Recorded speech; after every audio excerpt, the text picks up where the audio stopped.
Practicing until my form resembles that of a crane, beneath 1,000 pines, I possess 2 volumes of scriptures. The crane, in a fit of delirious laughter, flapped its wings and exclaimed, "Ah, I have succeeded. I have truly succeeded." Chapter 1. Practicing until my form resembles that of a crane. Deep within the dark and damp recesses of a mountain cave, dozens of disciples, clad in tattered garments and appearing gaunt, gathered in hushed tones, whispering amongst themselves. The flickering flames on the cave walls illuminated their faces, casting shadows that revealed their expressions of fear. "We cannot stay, we must leave," urged a young man with prominent cheekbones, his voice low yet tinged with madness. "While that old man remains in seclusion, this is our only opportunity. If we linger any longer, we shall inevitably become mere remnants of his alchemical pursuits." A slightly older disciple beside him immediately grasped his arm, shaking his head in terror. "Lisan, have you lost your senses? This is the great 10,000 mountains.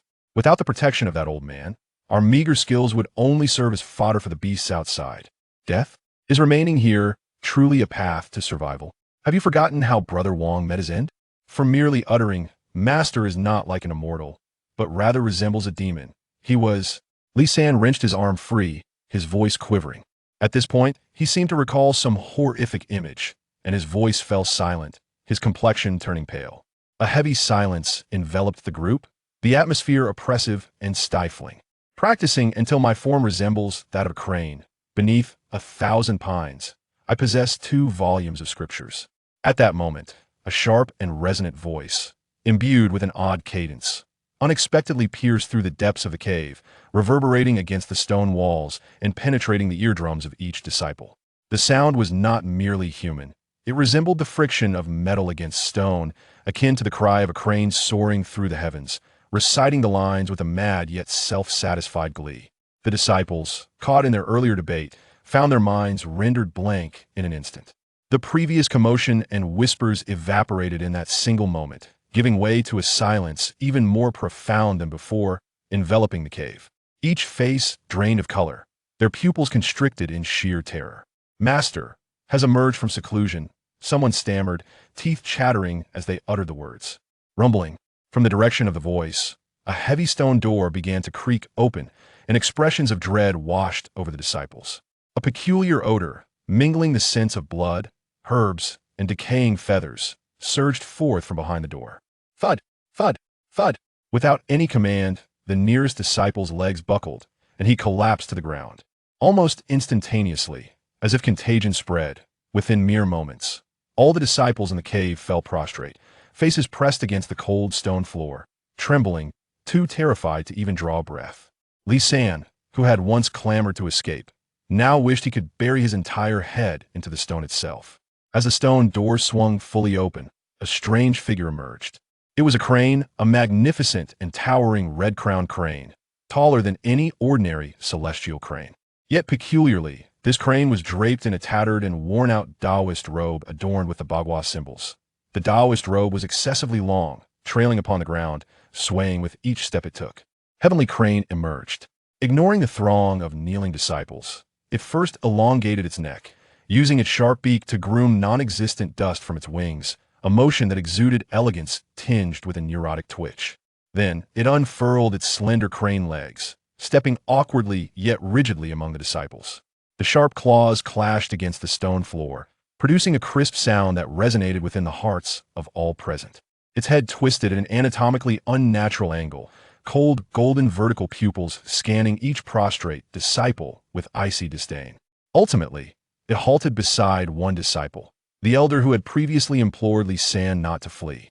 A profound shadow enveloped him, accompanied by a nauseating stench that assailed his senses, causing his very blood to feel as though it was congealing. With a soft thud, a cold, scaled claw gently rested atop his head. It exerted no force, yet it sent a surge of terror coursing through him, causing his hair to stand on end and an involuntary release of bodily fluids. "Fool, lift your head," spoke Heavenly Crane, its voice sharp and grating.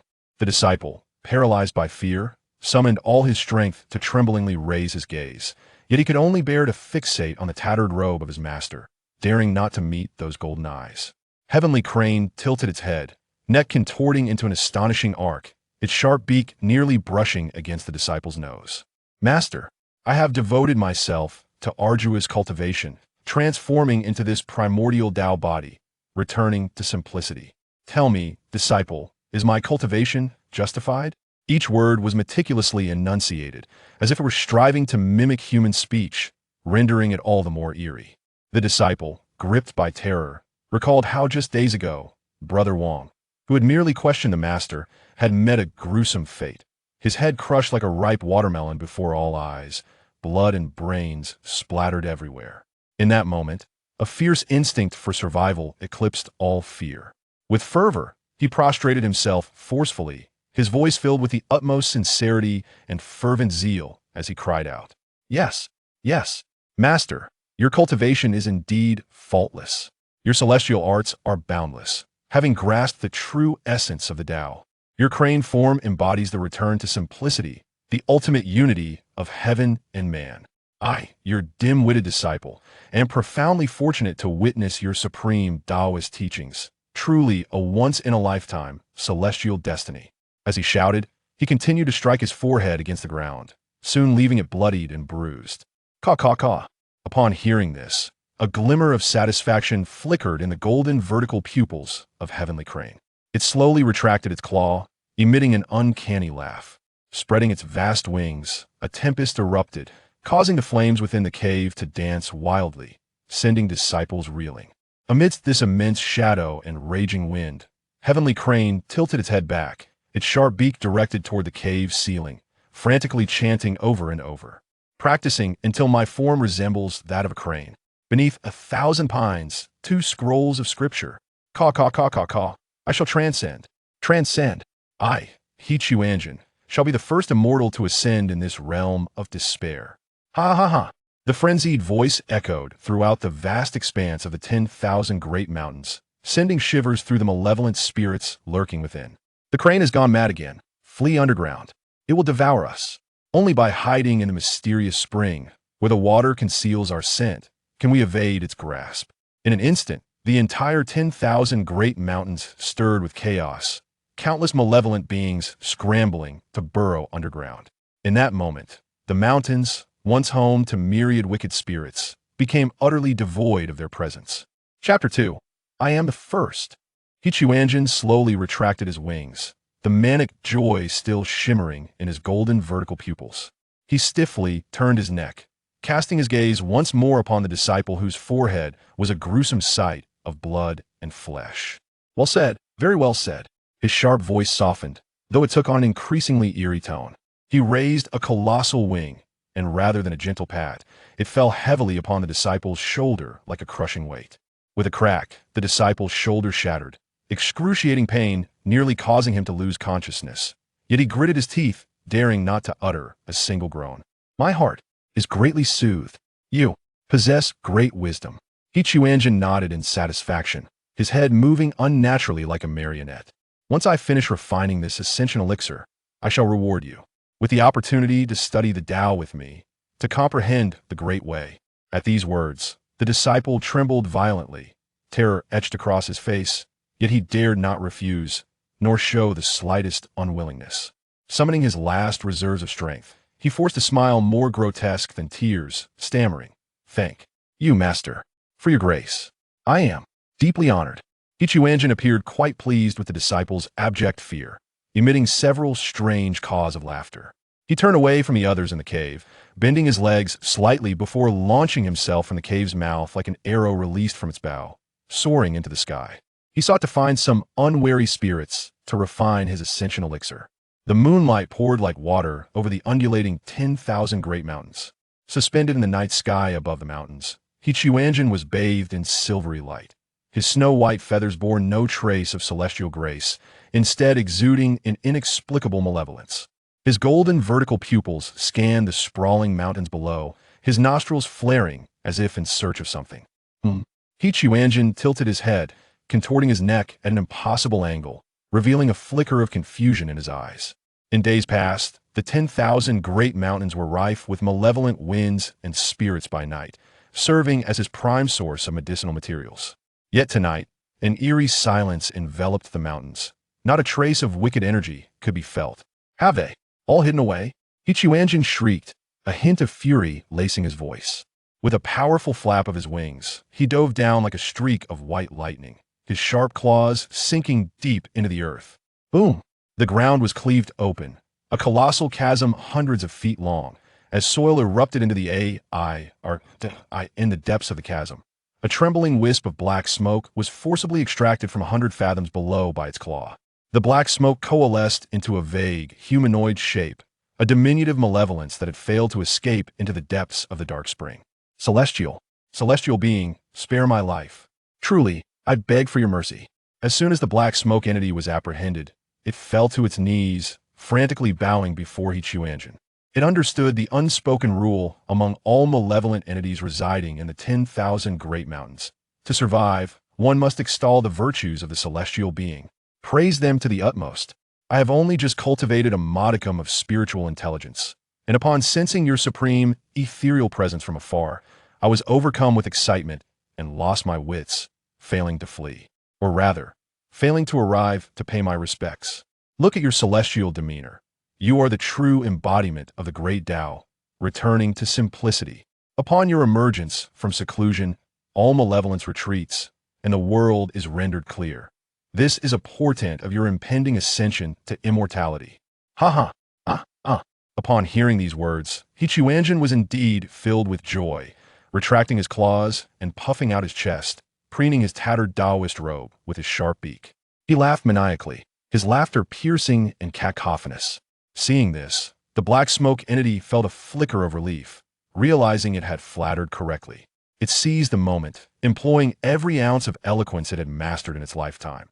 You are the ultimate truth in this realm, the one and only true celestial being. No, you are the unparalleled celestial being, unmatched in heaven and earth. As soon as the words left its mouth, Quanzhen's laughter abruptly ceased. The air surrounding the cave seemed to freeze in that instant. Quanzhen slowly lowered his enormous crane head, his golden vertical pupils fixating ominously on the wisp of black smoke, the earlier joy evaporating, replaced by a chilling and bone-deep malice. Second, his sharp voice articulated each word with a dangerous edge. Are you suggesting that I am the second true celestial? The black smoke entity's mind buzzed, instantly blank.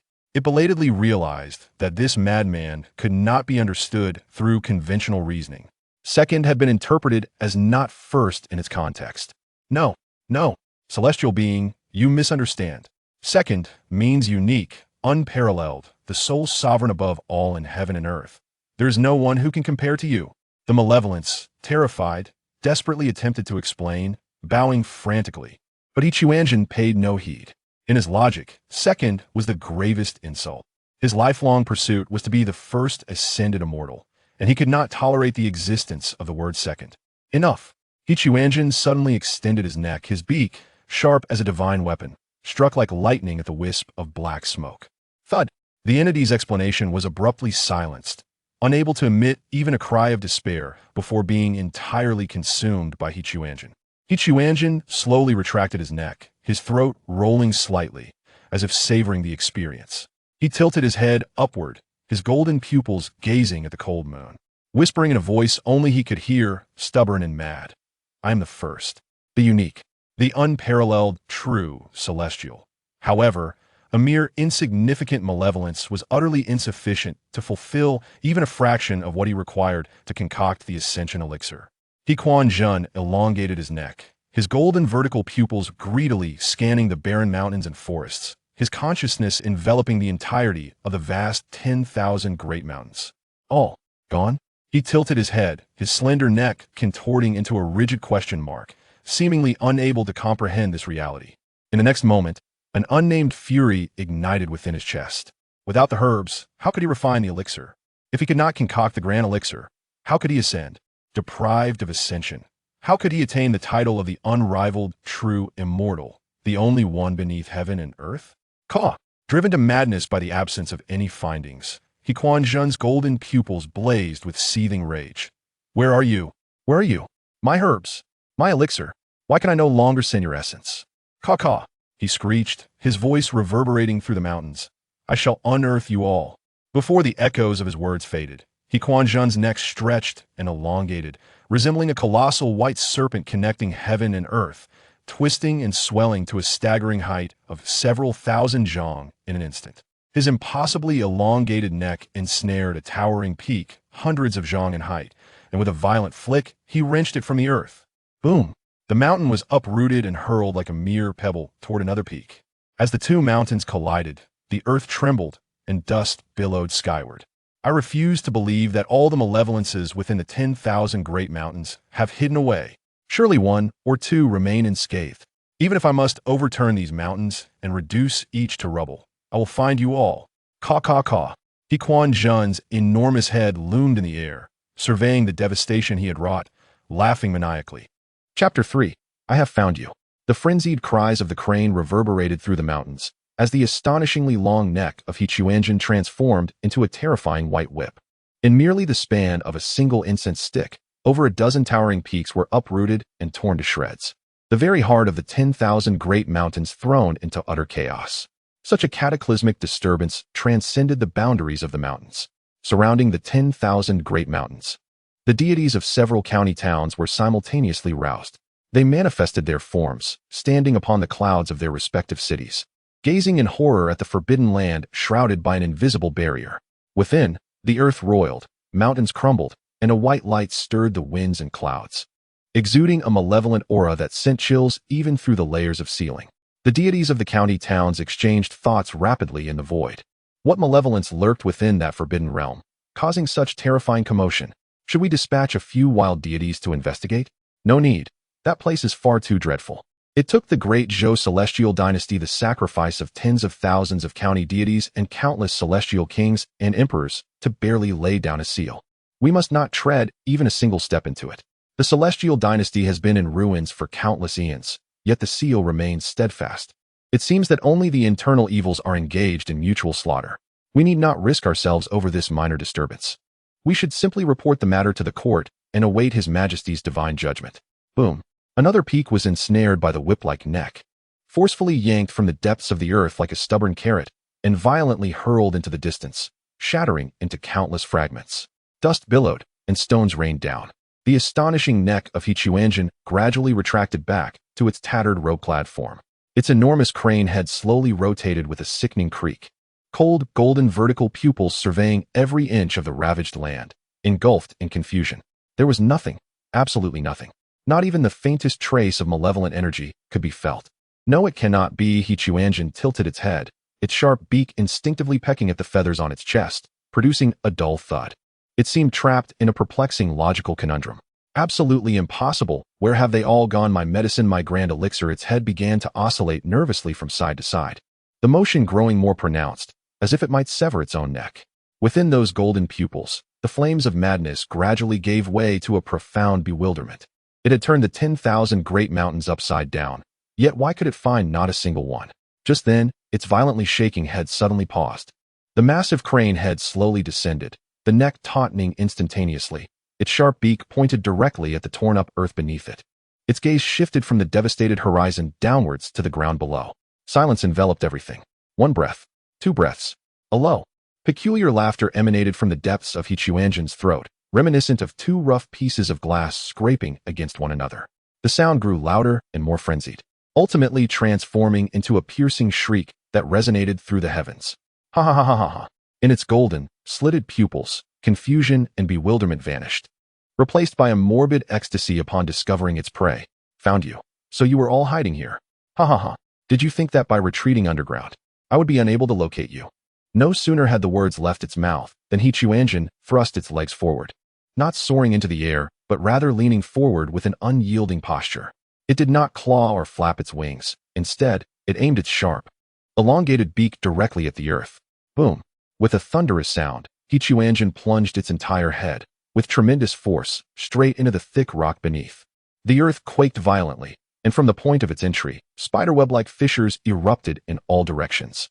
Soil and rubble shot into the sky like a fountain, instantly creating a terrifying pit of unfathomable depth at the core of this ravaged mountain range. Deep beneath the ground lay a dark spring, a vast, boundless cavern where black water flowed quietly, silently emanating a chilling aura that could sever all forms of psychic probing. Countless malevolent entities transformed into indistinct shadows or wisps of smoke, trembling as they curled up in the depths of the spring, fully immersing themselves in this sanctuary that concealed their forms. The terrifying tremors, akin to the collapse of heaven and earth, relentlessly shook this last bastion of purity. Fragments of rock rained down from the cave's ceiling, plunging into the dark spring without even causing a ripple, only to be swallowed by the water. Some newly birthed malevolent entities, having never encountered such horror, trembled and queried, could that madman truly not find this place? Those ancient evils, having survived for hundreds or even thousands of years, while equally fearful, assured them, rest assured, although that deranged crane is formidable, it is not particularly clever. In its previous frenzies, it has always wreaked havoc on the surface, giving up when it failed to find anything. This dark spring is the eye of the earth's e'en veins, a realm unto itself. Its waters can wash away all traces of existence, and it will undoubtedly remain undetected. It has never found it before. Yet, no sooner had these words been uttered than a bizarre, maniacal laughter echoed from the surroundings. Ha ha ha, ha ha ha. The sound was sharp and frenzied, as if it could pierce the very soul, erupting without warning deep within the minds of all malevolent entities. The moment the group, previously comforting one another, fell into a stunned silence. Then, a voice that seemed to emanate from the depths of the underworld, imbued with a sickly ecstasy and boundless malice, articulated each word with a chilling clarity that penetrated the consciousness of every malevolent being. I have found you. Boom.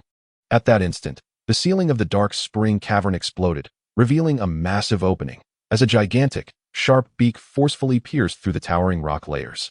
Breaching the boundary of the dark spring, the once serene waters of the secluded spring, which should have been an impenetrable barrier, transformed before the elongated beak into a mere ordinary stream, violently disturbed and sent soaring into the air. Countless fragments of stone mingled with the dark spring water, cascading down like a torrential downpour. Behind the cavern, a gargantuan crane's head, suffocating in its enormity, slowly emerged. Its golden vertical pupils surveyed the chaotic throng below, thousands of malevolent entities fleeing in desperation, with a greedy and fervent scrutiny akin to that of a connoisseur appraising rare herbs. In an instant, the entire spring was thrown into disarray. Chapter 4. The escape. It is finished. All hope is lost. It has found the abyssal spring. How could this be? The waters of the abyssal spring can conceal all traces. How did it manage to discover our presence? We are doomed. We are all destined to be captured for alchemical purposes. Spare me. I beg you, do not consume me. I am not delectable. My flesh is sour. Faced with the colossal crane head that intruded into the abyssal spring, the myriad of malevolent spirits below were instantly engulfed by terror, scattering in all directions, transforming the depths of the spring into a chaotic maelstrom. Observing the frantic movements of the herbs below, akin to headless flies, the rigid crane head of Quanzhen tilted slightly in a human-like manner, emitting a low, chuckling sound from its throat. With deliberate slowness, it raised one of its wings, positioning the tattered sleeves of its ragged Taoist robe towards the chaos beneath. Collect. A sharp, monosyllabic command escaped its beak. With the utterance of this word, the expansive sleeve abruptly unfurled. An irresistible, incomprehensible force erupted from the sleeve, transforming into an invisible, colossal vortex that instantly enveloped the entirety of the abyssal spring. Those frantically fleeing malevolent spirits, regardless of their forms or hiding places, felt their bodies stiffen abruptly, and subsequently, they were uncontrollably yanked upwards, screaming as they were devoured by that black hole-like sleeve. No, the abyssal spring was instantly filled with wails of despair. Amidst the commotion, several exceptionally solid and formidable shadows erupted, exuding a powerful aura that stabilized their forms. These were several already formed malevolent spirits, formidable rulers even within the vast expanse of the 10,000 great mountains. Leading them was a gigantic tree spirit composed of countless withered vines and swirling black mist, accompanied by several companions such as rocky spirits and wind spirits. They, too, were stricken with fear, their entire bodies trembling with dread. But the dignity of having ruled for centuries compelled them to resist the humiliation of being swept away like refuse by a madman. What are you all panicking for? It is but one. With so many of us, can we truly fear it? They say it is powerful. I see it merely as a deranged fool. The tree spirit attempted to maintain composure, bellowing at its companions to bolster its own courage, and then it abruptly turned toward the immense crane head, roaring with all its might, "You mad crane! Do you truly believe that I, the ruler of the 10,000 great mountains?" It could not finish its sentence. The massive crane head of Quanzhen suddenly lunged downward. Whoosh! In a flash, the enormous tree spirit, along with its protective aura, was snatched up like a fragile berry by the sharp beak, swallowed whole. Crunch. A bit tough, not as delectable as death. Ha ha. Ha ha ha ha. Quanzhen's throat rumbled, emitting a crisp sound reminiscent of bones being chewed. The courage that had been tenuously maintained just moments before was shattered in an instant. The remaining spirits found their minds buzzing, engulfed in sheer terror. Death. Yet, this was a malevolence transcending even their wickedness, categorized into 6 realms: chaos, calamity, malevolence, misfortune, death, and catastrophe. The realm of death was a presence capable of roaming freely within the vast expanse of the mountains. Should it escape, all the dynasties beyond would face dire consequences. Remarkably, this entity had already consumed death. Run. A voice, piercingly shrill, echoed, prompting these formidable harbingers of misfortune to flee with unprecedented swiftness, transforming into streaks of black light, each veering off in a different direction. However, all was in vain. Quanzhen's eyes darted within their sockets as he gazed upon the fleeing misfortunes, a grim smile unfurling upon his lips. With a mere flick of his billowing sleeve, an immense force surged forth. The fleeing shadows collided with an invisible barrier, instantly suspended in midair, only to be violently yanked back amidst desperate screams, vanishing indistinguishably into the unfathomable darkness of his sleeve. Moments later, within the depths of the abyssal spring, not a single malevolence remained standing. Satisfied, Quanzhen erupted into a cackling laugh, gradually retracting his tattered bagua sleeve. He glanced at the bulging fabric, a sense of triumph filling his heart. 5,327 essences. Yes, that will suffice. The grand elixir of ascension. He laughed maniacally, his colossal form retreating from the chasm, soaring skyward as a beam of white light, directly returning to the cave.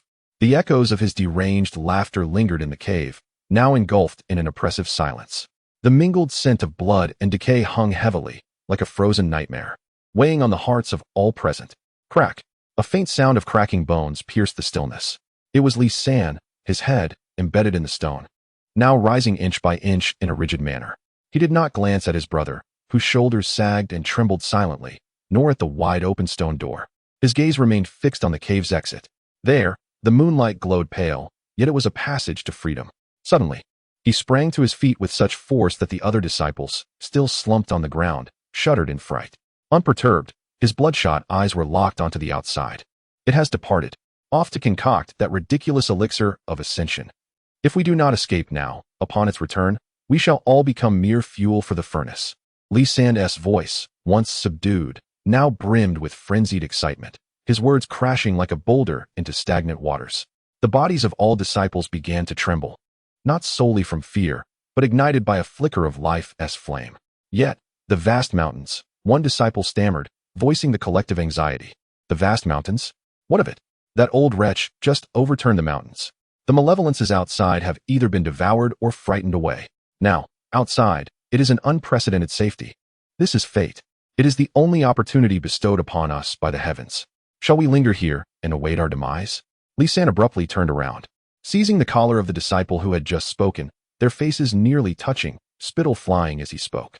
He released his grip and surveyed the pale, hesitant faces around him, pointing at the senior brother who had been rewarded, writhing in agony on the ground, too fearful to even utter a sound. Do you wish to end up like him? Or would you prefer to meet a fate akin to that of Brother Wang, his head crushed like a rotten watermelon? When it returns, do you truly believe it will spare us? We are merely the final and most crucial ingredient in its elixir, the human form. Remaining here is tantamount to certain death. Follow me, charge forth into the fray, where survival is a mere flicker of hope. Which path will you choose? Li San's voice crescendoed, brimming with fervor. Chapter 5 was exhilarating. Let us go, someone shouted, and that single word seemed to ignite a powder keg. Go. Let us fight back. I refuse to be turned into elixirs. Death outside is preferable to dying at the hands of this madman.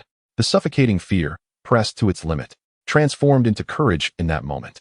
Dozens of disciples struggled to rise, supporting one another as they clambered to their feet. They gazed towards the grim pale moonlight at the cave's entrance, their faces brimming with hope. However, amidst the fervent crowd, 5 disciples remained kneeling, trembling as if shaken in a sieve. It was not that they did not wish to flee, but that they dared not. No, we cannot leave. One stammered, his face ashen as he shook his head. Have you forgotten? 3 years ago, several senior brothers attempted to escape during its retreat. And what became of them? His words chilled the fervent crowd. Li San's pupils constricted as he recalled the fate of those senior brothers. They had barely been free for 3 days before that mad crane captured them again. Rather than being killed immediately, they were suspended alive at the cave's entrance, subjected to the searing torment of elixir flames for 7 days and nights. Their anguished screams still haunted his nightmares. That old wretch can send us. Another kneeling disciple cried in despair. We bear its crane breath. No matter how far we run, it will find us. Fleeing will only lead to a more horrific death. A more horrific death. This statement doused the rekindled flames of hope in many eyes. Indeed, escape was futile. As Li San observed the despair returning to their faces, he understood that if he hesitated now, there would be no second chance. His heart raced with fervor, a fierce determination surging from within. He strode before the 5 kneeling disciples, forcefully kicking the nearest one to the ground. Let it sniff us out. Let it. Li San's eyes burned crimson. His voice tinged with mania. Prolonged fear had frayed his sanity. There are so many of us. We must scatter. Run in 10, 20 different directions. It can only pursue one. Even if it can smell us, which one will it chase first? Even if it captures a few, some must escape. Are you willing to sacrifice your lives for the chance of others to survive? Or do you prefer to lie here orderly, awaiting our fate in the furnace? None of us living to tell the tale. A profound silence ensued. Li San's words were brutal, yet starkly realistic. It was a gamble on the slim possibility that someone might survive, or a resignation to the certainty that all would perish. I choose to gamble. A young disciple bit down hard, the first to stand behind Li San. I too will gamble. Better than dying together. 1, 2, 3. Except for the 5 utterly broken by fear, everyone else rallied behind Li San. They understood this was a desperate gamble for survival, with the possibility that they might become the bait in this deadly game. Yet even the faintest glimmer of hope is preferable to the despair of awaiting death in this place. Li San no longer cast his gaze upon the 5 disciples, who lay limp on the ground like soulless husks. He inhaled deeply the cold, tainted air of the cave and suddenly waved his hand. Go. At his command, dozens of ragged figures surged towards the cave entrance like a swarm of panicked rodents. In an instant, the cave was left with only the 5 kneeling disciples and the one moaning on the ground with a shattered shoulder. The 5 disciples exchanged glances, and in each other's eyes, they perceived an even more intense and pure fear than before. They understood that when the crazed crane returned and discovered the absence of so many herbs, they would be the first to bear its wrath. Silence enveloped the cave. The 5 disciples, too paralyzed to flee, resembled 5 rigid statues, kneeling upon the frigid ground, their thoughts nearly stagnant. They did not contemplate the fate of their fleeing comrades, for their own doom loomed ever closer. A sharp screech echoed from afar, and a white shadow descended upon the cave entrance with an almost imperceptible speed, carrying a heavy scent of blood. The crane of truth had returned. It did not immediately enter the cave, but stood at the entrance, methodically preening its feathers with an excruciatingly slow and rigid motion. The 5 disciples felt their hearts leap into their throats. They held their breath, pressing their heads firmly against the ground, praying that this mad creature would head straight to its den and overlook their presence. Tap, tap, tap. The crane of truth advanced with its slender legs into the cave. The sound of its sharp claws striking the ground resonated ominously in the desolate silence, reminiscent of a death knell. After several steps, it suddenly halted. The tapping ceased abruptly. The cave fell into an even deeper silence. The rigid head of the crane of truth slowly lifted, nervously surveying its surroundings. Its golden vertical pupils swept across the empty cave, where dozens had once knelt. Now, only 5 sparse figures remained, alongside one writhing injured disciple. 1 breath, 2 breaths, 3 breaths. The 5 disciples felt as though they had been sentenced to death, awaiting the inevitable wrath. A low, eerie chuckle unexpectedly erupted from the depths of the crane of truth's throat. Caw, caw, caw, caw, caw, caw, caw. The laughter grew louder and more raucous, ultimately transforming into a mad cacophony that echoed throughout the cave. It spread its wings wide, sending a tempestuous wind that nearly extinguished the torches mounted on the walls. The crane of truth tilted its head back, its colossal head swaying wildly, laughter brimming with a morbid and ecstatic fervor. They fled. All of them fled. Caw-caw. Excellent. Well done in fleeing. Caw-caw. This sudden and utterly irrational reaction left the 5 disciples in a daze, their minds buzzing in confusion. No. Should it not be a furious rage? The laughter of Quan abruptly ceased, without any prelude. Its massive head swung around a full 180 degrees. and its golden vertical pupils radiated a chilling and profound displeasure, fixating intently on the 5 individuals kneeling on the ground. They had all fled, driven by fear of their master, thus they ran for their lives. This indicated a significant elevation in the master's realm, having ascended to the level of the immortals. Chapter 6. Capturing the crane, Quanzhen stepped forward, advancing towards the 5 individuals before him, his imposing shadow enveloping them entirely. "And you?" he inquired, tilting his head at an odd angle, his neck contorting into a peculiar shape. His sharp beak nearly grazed the forehead of one disciple, and his cold, displeased voice sliced through the air like a knife. "Why do you not flee?" The disciple trembled uncontrollably, unable to utter a single word. "Do you think your master is not worth your escape?" The sharpness of Quanzhen's voice revealed an undercurrent of contemptuous anger. "Or do you believe that you can survive, thus looking down upon your master? And no, it's not." The disciple, terrified to the core, finally managed to stammer out a few words, but the rest remained trapped in his throat. An oppressive silence ensued. Quanzhen fixed his gaze upon him, his golden vertical pupils devoid of any emotion, only reflecting a chilling void. This scrutiny was more devastating than any form of torture. After a long pause, Quanzhen gradually retracted his neck and stood upright. "Gaga, you are quite commendable," he remarked in a tone that was almost admiring, yet even more unsettling. These words plunged the 5 disciples into an icy abyss, far from feeling relieved. A deeper terror arose within them. Quanzhen turned away, gesturing with his wings towards the disciple with a shattered shoulder, then indicating the 5 kneeling before him. "Once I have refined this ascension elixir, all 6 of you shall accompany me in comprehending the Tao scriptures. Those who remain to witness my ascension shall be the true disciples blessed with a great destiny. As for the rest, they shall serve as my sustenance." Gaga.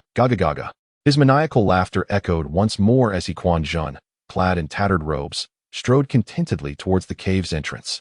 Before his laughter faded, his colossal form transformed into a streak of white light, accompanied by a nauseating stench, vanishing into the mouth of the cave. He was off to capture the fleeing herbs. In the forest, Li San was sprinting along the rugged mountain path, accompanied by 2 other disciples, their strides uneven and frantic. Behind them loomed the cave, resembling a den of horrors. "Faster! We must distance ourselves from that lunatic," Li San gasped, urging his companions hoarsely. They dared not stop or look back, pushing themselves to run with all their might. But at that moment, without warning, a thick fog began to surge from all directions of the forest. The mist was unnaturally white and as dense as milk, swiftly engulfing the moonlight, the surrounding shadows of trees and rocks, and even the path ahead. "Why is it foggy?" one disciple questioned, uncertainty creeping into his voice as he halted. Li San furrowed his brow, hesitating only for a moment. "Ignore it. The fog is advantageous. It will conceal our figures. Keep running." The 3 of them resumed their flight, plunging into the impenetrable fog. However, they were not alone. In a distant valley, beside a meandering stream, within various hollows of the mountains, all the disciples who had fled in different directions were simultaneously enveloped by a sudden, identical thick mist. Initially, each one believed, as did Li San, that this was a divine shield bestowed upon them. However, gradually, they began to sense something amiss. Li San, leading 2 companions, had been running in the fog for an indeterminate duration, long enough for their legs to feel as though they were weighed down by lead. Yet all that lay before them was an expanse of white mist. Wait. One disciple, leaning against a tree, gasped for breath. Fear etched across his face. "Li Shixiang, do you see this tree? Did we not just pass by here?" A wave of dread washed over Li San as he turned to look. On the trunk of the tree were 3 distinct claw marks, a testament to a beast's scratch. He recalled vividly that just a moment ago, he had also leaned against this very tree to catch his breath. "No, it cannot be." The other disciple's face turned pale, his voice trembling. "We were running in a straight line. How could this be?" The 3 of them surveyed their surroundings, the impenetrable fog resembling soft, yet insurmountable walls, trapping them in this confined space. No matter which direction they ran, they ultimately returned to the starting point. A bone-chilling sense of despair seized their hearts. "This mist is problematic." At that moment, a sharp and mocking voice seemed to emerge from all around, penetrating through every wisp of fog, resonating in the ears of each trapped disciple. "Why have you ceased your flight? Ha! Do you still enjoy your master as celestial barrier?" The mist swirled, and a distorted white figure gradually took shape within the fog. The rigid head of Quanzhen emerged, its golden vertical pupils glinting with the playfulness of a cat toying with a mouse. "Master, we were wrong. We shall never dare again." The two closest disciples, overwhelmed, collapsed to the ground, frantically bowing and pleading before the colossal figure. Quanzhen tilted its head, seemingly weary of such uninspired supplication. With an air of impatience, it merely flicked the tattered sleeves of its 8-trigram robe. Absorb. An unseen force manifested, and before the two disciples could utter a cry, their bodies were uncontrollably propelled into the air, instantly swallowed by the gaping darkness of the sleeve. You wretched madman. Monster. Li San's eyes blazed crimson as he witnessed his companions vanish. He understood that his own fate was sealed. All the hatred and fear he had harbored surged forth in an explosive moment. Quanzhen paused, slowly turning its avian head, its golden pupils locking onto Li San. Yet, unexpectedly, it did not unleash its wrath immediately. Instead, it emitted a deep, mocking chuckle. Monster? Madman. It spoke in a tone that was almost pitying, yet more maddening. Had it not been for me, you would have long been sustenance for those vile creatures, your bones rotting in the earth. I granted you the chance to live. Your lives belong to me. In this moment, you are called to contribute to the grand endeavor of your Master's ascension. It is your honor and celestial destiny. Instead of expressing gratitude, you dare to flee? Quanzhen's voice abruptly sharpened, filled with fury as he spread his wings wide. The dense fog was swept away by a tempest, revealing the terrified and despondent faces trapped in various corners. Return, my beloved disciples. The alchemical furnace is already ablaze. Ha ha, ha ha ha ha. Amidst his maniacal laughter, his voluminous sleeves billowed in the wind, unleashing a terrifying force that enveloped the entire forest in a cataclysmic pull. Whether it was the cursing Li San or the others who lay prostrate on the ground, all fleeing disciples found their bodies immobilized simultaneously. Then, with piercing cries of despair, they were brutally yanked from the earth, from behind trees, and from between stones, transforming into streaks of radiant light, all being drawn into that boundless abyss of darkness. Chapter 7. Alchemy. A gust of rancid wind surged in, entwined with the moisture of the mountain forest. The figure of Quanzhen, clad in a tattered white robe, silently emerged at the cave's entrance, one sleeve bulging as if filled with writhing creatures. The 6 survivors within the cave were already paralyzed by fear, their breaths momentarily halted. Quanzhen paid them no heed, instead advancing with a stiff gait toward the innermost part of the cavern. The sharp claws struck the ground with a rhythmic tap, tap, tap. He neither turned back nor spoke.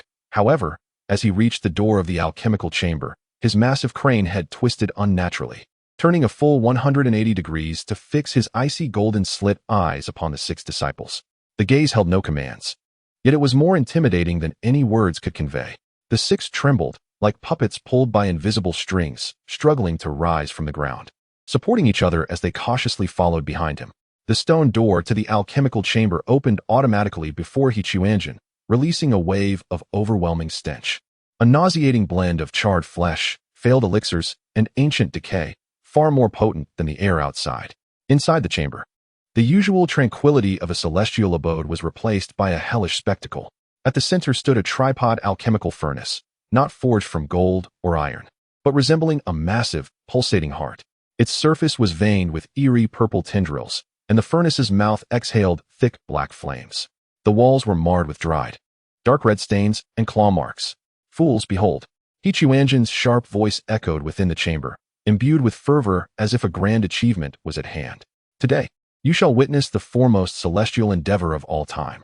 With a sinister cackle, he positioned himself before the throbbing heart-like furnace, slowly raising the bulging sleeve of his robe, aligning the wide opening with the flames above, and with a sudden flick, he unleashed its contents. No, spare me, master, monster, may you suffer. Accompanied by countless wails, the captured malevolence, disciples, and other indescribable entities were cast into the furnace. They shrieked and struggled, yet were inexorably drawn into the furnace below. As they fell into the black flames, they instantly transformed into wisps of azure smoke, completely consumed by the furnace. Quanzhen extended his neck, gently prodding the last remnants of unwilling souls into the flames with his sharp beak. Boom! He slammed the furnace lid down with his wings, causing the heart-like furnace to tremble violently, its pulsations intensifying as the purple veins glowed with a sinister light. All cries ceased abruptly. Quanzhen gazed with satisfaction at his macabre masterpiece, unfurling his wings and circling the furnace, his movements a rigid yet frenzied dance. Once more, he chanted in a piercing tone, deliriously proclaiming, reversing the cosmos to forge my true self. Even the acquired can return to the innate. On the day the elixir is complete, I shall ascend. Above and below, I alone am supreme. Ha ha ha ha ha. The frenzied chant reverberated within the alchemical chamber. As 6 disciples were compelled to retreat step by step under the oppressive force that seemed to emanate from the scene. Trembling, they huddled together in the darkest corner of the room. Each one pressed their hands tightly over their mouths, their teeth chattering uncontrollably, fearful that even the slightest sound might draw the madman's attention. In the shadows of the corner, the youngest disciple's eyes were wide with terror, almost solidifying into a palpable form. He gazed at the frenzied figure of Quanzhen, his lips quivering as he whispered in a voice barely audible to those nearby, Does what it speaks of, ascension, truly lead to immortality? Beside him, an elder disciple's face turned ashen. Immortality? Absolutely impossible. This world has never seen a true immortal. Even those so-called immortal kings are merely beings with immortal in their titles, without the reverence of the masses to sustain them. Deprived of offerings to replenish their powers, they too will age and perish like mortals within a century.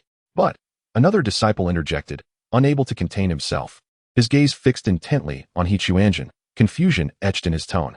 The techniques this old man has imparted to us, and his own cultivation. They don't require the absorption of offerings at all. It's bizarre, an entirely different path. Thus, they speculated, he had driven himself to madness. The first disciple to voice his dissent now wore a mask of fear. He surveyed the pale faces of his companions, his voice trembling. He has embarked on a path to ruin, a path that can never yield success. He regards us, those vile entities, as mere fodder for his so-called returning to the primordial state. But this is nothing but his delusional ramblings. We must find a way to escape. Now, instantly. Can you imagine the madness that will ensue if he opens the furnace and realizes he has not achieved immortality? As his words hung in the air, the others, without a moment's hesitation, agreed. Their previous reluctance stemmed from the fear of the old man's imminent return, but now, with him preoccupied with alchemy, they were free from concern for at least 3 hours. Among them, the boldest disciple suddenly gestured with his head, silently urging them to go. Exchanging desperate glances, they crouched low and stealthily made their way towards the exit of the chamber. They moved with utmost caution, fearful that even the faintest sound might disturb the madman dancing frantically around the cauldron. Quanzhen's incantations grew more fervent, his movements increasingly frenzied, the gusts from his flapping wings effectively masking their delicate footfalls. Hope was within reach. The leading disciple felt a surge of elation as he finally reached the cold stone door of the chamber. He dared not delay, extending his trembling hand to push with all his might. Buzz! The stone door remained unyielding. His heart sank as he, undeterred, summoned all his strength, his face turning crimson from exertion. Yet the massive stone door seemed to be fused with the mountain itself, revealing not even the slightest crack. A few individuals behind him also drew closer, and upon witnessing this scene, they were instantly engulfed by despair. No longer concerned about their circumstances, they united their efforts against the door, using their shoulders and backs to fiercely assault the stone barrier. Thud, thud. Their endeavors proved futile. The stone door had long been securely sealed by Quanzhen to prevent any disturbances during his alchemical practices. Gradually, their attempts to push and pound the door ceased, leaving them slumped against the frigid stone, their clothes drenched in cold sweat, utterly despondent. Chapter 8. The Pill's Completion. Thud, thud, thud. Within the alchemical chamber, the immense heart of the furnace pulsed with an increasingly heavy and languid rhythm. At last, with a muffled and thunderous sound, the furnace ceased its beating, and the violet veins adorning its surface faded into darkness. Quanzhen's frenzied dance came to an abrupt halt. Stiffly, it stood still, its crane-like head slowly turning toward the lifeless furnace, its golden vertical pupils brimming with frenzied excitement. In that moment, the black flames at the furnace's mouth suddenly extinguished, leaving only wisps of dark smoke rising gently. Amidst the haze, a pill, the size of a longan, dark as night and coated with a viscous liquid, quietly hovered in the air. It is complete. Quanzhen moved its rigid crane legs and approached the furnace, its elongated beak retrieving the black pill from the smoke. It is complete. It is true. Cackling with glee, it let out a laugh that echoed harshly within the confined chamber. Without hesitation, it tilted its neck back and swallowed the pill whole. Upon consuming the elixir, there was no radiant celestial light, nor the euphoric sensation of transformation as imagined. Instead, a surge of black mist, tenfold in intensity, erupted from Quanzhen's body, enveloping its entire form like ink, filling the chamber with an aura of malevolence and madness. Quanzhen was momentarily stunned. It lowered its head slowly to examine its wings, cloaked in white feathers, then raised its gnarled claws like dry twigs. No change. It remained this grotesque creature, neither human nor ghost. It had not ascended. A flicker of confusion crossed its golden vertical pupils. False, it murmured in a dreamlike, somber tone, this ascension is false. Yet, before the thought could settle, its head snapped up, eyes ablaze with a terrifying brilliance. Its voice sharp and fervent. No, it is real. I have returned from the acquired to the innate. This sensation, it is the essence of the innate. It is real, above and below. Only I am supreme. In a frenzy, it flapped its wings, twirling in place. The boundless black mist surrounding it mistaken for innate energy. But soon after, its movements faltered, confusion and agitation returning to its gaze. No, this is still wrong. Why is there no radiant glow? Why are the heavenly gates not flung wide? False. All of it is false. Quanzhen fell into utter madness, alternating between declaring the pill's success and roaring that everything was a deception. Its crane-like head twisted erratically, neck contorting into bizarre angles, as if embroiled in a quarrel with an invisible counterpart. With a sudden shake of its tattered robe, Quanzhen produced a battered and stained ancient tome. The Tao scripture. It is you, wretched thing. It screeched at the book, as if it were not an inanimate object but a living enemy. It was you who told me that the acquired could return to the innate. It was you who said all things could be sustenance. Now that the pill is complete, I have not ascended. You have deceived me. Deceived me. In a fit of rage, it opened its sharp, elongated beak and devoured the thick tome of the Tao scripture in one swift motion. At the very moment the scripture was swallowed, an extraordinary transformation transpired. Quanzhen barely had time to react when an intensely blinding beam of golden light erupted from within its body. Following this, a second, a third. A myriad of golden rays. With a thunderous roar, Quanzhen's colossal form exploded under the onslaught of countless golden beams. White feathers, twisted flesh, and dark malevolence mingled together, bursting apart like fireworks, scattering throughout the entire alchemical chamber. As the golden light faded, at the center of the explosion, the tattered ancient tome that had been consumed now hovered serenely in midair. It radiated a soft and sacred glow, with all stains and damages vanished, replaced by a pristine cover that appeared to be forged from gold. On the cover, 3 archaic characters shone brilliantly, ascension scripture. A profound silence enveloped the air. Suddenly, a low, eerie laughter pierced through the stillness. The sound, a cacophony of croaks, emanated from a crane's head that lay in the corner, its golden vertical eye wide open. In the next instant, a chilling spectacle unfolded. The scattered remnants of flesh, bones, and feathers throughout the chamber seemed to respond to an unseen summons, beginning to writhe violently. They surged forth like a living tide, converging, entwining, merging. In but a few breaths, a complete, albeit distorted and towering white figure reassembled amidst the pulsing flesh. Quanzhen had been resurrected. It shook off the remnants of blood and filth, lifting its head to fixate on the floating ascension scripture with its golden vertical eyes. Now devoid of the previous confusion and fury, replaced instead by an almost enlightened, deeper madness. Slowly, it extended its wings, gently cradling the ascension scripture before itself. So, this is how it is. This is the true Tao scripture. Quanzhen murmured softly, and then that whisper transformed into a jubilant, thunderous laughter that resonated throughout the cavern. The maniacal cawing echoed within the alchemical chamber, while 6 disciples huddled in a corner, trembling as if they were leaves caught in a tempest. They gazed at the creature that had just exploded into a shower of blood and flesh, now reconstituted, their minds utterly blanketed by terror. Initially, they had been ready to cheer at Quanzhen's demise, but this monster was invincible, unscathed even after being torn asunder. The laughter abruptly ceased. Quanzhen's enormous crane head slowly turned with an unsettling creak. Its gaze, crossing over the golden ascension scripture suspended in the air, fell upon the 6 quivering figures in the corner. This time, within those golden vertical pupils, there was no fury, but rather a gaze imbued with compassion directed at them. Foolish children, you have not fled. You have witnessed your master's rise from ruin, bearing witness to the manifestation of the true scripture. This is an extraordinary opportunity. Quanzhen's sharp voice softened, yet took on an air of eerie benevolence. He lifted one wing, gently brushing over the cover of the Ascension Sutra. The motion as tender as caressing the most cherished of treasures. Chapter 9. The black chi immediately, it pointed its wing at the 6 disciples, its voice fervent. You are remarkable, blessed with celestial fate. As your master, I am greatly comforted. I have always been just in my rewards and punishments. Since you possess such divine fortune, I shall not be stingy. Quanzhen's rigid crane head twitched nervously as he lowered it, opening his sharp beak to draw in a deep breath towards his own chest. A strand of black qi, darker than ink, was forcibly extracted from within him. This black qi writhed and spiraled before his beak, exuding an ominous aura. Holding the strand of black qi aloft, Quanzhen's expression turned ecstatic. This is the primordial essence. Those who receive this essence may transcend their mortal forms and reshape their celestial bodies. Today, I shall bestow this tremendous boon upon you. His enormous crane head slowly turned towards the nearest disciple, who was already paralyzed with fear, trembling on the ground, devoid of even the strength to plead for mercy. Come, you, step forward, Quanzhen commanded in an imperious tone. I grant you the path to ascension. The disciple dared not move, desperately shaking his head, emitting incoherent, pitiful cries from his throat. Quanzhen's patience seemed to dwindle, a flicker of displeasure flashing in his golden vertical pupils.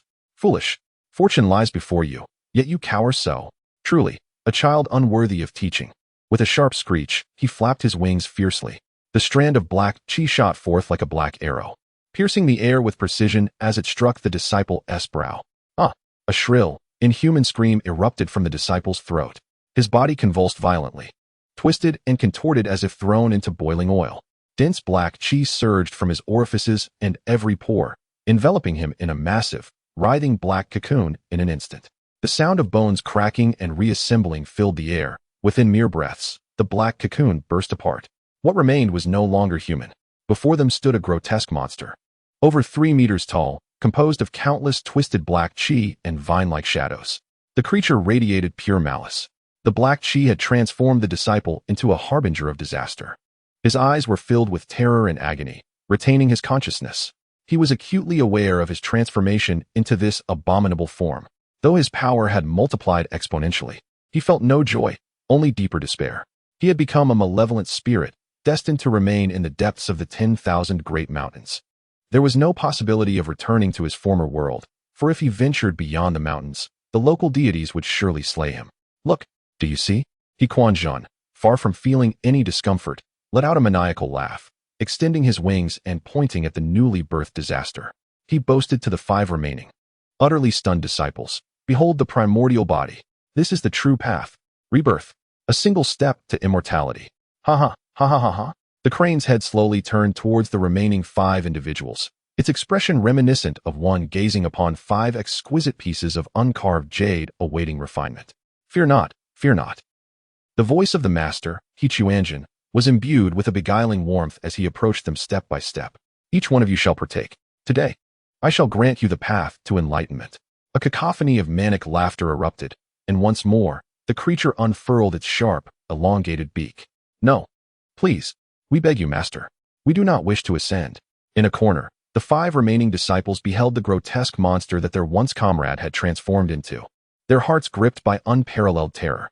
Upon hearing their refusal, Quanzhen's smile abruptly stiffened. The massive crane head turned with an agonizing slowness, revealing the familiar fury of disdain and defiance within its golden slit-like eyes. What did you say? Its voice became piercingly shrill, akin to nails scraping against iron. Do you dare to scorn the celestial fortune I bestow upon you? And no, master, we would not. One disciple, scrambling and bowing, cried out, we are but mere mortals. We do not deserve your grace. Do not deserve? Quanzhen tilted his head at an alarming angle, gently caressing the golden scripture of ascension with his wings, as if soothing an offended child. Indeed, you are unworthy, he murmured softly, then suddenly escalated into a hysterical shriek. But this is a gift from me to you. If I decree that you are worthy, then you must be worthy. Do you dare refuse? You are questioning my path. You are belittling my cultivation. With a sudden flap of his wings, a frenzied gust of energy erupted. I understand now. His golden eyes fixated intently on the 5 faces twisted in fear, his tone shifting to one of frenzied revelation. You think that my innate energy is insufficient. You desire more, do you not? Before the 5 could respond, Quanzhen opened his sharp beak wide, directing it towards his own chest, and instead of drawing forth in threads, he inhaled deeply in a frenzied gulp. In that case, I shall fulfill your desires. A torrent of darkness, 100-fold more potent than before, erupted from his mouth. The black stream divided mid-air into 5 tendrils, each propelled by a terrifying malice, racing towards the 5 disciples. Aya! The anguished screams of 5 voices reached a piercing crescendo, only to be drowned out instantaneously by the horrifying sound of bones and flesh being torn and reformed. They scarcely had time to attempt an evasion before being utterly consumed by the malevolent black mist. As the dark mist surged, their bodies resembled wax figures cast into a furnace, melting, elongating, and reshaping within the shadows. Countless phantoms danced beneath their skin, while sharp bones pierced through flesh. Ultimately, the outlines of 5 human forms vanished entirely, replaced by 5 monstrous shadows, each distinct yet equally emanating an aura of boundless anguish and pure malevolence. They had transformed into harbingers of calamity, yet were far more potent than the previous entity, nearly attaining the brink of annihilation. Observing the 6 masterpieces he had crafted with his own hands, Quanzhen nodded in satisfaction. He spread his wings, and a manic yet joyous laughter echoed throughout the cavern. Excellent. Truly remarkable. This is what it means to be a worthy disciple.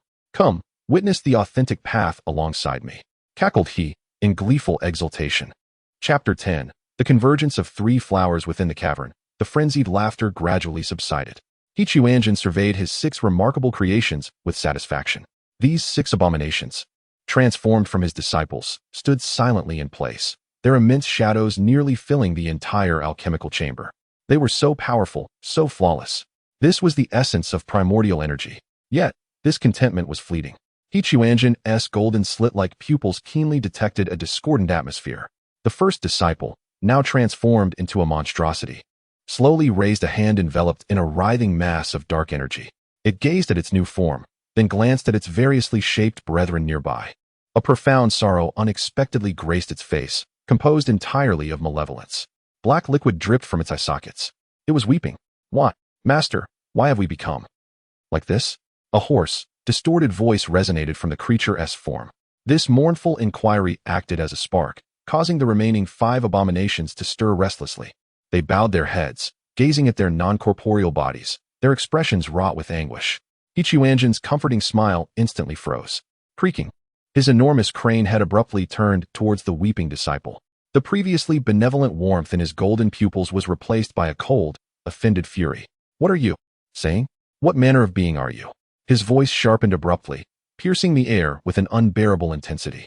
He spread his wings wide, advancing a step forward, an overwhelming pressure instinctively causing the 6 newly formed abominations to shrink back.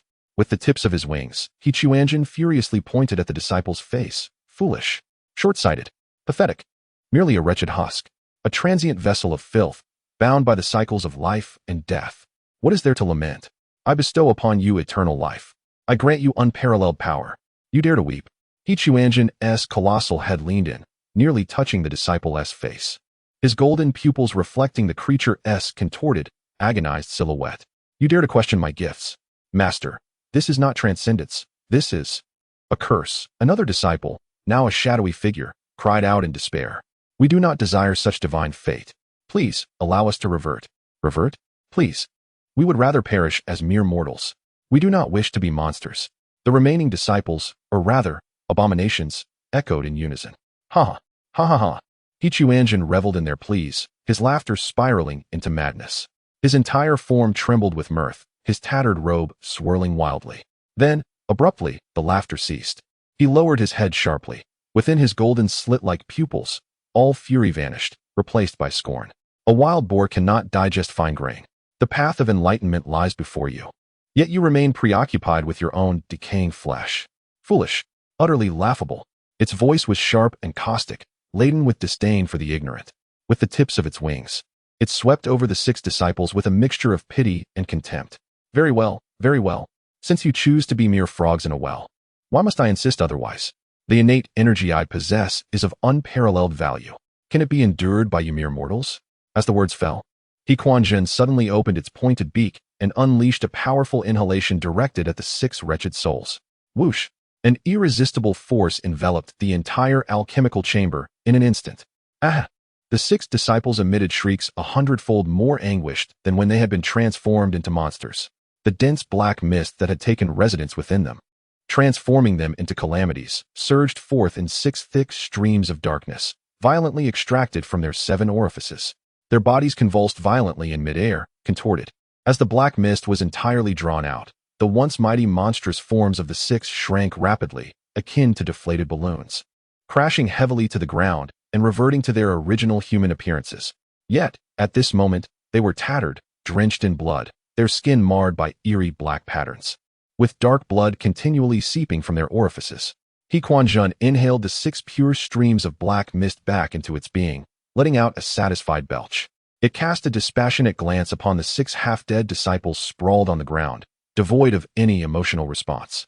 Slowly, it turned away, gently lifting the shimmering golden ascension sutra with its wings, not sparing them another glance. "Get out." A single cold, emotionless word escaped its beak. "All of you leave." The 6 disciples, as if granted a reprieve, hastily supported one another in their exit from the alchemical chamber. Quanzhen paid them no mind. Its entire focus was now absorbed in the golden ascension sutra it held. The gilded pages bore no intricate texts, only a few grand characters that flowed with profound Taoist essence. 3 flowers gather at the crown. 3 flowers gather at the crown. Quanzhen gently tapped these 4 words with its sharp beak, whispering to itself. Then, as if struck by a sudden epiphany, it erupted into manic laughter. "Oh. Ha ha ha. So it is. So it is. 3 flowers. Gather at the crown. Ha ha. The path is simplicity itself. The path is simplicity itself." Within its delirious reasoning, this arcane alchemical terminology was comprehended with utmost clarity and literalness. Quanzhen abruptly closed the sutra, tucking it into its robe, and with a decisive stride, it left the alchemical chamber, exiting the cave. Outside, the sunlight cascaded perfectly. Quanzhen squinted its golden vertical pupils, surveying the flora of the mountains. Ultimately, its gaze settled upon the cliff's edge, where 3 vividly colored wildflowers flourished in the wind. One was as crimson as blood, another gleamed like gold, and the last exuded a mysterious violet hue. It strode purposefully forward, extending its sharp, elongated beak, and with a crisp sound, snap, snap, snap, efficiently plucked the 3 wildflowers from their stems, clutching them in its mouth. Upon returning to the elixir chamber, the crane, Quanzhen, once again positioned itself before the alchemical furnace. With a solemn demeanor, it delicately extracted the dew-kissed wildflowers from its beak using the tips of its wings, and then, one by one, carefully arranged them atop its grand, white-feathered head. The red, yellow, and purple blossoms appeared remarkably comical against the backdrop of its pristine plumage. Chapter 11. The view of true immortality having completed its preparations. Quanzhen abruptly straightened its form, slightly unfurling its wings to assume a pose it deemed imbued with ethereal grace. With its golden vertical pupils closed, it raised its head towards the heavens, enveloping the entire alchemical chamber in a profound silence. It awaited the radiant glow of dawn, the grand opening of the heavenly gates, and the supreme ecstasy of transcending to immortality. 1 breath, 10 breaths, a stick of incense. The chamber remained as silent as the grave. The anticipated events had not transpired. A barely perceptible tremor coursed through Quanzhen's closed eyelids. Cautiously, it cracked open a sliver of an eye, peering skyward with 1 golden vertical pupil. Nothingness greeted it. Fully opening its eyes, it glanced down at its wings and talons. No change. Its colossal crane head slowly tilted at an awkward angle, emitting a perplexed sound. It extended its wings, plucking the 3 flowers from atop its head, cradling them before its eyes, examining them meticulously. Flowers, indeed, it murmured to itself. It gestured towards the top of its head. The top, also correct. It once again retrieved the tome of the Transcendent Sutra, flipping to the first page, prodding each word with its beak. 3 flowers, gather. At the top, correct. The scripture states as such. Why then has it not worked? Its voice suddenly sharpened with irritation, and with a resounding flap of its wings, it sent the 3 flowers crashing to the ground, trampling them into oblivion. Could it be that the flowers were flawed? A glimmer of doubt flickered in its golden vertical pupils. Yes, that must be it. How could mere wildflowers from the mortal realm adorn my crown? These flowers must be celestial blooms. Yes, celestial blooms. Yet immediately, it contradicted itself. No, no. If I were already an immortal, why would I need to transcend? If I have yet to transcend, where then can I seek such celestial blooms? This is illogical. Quanzhen sank into deep contemplation, standing motionless in the center of the chamber, resembling an enigmatic statue. It found itself perplexed. This conundrum was far too intricate for its frantic, linear mind to grasp. Its immense crane head began to rotate at a steady pace, producing a disconcerting clicking sound, a unique method of its contemplation. No, something is amiss. As it spun, It muttered to itself in a frenzied manner, audible only to its own ears. The scripture is not at fault. The path of the Tao I follow cannot be erroneous. Is it the flowers? The crown? Or perhaps this world itself? Suddenly, the spinning crane head came to an abrupt halt in a manner defying the laws of physics, its neck contorting into a horrifying twist. People. A fervent realization ignited within its golden vertical pupils. It is a matter of humanity. Having dwelled in the mountains for so long, I have become detached from the mundane. My thoughts have grown stale. Thus, my comprehension is flawed. Assuming a posture of self-critique, it erupted into a manic cackle, cawing.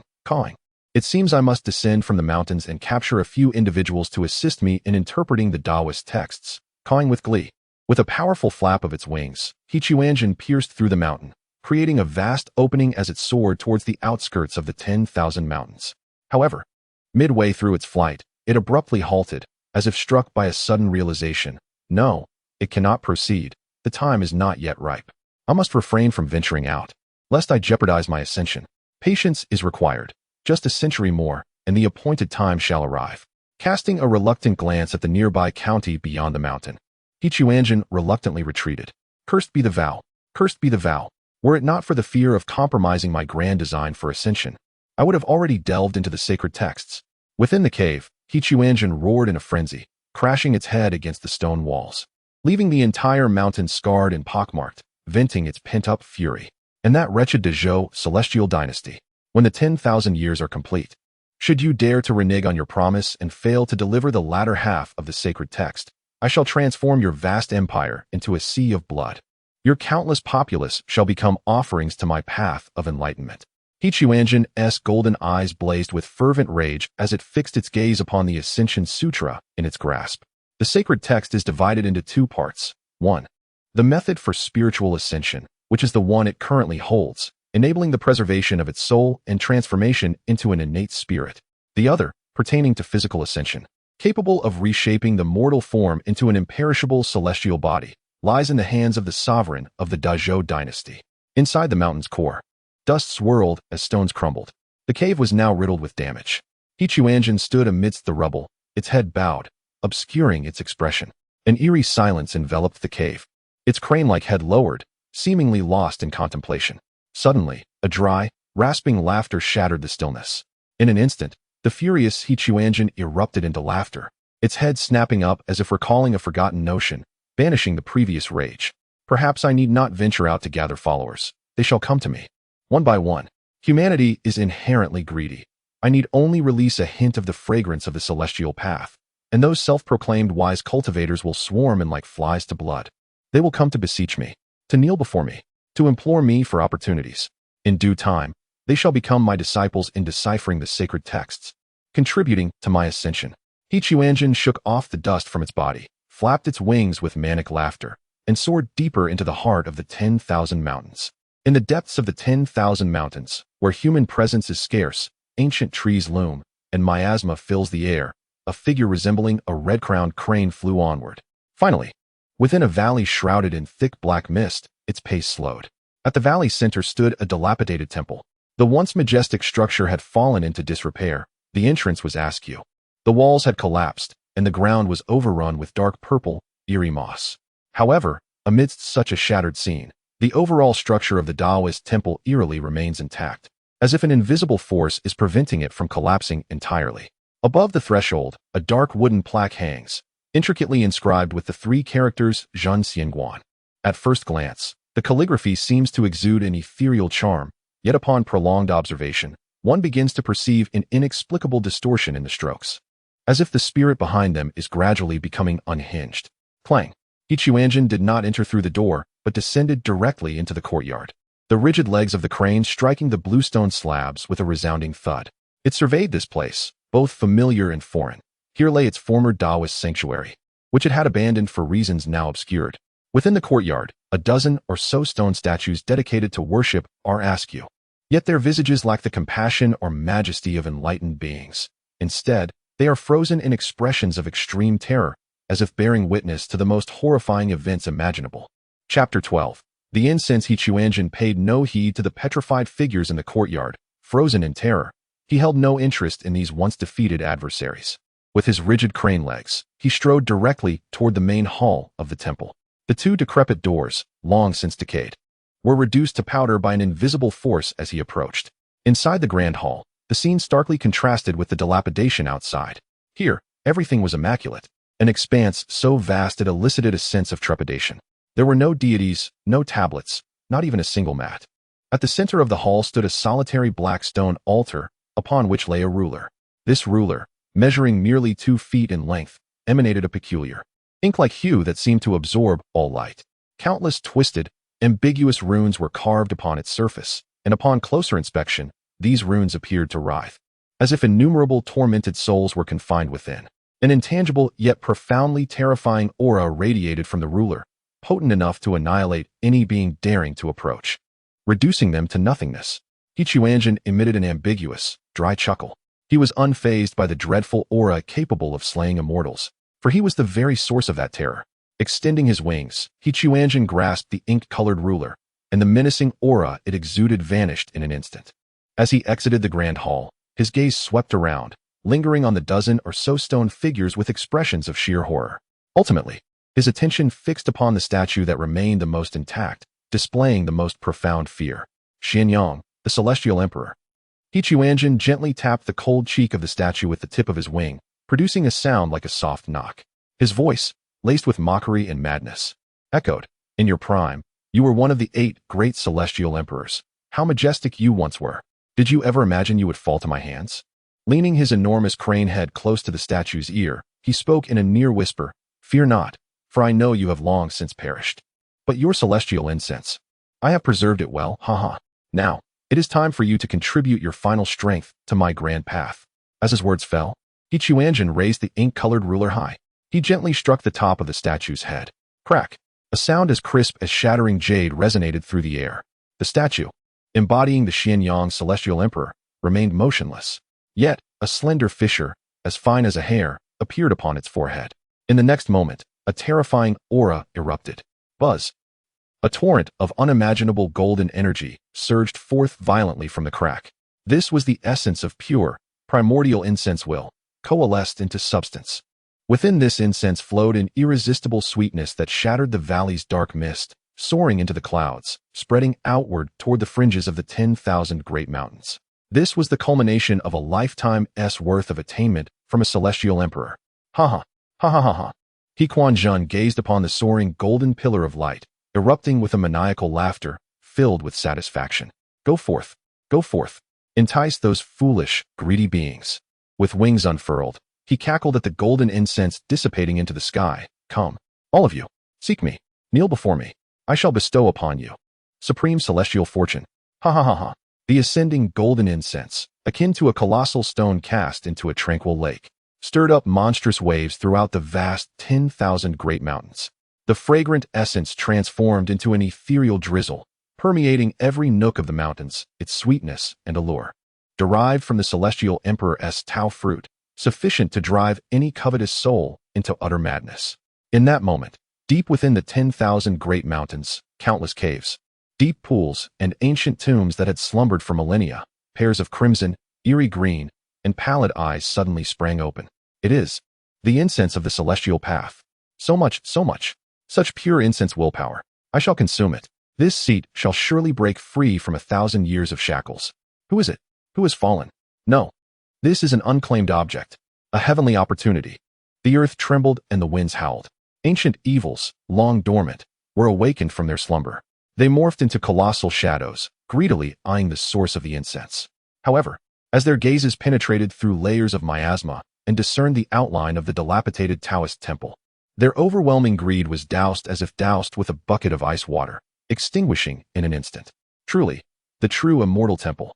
A millennia-old corpse king, just emerging from a crevice in the earth, felt its cadaverous aura suddenly freeze, its massive form trembling in fright. Without uttering a word, it scurried back into the depths of the fissure, sealing it tightly behind. It is that madman's sanctuary. From within a cloud of poisonous swamps, a terrified scream echoed, as if the demonic cloud had encountered its nemesis, retreating at tenfold the speed it had arrived, vanishing without a trace. How unfortunate! Truly unfortunate! How could it be that wretched star? Flee! Flee! It is that madman! The ancient evils, having witnessed Quanzhen's terror over the long years, felt their greed swiftly supplanted by a deeper, more profound fear.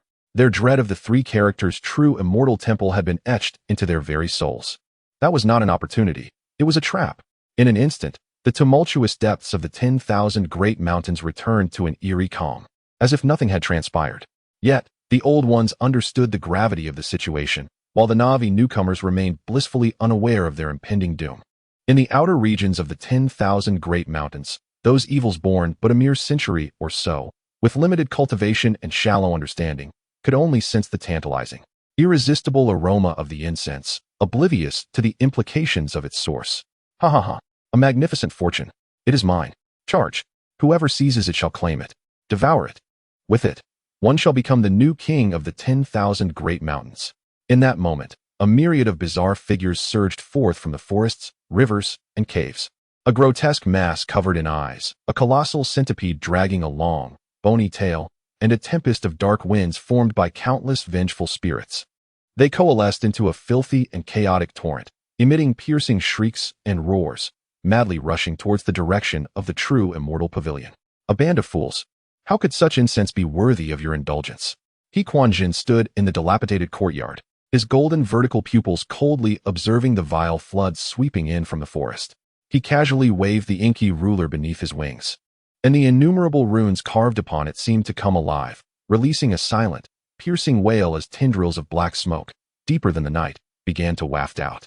Within that black smoke, countless tormented and contorted faces appeared to rise and fall, eerily drifting towards the myriad of malevolent spirits. Chapter 13. Turmoil Charge Forth. The celestial opportunity lies just ahead. Whoever dares to compete with me shall be devoured. A fetid torrent surged forth like a deluge, replete with the stench of decay, rushing towards the true immortal temple. Leading the charge was a colossal centipede, fashioned from countless corpses, each leg thrashing madly against the earth, its massive mandibles dripping with insatiable saliva. Yet, just as it was about to cross the threshold of the temple courtyard, its movements abruptly ceased. The wisps of black smoke, seemingly gentle and slow, emanating from the measuring rod, silently entwined around its foremost pair of limbs. There were no screams, no struggle. The limbs, composed of pallid bones and putrid flesh, instantly lost all color, transforming into lifeless stone. This bizarre petrification spread with astonishing rapidity. The centipede's expression of avarice and frenzy became frozen in time, and in the next moment, its entire massive body, along with the half-dripped saliva from its mandibles, was irrevocably transformed into a lifelike, yet moribund stone statue. With a thud, the ensuing inertia sent several malevolent creatures crashing into this suddenly materialized statue. Clear the way. Do not obstruct. The angry curses went uncompleted as their bodies met the omnipresent black smoke, and in an instant, their eyes lost all color, transforming into stone figures, just like the earlier centipede. The foremost malevolent creature collided with this invisible wall, and in the ensuing silence, one after another, they were reduced to stone. The deafening roars and howls seemed abruptly severed by an unseen hand. A moment ago, the scene was one of a hellish cacophony, and in the next, it plunged into an eerie, absolute silence. What is that? Run. Quickly flee. The malevolent beings that had narrowly escaped the onslaught were finally roused from their intoxication of greed. They gazed upon the array of stone figures before them, each frozen in expressions of avarice and astonishment. A chill, emanating from the depths of their souls, surged through their bodies. That is not a celestial opportunity. That is pure terror. Flee. Help. The once reckless surge of malevolent creatures instantly reversed direction, spiraling into a chaotic and frenzied retreat. However, all was in vain. The black smoke seemed to possess a life of its own. It no longer drifted delicately, but spread forth like a tide of darkness, silently engulfing all in its path. Its pace was not swift, yet wherever the smoke traveled, time appeared to freeze, rendering their attempts at escape futile. Countless malevolent beings, whether they ran, crawled, or flew, found their every movement transformed into stone the moment they came into contact with the black smoke. In just a brief span of time, the once resounding chaos and clamor had been utterly transformed into a silent forest of stone figures. At the entrance of the Taoist temple, extending outward, countless malevolent spirits transformed into a multitude of stone sculptures, eternally exhibiting the terror and despair of their final moments in this desolate mountain range. Quanzhen coldly observed this scene, once again waving his ruler, causing the billowing black smoke to retreat like weary birds returning to their nest, instantly vanishing into the ruler. That earth-shattering golden beam of light not only stirred the vast expanse of the 10,000 great mountains, but also pierced through the ancient miasma enveloping the mountain range, illuminating the skies above the border provinces of the Great Xia dynasty. In that fleeting moment, all counties adjacent to the 10,000 great mountains, regardless of day or night, beheld that sacred beam of light, seemingly connecting heaven and earth. Within the various city god temples sanctioned by the Great Xia dynasty, those deities, who typically occupied lofty positions and reveled in the incense offerings of mortals, abruptly rose from their thrones almost in unison. They were not true deities but rather cultivators of the divine path, siphoning the essence of mortals into incense. At this moment, clad in official robes, their expressions bore no trace of authority. They were fixated on the direction from which the golden light emanated, their eyes ablaze with an insatiable greed and desire. Celestial treasures have descended. What an exquisitely pure power of the immortal path. If only a fraction could be acquired, I could ascend directly to the rank of an immortal king, or even higher. The overwhelming desire within them surged wildly, each one yearning to cast aside their divine insignia and robes, transforming into a streak of light to plunge into the depths of the mountains. Yet, none dared to take such action. The 10,000 great mountains were a prison for innumerable malevolent spirits, and as mere county city gods, entering would be tantamount to seeking death. The force at play was far beyond their reach. Intense greed clashed violently with reason within their hearts, and ultimately, reason prevailed. They could not possess it, but someone could. The emergence of such a treasure was a monumental event that demanded immediate reporting to the heavens. Swiftly, they must convey tidings to the court. This is a divine blessing for our Great Xia, with an unparalleled treasure manifesting in the 10,000 great mountains. Such merit will surely earn His Majesty's generous rewards. Almost simultaneously, within the numerous city god temples scattered across the border, these scheming deities performed identical actions. They unfurled scrolls, lifted their vermilion brushes, and embellished their accounts of the wondrous sight they had witnessed. Subsequently, they cast their completed reports into the air, reciting incantations. Those reports instantaneously transformed into golden birds of message, formed from the concentrated will of incense. Flapping their wings and swiftly soaring beyond the city walls and over the mountains towards the capital of the Great Xia dynasty. For them, since the treasure was beyond their grasp, reporting this sizzling opportunity to the court in exchange for tangible rewards and a promising future was the wisest choice. As for whether the depths of the mountains heralded fortune or calamity, or what entities might be summoned, such concerns were far beyond the purview of these provincial deities. A few days later, in the courtyard of the true immortal temple, several stone statues, once belonging to the cultivators of the celestial dynasty, stood in a rigid and eerie posture, wielding tattered brooms to sweep away non-existent dust from the ground.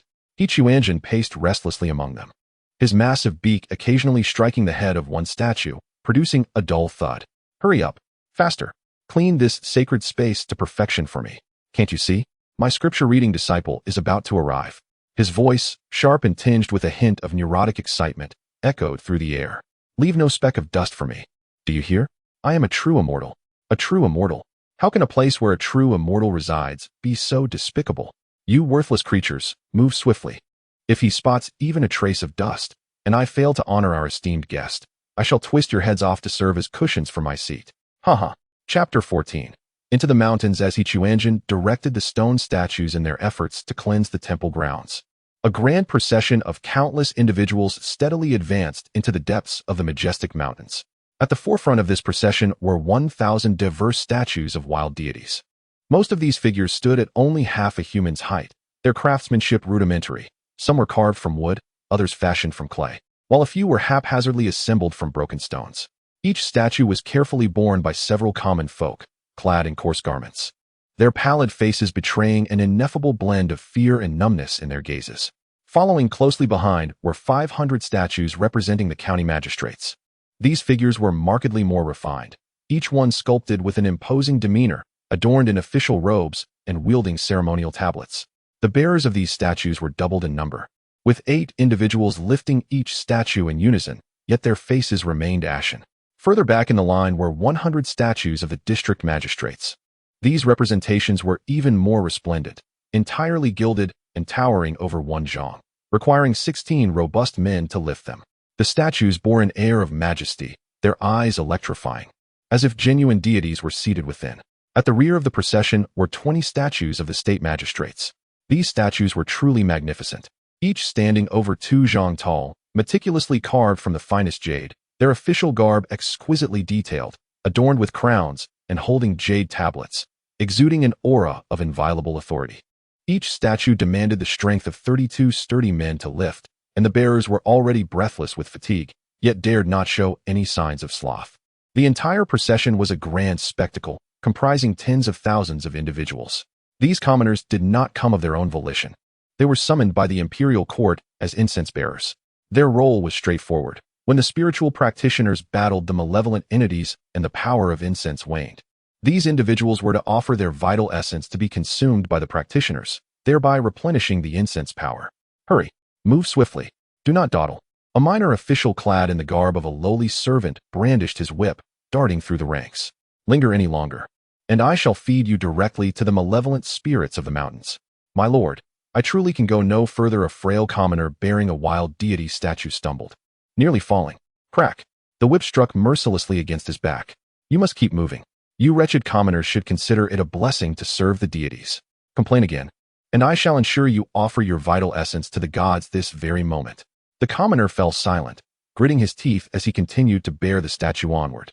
Though the statues appeared silent and still, the spiritual practitioners among them had already begun to communicate surreptitiously through their divine consciousness. This time, the court has truly spared no expense. They have dispatched 20 state magistrates. 1 county magistrate communicated discreetly. Humph, you have all witnessed the golden radiance. That is undoubtedly a remarkable treasure. To say there are 20 state magistrates is no exaggeration. Even the celestial kings themselves would not be amiss in joining this endeavor. Spoke a district magistrate, his tone laced with greed. Nevertheless, it must be said that the 10,000 great mountains are no benign territory. Countless malevolent spirits are sealed within. And for us to venture inside, the likelihood of emerging unscathed is— What are you afraid of? A voice from a regional city god interjected, laced with disdain. No matter how formidable those spirits may be, they are not but a horde of irrational beasts. Moreover, with our numbers and the abundance of incense offerings, should a confrontation arise, we may not necessarily suffer losses. Such words ring true, yet what? Another regional city god interrupted. Fortune favors the bold. Those rare treasures are not easily obtained. Furthermore, we are merely the vanguard for this expedition. More powerful entities will follow.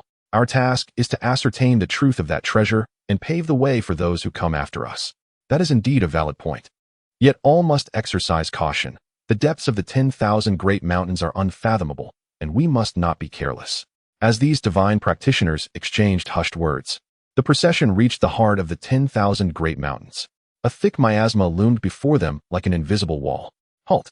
The leading regional city god projected his divine will, and the entire group came to an immediate stop. From this moment forth, all must remain vigilant. The voice of the city god resonated through the idol, authoritative and frigid. Once we enter the 10,000 great mountains, no one is permitted to stray from the ranks, raise their voice, or act out of greed. Those who disobey shall face my unwavering wrath. Yes, the assembly of deities responded in unison. The miasma surged forward like a tide, instantly enveloping the entire procession. The citizens carrying the idol turned pale, their breaths quickening. With a few of the frail, even fainting on the spot. Form a protective formation. Safeguard these incense offerings. The leading city god commanded sternly. In an instant, beams of golden and silver light erupted from the idol, weaving into an expansive net of luminescence above the procession, barely keeping the lethal miasma at bay. As the group delved deeper, the surroundings grew increasingly sinister. Towering ancient trees obscured the light, and the ground emanated a nauseating stench. Occasional eerie howls echoed, sending chills down the spine. My lord, I truly cannot endure any longer. A frail citizen carrying the idol of a wild god lamented. His face as pale as a sheet, sweat cascading down his brow. Hold on, just a little longer. The voice of the wild god emanated from the idol, tinged with urgency. Yet at that moment, a deep growl erupted from the dense thicket ahead. The sound grew louder, and the entire procession tensed in an instant. Be alert. Something is approaching. A regional city god spoke gravely. From the thicket, a mass of black mist began to seep forth, revealing a colossal silhouette within. The figure towered at least 3 meters high, exuding an overwhelming aura of death, with a pair of blood-red eyes resembling lanterns fixated upon the idol within the procession. It is a fiend. A voice from a county city god trembled with fear. The sinister entity gradually emerged, its form composed of countless twisted vengeful spirits. Each wisp of black mist incessantly swirling and emitting anguished wails. Its colossal claws lightly grazed the ground, instantly rending the hard rock and leaving behind deep crevices. How insignificant this malevolence is. We possess an abundance of incense offerings. Why should we fear it? The city god of Huayan declared confidently, I shall. Halt. The city god of Yuaning interjected immediately, do not act recklessly. The city god of Huayan momentarily hesitated, Brother Yuaning, this is unwise. What do you understand? The voice of the city god of Yuaning was frigid, we are not yet deep within the mountains. To rashly expend our incense power now would leave us defenseless when true danger arises. Then, what should we do? Chapter 15. Asylum. The gaze of the city god of Yuaning swept over the 1,000 statues of the wild deities ahead, a glimmer of coldness flashing in his eyes. Wild deities, heed my command. Advance to confront the enemy. A tumult of discontent arose among the wild deities. Why should we go forth? One deity protested. Indeed, your city god is powerful. Why do you not engage the enemy yourself? Another echoed in agreement. Impudent fools. The Yuaning city god bellowed. This is an order. Who dares to defy me shall face immediate retribution. The oppressive aura descended upon the wild deities, silencing their protests. However, the resentment in their eyes intensified. They were merely folk deities worshipped by the common people and could never hope to rival the authority of an officially sanctioned city god. Advance. Reluctantly, the front line of several hundred wild deities braced themselves and charged toward the monstrous foe. Upon sensing the approach of their incense-fueled energy, the creature roared with excitement, opening its gaping maw to greedily consume the fragrant essence emanating from the wild deities. The moment one deity made contact with the creature's claw, the statue shattered, and the practitioner within let out a blood-curdling scream as their soul was instantly torn apart. Cursed beast! It is too powerful. Run, run! The wild deities scattered in terror. Yet the creature's speed was unmatched. In mere bounds, it overtook several fleeing deities, devouring them along with their statues. Fools! Return at once! The Yuaning city god shouted in fury, but the wild deities dared not look back. In mere moments, dozens of wild deities had been consumed by the beast. This cannot continue, one city god sighed, preparing to intervene. However, at that moment, the creature seemed to have had its fill, letting out a satisfied belch before shifting its gaze toward the common folk. Not good. It has set its sights on the incense. A county city god exclaimed. The creature slowly approached the populace, its nostrils flaring as it savored the air, searching for something delectable. Quickly, command the citizens to offer their vital essence. One city god urgently ordered. The creature was on par with them, and they had to ensure a constant supply of incense. Otherwise, they risked severe injury. Yes. In an instant, the enforcers wielded their whips, driving the citizens forward. Hurry, offer your vital essence to sustain the deities. No, I do not wish to die. A citizen cried in despair. Crack. The whip lashed mercilessly against him. This is your fate. To serve the gods is your honor. Under the relentless coercion of the whips, the citizens were forced to sit cross-legged and close their eyes. Soon, faint golden wisps of energy began to rise from them, drifting toward the statues. As their essence diminished, the citizens' faces grew increasingly pale, some even beginning to convulse. The creature, now intoxicated by the richer aroma of incense, surged forward with renewed vigor, roaring as it charged toward the throng. The monstrous beast emitted a deafening roar, its colossal form resembling a moving mountain of death, charging directly at the citizens who were sacrificing their vitality. Damn it! A voice filled with fury erupted from the statue of the city god of Yuanning, Sun Wan. You go deal with it. Why must it always be me? Sun Wan's voice dripped with dissatisfaction. We are all city gods. Why must I be the first to act every time? This is not the moment for disputes. The city god of Yuanning retorted sharply. We, 20 in total, must preserve enough incense power to confront the true dangers lurking in the deep mountains. We can only afford to sacrifice one person's incense. Then why not you? Sun Wan scoffed. Or do you believe yourself to be more important than I? The other city gods remained silent, evidently reluctant to expend their incense at such a critical juncture. Enough. The city god of Yuanning gritted his teeth. I shall take action. As soon as he spoke, a brilliant golden light erupted from the top of his statue, piercing like a sword towards the beast. The beast shrieked in agony as it was struck by the golden light, a large portion of its dark mist torn away. However, this strike left the statue of the city god of Yuanning noticeably dimmer, greatly depleting his incense power. "You scoundrels," he cursed while battling the beast. "Don't blame me for holding a grudge later." "Heh, we are all thinking of the greater good," Sun Quan remarked with a gleeful tone. "Well done, Yuan Ning." The beast, under the assault of the golden light, began to falter, but its counterattacks rapidly drained Yuan Ning's incense power. "Quick, let more citizens offer sacrifices," Yuan Ning urged eagerly. Crack, crack, crack. The sound of whips fell like rain, forcing more citizens to relinquish their vitality. Their faces turned as pale as paper, with some even beginning to spit blood. "No, my child is still waiting for me at home," a middle-aged man cried out in despair. "Silence." A constable struck him across the face with a whip. "Serving the deity is a blessing." The fierce battle raged for half an hour before the beast was finally vanquished by the attacks of Yuan Ning. Yet, the statue of Yuan Ning had dimmed significantly, its incense power nearly exhausted. "Well done, Yuan Ning," Sun Quan remarked with a hint of schadenfreude. "But with your incense depleting, I fear the journey ahead." "What do you mean?" Yuan Ning snapped angrily. "Nothing much, just that your strength has diminished considerably. Perhaps you should withdraw from this mission and recuperate?" Sun Quan replied with a cold laugh. "Nonsense." Yuan Ning ground his teeth. "Even with insufficient incense, I am stronger than you cowardly lot." "Very well, let us continue," Sun Quan replied dismissively. "But should we discover any treasures in these mountains, Yuan Ning, you might only be left to watch." The procession reassembled, for the intervention of the city god of Yuaning had resulted in minimal losses. Merely over 100 wild deities and more than 300 common folk had perished, while 100 or 200 wild deities had seized the opportunity to flee amidst the chaos. Those who escaped would undoubtedly face the reckoning of the Great Xia Court in due time. Although the losses were not considerable, a profound heaviness settled upon the hearts of all. They had only just arrived at the heart of the 10,000 great mountains, and already the power of the city god of Yuaning had diminished significantly. As they ventured deeper, the malevolent spirits encountered would only multiply, and the path ahead promised to be increasingly perilous. The surviving commoners trembled as they hoisted the deity's statues once more, their eyes brimming with despair and dread. Many were on the brink of death, yet the enforcers continued to lash at them mercilessly.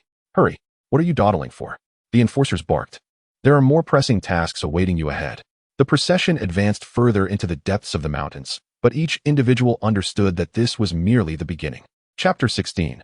The Mountain Lord. After several hours of travel, the group occasionally encountered malevolent spirits emerging from the shadowy corners.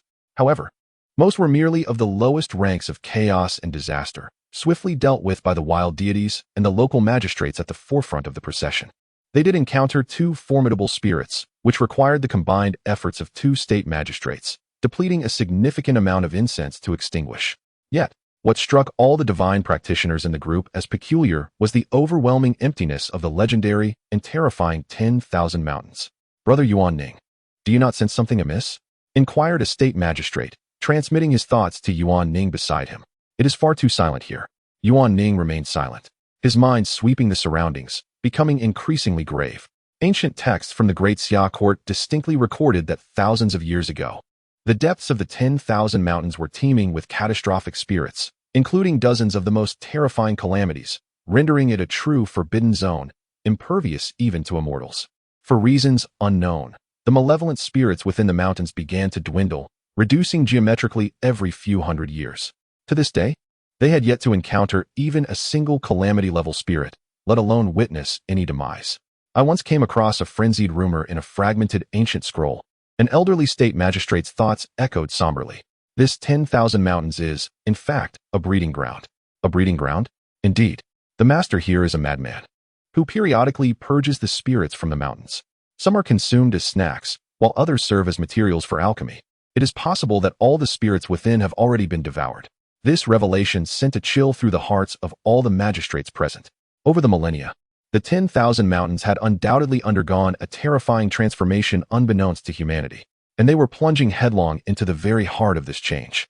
The procession continued to advance slowly through the miasma-laden forest, the faces of the citizens bearing the divine statues growing increasingly pale, some staggering in their steps. The crack of whips from the enforcers echoed intermittently, yet even they appeared restless and uneasy. "This cannot continue," a state magistrate conveyed through thought to the others. "Our incense is dwindling, and these citizens cannot endure much longer." Indeed, another state magistrate concurred. "At this rate, when we reach the depths of the mountains, our incense will be nearly depleted." Unless we drain these citizens entirely, it will not suffice to sustain our return journey. The group halted in a relatively open valley, where the thoughts of 20 state magistrates began to fervently exchange. I believe we should turn back, one voice, tinged with evident reluctance, suggested. The reconnaissance mission has been accomplished. We have discerned the true nature of the 10,000 mountains.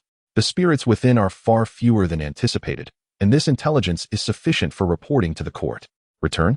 The tone of the Xuanwan state magistrate dripped with disdain. Have you forgotten the soaring golden light? The rare treasures lie just ahead. To turn back now would be to squander our efforts. Sun Wan spoke wisely. Although the incense offerings to the city god of Yuan Ning have significantly dwindled, his resolve remains unyielding. The golden light glimmers not far away, and given that the malevolent spirits in this mountain are fewer than anticipated, we can certainly proceed directly to seize the treasure, which would be a monumental achievement. However, what if danger awaits us there? A cautious city god expressed his concerns, stating that such radiant light would undoubtedly attract countless malevolent entities, perhaps turning the location into a battlefield. What is there to fear? Sun Wan scoffed. We have encountered not a single calamity along our journey, which speaks volumes about the diminished peril of these 10,000 mountains. If we delay, waiting for the court to send stronger individuals, what portion of the glory will remain for us? The other city gods began to murmur, their thoughts intertwining in the air. Some advocated for retreat, believing caution to be paramount, while others urged advancement, considering the opportunity too precious to let slip away. Esteemed colleagues, allow me to share my perspective. A venerable city god's voice resonated softly. Having come this far, returning empty-handed would yield little merit. Moreover, consider the vastness of that golden light. It must signify an extraordinary treasure. Should we be fortunate enough to acquire it, it would be our chance for meteoric rise. Yet our incense offerings, the incense is insufficient, as are the common folk. The elder city god's tone turned indifferent. At worst, we may expend a bit more, but if we can obtain the treasure, it will all be worth it. Though the commoners could not hear the exchange of thoughts, they sensed an ominous foreboding as they observed the statues remaining still for an extended period. My lord, when shall we return? A frail commoner trembled as he inquired. Crack! A whip struck him sharply. Silence. When has it become your place to speak? Following a heated debate, the voices favoring progress gradually gained supremacy. In that case, let us continue onward. The city god of Yuan Ning decisively declared. However, from this moment forth, everyone must remain alert and composed, regardless of the circumstances we encounter. Indeed, Sun Wan's voice brimmed with excitement. Fortune favors the bold, and the extraordinary treasures await us just ahead. The procession reformed, advancing toward the direction of the golden light. The commoners were compelled to hoist the statues once more, their faces etched with despair, yet none dared to rebel. Hurry, move faster. The enforcers brandished their whips. The treasures of immortality lie ahead, and your participation, you lowly serfs, is a blessing accrued over lifetimes. The caravan trudged slowly through the miasma, each individual harboring diverse thoughts.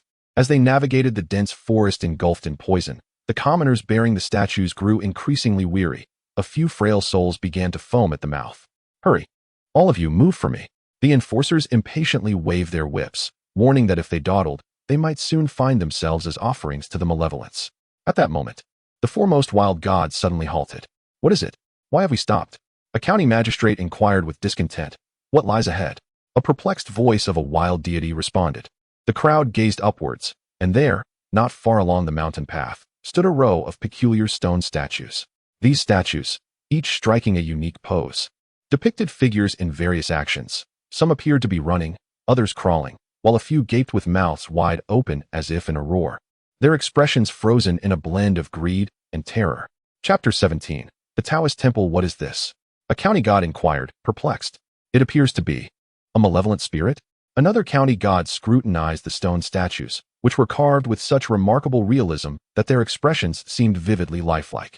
Who would take the time to sculpt such figures in this desolate wilderness? The god of Yuanning Prefecture felt a sense of vigilance, particularly given their sinister appearance. Something is amiss. The deity's statue flickered subtly. Why do I have the impression that these figures might indeed be genuine malevolent spirits? Nonsense. One county god scoffed. Stone is merely stone. How could it possibly be a spirit? The group gradually approached the statues, allowing everyone to discern the intricate details. Each strand of hair, every line and texture, even the fear in their eyes was strikingly apparent. This craftsmanship is nothing short of divine. A county god marveled. pondering the mastery required to render malevolent spirits so convincingly. Wait, a seasoned state god suddenly felt a tremor of unease. Look at that stone centipede, its drool. It is still dripping. All eyes instantly fixated on the enormous centipede statue, where indeed a drop of saliva was poised to fall, suspended in midair. This cannot be. A county god's voice quivered with terror. How can stone possess drool? Unless the god of Yuanning Prefecture was engulfed in profound shock. Unless these were not statues at all, but true malevolent spirits that had been petrified by some means. Upon this conjecture, the entire group fell into a profound silence. Petrified malevolent spirits? The voice of the county god from Sunwan Prefecture trembled. What kind of entity could achieve such a feat? What has transpired here? Another county god asked in fear, though the common folk carrying the statues could not comprehend the exchange of divine thoughts. Witnessing the sudden stillness of the statues amidst the terrifying stone figures left them trembling in fright. My lord, shall we continue onward? A cautious officer inquired. Silence. A state god bellowed. When did it become your place to speak? Yet, in truth, all the divine practitioners were grappling with their own inner turmoil. These statues undoubtedly indicated the presence of some extraordinarily dreadful power ahead. I counted them, a county god stuttered. There are at least thousands of statues here, which implies that thousands of malevolent spirits were petrified here. Thousands of malevolent spirits. The god of Yuanning murmured. What kind of terrifying power could petrify so many at once? The procession halted before the array of statues, with everyone hesitating about whether to proceed. Silence pervaded the group for a considerable time before someone finally spoke. Dear friends, take a closer look at these statues. The state god of Qingling projected a calm, analytical tone. Most of these malevolent spirits are of the chaotic and disastrous variety, with only a few being truly malevolent. Behold, those diminutive entities, exuding faint breaths, are evidently the lowest tier of chaos, while those that are slightly larger embody disaster. As for calamity, I can scarcely count less than 8. Brother Qingling speaks truthfully. Another city lord has begun to observe with keen scrutiny. The distribution of these malevolent forces is unmistakably clear, with the vast majority being of inferior caliber. Yet, what does it matter? The city lord of Yuanning harbors an unsettling premonition. The ability to petrify thousands of these malevolent beings, regardless of their rank, indicates that the one who acts is no ordinary being. At this moment, a flicker of retreat has begun to surface within him. The statue of the city lord of Qingling shines faintly, as if contemplating. From this perspective, the existence capable of such feats is, at most, a calamity-level malevolence. Calamity? A shudder of fear permeates the minds of several county lords. Their powers suffice only to combat chaos. Even under ample incense offerings, they can barely contend with disaster. As for calamity, unless bolstered by copious incense, even a city lord cannot hope to prevail. Indeed, the tone of the city lord of Qingling grows resolute. If it were a demise-level being or higher, there would be no need to petrify these lesser minions. A mere thought could obliterate them, leaving only calamity-level malevolence to necessitate such a method against a multitude of inferior entities. Hearing this analysis, the city lord of Xuanwan feels excitement eclipsing his fear. Brother Qingling is indeed correct. If it is merely a calamity-level malevolence, our current strength is more than adequate to handle it. Precisely. We boast 20 city lords, 100 county lords, and 500 district lords, along with abundant incense offerings. Even a calamity cannot stand against us. Another city lord shares in the exhilaration. Moreover, the power required to petrify so many malevolent beings must have exacted a tremendous toll, perhaps rendering that existence considerably weakened. The city lord of Qingling continues his analysis. A subtle shift in the atmosphere of the group begins to unfold, as fear gradually yields to greed. In light of this, why should we harbor fear? That golden light lies ahead. Should we attract calamity, it would only underscore the treasure's worth. The city lord of Xuanwan thinks with fervor. Indeed, although the city lord of Yuanning has suffered significant losses in incense, his tone is imbued with bravado. Fortune favors the bold. How could a mere calamity impede our progress? The divine practitioners within the ranks commence animated discussions, their prior trepidation rendered trivial in the face of avarice. The city lords proclaim with grandiosity that, should it come to pass, the 20 of us shall unite, and even calamity shall face naught but demise in our presence. Furthermore, with the populace abundant, if necessary, let them all be offered in sacrifice. Our incense is sufficient to combat any foe. Though the citizens bearing the statues cannot comprehend the mental exchanges, they sense an ominous portent as the statues begin to radiate light once more. My lord, should we not consider retreating? An elderly citizen trembles to inquire. Slap. The whip struck him mercilessly. Silence. When did it become your turn to speak? The city god of King Zhao ultimately made the decision. Now that we have analyzed the situation clearly, let us proceed. A mere calamity shall not hinder our quest for treasures. The group began to navigate around the stone statues, advancing with utmost caution. At that moment, the miasma ahead thinned slightly, revealing the outline of a valley. We've arrived. This is the place. The source of that golden light lies within that valley. The excitement in the city god of Xuanwan's thoughts was palpable. The spirits of all the divine cultivators were invigorated, urging the team to quicken their pace. As they drew nearer, the silhouette of a Taoist temple became increasingly discernible within the thinning mist. Chapter 18. The Crane's Enigma. The inscription on the plaque read, "True Immortal Shrine," provoking an involuntary utterance from the county magistrate. True Immortal Shrine? The spirit of Xuanwan Prefecture's magistrate was laced with a mocking tone. Such audacity. The proprietor of this shrine was indeed excessively arrogant to claim the title of True Immortal. The divine practitioners in the procession murmured among themselves, their thoughts weaving a tapestry of conjecture in the air. Indeed, even the sovereign of the great Zhou dynasty, who reigned 100,000 years ago and possessed unparalleled cultivation, would not dare to presumptuously declare himself a true immortal. That sovereign had transcended the divine path to enter the realm of immortals, and even he only referred to himself as the monarch of the immortal dynasty. What audacity allowed this dilapidated shrine in the wilderness to adopt such a grandiose title? Humph. It must be some ignorant cultivator, excessively proud of himself. Given the shrine's decrepit state, it was likely that its arrogant master had perished several centuries ago. The procession cautiously entered the courtyard of the true immortal shrine, where the crooked stone statues instilled an unsettling feeling in everyone present. The officials drove the common folk to carry the idols into the courtyard, the sound of whips cracking sharply resonating in the silence of the shrine. Why is it so eerily quiet? A county magistrate's spirit echoed with confusion. Were there not rumors of some malevolent entity lurking about? The magistrate from Qingling Prefecture warned. Be vigilant. Perhaps that thing is concealed within the shrine. As the procession advanced toward the main hall, the half-open vermilion door creaked ominously in the wind, producing an eerie sound. Open the door, commanded the magistrate of Xuanwan Prefecture. Several intrepid officials stepped forward, cautiously pushing the main hall's grand door ajar. In an instant, a thick aroma of incense wafted from within, yet it was tainted with an inexplicable, sinister odor that unsettled all the divine practitioners. What kind of incense is this? A county magistrate inquired, bewildered. I don't know, but it feels rather peculiar, another magistrate replied. The procession slowly entered the main hall, with the villagers carrying the idols following closely behind, trembling with trepidation. The hall was dimly lit, yet its arrangement was discernible. It was stark and empty, save for a tattered map placed at the center, upon which sat an enigmatic figure. It was an enormous red-crowned crane, its plumage entirely snow-white, save for a patch of crimson upon its crown.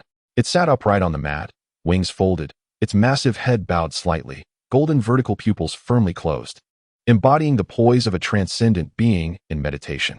However, the most bizarre aspect was the continuous seepage of black mist from the crane, swirling and rolling in the air, exuding an overwhelmingly nauseating malevolent aura.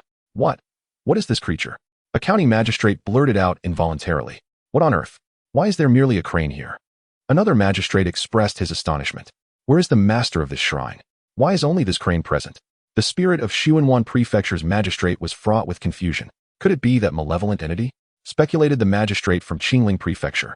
No, that aura, while peculiar, does not seem akin to that of a malevolent spirit. The venerable deity of Yuaning State meticulously sensed the encroaching black mist. As discussions ensued among the crowd, the red-crowned crane abruptly opened its golden vertical pupils. Ahem! The crane, Quanzhen, cleared its throat, striving to infuse its voice with an air of solemnity.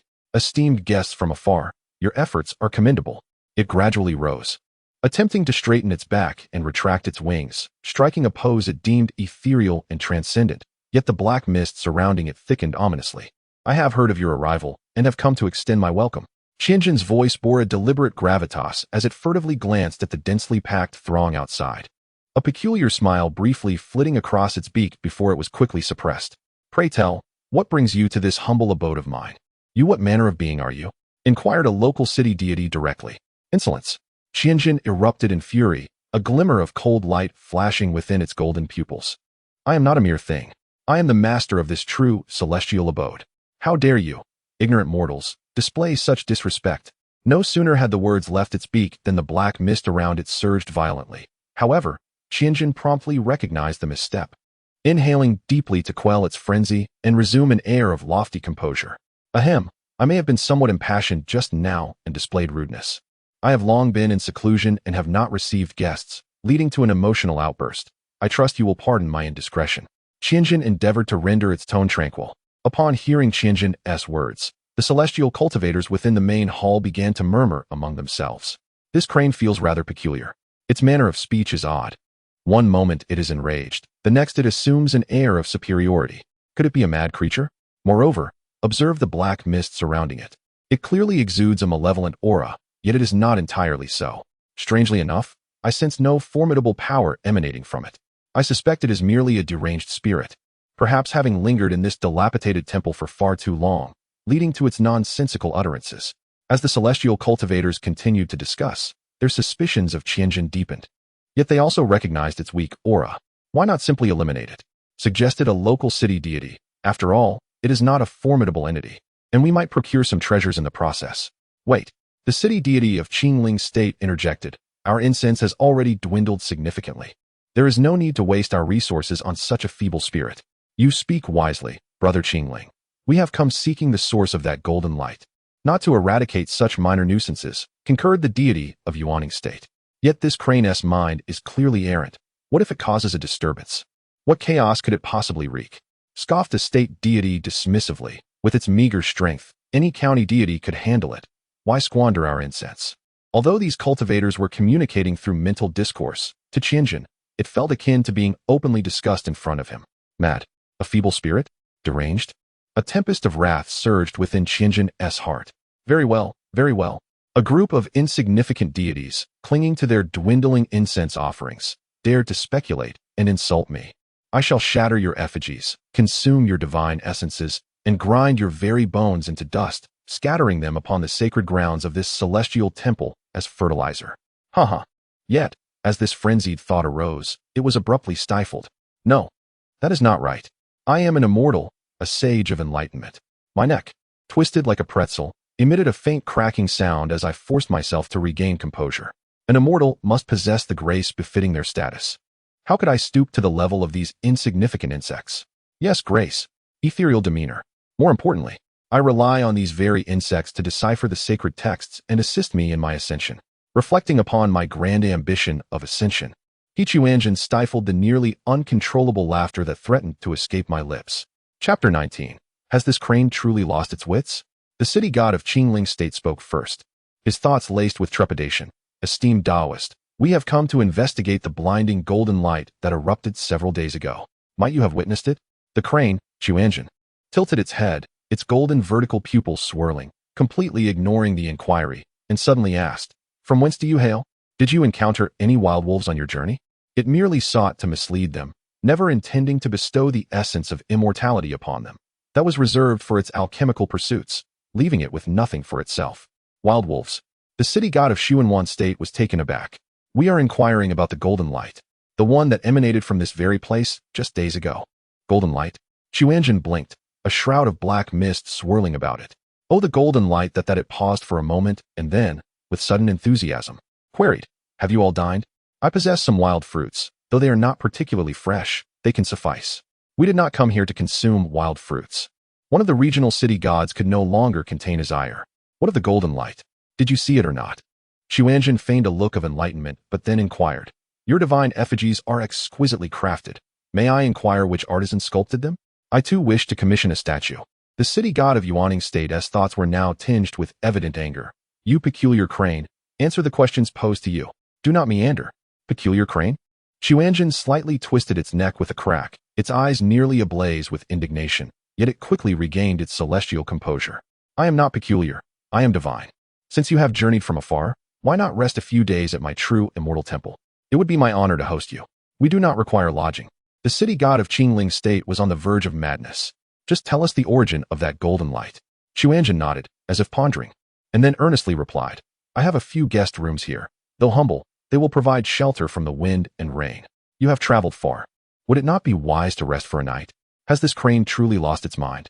An irate county god thought to himself, "It evades every question. I believe it is deliberate." Another regional city god fumed, suggesting, "Let us just slay it." "Wait." The city god of Qingling State interjected, scrutinizing Quanzhen closely. "Let us refrain from violence for now. Our resources are dwindling, and this place is peculiar. We must ascertain the situation before acting." Though furious, the city god of Yuaning State recognized the wisdom in Qingling State's words. They had traveled a great distance, depleting their resources significantly. Now was not the time for rash actions. "Then shall we take up residence?" A regional city god asked begrudgingly. "Take up residence." The city god of Qingling State gritted his teeth. "We shall stay and investigate slowly. I refuse to believe we cannot uncover the origin of that golden light." The city god of Xuanwan State also nodded in agreement. "Indeed, we have ample time to investigate at our leisure." The crowd ceased to pay heed to Quanzhen and, upon exiting the grand hall, began to seek accommodations. The entirety of the true immortal temple was quite expansive, aside from the central hall. There were an additional 36 chambers surrounding it. Carefully transport the deities to the rear courtyard and ensure the surrounding rooms are tidied up before we relocate, commanded the city god of Xuanwan. Understood. The attendants responded, while the townsfolk timidly followed towards the rear courtyard. As the crowd departed from the main hall, Quanzhen stood alone on the meditation mat, twisting his neck with a faint cracking sound. So many interpreters of the scriptures have arrived," he murmured to himself, a frenzied gleam flickering in his golden vertical pupils. "They have come to assist me in deciphering the sacred texts, to aid me in my ascension." The dark mist enveloping him began to swirl uncontrollably, but was swiftly subdued by his force of will. "No haste, no haste. A celestial must possess patience. Take it slow." Quanzhen endeavored to calm himself, deciding to allow them to settle in first, and then he could invite them to interpret the scriptures. However, it seemed he had forgotten something. Quanzhen suddenly fell silent, his crane-like head swaying oddly from side to side as if he were trying to recall something. "I seem to have hidden many things within the temple. What could they be? Jars, seals. Never mind, I can't remember." In the rear courtyard, the attendants busied themselves with the arrangement of the deities while the townsfolk huddled in corners, afraid to make a sound. "This place is truly bizarre. Do you sense the unease in the consciousness of the city god? The malevolent energy here is quite potent." "Indeed," nodded the city god of Qinglingzhou. "Yet it is precisely for this reason that the origin of that golden light warrants further investigation." The crane, the city god of Yuaningzhou, hesitated. "Is it truly merely a lunatic? What does it matter?" replied the city god of Xuanwan dismissively. "Regardless of its strength, it cannot stir significant trouble. Let us settle here and gradually uncover the source of that golden light." Just then, Quanzhen ambled out from the main hall, his slender crane legs making a comical sound against the ground. "How have you all fared in your arrangements?" he inquired, but before anyone could respond, he continued, I happen to have several scrolls of scriptures here that are quite intriguing. I wonder if any of you would be interested." As he spoke, he produced a few yellowed texts from beneath his wings, his eyes gleaming with anticipation. These were his own transcriptions, originally meant for his eyes alone. Sacred texts? The city god of Qinglingzhou was taken aback, for they had no understanding of what this entailed. "You want us to assist you in reviewing a scripture?" "Not merely to review, but to interpret," Quanzhen quickly corrected. "I have cultivated for many years and possess considerable insight into these texts. However, there are certain aspects that require discussion with you all." The assembled divine practitioners exchanged glances, each feeling bewildered by the crane's peculiar request. "We did not come here to listen to your sermons." The city god of Qinglingzhou's consciousness resonated with evident impatience. The city god of Yuaningzhou echoed in agreement. "We are here to investigate the origin of the golden light, not to assist you in interpreting scriptures. Leave at once, you peculiar crane. Do not linger here to cause disturbance." A county magistrate sternly reprimanded. Upon hearing these words, Quanzhen's neck stiffened slightly, and the scrolls of scripture beneath its wings trembled ever so slightly. A glimmer of dangerous light flashed within its golden vertical pupils, but it was swiftly subdued. "Esteemed ones, do you truly refuse?" Quanzhen's voice took on a somber tone, and the dark mist enveloping its form surged uncontrollably. "Begone!" The magistrate of Sun Wanzhou retorted bluntly, "You mad crane, go where it is cooler." Quanzhen fell silent for a moment before suddenly emitting a soft chuckle. "Gaga. Very well, very well." It slowly retracted the scriptures back beneath its wings, twisting its neck with a series of unsettling cracks that echoed eerily in the stillness of the courtyard. Chapter 20. The jar. "Since you all are unwilling, I shall not impose." The voice of the crane master, Quanzhen, resonated with an unsettling calmness. I will take a stroll to the back mountain. You may explore at your leisure. With that, he turned and strolled towards the rear, the sound of his slender crane legs echoing softly against the ground. His figure soon shrouded by the mist. Finally gone. That peculiar crane was truly an eyesore, sighed the city god of a certain county. Now we can thoroughly investigate this temple. The origin of that golden light must lie within. The city god of Qingling Prefecture felt a surge of excitement. However, at the very moment Quanzhen vanished into the back mountain, the mist surrounding the true immortal temple thickened dramatically, as if an invisible barrier had sealed the place entirely. In a secluded corner of the back mountain, Quanzhen stood alone atop a massive stone. His neck twisted at an unnatural angle, and the golden vertical pupils of his eyes shimmered with a manic gleam. Unwilling? Ha ha, your reluctance matters not. He muttered to himself, his voice laced with a morbid delight. After all, you cannot leave. I have all the time in the world to wait for you to change your minds. Ha ha ha. The black mist surrounding him churned violently, and amidst the fog, faint sounds of cracking could be discerned. As the deities deliberated on how to search the temple, a flustered errand boy hurriedly emerged from the guest room, his face ashen. My lords, he cried, collapsing to his knees, his voice trembling. While I was tidying up the rooms, I discovered. What did you find? Speak clearly. The city god of Xuanwan impatiently barked. The errand boy swallowed hard. In every room, there is a jar. The rooms are empty, devoid of anything but a jar placed at the center, adorned with 2 talismans. A jar? The city gods of Qingling and Yuan Ning exchanged glances, sensing unease in each other's thoughts. Talismans? What sort of talismans? One county god pressed.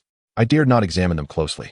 But the writing on the talismans appeared peculiar, as if sealing something, the errand boy stammered, and those jars. They seemed to contain something that stirs within. Upon hearing this, the thoughts of all the divine practitioners grew tense. Stirring? The city god of Yuan Ning's thoughts conveyed a sense of alertness. What do you mean? Occasionally, faint sounds could be heard from within, as if something were scratching against the jar's walls. The errand boy's voice dwindled to a whisper. The city god of Qingling immediately commanded, everyone, exercise utmost caution when moving those jars. For safety's sake, do not open them. Indeed, the city god of Xuanwan recognized the gravity of the situation, promptly ordering the relocation of all jars from the rooms to a place far from the temple, ensuring they remained unopened. Remember, no one is to tamper with those talismans. They may well be seals, emphasized the city god of Yuan Ning. The officials exchanged glances, hesitant to act recklessly. What are you still lingering for? Hurry up, urged a magistrate from the county. Be cautious while moving them. Do not let them collide. Why yes, my lords. The officials stammered as they proceeded. The city magistrate of Qingling Prefecture conversed with his counterparts. This temple indeed harbors secrets. That mad crane just attempted to make us stay in those rooms. It was deliberate. It knew about the contents within those rooms, yet failed to inform us. The magistrate from Yuaning Prefecture's thoughts brimmed with indignation. Now that mad crane has retreated to the rear mountain. Given the current circumstances, I cannot shake the feeling that we have been ensnared. A profound unease permeated the consciousness of the magistrate from Xuanwan Prefecture. The officials trembled as they carefully cradled the jars, gingerly making their way towards the temple's entrance. Each jar was modest in size, akin to a typical ceramic pot, adorned with talismans that fluttered slightly in the breeze, occasionally emitting faint clicking sounds from within. Be careful. Don't let them collide. One official whispered to his companion. I know. These things are quite sinister. Who knows what they contain? Another replied, gripping the jar tightly. As they stepped outside the temple's grand door, the surrounding mist began to thicken. The once discernible mountain path was soon engulfed by a shroud of white fog. What is happening? Why has the fog suddenly rolled in? One official halted, surveying his surroundings. Why fret over that? We must quickly find a place to set these jars down, urged another. They navigated through the fog, but strangely, no matter the direction they took, they always found themselves back at the temple entrance. Wait, weren't we heading out? How did we return? One official gazed at the familiar crimson door, his face etched with confusion. This is utterly bewildering. We have been advancing forward, yet we are back here. Another official echoed his incredulity. They attempted several times, but each effort yielded the same result. Regardless of the path chosen, they inevitably returned to the temple entrance. Enough of this. Let us return and report to the lords. This mist is too eerie. One official shook his head, deciding to abandon their attempt. The officials returned to the rear courtyard, recounting their peculiar experience in detail to the deities. Unable to exit, the Qingling Prefecture magistrate was taken aback. Are you certain of what you speak? Absolutely. My lord, we tried multiple times, each time circling back, as if something surrounding this temple has ensnared us. The officials replied candidly. The magistrates from Yuaning and Xuanwan exchanged glances, both sensing the shared apprehension in each other's thoughts. Place the jars outside the door. The Qingling magistrate pondered before issuing the order. Since we cannot leave, let us set these perilous items at a distance from us. Yes, my lord. The officials complied, arranging the jars neatly in an open space outside the temple door. The situation was increasingly unsettling. In the ethereal thoughts of the city god of Xuanwan, a profound sense of unease permeated.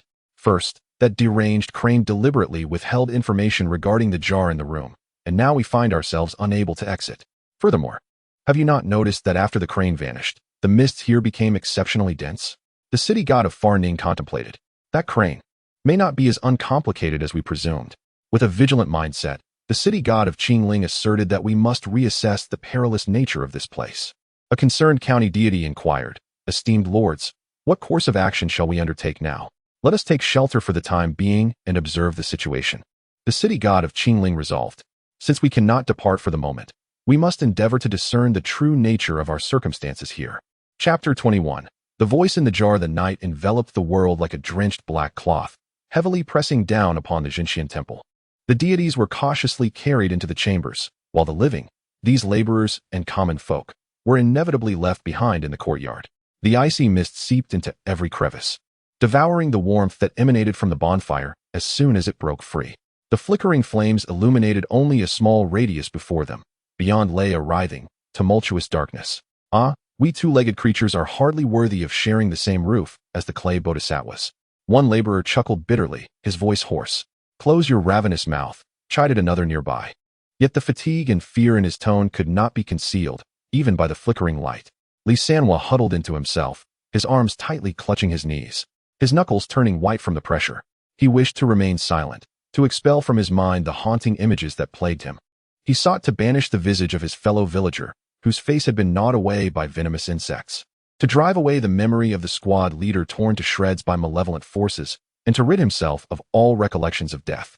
Yet, the more he attempted to dispel them, the clearer those images became. A month prior, they had marched in a grand procession of 10,000 into this vast mountain range.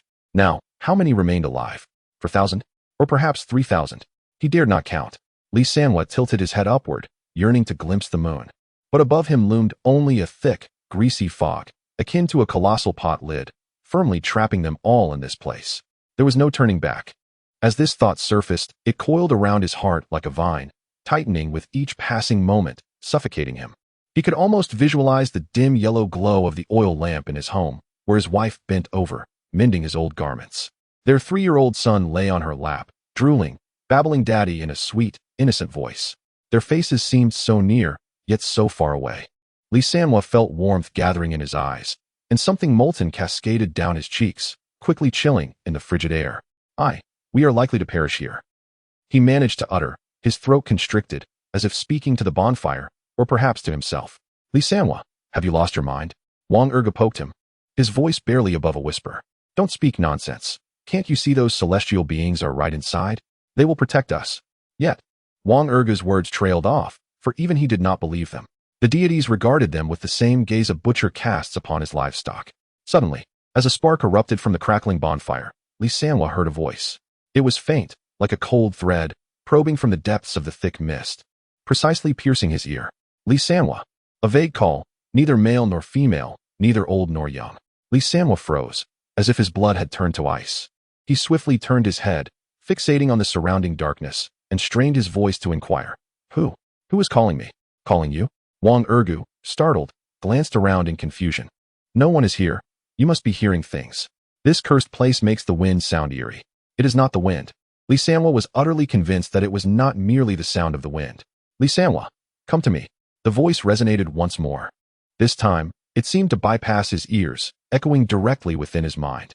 The voice possessed an irresistible allure, akin to an invisible hand gently tugging at his very soul, beckoning him toward an unknown destination. Li Sanhua perceived that voice as a cold, delicate thread, emerging from the depths of the dense fog, disregarding the barriers of flesh, precisely piercing into his essence and pulling gently.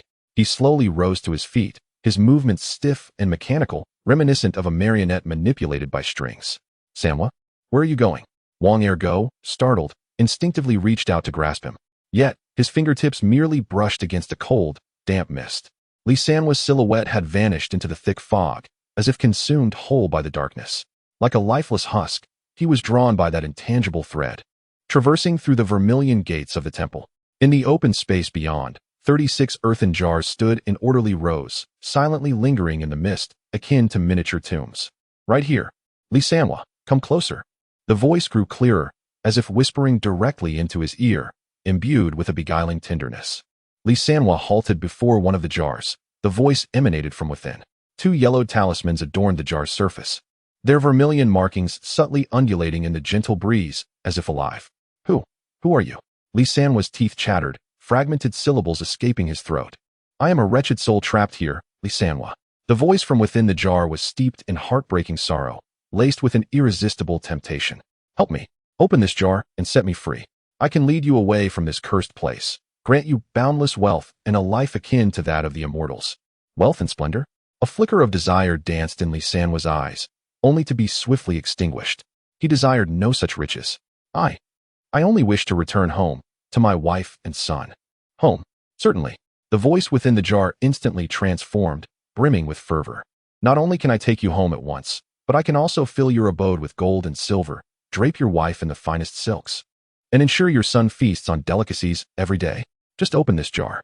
Tear off these 2 talismans, and I can whisk you away. This promise sliced through the chaos in Li Sanwa's mind like a bolt of lightning. Home. He extended his trembling hands, his fingertips reddening from the rush of blood, inching closer to the fragile talismans. Tear them off. Just tear them off, and he could return home. Wait. Just as his fingertips were about to graze the talismans, the voice within the jar suddenly turned sharp and urgent, filled with sheer terror. Do not open it here. The voice urgently interrupted, exclaiming, I cannot emerge from this temple. It will discover my presence. You must hold on to this jar, depart from the temple, and venture to a place of safety before you open it. Remember, you must leave this place. Li Sanwa stiffly nodded, bending down as if in a trance to grasp the ceramic jar. The vessel was far heavier than he had anticipated, and its contents seemed to quiver slightly, sending a chill through his chest, palpable even through the thin fabric of his clothing. Yes, just like that. Now, while those individuals are distracted, leave this place. The voice from within the jar resonated with satisfaction. Li Sanwa clutched the jar and, with unsteady steps, made his way towards the temple's exit. The guards by the bonfire were huddled together, warming themselves, oblivious to his presence. After all, who would dare to venture out alone in the depths of this vast mountain range? It was fraught with venomous creatures and ferocious beasts, teeming with malevolent spirits that devoured the unwary. What sane person would flee into the unknown? Chapter 22. Youngster, where do you intend to take my medicinal herbs? Li Sanwa stepped into the thick fog. The dense, white mist swiftly enveloped him, reducing visibility to a mere 3 feet. Clutching a jar, he ventured forth. However, after only a short distance, the crimson doors of the Taoist temple reappeared before him. What on earth is happening? Li Sanwa muttered to himself, his voice tinged with fear. Do not be afraid. This is merely the madman's illusion. Close your eyes and do not look at anything. Just keep moving forward. The voice from within the jar reassured him. Li Sanwa hesitated for a moment, but ultimately shut his eyes. He groped his way through the darkness, the jar in his arms growing heavier, as if the contents within were gradually awakening. The ground beneath his feet transformed from hard stone slabs to soft earth, and then to a rugged mountain path. Very well, continue onward. The voice from the jar grew increasingly clear. We are nearing a safe place. As Li Sanwa's figure vanished into the fog, the 35 remaining jars outside the temple began to tremble slightly. Hee. A shrill laugh emanated from one jar, reminiscent of nails scratching against glass. That fool truly believed number 36's words, thinking he could escape by merely holding onto the jar? How naive. A somber voice chimed in from another jar. Haraha. More jars began to emit a cacophony of eerie laughter, both male and female, young and old, echoing in the night. That number 36 has been plotting an escape since the day he was sealed. After all these years, he still hasn't figured it out. Indeed, the fool thinks he can leave this place. The entirety of the 10,000 great mountains lies within the madman's sensing range. Even an ant crawling by cannot escape his notice, let alone us, the entities he personally sealed. Even if we stray just an inch, he would immediately be aware. Number 36 is as good as dead. The jar's chatter intensified, resembling an audience captivated by a splendid performance. What do you suppose that madman will do with number 36? Of course, he will devour him. Just as he did with those other entities that attempted to flee years ago. Not necessarily. Perhaps he will reseal him and then torment him for several hundred years. That would be even worse, ha! Suddenly, an elderly voice emerged from one jar. Quiet down, lest those divine cultivators hear us. What is there to fear? Those mud-bodied bodhisattvas cannot comprehend our speech. A group of self-important fools, believing they can investigate the origin of that golden light. They will all be unable to escape. Now that they are trapped here, they too shall inevitably be consumed by that madman. The elderly voice disregarded their banter, instead sighing deeply. The sound penetrating the fog, laden with boundless sorrow and absurdity. Who would have thought? This old wretch has practiced that erroneous scripture for so many years, not only avoiding the brink of madness and death, but instead forging a path into a realm that none can comprehend. It seems that the plan of the great Zhou's sovereign to eliminate it within the 10,000 great mountains has utterly failed. As this realization echoed, the voice within the jar grew heavy. Indeed, we soon shall be cast into the alchemical furnace like those Taoist practitioners, completely transformed into the ascension elixir. Li Sanhua groped his way through the darkness. He could see nothing, clinging desperately to the cold ceramic jar, which represented all his hopes. Very well, continue onward. The voice from within the jar resounded again, clearer than before, imbued with a morbid excitement. We are nearing a safe haven, soon to escape this wretched fog. Li Sanhua tightly shut his eyes, his steps unsteady. He sensed the surrounding mist gradually thinning, the suffocating dampness in the air receding. Hope was within reach. Just a few more steps, and we shall be entirely free. The voice from the jar became increasingly urgent, as if it had already glimpsed the dawn of a new existence. At that moment, I shall not only return you home, but also bestow upon you immeasurable wealth and splendor. Li Sanhua's heart raced. The image of home became ever clearer in his mind. The smile of his beloved, the call of his son, the flickering oil lamp swaying in the wind. Almost there. Almost there. I can already feel the liberating air outside. The voice in the jar brimmed with exhilaration. After being confined for 10,000 years, it was finally on the brink of freedom. Li Sanhua, you are my savior. I shall repay your kindness manifold.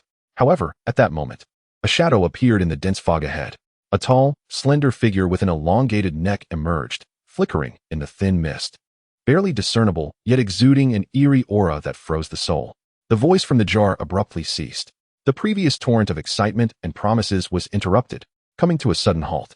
Silence enveloped the air. Li Sanhua sensed the anomaly. The voice that had been incessantly whispering in his ear had vanished, leaving him engulfed in a profound and inexplicable panic. Hello? Are you still there? Li Sanhua whispered, but his voice received no response in the expansive fog. No sound came from the jar. He paused, clutching the jar tightly. Though his eyes remained shut, he could distinctly feel something ahead, watching him. That gaze was devoid of warmth or emotion, merely a pure, penetrating stare. Yet it sent chills down his spine, raising every hair on his body. Why have you stopped speaking? Li Sanhua's voice trembled uncontrollably. Did you not say that we were close to safety? The ceramic jar lay in utter silence, and the entity within it was now quaking in terror. Li Sanhua was engulfed by an unprecedented terror, a dread not born from darkness nor from the unknown, but rather from a profound sense of abandonment, as if all hope had been abruptly siphoned away. The voices that had just promised him wealth and a return home now seemed to vanish as if they had never existed. Young man, where do you intend to take my medicinal herbs? A languid voice emerged from the thick fog, imbued with a morbid delight. Li Sanhua abruptly opened his eyes, and before him stood a tall figure. It was an enormous red-crowned crane, towering over him, its feathers as pure as freshly fallen snow, save for a patch of crimson on its head. Strangely, its neck was twisted at an impossible angle, and its golden vertical pupils stared intently at him. Even more terrifying was the swirling black mist enveloping the crane, which writhed like a living entity, exuding a suffocating malevolence. Chapter 23. Consumed by the true immortal. Spare me, true immortal. Li Sanhua was instantly engulfed by fear. It was that mad crane from the temple. He hastily fell to his knees, the ceramic jar in his arms crashing to the ground with a dull thud. His forehead struck the damp earth repeatedly as he pleaded. I did not know these were your materials, true immortal.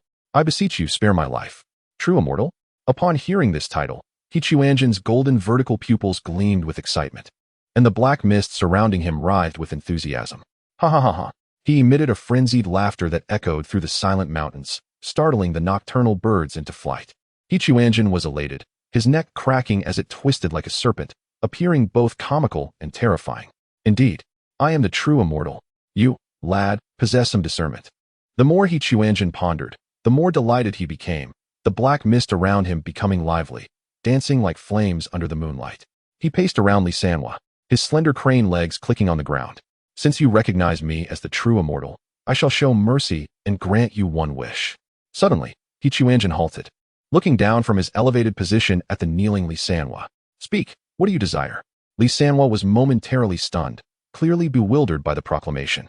Yet, the desire to return home ultimately triumphed over his fear, and he choked out, True immortal, I only wish to return home, to be with my wife and son.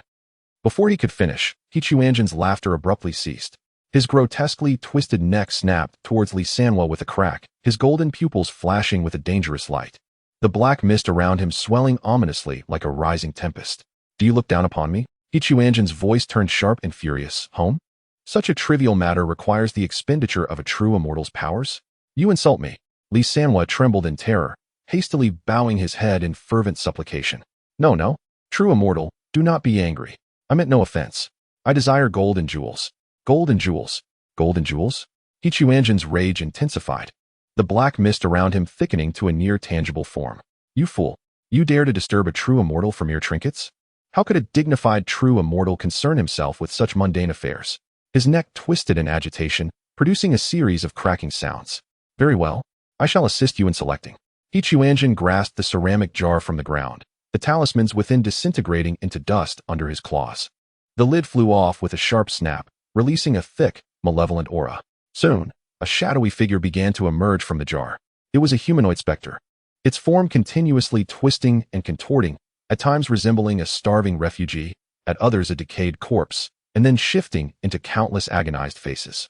Most terrifying of all was the dreadful aura it exuded. This was the aura of calamity. If any divine practitioners were present at that moment, they would undoubtedly feel an overwhelming dread, for calamity can easily annihilate an entire dynasty.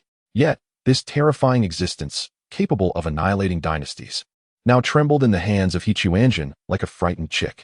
Number 36, you restless creature, I have sealed you here, yet you contemplate escape and tempt my guests. Quanzhen coldly regarded the calamity in his grasp. Spare me, true immortal. Spare me. The calamity let out a heart-wrenching wail, pleading for mercy. Mercy? Quanzhen laughed maniacally. You, mere herbs, were destined to serve my alchemical pursuits. With that, he opened his mouth and devoured the calamity in one swift motion. Lisanhua stood in stunned disbelief. How could a being capable of destroying empires be so effortlessly consumed, as if it were but a mere insect? Quanzhen savored the moment, relishing the taste of his recent feast, before exhaling a plume of dark mist into the empty ceramic jar. The mist coalesced into an almost imperceptible dark mass within the jar. This contains primordial energy, a source of boundless magical power, a fortuitous gift from me to you. Quanzhen resealed the jar and handed it to Lisanhua. Trembling, Lisanhua accepted the jar, but before he could utter his gratitude, a surge of immense power enveloped him. With a gentle flap of his wings, Quanzhen conjured a fierce gale that swept Lisanhua and the jar far into the distance. When Lisanhua regained his senses, he found himself at the edge of the great mountains, the vast expanse behind him and the familiar plains ahead. He had truly emerged. Clutching the jar, he gazed towards the distant flickering lights, which signified home, his wife, and his child. After Lisanhua was whisked away by the tempest, Quanzhen, satisfied, flapped his wings and cracked his neck, then leisurely strolled towards the true immortal temple. Gaga, I am indeed benevolent, granting that boy such a tremendous opportunity, primordial energy, a refined essence cultivated over many years, a gift he shall benefit from for a lifetime, he muttered to himself as he walked. The more he pondered, the more he felt he had performed a noble deed, quickening his steps with newfound lightness. Upon reaching the temple's entrance, he noticed the ceramic jars arranged neatly in the open space, causing him to furrow his brow. What foolishness is this? Why have they moved my herbs outside? Exposed to the elements, what if the contents escape? He bent down and, with a powerful embrace of his wings, lifted 3 jars simultaneously. Cracking his neck, Quanzhen strode back into the temple, the jars clinking melodiously against one another, producing a clear and resonant sound. The laborers and townsfolk napping by the bonfire in the backyard were instantly roused, turning towards the sound. There, they beheld the colossal red-crowned crane carrying 3 jars, its neck contorted at impossible angles, advancing step by step towards the temple. That, That crane has returned, one laborer whispered, trembling. What is it doing? Why has it brought those jars back? Another laborer asked, his eyes filled with dread. Quanzhen seemed to have caught wind of their hushed whispers. And with an eerie twist of his neck, his golden slit-like pupils glimmered in the darkness. Have all of you awakened? His voice drifted over. I am currently organizing my herbs, and shall join you shortly to continue our discourse on the Taoist scriptures. The attendants exchanged glances, none daring to respond. Unperturbed, Quanzhen resumed his journey towards the main hall, cradling a jar in his arms. The common folk huddled in the corners, watching in trepidation as this colossal crane moved back and forth, transporting those peculiar ceramic jars, each face marked by palpable fear. Chapter 24. Exploration. The sound of clinking persisted for half an hour as Quanzhen moved all 35 ceramic jars into the main hall, arranging them neatly in the corner. This is as it should be, he nodded in satisfaction. Medicinal herbs ought to be stored indoors to maintain their optimal potency. He paced out of the main hall, observing the officials and common folk gathered around the campfire, his neck cracking audibly a few times. Esteemed guests, I have just returned from my errands and now find myself at leisure, Quanzhen declared, his voice imbued with a sickly delight. I wonder if any of you would be inclined to assist me in interpreting the Tao scriptures? We cannot read. A trembling official stammered. Cannot read? Quanzhen tilted his head, pondering the predicament. No matter. I can read aloud for you.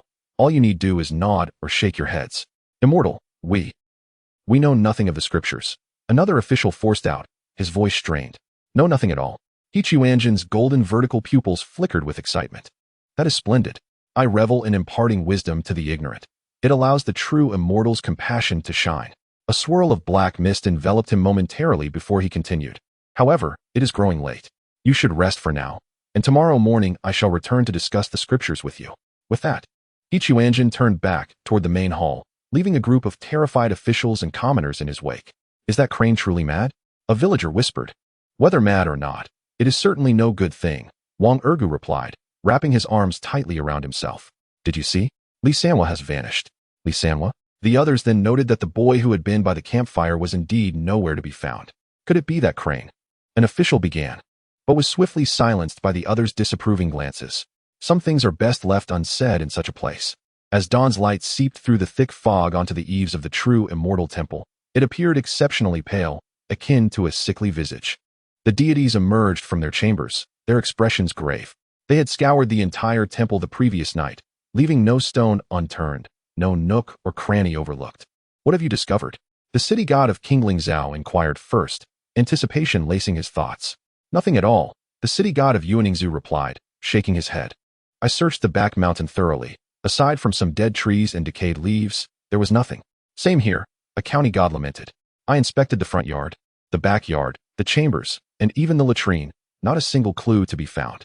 Could it be that the golden light did not originate from here at all? Another county god questioned, perplexed. Impossible, the city god of Sun Wanzhou firmly asserted. The direction we traced was undoubtedly correct. That golden light emanated from this temple. Then why are there no clues? A county god asked, puzzled. The city god of Qinglingzhou furrowed his brow in contemplation. Could it be that the crane has played some trick? Having resided here for so long, it must know something. That mad crane? The city god of Yuaning disdainfully remarked. With that madcap demeanor, what could it possibly know? Perhaps not much. The city god of Xuanwan pondered. Although it appeared deranged, it might not be entirely ignorant. Just as the deities engaged in fervent discussions, a series of rapid footsteps echoed from the direction of the main hall. Quanzhen sauntered over, his neck twisting and emitting faint cracking sounds. The dark mist enveloping him was even thicker than the previous day, lending an eerie aura in the morning light. Good morning, everyone, Quanzhen greeted with a sickly delight in his voice. Did you sleep well last night? It was tolerable, responded the city god of Qingling dismissively. That's good to hear, Quanzhen nodded, then retrieved several yellowed Taoist scriptures from beneath his wings. Since you all have rested sufficiently, shall we delve into these texts now? The deities exchanged glances, finding this crane's obsession rather unsettling. We discussed this yesterday. We did not come to listen to your lectures. The city god of Qingling's thoughts were laced with impatience. How can this bizarre crane not comprehend human speech? We are here to investigate that beam of golden light. Not to indulge your nonsense, a county deity said bluntly. Upon hearing these words, Quanzhen's neck twisted oddly, producing a sharp crack. His golden slit pupils revealed no emotion, exuding a chilling calmness. Oh, unwilling to engage? Ha ha, no matter. I am not in a hurry. The city god of Xuanwan retorted sharply, you mad crane. Go aside. Do not hinder our important matters. As soon as the words left his lips, He Chuanzhen's golden slit pupils suddenly fixed upon the city god of Xuanwan. The gaze held no anger or resentment, merely a pure, unwavering stare. It resembled that of a famished individual eyeing a sumptuous piece of meat, or a butcher selecting the plumpest pigs and sheep at the market. That gaze sent a shiver down the spine of the city god of Xuanwan, an inexplicable dread surging within him. He felt as though he were not a formidable city god, but rather meat awaiting slaughter on a chopping board. He Chuanzhen said nothing, turning to walk back towards the main hall, his neck cracking ominously, the sound echoing eerily in the still courtyard. The city god of Xuanwan watched He Chuanzhen's retreating figure, his fear gradually dissipating, replaced by a wave of confusion. In that fleeting moment, he felt something terrifying, yet upon reflection, it was merely a mad crane. What could be so fearsome? Perhaps I overthought that, he mused, shaking his head. Just a mad crane. What storm could it stir? He attributed his earlier sensation to mere illusion, reasoning that being in such an uncanny place for too long could naturally sharpen one's nerves. Oh, it seems we have overlooked something, a county god suddenly interjected, as if struck by a revelation. What place? Inquired the city god of Qingling. The main hall. The county god pointed toward the grand vermilion structure. We scoured the entire temple last night, yet we have not entered the main hall. Upon hearing this, the deities turned their gaze towards the main hall.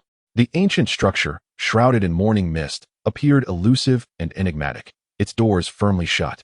The main hall. The city god of Yuaning pondered, for it was indeed the most probable place to conceal clues. Yet, the mad crane lingered there, making entry perilous and potentially troublesome. What is there to fear? The city god of Xuanwan scoffed, remarking that in its frenzied state, could it truly pose any threat to us? Chapter 25, The Aroma. Too enticing. It would be unwise to express such sentiments. Our understanding of the crane remains insufficient. To act recklessly could lead to undesirable consequences. The city god of Qingling Prefecture pondered for a moment. Indeed, the city god of Yuaning Prefecture nodded in agreement, acknowledging that while the crane appeared deranged, its ability to survive alone in the depths of the vast mountains for so long undoubtedly indicated some prowess. Shall we merely wait idly? One county god expressed discontent, for the lead regarding the golden light likely resided within the main hall. Patience is key, the city god of Qingling contemplated, suggesting that we could wait until the crane vacates the main hall, then proceed to investigate. Very well, since we cannot exit at present, time is on our side. When it emerges, we shall seize the opportunity to enter. The city god of Xuanwan Prefecture concurred, but then seemed to recall something, expressing concern. What if it chooses to remain inside indefinitely? Are we to wait eternally? We do not possess such luxury of time. Then we must devise a means to lure it out. The city god of Yuaning proposed, suggesting we send a few common folk to seek it out. After all, does it not yearn to decipher that ancient scripture? We could draw it out with some trivial distractions. That is a commendable plan. A glimmer of brilliance sparkled in the eyes of the city god of Qingling. Although the mortals may be foolish, they serve as perfect bait. It is settled then. The assembly of gods resolved. We shall wait outside for now, and if the crane does not emerge by tomorrow, we shall proceed with the devised strategy. The night deepened, and the true immortal temple appeared particularly eerie amidst the thick fog. The celestial beings and Taoist practitioners were dispersed around the main hall, while the 20 city gods convened to deliberate their strategy. The crane had yet to emerge from the main hall, and it appeared that they would have to adhere to their plan come dawn. A hint of fatigue permeated the consciousness of the city god of Qingling. So be it. Before the city god of Yuaning could finish his statement, an unusual sound suddenly emanated from a side chamber on the left. Crack, crack, crack. The noise was faint, yet in the stillness of the night, it resonated with unnerving clarity, akin to something gnawing on bones or dry wood being splintered. What is that sound? A city god inquired, puzzled. The city god of Qingling listened intently for a moment, dismissing it casually. It is likely a rat. This dilapidated temple has been abandoned for years, and the presence of rodents is to be expected. There is no need for concern. The city god of Yuaning, hearing this, paid it little mind and continued. Let us persist in discussing tomorrow's plan. It is imperative that we leave no room for error. However, while they believed themselves to be in control of the situation, something terrifying was unfolding within the left chamber. A mass of black mist silently seeped through the door crack, gradually coalescing into the form of the true crane. Its golden vertical pupils flickered with a sickly glow in the darkness, greedily fixated on the deities within the room. At that moment, the chamber housed 17 meticulously arranged statues, all representing those slightly lesser in strength among the celestial practitioners. Among them stood a larger statue, that of the city god of Xuanwan, while the remaining 16 represented 6 county gods and 10 county deities. The aroma, so intoxicating. Quanzhen inhaled deeply, the scent infused with incense and divine power enveloping him in a state of bliss. It had been ages since he had feasted on a celestial cultivator, especially one as fresh as this. Ha ha ha. The inky mist surrounding him began to spread wildly, instantly shrouding the entire room in a dense veil. This heavy darkness acted as a barrier, completely obstructing any external divine perception. Even light could not penetrate it. He. I mustn't let those clever beings outside discover. I shall indulge quietly, and when they realize their companion has vanished, their expressions will undoubtedly be exquisite. Quanzhen murmured to himself, his voice laced with irrepressible excitement. Subsequently, more black tendrils emerged, wrapping around the 17 statues one by one. These tendrils writhed as if they were alive, tightly coiling around each statue. Meanwhile, outside the grand hall, the city god of Xuanwanzhou, engaged in strategizing, suddenly trembled, a fleeting dimness washing over his divine radiance. Tomorrow, let those mortals seek the mad crane in the main hall. Once the mad crane emerges, we shall swiftly infiltrate and investigate. The city god of Qinglingzhou spoke in a low voice, fully oblivious to the unusual state of his companion beside him. A splendid plan indeed. The city god of Yuaningzhou nodded in agreement, his divine thoughts stirring. As they passionately discussed, they failed to notice the expression of the city god of Xuanwanzhou shifting from focus to sheer terror. What is happening? I cannot move. The city god of Xuanwanzhou was seized by panic as he realized that his divine consciousness was bound by some force, rendering him incapable of summoning even a fraction of his divine power. He attempted to warn his companions, but found himself unable to convey even a whisper of divine thought. He felt as if he were submerged in a cold, viscous mire, his very thoughts beginning to lag. The other 16 divine cultivators outside the grand hall experienced the same horrifying sensation of constraint, yearning to cry out or seek help from their companions, but found themselves unable to produce even a sound. What is this? What manner of entity is this? The consciousness of a county god was awash with fear, yet this terror could only surge within his own awareness, unable to reach anyone else. Suddenly, an irresistible force of tugging surged forth, and the city god of Xuanwanzhou felt his divine consciousness yanked violently by some unknown entity, propelling him uncontrollably in a particular direction. It was akin to being drawn into a colossal vortex, everything around him spinning wildly, divine power, consciousness, memories, all fracturing under this relentless pull. The city god of Xuanwanzhou wished to scream, but found himself voiceless. In the next instant, he felt himself collide heavily against something solid. Upon opening his eyes, he was met with the familiar texture of clay. He had returned to his own statue. What is happening? Was I not strategizing outside? The city god of Xuanwanzhou was horrified to discover that he had been forcibly drawn back into his statue, which was now shrouded in a layer of strange black mist, writhing as if it were alive. He attempted to summon divine power to break through this layer of darkness, but it was like the most resilient of chains, binding him firmly within the statue. What is this? Who is orchestrating this? In the divine consciousness of the city god of Xuanwan Prefecture, an overwhelming sense of dread and fury permeated the air. He. A stifled fit of giggles erupted within the room, swiftly followed by raucous laughter. Ha ha ha. Such a swift return to one's south rightful place. It appears that my innate energy has ascended to new heights. The exalted He Chuanzhen joyfully flapped his wings against his own body, his demeanor teetering on the brink of madness. The city god of Xuanwan Prefecture turned towards the source of the sound, only to behold a slender figure dancing wildly around their deity's statue, resembling a figure possessed. Chapter 26. The Mad Crane. It is you. The city god of Xuanwan stared in terror at the crane before him. You insane crane, what have you done to us? Upon hearing these words, He Chuanzhen's neck cracked ominously, and he erupted with fury. Insane crane? Insane crane. His voice sharpened, and the black mist surrounding him swelled ominously. I am a true immortal. A true immortal. How dare you, a mere mortal, label me as an insane crane? Ha ha ha. It seems you, mere clay figures, still lack the proper respect for me. But fret not, once I drain you dry, you shall be grateful for my benevolence. Drain us dry? A county god inquired in dread. What do you intend to do to us? Do? Why, I shall feast upon you. He Chuanzhen replied nonchalantly. I have not dined on beings like you for tens of thousands of years. As he spoke, He extended his sharp claws and lightly traced them across the statue of the city god of Xuanwan, leaving deep gashes. You vile creature. We are the rightful gods sanctioned by the imperial court. You dare disrespect us, and the court will never let you go unpunished. The city god of Xuanwan roared in anger. The court? He Quanzhen paused, then erupted into maniacal laughter. Ha ha ha. The great Zhou celestial dynasty would oppose me for a few county gods? What a jest. I have devoured so many celestial kings and emperors. And even the sovereign of the great Zhou did not dare to utter a word. The great Zhou celestial dynasty? The city god of Xuanwan faltered, disbelief tainting his voice. Are you referring to the dynasty that perished tens of thousands of years ago? What? Perished? He Quanzhen's manic laughter abruptly ceased, his golden vertical pupils widening in shock. What nonsense is this? How could the great Zhou celestial dynasty possibly have fallen?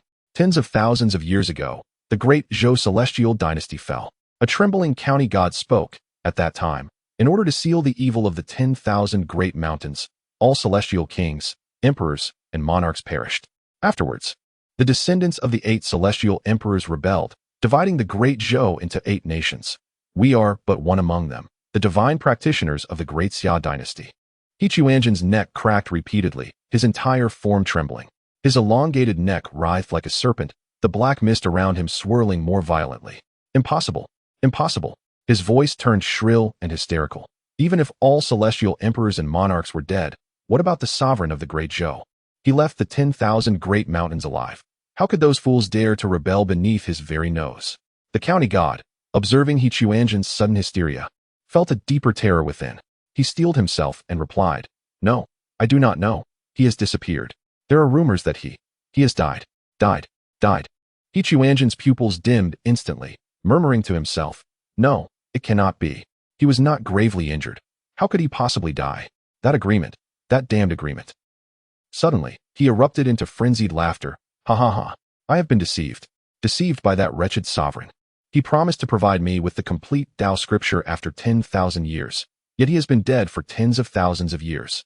Ha ha ha ha. He Quanzhen's laughter grew increasingly maniacal, the dark mist surrounding him swirling like boiling water.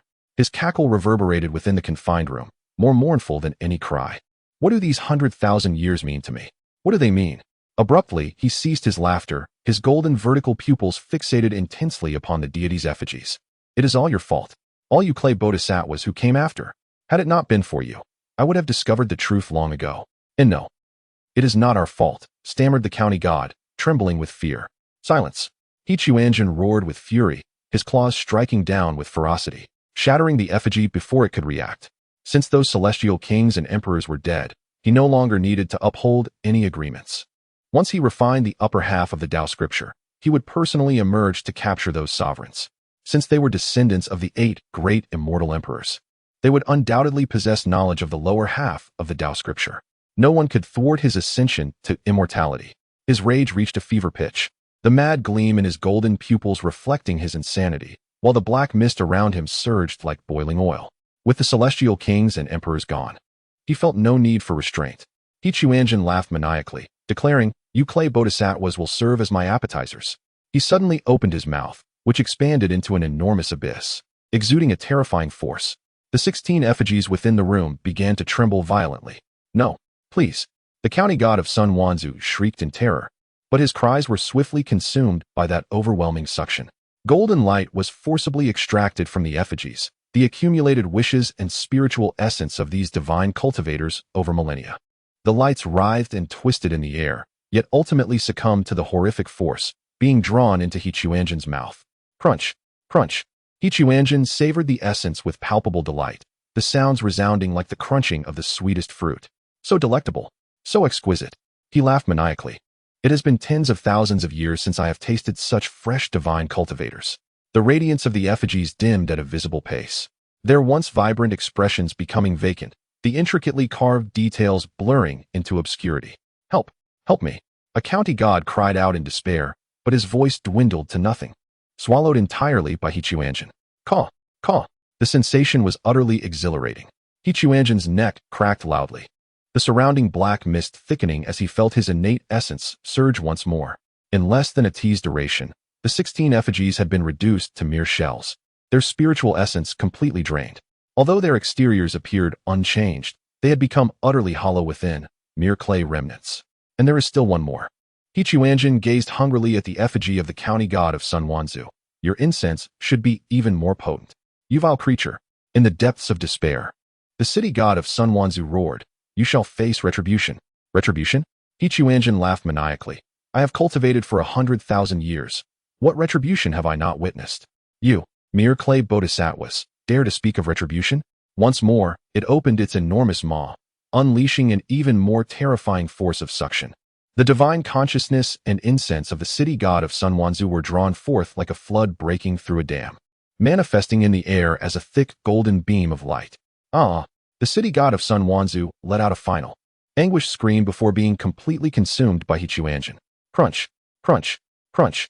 Quanzhen savored the feast, relishing the rich incense and divine essence that intoxicated him. Indeed, the city god was far sweeter than those insignificant minions. Quanzhen smacked his lips. This rich flavor of incense left a profound aftertaste.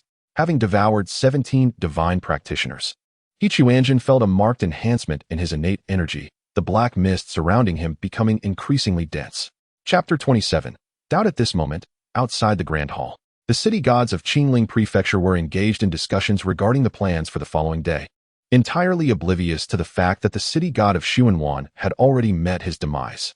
Tomorrow at dawn, we shall send a few commoners to seek out that mad crane and lure it out of the main hall, the city god of Qingling declared in a grave tone. Indeed, that is a sound plan, nodded the city god of Yuaning, agreeing that since the mad crane was so fixated on delivering sermons, it would undoubtedly follow the commoners outside.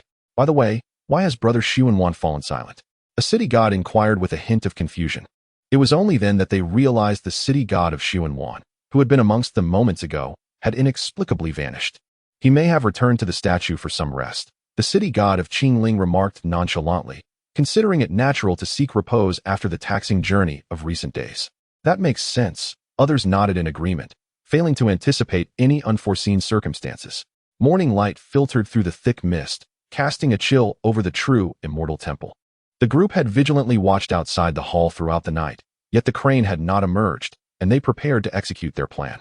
Brother Xuanwan, it is time to awaken. The city god of Qingling projected his thoughts towards the side chamber, but received no response. Strange. He clearly returned to the statue for rest last night. Why is there no reaction now? The city god of Yuaning pondered, also extending his awareness towards the chamber. Could he be in such a deep slumber? One of the city gods speculated, suggesting that after their recent exertions, additional rest was warranted. That cannot be.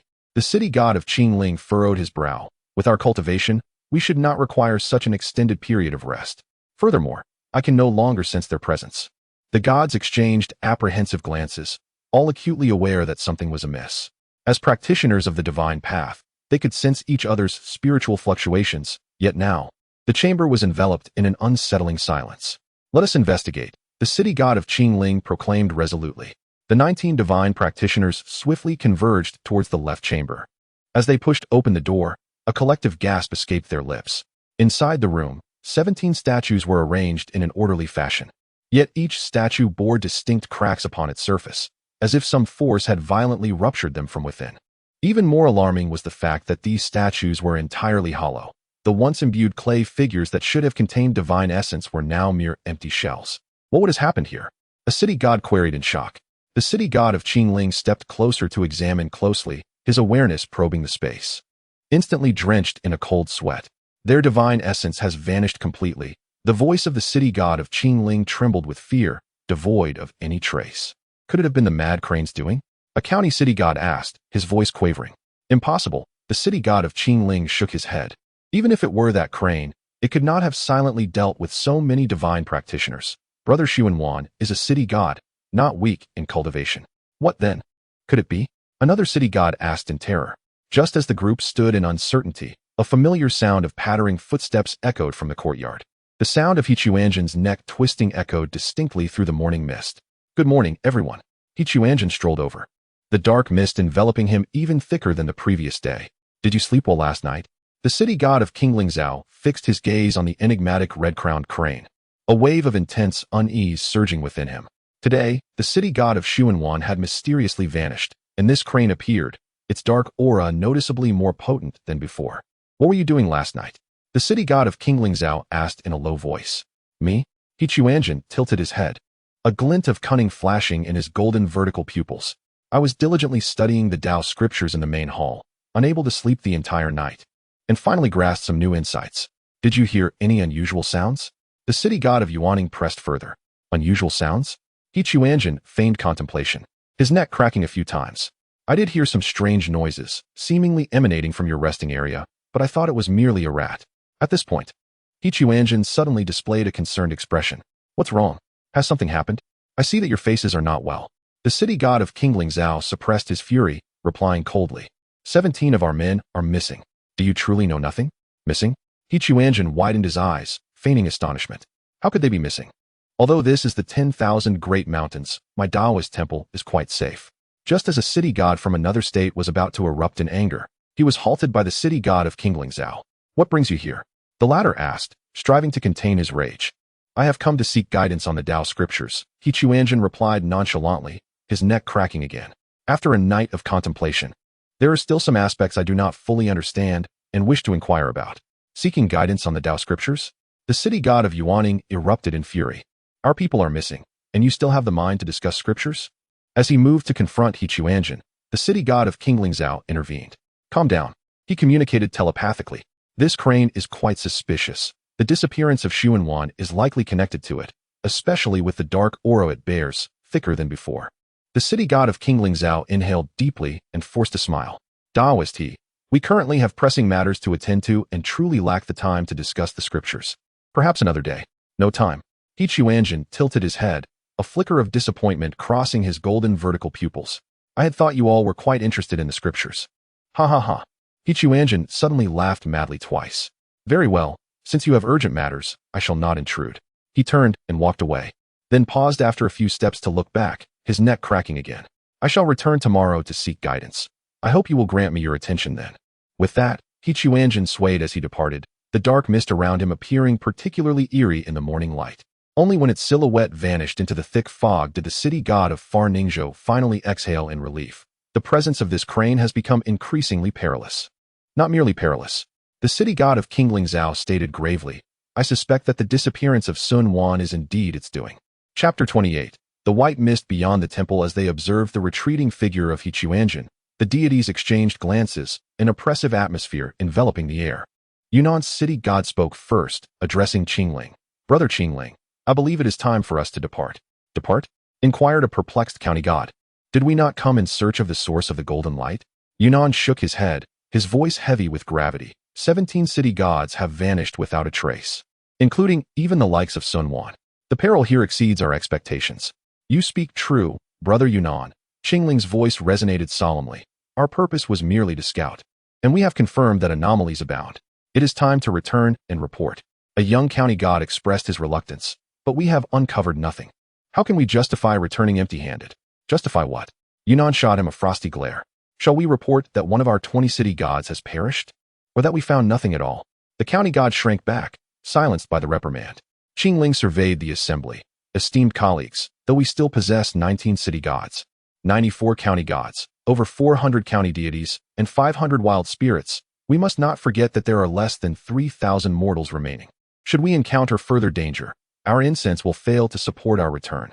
Moreover, Yunan added, while we suspect that Heron harbors some secret, we lack conclusive evidence. Acting recklessly would only plunge us into deeper peril. A cautious county god ventured. So shall we withdraw? Not merely withdraw. It is a strategic retreat, Qingling corrected. We shall regroup with our main forces and return to uncover the truth with overwhelming strength. But the golden light, another county god lamented. The golden light will not elude us, yet our lives are singular. Consider this, even a city god has perished. What outcome awaits us if we remain? Yunan asserted decisively. The assembly fell into silence for a moment before nodding in unison. Then it is settled, Qingling declared. We shall leave at once and summon our main forces. With the decision made, the gods promptly commenced preparations for departure. Qingling conveyed telepathically to all divine cultivators, gather your belongings. We must leave immediately. Within a quarter of an hour, the remaining 800 divine practitioners were assembled. The mortal citizens carrying the idols, upon hearing of their imminent departure, displayed expressions of profound relief. The oppressive atmosphere they had sensed within the true immortal temple for days was finally lifting. Onward, Qingling commanded. and the procession began to move towards the temple gates. However, as they stepped beyond the threshold, all were taken aback. Outside the temple, a dense mist loomed like a wall, rendering visibility non-existent. This mist was thicker than any miasma they had encountered before, appearing as if crafted from milk, luminous white, yet imbued with a peculiar, viscous quality. What is the meaning of this? A county magistrate inquired with a furrowed brow. The city magistrate of Yuanning furrowed his brow, carefully attuning himself to the surrounding environment. Suddenly, his expression shifted. How peculiar. This mist has lingered since the moment we entered the temple, and now it has been 3 days without dissipating. 3 days? The city magistrate of Qingling also sensed something amiss. Normally, even the morning mist in the mountains would not endure for such an extended duration. A county magistrate attempted to probe the depth of the mist with his divine consciousness, but barely 3 feet into the reach of the mist, his awareness was completely engulfed, yielding no feedback. This mist is suspicious. My divine consciousness is utterly ineffective within it. The county magistrate retracted his awareness, his voice tinged with trepidation. The city magistrate of Qingling attempted a similar investigation, only to find his consciousness sinking into the white fog like a stone cast into the sea, with no response. Damn it, this mist is unquestionably not a natural phenomenon. Yuanning's city magistrate cursed inwardly. As the group hesitated, a county magistrate volunteered, saying, "My lords, shall I venture in to scout the way?" The city magistrate of Qingling surveyed the dense, inescapable white mist and nodded. "Proceed with caution. Retreat immediately if you encounter danger." The county magistrate nodded, treading carefully into the mist. However, he had scarcely taken 2 steps before his figure vanished entirely within the white fog. "Hey, are you all right?" The city magistrate of Qingling called into the mist. All that greeted him was a profound silence. This is not right. Yuanning's city magistrate's face paled. His aura had completely vanished. The deities immediately grew tense. A living county magistrate had just disappeared before their eyes. "Let us send another in to investigate," suggested one county magistrate. "No, the mist is clearly problematic. We cannot afford to lose another," firmly rejected the city magistrate of Qingling. At that moment, familiar footsteps echoed from within the temple, a rhythmic patter. Crack, crack, crack. Accompanying it was a crisp, crunching sound, reminiscent of something brittle being chewed. The deities turned in uncertainty to see Quanzhen striding towards them, his elongated beak moving rhythmically as if he were indulging in some delicacy, his neck producing a series of clicking sounds. Upon noticing the assembly, he appeared somewhat surprised. Then, with a motion of his throat, he swallowed the morsel and smacked his lips in satisfaction. "Are you all preparing to depart?" Quanzhen tilted his head, a glint of amusement flashing in his golden vertical pupils. "I had thought you would linger here for several more days." Suppressing his anger and astonishment, the city magistrate of Qingling coldly replied, "We have urgent matters to attend to." "Urgent matters?"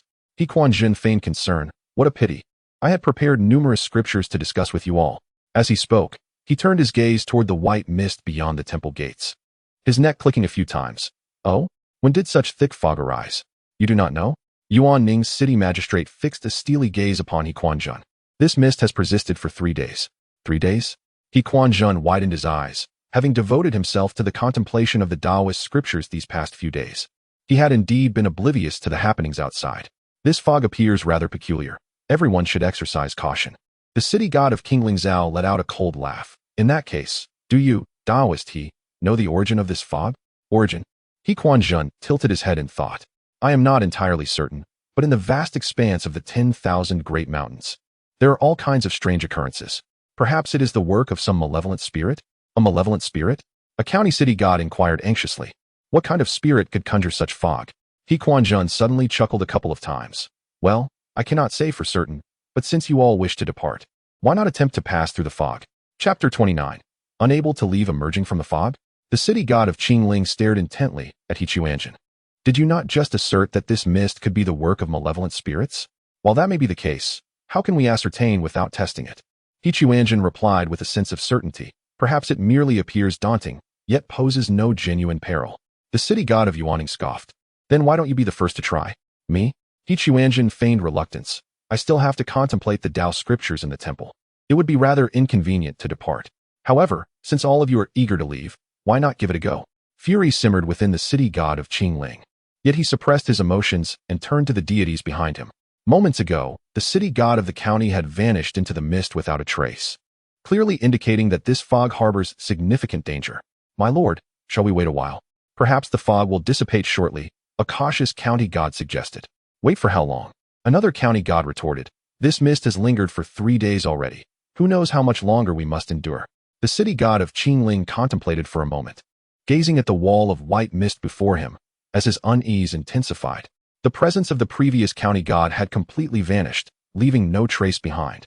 This was no ordinary fog. Furthermore, the arrival of this crane was far too coincidental. Just as they intended to leave, the mist thickened, and Quanzhen appeared. Brother Qingling, what is your perspective on this? The city god of Yuaning inquired telepathically. The city god of Qingling glanced back at Quanzhen, noticing the crane tilting its head, its golden vertical pupils shimmering with an indescribable light, a faint trace of incense lingering at its beak. After a moment of contemplation, the city god of Qingling cast a deep gaze at Quanzhen, his anxiety reaching a peak. Yet, it seemed they had little choice. Remain trapped here to await their demise or venture through this enigmatic white mist. We shall enter the mist, declared the city god of Qingling, but all must stay closely together, without scattering. The city god of Yuaning frowned. Brother Qingling, that county god from before. I am aware. The city god of Qingling responded telepathically, but remaining here would only invite greater danger. He turned to the deities. Everyone, form a formation. The state gods at the front, the county gods in the center, the county and wild gods at the rear, with the common folk in the middle. Under no circumstances should anyone stray from the group. The deities nodded in agreement. Despite their hearts brimming with fear, they understood that there was no alternative. Then I wish you all a safe journey. Quanzhen remarked leisurely from behind. I shall await your safe return in the temple. Ignoring him, the city god of Qingling took a deep breath and stepped into the white mist first. The fog enveloped them like a liquid, dense enough to induce suffocation. Upon entry, the city god of Qingling realized that his divine sense had completely failed him. He could not even perceive the city god of Yuaning, who stood less than 3 feet behind him. Is everyone still with us? The city god of Qingling called out. Here, the voices of the deities resonated behind them, yet they sounded indistinct, as if filtered through some unseen barrier. The procession advanced slowly, with each individual treading cautiously, fearful of straying off course. Visibility in the white mist was less than a foot. They could only gauge their direction by the hem of the garment worn by the person ahead. After approximately a quarter of an hour, the city god of Yuaning suddenly sensed something amiss. Wait, are we going in circles? The city god of Qingling halted. I marked the ground earlier, but I see the same mark again. Anxiety tinged Yuaning's voice. Just then, from the depths of the mist, a series of sharp cracking sounds echoed, reminiscent of something gnawing on bones. What is that sound? A county deity asked, trembling. The cracking grew more pronounced, seemingly drawing nearer. The complexion of the city god of Qingling paled. Run. Panic erupted among the deities, and chaos ensued within the ranks.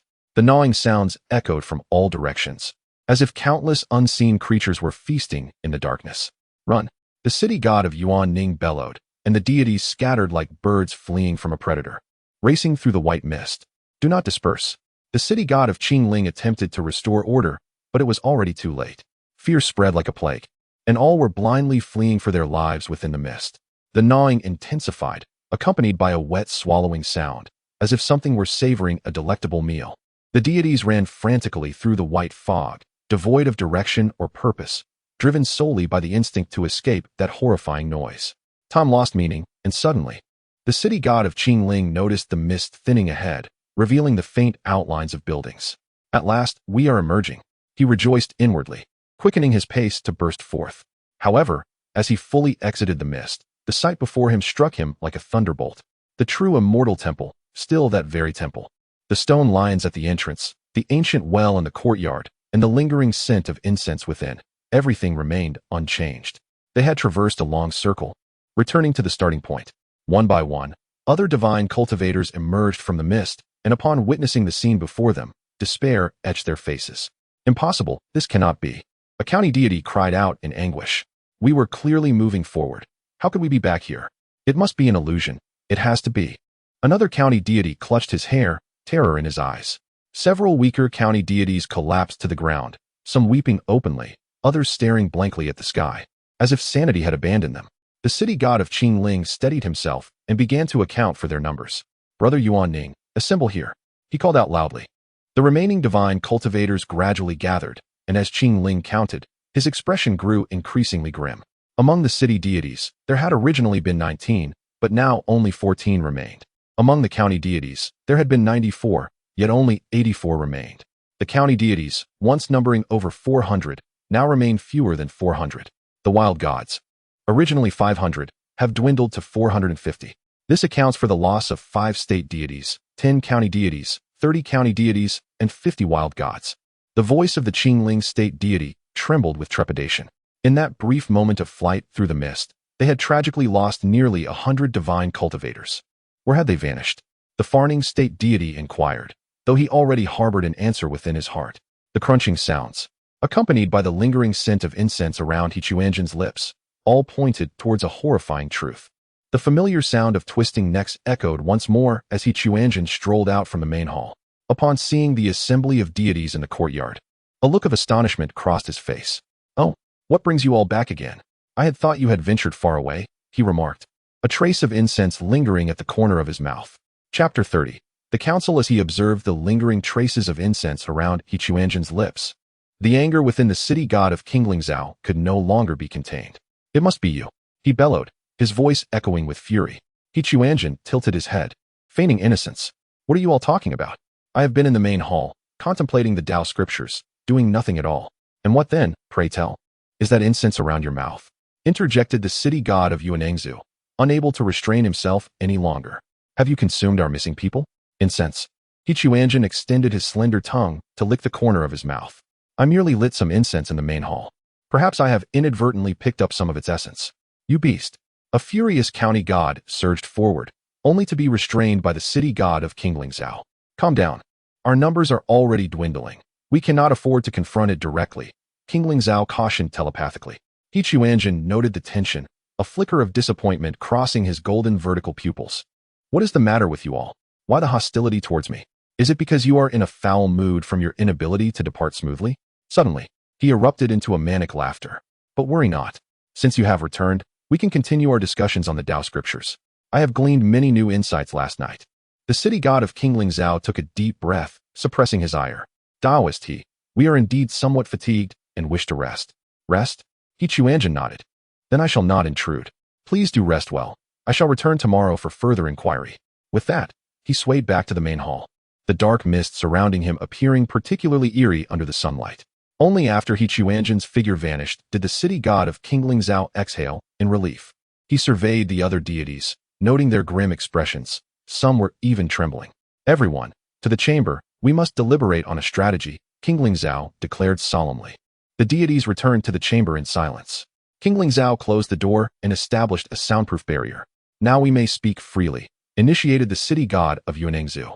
"Brother Qingling, what do you believe the true nature of that crane is?" After a moment of contemplation, Qinglingzhou replied, "From the recent events, it is highly likely that it is the root cause of our troubles. But it is merely a crane, even if its powers are formidable." "How could it be that dangerous?" queried a county god, bewildered. "Have you ever encountered a crane shrouded in such dense black mist?" Qinglingzhou countered. "Moreover, its appearances are always too fortuitous. Our missing individuals vanish just as it manifests, and it bears the scent of incense. What then shall we do?" a trembling county god inquired. Qinglingzhou glanced at the assembled deities, recognizing their significantly diminished strength. It was evident that a direct confrontation with the crane would be ill-advised. "I propose we gather together and hold our ground for several days," Qinglingzhou suggested cautiously. "Hold our ground for several days?" The city god of Yuanengzhu frowned. "That crane is clearly devouring us one by one. The longer we delay, the greater our losses will be." "No." The city god of Qingling shook his head, declaring that it was now impossible for them to depart from this place. Rather than being picked off one by one, it would be wiser to consolidate their strength in defense. Furthermore, the court had dispatched them for reconnaissance. If they failed to return for an extended period, reinforcements would surely be sent. "Are you suggesting we wait for aid?" A flicker of hope glimmered in the eyes of the city god of a nearby prefecture. "Indeed," nodded the city god of Qingling, "the court will not overlook the disappearance of so many divine practitioners. They will inevitably send a more formidable force in due course." After some contemplation, the city god of Yuaning nodded in agreement. "This plan is feasible. At the very least, it is better than being defeated one by one." "Then we shall proceed with this resolution," declared the city god of Qingling as he rose to his feet. "From this moment forth, no one is permitted to act alone. We must pair our movements, and during the night, we shall take turns keeping watch." ensuring that the crane does not gain another opportunity to strike. Understood. The assembly of deities responded in unison. Moreover, the city god of Qingling added, if that crane approaches us again to discuss the doctrines, we must maintain our composure and not provoke it. We are unaware of its true capabilities, and confronting it head-on would surely lead to our demise. The deities nodded in comprehension. That night, all the divine practitioners gathered within a grand hall, none daring to retreat to their respective statues for rest. They took turns on watch, remaining vigilant to any signs of disturbance. As the night deepened and tranquility enveloped the surroundings, the city god of Yuaning leaned closer to the city god of Qingling and whispered, Brother Qingling, when do you think the reinforcements will arrive? The city god of Qingling gazed at the night sky, his voice tinged with uncertainty. According to protocol, we should report every 3 days. It has now been 5. The court must have noticed the anomaly. If they act swiftly, perhaps aid will arrive within 3 to 5 days. Let us hope so, sighed the city god of Yuaning. For now, we can only pray to endure until then. Just as the deities remained on high alert, the city god of Yuaning suddenly sensed something amiss. Brother Qingling, look outside, he exclaimed, his voice laced with terror. The city god of Qingling turned to behold a scene that weighed heavily upon his heart. The once distant, dense white mist began to creep ominously into the courtyard. The mist, as if it were a sentient being, squeezed through the gaps of the gate, initially in slender wisps, but soon multiplying and thickening. This viscous white fog exuded an indescribable eeriness, as if it sought to engulf the entire Jinxian temple. What? How can this be? Stammered a county city god, bewildered. During the day, the mist was clearly outside the gate. How has it entered now? Look, everyone, at the courtyard. Another prefectural city god shouted, pointing frantically. The deities turned to see that around the ancient well in the courtyard, the white mist was surging from the well's mouth, as if something from the depths was expelling it. Even more terrifying was the sight of the mist seeping through the cracks of the hall. This fog is emanating from all directions. The city god of Yuaning realized in horror that not only the gate, but also the roof, wall crevices, and ground were all exuding mist. The spread of the white fog was alarmingly swift. Within a mere quarter of an hour, the entire courtyard had become shrouded in thick mist. The mist continued to seep into the chamber, infiltrating through the cracks of the door and window.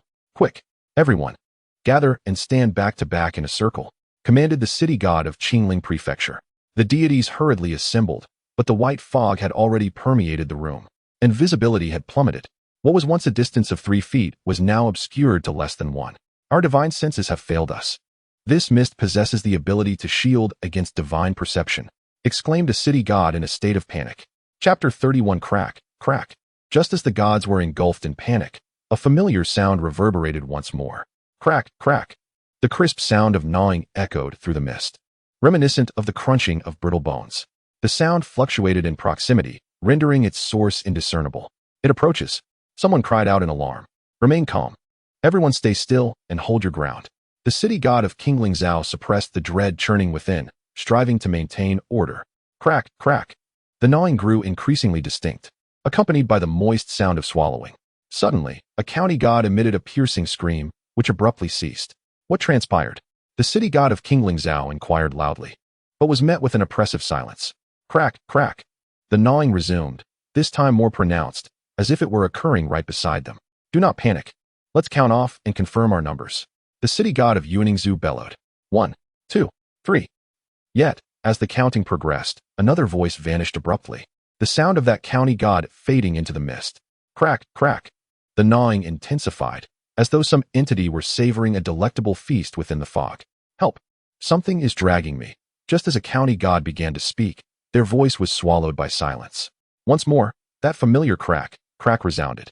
Panic spread like wildfire among the remaining deities, with some of the less robust county gods succumbing to uncontrollable tears. Do not scatter. Gather together. The city god of Qingling Zhao clutched the arm of the city god of Yuningzhu, terrified that he too might vanish into the fog. Yet the crack sounds within the mist grew more frequent, as if countless unseen monsters roamed nearby, poised to drag them into darkness for their own indulgence. Just as despair gripped the gods, a faint glimmer of dawn began to break across the eastern horizon. With the arrival of morning light, the thick fog that had seemed unyielding began to dissipate slowly, akin to the ebbing tide, revealing the courtyard of the true immortal temple. The city god of Qingling Zhao held tightly to the arm of the city god of Yuningzhu, both drenched in cold sweat. Only when the fog had entirely vanished did they dare to release one another. Quickly, let us count. The city god of Qinglingzhou urged. The remaining divine cultivators gathered in succession, and as the city god of Qinglingzhou meticulously counted, his countenance turned ashen. There are only 10 state gods left. 73 county gods remain. 260 county gods are left. 300 wild gods remain. In the span of a single night, they had lost hundreds of divine cultivators. This cannot be. The city god of Yuaningzhou murmured. How could it possibly kill so many of us in such a short time? One county god slumped to the ground, staring vacantly at the sky. We cannot escape. We shall never escape. Crack, crack, crack. The familiar sound of twisting necks echoed again as Quanzhen strolled out from the main hall, his expression turning to surprise upon seeing the gathered gods in the courtyard. Oh, why have you all been awake throughout the night? Tilting its head, a certain indescribable brilliance flickered in the golden vertical pupils. Last night, I delved into the Tao scriptures for an entire night and reaped substantial rewards.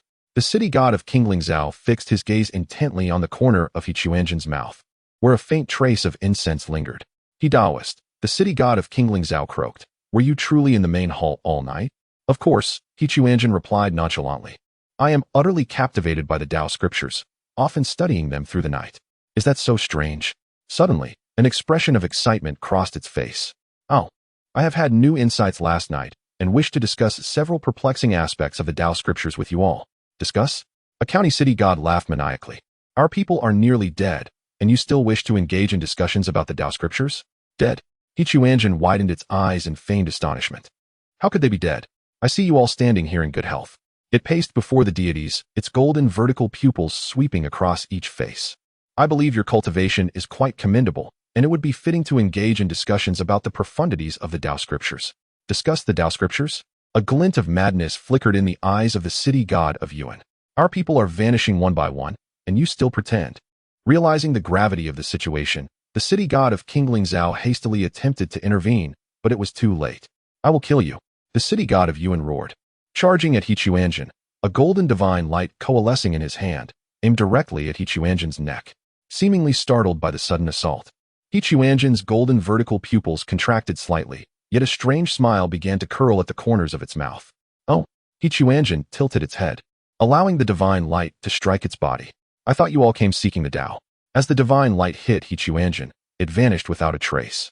Akin to a cow sinking into the sea, causing no harm whatsoever. The city god of Yuan's pupils constricted in shock, and as he attempted to retreat, he found his body utterly immobilized. Since you do not wish to discuss the Tao scriptures, then, Quanzhen's neck emitted a series of cracking sounds. The black mist around it swelling rapidly, enveloping the entire courtyard in darkness. Its mouth suddenly opened to reveal a dense array of sharp teeth, expanding wider until it could devour a fully grown adult. The city god of Yuan barely managed a terrified scream before being swallowed whole by Quanzhen. Crunch, crunch. The familiar sound of chewing echoed as Quanzhen's throat moved rhythmically, as if savoring a delicacy. A rich aroma of incense wafted from its mouth, more intense than ever before. Moments later, Quanzhen contentedly swallowed the last morsel, licking its lips in satisfaction. The taste of a city god is truly distinctive. It mused to itself, then turned to the remaining deities. The entire courtyard fell into an eerie silence. The remaining divine cultivators stared blankly at the scene before them, too fearful to even breathe. A living deity of the state, the city god, was thus devoured before them, without even the slightest chance to struggle. Quanzhen slowly turned his head, his golden vertical pupils sweeping across each face before him. Where was I in my discourse? He feigned contemplation. Ah yes. I wish to engage you all in a discussion regarding the profound teachings of the Tao. No one dared to respond. All stood frozen like statues. The legs of the city god of Qingling Prefecture trembled, yet he forced himself to conceal his fear. As the highest-ranking practitioner among the remaining deities, if he were to collapse, all hope for the others would be utterly extinguished. What is amiss? Quanzhen tilted his head. Why does everyone remain silent? Was my earlier action too brusque? He adopted an innocent demeanor. It is not my intention to behave thus. Yet that particular fellow was simply too impulsive. I merely sought to discuss the intricacies of the Tao with him. Chapter 32. Misguided guidance. Quanzhen observed the silence enveloping the deities, a flicker of displeasure glinting in his golden vertical pupils. Why has everyone fallen silent? He inquired, his tone laced with evident dissatisfaction. I have exerted considerable effort to entice you here, solely to discuss the intricacies of the Tao scriptures. Yet, it appears you have all chosen to remain mute. As he paced before the assembly of gods, the sound of his enormous crane claws echoed sharply against the stone floor. Do you believe that my cultivation is insufficient, rendering me unworthy of engaging in discourse with you on the Tao? His voice sharpened, and the dark mist surrounding him began to churn ominously. The city god of Qingling felt the weight of that terrifying pressure and understood that if he remained silent any longer, the fate of all present might mirror that of the city god of Yuanning. Long Dao misunderstood. He forced himself to speak calmly. We were simply momentarily stunned by your divine prowess and did not know how to respond. Oh, He Chuanjin pivoted sharply, his golden gaze locking onto the city god of Qingling. So, you mean to say you are willing to discuss the Tao scriptures with me? The city god of Qingling, steeling himself, nodded. Indeed, it is an honor for us to engage in discourse with a sage such as yourself. Gaga, gaga. He Chuanjin erupted into a fit of manic laughter, the dark mist around him receding instantaneously. Excellent. I knew you all possessed the wisdom of cultivators. He hastened to stand before the city god of Qingling, patting his shoulder with his enormous wings. I could tell at a glance that your cultivation surpasses that of these others, and your comprehension of the Tao must be the most profound. The city god of Qingling nearly faltered under the weight of that formidable presence, but managed to endure and nod in acknowledgement. You flatter me, Dao Long. Not flattery, not flattery. He Chuanjin exclaimed with excitement. Last night, I unraveled several perplexities within the Tao scriptures, and I require someone of your caliber to discuss them with. With that, he suddenly extended his wings and, without further ado, seized the city god of Qingling. Come, we shall proceed to the main hall. There lies my treasured original texts of the Tao. A sense of foreboding settled within the city god of Qingling, yet at that moment, he found no opportunity to refuse. He could only allow He Chuanjin to lead him towards the main hall. Please wait a moment, esteemed deities. I shall first converse with this fellow Taoist, and afterward, I will engage with each of you in turn. He Chuanjin called back to the remaining gods, his tone implying a promise of individual attention later. As the assembly watched the city god of Qingling being drawn away, an unspoken understanding transpired among them. It seemed likely that his fate would be grim. He Chuanjin guided the city god of Qingling to the entrance of the main hall, where the once decrepit doors swung open before him. Hurry, come inside. I am eager to discuss the Tao scriptures with you, he urged. Taking a deep breath, the city god of Qingling stepped into the enveloping darkness. Inside the main hall, an emptiness loomed, void of any presence. Come, come. He Quanzhen gestured towards a cushion with his wings, indicating for him to sit down. With a flick of his wings within the ample sleeves of his robe, he retrieved a shimmering golden tome titled The Scripture of Ascension. Last night, I contemplated the Taoist texts and gained a new understanding of the phrase 3 flowers gather at the crown.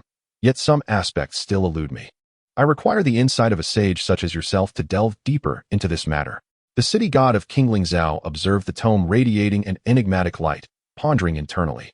Clearly, this crane possessed profound cultivation, but its previous demeanor suggested a certain lack of clarity. What does the Taoist wish to discuss? The city god inquired cautiously. He Quanzhen's golden vertical pupils sparkled with fervor. I have comprehended the essence of 3 flowers gather at the crown. It entails placing 3 flowers atop the head. I attempted this yesterday, yet it bore no fruit, leaving me utterly perplexed. The crane spun its head in a frenzy. I suspect the issue lies in the type of flowers, or perhaps their placement. What do you think?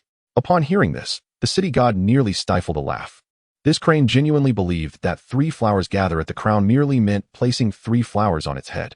Such a literal interpretation was quite astonishing. Nonetheless, this presented an opportunity. Should he offer a whimsical explanation, might this creature inadvertently harm itself in its pursuit of enlightenment? The Taoist's understanding is indeed unique. The city god feigned solemnity while nodding. However, I believe you may have overlooked a crucial detail. What detail? He Quanzhen inquired eagerly, its massive head leaning closer. Pray tell me. The city god, suppressing a chuckle, responded with utmost seriousness. Have you considered why it is termed 3 flowers gather at the crown rather than 3 flowers gather at the head? He Quanzhen paused, a flicker of confusion crossing its golden pupils.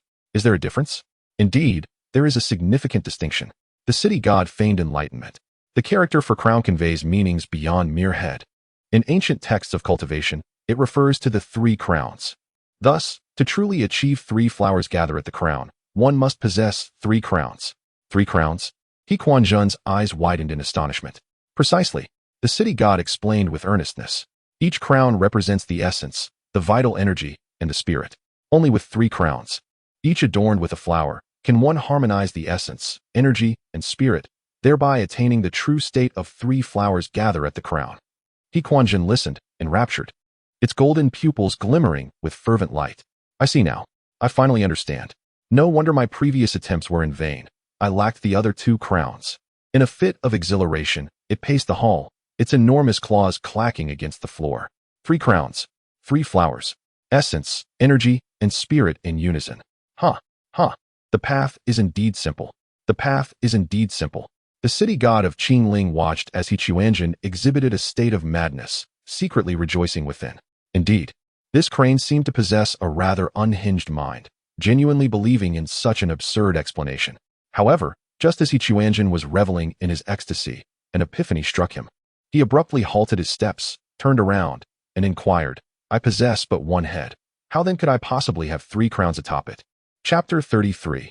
The 3 cranes. Upon hearing the inquiry, the city god of Qingling Prefecture could not suppress a smirk within, though he maintained an air of profound contemplation. He stroked his chin and, with an affected tone of difficulty, remarked, This question is indeed pivotal. I have only encountered related accounts in ancient texts. Yet the specifics of the process speak quickly. Speak quickly. The crane, Quanzhen, urged impatiently. Feigning hesitation, the city god continued, according to the ancient tomes, a practitioner must sever their own head and plant it in the earth, nourishing it with their essence and blood. After a span of 49 days, 3 heads shall emerge. However, what do you mean, however? Quanzhen asked, anxiety etched across his features. Alas, my understanding of such profound cultivation methods is limited, and should my interpretation be flawed, the city god feigned concern. Upon hearing this, Quanzhen's fervor intensified. So it is. So it is. I comprehend now.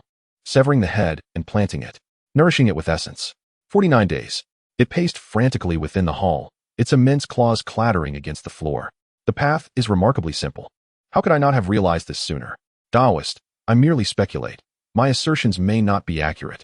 The city god pretended to caution, wary of the repercussions should this entity survive. No, you speak true. I can feel it.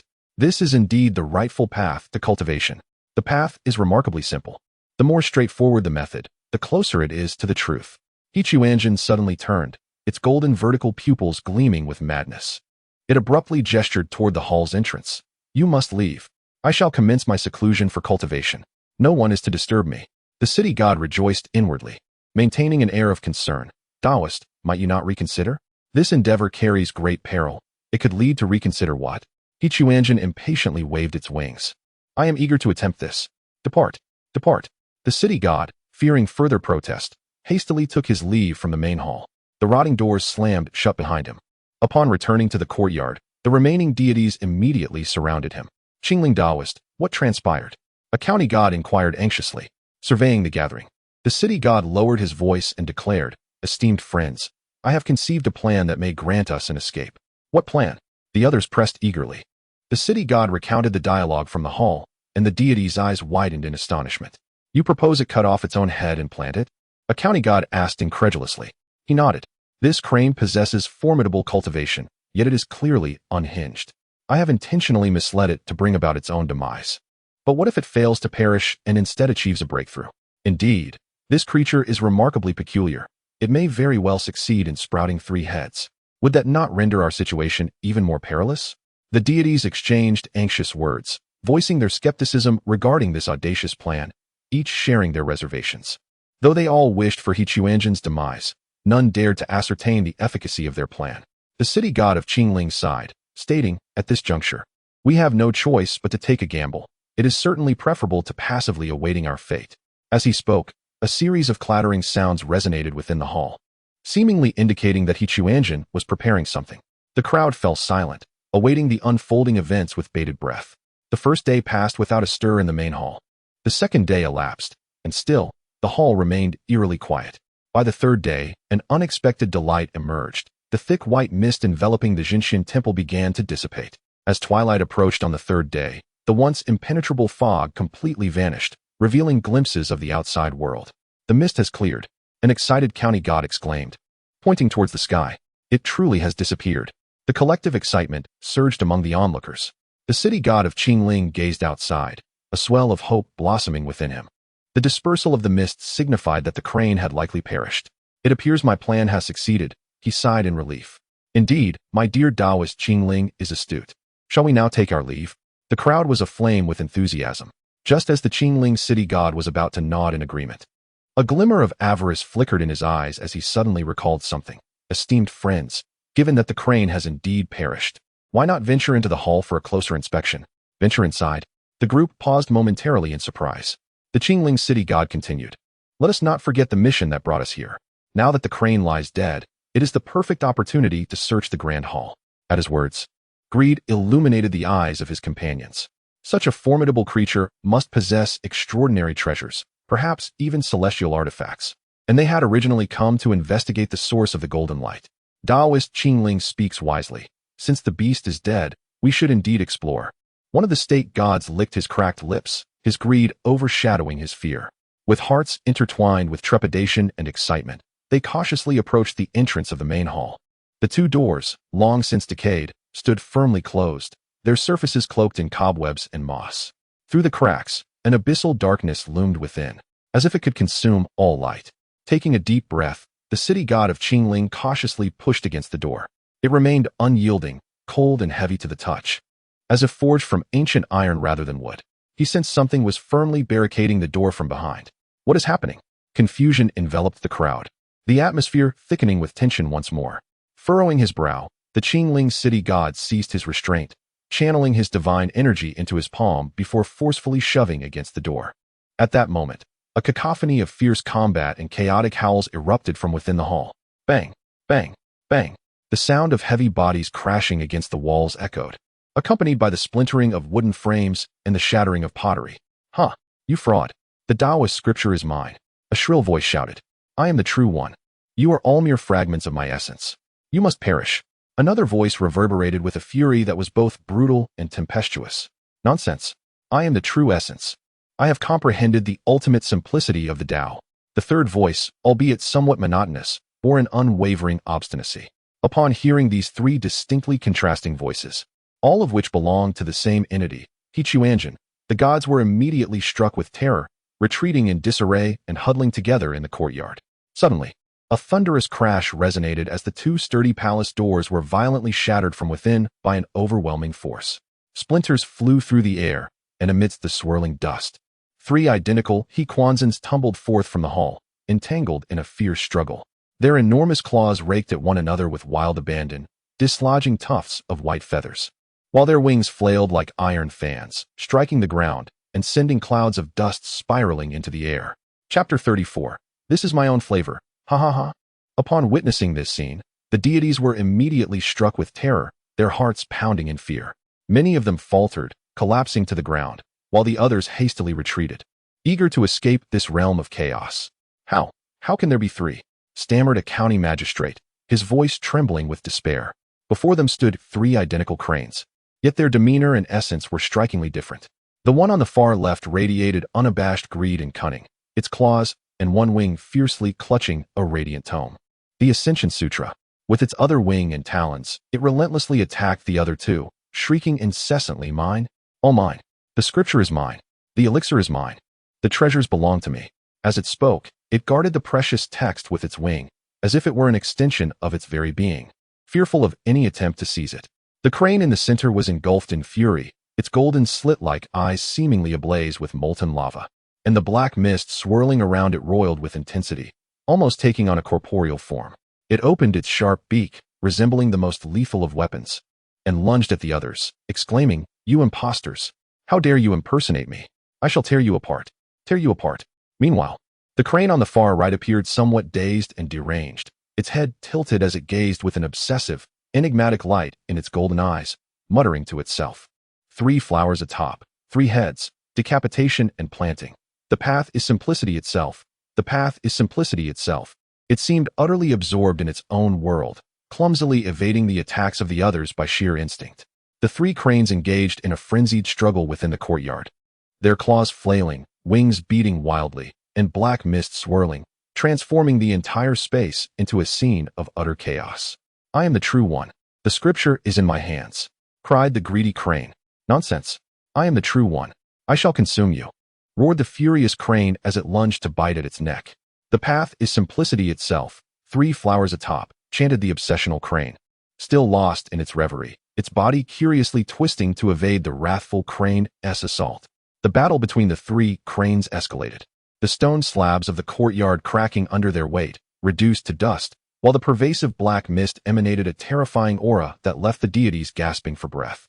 They trembled in fear, scarcely daring to make a sound. Each of these cranes, regardless of their individual identities, possessed terrifying power, capable of effortlessly annihilating them all. Just as the 3 cranes were locked in their fierce combat, the greedy one suddenly emitted a peculiar cry, breaking free from the fray. Clinging tightly to the scripture, it triumphantly declared, "Stop fighting. I possess the scripture. I am the immortal, a true immortal." At this proclamation, the previously frenzied clamor fell abruptly silent. The obsessional crane, which had been murmuring to itself, also ceased its mad chants, slowly turning its head. The once dazed golden eyes now glinted with cold, piercing light. Fixating intently on the greedy crane. "Immortal?" It tilted its head, its voice turning chillingly cold, reminiscent of the frigid winds from the depths of the abyss. "You claim to be an immortal?" "Indeed, I am an immortal." The greedy crane Quanzhen felt a chill creep up its spine, yet it held its head high, proudly flapping its wings. "I possess the Tao scripture. I am a celestial being." Upon hearing these words, the obsessed crane Quanzhen's eyes blazed with a dangerous light. It slowly straightened its body, black mist roiling around it like boiling water. "You dare to proclaim yourself an immortal?" Its voice grew increasingly sinister, each word striking the air like shards of ice, causing the temperature in the courtyard to plummet as if the very air were on the verge of solidifying. "Do you wish for death?" The obsessed crane Quanzhen suddenly spoke, its tone unnervingly calm, yet more chilling than any roar. Methodically, it retrieved a dark ruler from the voluminous folds of its robe. The ruler, crafted from an unknown material, was entirely black, devoid of any sheen, etched with twisted runes. With a mere flick of its wrist, a torrent of thick black smoke erupted from the ruler, dense as ink and carrying an aura of desolation, surging like a tide toward the other 2 crane Quanzhen. "No, stop!" cried the greedy crane Quanzhen, attempting to flap its wings in flight, but it was already too late. The black smoke ensnared its legs in an instant, and with a sharp crack, its lower half transformed into ashen stone, creeping upward at a visible pace. The enraged crane Quanzhen met a similar fate. As it sought to roar, its lower body was enveloped in black smoke, petrifying it instantly, rendering it motionless. "Spare us! Have mercy!" Both crane Quanzhen shrieked in a terror-stricken chorus. "We were mistaken. We shall not dare again. Please, we are one entity. If you slay us, you too shall suffer. Do not do this," pleaded the greedy crane Quanzhen, its voice piercingly sorrowful. "I shall never again claim to be an immortal. I shall not dare. You are the true one. You are." The other chimed in, its previous fury eclipsed by overwhelming fear. The obsessed crane Quanzhen, hearing their desperate pleas, displayed no trace of compassion in its twisted expression, but rather grew more fervent. The golden slit of its eyes reflected their trembling forms. A gaze akin to that of a predator regarding its prey.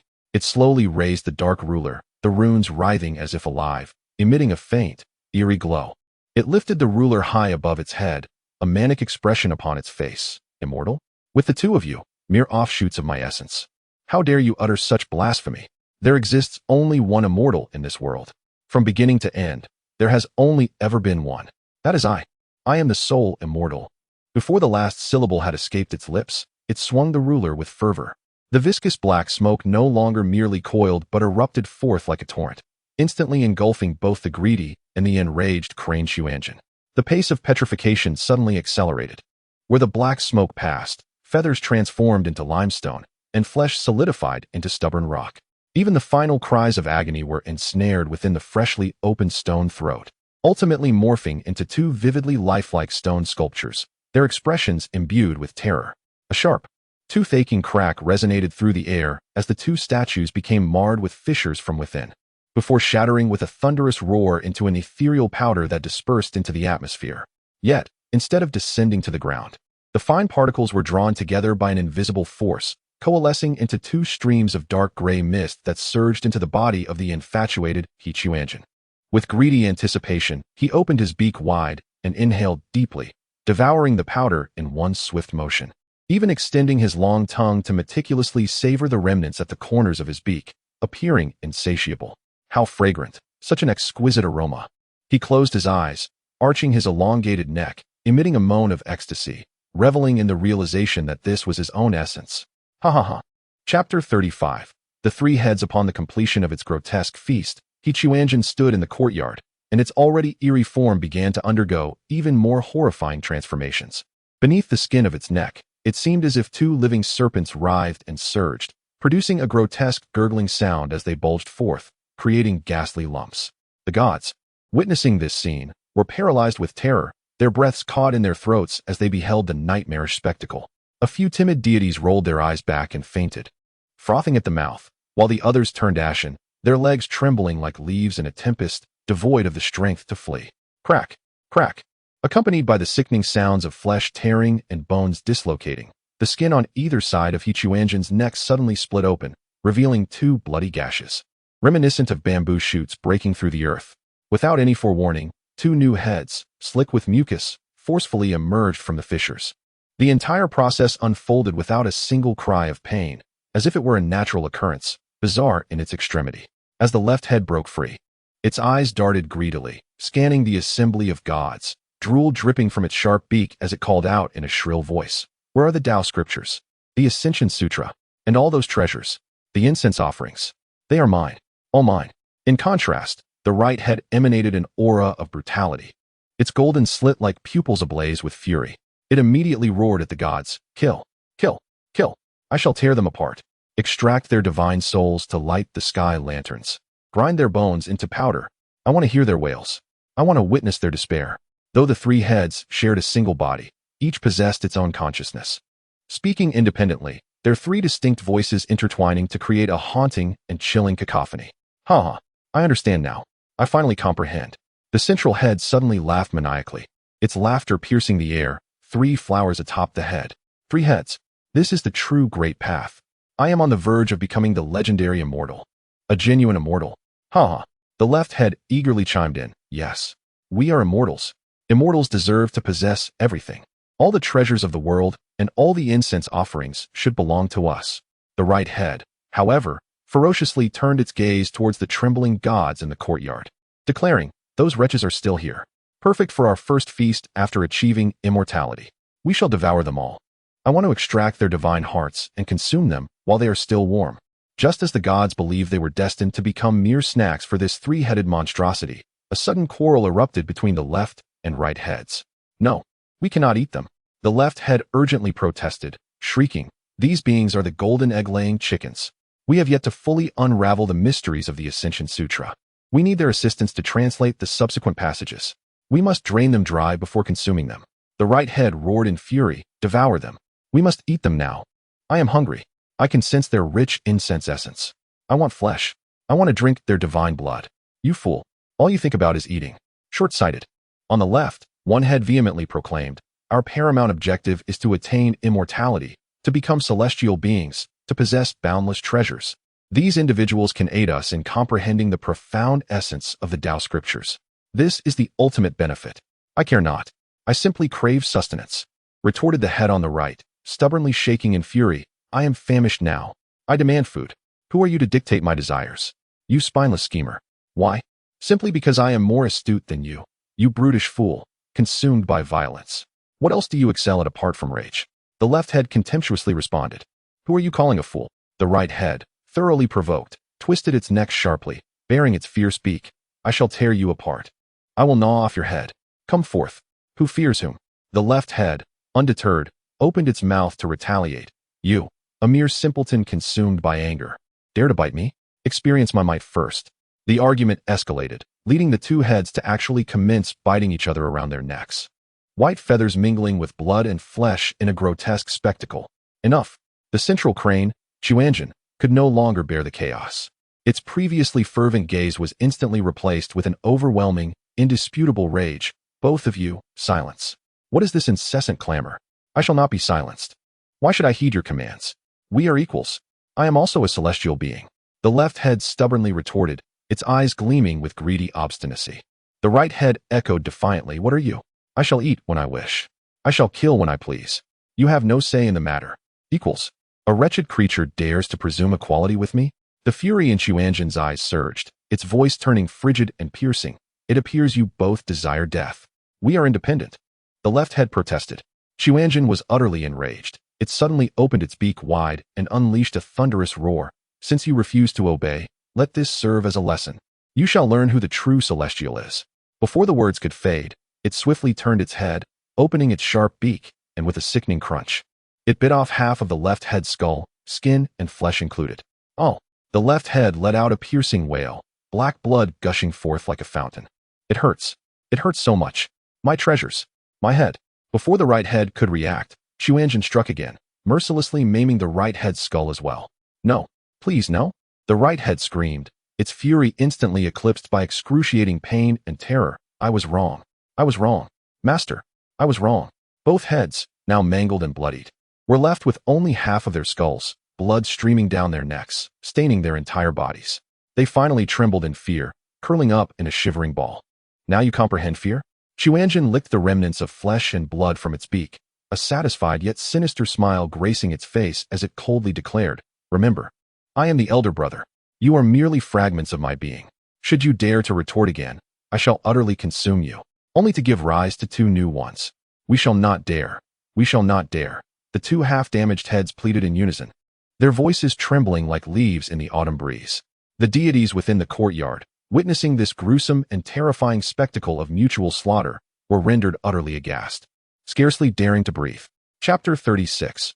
I am the boss. Quanzhen savored the remnants of flesh and blood clinging to his lips, the metallic tang of which elicited a look of rapture from the central head. He surveyed the two half-crippled heads, relishing their trembling forms, and spoke slowly. Gagaga. Excellent, excellent. Now that you comprehend who the true immortal is, I shall establish new rules for you. Pointing at the central head with his wing, his voice resonated with an undeniable authority. I am the boss, the sole immortal, your creator. You two are merely my inferior manifestations. Do you understand? Understood, understood. The two mutilated heads nodded vigorously, fearing to provoke the terrifying elder brother once more. At that moment, a more bizarre occurrence unfolded. From the jagged wounds of the two heads, thick black mist erupted, as if alive, tugging at the fragmented flesh, reassembling and weaving it together. The bones creaked with the sound of growth, and newly formed eyeballs stirred within the flesh, seemingly peering into the world. Gurgling. The sounds of flesh restructuring resembled countless maggots writhing, and soon, the two heads regained their complete forms, even more resplendent than before, adorned with newly grown feathers. As soon as the left head was restored, it instinctively extended its tongue to nervously lick its newly formed beak, triumphantly shrieking at the right head. Ha! Did you see? I recovered faster than you. My strength surpasses yours. I should be the second. The right head, now restored, shook with fury, its golden vertical pupils nearly ablaze. Nonsense. You are merely a greedy fool. What gives you the right to be second? What gives me the right? Simply that I am smarter than you. I possess intellect. I can devise 100 ways to drain the incense of those immortals and turn their bones into magical artifacts for sale. And you? What can a mere glutton do to compete with me? Therefore, I am the second. Sell them? Fool. The purest delight is in consuming them directly. I can sense their terror. It is more delectable than any artifact. The second should be the mightiest. I could rip your head off and use it as a ball to kick. My combat prowess is supreme. I am the second. Combat prowess? You, a creature of mere rage? Without wisdom, you are nothing but a foolish pig. My strategy is the key to ascension. Without me, how would you know where to seek more treasures and food? You coward. Aside from hiding and scheming, what else can you do? Let us settle this with a duel. Let teeth and claws decide who is truly the second. Come at me. Who fears whom? The left head was incensed. This time, I shall suck out everything in your head and see if it's nothing but mush. The two heads began to tear at each other once more. This time with even greater fervor, white feathers mingling with blood and flesh flying about. I am the second. I am the second. I am the second. The second is mine. In the midst, Quanzhen observed the two heads once again devolving into a frenzied battle, his initial satisfaction swiftly transforming into impatience. Enough. It let out a thunderous roar, its voice imbued with a twisted resonance that shook the very foundation of the courtyard. You two rascals. Ingrates. Abominations. Cease this at once. Your quarrel sullies the purity of the immortal. Momentarily stunned by the ferocity of the outburst, the two heads halted their bickering, yet their eyes remained resolute, one gleaming with avarice, the other ablaze with fury. Quanzhen cast a cold gaze upon them, and, with a sudden tilt of its central head, A flicker of realization passed through its golden vertical pupils. Impatiently, it declared, since you insist on vying for the position of second, allow me to enact the will of heaven and bestow it upon you.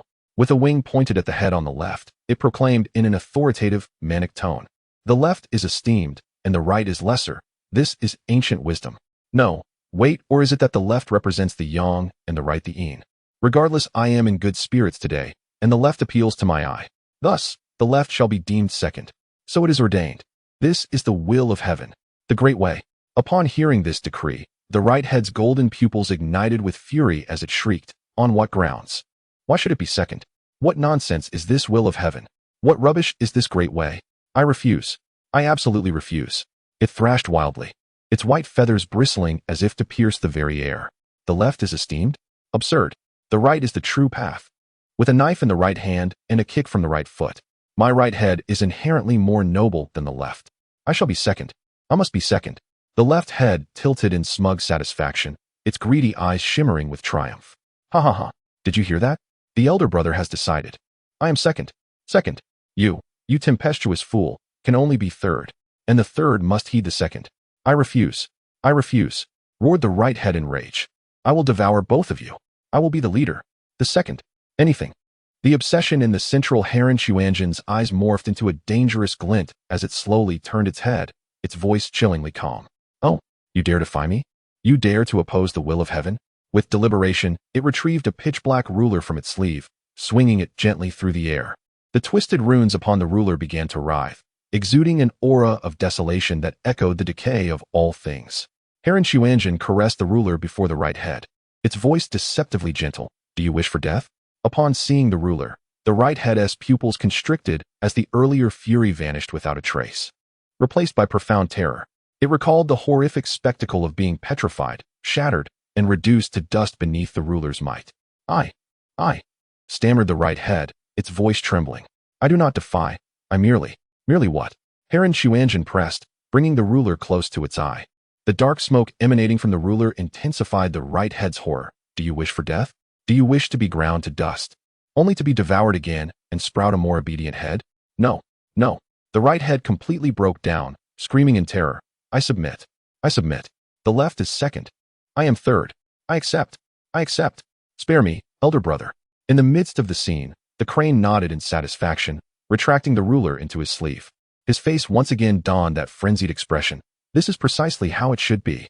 A family ought to be harmonious. The first, second, and third.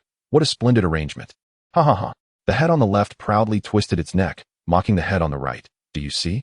This is the fate of the disobedient. From now on, address me as second brother. The head on the right, feeling humiliated, lowered itself and mumbled. Second brother, your voice is too soft. Speak louder. The head on the left, with an air of superiority, demanded. Second brother. The head on the right gritted its teeth and shouted. The flames of fury in its eyes nearly burning through everything. Yet under the intimidation of the ruler, it could only endure in silence. Chapter 37. The five energies ascend to the origin. Beholding the two heads finally settling down, the central head of Crane Xuanzhen revealed a satisfied smile. A blend of madness and a hint of pride illuminating its expression. Ha ha ha. This is it. Now it resembles a true family. The eldest, the second, the third. What a perfect arrangement. How in harmony with the profound essence of the Tao. Suddenly, a thought struck, and a spark of excitement flickered in its eyes as it turned towards the corner of the courtyard. There stood an ancient locust tree, beneath which grew a few wildflowers. Though somewhat withered, they still retained their floral shapes.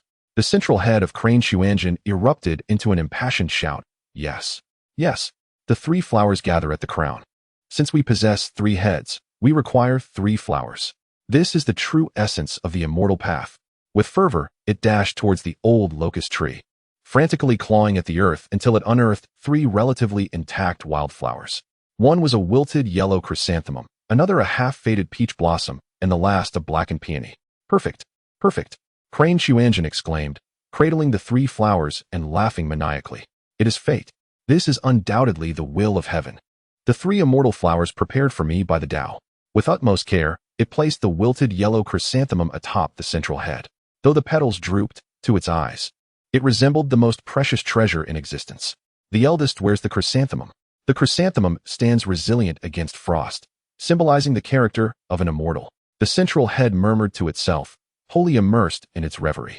Next, it adorned the left head with the half-faded peach blossom. The left head instantly swayed with pride, its greedy gaze sparkling with satisfaction. Ha ha ha, my flower is the most beautiful. The peach blossom. It signifies wealth and good fortune. I am the natural deity of prosperity. Finally, the blackened, decaying peony was placed atop the right head. Initially, the right head expressed discontent, but upon recalling the ruler's power, it forced a smile. Thank you, elder brother.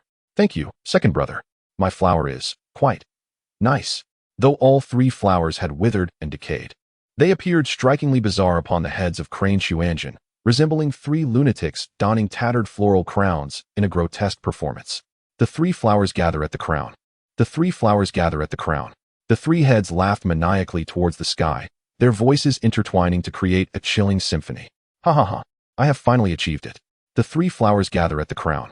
The central head laughed the most frantically, its golden vertical pupils glimmering with obsession. Ha ha ha, we are about to become immortals. As the three heads laughed more wildly, the dark mist enveloping them surged more violently, casting an ominous aura over the entire courtyard. The deities within the courtyard beheld this scene, their souls nearly fleeing in terror. Three heads adorned with decaying flowers laughed maniacally, a sight more horrifying than the darkest nightmares. Ha ha ha, we are to become immortals. We are to become immortals. The three heads cackled madly in the courtyard, the three decaying flowers swaying in the wind, releasing waves of putrid odor. Quanzhen's laughter abruptly ceased, and his manic golden slit pupils turned towards the trembling deities in the corner, as if recalling something of great significance. Yes, yes, I have merely succeeded in achieving the three flowers gathering at the apex. Yet I am still one step short of the 5 chi returning to origin. Only upon completing this stage can I truly be considered a transcendent soul. At this moment, all three heads turned simultaneously towards the city god of Qingling, their 6 golden pupils fixated upon him, as if intent on piercing through his very essence. Come, come, with your intellect, you must surely comprehend the meaning of the 5 chi returning to origin. I am eager to continue our discussion. Quanzhen excitedly rushed towards the city god of Qingling, grasping him with his enormous wings without allowing any protest. The city god was nearly toppled by the overwhelming force, internally lamenting his misfortune. He had thought that his nonsensical ramblings would lead this crane to self-destruction, yet it had unexpectedly sprouted 3 heads and become even more deranged than before. Taoist, the city god of Qingling attempted to decline, but Quanzhen showed no inclination to grant him the opportunity. Onward, let us proceed to the main hall. Once I attain immortality, you shall certainly reap the rewards. Quanzhen dragged the city god towards the hall. The left head eagerly chimed in. Yes, yes, 5 chi returning to origin. Once I become immortal, I shall gather all treasures of the world. Meanwhile, the right head grinned, revealing its stark white teeth. Once I achieve the 5 chi returning to origin, I shall feast upon even more souls. Just the thought excites me. The city god of Qingling was forcibly ushered into the main hall. The remaining deities exchanged apprehensive glances, each reflecting profound fear in the other's eyes. What should we do? Taoist Qingling has been taken inside again, a county god quivered. That monster is now even more terrifying. With 3 heads, speaking of achieving immortality, another district god despaired. One proposed, should we not take this opportunity to flee? The white mist has dissipated, and the external barriers should have vanished as well. But the city god of Qingling is still inside. Staying here will not aid him. Instead, we may endanger our own lives. The deities debated fervently, some advocating for immediate escape, while others insisted on rescuing the city god of Qingling, unable to reach a consensus. At that moment, the city god of Yuanning spoke up. His voice was soft, yet it rang distinctly in the silent courtyard. Gentlemen, do not panic. If we calculate the time, the imperial envoy will arrive tomorrow. Once they are assembled, we shall rescue Taoist Qingling and then deliberate on our departure. However, can Taoist Qingling endure until tomorrow? Someone questioned with concern. The city god of Yuanning glanced towards the main hall, where silence reigned, broken only by the sporadic echoes of Quanzhen's manic laughter. After a moment of contemplation, the city god of Yuanning replied, it should be manageable. Though the creature is mad, what it truly desires is companionship in discussing the Tao. As long as Taoist Qingling indulges its ramblings, he should remain safe for the time being. Hearing this, the others felt a slight alleviation of their anxiety, though unease still lingered. So, shall we simply wait here? A district god inquired. We wait. The city god of Yuanning nodded in affirmation, acknowledging that the officials sent by the court possessed powers that were at least on par with the immortal king's. far surpassing the local deities by 100-fold. Engaging in reckless actions at this juncture would only lead to calamity. Within the main hall, Quanzhen and his 3 heads were animatedly poring over the resplendent scripture. The Ascension Sutra. Look, look, exclaimed the middle head, pointing at the characters inscribed in the text, the 5 energies returning to origin. These 4 characters. The humble Taoist felt an undeniable profundity in their meaning. Chapter 38. The unclouded sky. The city god of Qingling Prefecture found himself ensnared by the piercing gaze of 6 golden vertical pupils. Feeling as though his very blood was congealing, he forcefully suppressed the terror swelling within, managing to muster a smile that appeared more grotesque than sorrowful. Trembling, he pointed to the 4 characters inscribed in the ancient text, adopting an air of feigned profundity as he explained, Esteemed Taoist, behold. The 5 Qi returning to origin is the supreme secret of the celestial path. The term 5 Qi does not refer to the 5 elemental energies of heaven and earth, but rather to the vital energies of the 5 organs, heart, liver, spleen, lungs, and kidneys, within our beings. Returning to origin signifies the return to one's true essence, connecting our microcosm with the vast cosmos. This method is exceedingly perilous, and only those with great fortitude and destiny may undertake it. It requires the extraction of one's own 5 organs, to be buried in the earth according to the 5 cardinal directions: liver in the east, kidney in the west, heart in the south, lung in the north, and spleen in the center. One must then irrigate them with their own essence and blood day and night, invoking the energies of the 5 elemental meridians to meld with the organs. After 49 days, the organs will transform into the primordial roots of the 5 elements. At that point, one may consume them sequentially, assimilating them into the body, thereby achieving an indestructible celestial form, living in harmony with the cosmos. This is the true essence of the 5 Qi returning to origin. Quanzhen's central head glimmered with golden light, as if envisioning the unmatched majesty of his celestial transformation. Yet his frenzied mind churned, and the ecstasy on his face swiftly morphed into skepticism and fury. No, this cannot be right.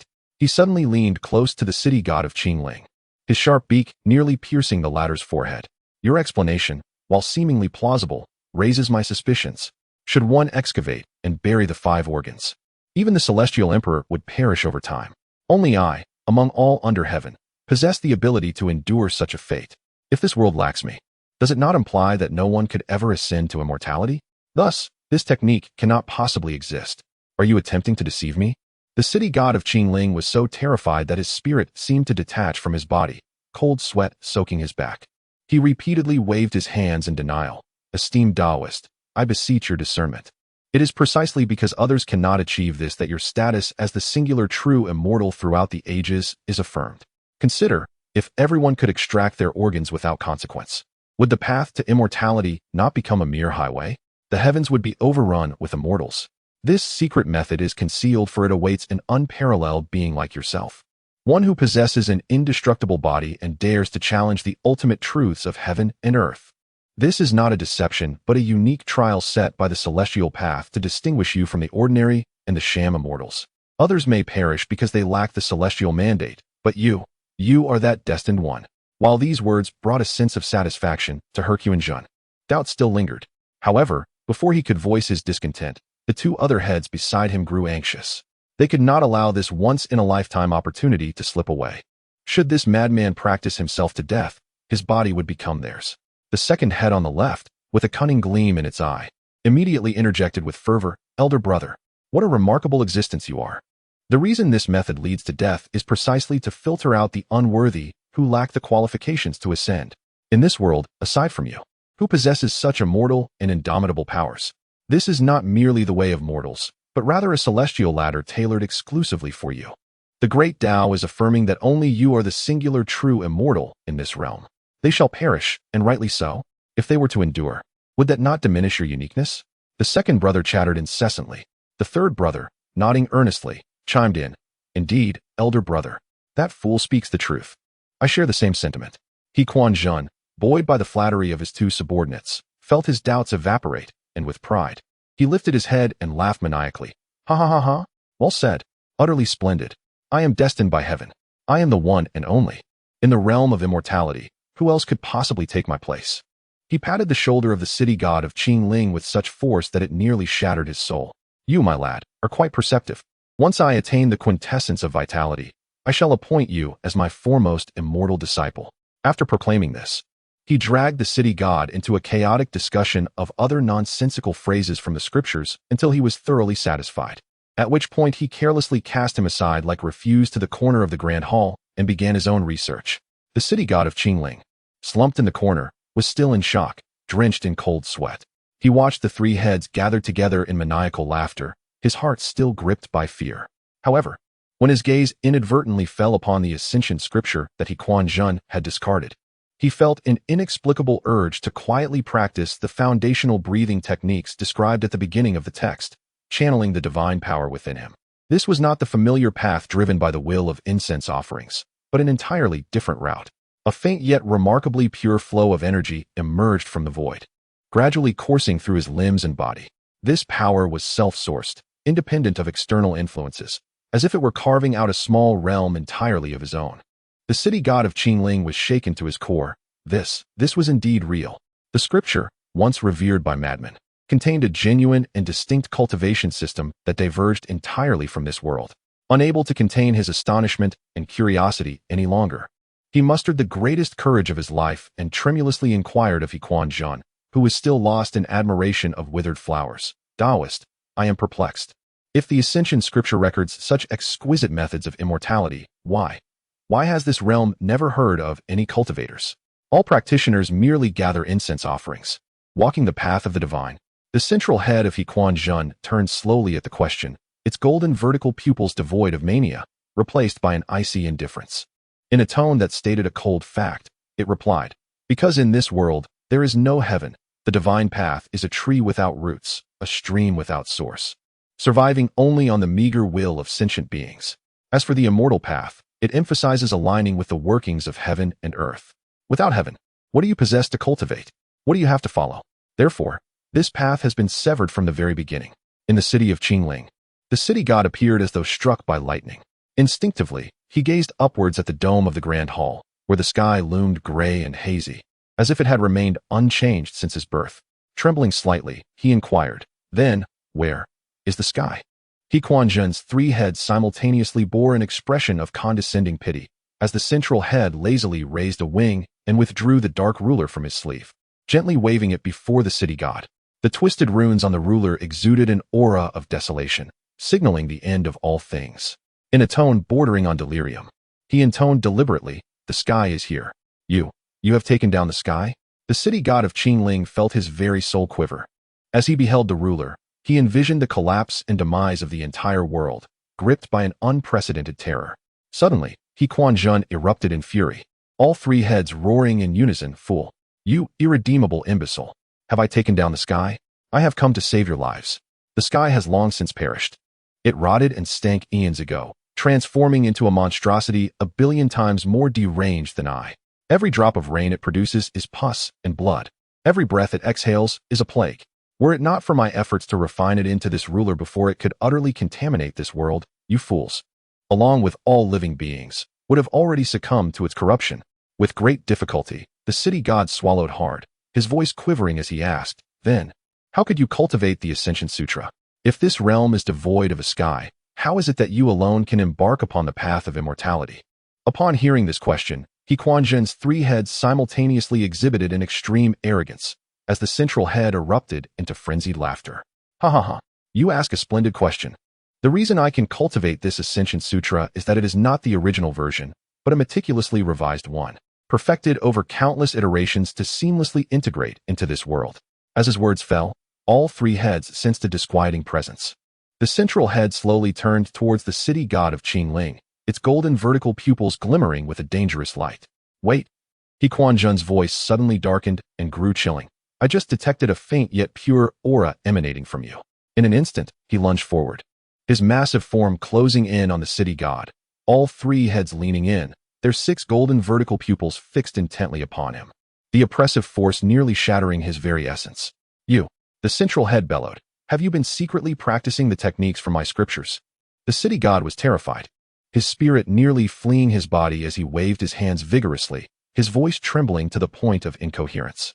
No, Master, please see clearly. I absolutely did not." I am merely a humble city god. How could I dare to secretly practice your celestial arts?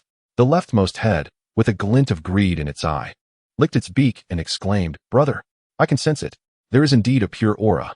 This fool has definitely practiced in secret. Let us consume him. The head of the third elder on the right drooled with desire, nodding repeatedly. Indeed, indeed. He must have seen it. We consumed him. I truly did not. The city god of King Lingzhou was on the verge of tears, pleading, Taoist, you must believe me. How could I dare to secretly practice your techniques? I wouldn't even dare to glance at them. The three heads of Quanzhen simultaneously revealed a malicious grin. And the middle head spoke with a chilling tone. Since you claim otherwise, allow me to conduct a personal examination. As the words left its mouth, it abruptly extended a colossal wing, pinning the city god of King Lingzhou's chest with force. An eerie black mist surged from the wing, resembling countless tendrils that penetrated his body. Please, no, stop. The city god of King Lingzhou struggled in terror, yet he was utterly immobilized in the face of that terrifying power. After a brief moment, Quanzhen completed its examination. The middle head lifted slowly, golden vertical pupils ablaze with wrathful flames. It roared, You wretched fool. I sense the essence of the Ascension Sutra within your meridians. You have indeed dared to secretly practice my techniques. I did not. I truly did not. The city god of King Lingzhou desperately defended himself. Taoist. It was merely an unintentional. Unintentional. All three heads erupted in fury simultaneously. That is unacceptable. You despicable thief. To dare steal from my teachings. The second head on the left excitedly shrieked, Elder brother. Consume him. Eat him. Such a thief deserves the most severe punishment. The third head on the right roared, Yes. Devour him. Let him learn the consequences of secretly practicing celestial arts. The madness in the eyes of the middle head was completely replaced by rage, and it howled in a nearly frenzied voice. The technique I painstakingly acquired, and you, fool, dared to learn it. This is the greatest desecration, the utmost offense. You must die. Before the words had fully escaped, Quanzhen's massive form lunged at the city god of King Lingzhou, all three heads simultaneously opening their cavernous mouths, revealing their stark white fangs. The city god's scream had hardly begun to escape his lips before he was torn apart by the three massive jaws. Crack, crack. The sound of bones and flesh separating echoed through the grand hall, and the soul of the city god of King Lingzhou was instantly shredded into countless fragments. His cries silenced before they could fully manifest, devoured eagerly by the three heads. Gagaga. This is the fate of a thief. To dare steal my techniques is truly to court death. The middle head licked the blood from the corner of its mouth in satisfaction. The second head on the left proudly remarked, Elder brother is mighty. Such fools deserve to be consumed. The third head on the right burped contentedly, saying, The taste of the city god is quite delightful, far better than those little ghosts. Chapter 39. Rebellion. The deities in the courtyard were stricken with pallor upon hearing the anguished screams emanating from the main hall, their terror reaching a crescendo. They were acutely aware that the city god of Qingling Prefecture was in dire peril, yet none dared to act rashly. The city god of Yuaning Prefecture clenched his fists, a flicker of anguish crossing his features, but he suppressed the tumult within and spoke softly to the others. Our companion from Qingling has already. The only course left to us is to await the arrival of the imperial envoys. Within the main hall, Quanzhen, having indulged his appetites, redirected his focus to the tome known as the Ascension Sutra. The central head eagerly perused the text, the golden vertical pupils glinting with a frenzied light. Ha ha ha. I have now achieved the three flowers gathering at the crown. Next, it is time for the 5 qi to return to the origin. It proclaimed, gesturing towards the contents of the scripture with its wings, excitement palpable in its voice. According to the text, it was necessary to extract the heart, liver, spleen, lungs, and kidneys, burying them in the 5 cardinal directions. The left head, the second, rolled its eyes and greedily licked its beak. Eldest, this is an unparalleled opportunity. Once you attain immortality, we shall bask in your glory. The right head, the third, nodded vigorously, a barely perceptible thrill flashing in its gaze. Indeed, eldest, do commence. I can hardly await witnessing your majestic transformation into an immortal. Each harbored their own intentions. Without the 5 organs, even an immortal emperor would succumb. When this madman extracted and buried the organs, it would surely harm his vital essence, presenting them with an opportune moment to seize this vessel. The central head of Quanzhen, flattered by the praise of its 2 brethren, erupted in wild laughter. Ha ha ha. Well said. In that case, I shall begin at once. With that, it unhesitatingly extended its enormous claw towards its own chest. the sharp talons piercing through flesh with ease.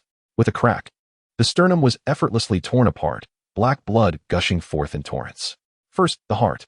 The heart belongs to fire and should be buried in the south, Quanzhen declared, proceeding with its task, its massive claw rummaging through the thoracic cavity until it swiftly located the now still heart. With a forceful tug, the heart, along with its vessels and membranes, was brutally extracted. Strangely, despite the torturous nature of the act, Quanzhen displayed no sign of pain, instead laughing maniacally. The heart lay lifeless in its grasp, devoid of any vitality. Ha ha ha, the heart is in hand, it exclaimed, holding up the silent organ as if it were a treasured gem. The left and right heads observed this spectacle with a sense of covert triumph. This madman was indeed embarking on self-destruction. Once it had excavated all 5 organs, the body would be theirs. Fool, continue digging. The more you extract, the quicker your demise. Quanzhen carefully set the heart aside and reached for its abdomen. Next is the liver.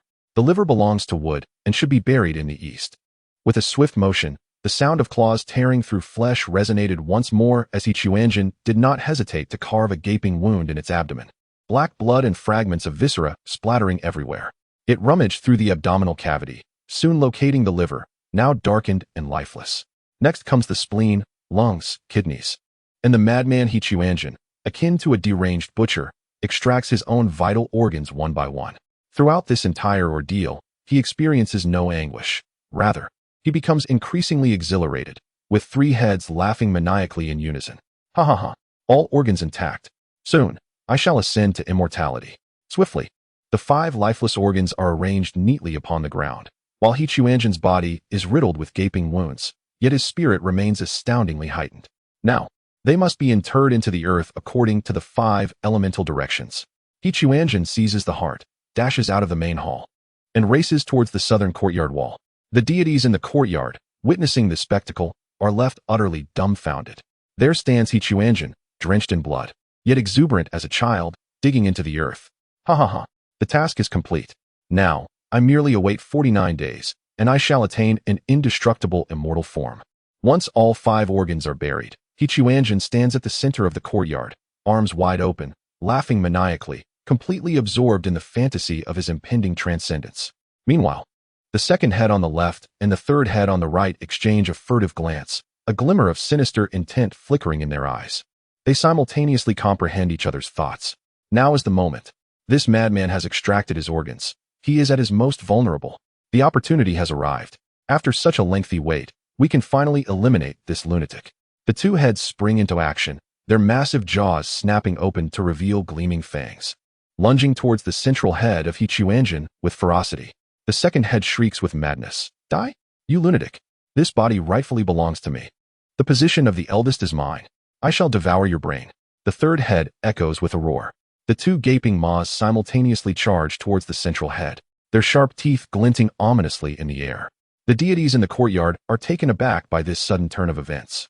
However, the central head of Quanzhen remains unfazed, a mocking sneer etched across its visage.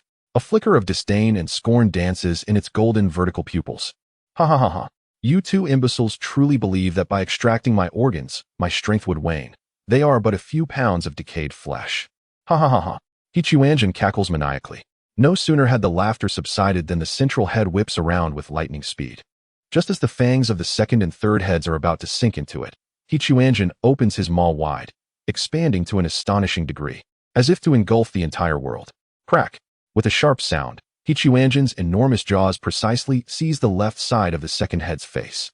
The razor-sharp teeth effortlessly tear through flesh, severing half the head along with its greedy eye. Allah! The second head emits a piercing scream. The remaining half of its face contorted grotesquely, black blood gushing forth from the wound. Almost simultaneously, Quanzhen pivots sharply to the right, once more opening his cavernous mouth. Crack! Once more, a sharp crack echoed through the air, as half of the face of the third man on the right was brutally severed. The furious golden slit pupil vanishing amidst the bloody chaos. No, no, my face, my eyes. He howled in despair, the remaining half of his visage convulsing in agony. Quanzhen licked the blood from the corner of his mouth, laughing maniacally. 2 ignorant wretches, daring to oppose me. Ha ha ha. The 2 mutilated heads trembled in excruciating pain, their previous arrogance extinguished, leaving only profound fear and hopelessness in its wake. Chapter 40. The bestowal, were it not for the necessity of the three flowers converging at the apex, you would have perished long ago. The sole reason I have preserved your wretched lives until now is to maintain this convergence. Once I ascend to immortality, you two worthless beings shall cease to exist. Quanzhen cast a cold glance at them. Then, he turned his gaze towards the remaining citizens and city gods in the courtyard, his 6 golden vertical eyes sweeping across them.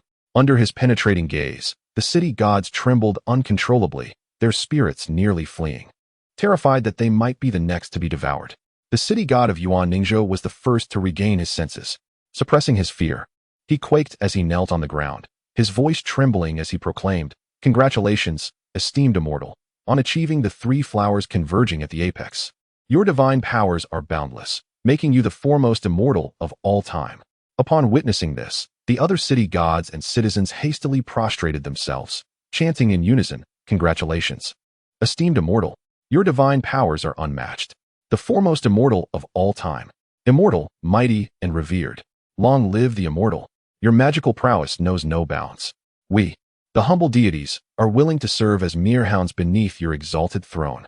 In an instant, the courtyard erupted with a cacophony of praises, every city god fervently extolling Quanzhen, fearful that their voices might not resonate loudly enough or their reverence might not be sufficient. Quanzhen reveled in the flattery, his central head glowing with golden light, as he laughed maniacally towards the heavens. "Ha ha ha. Well said. Excellently articulated. At last, you fools have spoken wisely. Indeed, I am the foremost immortal of all time. Ha ha ha." He spread his arms wide, dark energies swirling around him as if he were embracing the entire world. The convergence of the 3 flowers is but the precursor to the 5 qi returning to origin. Once I attain an indestructible immortal body, I shall exist alongside the Tao for eternity. Seeing Quanzhen in such high spirits, the onlookers seized the opportunity to continue their sycophancy, desperate to avoid being his next meal should he become displeased. The city god of Yuan Ningzhou boldly declared, "The esteemed immortal is the greatest in the world, the foremost immortal throughout history." Indeed, Quanzhen's central head nodded with pride. Subsequently, the others chimed in. "The esteemed immortal possesses unparalleled divine powers. No one within the 3 realms can rival you." Indeed, Quanzhen's nose seemed to rise skyward in arrogance. "The esteemed immortal commands the universe. Even the legendary immortal emperor pales in comparison." Indeed, Quanzhen laughed maniacally, all 3 heads swaying in unison. "I am 1,000 times superior to those fraudulent immortal emperors. The esteemed immortal's power is transcendent. With but a single finger, you could crush millions of foes. Indeed, the esteemed immortal is wise and formidable. Your intellect is as deep as the ocean and as high as the mountains. Indeed, the esteemed immortal is destined by heaven. The entire world should bow at your feet. Indeed. As Quanzhen reveled in their adulation, his mood soared, all 3 heads swaying in delight, with the central head laughing maniacally. "Ha ha ha. At last, you fools have learned to speak. Since that is the case, I shall bestow a reward." He spread his arms wide, dark energies swirling around him, the eerie aura writhing in the air like a living entity, emanating a chilling and malevolent presence. "Today, I find myself in high spirits, and thus I shall bestow upon you a portion of primordial energy." The city gods gazed upon the roiling dark aura, their hearts gripped by terror. The malevolence emanating from it was profound, seemingly intent on dragging all living beings into the abyss, unmistakably an ominous force. The city god of Yuan Ning suppressed his fear and stammered, "Esteemed immortal, your generosity is overwhelming. Yet we mere mortals fear we cannot bear such precious primordial energy. I humbly beseech you to retract your divine gift." The other city gods quickly echoed his sentiments. "Esteemed immortal, we are but simple fools, unworthy of such a magnificent bestowal. Your primordial energy is far too valuable for us humble beings." Upon hearing these words, Quanzhen's 3 heads froze simultaneously, the madness in his golden vertical pupils swiftly replaced by fury. The central head slowly turned toward the crowd, its voice chillingly ominous. "You dare to reject my gift? And no, we are not rejecting it, merely acknowledging our unworthiness," the city god of Yuan Ning hastily clarified. "Silence." The 3 heads roared in unison. "You wretched fools. I, in my kindness, offer you primordial energy, and you dare to look down upon me." Quanzhen's entire being surged with dark energy, enveloping the courtyard in an aura of evil. He pointed a talon at the city god of Yuan Ning and thundered, "You. It is you. Since you were the first to refuse, you shall be the first to receive." As soon as the words left his mouth, He Chuanjin's massive form appeared before the city god of Yuan Ning, his enormous wings pinning the latter's shoulders, rendering him unable to struggle.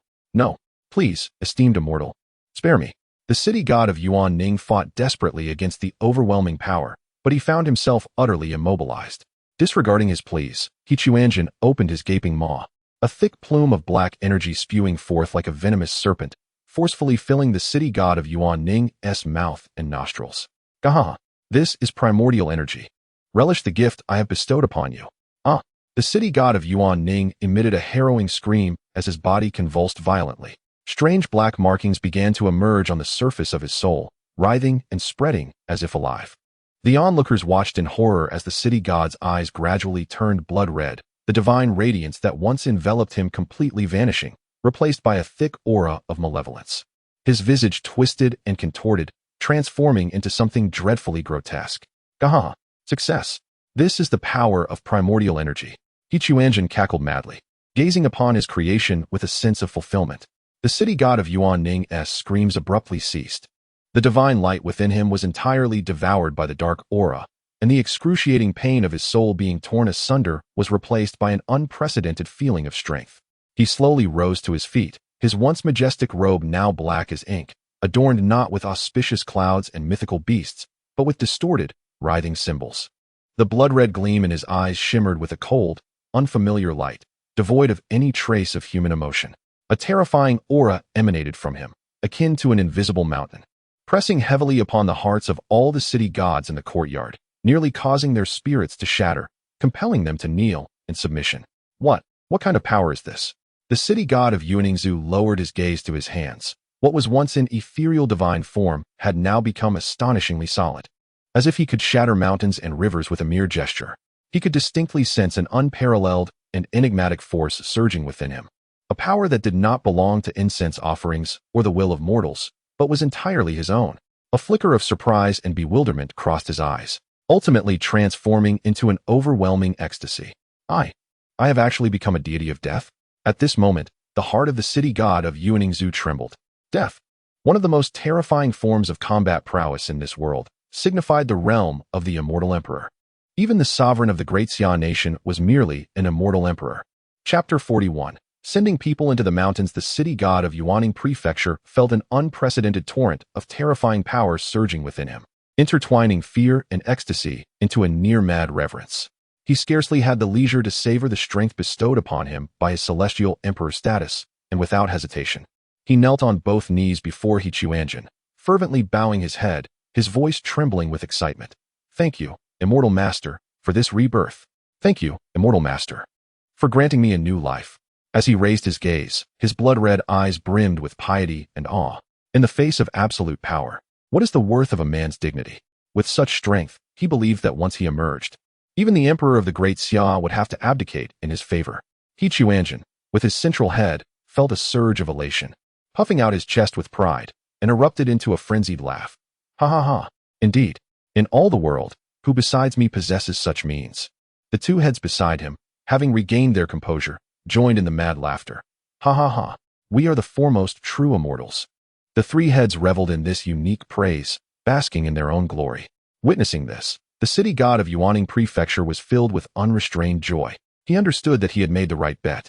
As long as he catered to this madman's whims, he could survive and perhaps gain even more. He bowed again, fervently exclaiming, I shall never forget the grace of your rebirth, immortal master. You are my sovereign. From this day forth, I am willing to brave fire and water for you, even to die again willingly. As soon as his words fell, the previously euphoric atmosphere in the courtyard became abruptly frozen. The laughter from He Chuanjin's three heads ceased all at once. The central head slowly lowered, its 6 golden vertical pupils locking onto the city god with an unwavering intensity. The earlier pride and ecstasy vanished without a trace, replaced by a chilling astonishment and an impending fury brewing within. You. The central head of He Chuanjin spoke in a voice as deep and cold as a winter's wind from the depths of hell. What did you just say? The city god of Yuaning Prefecture's heart sank, utterly bewildered as to where he had erred. He observed this sudden change in He Chuanjin's expression. A cold dread surged from his spine to the crown of his head, and he stammered, I meant to say, I am willing to die for you. Die again. He Chuanjin erupted suddenly, all three heads roaring in unison, their voices thunderous enough to rend the heavens. You wish to die? I painstakingly expended precious innate energy to elevate you from a mere waste to an immortal emperor. And you dare to tell me you want to die again? The city god of Yuaning Prefecture was terrified beyond measure, hastily waving his hands, incoherently explaining, No, no, immortal master. What I meant was, to serve you. It is loyalty. Loyalty means dying. Quanzhen was caught in a whirlpool of his own logic. Leaning forward abruptly, his massive beak nearly touching the city god's face, all three heads bellowing in fury. I grant you new life, and you dare to wish for death. Do you consider the life I bestowed upon you to be worthless? Are you insulting me? No, I absolutely do not. The city of Yuaning is on the brink of collapse. It is perplexing how this individual has suddenly gone mad again. You ungrateful wretch. The second head on the left began to scream, seemingly attempting to curry favor with the leader by attacking others. The leader grants you the gift of life, and yet you still contemplate death. You deserve to perish. Yes, devour him, roared the third head on the right, the central head of Quanzhen, now consumed by sheer madness and murderous intent, declared, The greatest disdain I hold is for you imbeciles who lack gratitude. Since you wish to die so fervently, I shall oblige. No sooner had the words left its mouth than the colossal figure of Quanzhen surged forth like a bolt of black lightning. The newly transformed soul of the city god, having just ascended to divine status, appeared as fragile as a mere sheet of paper before the simultaneously gaping jaws of Quanzhen's three heads. Crunch, crunch, crunch. The crisp sound of tearing flesh resonated simultaneously, as this newly born celestial monarch, along with his distorted black official robe, was instantly torn into three pieces, unable to even utter a complete scream before being voraciously consumed. Quanzhen, satisfied, licked its lips and let out a hearty belch, the dense black aura around it swelling further. It cast a cold glance at the other deities in the courtyard, who were already paralyzed with fear, and crazily berated them. A hopeless bunch of fools. You cannot even articulate a word. With a flick of its sleeve, Quanzhen retreated into the house. Upon returning indoors, and before it could resume studying the Ascension scriptures, Quanzhen suddenly trembled, all three heads simultaneously lifting, their 6 golden vertical pupils gazing into the distance. Caw caw caw. More visitors are approaching. The central head exclaimed with excitement. And this time, there are many. So many. The second head on the left rolled its eyes, greedily licking its beak. Leader, I can smell it. The scent of numerous city gods, and even stronger ones. The third head on the right nodded eagerly. Yes, yes. A plethora of delicacies. Leader, let us devour them. The central head of Quanzhen cackled maniacally. Caw caw caw. It seems the court has dispatched more individuals. The last meager offerings were insufficient to satisfy my hunger, but this time, with so many, I shall feast. It burst forth from the main hall, standing in the courtyard, arms outstretched, reveling in the distant aura approaching. That vast throng was advancing toward the 10,000 great mountains with a momentum so formidable it seemed poised to flatten the entire range. 500,000 commoners, 3,000 county city gods, 1,000 prefectural city gods, 500 state city gods. The central head of Quanzhen savored the scents, its eyes gleaming with increasing brilliance. Caw caw caw. The court has truly invested heavily this time. And there are even 10 celestial kings. The second head on the left trembled with exhilaration. Leader, so many. We are about to strike it rich. The third head on the right bellowed. Yes, devour them all. Leave none behind. However, the central head of Quanzhen suddenly furrowed its brow, a flicker of doubt flashing in its golden vertical pupils. Wait, what are they coming here for? He began to speak to himself in a frenzied manner. Ha ha ha. They must have heard of my illustrious reputation and come to pay their respects. Yes, it must be so. The court has finally recognized my greatness and sent such a multitude to show their reverence. At this moment, he entirely forgot that these individuals had been lured by his deceit. The second figure on his left quickly chimed in. Indeed, the elder brother's fame is renowned. The court would certainly come to pay homage. The third figure on his right nodded in agreement. Absolutely. They have come to serve our elder brother. Chapter 42. Wang Xianhe Quanzhen's heart blossomed with joy, his chest swelling with pride as he exclaimed, Ha ha ha, I told you so. A transcendent immortal like myself will inevitably be recognized by the world. The court has sent such a multitude. They must be here to pay homage to a true immortal. He turned to the trembling deities in the courtyard, laughing maniacally. You fools are in for a stroke of luck. Soon, you shall witness my veneration. The city gods exchanged glances, a flicker of hope igniting within them as they realized the court's support had arrived. In the distance, A vast procession from the great Xia court surged forward. At the forefront was a middle-aged man clad in a purple-gold dragon robe. The very immortal king dispatched to conduct the investigation. His expression was grave, flanked by 9 other immortal kings of equal might, followed closely by a dense throng of city god troops. My lord, ahead lies the 10,000 great mountains, a subordinate reported in hushed tones. The previous expedition vanished at this very location. The leading immortal king nodded, a glint of vigilance crossing his eyes. Everyone, remain alert. Our previous envoy has lost contact. Meanwhile, Quanzhen buzzed with excitement, pacing the courtyard, his 3 heads swaying in unison as if preparing for a grand ceremony. Ha ha ha. I must don the finest attire to display the majesty of the immortal emperor. He proclaimed. No, wait. I am already quite imposing in my current state. The head on the left, the second, mischievously suggested, Boss, do you think they will bring any splendid offerings? The head on the right, the third, chimed in eagerly. Indeed. A tribute must surely be accompanied by gifts. The central head's eyes sparkled with golden light. Ha ha ha. Precisely. They must be laden with treasures. Immortal elixirs, magical artifacts, fine wines. All of it shall belong to me. Suddenly, he halted, all 3 heads gazing into the distance as the grand procession entered the depths of the 10,000 great mountains. They're coming. No, no, I must prepare thoroughly.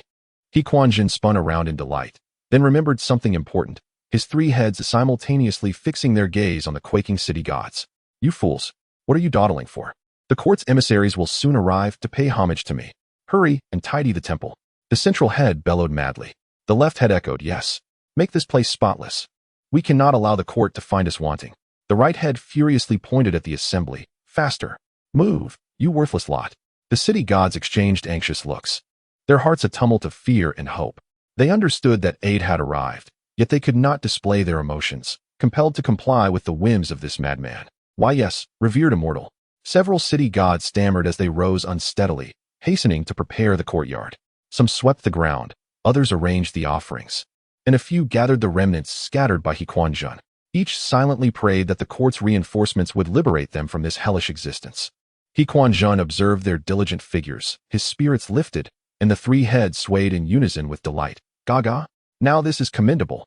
When the officials from the court arrive and behold such a tidy temple, they shall undoubtedly hold this humble Taoist in even greater esteem. Meanwhile, the imperial entourage had ventured deep into the 10,000 great mountains, advancing towards the temple. The leading immortal king furrowed his brow, sensing an eerie aura emanating from ahead. My lord, the temple lies just ahead, a subordinate reported in hushed tones. Wang Xian nodded, signaling the team to decelerate. Previous scouts had reported their entry into the temple, but thereafter, all communication had ceased. At that moment, an unexpected scene unfolded before them. A row of city gods stood in perfect alignment at the temple's entrance. Precisely those who had gone missing earlier. Upon seeing the approaching procession, the city gods' faces lit up with joy, only to be swiftly shadowed by fear as they recalled Quanzhen's earlier misdeed. They stood at the entrance as if welcoming guests, yet each body trembled ever so slightly. The leading immortal king, Wang Xiansu, stepped forward, his voice grave as he inquired, since you are unharmed, why did you not send word back? The court dispatched so many to seek you. The city gods exchanged glances, a flicker of hope igniting in their eyes, soon extinguished by dread. Stealing a glance inside the temple, they whispered to the immortal king, My lord, there is great terror within. Run. Do not enter. That thing is not human. Their voices were scarcely audible, yet the terror in their eyes was palpable. Wang Xian's brow tightened.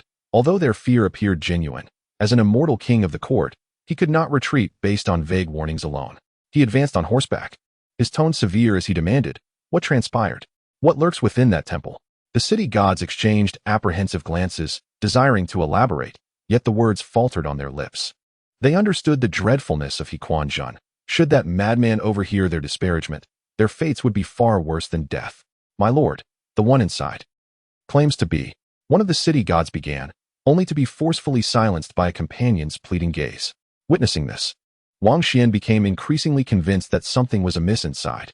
He abruptly waved his hand, and the immortal kings behind him promptly formed a battle array, their formidable celestial power surging forth. Since he refused to speak plainly, I shall venture in myself, Wang Xian declared with a cold snort, charging towards the temple's entrance. Upon seeing this, the city gods turned as pale as death, collapsing to their knees and tremblingly pleading, My lord, please, do not. Yet Wang Xian had made up his mind. like lightning, he crossed the threshold and plunged into the temple's courtyard. Gaga, gaga. Just as Wang Xian set foot in the courtyard, an eerie, bone-chilling cackle echoed from the main hall. The laughter was sharp and piercing, akin to fingernails scraping against iron, infused with a pathological madness that sent shivers down one's spine. Gaga gaga. They have arrived. The court officials have finally come to pay their respects to this humble Taoist. He Chuanzhen's massive figure emerged from the main hall, 3 heads swaying in unison, the central head's eyes gleaming with a golden light, fixated maniacally on Wang Xian. Gaga gaga. I foretold it. A transcendent being such as myself would inevitably attract the court's attention. The left head, the second, had its eyes darting greedily, licking its beak with anticipation. Elder brother, this one appears formidable. Surely it will be delectable. The right head, the third, was practically bouncing with excitement. Yes, yes, and there are so many more behind. We are destined for wealth. Wang Xian gazed at the grotesque creature before him, shrouded in black mist, his pupils constricting in alarm. He could distinctly sense the malevolent aura emanating from this being, an evil essence that was shockingly beyond imagination. Chapter 43. The Court's Insolence. A glint of cold light flashed in Wang Xian's eyes as a long sword, radiating golden brilliance, materialized in his grasp. The blade was inscribed with an intricate array of runes, specifically crafted by the court to combat malevolent entities, the sword of exorcism. Such evil dares to manifest here. Wang Xian bellowed, unleashing a fierce surge of celestial power that illuminated the entire courtyard with a golden glow akin to the blazing sun. By the decree of his majesty, I shall eradicate all demons. Before his words had fully escaped his lips, he swung his sword with ferocity, unleashing a dazzling stream of golden sword energy that hurtled towards the center of He Quanzhen's head. Ga. Who do you deem as evil? Who do you dare call evil? The madness in He Quanzhen's eyes was swiftly replaced by fury as it swung its robe with great force, conjuring a thick cloud of black mist to meet the sword energy. The two forces collided, resulting in a deafening roar. Were you not sent by the court to pay homage to me? He Quanzhen's 3 heads roared in unison, their voices laced with the anger of betrayal. How dare you lay hands upon me? How dare you? Seizing the moment, the second head on the left added fuel to the fire. Eldest, they are not here to pay homage. They have come to kill us. The third head on the right screamed in rage. Indeed, they have deceived us. Eldest, quickly eliminate them. Seeing his initial strike fail, Wang Xian retreated a few steps, positioning his long sword across his chest. He commanded sternly, friends behind me. This demon possesses formidable strength. Quickly form a formation. The 9 celestial kings behind him rushed into the courtyard, and in an instant, they established the 10 Absolutes exorcism formation. 10 beams of golden light shot skyward, enveloping the entire courtyard in resplendent radiance. You insolent fools! I am a true immortal. He Quanzhen howled in complete madness. All 3 heads raised towards the heavens in a furious roar. Its immense form appeared even more terrifying amidst the golden light, as the black mist around it began to churn violently, engaging fiercely with the golden radiance. The court is insolent. The court is insolent. The central head shook wildly, declaring, I shall annihilate you. Annihilate the entire court. Let you witness the consequences of offending a true immortal. The 3 heads roared simultaneously, their voices echoing like the wails of vengeful spirits from the underworld, causing the entire 10,000 great mountains to tremble. With a sudden lift of its right wing, it gathered an overwhelming density of black mist beneath it, resembling a black hole that threatened to devour all. I shall show you what true immortal wrath entails. The colossal wing descended with a thunderous clap, and under its might, the radiant 10 Absolutes exorcism formation shattered like fragile eggshells. The 10 golden beams of light snapped in unison, while the backlash of the formation caused the 10 celestial kings to spurt blood and retreat. How is this possible? Wang Xian's complexion turned pale, his sword of exorcism trembling in his hand. The 10 Absolutes exorcism formation had been obliterated with a single blow. How magnificent, eldest! How magnificent! The second head on the left leaped with excitement, its eyes gleaming with avarice. Let us devour them all. Yes, leave not a single one. Let them know the fate of offending the eldest. The head on the right, the third of the 3, roared furiously. Wang Xian gritted his teeth, suppressing the tumultuous blood and energy surging within him, and hoarsely shouted outside the courtyard. All city gods, heed my command. Quickly form the great array of 10,000 gods to exterminate evil. The multitude of city gods outside, although filled with trepidation, gritted their teeth and united to create an even grander formation. 3,000 county gods, 1,000 prefectural gods, and 500 provincial gods simultaneously channeled their celestial power, conjuring a colossal golden array in the sky, with countless runes swirling within, its might several times greater than the previous 10 absolute extermination array. Ha ha ha. Still coming? The central head of Quanzhen's form glowed with a fierce golden light, and with a twisted smile born of rage, it declared, "Since you are so ungrateful, do not blame this humble Taoist for being impolite." With a sudden flourish of its sleeve, the black fabric expanded like a vast celestial canopy, enveloping the entire courtyard. A terrifying force of attraction emanated from the cuff, reminiscent of the legendary Quanzhen sleeve, intent on devouring all in its path. Not good. Retreat. Wang Xian's heart sank in alarm, but it was too late. The strength of the pull exceeded all imagination, ensnaring not only the 10 celestial kings within the courtyard, but also the thousands of city gods outside, and even the 500,000 commoners at the foot of the mountain, who were helplessly drawn toward the dark sleeve. Help! Help us! What sorcery is this? My lord, save us! Countless cries of despair echoed, but in the face of that dreadful force, all were as powerless as fallen leaves. One by one, figures were drawn into that seemingly ordinary sleeve, disappearing without a trace. Ha ha ha. Now let us see if you dare to disrespect this humble Taoist. The 3 heads of Quanzhen erupted in maniacal laughter. My Quanzhen sleeve possesses boundless power, specifically designed to deal with fools like you who know not the sky's height or the earth's depth. Moments later, the scene in the courtyard transformed entirely. The 10 celestial kings, who had once exuded great authority, were now bound tightly by sinister black ropes, kneeling on the ground, unable to move. These ropes appeared to have flown from Quanzhen's sleeve, entwined with an eerie dark aura, binding each individual with relentless tenacity. Not only the 10 celestial kings, but also the thousands of city gods, and even the 500,000 commoners at the foot of the mountain, were ensnared by these black ropes, filling the courtyard with a sea of kneeling figures, stretching as far as the eye could see. A group of fools who are not even celestial emperors dare to oppose me. Quanzhen strode forward, casting a cold gaze upon the captives. The second head on the left, with eyes darting mischievously, chuckled insidiously. Big brother, they now resemble a flock of lambs awaiting slaughter. Why not feast upon them? The third head on the right nodded excitedly. Yes, yes. Devour them. Devour them. Wang Xian struggled to rise, but the black ropes seemed to possess a life of their own, tightening with every attempt to break free. Gritting his teeth, he glared at Quanzhen and shouted fiercely, "You vile creature, how dare you treat the officials of the court with such disrespect? His Majesty will never let you escape." Upon hearing Wang Xian's words, Quanzhen's 3 heads erupted in simultaneous fury. The central head lowered itself abruptly, seizing Wang Xian's cranium with a fierce grip. "You fool, how dare you threaten me?" With a powerful motion, Wang Xian's head shattered like a watermelon, red and white matter splattering across the ground. The remaining 9 celestial kings, witnessing this gruesome spectacle, turned pale with fear, trembling uncontrollably. Ha ha ha. This is the fate that awaits those who dare to threaten me, Quanzhen exclaimed, shaking the blood from his hands. Laughing maniacally, "Who among you is still unconvinced? Who else dares to show me disrespect?" The second head on the left, with a gluttonous glint in its eye, eagerly suggested, "Boss, let us slay the rest as well." The third head on the right jumped with excitement, exclaiming, "Yes, yes. Eliminate them all. Not a single one shall remain." Chapter 44. The Emperor's Personal Expedition. The central head of Quanzhen suddenly waved his hand, halting the proposal from the 2 heads beside him. "Wait, I have a far superior idea. Big brother?" The left head, second brother, looked at him with confusion. Killing them would be too merciful. A glint of cunning flashed in the eyes of the central head. "I shall allow them to serve a greater purpose." He gazed down upon the multitude kneeling before him, laughing maniacally. "Ha ha ha. You fools, listen closely. I am granting you a chance to save your lives. Construct for me a statue soaring to the heavens. It must be crafted from the finest materials and with the utmost skill. Let the entire world witness my greatness. You have 1 year. Should you fail to complete it, I shall devour you all."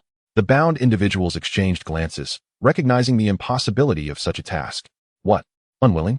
The 3 heads of Quanzhen glared fiercely at the crowd. "Then I shall feast upon you this very moment." "Yes, we will do it." The remaining 9 celestial kings quickly responded, trembling. "We shall exert every effort." Ha ha ha. Now that is more like it. Quanzhen nodded in satisfaction. In the following days, Quanzhen behaved like a tyrannical overseer, constantly monitoring the enslaved city gods. He produced a pitch-black whip from his sleeve, which shimmered with an eerie glow, emitting a chilling sound every time it sliced through the air. Though the city gods possessed some cultivation, the whip was bizarre. Each strike inexplicably diminished their spiritual essence. Get to work. Move faster. The three heads of Quanzhen roared in unison as the black whip struck a county city god who was slow to act.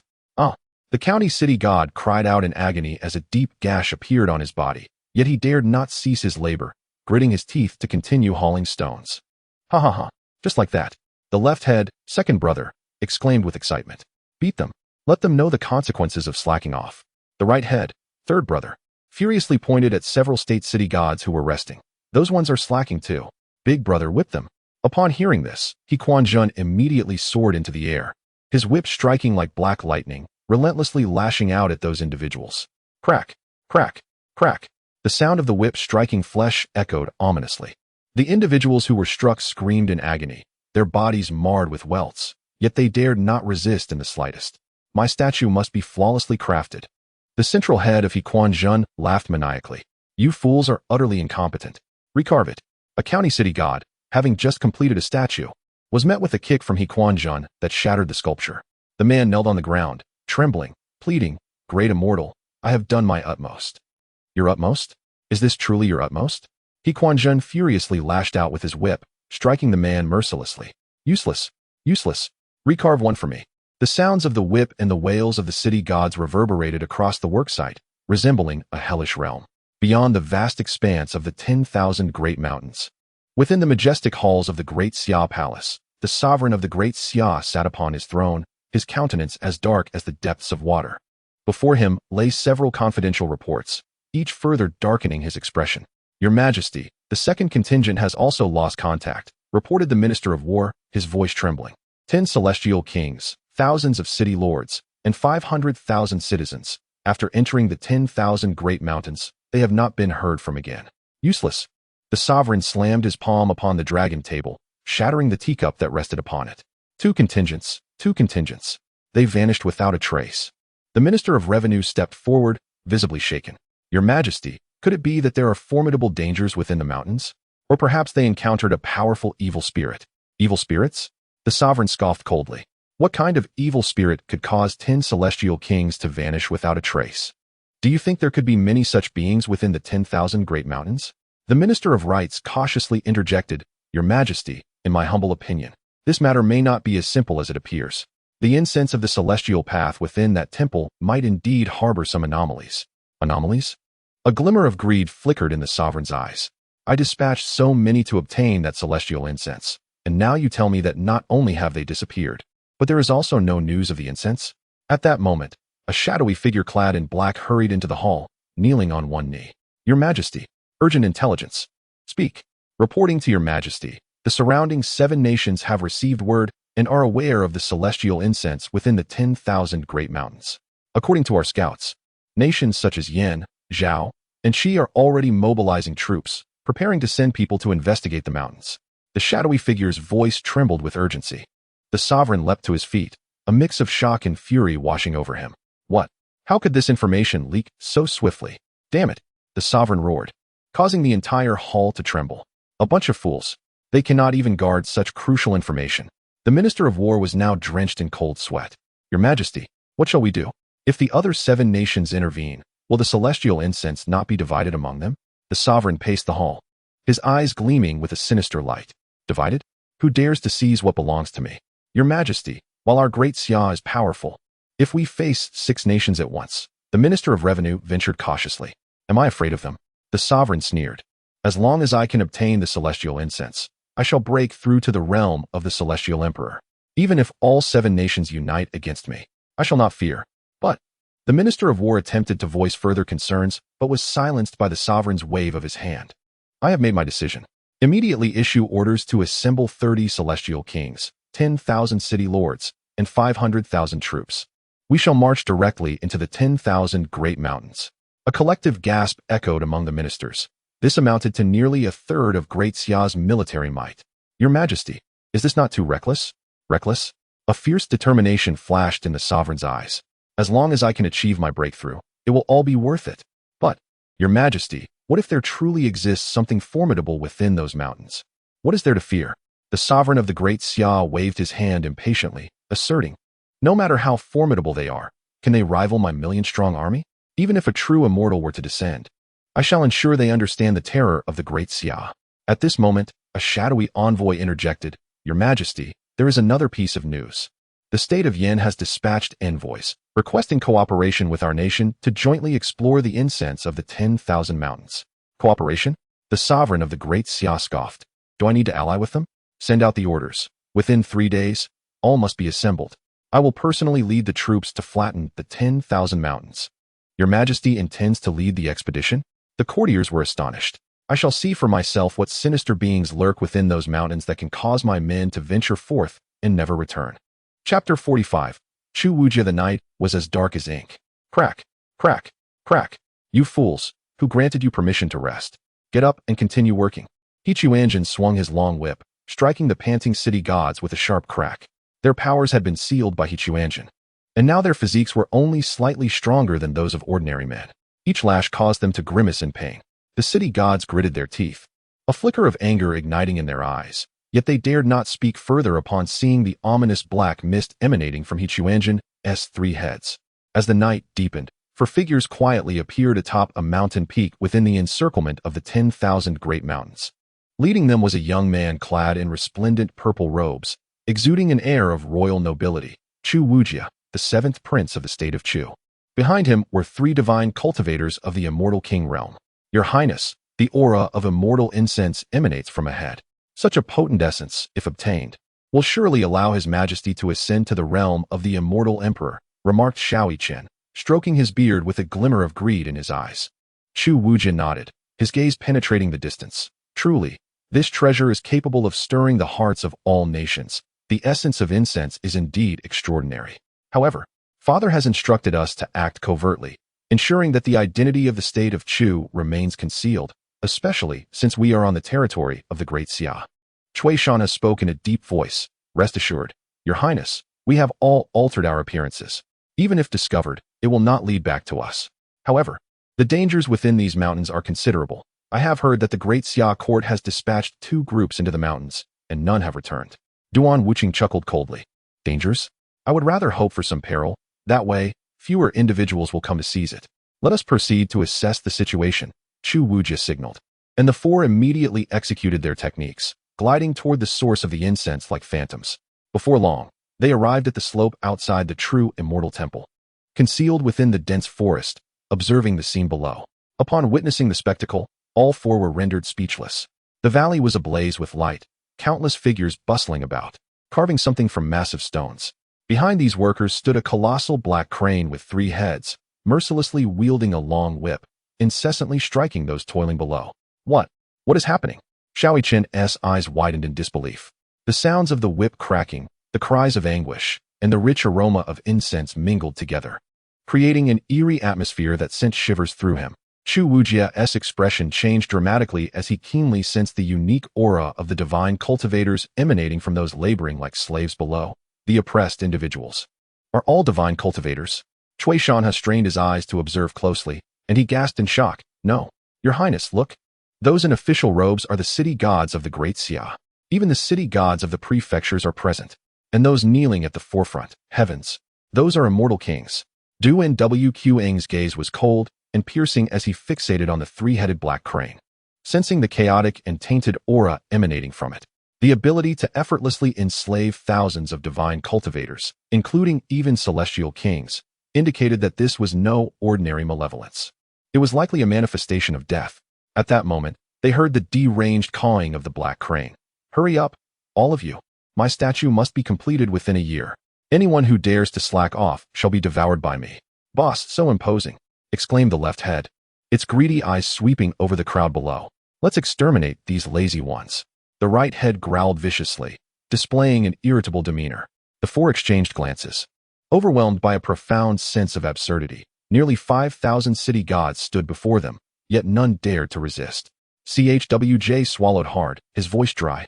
Is this the reason why 2 contingents of the great Xia have met their demise?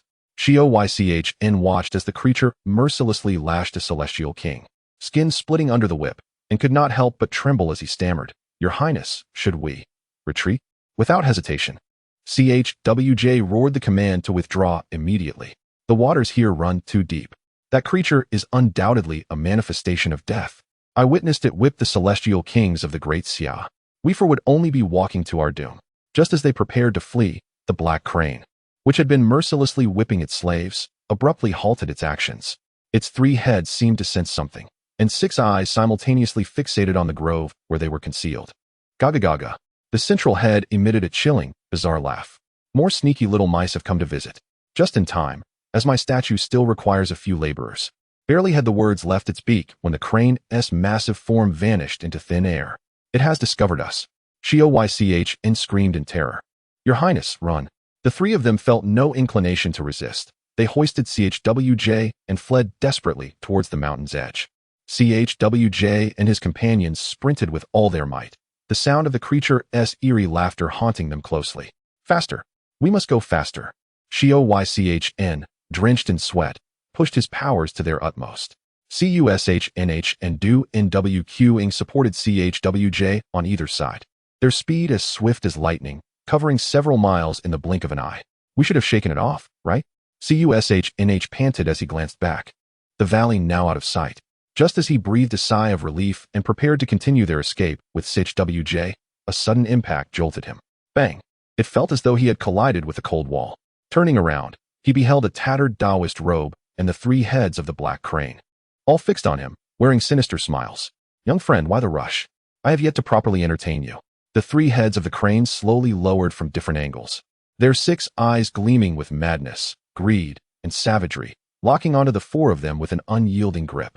The air was thick with a mingled essence of decay and malevolence, akin to an invisible mountain pressing down upon Chu Wuji and his companions, causing their very souls to tremble, their powers to stagnate, and even their breaths to become a laborious endeavor. What a delightful aroma, truly a fragrance that penetrates the heart. The head on the left leaned towards Chu Wuji, its elongated beak nearly brushing against his nose, as it inhaled deeply. Enraptured. Leader, this creature possesses the essence of dragons. It is a treasure of immense nourishment. Devour him. Quickly, consume him. What are we waiting for? Just slay him. The head on the right appeared exceedingly impatient, growling menacingly. However, the central head lightly struck the other 2 with its wings, letting out a strange laugh. What is the rush? Have you not noticed how our young friends are rendered speechless in the presence of my celestial visage? One must exhibit decorum. We are, after all, enlightened immortals. Its frenzied gaze was fixed upon Chu Wuji, the smile growing increasingly sinister. Dear friend, do not be afraid. I merely wish to request your assistance with a small matter. Chapter 46.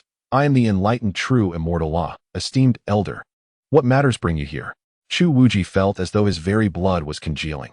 He fought against the overwhelming urge to kneel, forcing a few words through clenched teeth. The 3 immortal kings behind him appeared ashen, scarcely daring to breathe. Fear not, young friend. The central head of Quanzhen grinned with an eerie smile, feigning a gentle tone. I am but an enlightened true immortal, not some ravenous specter. Enough of this nonsense. Just devour them. The head to the right snarled in a fit of rage, brimming with malice. Silence. Speak another word, and I shall tear you apart. Quanzhen's fury ignited as he shot a fierce glare at the right head, which promptly fell silent in terror. The left head of Quanzhen leaned closer to Chu Wuji, whispering with greedy anticipation, in truth, there is no grave matter. I merely wish to request your assistance in constructing a divine statue. Might you oblige? As it spoke, it drew near to Chu Wuji's neck, inhaling deeply, eyes alight with undisguised desire. The fragrance was intoxicating, an essence too alluring.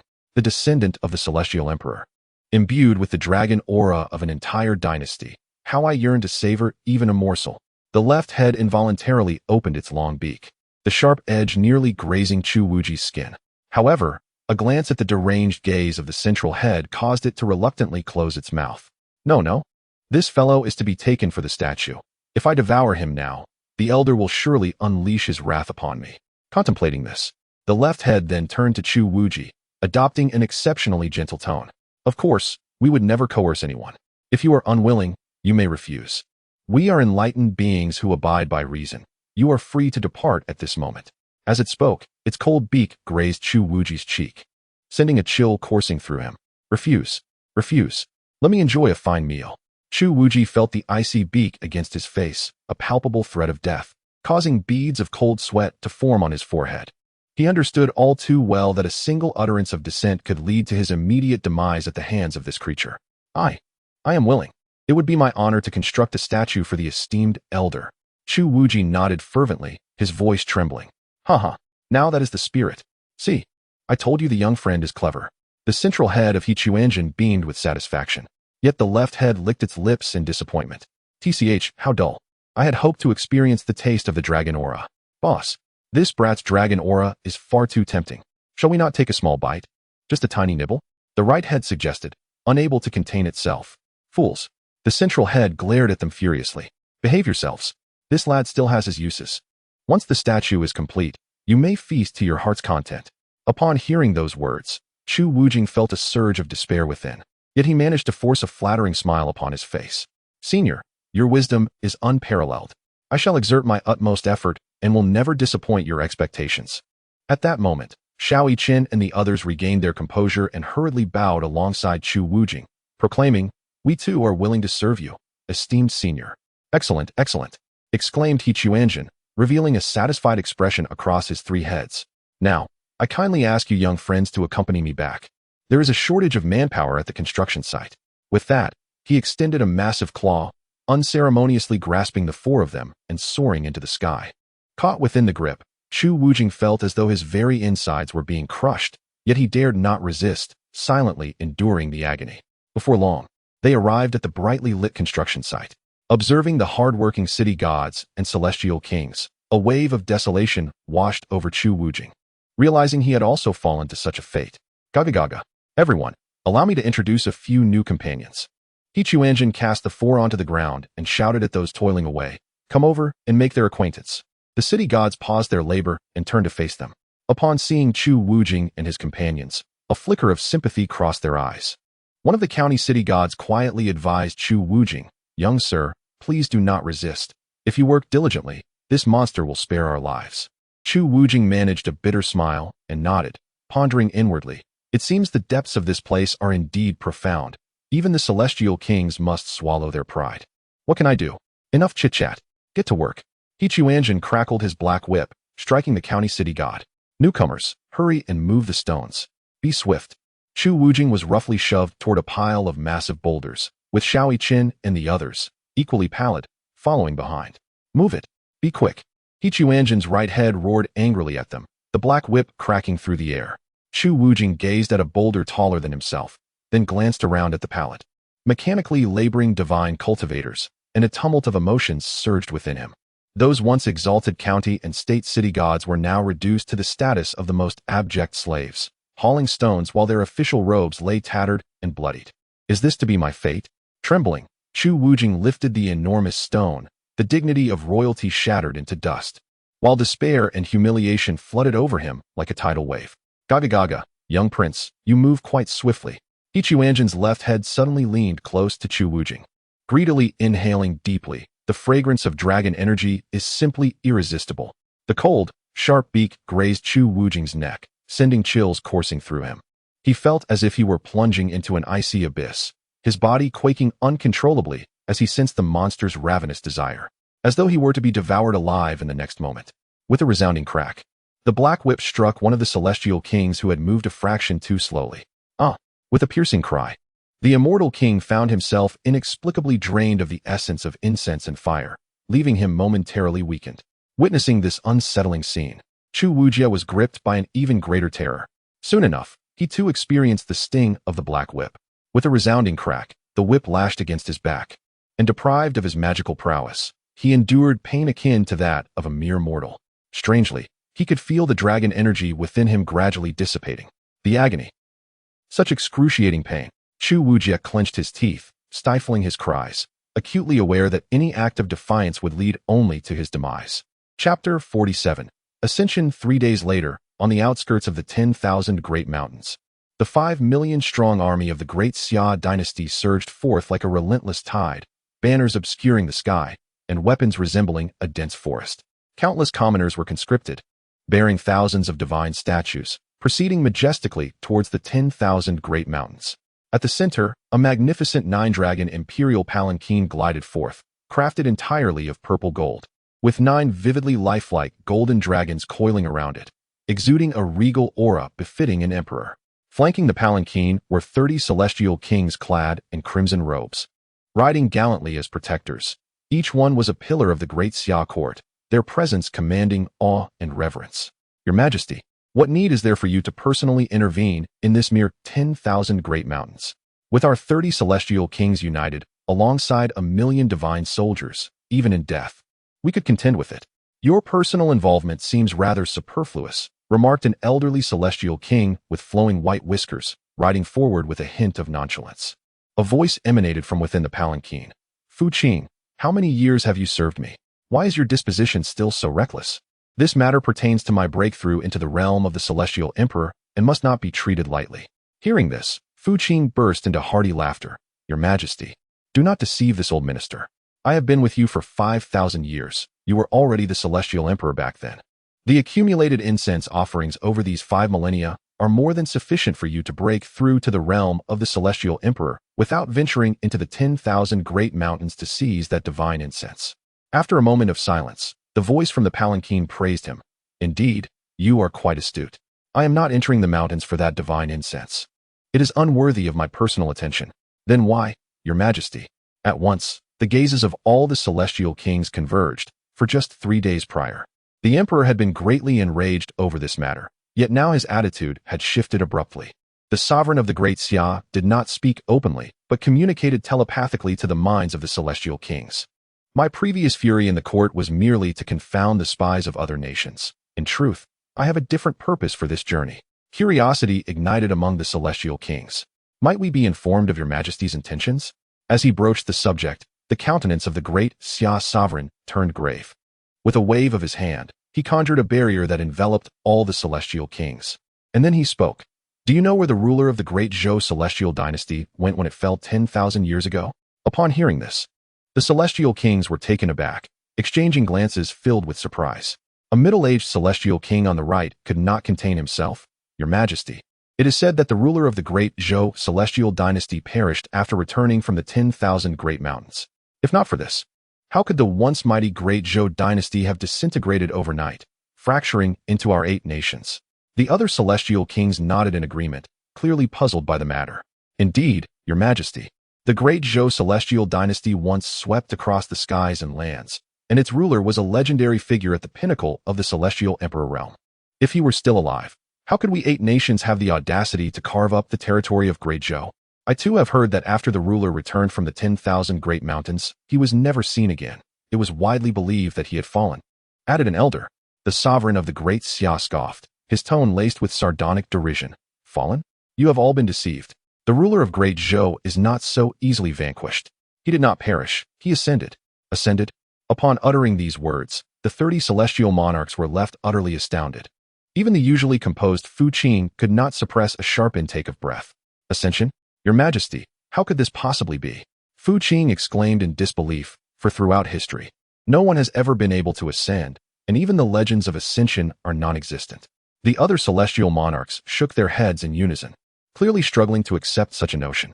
Indeed, Your Majesty, if there truly exists a method for ascension, why has no one succeeded in the past millennia? Have you perhaps fallen prey to some rumors? The sovereign of the great Xia, however, scoffed repeatedly, his tone laden with conviction. You ignorant frogs at the bottom of a well. Would I, the emperor, speak without basis?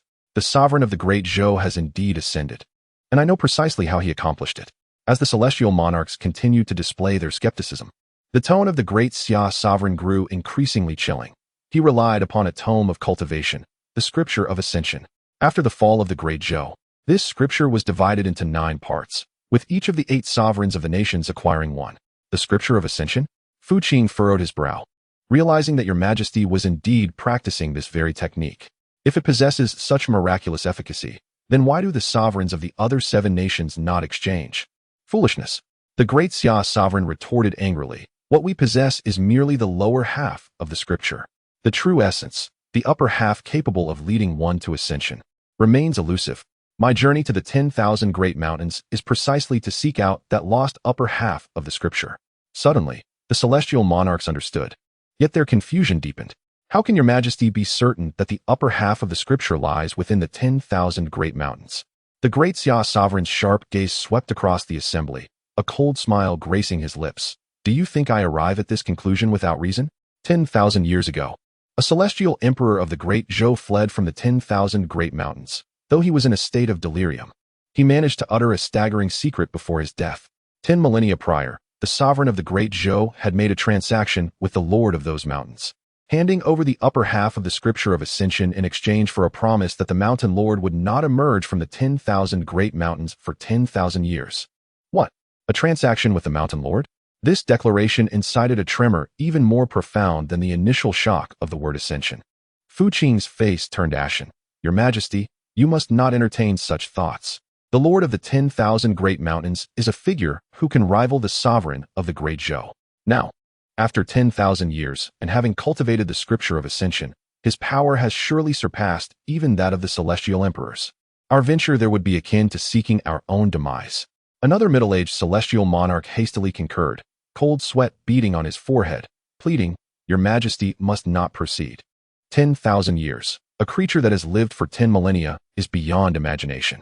Our 500,000 troops would scarcely suffice as mere fodder. Fear swiftly replaced the initial awe among the celestial monarchs.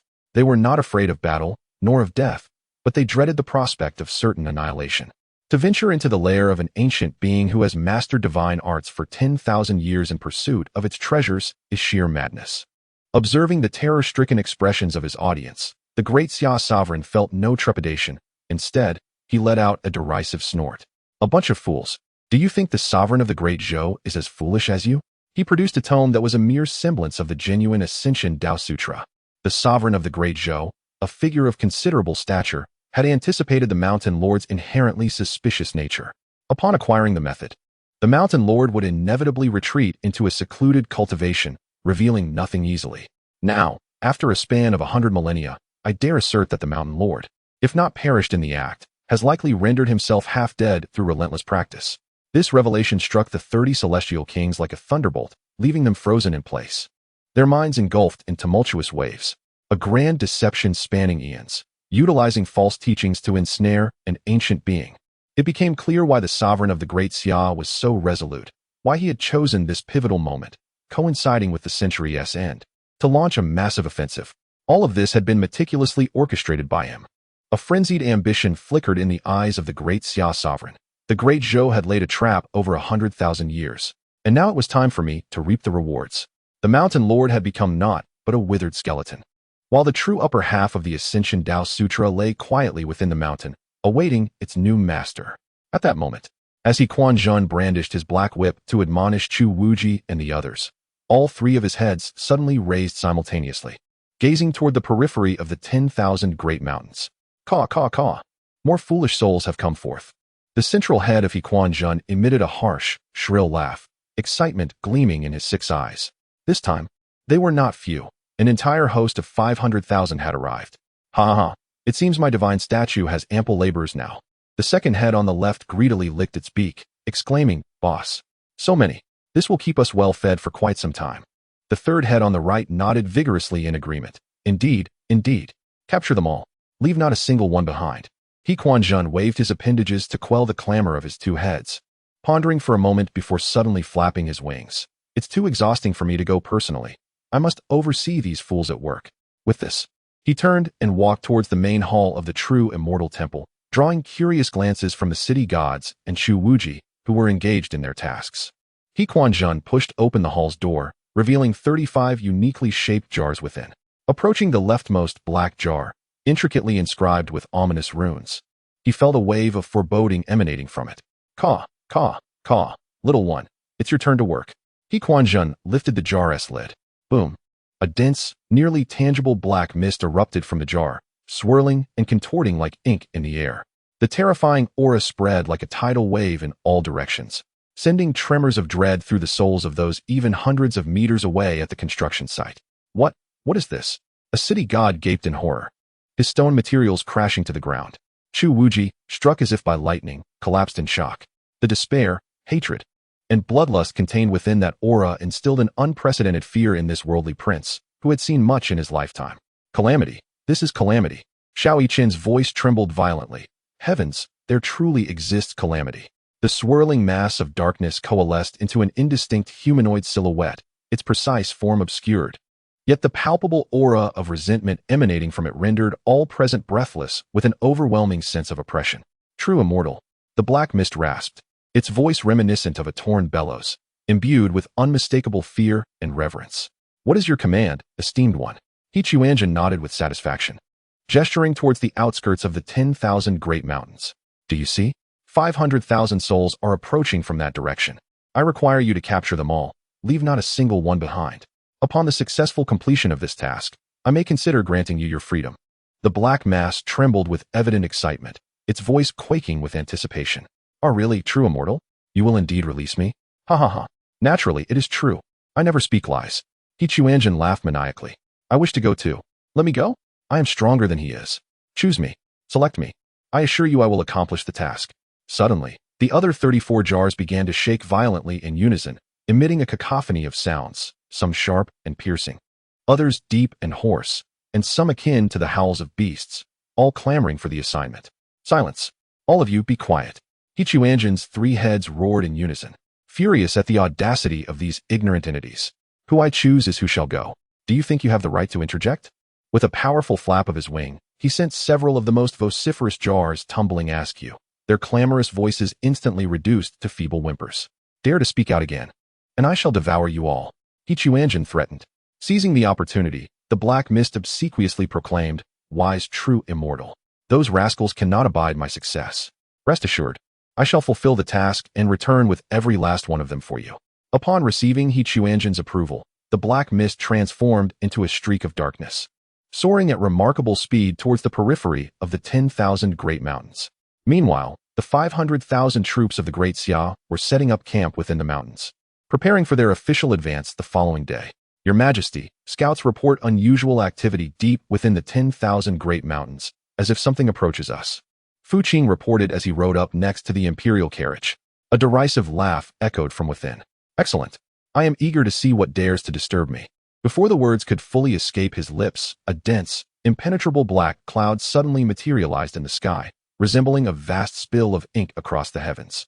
An oppressive and terrifying aura descended upon the military encampment, enveloping it entirely. What is this? Fu Qing's complexion paled, the power of the celestial king within him quaking uncontrollably. The remaining 29 celestial kings also turned ashen, acutely aware that the despair and malevolence contained within that black mist was 100-fold more terrifying than any malevolent entity they had ever encountered. This is a calamity. A calamity. An elder celestial king cried out in terror. How is this possible? Calamities had long been thought extinct. The sovereign of the Great Xia kingdom within the dragon carriage instantly changed his expression, abruptly lifting the curtain to gaze at the dark mass rapidly descending from the sky, his eyes reflecting genuine astonishment for the first time. Impossible. How could calamity still exist? The voice of the Great Xia sovereign trembled slightly. The dark mass circled ominously above the military camp, emitting a piercing, eerie laughter. 500,000 fervent Taoist practitioners. The true immortal did not deceive me. If I can capture you all, I shall be free. As the words fell, the dark mass suddenly split into countless slender black threads, enveloping the entire military camp like an inescapable net. Everyone, heed the order. Form the formation to confront the enemy. The Great Xia sovereign could no longer concern himself with dignity, soaring from the dragon carriage, his entire being radiating brilliant golden light. The 30 immortal kings, not daring to be negligent, summoned their treasures, various divine lights soaring skyward. The 500,000 Taoist soldiers roared in unison, an immense golden light pillar coalescing from countless fervent energies, shooting straight into the heavens. A mere calamity? This emperor possesses 500,000 fervent souls to fear you not. The Great Xia sovereign bellowed angrily, forming hand seals. 9 golden dragons emerged from within him, spiraling in the air to form an enormous dragon-shaped formation, crashing fiercely towards the dark mass. Come forth. The dark mass not only did not retreat, but instead surged forward. Boom. At the moment of collision between the golden light and the dark mass, the entire universe trembled. A terrifying shockwave radiated outward, reducing mountains and trees within 100 miles to mere dust. However, to everyone's astonishment, the 9 golden dragons began to disintegrate upon contact with the dark mass, emitting mournful cries. Impossible. The Great Xia sovereign's eyes widened in disbelief as he beheld this scene. How could his 9 dragon annihilation formation fall apart so swiftly? The dark mass erupted in triumphant laughter. Fool, a mere immortal emperor dares to be so arrogant. As it spoke, the dark mass had already breached the defenses of the nine-dragon formation, lunging directly at the great Xia sovereign. Your Majesty, be cautious, Fu Qing shouted, brandishing a blue long sword as he charged forth. The other immortal kings also took action, unleashing various treasures and divine abilities like a torrential downpour upon the dark mass. Yet, despair engulfed them, for no matter how fierce their assaults were, the divine light coalesced from fervent energies dissipated the moment it touched the dark mass, only serving to strengthen it further.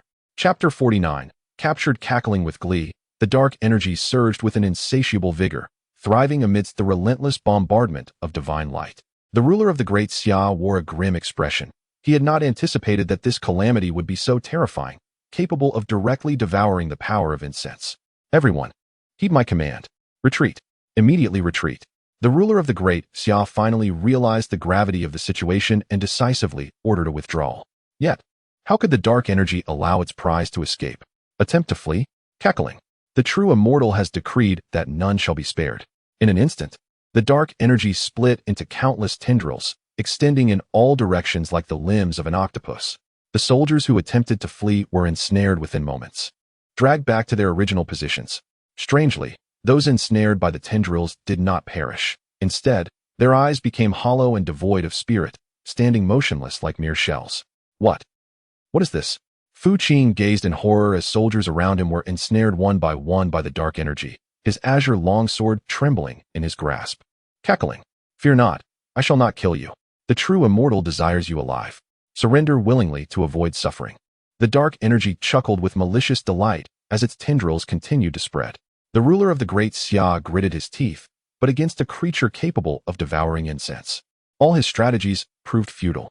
As he watched his army succumb to control, a profound despair welled within him. Your Majesty, you must flee. We shall hold it off. Several loyal celestial kings positioned themselves before the ruler, prepared to fight to the death. No need. The ruler of the great Xia replied with a bitter smile, gazing at the ever-growing mass of dark energy in the sky.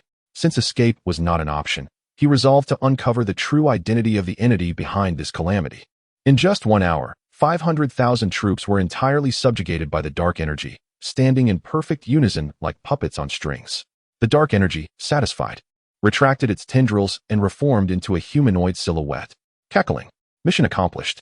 Now, return with me to meet the true immortal. Thus, under the command of the dark energy, the 500,000 soldiers marched forth like a swarm of marching ants into the depths of the 10,000 mountains. Meanwhile, at the construction site of the true immortal temple, Chu Wuji and the others gazed at the ominous black cloud in the distance, their hearts churning with tumultuous waves. What kind of monster is that? Even the celestial emperor is no match for it? A trembling city guardian inquired. The calamity long believed to be extinct. Xiao Yichen's face turned ashen. It was over, utterly over. If even the calamity could be commanded, what on earth was this madman? Chu Wuji was plunged into despair. He had thought that the 500,000 troops of the great Xia court could rescue them from their plight. Yet they had not even endured for an hour. Cackling. Young friends, did you hear that commotion outside? The little ones I dispatched are remarkably efficient. They have finished the task so swiftly. Quanzhen's 3 heads beamed with pride. Our leader is truly formidable. One calamity has resolved 500,000 troops. The left head flattered. Those fools thought they could run wild in the 10,000 mountains, truly unaware of their impending doom. The right head chimed in excitedly. In the midst of it all, the head in the center exuded an air of triumph, cackling. Ha ha ha. I have proclaimed myself a true immortal. How could mere mortals contend with me? Soon, a thunderous sound of marching feet echoed from the distance, reminiscent of an army of thousands trampling the earth. Chu Wujia lifted his gaze to behold a dense throng advancing towards him. At the forefront stood the emperor of the great Xia, draped in a dragon robe. However, the expressions of the crowd were eerily vacant, their faces devoid of emotion, moving mechanically like soulless automatons. Good heavens, there are truly 5 million of them. Chu Wujia gasped in disbelief. Moreover, they appeared to be alive, merely under some form of control, a method unheard of. Xiao Yichen's voice trembled with unease. Dark energy hovered above the procession, reporting respectfully to He Chuanjin, Immortal. I have fulfilled my mission. All 5 million have been brought back. Not a single one is missing. Ha ha ha. Excellent work. Truly remarkable. He Chuanjin's 3 heads beamed with delight. This would significantly expedite the construction of the immortal statue. He pointed to the subdued army, instructing, assign them to the construction site. Ensure they labor diligently and do not slack off. Yes, immortal. The dark energy promptly complied, directing the controlled soldiers to join the ranks of statue builders. Witnessing this surreal scene, Chu Wujie fell into utter despair. If even the imperial court of the Great Xia had succumbed, what hope could they possibly hold? Yet, He Chuanjin grew increasingly exhilarated. Ha ha ha. Splendid. 5 million laborers. The statue will be completed in no time. At that moment, I shall receive the worship of myriad races. Amidst the vast procession, Chu Wujie's gaze suddenly fixed upon a familiar figure at the helm. It was the Emperor of the Great Xia. Chu Wujie's eyes widened in disbelief as he beheld the man in the dragon robe. Even in his controlled state, the innate regal authority of the Emperor remained palpable, though his once piercing gaze now lay hollow and devoid of spirit, akin to a lifeless fish. A surge of complex emotions welled within Chu Wujie. The Emperor of the Great Xia was a formidable being at the celestial sovereign realm, one of the few in the entire Jiuzhou. Yet he had now fallen to such a fate as theirs. Elders Xiao, Cui, and Duan, do you possess any means to break this control? Perhaps restore the Emperor of the Great Xia's consciousness? Chu Wujie whispered discreetly to the 3 elders nearby. Hearing this, Xiao Yiqian let out a bitter smile and shook his head. Your Highness, you overestimate me. That is the legendary calamity. As a mere celestial king, how could I possibly know how to combat such an ancient malevolence? The other 2 elders hastily shook their heads in agreement. Your Highness, I too am powerless. Calamities of this nature can contend with celestial emperors. Once ensnared, only a celestial emperor can intervene. Otherwise, it is utterly inescapable. However, if we could restore the emperor's consciousness, we might have a glimmer of hope. After all, he is a being of celestial sovereign status. Perhaps he could lead us to safety, or at the very least, send a message to my father, Chu Wujie insisted, refusing to succumb to despair. Xiao Yiqian smiled wanly. Your Highness, did you not see? Just moments ago, the ruler of the Great Xia, accompanied by 30 celestial kings and an army of 500,000, suffered a devastating defeat. Even if he regains his sanity, what difference would it make? Before that madman, even the celestial emperor is but an ant. Cui Shanhe remarked. Indeed, Your Highness, we must accept our fate. To be alive is already a blessing. We should not harbor any illusions of escape. As Chu Wujie observed the soldiers, now mere puppets moving mechanically towards the construction site, the flicker of hope within his heart was utterly extinguished. Chapter 50. The lower section of the Tao scripture. As night descended, the construction site remained ablaze with light. The 5 million soldiers, under control, labored tirelessly, moving massive stones with mechanical precision, devoid of any vitality, resembling mere animated corpses. He Quanzhen gazed with satisfaction at his unfinished statue, the 3 heads upon it displaying expressions of pride. Ha ha ha, this efficiency truly pleases me, exclaimed the central head, its laughter manic. Boss, the imperial aura radiating from that fellow in the dragon robe is simply delectable. I yearn to take a bite. The left head, with greedy intent, licked its beak, fixated on the Daxiao monarch who was transporting stones. Silence. The central head glared fiercely at it. That is for me to savor at my leisure. Dare to touch him, and I shall tear you apart. The right head muttered defiantly. Why should all the good things be monopolized by you? We are part of this body too. Indeed, you are far too domineering, boss. The left head chimed in, echoing the complaint. He Quanzhen, incensed, watched as the 3 heads began to bicker and bite at each other. I am the boss. My word is law. You 2 useless ones, be silent. At that moment, in a corner of the construction site, the Daxiao monarch, Xia Qingyuan, was mechanically moving stones when a gentle white light began to emanate from his chest. Though faint, it stood out in the darkness, as if something was awakening from within him. The light grew brighter, eventually coalescing into several ancient pages that floated before him, exuding an aura of mystery and sanctity. This is Xia Qingyuan's gaze sharpened, the vacant expression upon his face evaporating, replaced by shock and confusion. The Tao scripture of ascension. He recognized the remnants of the cultivation method he had practiced for 5 millennia, now hovering before him. Quickly scanning his surroundings, Xia Qingyuan's heart sank as he beheld the scene. An endless throng of people laboring to construct a colossal statue, their eyes uniformly hollow, as if their souls had been stripped away. Even more shocking was the realization of their identities. These were his soldiers, his celestial kings, his subjects. What has transpired? Xia Qingyuan's voice trembled, memories flooding back like a tide. He recalled leading 5 million troops into the 10,000 great mountains, only to encounter a horrific calamity, after which everything went blank. Had they all been ensnared by that calamity? A storm of turmoil surged within him. He cautiously surveyed his surroundings, soon spotting a three-headed crane radiating an aura of terror, engaged in conflict with him. Could that be the puppet master? Xia Qingyuan narrowed his eyes, acutely sensing the chaotic, foul, and despairingly potent aura emanating from the creature. Upon recognizing the overwhelming presence of Quanzhen, his countenance turned ashen. This aura is more terrifying than any being I have ever encountered. A profound shock surged within Xia Qingyuan as he realized he had encountered a terrifying presence far beyond his imagination. However, what astonished him even more was the peculiar movement of the pages of the book before him. The fragment of the Ascension Tao scripture unexpectedly manifested itself at this critical moment, aiding him in breaking free from control. Could it be that the upper half of the Ascension Tao scripture truly exists here? Xia Qingyuan felt a mix of shock and exhilaration in his heart. He had initially considered this merely a conjecture, but the reaction of the fragment confirmed his hypothesis. Yet, the current situation left him in a dilemma. The strength of the three-headed monstrous bird was unfathomable, and any rash action would lead to his demise. He must devise a way to rescue Fu Qing and the others first before formulating a longer-term strategy. Xia Qingyuan crouched down, feigning the continued transport of stone materials, while discreetly observing his surroundings. You wretched creature! If you dare to snatch food from this poor Taoist again, I shall tear you apart. The middle head of the crane, Quanzhen, was filled with rage as it opened its sharp beak and violently bit at the left and right heads. Ah, spare us, boss. We were wrong. We were wrong. The two side heads screamed in agony, but the middle head paid them no heed, directly gnawing off half of each, leaving them drenched in blood. However, in just a short while, the severed heads regrew, albeit with a hint of fear in their eyes. The two heads exchanged glances, their eyes reflecting astonishment. Realizing that this old beast had been digging out their internal organs for so long, yet showed no signs of diminishing strength. Time swiftly passed, and 5 days went by. Meanwhile, in the capital of the Great Xia, within the Golden Fuan Hall, Crown Prince Xia Hongchang, clad in princely robes, sat solemnly upon the dragon throne. The hall was filled with civil and military officials, each wearing a worried expression. Esteemed ministers, my father has led 500,000 troops into the 10,000 Great Mountains for 10 days now, yet there has been no news. What do you think we should do? Xia Hongchang's voice was heavy with concern.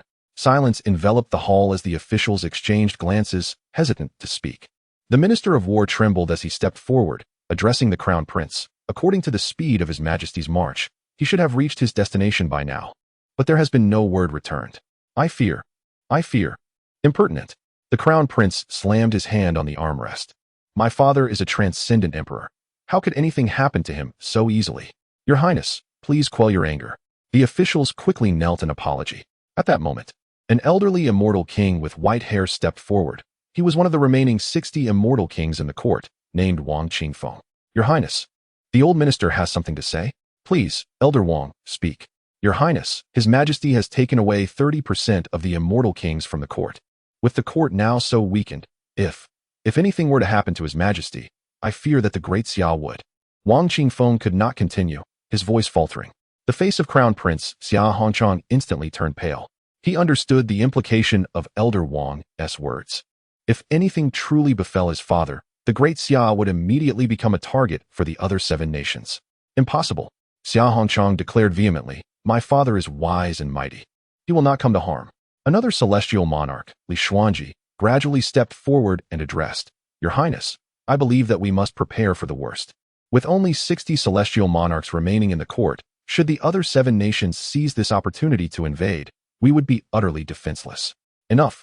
Xia Hongchang slammed his palm onto the table, exclaiming with fury, I refuse to entertain such defeatist sentiments. My father shall certainly return safely. The courtiers bowed their heads, refraining from uttering a word, yet each understood the unspoken truth that the sovereign was indeed in peril. Wang Qingfeng sighed deeply and suggested, Your Highness, I advise that we dispatch envoys to the other 7 nations immediately to reaffirm our nation's enduring strength, thus preventing any untoward thoughts from arising. Furthermore, we must bolster our border defenses and summon the garrison from various regions back to the capital, just in case. Li Xuanji concurred with this proposal. Xia Hongchang clenched his fists so tightly that his nails dug into his palms. Are you implying that my father has already? Do not dare. The courtiers hastily knelt, insisting, we are merely taking precautions. Yet, deep down, everyone understood that the great Xia was on the brink of upheaval. Chapter 51. Breaking free from control in the deep of night. The construction site remained brightly lit. Xia Qingyuan cautiously moved beside Fu Qing, seizing the opportunity during the transportation of stones to subtly guide the faint white light of the Ascension Tao scripture towards him. The white light wound around Fu Qing like delicate threads, and after a moment, the vacant expression in Fu Qing's eyes suddenly found focus. Your Majesty? This is... Fu Qing began to speak, but Xia Qingyuan immediately gestured for silence. Do not utter a word. Pretend to continue working, he whispered. We are under the control of that calamity. We must find a way to rescue the others. Fu Qing, shocked, surveyed the densely packed crowd around them, finally realizing the gravity of their predicament. As time passed, Xia Qingyuan meticulously employed the power of the Ascension Tao scripture, liberating the remaining celestial kings one by one. Each rescued individual displayed a similar astonishment before, at Xia Qingyuan's signal, resuming their act of pretense.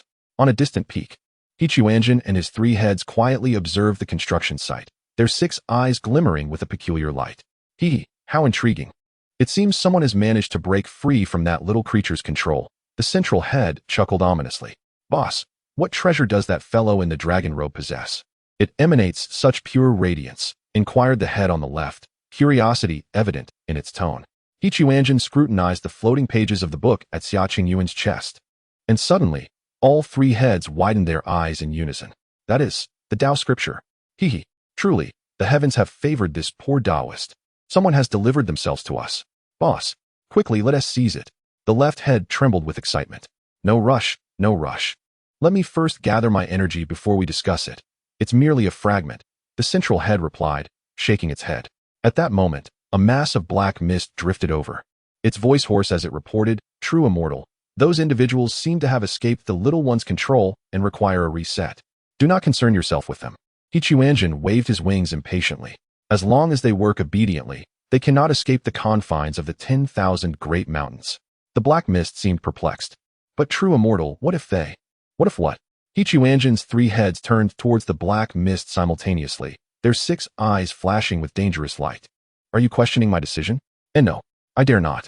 The black mist retreated hastily. I shall obey. On the construction site, Xia Qingyuan had quietly liberated over 20 celestial kings. While they appeared to be transporting stones, they were actually strategizing in hushed tones. Your Majesty, what shall we do now? Fu Qing asked in a subdued voice. Xia Qingyuan gazed at the towering statue in the distance, a complex expression flickering in his eyes. First, we must find a way to rescue more individuals, and then we will deliberate further. The strength of that monster is unfathomable. Confronting it directly would only lead to our demise. Another celestial king whispered, Your Majesty, how could your fragment of the Tao scripture break the calamity's control? This indicates that the upper half of the Ascension Tao scripture indeed lies deep within the 10,000 great mountains. The fragment must have sensed it, prompting its manifestation. However, the most pressing matter is survival. We will discuss everything else later, Xia Qingyuan replied solemnly. As the crowd murmured in hushed tones, Chu Wuji suddenly noticed the peculiar behavior of Xia Qingyuan and his companions. These individuals appeared to be distinctly different from the others. Observing closely, Chu Wuji discerned that although Xia Qingyuan and his group were engaged in labor, their eyes betrayed a clarity of consciousness. Shao Yichen also perceived the anomaly. Your Highness, look at that ruler of the great Xia. He seems to possess something that glows. A surge of excitement welled up within Chu Wuji as he observed the unusual actions of Xia Qingyuan and his companions. Xiao Lao, do you see? The ruler of the great Xia appears to have regained his faculties. I believe we ought to approach them for a dialogue. Perhaps we can devise a solution. Shao Yichen's countenance changed dramatically at these words, and he hastily shook his head. Your Highness, that would be most unwise. Why? Chu Wuji inquired, perplexed. We are all in the same predicament. Unity should be our goal. Cui Shanha offered a bitter smile. Your Highness, have you forgotten our true identities? We have secretly infiltrated the territory of the great Xia to gather intelligence. Revealing ourselves now would be akin to walking into a trap. Duan Qingshan quickly added his voice of caution. Indeed, Your Highness. While we are all ensnared here, if the ruler of the great Xia discovers our true identities, he may very well direct his ire towards us. Chu Wuji furrowed his brow. But in such dire circumstances, does it truly matter who is friend or foe? We are all prisoners under that madman. We should unite. Shao Yichen shook his head. Your Highness, you are overly simplistic in your thinking. Although on the surface, The Great Xia and our Chu kingdom seem harmonious. The undercurrents of intrigue run deep. As a prince of Chu, your presence in the Great Xia is already precarious. What if Xia Qingyuan assumes we are here to take advantage of their plight? Cui Shana nodded in agreement, stating, Xiao Lao is correct. Moreover, our trio possesses a record within the Great Xia court. Should our identities be unveiled, the repercussions could be catastrophic. As Chu Wuji gazed at Xia Qingyuan and his companions in the distance, his heart was a tumult of emotions. Yet, to stand idly by is not a viable option. We must contemplate our escape. Your Highness, let us maintain a low profile for the time being, Duan Qingshan advised. At present, preserving our lives is paramount. Everything else is secondary. Though Xia Qingyuan has regained clarity, he remains powerless against that madman, and our presence would be of little assistance. Xiao Chen sighed. Indeed, Your Highness, our current status is exceedingly sensitive. If we are discovered as spies from the Chu kingdom, we might be scapegoated. Listening to the counsel of the three, Chu Wuji, though reluctant, recognized the validity of their arguments. In such a perilous situation, exposing their identities would indeed pose a significant risk. Must we simply watch passively? Chu Wuji asked, discontent evident in his voice. Your Highness, let us first observe the situation and see if the ruler of the Great Xia makes any moves. If an opportunity arises, we can then devise a plan to make contact, Xiao Chen suggested quietly. In the ensuing days, Xia Qingyuan continued to feign compliance while subtly monitoring the entire construction site. He uncovered a significant pattern. The three-headed monstrous crane seldom emerged to oversee matters personally, preferring instead to remain concealed within the grand hall of the true immortal temple. Most of the time, only a swirling mass of dark energy roamed the construction site, supervising the laborers. It seemed that this madman was not particularly concerned with their presence. As long as they maintained the facade of being under control, the calamity would not arouse suspicion. This revelation ignited a flicker of hope within Xia Qingyuan. At least during the day, they possessed a relatively unrestricted sphere of activity, allowing them to converse quietly and devise plans. Chapter 52. The Success of the Five Qi Returning to Origin. Your Majesty, have you discovered something? Fu Qing inquired quietly during a brief pause in the transportation of stones.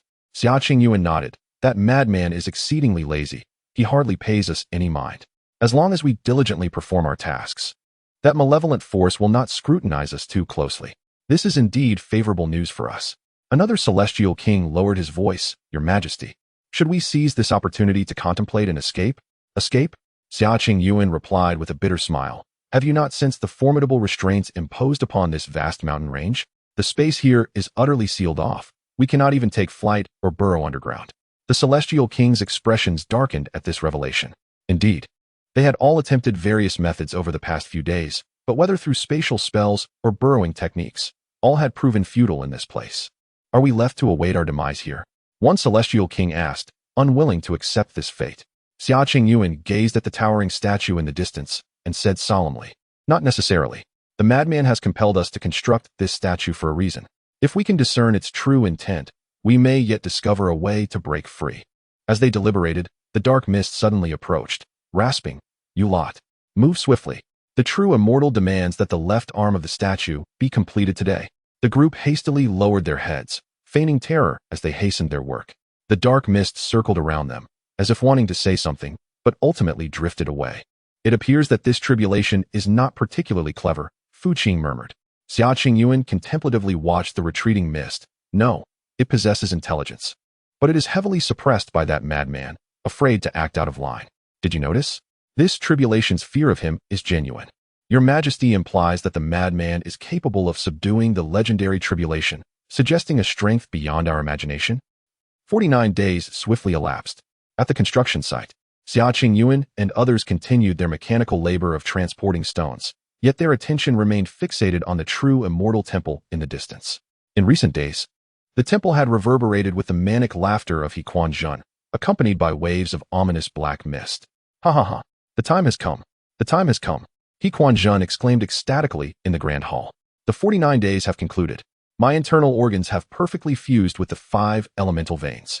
Now is the moment to reclaim them and complete the true 5 Qi returning to origin. The second and third heads exchanged glances, a glimmer of cunning flashing in their eyes. They were well aware that this so-called 5 Qi returning to origin was nothing but a fabrication of the city god. Yet they eagerly anticipated the madman's self-destruction. Brother, you are magnificent. The second head feigned excitement, You are the destined true immortal. Once you achieve the 5 chi returning to origin, you shall ascend to immortality and look down upon all. Indeed, indeed. The third head chimed in. Hurry and retrieve your internal organs. We can hardly wait to witness your immortal grandeur. The central head of Quanzhen nodded triumphantly, exclaiming, at last. You two have spoken sense. Let us retrieve my vital organs. With that, it commanded its massive form to burst forth from the grand hall, soaring directly towards the 5 locations in the courtyard where its organs lay buried. In the east, where the liver was interred, the dark earth churned, and a surge of green light shot skyward. The liver had undergone a complete transformation, its surface adorned with bizarre black patterns, exuding a heavy aura of death. Ha ha ha, just look at its appearance. It is undoubtedly a celestial treasure. Quanzhen exclaimed in excitement as it devoured the liver whole. In the south, where the heart was concealed, a crimson radiance ascended, the heart pulsating with each beat, shrouded in an eerie black mist. To the west, the lungs glimmered with white light. Yet that brilliance was tinged with a sense of lifelessness. The kidneys in the north appeared as dark as jade, emanating a chilling aura. The spleen at the center shone with a yellow light. Yet that glow was as repulsive as putrid corpse oil. One by one, Quanzhen consumed all 5 organs. And as the last spleen settled within its belly, its body began to tremble violently. Ha ha ha, I can feel it. I can truly feel it. This is the power of the 5 chi returning to origin. The central head laughed maniacally, the surrounding black mist swirling more violently. Quanzhen's strength had not diminished. Rather, it had become even more terrifying due to the unique training over the past 49 days. The organs it had buried underground had transformed into even more bizarre entities under the influence of the black mist. The left head, the second, cursed inwardly, damn it. How is this madman still alive? After all this, how can it appear so vigorous? The right head, the third, roared in its mind, this shouldn't be. Logically, it should have perished long ago. Why does it seem even stronger? Although both heads were filled with resentment, they feigned admiration on the surface. Congratulations, elder brother. Your mastery of the 5 chi returning to origin is truly earth-shattering. Indeed, you must have attained the status of a true immortal. Quanzhen's central head shook, a flicker of clarity crossing its eyes. No, I have not yet become an immortal. Although I have achieved the 5 chi returning to origin, I feel as though something is still lacking. The 3 heads of Quanzhen fell into contemplation simultaneously, the central head furrowing its brow, the golden vertical pupils shimmering with confusion. Something is amiss. This is very strange. I have evidently completed the 3 flowers gathering at the crown and the 5 chi returning to origin, so why do I still not feel the sensation of immortality? Upon hearing this, the left head and the right head both jolted in alarm. They had never anticipated that this madman possessed any self-awareness. Surely not. Isn't this lunatic always overly confident? Why is it beginning to doubt now? Thought the second head.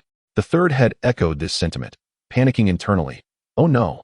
If this fellow discovers that the 5 chi returning to origin is a sham, we will surely bear the brunt of its wrath. As the central head's confusion deepened, the left head hastily interjected, Elder brother, what troubles you? You have undoubtedly become an immortal. Do you not perceive the ethereal aura that envelopes you? It surpasses even that of celestial beings. The third brother on the right immediately echoed, Indeed, brother, you now exude the formidable presence of an immortal. I am nearly overwhelmed by your transcendent energy. You are undoubtedly a genuine celestial being. Is that true? The middle head looked at the 2 younger brothers with skepticism. It is absolutely true. The second brother, beads of sweat forming on his forehead, insisted, Look at you. With your 3 flowers atop the head and 5 energies converging at the source, what could be more celestial than this? Among those legendary immortals, who has achieved your level? The third head nodded vigorously. Exactly. Brother, you are the immortal among immortals. Even the celestial kings pale in comparison to you. If you are not an immortal, who else could possibly be? Chapter 53. The 7 Kingdoms. Upon hearing the unwavering assertions from his 2 subordinates, the central head's previous doubts evaporated instantaneously, replaced by an expression of unrestrained joy. Ha ha ha. You are absolutely correct. I am indeed an immortal. Moreover, I am the most formidable true immortal. The central head erupted into a frenzied laughter, pondering how he could have ever doubted himself. It must be due to my recent ascension to immortality. The rapid elevation of my realm has left me momentarily disoriented. Yes, that is it. The second head breathed a sigh of relief, proclaiming, Elder brother, you are now a true immortal, naturally requiring an adjustment period. Indeed, the third head chimed in, Your current celestial power is overwhelming. Time is needed for acclimatization. As the central head of Quanzhen absorbed their words, he found them increasingly plausible. He tilted his head back and cackled maniacally. Ha ha ha, I am indeed destined. With the convergence of the 3 flowers and the quintessence of the 5 energies, I am now the sole true immortal within this realm. Those mere mortals could never comprehend my lofty state. I have transcended all, surpassed the heavens and the earth. The 2 heads on the left and right exchanged glances, each reflecting a sense of relief at having survived. Elder brother is magnificent. Long live the great immortal, they proclaimed in unison, though both secretly pondered the same question. When will this madman finally meet his end? In the imperial capital of the Great Xia, within the Golden Luan Hall, Crown Prince Xia Hongchang sat upon the dragon throne, his expression dark as he regarded the 7 envoys from different nations, each clad in distinctive attire. These individuals were seasoned veterans from their respective realms. Your Highness, began the lead envoy, Chu Mingxian from the state of Chu, his face adorned with a broad smile. Yet his eyes glimmered with curiosity. We have come to pay our respects to the sovereign of the Great Xia and to discuss matters of border trade. Straining to maintain a facade of cordiality, Xia Hongchang replied, my father is currently in seclusion, devoting himself to cultivation and is thus unavailable to meet. Any matters can be discussed with me, his crown prince. In seclusion? Feigned surprised the envoy from Qi Wenba. I heard that the sovereign recently led troops in a battle. How could he suddenly be in seclusion? My father has achieved great mastery in his skills and naturally seeks to consolidate his realm, Xia Hongchang explained. Forcing himself to remain composed, the envoy from Yin Beifeng, responded with a sardonic chuckle, Your Highness, we have heard that the sovereign led 500,000 troops to the 10,000 mountains, and it has been nearly 2 months without a word. Surely, there must be some trouble? Nonsense. Xia Hongchang slammed his hand against the armrest of the dragon throne. My father has returned. You must have misheard the news. The envoy from Han Wuji, sneered, clearly unconvinced by Xia Hongchang's words. He maintained that the sovereign of the Great Xia had yet to emerge from the 10,000 mountains. There is no need for you to be angered, Your Highness. We are merely expressing concern. However, it is indeed rather unusual for 500,000 troops to be away for so long without any news. The envoy from Zhao Yintian, added, Yes, by all accounts, they should have returned by now. Why is there still no word? The envoy of the Wei Kingdom, Wei Wushuang, narrowed his eyes and suggested, Your Highness, since you claim that the sovereign is in seclusion, perhaps we should meet his majesty. This would provide everyone with some clarity. Father is in seclusion. He is not seeing anyone. Xia Hongchang's voice trembled slightly. The envoy of the Qin Kingdom, Qin Wudi, snorted coldly. If that is the case, we shall not impose further. With that, he turned to leave, and the other envoys rose as well, their faces adorned with knowing smiles. Wait, Xia Hongchang called out urgently. What are you planning to do? Chu Mingxian turned back, smiling amiably. Naturally, we shall return and report truthfully to our respective sovereigns. The life and death of the Great Xia sovereign, along with the disappearance of 500,000 elite troops, is monumental news. You dare to speak such nonsense? Xia Hongchang retorted angrily. How could we possibly speak falsely? Qi Wenba replied with a mocking tone. We are merely relaying Your Highness's words. The sovereign is in seclusion, and the army is missing. These are admissions made by Your Highness himself. Indeed, Yin Beifeng chimed in. We shall not embellish a single word. We will simply convey that Your Highness forbade us from meeting the sovereign, claiming he is in seclusion. Xia Hongchang's face turned ashen. He realized these seasoned foxes had discerned the situation. Han Wuji feigned concern and said, Your Highness, after all, we are neighboring countries and should help one another. If Great Xia truly faces difficulties, we, the Han Kingdom, are willing to send troops to assist. We of the Qi Kingdom are also willing. Qi Wenba immediately affirmed. And we of the Chu Kingdom as well. Chu Mingxuan's smile broadened.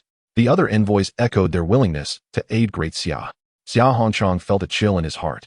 This was no offer of assistance, but rather a scheme to carve up Great Xia. No need. Great Xia is robust and requires no one's aid. Xia Hongchang insisted with a forced composure. Very well, Qin Wudi sneered. In that case, we shall take our leave. Oh, Your Highness, should the sovereign emerge from seclusion, do remember to notify us. With that, the 7 envoys gracefully exited the Golden Dragon Hall, leaving Xia Hongchang alone upon the dragon throne, his complexion pale as death. Outside the hall, the 7 envoys huddled together. It seems the sovereign of Great Xia has indeed encountered a grave incident, Chu Mingxian whispered. The disappearance of 500,000 troops presents an unparalleled opportunity. Qi Wenba's eyes gleamed with avarice. Yin Beifeng nodded. Great Xia is now but a hollow shell. If our nations unite, we can easily partition it. Han Wuji pondered for a moment. The critical issue is confirming whether the sovereign of Great Xia is truly deceased. Should he return unexpectedly, we would find ourselves in a precarious position. Zhao Yuntian scoffed. Did you not observe the prince's reaction? If the sovereign were truly alive, why the subterfuge? Wei Wuxuang nodded in agreement. Precisely. Furthermore, the disappearance of 500,000 troops is not something that can be concealed. Finally, Qin Wudi concluded. In that case, we shall return immediately to report and prepare an expedition of 100,000 troops to the 10,000 mountains. Whether the sovereign of Great Xia is alive or dead, we shall ascertain the truth. Excellent idea. The envoys spoke in unison. However, one must exercise caution, warned Chu Mingxian. For if the 10,000 great mountains could cause the sovereign of the Great Xia to stumble, there must be formidable forces at play. What is there to fear? Yin Beifeng scoffed, asserting that our coalition of 7 nations boasts an army exceeding 30 million. Even if there are indeed malevolent spirits or monsters, they shall meet their demise without question. Chapter 54. Not in your hands? On the construction site, Xia Qingyuan and his companions appeared to mechanically transport stones, yet in reality, they were discreetly observing their surroundings. Your Majesty, look over there. Fu Qing subtly indicated a distance where the chaotic presence seemed to have grown more lethargic, even dozing off. Following his gaze, Xia Qingyuan indeed noticed those dark, swirling masses lazily drifting in the air, entirely devoid of their previous vigilance. This is an excellent opportunity. Should we attempt to break out? Murmured another celestial king. Xia Qingyuan shook his head. No, now is not the time. Although that madman is causing a ruckus, his perception remains sharp. The moment we make a move, we will be discovered. Are we to wait like this? One celestial king expressed dissatisfaction. After a moment of contemplation, Xia Qingyuan suddenly spoke. Have you considered that we have been missing for nearly 2 months? What could be the situation in court? The celestial kings were momentarily taken aback. With Fu Qing reacting the fastest, Your Majesty means, regarding the crown prince? Exactly, Xia Qingyuan replied with a wry smile. The crown prince possesses a timid disposition. While he may manage court affairs adequately, he would likely be flustered in such a situation. The most crucial point is that we have taken away 500,000 elite troops, leaving the court vulnerable. Another celestial king realized. Your Majesty implies that the other 7 nations may have sensed something amiss? Xia Qingyuan nodded with conviction. Given the cunning nature of those old foxes, they are likely already deliberating on how to carve up the Great Xia. Upon hearing this, the expressions of the assembly grew complex. On one hand, they were concerned for the nation's safety. On the other, a glimmer of hope began to emerge. Fu Qing cautiously inquired, Your Majesty, do you mean they will come to the 10,000 mountains? Xia Qingyuan affirmed, indeed, the coalition of 7 nations boasts at least 30 million troops. Faced with such a formidable army, even that madman will have to divide his attention. At that moment, we could seize the opportunity to escape amidst the chaos, exclaimed one celestial king with excitement. Shoo! Xia Qingyuan quickly admonished, lower your voices. We must not let that madman overhear.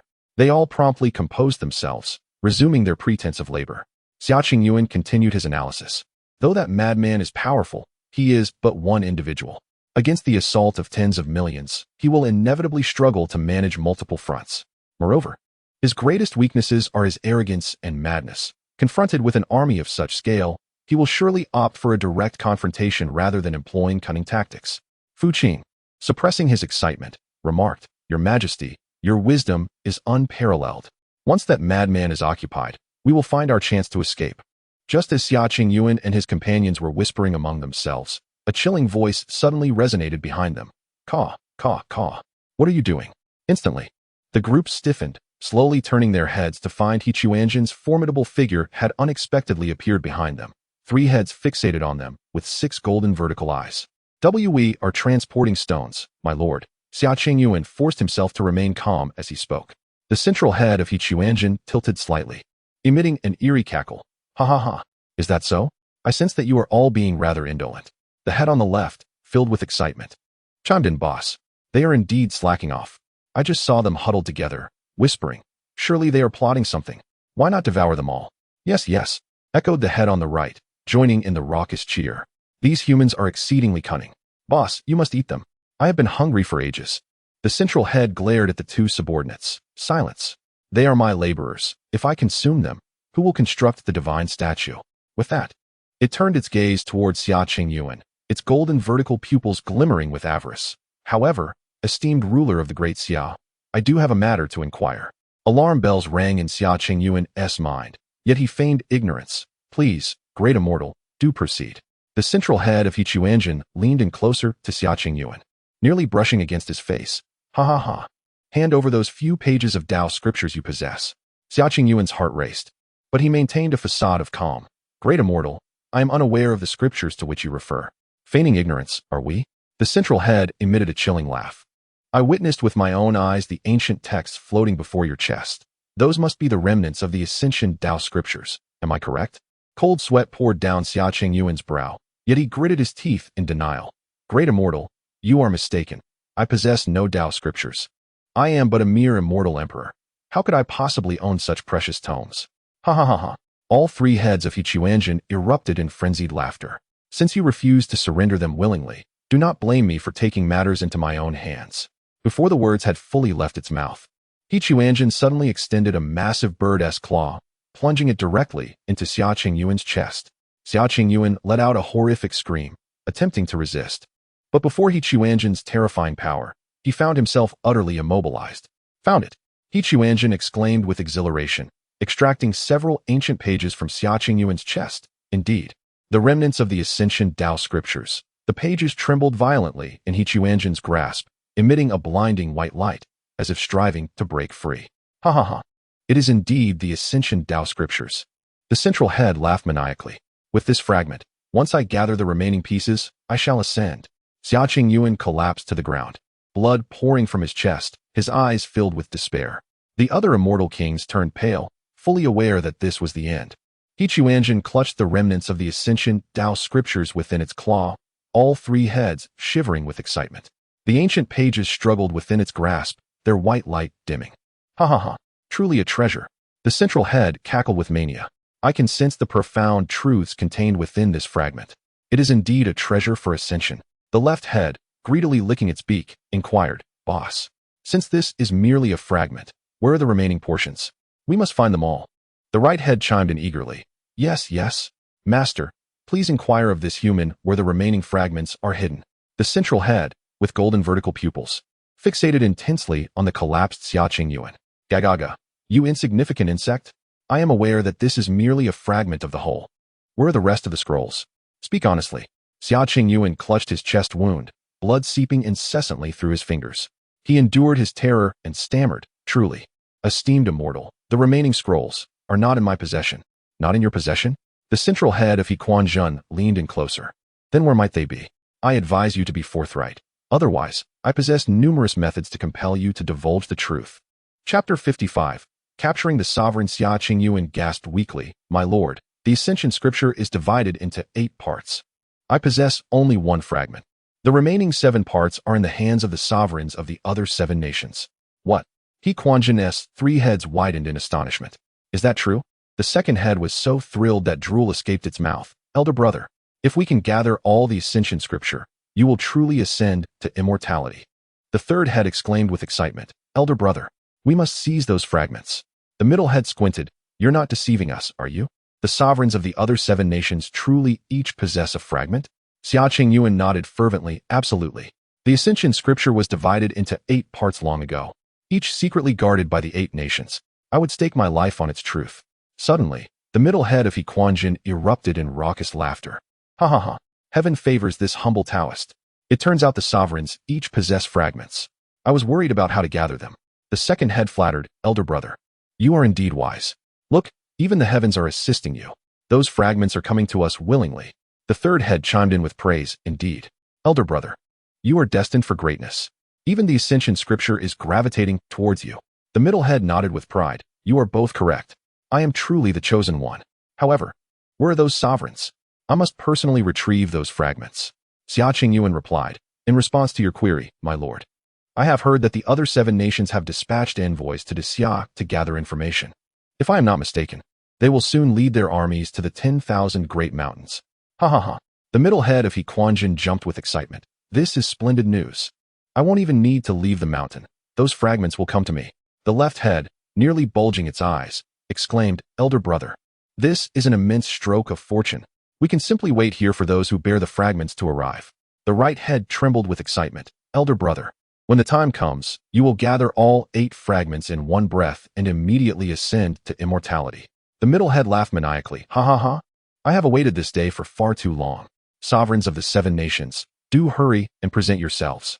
I can hardly wait to collect your fragments.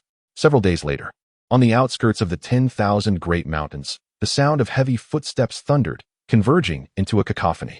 The aura of 50 million troops surged into the sky, resembling a moving steel cloud, pressing towards the mountain's edge. The banners of the 7 nations fluttered violently, swords and spears glimmering coldly, encircling the entire 10,000 great mountains without a breach. At the forefront of the military formation, 7 sovereigns clad in luxurious ceremonial robes stood shoulder to shoulder, each emanating a unique pressure of celestial sovereignty that distorted the very fabric of space. Leading them was Chu Tianqing, the sovereign of the Chu nation, tall and imposing, his countenance severe. He surveyed the assembly and solemnly declared, "Today, we gather here for the sake of the celestial incense that Xia Yuan is willing to pursue at any cost. No matter the secret. Xia Yuan harbors the ambition to monopolize, yet it ultimately hinges on our acquiescence." Yin Guo's sovereign, Yin Shaodian, emitted a chilling laugh, his spirit ablaze with martial fervor. However, he prefaced his words with a warning. Should the elusive essence of immortality be discovered, it shall rightfully belong to the most capable.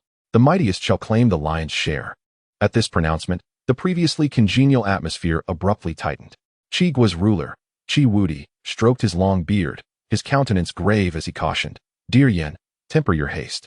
The 10,000 great mountains have long been notorious for their peril, and now they exude an even more sinister aura. Even Xia Yuan, an immortal emperor, has faltered here. We must proceed with caution. I suggest we first venture into the mountains to ascertain the truth of the matter. When fortune smiles upon us, we shall allocate rewards based on merit." The sovereigns exchanged glances, each nodding in agreement, thus momentarily reaching a consensus. Observing this, Qin Guo's ruler, Qin Yuanshi, waved his hand. "In that case, let us enter the mountains." Yet, before his words could fully resonate, the heavens and earth were suddenly enshrouded in darkness. A thick, inky black mist surged forth from the depths of the 10,000 great mountains, swiftly obscuring the sun and causing the temperature to plummet. "What on earth is this?" Chu Tianqing's expression changed dramatically. Within the black fog, a frenzied, ear-piercing laughter reverberated through the air, as though countless vengeful spirits were wailing in unison. "Ha ha ha, they have finally arrived. I have awaited you, my precious treasure-bearers, for far too long." As the voice faded, countless tendrils of black mist coalesced, resembling serpents poised to strike, emanating an aura of sheer terror as they surged from all directions. "This is dire. We are under attack." Qi Wudi was the first to react, bellowing furiously as the oppressive aura of his immortal emperor realm erupted forth unreservedly. The other 6 sovereigns simultaneously unleashed their powers. 7 brilliant beams of light soaring into the sky, attempting to disperse the all-encompassing black mist. "Form ranks. Prepare for battle." Qi Wudi roared, commanding his vast army. The 50 million troops, though startled, quickly regained their composure, transforming their formation. Shields aligned like a wall, pikes standing like a forest, while countless crossbows aimed skyward. Numerous city guardians began to extract the incense offerings from the populace, launching them at the inky void. Yet, the strange black mist disregarded their formation entirely, penetrating through the bodies and weapons of the soldiers with chilling precision, heading straight for the 7 sovereigns. "What in the world is this abomination?" Han Po Kuang struck with a palm, the force imbued with the might of an immortal emperor crashing like thunder, yet it sailed harmlessly through the black mist, inflicting no damage whatsoever. Zhao Wuji summoned an immortal sword, unleashing a torrent of radiant blade light towards the black mist. However, the effort was equally futile, akin to a stone sinking into the sea. "These tendrils of darkness are neither tangible nor illusory. Our attacks are ineffective." Wei Juechen attempted a strike, his complexion turning ashen, his voice trembling with dread. "Let us try to disperse it." Qin Yuanshi bellowed, his body radiating golden light as a solid imperial dragon aura surged forth, desperately striving to dissipate the black mist. Yet, the tendrils merely rippled slightly before devouring the dragon aura entirely. "Ha ha ha, a bunch of frogs in a well. You think your mere immortal emperor strength can thwart me?" As the black mist roiled, the massive and grotesque figure of He Quanzhen flickered into view. the 6 golden vertical pupils atop its 3 heads simultaneously displaying a smile reminiscent of a death knell. The impoverished monk desires only the fragmented scrolls of the Ascension Tao Sutra that you possess. As for your insignificant lives, he holds no interest. The central head erupted in frenzied laughter, while the second head on the left greedily licked its beak. Leader, I can scent the treasure. Quickly, seize their scrolls. The third head on the right, filled with rage, bellowed, why waste words with them? Attack directly. Quanzhen spoke no further, with a swift flourish of his ample sleeves. An inexorable tide of black mist surged forth, inundating the 7 sovereigns entirely. No, Chu Tianxing, in a state of terror, discovered that the black mist had infiltrated his body, binding his magical power and rendering him incapable of moving even a finger. The other 6 sovereigns were similarly ensnared, once proud celestial emperors. They now found themselves ensnared like insects caught in a spider's web, unable to break free from the suffocating grip of the black mist. No matter how they channeled their energy, this is impossible.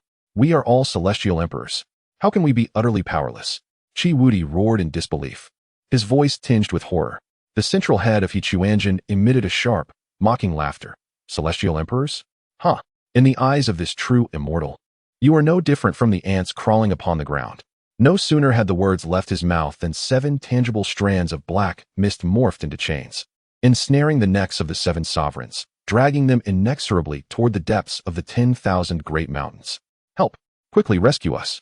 The 50 million troops at the foot of the mountain watched helplessly as their sovereigns were abducted, their ranks thrown into disarray, countless soldiers bellowing in despair. Yet all their attacks fell futile, the black mist paying no heed to the soldiers, merely towing the 7 desperate sovereigns into the thick fog of the 10,000 great mountains, where they vanished in an instant.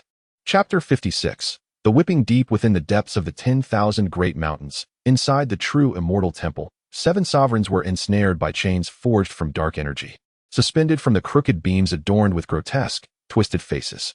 Their countenances were pallid, sweat streaming down as the air was thick with the acrid stench of black mist and a faint hint of decay.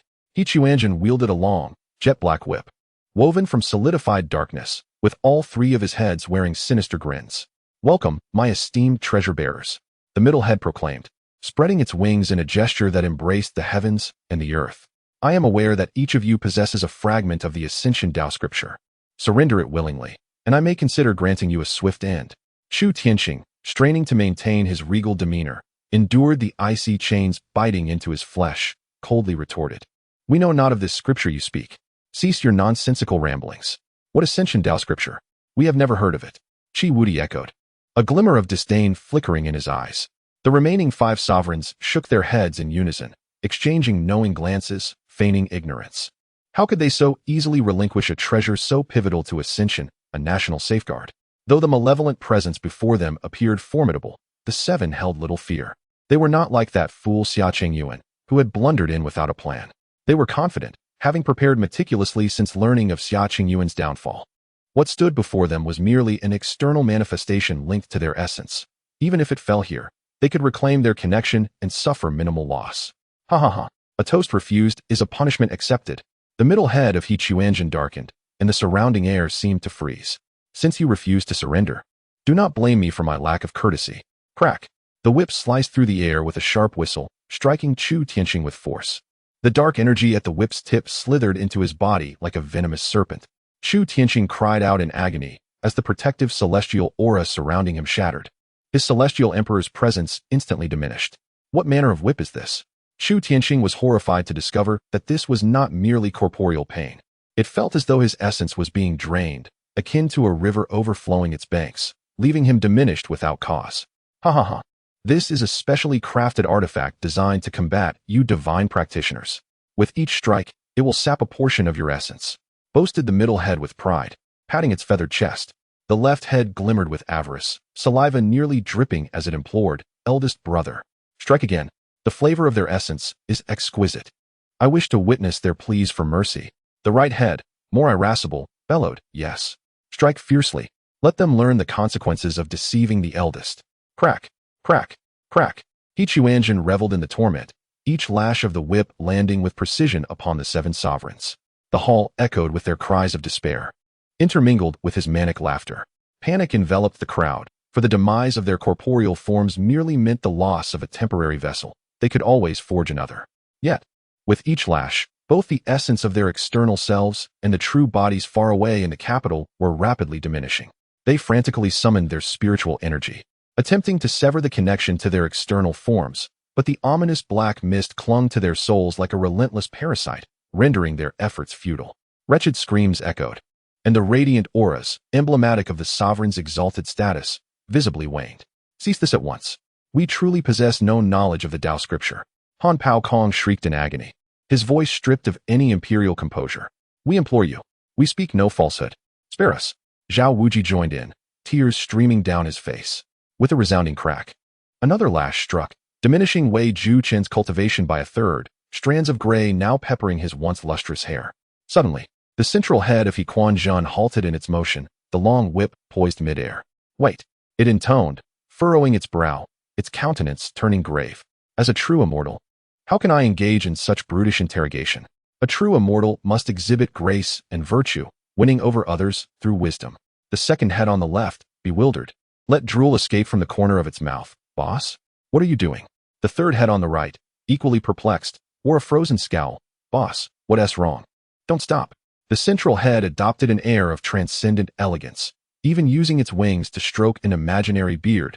As a true immortal, how could I treat mortals in such a barbaric manner? Such behavior tarnishes my dignity.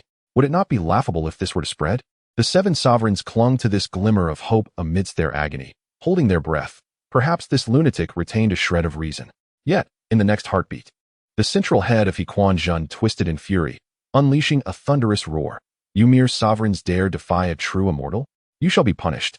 You shall be punished. Crack, crack, crack. The frenzied lashes resumed, more violent than before, as Quanzhen lashed out while berating them. A bunch of uncouth curs. How dare you show such disdain for me? I am here to enlighten you. Boss is magnificent. What a lesson, cried the second head in excitement. Boss, how powerful.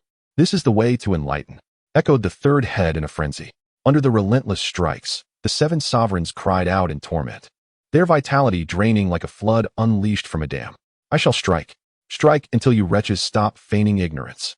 Hand over the Ascension scripture. We truly do not possess it. Qin Yuanshe wept openly, his voice cracking. We have no knowledge of any Ascension scripture. Feigning ignorance. Continue your charade. Quanzhen's three heads roared in unison, their voices shaking the very dust from the beams above. Even Xia Qingyuan has admitted it.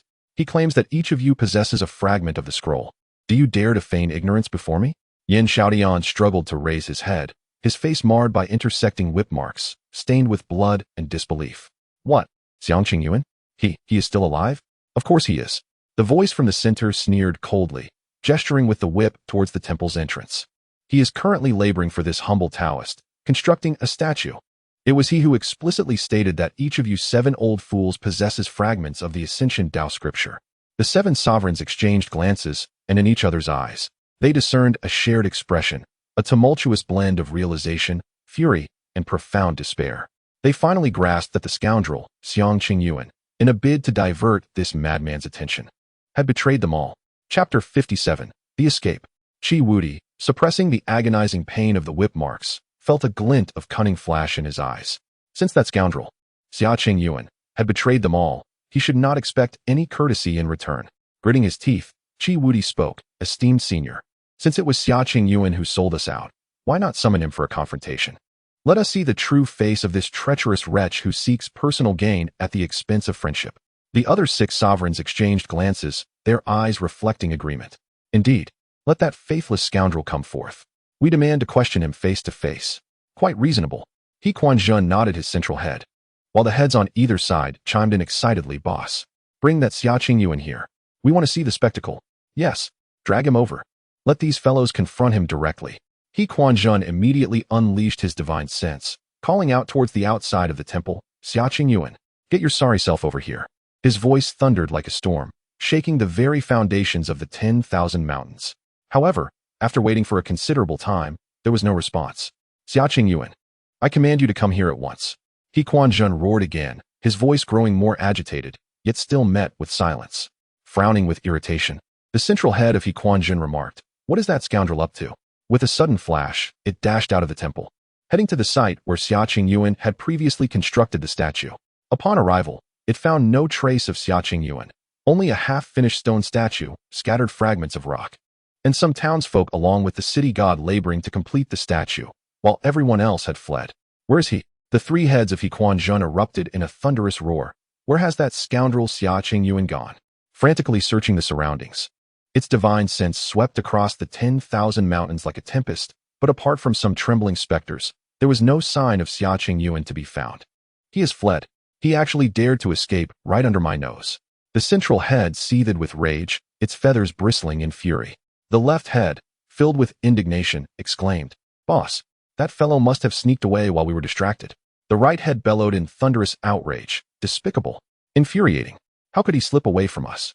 Quanzhen, ablaze with anger, darted back into the temple, where the 7 sovereigns remained suspended from the beams. His rage found an outlet. "It's all your fault. Had you not suggested calling Xia Qingyuan here, I would never have discovered his escape. You did this on purpose. You intended to embarrass me." The central head pointed accusingly at Qi Wudi, its eyes ablaze with fury. Qi Wudi, taken aback, stammered, "What? How can you blame me? You failed to keep an eye on him." "Nonsense." The three heads of Quanzhen roared in unison. "You clearly intended to inform us. You knew all along he had fled. You are humiliating me." Crack, crack, crack. The furious lashes rained down upon Qi Wudi like a torrential downpour, each strike infused with unbridled wrath. "I am wronged." Qi Wudi let out a heart-wrenching scream. "How could I possibly know he fled? I've been hanging here all along." Still daring to quibble, Quanzhen became increasingly frenzied. "You worthless scum. You must have used some secret method to inform Xia Qingyuan, allowing him to escape while feigning innocence." "I truly did not." Qi Wudi was on the verge of tears, the power within him rapidly depleting. "Senior, I am truly wronged." The other 6 sovereigns watched as Qi Wudi was mercilessly whipped, their hearts filled with a mix of schadenfreude and a touch of sorrow for their own fate. This madman was utterly unreasonable. Who knew who would be next to suffer? "Well done, boss." The second head exclaimed with excitement. "This is how you should teach these good-for-nothings a lesson. Yes, let them understand the consequences of deceiving an immortal." The third head joined in. Under the relentless lashes, Qi Wudi writhed in agony, his hatred for Xia Qingyuan reaching a boiling point. That scoundrel not only sold them out, but now had him inexplicably bearing the blame. As the others gazed in shock at Qi Wudi's bloodied state, Yin Shaodian noticed the frantic loss of Qi Wudi's power. At this rate, Qi Wudi might truly become a celestial king. He swallowed hard and trembled as he spoke. "Senior, please stop. We admit it. We indeed possess fragments of the Ascension Tao Sutra." However, before he could finish, a crack resounded as Quanzhen struck Yin Shaodian across the face with a whip, leaving a deep gash marked by dark energy. "Did I permit you to speak?" The central head glared furiously at Yin Shaodian. "I am reprimanding this deceiver. What right do you have to interject? Who do you think you are?" The heads on either side shouted in unison. "Exactly. The boss is busy. Why are you butting in? You insolent wretch. Do you not understand the concept of decorum?" Stunned by the blow, Yin Shaodian saw stars and felt the power within him diminish further. He groaned in pain. "Senior, I merely wish to say, we truly have fragments." Silence. Quanzhen's 3 heads roared simultaneously. "When I allow you to speak, you remain mute. Now that I have not asked you to speak, you chatter incessantly. Do you seek death?" Crack, crack, crack. 3 more lashes fell upon Yin Shaodian, each eliciting a pained scream. The other 5 sovereigns, witnessing this spectacle, dared not utter a sound. This madman played by no rules. One would be punished for speaking and for remaining silent, a true embodiment of madness. Yin Shaodian trembled, gritting his teeth as he begrudgingly stated, "Senior, I understand. From now on, when you ask me something, I shall only speak when prompted." Barely finishing his sentence, the central head of Quanzhen's eyes gleamed with excitement as he inquired, "Very well. I shall ask you now. Where are the fragments of the Ascension Tao Sutra? Speak swiftly." Yin Shaodian. However, just as he was about to speak, the nearby Chu Tianqing interjected, saying, "Senior, we did not bring the remnants with us on this expedition. They are all stored in our respective capitals." Crack. Before he could finish his sentence, a resounding whip struck Chu Tianqing's face, abruptly silencing his remaining words. "Who permitted you to speak?" Quanzhen, with fury blazing in his eyes, glared at Chu Tianqing, declaring, "I am inquiring of him. What business is it of yours? Who do you think you are to interrupt?" The second elder on the left, reveling in the misfortune, chimed in, "Exactly. The leader is addressing someone else. Why do you meddle? You are devoid of manners." The third elder on the right joined in the mockery, so lacking in discernment. The leader is questioning this fool. What are you doing adding to the commotion? You deserve the beating. Chapter 58. Return for the scroll. Chu Tianqing felt a searing pain as blood trickled from the corner of his mouth. His heart weighed down by an overwhelming sense of frustration. Quanzhen, with his 3 heads, turned back with a fierce glare directed at Yin Xiaotian. I demand an answer. Where is the fragment of the Ascension Tao scripture? Yin Xiaotian, trembling with fear, stammered, Revered elder. The fragments are in our respective capitals. We did not bring them. What? All 3 heads of Quanzhen widened their eyes in disbelief. And the central head roared with fury. You mean to say you did not bring them? What purpose did you come here for? To die empty-handed? Crack, crack, crack. The frenzied whip fell upon Yin Xiaotian like a torrential downpour, igniting a tempest of rage within Quanzhen. Yin Xiaotian's anguished cries echoed as the celestial aura surrounding him dimmed visibly. Why didn't you bring them? Why didn't you bring them? Quanzhen bellowed. You dare to come before me without what I seek. Do you hold me in contempt? Well done, chief. These fools deserve such treatment. Indeed. Let him learn the consequences of approaching a true immortal empty-handed. In pain, Yin Xiaotian writhed under the lashes, feeling unjustly wronged. After all, the other 6 had not brought the fragments either. Why was he the only one being punished? Yet, he dared not voice this thought. The celestial aura surrounding him had faded to a mere flicker, rendering him as limp as a marionette devoid of strings, hanging helplessly on the chains.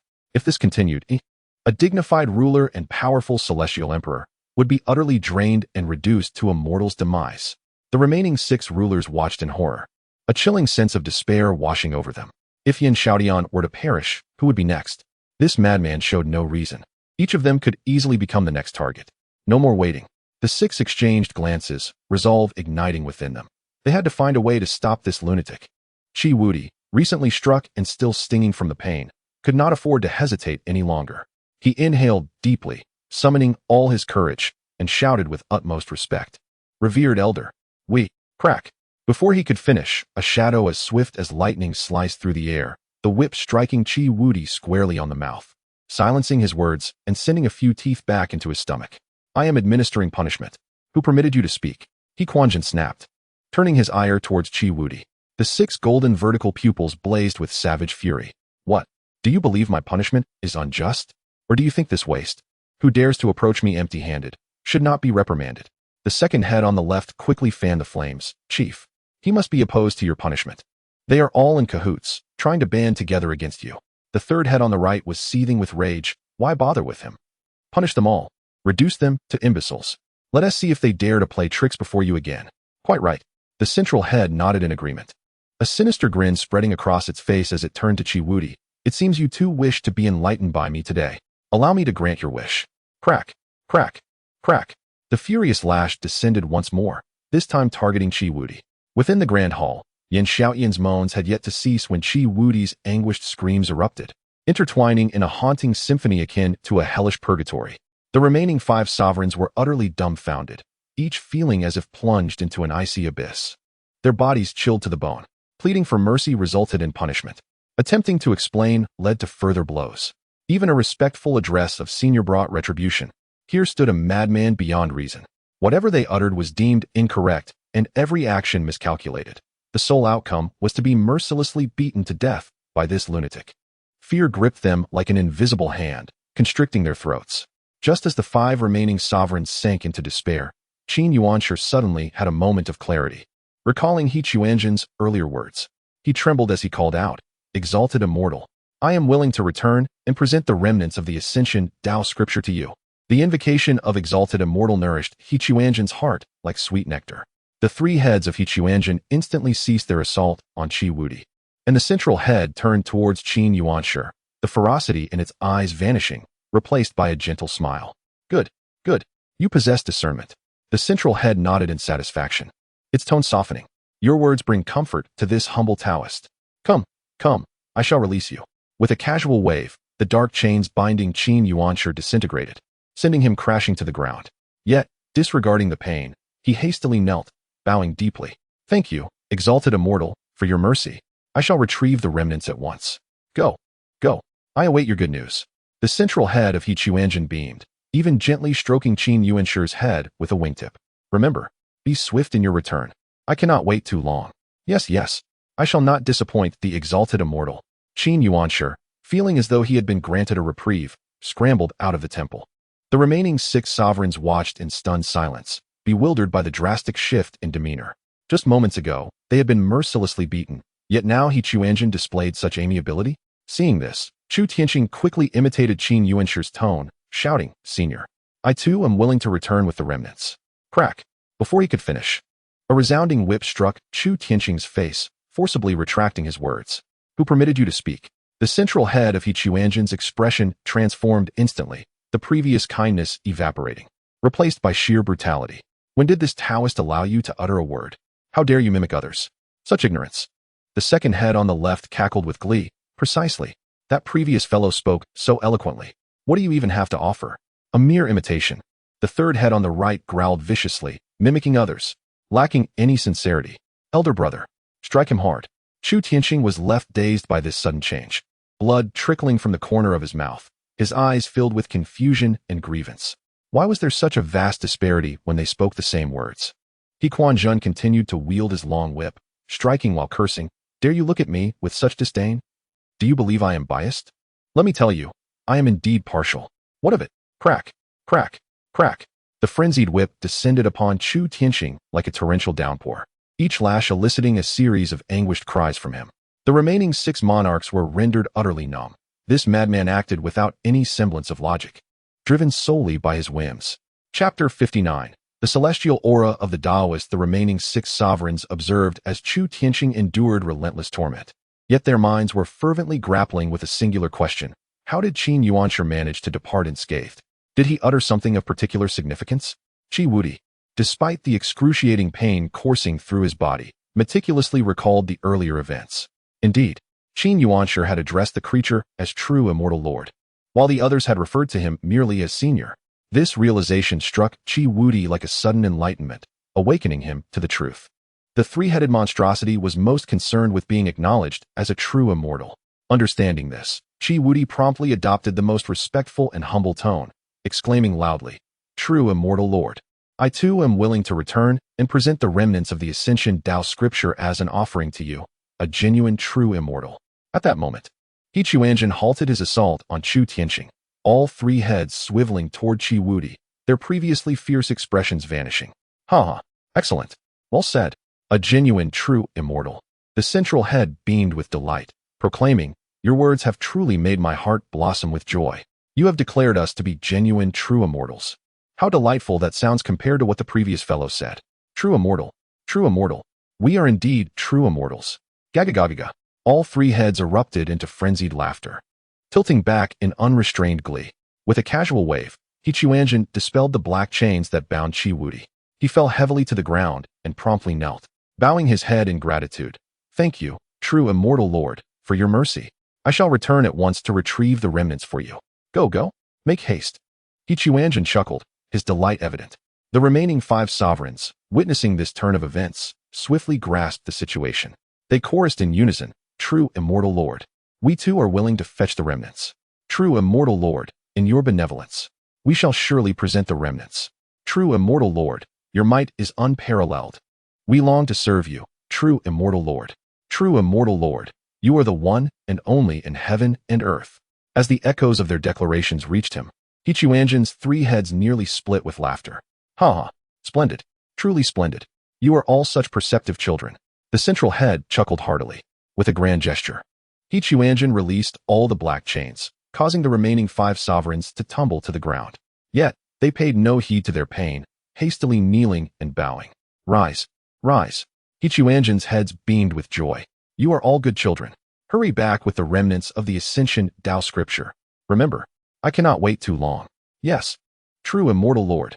The 6 sovereigns responded in unison, then scrambled out of the Taoist temple with unrelenting urgency. Quanzhen watched their departing figures, his 3 heads radiating delight. The 6 sovereigns dared not linger for a moment, sprinting with unparalleled speed, not daring to glance back as they fled the vast mountains. As they stumbled from the shadowy forest into the warmth of the sun, they all collapsed to the ground, utterly exhausted. The chilling and eerie black mist that had enveloped them finally dissipated, allowing fresh air to surge into their lungs, instilling a deceptive sense of rebirth. "Phew, finally out." Yen Xiaodian was the first to prop himself up, gasping for breath and feeling the fiery welts on his body. His eyes filled with the relief of having survived. That madman is beyond human. Chu Tianqing leaned against a large tree, touching his swollen, bloodied cheek. Gritting his teeth as he exclaimed, "In all my years, I have never encountered such a deranged fiend. Unpredictable and utterly irrational." Qi Wudi wiped the blood from the corner of his mouth, spitting out a mouthful of crimson, a flicker of fear crossing his eyes. Fortunately, we reacted quickly. Otherwise, we would have been brutally beaten to death by that lunatic today. The group exchanged glances, each reflecting the humiliation and disarray they felt. A silence settled among them for a moment, the initial relief of survival gradually overshadowed by profound shame and indignation. Yen Xiaodian gazed at the ominous silhouette of the 10,000 great mountains in the distance and spoke first, uncertainty lacing his voice. "Now what should we do? Are we really going back to retrieve the remnants of the Ascension Tao Classic to offer it to him?" "Retrieve what?" Chu Tianqing scoffed, as if he had heard the most ludicrous joke, his eyes brimming with disdain and contempt. "Brother Yen, surely you can't be so foolish as to think that those three-headed beasts can emerge from the 10,000 great mountains? Don't jest. Have you forgotten what kind of place the 10,000 great mountains are? It was once a sealed domain, fortified by the efforts of numerous celestial emperors of the great Zhou celestial dynasty. No matter how powerful that madman is, he cannot break free from this seal." A glint of resoluteness flashed in Qi Wudi's eyes as he coldly snorted. "If that is the case, why should we offer any remnants? Let that lunatic indulge in his delusions of grandeur in the mountains. We shall return to recuperate. And he can wait until the end of time without catching a glimpse of us." The 6 sovereigns left the 10,000 great mountains in a state of utter disarray. While the construction of the statue within the mountains was nearing completion, several city gods and townsfolk had finished carving the body of the statue, leaving only the final and most crucial part, the 3 heads. The artisans responsible for the carving held their tools with trepidation, meticulously sculpting each detail to resemble Hechuanjin. They dared not be careless, fearful that any mistake would invoke the wrath of Hechuanjin. They infused the 3 heads with expressions of obsession, greed, and brutality. The city gods, sweating profusely, painstakingly chiseled away, striving to ensure that every detail was rendered vividly, just as they were wholly absorbed in their work. The 3 heads of Hechuanjin peeked out from the temple, eager to inspect the progress of the statue. "Let me see, huh? Is this my statue?" The central head craned its neck, scrutinizing the nearly finished stone heads. The left head leaned in to take a look. "Wow, big brother. They carved us to look like the right head." Upon seeing the details, exploded in fury. "What is this monstrosity? What manner of grotesque representation have these wretches fashioned us into?" Hechuanjin scrutinized the 3 heads of the statue, and with each passing moment, an unsettling feeling grew within him. Although the heads bore a semblance to him, the sinister and eerie aura, the malevolent expressions, and the chilling visages. "Is this truly me?" The central head erupted with a thunderous roar. "These scoundrels! How dare they depict me in such a wicked manner? I, a being of ethereal grace and transcendent elegance, could never be reduced to this ghastly visage." The central head, pointing at the terrifying countenance of the statue, became incensed, feathers bristling with indignation. "This is clearly the countenance of demons and fiends." The heads on either side howled in madness. "We are the true celestial beings of ethereal grace. How can we be sculpted into such malevolent forms? Abominable! Abominable! Are these fools doing this on purpose, intentionally attempting to defame our noble essence?" The city gods, engrossed in their carving, were startled into dropping their tools upon hearing this earth-shattering outburst. "Truly, a celestial master. We have sculpted according to your likeness." The leading city god stammered in fear. "We have been meticulous in every stroke, faithfully mirroring your visage." Chapter 60. The Trickster Preposterous. The 3 heads of Hechuanjin roared in unison. "When have I ever appeared in such a ghastly manner? You are insulting me. I am handsome and elegant, possessing an ethereal presence. How could I possibly resemble such a sinister creature? You must carve my likeness anew. It must embody my celestial demeanor." Upon hearing Hechuanjin's furious outburst, the city gods turned pale with fright, hastily prostrating themselves and bowing their heads. "Oh, revered immortal, please do not be enraged. We truly do not know how to sculpt your likeness. We beseech you for guidance. Indeed, revered immortal, please instruct us on how to proceed. We are entirely at your service." Another city god stammered. Hechuanjin's 3 heads simultaneously glared at them, with the central head glaring fiercely. "Nonsense. Of course, you should carve me as I am now. I stand before you. Are you blind? Exactly. We embody an ethereal spirit, transcendent and extraordinary. The second head on the left echoed. You have depicted us as malevolent beings. Is this intentional? The city gods exchanged glances, their hearts heavy with despair. They had indeed sculpted according to Quanzhen's current appearance. This three-headed monstrosity exuded dark energy, its visage grotesque. Where was the semblance of an immortal? With newfound courage, the leading city god inquired, "Oh, revered immortal, how would you prefer us to sculpt you?" "Naturally, in the form of an immortal," the central head replied with conviction. "With refined features, an ethereal air, and an extraordinary presence. Evidently the hallmark of a transcended sage. Yes, there must be an aura of immortality. It must be graceful," the second head exclaimed with excitement. "Not this sinister and terrifying guise. Indeed, we are true immortals. We should possess the appearance befitting our status." The third head joined in fervently. The city gods felt their scalps prickle, cold sweat cascading down their brows. Suddenly, the central head's eyes glinted maliciously. "Let me make this clear. If you carve me as a malevolent being again, I shall devour every last one of you, without exception." The city gods trembled in fear. Yet they dared not defy Quanzhen's command, forcing themselves to begin the sculpting anew. Observing the city gods resume their task, all three heads of Quanzhen wore expressions of satisfaction. "Now this is more like it," the central head declared triumphantly. "Remember, you must carve me with an ethereal presence, transcendent and extraordinary. Yes, there must be an aura of immortality. No trace of malevolence must remain." The third head on the right echoed enthusiastically. Quanzhen cackled as he turned to leave. The three heads swayed as they made their way back into the temple, muttering to themselves, "Ha ha ha. The 7 treasure-bearing boys truly understand their duty. They know to retrieve the remnants of the Ascension Tao scripture to present to me. Such foresight is the mark of true brilliance. Brother, when will they return?" The second head on the left licked its lips, eyes gleaming with greed. "I can hardly wait to see those remnants." "Soon, soon." The central head waved dismissively. "At their pace, they shall return within a week at most. At that moment, I shall finally acquire the complete Ascension Tao scripture." "Ha ha ha." The third head exclaimed in a fit of agitation. "I can hardly wait. I yearn to possess those fragmented scrolls at once." "Patience, patience." The middle head admonished. "A true immortal must embody the poise befitting their status. Impatience is unbecoming." 7 days later, the three heads of Quanzhen stood outside the Taoist temple, their 6 golden vertical pupils fixated intently on the entrance of the 10,000 great mountains, eagerly anticipating the return of the 7 sovereigns. From dawn till dusk, and from dusk till dawn, the forest remained eerily silent, save for a few trembling evil spirits. No sign of human presence was to be found. "Elder brother," the second head ventured cautiously, "could it be that they are deceiving us?" "Nonsense." The middle head retorted sharply. "How dare they deceive me? I am a true immortal. Who would dare to trick a true immortal? They must be delayed on the road. Or perhaps gathering the scrolls is more troublesome than anticipated."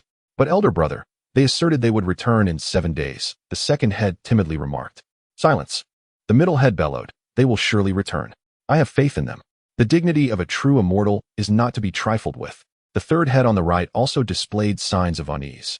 "Elder brother, shall we send someone to investigate?" "No need." The middle head firmly rejected the notion. "I shall continue to wait. They will undoubtedly return." Another 7 days passed. Quanzhen remained stationed outside the temple. Yet the expressions of the three heads had begun to exhibit signs of impatience. "Elder brother," the left head of the second head cautiously spoke again. "It has been 14 days. They truly cannot be deceiving us, can they?" "I feel." "What do you feel?" The middle head abruptly turned to the second head, a flicker of irritation flashing in his eyes, though it was quickly suppressed. "It is impossible. Absolutely impossible.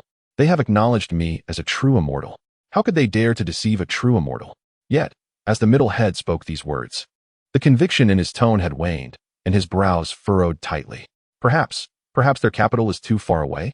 The middle head consoled himself. "Yes, that must be it. I shall wait a little longer." The third head erupted in agitation.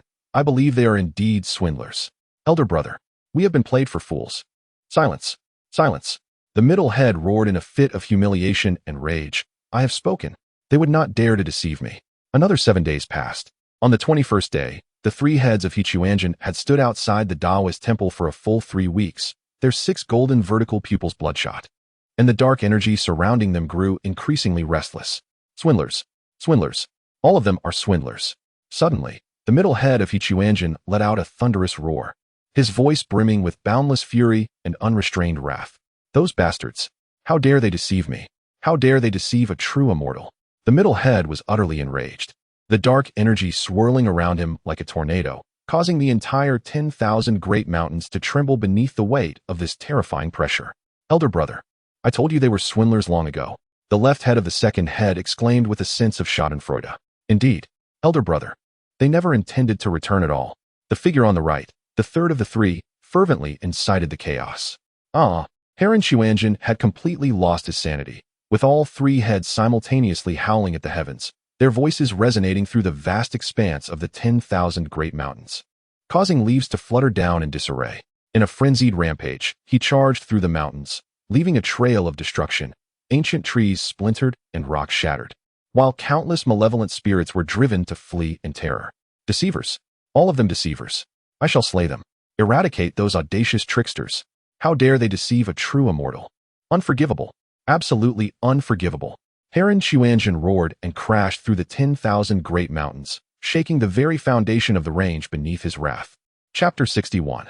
The escape. Quanzhen roared ferociously within the towering mountains for 3 consecutive days and nights, leaving the entire range utterly devastated by its wrath.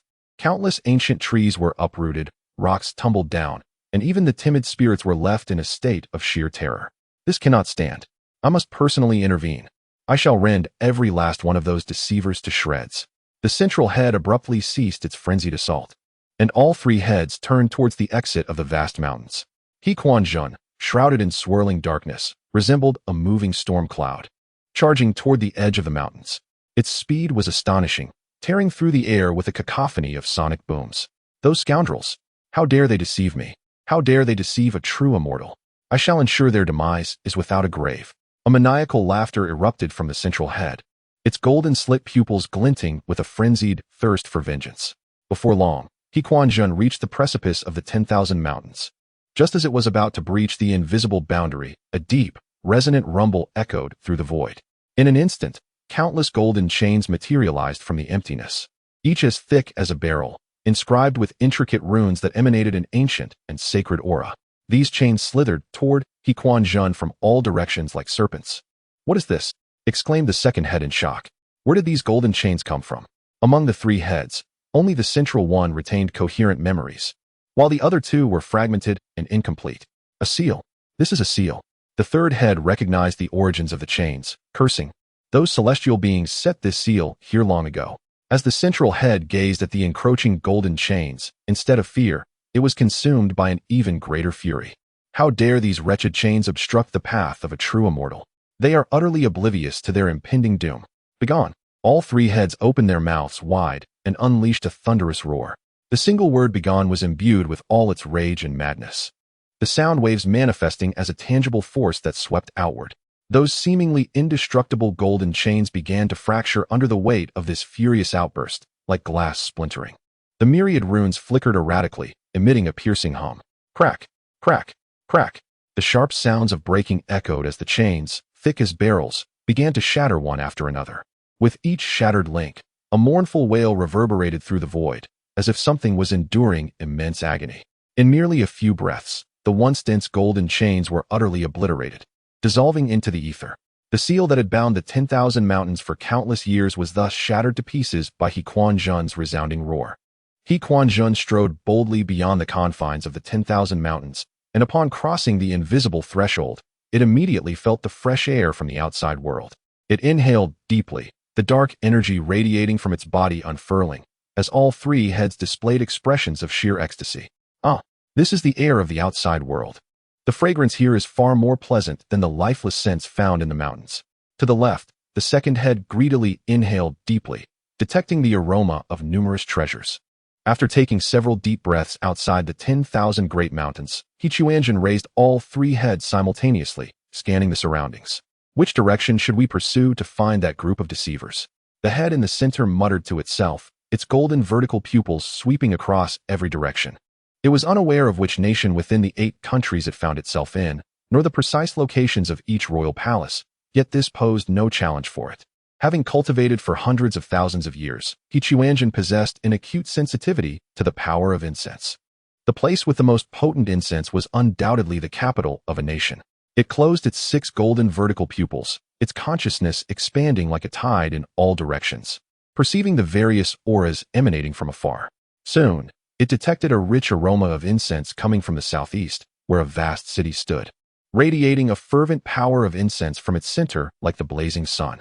Found it. The central head opened its eyes, revealing an expression of excitement as it gazed eastward. Quanzhen's entire being surged with black energy, transforming into a streak of black light, racing towards the southeast.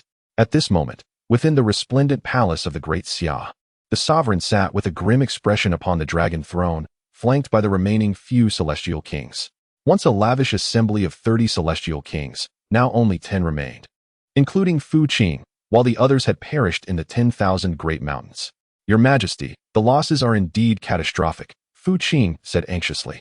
We have not only lost 20 celestial kings, but 500,000 divine troops have also been completely annihilated, resulting in nearly a 30% loss of the entire Great Xia's incense power. Another celestial king gritted his teeth, expressing that calamity was utterly terrifying. Our incense magic was like a candle flame against a tempest, instantly devoured, and those 3 monstrous birds.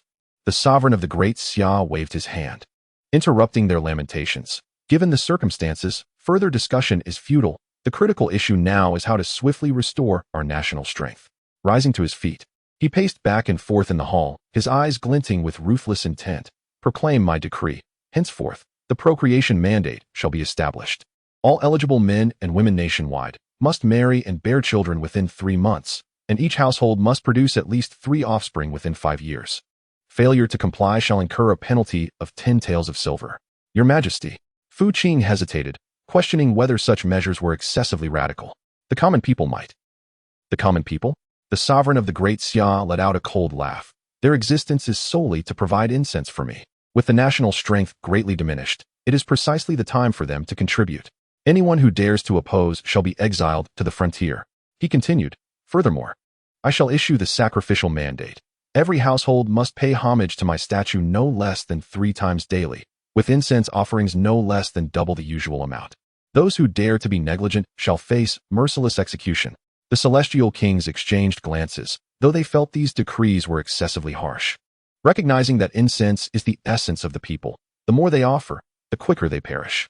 Yet, given the extraordinary circumstances, they could only nod in agreement. Just then, a commotion suddenly erupted outside the hall. An urgent report. A guard rushed into the grand hall in a state of panic, exclaiming, Your Majesty, a colossal dark cloud has appeared in the sky, hurtling towards the palace. The Emperor of the Great Xia furrowed his brow, questioning, a dark cloud? What sort of cloud could warrant such alarm? No sooner had he spoken than the entire hall trembled violently, as though some immense being had descended upon the palace. Immediately thereafter, an oppressive and suffocating aura enveloped the entire palace, emanating from above. This presence, Fu Qing's complexion drained of color. It was identical to the aura of the 3-headed monstrous bird from the 10,000 mountain range. The Emperor of the Great Xia also sensed that familiar, terrifying pressure, standing frozen as if struck by lightning. Impossible. How could it emerge from the 10,000 mountain range? That place is sealed by the Celestial Dynasty. Chapter 62. This nation is now under my control. A profound darkness enveloped the entire imperial palace of the Great Xia, transforming the once resplendent halls into a scene of dread. The inky blackness cascaded from the heavens like a tidal wave, shrouding the palace in an impenetrable gloom. What is this? Oh heavens! Why has the world turned so dark? Flee! Flee! There are malevolent spirits. The eunuchs and palace maids, confronted with this sudden phenomenon, were thrown into a state of panic. They had never witnessed such a terrifying spectacle. The oppressive darkness weighed heavily upon them, suffocating their breaths and instilling a fear that resonated deep within their souls. Countless attendants scurried in despair, their cries echoing throughout the palace as chaos reigned. Within the Chaiyang Hall, the ruler of the Great Xia and several celestial kings turned ashen, acutely aware of the ominous presence drawing near. Your Majesty, Fu Qing stammered, his voice trembling. That 3-headed monstrous bird has truly emerged from the 10,000 great mountains. It has come for us. Before he could finish, the great doors of the Chaiyang Hall were violently smashed open, splintering the frame. A colossal shadow materialized at the entrance, Quanzhen enveloped in a thick shroud of darkness.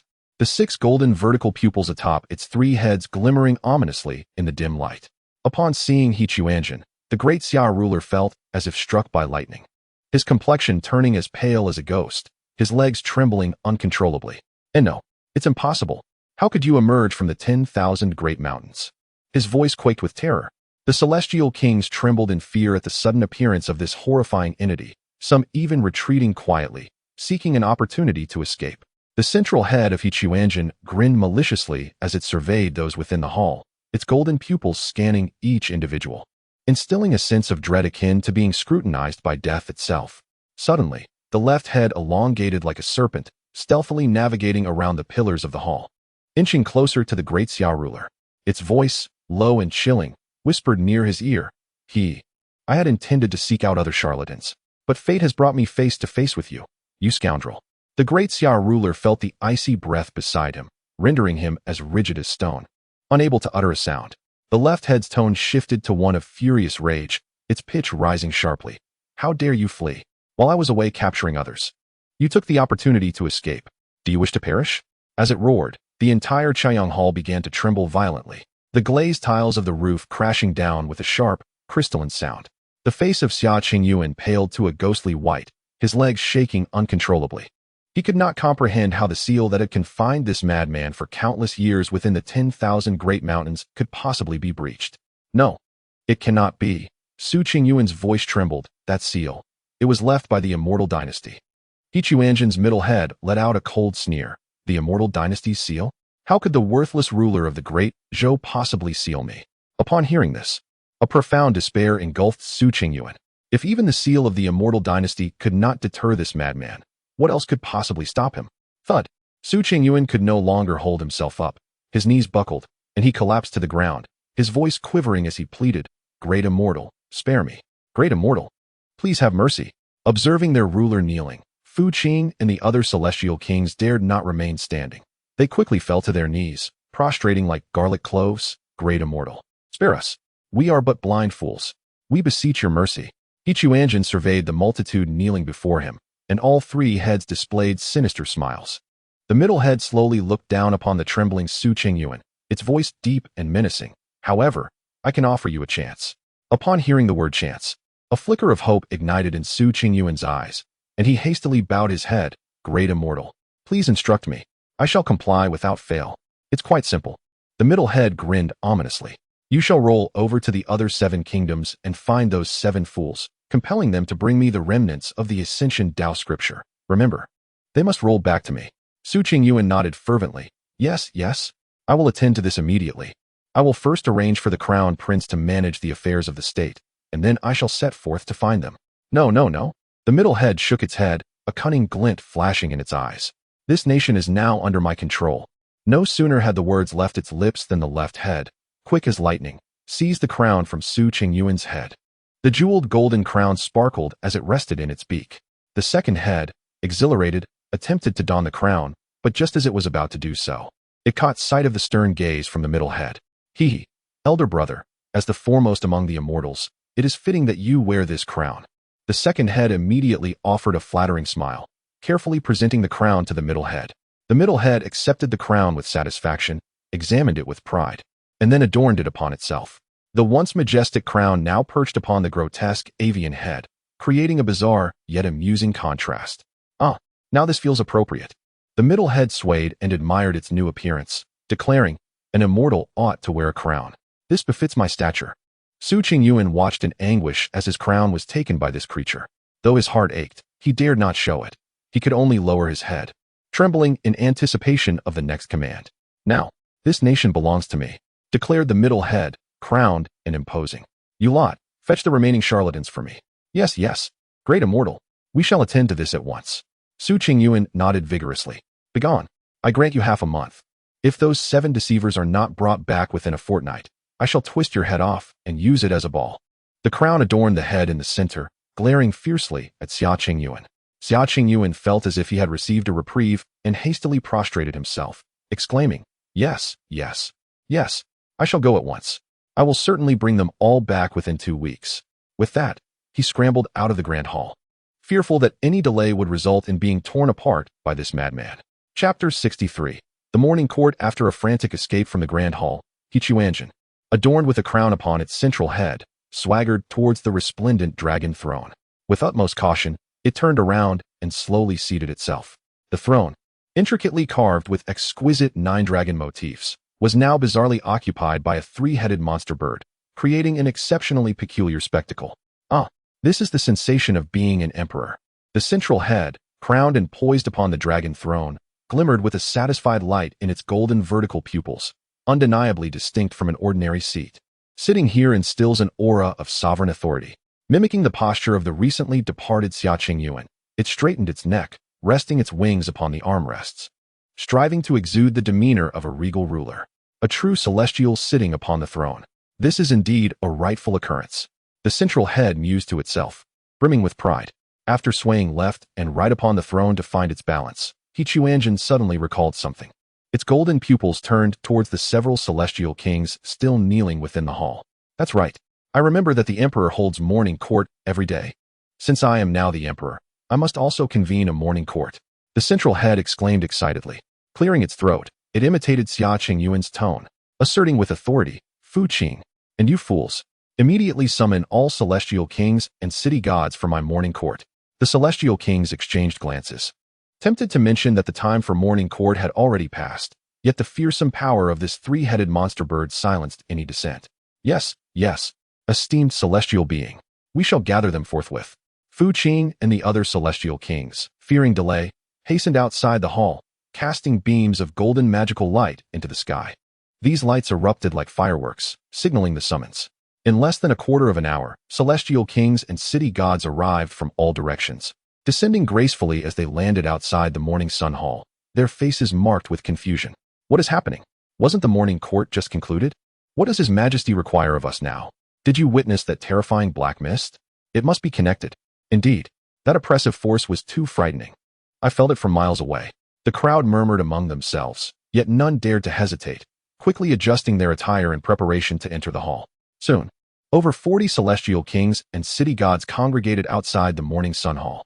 One by one, they entered, initially believing this to be yet another routine court session. Until the moment they stepped inside, all were left aghast. Upon the resplendent dragon throne sat a three-headed monster bird. Crowned and enshrouded in swirling black mist, it lounged languidly. One wing draped over the armrest, while the other played with a black ruler. What is this situation? Where is His Majesty? Where has he gone? How did this malevolent creature come to sit upon the throne? The assembly exchanged bewildered glances, utterly perplexed by the scene before them. Quanzhen, with its central head crowned, reclined languidly, its golden vertical pupils scanning the assembly with a flicker of displeasure. Oh, you foolish mortals. Upon encountering a genuine celestial being, why do you not prostrate yourselves? Are you unaware of the proper etiquette when faced with a true immortal? The central head suddenly straightened its posture, unmistakable dissatisfaction resonating in its voice. The assembly of celestial kings and city gods erupted in outrage. What true immortal? How dare this wretched creature impersonate a celestial being, and to sit upon the emperor's dragon throne? Such audacity! You vile entity, hasten to vacate the throne. Where is His Majesty? What have you done to him? Bold demon, to wreak havoc in the hall of rising sun. With the malevolent presence among us, we shall not coexist. My esteemed lords, let us unite and vanquish this audacious monster. Over 20 celestial kings and city gods bellowed in unison, brandishing their respective treasures. The air soon filled with the glint of blades and the clash of weapons. Various divine incantations surged like a tidal wave towards Quanzhen. Yet, instead of succumbing to fear, Quanzhen revealed a sinister grin. Excellent, excellent. Since you refuse to kneel willingly, I shall compel you to do so. The central head let out a cold chuckle and slowly rose from the dragon throne. As the words fell, Quanzhen spread its wings, and boundless dark energy surged forth like a deluge from its being.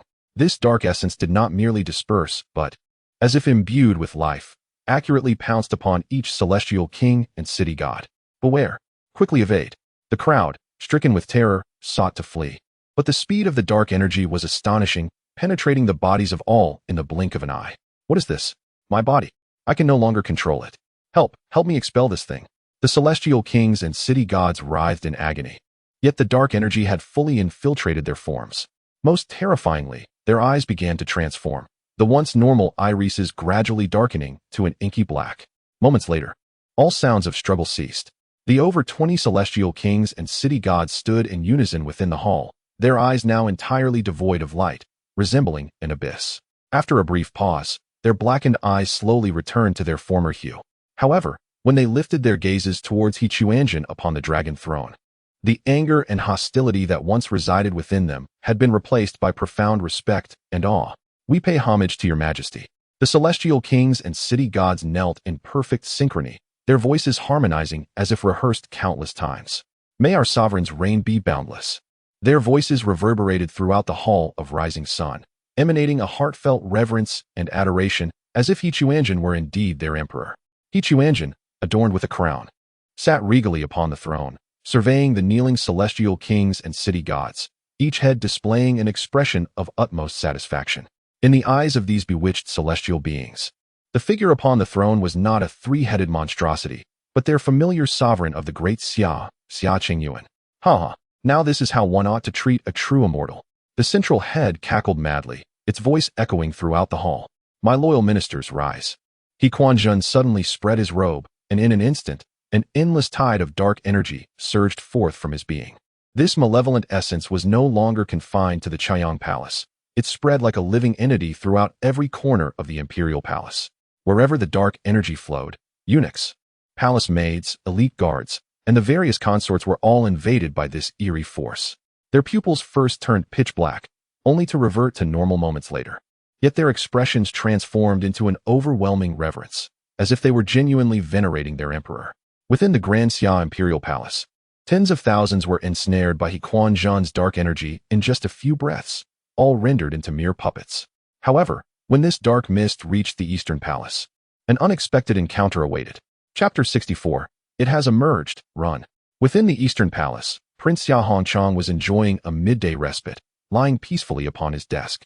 A wisp of dark mist silently slithered through the window, akin to a serpent, inching towards the slumbering prince. Just as the malevolent vapor was about to infiltrate Xia Hongchang's form, the entire Eastern Palace was suddenly illuminated by a brilliant golden radiance.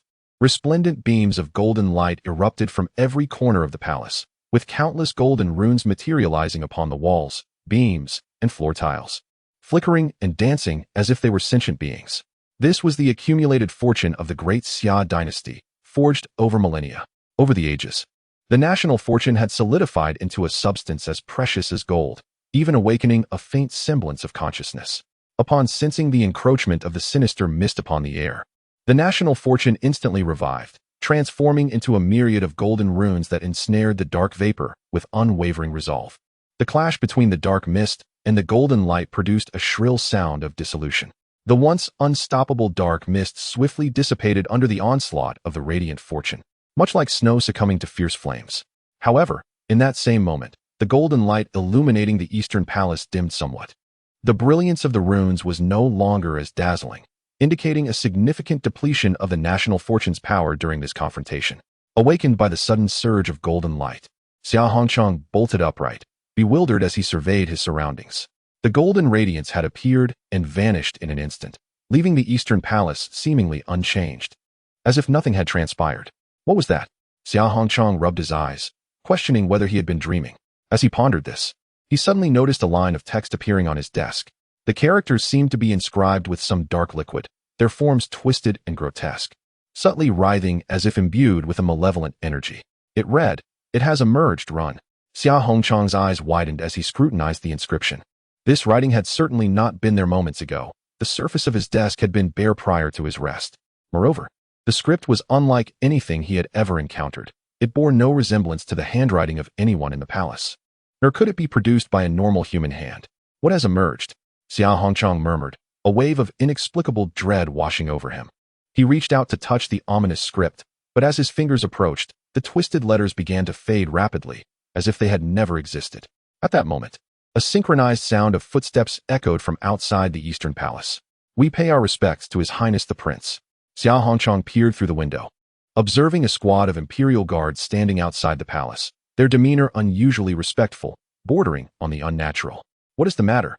Xia Hongchang inquired. "Your Highness, the Emperor has issued a decree requesting your immediate presence at the Qiang Hall," replied the leading guard with utmost reverence. Yet Xia Hongchang sensed an underlying stiffness in the tone. For some reason, The eerie inscription resurfaced in his mind, although he could not decipher its meaning. An instinctual feeling warned him that the current situation was decidedly amiss. Has my father mentioned the nature of this matter? Xiao Hongchang cautiously probed. The captain of the Imperial Guards appeared momentarily taken aback, then responded in a mechanical tone.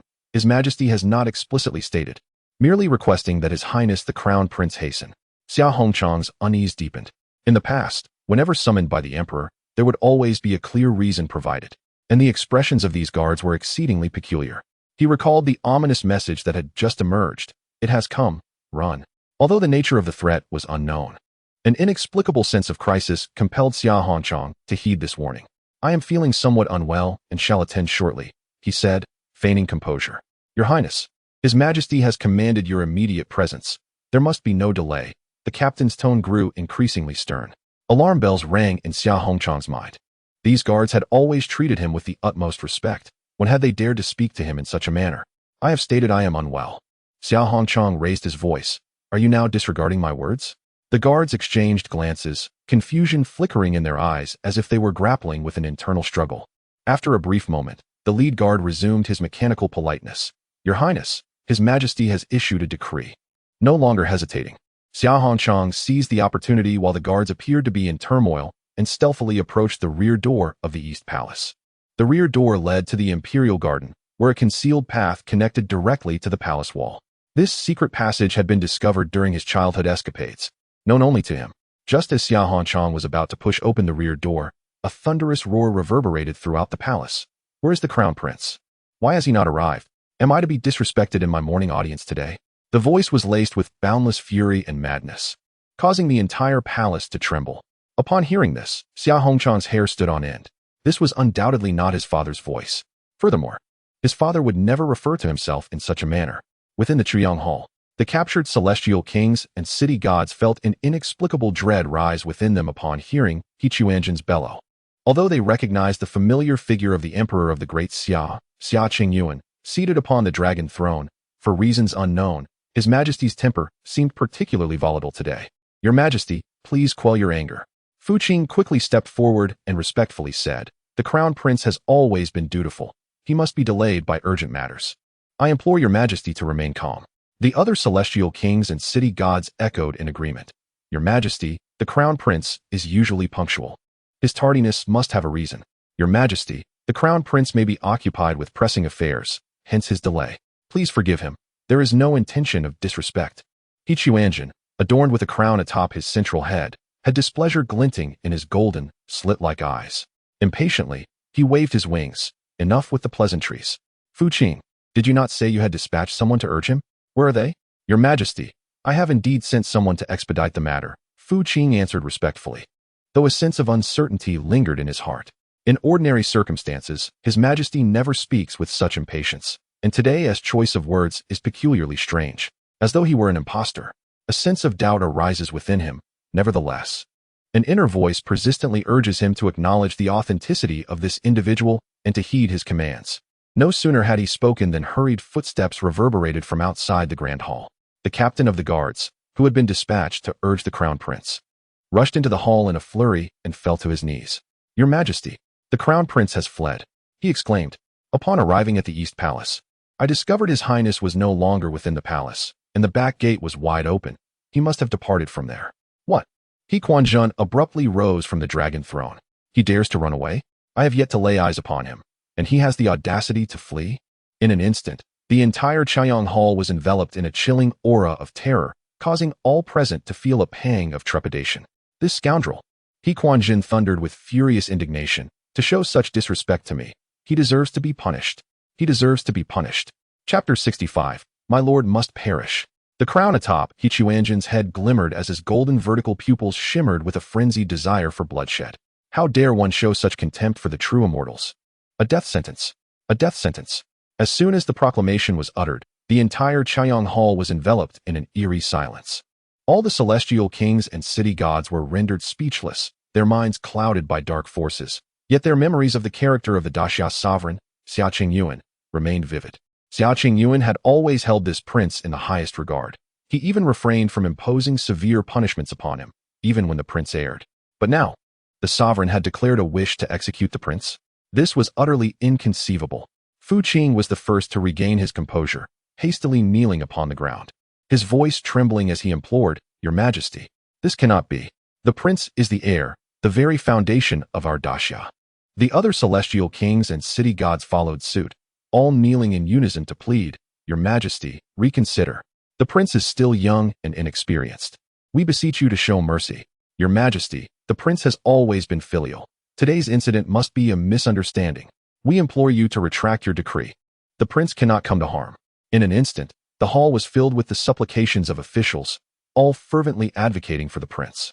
Quanzhen, observing the wailing and lamenting assembly, felt a surge of fury. "You fools! I shall execute who I choose. That scoundrel dared not to pay homage to the true immortal. He deserves death." He raged, adorned with his crown, as he furiously pounded the dragon throne. Fu Qing's heart sank further at these words. The sovereign's reaction was alarmingly out of character. The usually gentle and benevolent ruler had transformed into a figure of wrath. "Your Majesty," Fu Qing prostrated fervently, "the prince is your only son. If you were to take his life, the Daxia dynasty would be left without an heir. Your Majesty, please calm yourself. The prince has been under your personal guidance since childhood. He would never harbor disrespect. Perhaps the prince is unwell and could not arrive in time. You cannot condemn him to death for this." The celestial kings and city gods grew increasingly agitated. In their recollections, the sovereign's affection for the prince was well known throughout the realm. Their bond was profound. To suddenly declare the prince's death was more terrifying than the collapse of the heavens. Quanzhen gazed upon the weeping assembly, his anger not abating, but intensifying. "Enough, you worthless wretches. How dare you question my decision?" He slammed the armrest of the dragon throne, causing the entire hall to tremble. "I decree who shall perish. That impertinent child, who dares not to pay homage to the true immortal, is deserving of death." Witnessing the chaos unfolding within the hall, Fu Qing sighed inwardly, understanding the sovereign's temperament. Though today he was abnormally irate, it must surely be mere words spoken in anger. The prince had been the sovereign's cherished one since childhood. Should he truly take the prince's life, the sovereign would likely regret it for eternity. "Your Majesty," Fu Qing prostrated deeply, speaking earnestly, "I humbly request permission to personally retrieve the prince. Let him kneel before you and seek forgiveness, allowing you to decide his fate." Upon hearing that it was the esteemed King Fu Qing, the other celestial officials readily concurred. Who among them was unaware of the close bond between King Fu Qing and the crown prince? If the latter were to venture forth, it was likely that he would not return. However, since Minister Fu expressed his desire to go, I could hardly refuse. I have always cherished the counsel of others. Master Quanzhen feigned benevolence. "I shall depart at once." With that, Fu Qing felt as if he had been granted a reprieve, hastily preparing to leave. The moment he stepped out of the Qiang Hall, Fu Qing had already devised a plan. Clearly, His Majesty was currently in a state of agitation. In a few days, once his temper had cooled, he would surely refrain from mentioning the execution of the crown prince. The paramount task at hand was to ensure that His Highness took cover for the time being, and once the emperor regained his composure, this matter would naturally dissipate. He needed to find a secure location for the crown prince to hide for a few days until the emperor returned to rationality. Just as Fu Qing exited the Qiang Hall, the emperor's fury suddenly subsided, and he sat regally upon the dragon throne, his expression inexplicably serene. "Esteemed officials, since it is the morning court, there ought to be petitions to present." With a gentle smile, the emperor's golden vertical pupils shimmered with a benevolent light. "Which official has a petition to present? I am all ears." The celestial officials exchanged bewildered glances. How did the emperor, who had just moments ago been in a fit of rage, become so tranquil? This stark contrast left everyone perplexed. A venerable official cautiously raised his head and respectfully replied, "Your Majesty, there are no urgent petitions to report today." The other officials nodded in agreement. "Indeed, Your Majesty, we have no pressing matters to present." Upon hearing this, the emperor's gentle smile abruptly faltered. The benevolence in his golden eyes swiftly dissipated, replaced by an intensifying fury. "What? No petitions?" His voice, once mild, now pierced the air with a shrill intensity, causing the entire Qiang Hall to tremble under the weight of his unexpected outburst. "You worthless lot. No petitions for the morning court? What use are you?" The emperor, in a fit of rage, bellowed, "I, a true celestial being, have graced you with my presence at court, and you dare to say there are no petitions? Absurd." The celestial officials quaked in fear at this sudden wrath. How could the emperor, who had just been as gentle as a spring breeze, transform so violently in an instant? Quanzhen, wearing a tilted crown, slowly descended from the dragon throne. Dark energy swirled ominously behind him. Though his movements appeared deliberate, each step reverberated throughout the hall. The assembled officials watched in trepidation as this terrifying figure approached, a sense of foreboding rising within them. Quanzhen halted before a certain city official, a middle-aged man in his 50s, who trembled visibly. "My dear official," the emperor suddenly donned a gentle smile once more, his voice as soft as a spring breeze. "Do you have a petition to present?" The governor of the state was further unnerved by the bizarre gentleness of the figure before him. His voice trembled as he replied, "Your Majesty, I truly have no significant matters to report." No sooner had he spoken than the serene smile on Quanzhen's face vanished, replaced by a fury of utmost intensity. "Scoundrel!" A resounding crack echoed throughout the grand hall as Quanzhen's wing struck the governor with tremendous force. The governor barely had time to emit a cry of agony before he was obliterated, akin to a watermelon crushed by a colossal hammer, exploding into a mist of crimson, leaving not a single bone behind. Blood splattered across Quanzhen, yet he remained oblivious, instead licking the blood from his wing, his eyes gleaming with a frenzied light. Chapter 66. The Patient One. Everyone was left in a state of shock. The entire Chaiyang Hall was enveloped in a profound silence, broken only by the metallic scent of blood in the air and the gruesome pool of flesh that had belonged to a living being just moments ago. The celestial kings and city lords stared wide-eyed, their faces as pale as parchment, some trembling involuntarily. They had never witnessed such a scene of brutal bloodshed and could hardly fathom that their usually benevolent sovereign had suddenly descended into madness. Quanzhen, with blood on his wings, licked the crimson stains, his golden slit-like pupils shimmering with a sense of satisfaction, as if the act he had just committed was nothing of consequence. "Ah, this flavor is delightful," he murmured to himself, lifting his gaze towards the others, a strange, gentle smile returning to his countenance. "Are there any of you, beloved ministers, who have matters to present? I am quite patient." The stark contrast of his gentle demeanor instilled terror in everyone present, rendering them speechless, even afraid to breathe. At that moment, a few celestial kings, who had narrowly escaped from the great 10,000 mountains, looked toward the shadowy figure before the dragon throne and were suddenly struck by an eerie sense of familiarity. One of the celestial kings pondered, this aura, that black mist, this feeling of madness. Another king furrowed his brow. Though the man seated before them was undoubtedly their familiar sovereign, Xia Qingyuan, an inexplicable sense of unease gnawed at him. "Damn it, is this merely an illusion? Why do I feel?" The celestial king cast a furtive glance at Quanzhen, an absurd thought flickering through his mind, feeling as if he were staring at the three-headed monster from the great 10,000 mountains. Yet, the notion was utterly ludicrous. The figure before them was clearly their sovereign. How could he possibly be that terrifying beast? It must be the overwhelming fear from the mountains that was distorting his perception. Quanzhen seemed to sense the peculiar gazes of the celestial kings, and suddenly, the central head turned towards them, a dangerous glint flashing in his golden eyes. "What is it? Do my beloved ministers harbor any doubts?" His voice remained gentle, yet it bore an unsettling undercurrent of menace. The celestial kings felt a chill run down their spines, hastily lowering their heads, afraid to look any longer. "And no, your servant has no doubts. Your Majesty is wise and mighty. How could I dare question you?" Quanzhen nodded in satisfaction, then cast his gaze across the rest of the hall. Everyone bowed their heads, fearful of drawing the attention of this deranged sovereign. The celestial kings and city lords had come to the realization that their sovereign had transformed. The wild bloodlust, the capricious temperament, none of it resembled the Xia Qingyuan they once knew. Yet, under Quanzhen's terrifying pressure, no one dared to dwell on it further, let alone voice any dissent. Quanzhen licked the remnants of blood from his wings and strolled leisurely towards another city lord, a frail man in his 40s, who was trembling in fear as he knelt on the ground. "My dear minister," Quanzhen's central head leaned closer, his voice as gentle as a spring breeze. "Do you have any matters to present?" The state city lord gazed at the mangled remains of his colleague on the ground, his spirit trembling in sheer terror. He had just witnessed a man being struck dead with a single blow, and he could not dare deny the existence of a report. Yes, I have a report to present," he exclaimed hurriedly, prostrating himself and speaking with a quavering voice. Upon hearing this, the central head of Quanzhen's form broke into a radiant smile, excitement flickering in its golden vertical pupils. "Ah, splendid. Do share.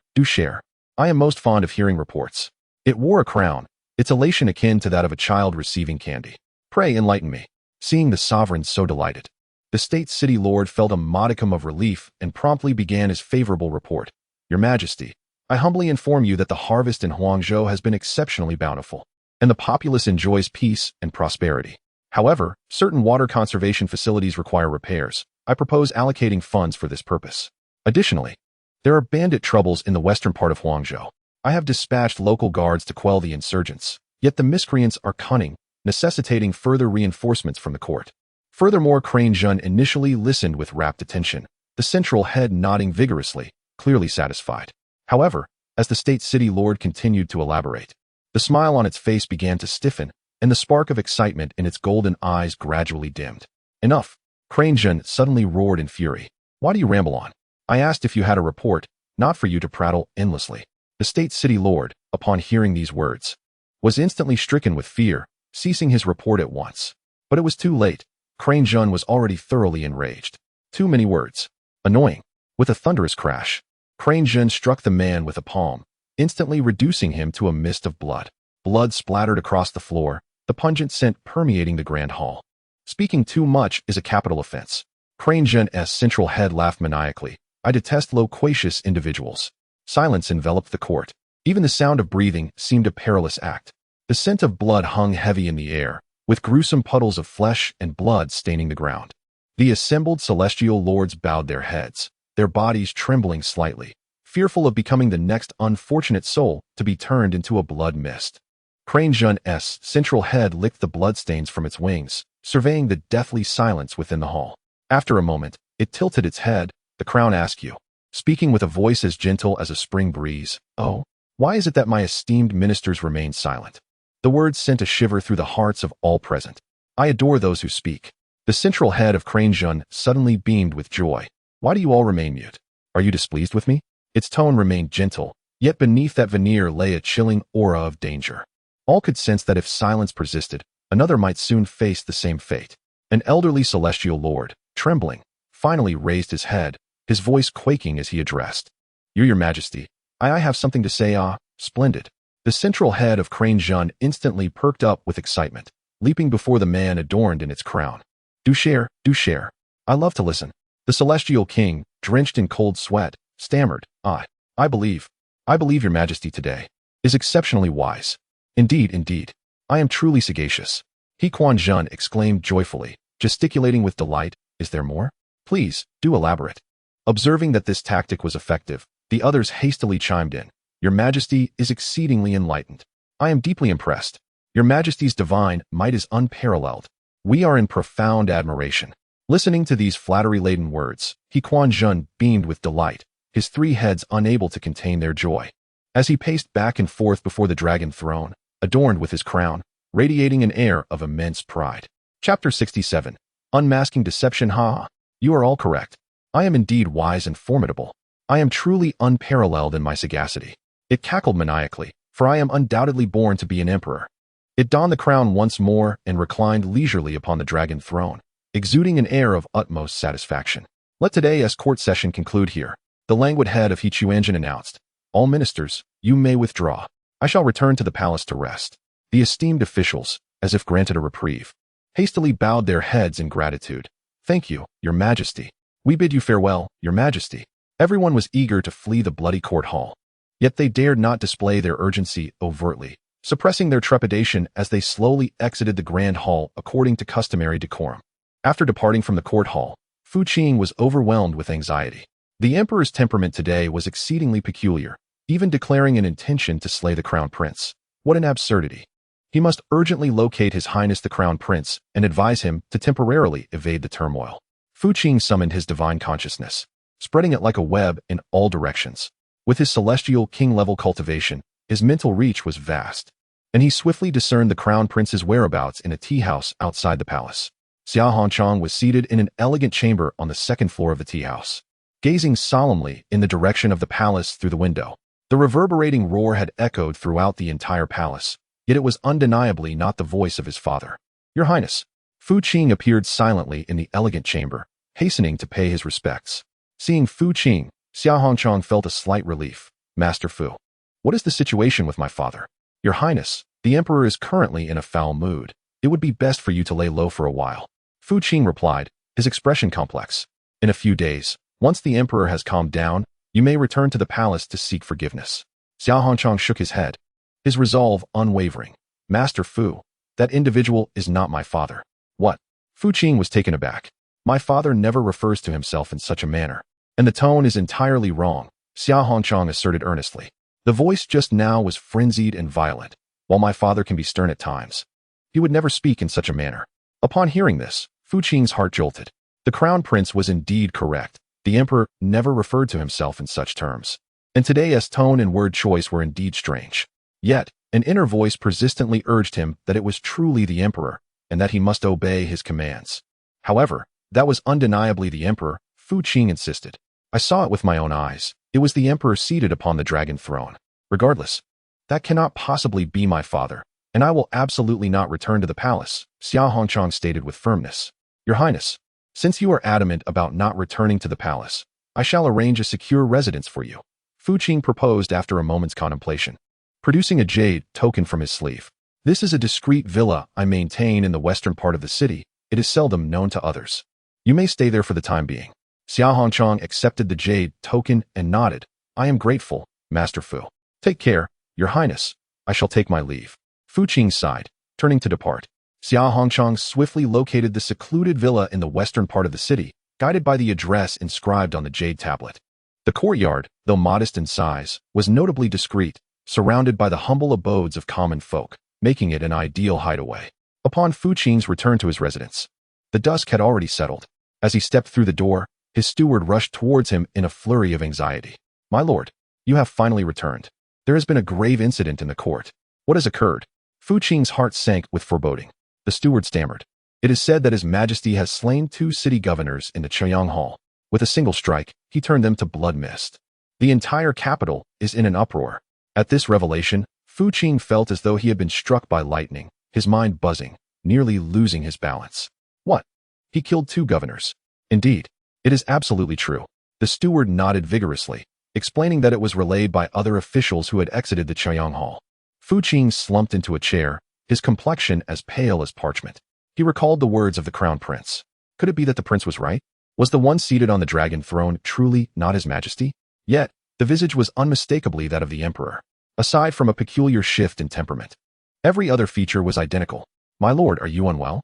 The steward, noticing Fu Qing's ashen face, inquired with concern. I am fine. Fine. Fu Qing waved his hand dismissively, yet tumultuous waves surged within his heart. If that was indeed not His Majesty, then where had the real emperor gone? And what was the origin of that impostor? The thought of such frenzied malice sent a chill coursing through Fu Qing. Regardless of the circumstances, the crown prince must not return to the palace. Whatever that entity was, it surely harbored malevolent intentions. Fu Qing sat in contemplation for a prolonged period, his mind replaying the day's peculiarities. The individual on the dragon throne, though resembling His Majesty, exhibited behavior completely alien to the Fu Qing he knew. Steward. Fu Qing suddenly rose, his voice urgent. Immediately dispatch someone to contact all the immortal lords in the court. Inform them that I have matters of great importance to discuss, and request their swift presence for a confidential meeting at my residence. Of course, my lord. The steward, not daring to delay, hurried off to make the arrangements. Within half an hour, several immortal lords began to arrive at Fu Qing's estate. These were esteemed and venerable officials, well acquainted with Fu Qing. Soon, over 50 immortal lords gathered within the spacious council hall. Leading the assembly were the venerable officials Wang Qingfeng and Li Xuanji. Brother Fu, your urgent summons suggests you have discerned the emperor's anomaly? Wang Qingfeng, an elderly man with flowing white hair, inquired gravely. Fu Qing surveyed the assembly, ensuring no eavesdroppers lingered, before nodding and lowering his voice. Indeed, I suspect that the individual seated upon the dragon throne today is not the true emperor.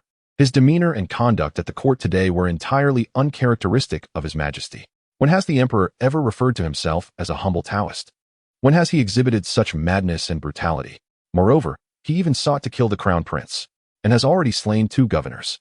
The others, upon hearing this, concurred with Fu Qing, having harbored similar suspicions. Li Xuanji slammed his palm upon the table in indignation, declaring, that impostor is absolutely not our emperor. Your Majesty, so benevolent and caring for the people, how could you exhibit such cruelty? We must devise a means to unveil the true nature of this abomination. Esteemed gentlemen, we must unite to safeguard His Highness the Crown Prince. We must not allow that malevolent force to prevail. Fu Qing declared with unwavering resolve.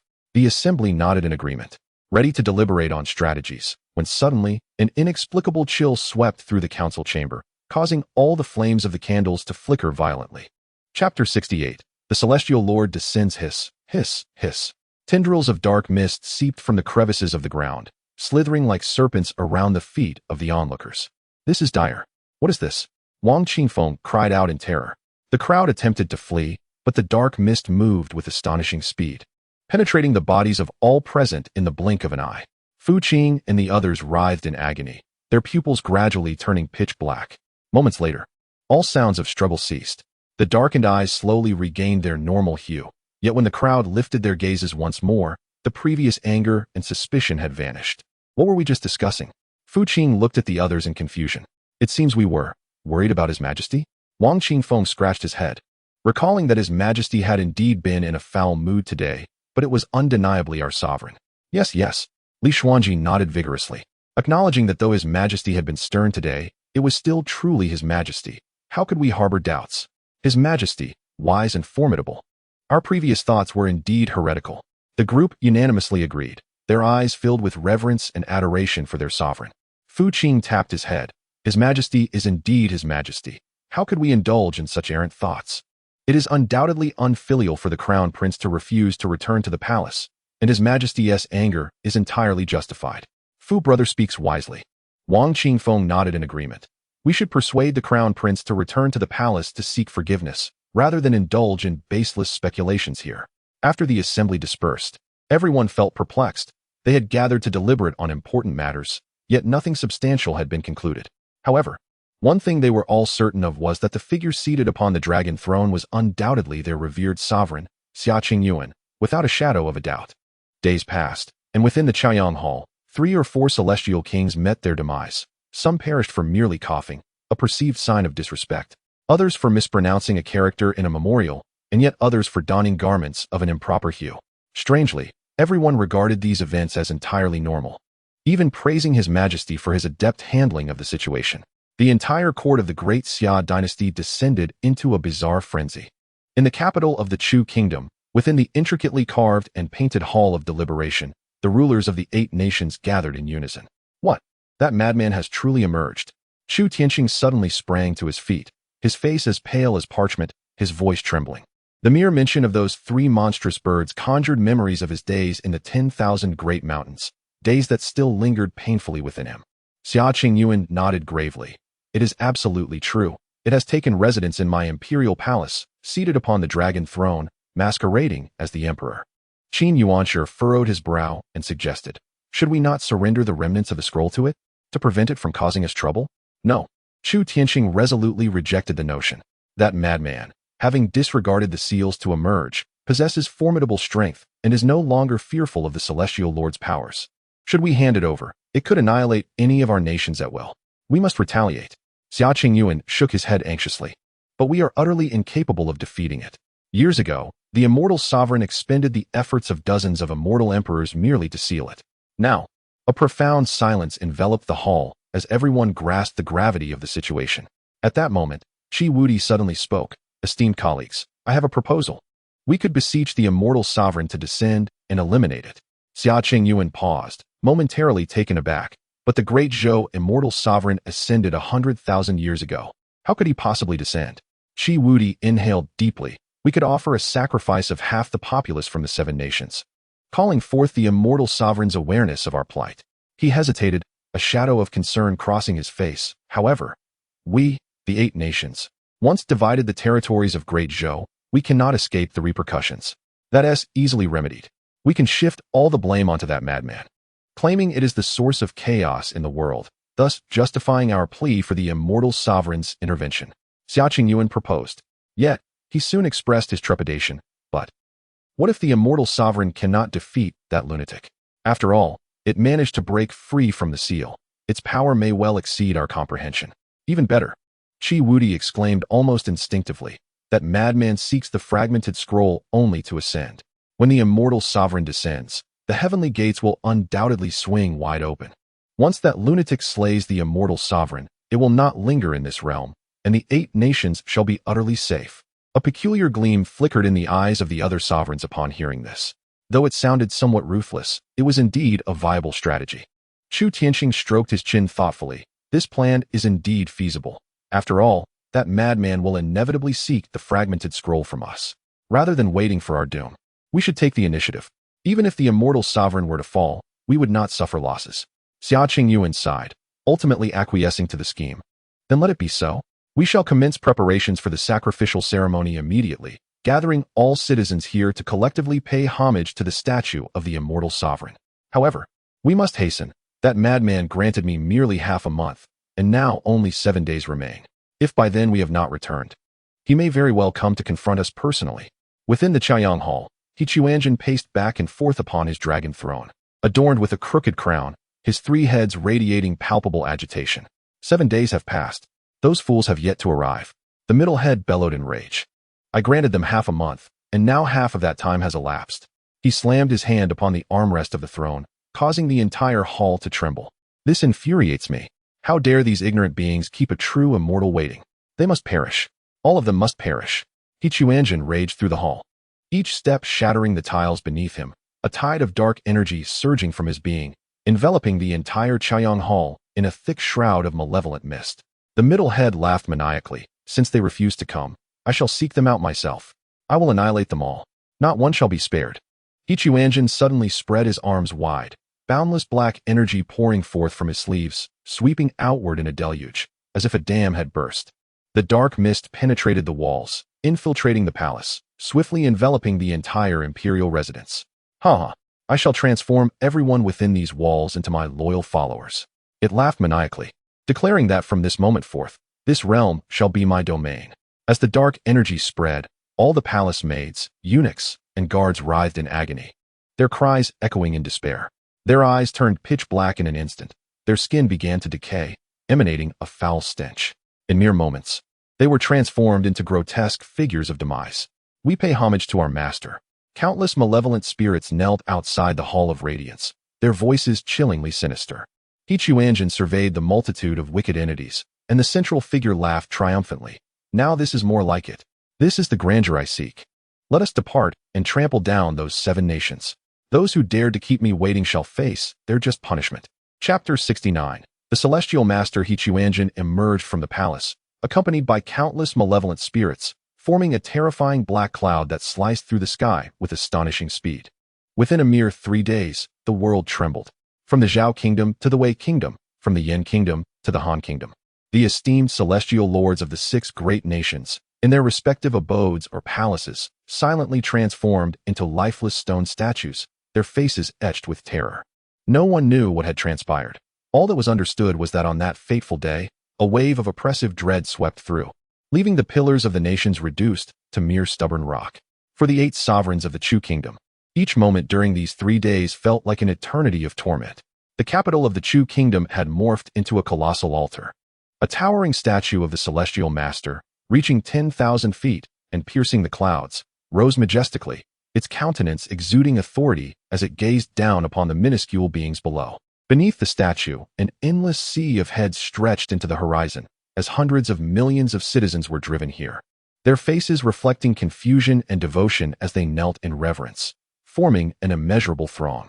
Xia Qingyuan, Chu Tianqing, and the other 6 sovereigns stood on a high platform at the statue's base, their expressions tense as they peered towards the east.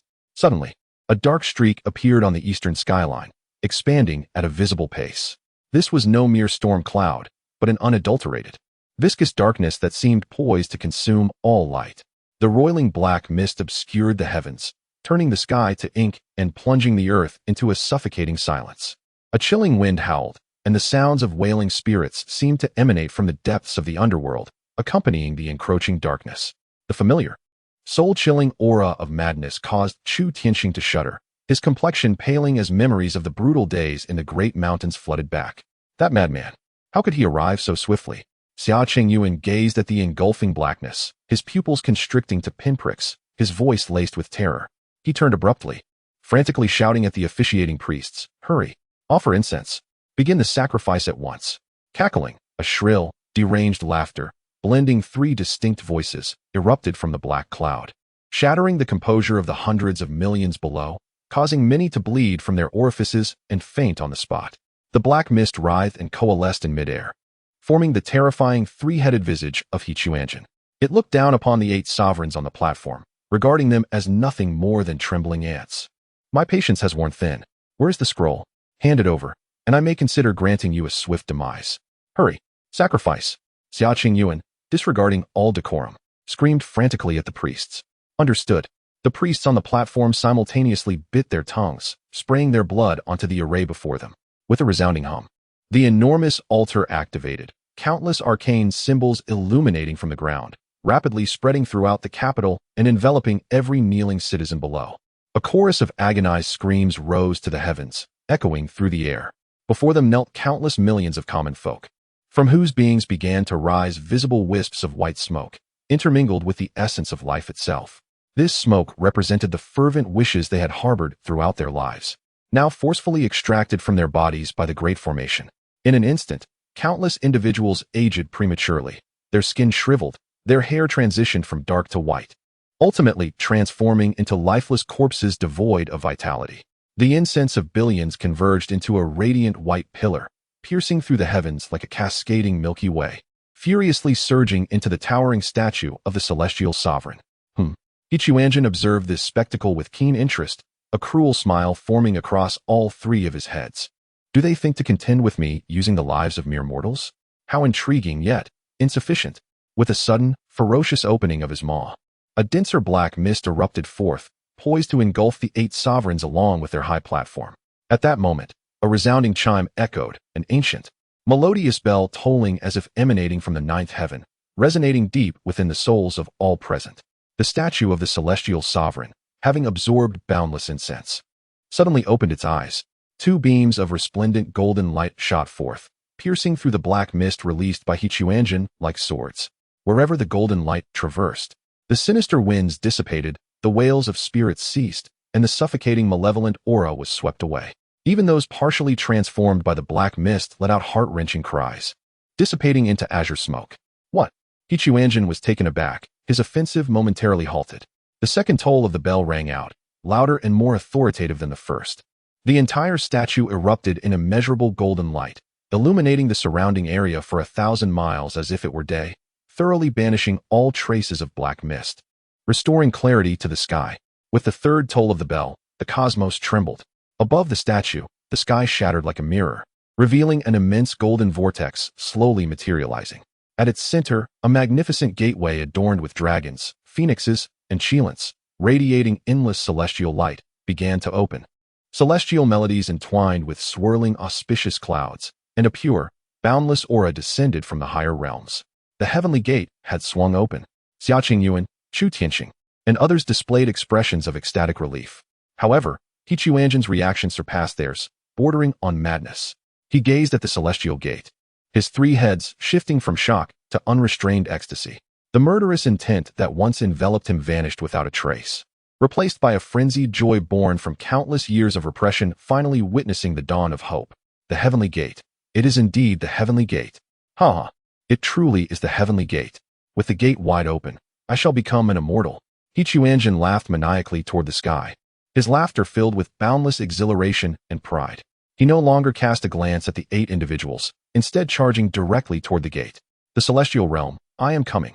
Quanzhen transformed into a black rainbow, surging with unrestrained joy and madness, racing toward the grand portal radiating vast celestial light. The realm of immortals lay just ahead. However, just as it was about to plunge headlong into the golden vortex, a voice, unassuming yet tinged with a hint of mockery, drifted forth from the gates of heaven, resonating clearly within its 3 minds. It has been a long time, Master Ishan. The figure of Quan abruptly faltered, and the ecstatic expressions on its 3 heads froze in an instant. This voice, it sounded somewhat familiar, as if it had been heard before, yet the memory eluded immediate recollection. While the middle head remained perplexed, the left head suddenly jolted, its eyes instantly filled with boundless resentment and fury, letting out a piercing, shrill roar. It is that little rascal, Qian Kuan. That deceiver, Zhou Qian Kuan. The right head quickly joined in, and all 3 heads roared in unison, their voices echoing like thunder. Memories from 100,000 years surged forth like a tidal wave. It was this individual, Zhou Qian Kuan, the former master of the Great Zhou, who had tricked it into accepting a book of superficial techniques, binding it for 100,000 years. The overwhelming fury swiftly eclipsed the ecstasy of ascension. Chapter 70. A ferocious beatdown, Quanzhen hovered in midair, his gaze fixed intently upon the heavenly gate, with expressions of utmost ferocity emanating from his three heads. Zhou Qianquan, you despicable and shameless deceiver! How dare you show yourself before me? Roared the central head. Do you think mere counterfeit techniques can ensnare me? I am a prodigy of unparalleled talent, and I have already perfected your so-called scripture. As he spoke, the three heads of Quanzhen shook vigorously, flaunting their achievements with pride. Upon their furry crowns rested three blossoms, quivering pitifully in the gale, rendering the scene both comical and forlorn. From the heavenly gate, a figure clad in a dark robe, handsome and exuding an ethereal aura, emerged slowly. It was none other than Zhou Qianquan, the Grand Master of the Great Zhou, summoned through a sacrificial rite. Upon sensing the incense rising from the mortal realm, he realized that this madman had returned, for only he could incite the masses of Great Zhou to offer countless incense in tribute. However, he had not intended to venture into this lawless land, as traversing dimensions required an exorbitant amount of spirit stones. Yet, his curiosity regarding how his fabricated technique had failed to obliterate this lunatic compelled him to come. Zhou Qianquan cast a disdainful glance at Quanzhen, but when his eyes fell upon the three heads upon Quanzhen's neck, he was momentarily taken aback. Three corpses. His pupils constricted sharply. 3 corpses. This mad bird has actually bypassed the 3 flowers gathering at the summit and the 5 chi returning to origin, directly severing the 3 corpses. How is this possible? A surge of dread washed over Zhou Qianquan. Years ago, to prevent this lunatic from achieving immortality, he had deliberately encased the genuine scriptures of cultivation within a layer of fabricated techniques. Little did he expect that this madman would utilize a false scripture to attain a realm of severing the 3 corpses that he himself had never reached. It was crucial to note that the scripture he provided did not even contain the methods for severing the 3 corpses. A being capable of intuitively comprehending the severance of the 3 corpses, this transcended all rational bounds. A sense of retreat began to brew within Zhou Qianquan, and he furtively glanced back at the heavenly gate, his feet already poised to flee. Engaging with such a lunatic was akin to courting death. Preserving his life by retreating to the celestial realm was paramount. Yet, just as he was about to turn, he suddenly sensed something amiss. Wait, if these 3 heads are indeed the severed corpses of Peng Zhu, Peng Zhi, and Peng Jiao, then where lies its true body? Doubts began to cloud Zhou Qianquan's mind. Perhaps this was not an authentic severance of the 3 corpses. Rather, it was a byproduct of errant cultivation, a false manifestation born from a deranged state. It appeared daunting. Yet in reality, it was merely a fade. The true body must be the central head that orchestrated everything. With this realization, the fear that had gripped Zhou Qianquan dissipated, replaced by a calmness that seemed to pierce through the very fabric of reality, accompanied by a hint of contempt. What was a creature that had existed for 100,000 years? He scoffed inwardly. In this realm of sparse spiritual energy and incomplete laws, no matter how gifted it was, it could only hope to reach the peak of the void refinement stage. Meanwhile, he was a genuine pinnacle of the integration stage. In an instant, the balance of offense and defense shifted. Zhou Qianquan's expression of astonishment vanished entirely, replaced by a playful curiosity akin to a cat observing a mouse. He regarded Quanzhen, who boasted brazenly below, adorned with 3 wildflowers atop his head, a sardonic smile curling at the corners of his mouth. Shanju, it seems that even after 100,000 years, you have not gained an ounce of wisdom. Standing with his hands clasped behind his back, Zhou Qianquan's voice carried a hint of pity. You have transformed yourself into such a grotesque semblance. The expressions on the 3 heads of Quanzhen contorted instantaneously. Grotesque? The head on the left let out a sinister cackle. What do you know, deceiver? This is the path of simplicity, the ultimate truth. Zhou Qianquan, you have deceived me for 100,000 years. Today, I shall tear your celestial body apart inch by inch and devour it bite by bite. The middle head roared thunderously. Zhou Qianquan stood before the heavenly gate, surrounded by celestial light, his demeanor still dripping with disdain. Shaking his head, he regarded Quanzhen as one might a madman throwing a tantrum. A mere refinement of void dares to utter such hubris before one in the integration realm. Today, I shall enlighten you on the disparity between a firefly and a bright moon. No sooner had he spoken than the head on the right of Quanzhen unleashed a deafening roar that shattered the heavens. Kill. Boom. The words unleashed a torrent of dark energy that erupted violently from Quanzhen, akin to ink splattering into clear water, instantly cloaking the sky within 100 miles in inky blackness. The celestial light cascading from the heavenly gate, once a symbol of sanctity, now met its nemesis in this viscous darkness, being consumed, eroded, and assimilated with a frenzy. What was once a solemn and majestic golden heavenly gate now resembled a target of concentrated sulfuric acid, its brilliance rapidly dimming, edges sizzling and emitting black smoke, as if it were on the verge of complete corruption by this vile force. A mere trick, Zhou Qianquan mused, slightly furrowing his brow. Though somewhat taken aback by the dark energy's dominance, he remained unperturbed. Slowly, he raised his right hand, gathering celestial power in his palm, readying to cast a spell to purify both this aberration and the tainted realm. He had even contemplated how to refine this mad creature once he captured it, a means to alleviate the frustration of being summoned to the mortal realm and to reclaim the spiritual stones expended. A mere refinement of void from the lower realm, no matter how it mutated, could never. Before he could finish his thought, Zhou Qianquan's pupils constricted to the size of pinpricks.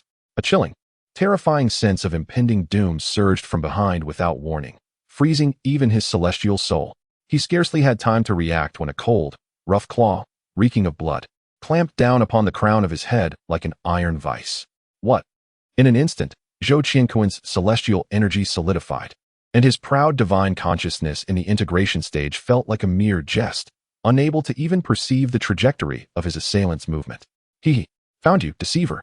He Chuanzhen's maniacal, mocking voice echoed in his ears like an incantation. In the next moment, the world spun uncontrollably. Zhou Qianquan felt an irresistible, terrifying force descending upon him from above, his exalted celestial form akin to a mere radish swung aloft, hurtling violently towards the earth below. With a thunderous roar, the earth split open, and clouds of dust surged skyward. Zhou Qianquan was violently thrust headfirst into the ground, creating a seemingly bottomless abyss.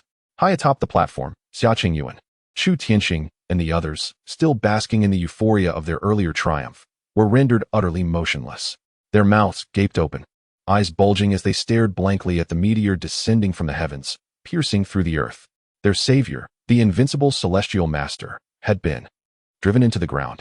Before they could recover from their shock, a cacophony ensued. Quanzhen seized Zhou Qianquan by the head, as if possessed by madness, yanking him from the pit only to slam him back down again, repeatedly. Each impact reverberated with violent tremors of the earth and the sickening sound of shattering bones. The colossal altar, forged from the sacrifices of countless beings, crumbled under the onslaught like fragile cookies. The excruciating pain and boundless humiliation compelled Zhou Qianquan to emit a wretched scream, unrecognizable as human. His noble celestial robe had been reduced to tatters, his once handsome visage now a grotesque mask of blood and dirt. In a frenzy, he attempted to wield his celestial powers in defiance, but the claw gripping his head seemed to harbor an enigmatic force that relentlessly stifled all his strength, rendering him immobile. How could this be? How could this possibly happen? Zhou Qianquan's consciousness roared in turmoil, his pride, his composure, his disdain, shattered in that moment. He could distinctly sense the chaotic, corrupting, and ferocious power emanating from this madman, its intensity and magnitude far exceeding his comprehension. This was not a force that could be contained within the laws of the lower realm. Was this the essence of virtual cultivation? Which realm's virtual cultivation could subdue a peak fusion practitioner like a mere hammer? What in the world had this lunatic cultivated? Chapter 71. The Realm of Immortality. With a resounding thud, Chuanzhen grasped Zhou Qianquan by the head, repeatedly smashing him into the ground. The grand altar lay in ruins, and the entire capital of the Chu kingdom crumbled under the weight of this terrifying assault, transforming into a desolate wasteland. Yet, with each strike, Chuanzhen's fury intensified. This fury transcended mere betrayal. It was a cataclysmic rage born from the shattering of belief. So weak, utterly feeble, Chuanzhen halted, lifting the bloodied and battered Zhou Qianquan before him like a lifeless dog. Is this what it means to be an immortal? Is this the celestial being I have tirelessly pursued for over 100,000 years? The left side of Zhou Qianquan's head bore the brunt of Chuanzhen's frenzied inquiries, spittle flying across Zhou's face.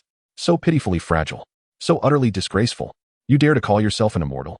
You have sullied the very essence of immortal. You have defiled my pursuit over the span of 10,000 years. A fraud. You have deceived me not only with your false methods, but with a mere facade of immortality. In Chuanzhen's perception, an immortal should be supreme, with words wielding power, exuding majesty, and embodying an invincible presence. Yet, the wretch before him, apart from a theatrical entrance, had been reduced to a pitiful state, unable even to mount a proper defense. This stark contrast made He Chuanjin's century-long obsession seem farcical. Was this what he sought, a being so feeble? Ah, it is all a deception. Everything is a lie. He Chuanjin spiraled deeper into madness, lifting Zhou Qianquan high, seemingly intent on tearing apart this charlatan who had tarnished his dreams. In that fleeting moment, Zhou Qianquan, who had been ruthlessly suppressed and whose consciousness was fading, suddenly ignited with a fierce determination in his eyes. Now is the time. Immortal essence igniting blood, the void escape technique. Zhou Qianquan roared internally, unleashing a catastrophic explosion of immortal essence and vital blood within himself, sacrificing his own well-being. Boom. A surge of power far exceeding his normal state erupted from within, temporarily breaking free from the peculiar grip of the claws that held him. He barely had time to feel the searing pain of his core being damaged. Seizing the fleeting opportunity, he transformed into a streak of crimson light, recklessly soaring towards the quickly dimming, soon-to-close golden vortex of the celestial gate above. Attempting to flee, He Chuanjin was momentarily taken aback, then unleashed a furious roar, his massive claws rending the fabric of space as they lunged towards the blood-red light. Yet, he was ultimately a moment too late. Zhou Qianquan's figure plunged into the vanishing golden vortex at the critical juncture. The celestial gate rippled, rapidly contracting, on the verge of closing. However, just as it shrank to a point of almost non-existence, a sharp claw suddenly reached in, halting the contraction of the passageway. The realm of immortality, I shall arrive. In the realm of immortality, Eastern State, the Luo sect. As one of the premier sects in the realm, the Luo sect's gates towered atop the lofty celestial mountains, amidst rolling clouds, the cries of celestial cranes, and the auspicious purple aura stretching for 30,000 miles. At this moment, the sect was in the midst of its century-old ceremony to recruit disciples. On the resplendent jade plaza of the sect's main peak, the esteemed leader, Luo Tian, stood alongside 9 elders, their imposing presences casting a watchful gaze over the throng of mortals and cultivators that stretched from the foot of the mountain to the horizon, forming a serpentine line of eager disciples. Indeed, what a momentous occasion this is. Observing the sea of humanity below, Luo Tian's countenance radiated satisfaction. The number of attendees had increased by 30% compared to 5 years prior, promising an influx of exceptionally gifted talents for the sect. As a formidable figure at the pinnacle of the Great Ascension stage, he stood merely a step away from achieving the transformation of his corporeal form. His demeanor was gentle, yet it exuded the profound authority befitting a master of his caliber. Beside him, the venerable elder He Chuan, whose hair was as white as snow, yet whose visage retained the vitality of youth, stroked his beard and mused, "Indeed, sect leader, our sect's renown is on the rise, heralding a time of great prosperity. Alas, our third elder has ventured into that land of no heaven, and it seems he may miss this grand gathering." At this juncture, He Chuan's expression turned perplexed. I cannot fathom the third elder's reasoning. That place is merely a desolate realm where the Tao was unable to fully manifest, ultimately crumbling into a dead world. Those indigenous beings who managed to breach the barriers and escape to our domain did so with great difficulty. Why would a peak stage elder return there? In the eyes of these formidable beings from the celestial realm, the land of no heaven was regarded as a barren wasteland, devoid of sound principles, with spiritual energy so scant that it scarcely warranted a second glance. Upon hearing these words, Luo Tian merely smiled faintly, poised to articulate his thoughts. Suddenly, without warning, the space above them contorted violently, a rift being brutally torn open. What? Luo Tian and the elders collectively raised their gazes, their brows furrowing in concern. In the next instant, a figure, drenched in blood, clad in tattered celestial robes, and exuding a feeble aura, plummeted from the rift like a kite severed from its string. With a resounding crash, the figure landed with great force at the center of the jade plaza, fracturing the pristine stone floor, and spiderweb-like cracks radiated outward. A hushed silence enveloped the plaza. The countless youths who had come to seek guidance stood agape, astonished by the dramatic scene unfolding before them. The expressions of Luo Tian, He Chuan, and the other high-ranking officials froze in shock as they discerned the identity of the fallen figure. Though bloodied and disfigured, the form and lingering aura were unmistakable. It was the third elder? An elder gasped in disbelief. He Chuan's pupils constricted sharply as he stepped forward, swiftly reaching the fallen figure. Upon scanning with his divine sense, his countenance darkened considerably, depleted celestial essence, grievous injuries to the source, and a disoriented soul. How could this be possible? When he departed, he was full of vigor, at the peak of the merging stage.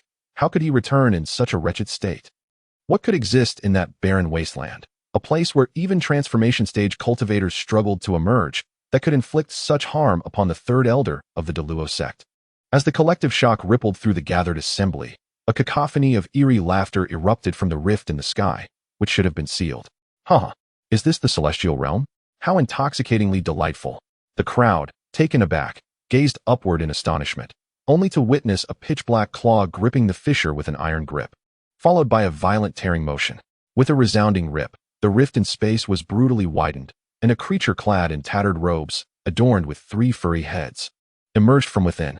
Its 3 heads greedily inhaled the ethereal air of the celestial realm, their faces alight with sheer ecstasy, as viscous drool trickled from the corners of its mouth. What a rich essence of spirit! What a complete path of enlightenment! This humble practitioner has certainly arrived at the right place. Ha ha ha. With its arrival, a surge of chaos, filth, and an utterly frenzied aura erupted, sweeping through the entire Deluo sect like an avalanche or a tidal wave. The sky instantaneously darkened, and the cranes in the square let out terrified cries, scattering in panic, while countless mortal practitioners who had come to seek guidance trembled in fear beneath the weight of this overwhelming presence, their hearts and minds on the brink of shattering. Chapter 72, 1 against 10. What is this? The first elder, He Chuyuan, felt his pupils constrict to pinpricks, his face etched with disbelief and horror. The peak of the Great Ascension. This aura. It is undoubtedly the peak of the Great Ascension. How could there be a practitioner at such a level in this cursed land? Abomination. The sect leader, Luo Tian, darkened his expression, a glint of cold lightning sparking in his eyes. The imposing aura of his presence surged forth, repelling the sinister pressure and shielding the disciples below. To dare intrude upon my Deluo sect and grievously injure my elder. This is akin to seeking death. Luo Tian's voice was frigid, his murderous intent palpable. Elders, join me in action. We shall drive it back into the void and seal the passage permanently. Yes, the remaining elders responded in unison, summoning their treasures, their immense celestial powers soaring into the heavens, ready to unleash a thunderous strike. However, in the face of this earth-shattering display, the 3-headed monster seemed oblivious. Its gaze transcended all others, fixating unwaveringly on Luo Tian. Upon perceiving Luo Tian's celestial demeanor and the overwhelming authority of a master, the expressions on the 3 heads of He Chuanjin instantly transformed from greed to unrestrained ecstasy. It was stunned, then suddenly threw its head back and erupted into a frenzied, maniacal laughter. Ha ha ha, it is you. So it was you. This is true immortality. This is the true celestial I have been seeking. He Chuanjin pointed at the half-dead Zhou Qianquan on the ground, then at Luo Tian, and all 3 heads cackled in unison. That one is a fake. That trickster is false. You are the genuine article. The murderous aura surrounding it vanished in an instant, replaced by a near-religious fervor. It paid no heed to the surrounding elders brimming with killing intent. Its 3 pairs of eyes were solely focused on Luo Tian. I, He Chuanjin, have toiled for countless epochs, and today I have attained the Tao. Ha ha ha. The celestial realm, indeed, is the celestial realm. I have finally become an immortal. Luo Tian observed this seemingly mad, 3-headed creature, listening to its nonsensical ravings, with his brows furrowing deeper. What is true and what is false? This beast has not only severely wounded the 3rd elder, but exudes an exceedingly sinister aura, clearly a demonic entity. Form the formation. Capture it. Luo Tian, weary of further dialogue, commanded decisively. As you command. The 1st elder, He Chuyuan, and the other 8 elders immediately complied, each taking their positions. Their immense celestial power intertwined to weave a colossal net, descending upon He Chuanjin from the rift in space.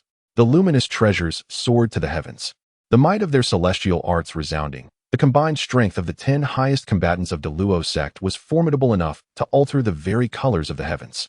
Yet, this action instantly ignited He Chuanjin's fury. Audacious. The 3 heads of He Chuanjin simultaneously glared, unleashing a deafening roar. Mere ants dare to act recklessly before a true immortal. To disdain celestial might is a sin deserving of death. It paid no mind to the incoming treasures of light, and with a sudden flick of its tattered robe's sleeve, whoosh, that seemingly ordinary sleeve, in the moment it was swung, expanded dramatically, obscuring the sky. Within the confines of the sleeve, it seemed as though an entire universe existed, with dark energy surging and wails of the damned echoing. An irresistible terror emanated, threatening to engulf the 9 elders along with their treasured artifacts and spells into the abyss of the sleeve. A world within the sleeve. Hichio Yuan was struck with alarm, feeling his body and treasures uncontrollably drawn towards the gaping darkness. The other elders, equally horrified, struggled to maintain their footing, but to no avail. In that moment of dire peril, the ever-stoic sect leader, Luo Tian, let out a cold snort. With his fingers forming the shape of a sword, he casually pointed towards the immense sleeve that obscured the heavens. At his fingertip, there was no overwhelming force, only a pure, radiant golden light. In an instant, that light flickered and precisely struck the colossal sleeve. The next moment, the once mighty garment, which seemed capable of devouring the heavens and the earth, trembled violently, as if punctured, then rapidly retracted with a speed surpassing its initial advance, returning to its original state. Splendid. Marvelous. Ha! Instead of anger, Quanzhen was filled with exhilaration upon witnessing its spell being shattered. The expressions on its 3 heads brimmed with admiration and delight, as if Luo Tian's strength validated its conjectures. Indeed, this was the celestial realm, where there existed someone capable of breaking through its spells. Ha! Quanzhen cackled madly, its claws digging fiercely into the rift in space, preparing to extricate itself entirely from the inky crevice. Simultaneously, its 3 heads opened wide, unleashing an unfathomable torrent of black energy that surged towards Luo Tian and his companions like a deluge. This black mist, thick as ink, brimmed with filth, chaos, and madness. Wherever it passed, even the fabric of space sizzled under its corrosive influence, and the pristine floor of the Bayou Plaza instantly crumbled into black powder. Luo Tian's expression hardened as he sensed the troublesome nature of this black energy. Together, we must push it back. We cannot allow it to emerge completely, he commanded in a deep voice. Without the need for further words, the 9 elders, still shaken from their recent escape, immediately summoned their full spiritual power to join Luo Tian in their counterattack. Boom! 10 magnificent pillars of celestial energy surged skyward, converging into a resplendent torrent of divine light, forming an indomitable sacred barrier that collided fiercely with the towering black mist. There was no deafening explosion, only the unnerving sound of erosion. The celestial light and black energy voraciously consumed one another, eroding each other in a fierce struggle. The golden barrier of celestial light held the black mist at bay in midair, preventing it from advancing further. However, the tainted black energy clung on like a parasite, continuously corroding the celestial light, forcing Luo Tian and the 10 others to exert their utmost effort to maintain their defense. In that moment, atop the peak of the Deluo sect, one half was bathed in radiant golden light, exuding a sense of divine solemnity, while the other half was engulfed in dark, ominous energy, creating an eerie equilibrium of stalemate in midair. In the distance, the disciples and some of the weaker sect leaders sheltered in the rear watched in terror, their hearts pounding. A few inner sect elders who had just broken through to the void refinement realm huddled together, their faces etched with disbelief. What on earth is that monstrous entity? An elder spoke with a trembling voice. How terrifying. The sect master is a peak great ascension powerhouse, and coupled with the 9 elders, 10 individuals united, yet they merely achieved a stalemate. Not merely a stalemate. Look, the sect master and the elders are solely engaged in fending off the black mist spewed by that monstrous entity. And that creature, it hasn't even fully emerged from the spatial rift. Upon hearing these words, a chill swept through the hearts of the crowd, as they gazed upon the 3-headed monstrosity, wildly thrashing within the rift, grappling with the 10 supreme powerhouses. Only boundless fear remained in their eyes. A being that has yet to completely descend can single-handedly contend with the utmost combat strength of the Deluo sect. This surpasses the limits of their comprehension. What kind of terrifying, lawless realm did the 3rd elder invoke to summon such a world-destroying scourge? Chapter 73, A Stalemate. A terrifying stalemate. The expressions of Luo Tian and the 9 elders had gradually shifted from initial solemnity to a pallid hue. Together, the 10 of them had exerted over 80% of their celestial power, barely able to withstand the monstrous creature's expulsion of dark energy. Yet, the entity remained ensnared within the spatial rift. This was utterly incomprehensible. Master, we can no longer delay. The Grand Elder, Hichiyuan, gritted his teeth and transmitted his thoughts. This creature's strength is inexhaustible. We can scarcely endure any longer. If it completely manifests, our Deluo sect will be in peril. A flicker of cold light passed through Luo Tian's eyes, and a resolution crystallized within him. As the leader of a sect, how could he permit an unknown monstrosity to wreak havoc at their very doorstep? All disciples, heed my command. Luo Tian's voice resonated like a mighty bell, echoing throughout the entirety of the Luo sect. Return to your positions and activate the mountain guarding grand array, the 10,000 immortals pilgrimage formation. At his command, all disciples within the sect, whether gathered in the square or in secluded chambers, felt their spirits invigorate, and without hesitation, they soared to their designated positions within the grand array. Buzz! In an instant, the towering celestial peaks of the Luo sect radiated with brilliance. As countless runes emerged from the mountains, palaces, squares, and even from every stone, soaring skyward, streams of spiritual energy ascended from thousands of disciples, converging into the heavens, ultimately flowing into Luo Tian and the 9 elders, akin to rivers returning to the sea. At that moment, the entire De Luo sect became a singular entity. Rise! Luo Tian bellowed, empowered by the collective strength of the sect. His aura surged exponentially, instantly transcending the limits of his peak cultivation, reaching an extraordinary realm. Boom! The golden barrier of celestial light, which had previously contended with the dark energy, suddenly expanded tenfold. The resplendent golden brilliance transformed into a tangible torrent, pushing back with an unstoppable force. Sizzle! The tainted black energy, confronted with such overwhelming might, evaporated and melted away like snow under the scorching sun. This unparalleled golden deluge not only dispersed all the dark energy, but also violently collided with Quanzhen, causing its massive form to tremble, loosening its claws that clung to the spatial rift, pushing it forcibly back into the fissure. Just as it seemed they would banish this creature back into the void, a collective sigh of relief swept through the Luo sect. However, the humiliation of being repelled by the weaker adversaries ignited Quanzhen's already chaotic and frenzied psyche. The expressions on its 3 heads instantly morphed into one of utmost fury. You dare to impede my ascension? Quanzhen roared madly. Those who obstruct my path to immortality shall perish. All shall perish. With a thunderous roar, one of its heads opened wide, not to unleash dark energy, but to expel an object. It was an unremarkable, even somewhat worn black wooden ruler. Upon it, there was no divine radiance, no energy fluctuations, as if it were merely a mundane tool employed by a teacher to chastise unruly students. Yet, at the very moment of its emergence, a bone-chilling cold enveloped the venue, rendering all the formidable beings present breathless.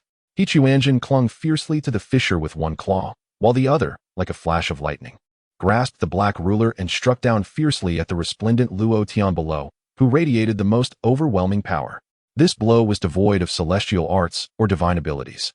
It was merely a simple strike. Swift. It was executed with such unparalleled swiftness that even Luo Tian, at the pinnacle of the great ascension and bolstered by the myriad celestial formation, could not react in time.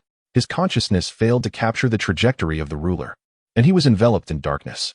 With a crisp sound that transcended the cacophony of the heavens and the earth, the black ruler, defying the dazzling barriers of celestial light and Luo Tian's protective celestial essence, lightly struck his forehead.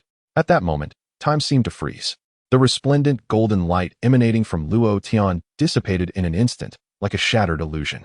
The brilliance and majesty in his eyes faded rapidly, leaving them hollow, and he plummeted from the sky like a kite severed from its string, crashing down onto the now-ruined white jade plaza with a resounding thud, losing consciousness on impact. Master! Quanzhen and the others were struck with terror, their souls nearly escaping their bodies.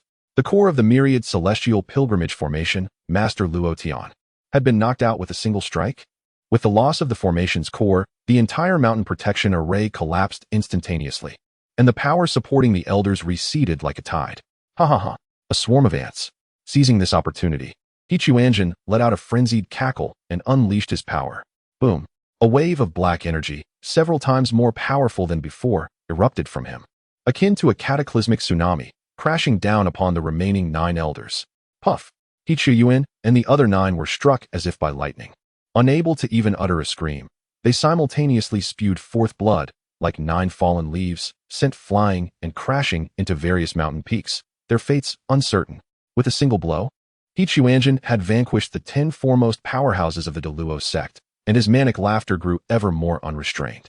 With a fierce tear of his claws from the spatial fissure, he completely widened the dark opening, and then, his vast and grotesque form finally emerged from the chaotic void, descending upon the coveted celestial land.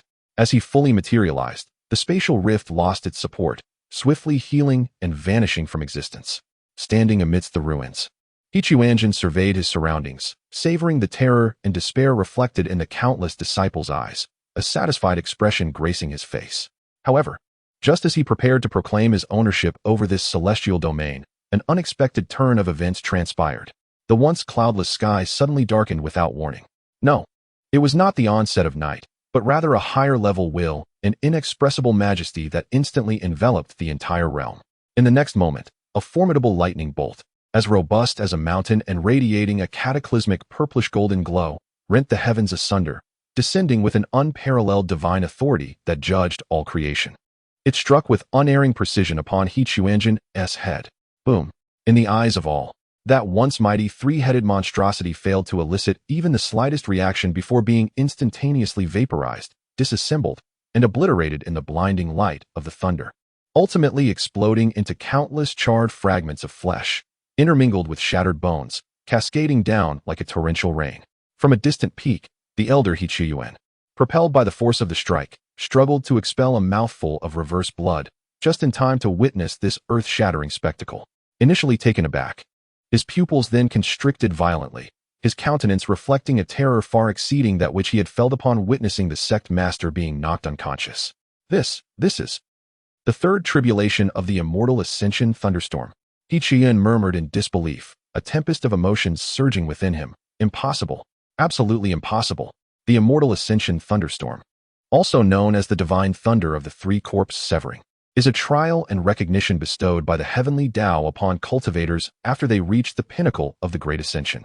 Only by successfully severing the three corpses can one transcend this realm and achieve ascension. Though this creature was extraordinarily powerful, its aura was chaotic and disordered, lacking even a trace of the harmonious unity that follows the severance of the three corpses. How could it possibly attract such a magnitude of divine thunder from the heavenly Tao? Chapter 74. Immortal and indestructible could it be? A terrifying thought flashed through Quanzhen's mind. Is it the will of the heavenly Tao, actively erasing it? Because it is an entity from the land of no heavens, unworthy of this realm, the heavenly Tao must unleash its most potent divine punishment to eradicate it completely? Just as Quanzhen's heart was shaken to its core, the countless charred remnants scattered across the ruins of the square suddenly stirred in unison. What followed was a scene that sent shivers down the spine.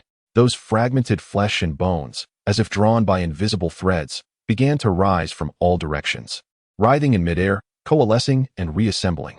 In less than 3 breaths, a pristine Quanzhen reappeared at the original spot. Even the tattered Taoist robe restored to its former glory.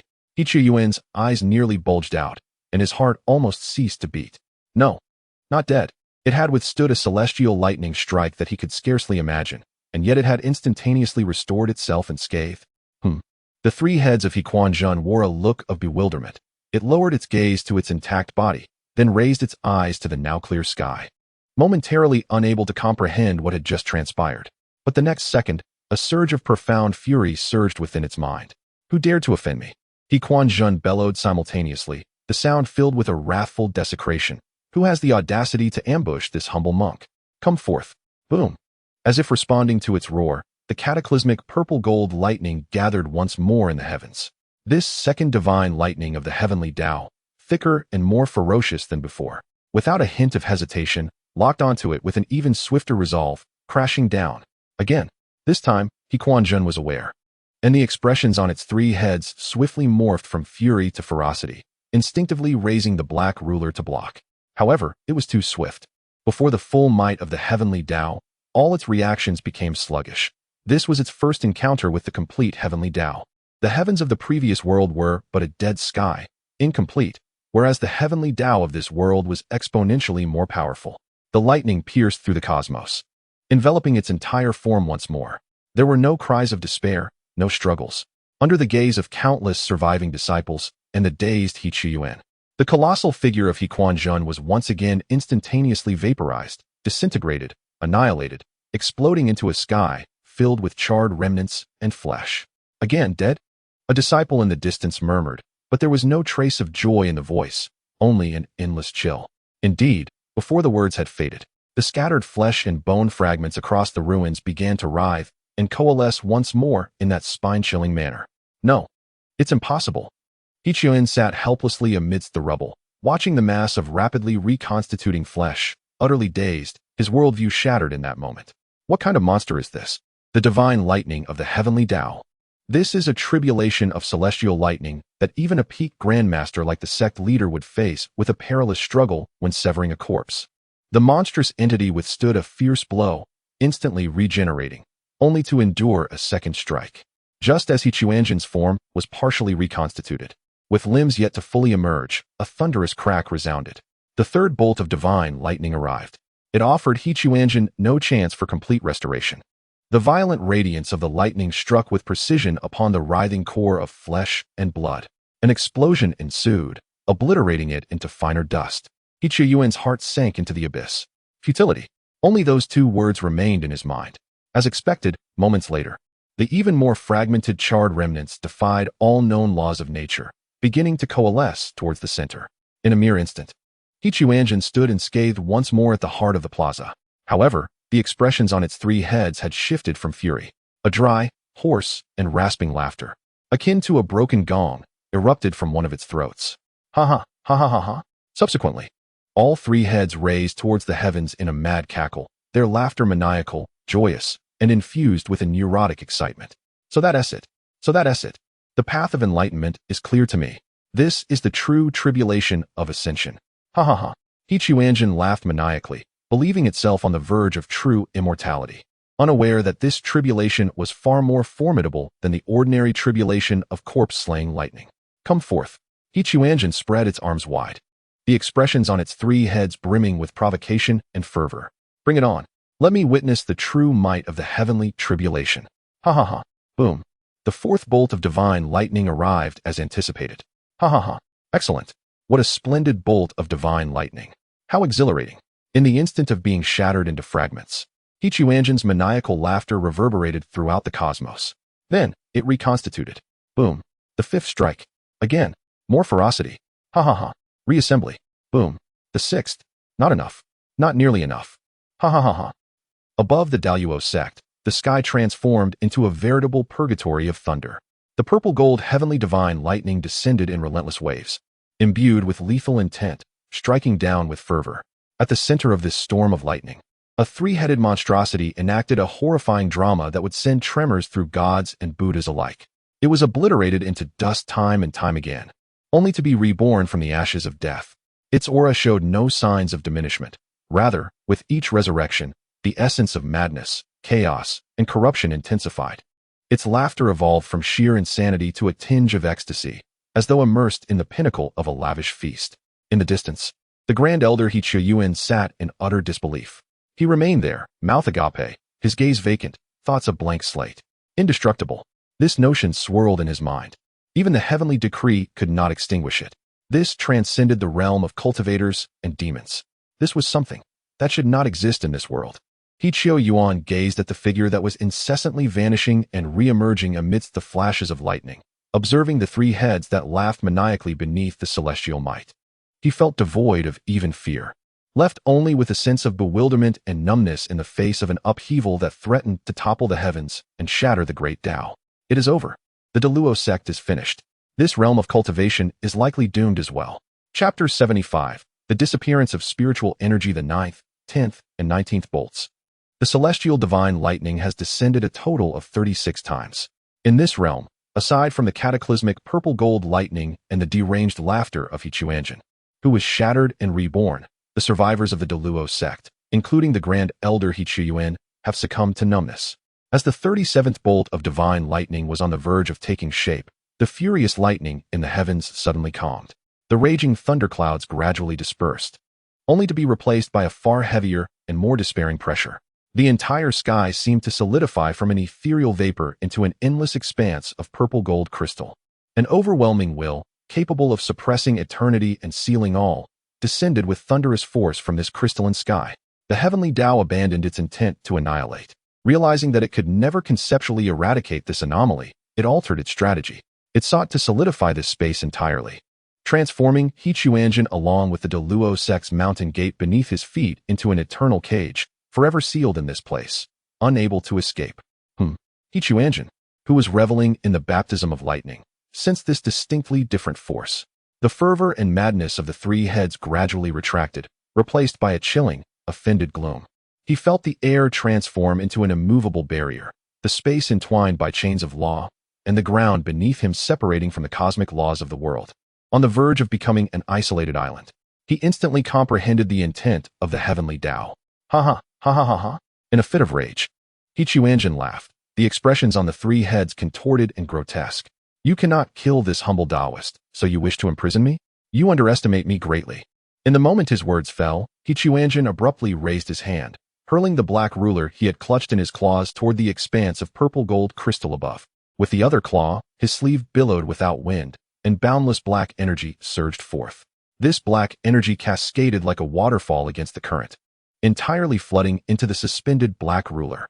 Assimilate the heavens and earth. The three heads of Quanzhen simultaneously emitted a roar that reverberated through the soul. Crack! The seemingly unremarkable black ruler, after absorbing the endless black energy, exploded with a resounding blast. It did not shatter into fragments, but instead erupted into an indescribable void. It was a pure, absolute black, representing the end of all things. As this blackness emerged, it spread like ink dropped into clear water, frantically eroding, expanding, and assimilating everything around it. The purple gold crystalline sky was silently erased upon contact with this blackness. The sealing power constituted by the laws of the heavenly Tao dissipated as if it had never existed. The heavenly Tao was flustered. A near-sentient terror and fury emanated from the will of the heavenly Tao.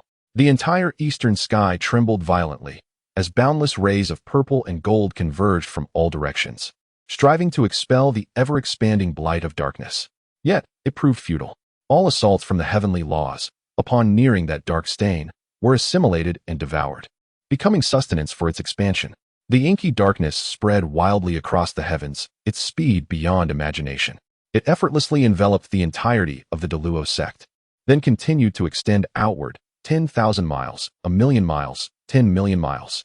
Countless sects and billions of beings residing within this domain gazed upwards in horror, witnessing a scene forever etched in their memories. The sky was being consumed by sheer darkness. Ultimately, when the dominion of this dead sky enveloped a full tenth of the eastern domain, its expansion slowly halted. A brand new realm, no longer under the jurisdiction of the heavenly laws, was forcefully affixed to the sky of this world. The tribulations ceased.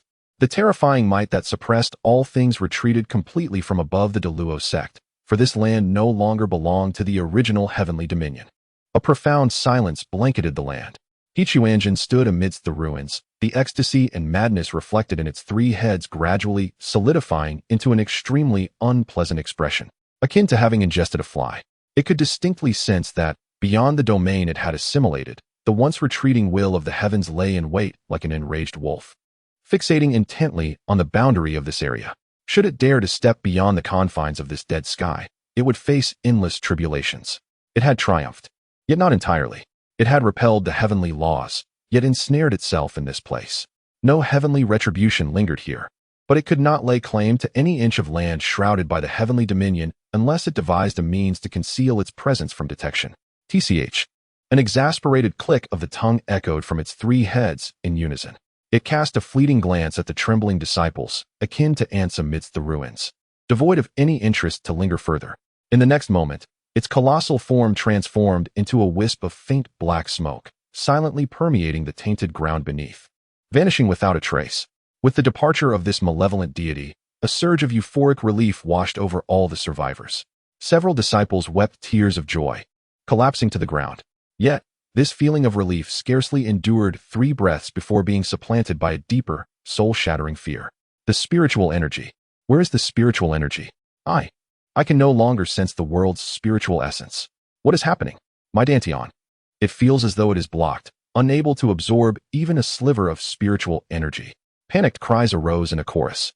Amidst the rocky outcrops of a distant peak, the elder Quanzhen struggled to sit cross-legged, attempting to circulate his cultivation to heal. Yet, as he began to draw in breath, his complexion turned pale in an instant. It was gone. Not a trace remains. The omnipresent, life-nurturing essence of the universe has vanished from the air. It is as if a pond, drained of all its water, has been left with nothing but desiccated mud. It is not only the Deluo sect that suffers, at this moment, within the realm of the eastern domain.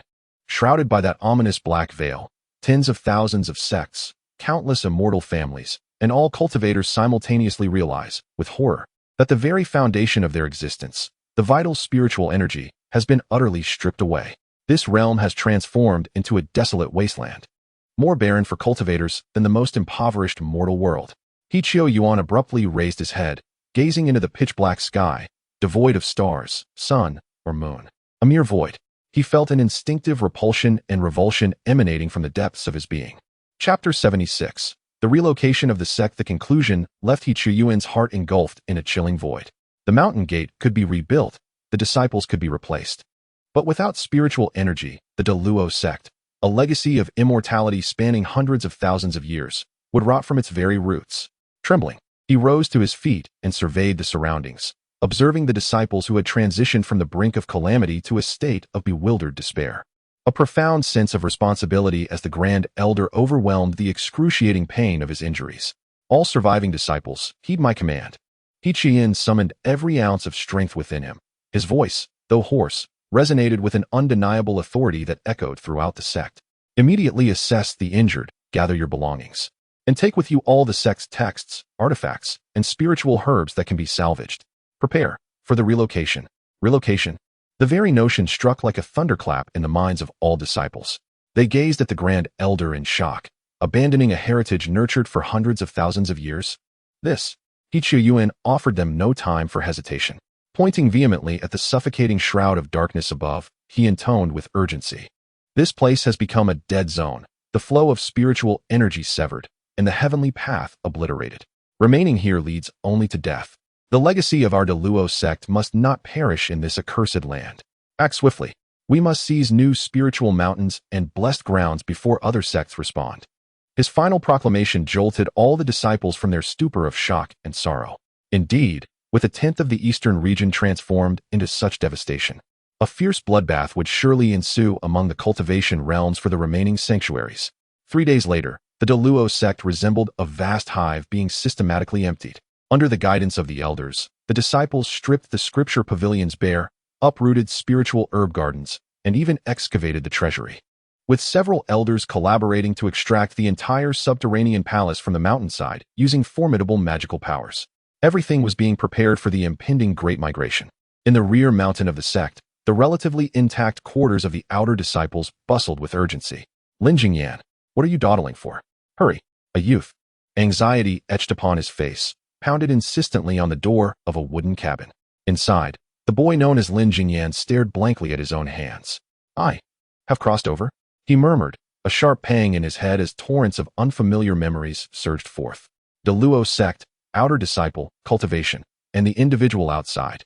Fervently hammering on the door was Wang Tong, one of the few friends of this body.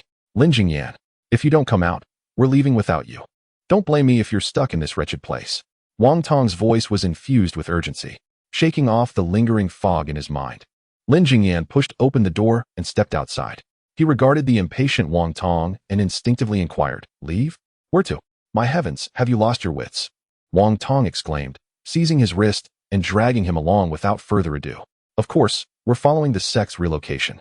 Have you forgotten the catastrophic event that transpired 3 days ago? The sect leader was rendered unconscious, and the heavens themselves have transformed. This place has become a realm devoid of spirit. Remaining here is tantamount to awaiting death." As Wang Tong spoke, he hastily tugged Lin Jingyan towards a bustling square in the distance.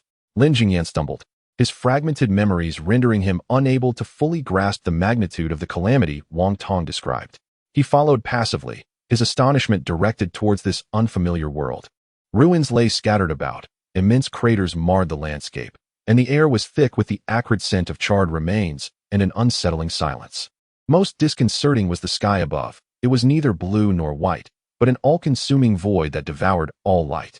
There was no sun, no clouds, only an oppressive black shroud that felt like a gaping wound, eternally scarred across the firmament. Is this the realm of cultivation? Lin Jingyan pondered, filled with confusion at the sight of such a sky. Stop gawking, Wang Tong urged, not looking back. Survival is paramount. As outer disciples, if we miss the teleportation array, we will truly be forsaken. The two darted through the ruins, oblivious to the slender tendril of shadow-like essence that emerged silently from the cracks in the scorched stones as they passed. It seemed to possess a life of its own.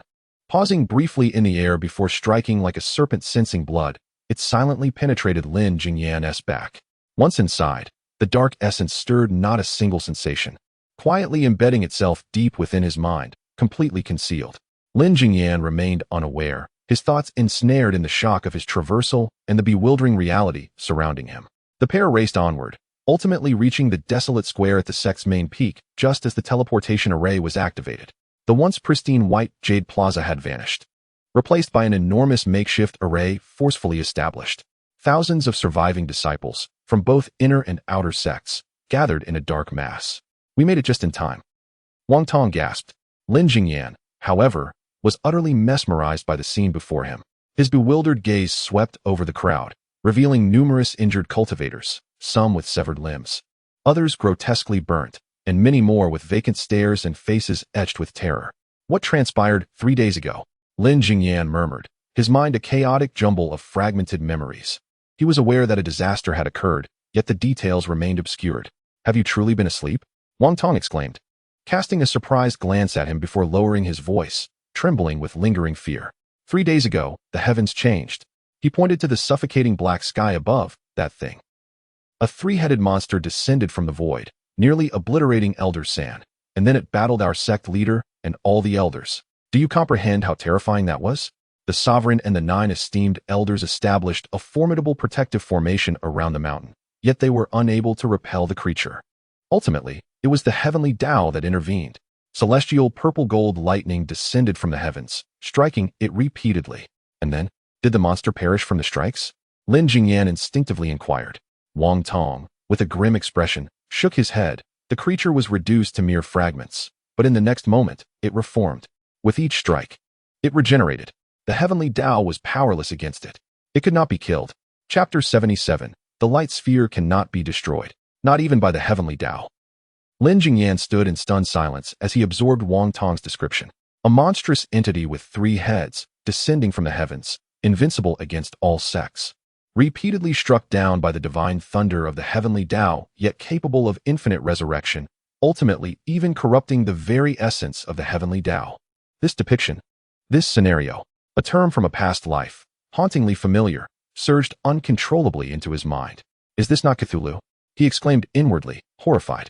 Before he could recover from this earth-shattering realization, the ground beneath him quaked violently. All disciples, steady your minds. The teleportation is commencing. Elder He Chuyuan's hoarse voice resonated through the air. Buzz. The immense temporary formation beneath them erupted in blinding, deafening white light. And an overwhelming force of spatial distortion suddenly acted upon every individual. Lin Jingyan felt as though the world was spinning, the scenery around him transforming into countless elongated, distorted rays of light, and in the next moment, his consciousness plunged into a void of emptiness. Half a month later, the centipede, though dead, does not crumble. Although the Deluo sect had lost its ancestral land, cultivated over several decades, its core elders and disciples remained, preserving its esteemed heritage as one of the foremost sects in the eastern region. After enduring the initial chaos, the Deluo sect, with unprecedented vigor, forcibly occupied a second-rate spiritual vein in the Yunming Mountains, assimilating several smaller sects that had previously claimed this territory and commenced the reconstruction of their mountain gate. Though the concentration of spiritual energy paled in comparison to their ancestral grounds, it was the best option for those now adrift. Deep within the Yunming Mountains, ancient trees towered, shrouded in miasma. Lin Jingyan, you cannot escape. A voice brimming with murderous intent echoed through the forest. Lin Jingyan, battered and bruised, gasped for breath behind a colossal tree, his pallid face stricken with pain as he pressed against his bleeding abdomen, his eyes filled with rage and confusion. Just moments ago, he had teamed up with fellow outer disciples Huang Feng and Li Zhen to hunt ferocious beasts in exchange for contribution points for the sect. To his shock, after successfully securing their quarry, the two had suddenly turned on him. Why? Lin Jingyan gritted his teeth, his voice laced with fury. As death approaches, let me ensure you comprehend your fate. From a distance, the towering figure of Huang Feng and the sinister visage of Li Zhen advanced, wearing cruel smiles akin to a cat toying with a mouse. Who told you to be blind and lay your hands on the younger brother of Senior Brother Wang? Senior Brother Wang decreed that you shall perish within these mountains, and no one will uncover the truth. Senior Brother Wang? A haughty face of an inner disciple flashed through Lin Jingyan's mind. He then pieced together the fragments of the memories left in this body.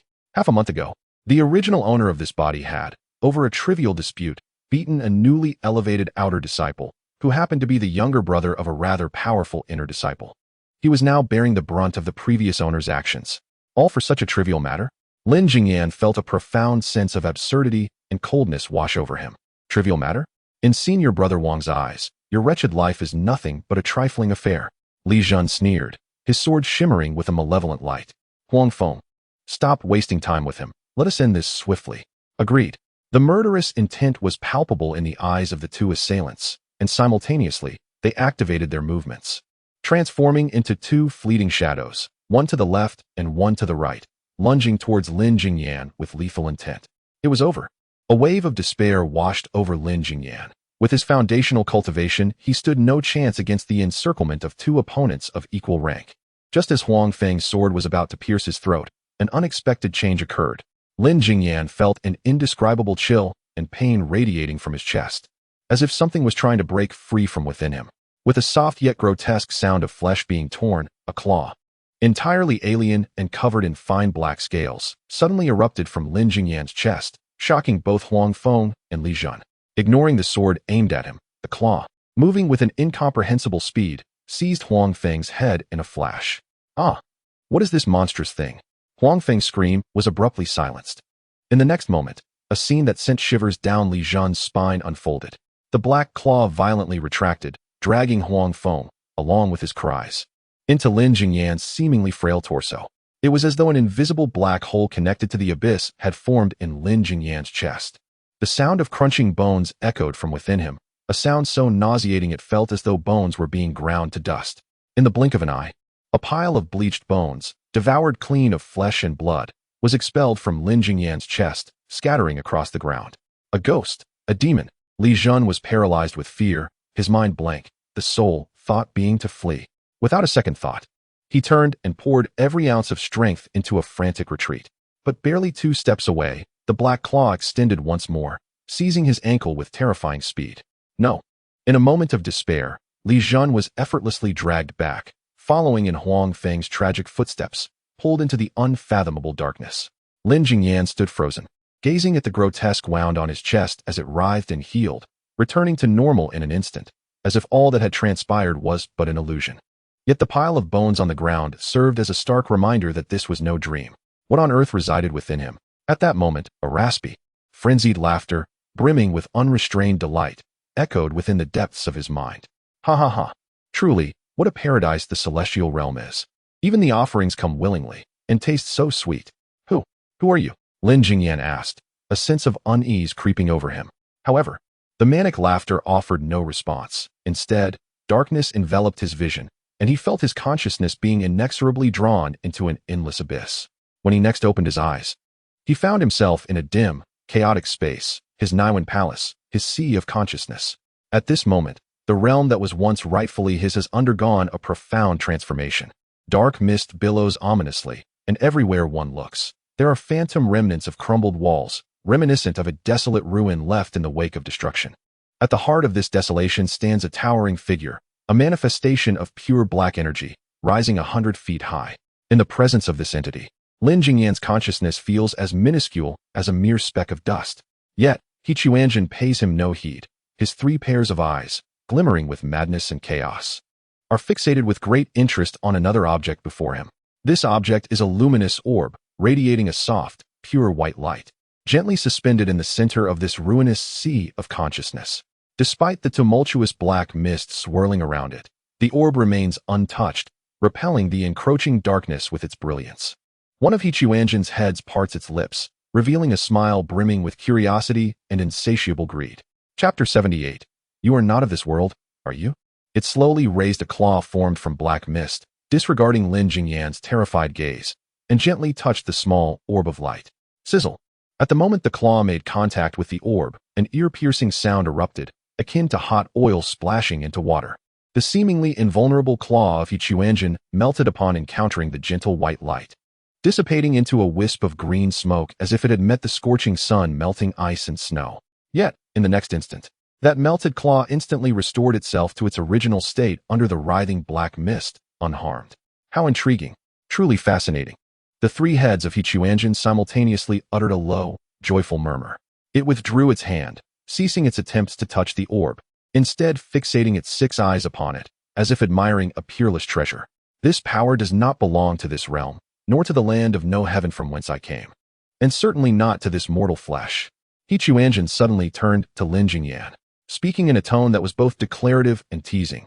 You are not of this world, are you? Boom. These words struck Lin Jingyan's consciousness like a thunderbolt. He became dazed, his mind blank, overwhelmed by shock. His identity as a transmigrator. This greatest secret of his had been seen through by this unknown creature within his own body. Cackling wildly, Quanzhen emitted a frenzied laugh.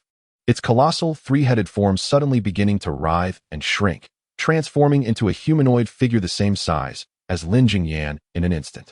It approached Lin Jingyan with a light step, one hand patting his shoulder, while the left head nestled closely behind him. Do not be afraid, do not be afraid. The left head of Quanzhen whispered softly in Lin Jingyan's ear, its tone peculiarly gentle. I shall not consume you, truly. Lin Jingyan stood rigid, feeling the icy breath emanating from behind him, his heart racing as if it would leap from his chest. Thanks to the little creature within your body. It has concealed my presence, preventing that damned heavenly Tao from sensing my emergence. Cackling. What a splendid treasure. However, this power is still too weak. I can only manifest a fragment of my being now, lacking even a millionth of my original strength. Upon hearing this, Lin Jingyan seemed to grasp something, suddenly exclaiming, You are the monster that tore through the heavens and descended from the lower realm. A fortnight ago. Yet, Quanzhen showed no interest in answering him. All 3 heads let out a low chuckle, the central head leaning closer to him, saying, I shall borrow this skin of yours for a time. I have sensed several fine resources nearby. Before Lin Jingyan could even entertain a thought of refusal, not even managing to utter a single word, boom. In the depths of the sea of consciousness, a shadowy figure, equal in stature to him, erupted instantaneously, transforming into an endless expanse of pure black mist. It surged forth like a flood that had breached its dam, ruthlessly dismantling all his mental defenses and completely engulfing him. Outside, the original Lin Jingyan abruptly opened his eyes. In those eyes, there was no longer a trace of his former spirit. Instead, they were filled with an unsettling, heart-stopping madness and chaos. He slowly, stiffly turned his neck, producing a series of cracking sounds from his bones. A bizarre, jarring laughter erupted from Lin Jingyan's throat, resonating through the silent mountains and forests, startling countless birds into flight. This laughter carried an indescribable, sinister power, as if it could taint the minds of those who heard it, provoking a sense of agitation within. With a roar, a thunderous growl emerged from the depths of the forest, followed by a surge of fierce, malevolent energy rising into the sky. A black-scaled tiger, comparable in size to a small house and at the golden core stage, slowly emerged from the dense thicket. How dare a mere foundation establishment human ant be so audacious in my territory? The black-scaled tiger spoke, its voice booming like distant thunder, filled with murderous intent. I happen to be famished. I shall make a snack of your flesh and blood. The black-scaled tiger's temper was frayed, its discomfort heightened by the eerie laughter. However, in the face of the mortal threat posed by the golden core beast, Lin Jingyan's manic smile only deepened. He tilted his head with curious interest and, in an innocent yet bizarre tone, inquired, You wish to devour me? He paused momentarily, then clapped his hands in ecstatic delight, exclaiming, Wonderful! I consent. Please, do eat me. The black-scaled tiger's massive frame froze in astonishment, its golden eyes flashing with bewilderment. Having roamed the mountains for centuries, it had encountered numerous human cultivators, some pleading for mercy, others resisting fiercely, and many trembling in fear. Yet, it had never before encountered one who not only refrained from fleeing, but eagerly invited consumption. Is this human? Mentally unfit? In the moment of the black-scaled tiger's stunned silence, Lin Jingyan performed an action that sent shivers through its very soul. With a crisp, agonizing crack, he extended his hands, clasped his own head, and, as if twisting a bottle cap, he violently turned. He audaciously wrenched his head from his neck. From the severed neck, no blood gushed forth. Only wisps of black mist spiraled into the air, while the headless body remained upright and steady. Lin Jingyan held his head in his hands, presenting the face still adorned with that eerie smile before the black-scaled tiger, cheerfully beckoning, Come, open wide. It will be easier this way. Freshly served, don't be shy. The black-scaled tiger's mind completely crashed. It gazed upon the head cradled in its hands, which continued to squint at it. A profound terror emanating from the depths of its soul instantaneously overwhelming the ferocity inherent in its identity as a formidable golden elixir demon. What is this? What in the world is this creature? A monster. It has encountered a monstrosity. A howl escaped the black-scaled tiger, a lament as piercing as that of a pup. As its mountainous form shuddered violently, and it turned to flee, summoning every ounce of strength, its robust legs frantically clawed at the earth, desperate to distance itself from this terrifying humanoid aberration. Oh, don't run away. The head held in hand emitted a dissatisfied cry. Immediately, the headless body, gripping this incessantly chattering cranium, began to leisurely pursue behind. Did you not declare you would devour me? Why are you fleeing? Come back. Quickly return to feast upon me. Ha ha ha ha. Do not be afraid. Just a single bite. Truly just a taste. The serene mountain forest thus bore witness to an extraordinarily bizarre spectacle.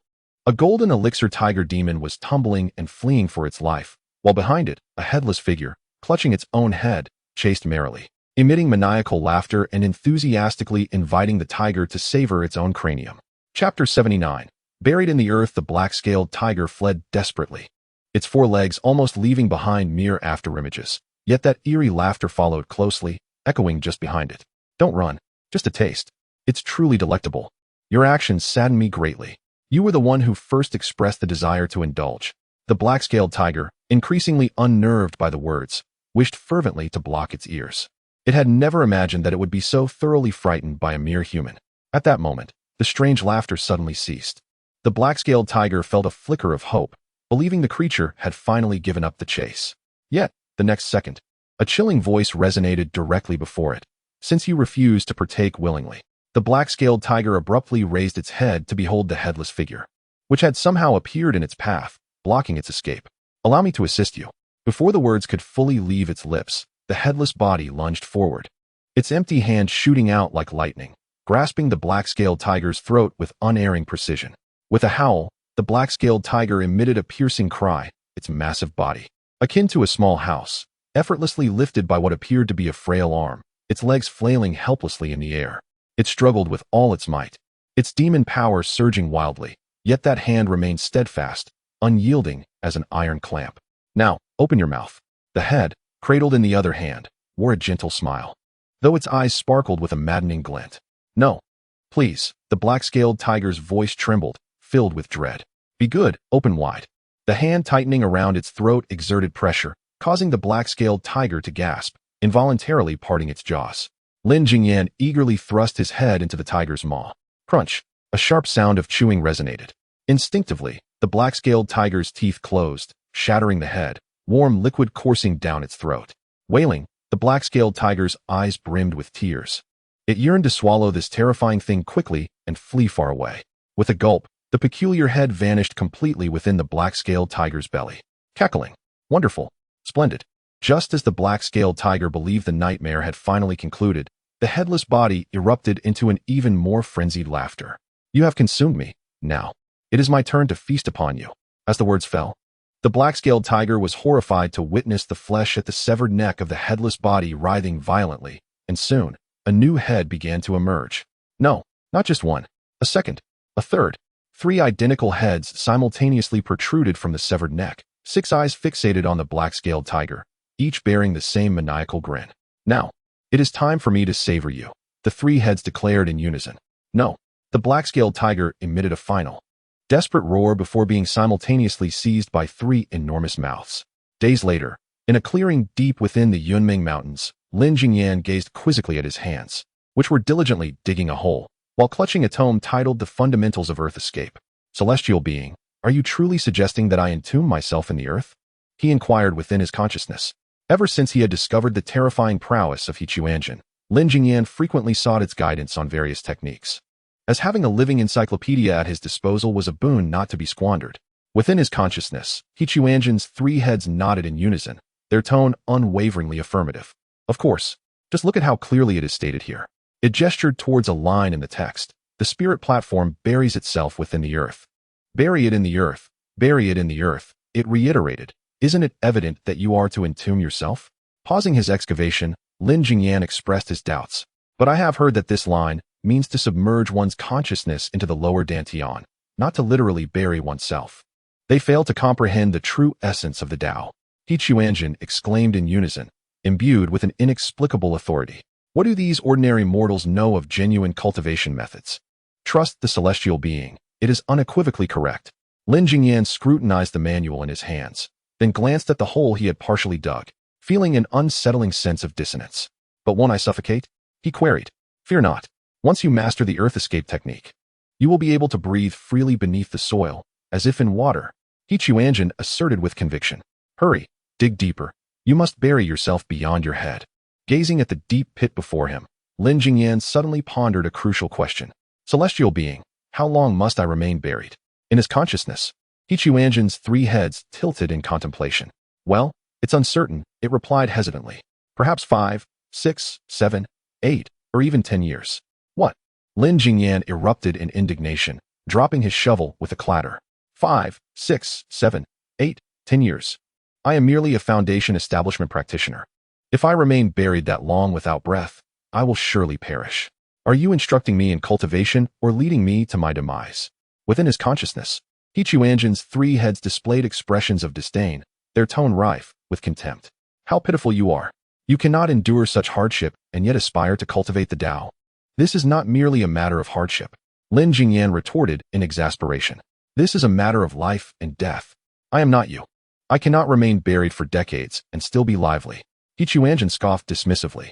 Today's cultivators are increasingly delicate. In my day, enduring several millennia buried was commonplace. That was you, not me.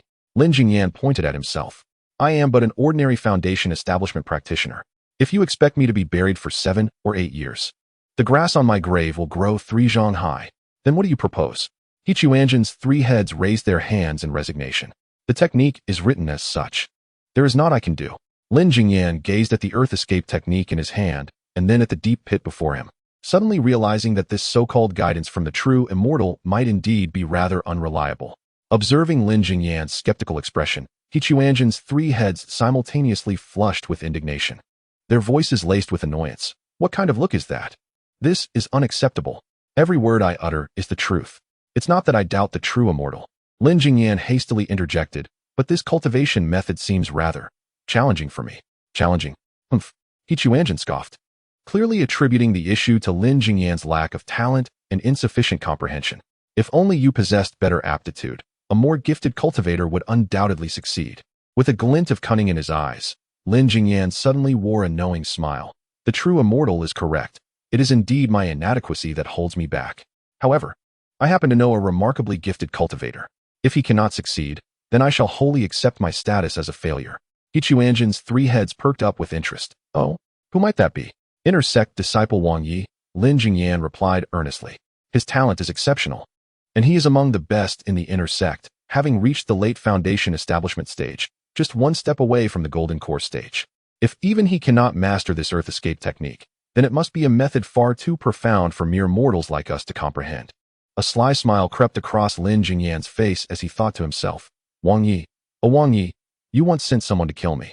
Now it is my turn to exact my revenge. Chapter 80. Absolutely not a human. He Quanzhen listened, and all 3 heads nodded in unison. That makes sense.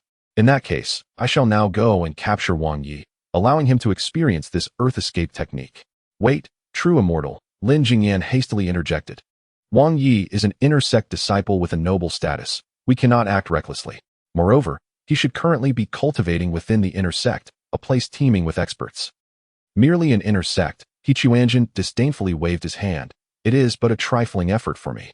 No sooner had he spoken than Lin Jingyan felt a wave of disorientation wash over him, and in the next moment, he realized he had lost control over his own body. He Quanzhen manipulated Lin Jingyan's form, seizing a shovel from the ground and stealthily making his way toward the living quarters of the inner sect disciples. The abodes of the inner disciples were nestled halfway up the Yunming mountain range, where the spiritual energy was abundant, and each disciple possessed their own independent cultivation cave. He Quanzhen swiftly located Wang Yi's residence, a cave marked by a stone door adorned with cloud patterns. At that moment, deep in the night, Wang Yi was seated cross-legged within his cave, diligently refining the spiritual power within him. Suddenly, the air behind him began to distort, and tendrils of black mist silently seeped from the void. The mist rapidly coalesced into a human form. It was Lin Jingyan, under the control of He Quanzhen. He gripped the shovel tightly, a peculiar smile playing on his lips. Wang Yi, my young friend, you are truly fortunate, He Quanzhen murmured, his tone laced with an inexplicable delight. To become a test subject for my technique is a rare opportunity indeed. Wang Ye's eyes flew open, his pupils narrowing sharply. As a late-stage foundation establishment cultivator, his spiritual sense was exceptionally keen, yet he had completely failed to perceive the intruder. Who goes there? Wang Yi thought in horror, attempting to turn around to assess the figure behind him, but before he could clearly discern the shadow, thud. A resounding blow from the shovel struck the back of his head with force. Wang Ye's vision darkened, and before he could utter a single scream, he collapsed to the ground, entirely unconscious. In the sea of consciousness, Lin Jingyan observed this scene, his lips twitching involuntarily. True immortal, your strike was rather ruthless. Was it not? Rest assured, I have moderated the force. He shall not perish. Qiquanzhen's 3 heads simultaneously displayed satisfied smiles. Now we can commence the validation of the earth escape technique. Just as Qiquanzhen prepared to drag the unconscious Wang Yi from the cave, a sudden sound of footsteps echoed from outside. Brother Wang, are you inside? A young man's voice called from beyond the stone door. It is Li Qing. I have important matters to discuss with you. In the sea of consciousness, Lin Jingyan panicked. This is bad. This is bad. Someone is coming. What should we do? Qiquanzhen, however, appeared remarkably composed. Do not panic. I have a plan. As soon as he finished speaking, Qiquanzhen crouched down, a wisp of black mist swirling in his hand. The mist sliced through the air like the sharpest of blades, silently gliding across Wang Ye's face, tearing apart. Accompanied by a faint sound of ripping, Wang Ye's entire facial skin was astonishingly peeled off, akin to the removal of a mask. What on earth are you doing? Lin Jingyan exclaimed in his consciousness. I am merely borrowing his identity, Qiquanzhen replied, as he affixed the bloody visage to Lin Jingyan's face. Strangely, as soon as the human skin adhered, it appeared to come to life, swiftly merging with Lin Jingyan's features until it became flawless. In an instant, Lin Jingyan's appearance transformed into that of Wang Yi. Qiquanzhen casually discarded the skinless, bloodied Wang Yi into the shadows of the cave, then adjusted his attire and donned a somewhat incongruous smile. Brother Wang? Outside, Li Qing knocked on the stone door again, his voice tinged with confusion. Coming. Qiquanzhen manipulated Lin Jingyan's body, responding in Wang Yi's voice as he approached the cave entrance. The stone door creaked open, revealing a young man with a refined countenance, dressed in the garb of an inner sect disciple. Upon seeing Wang Yi, he immediately bowed. I pay my respects to Brother Wang, Li Qing said respectfully, but when he raised his head and beheld the smile on Wang Yi's face, he couldn't help but be taken aback. What an eerie smile, resembling something donning a human skin. Nevertheless, Li Qing dismissed the notion. For this was the Deluo sect, a place guarded by divine beings. No malevolent entities could possibly lurk here. Junior brotherly, what brings you here at this late hour? Qiquanzhen inquired, mimicking Wang Yi's tone, although the smile remained unsettlingly uncomfortable. Li Qing suppressed his doubts and replied earnestly, Brother Wang, it concerns the upcoming grand competition of our sect. As you might be aware, our Deluo sect has recently relocated to the Yunming mountain range. Although we have forcibly subdued several smaller sects through our strength, there remains a sense of resentment among them. To placate these vassal sects and showcase the prowess of our disciples, the sect has decided to host a grand competition. This competition is unlike any before. It will involve disciples from other sects as well. Teams of 5 will enter the Xianyu secret realm to seek treasures. According to sect regulations, any treasures obtained will belong to their respective sects, serving as a sweetener for those vassal sections. He gazed at Wang Yi, his eyes alight with anticipation. Brother, your profound cultivation places you amongst the elite of the inner disciples. I wish to invite you to team up with me for this grand competition. What are your thoughts? Ha ha ha ha ha. Of course, we must participate. How could one refuse a bounty delivered to our doorstep?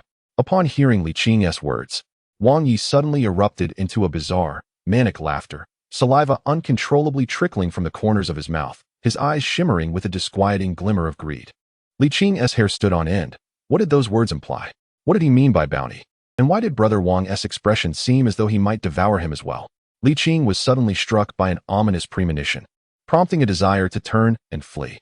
At that moment, Wang Yi seemed to have an epiphany, hastily wiping the drool from the corner of his mouth with his sleeve, his expression instantly reverting to normal. Ahem, Junior brotherly, please do not misunderstand. Quanzhen cleared his throat, striving to render his smile less peculiar.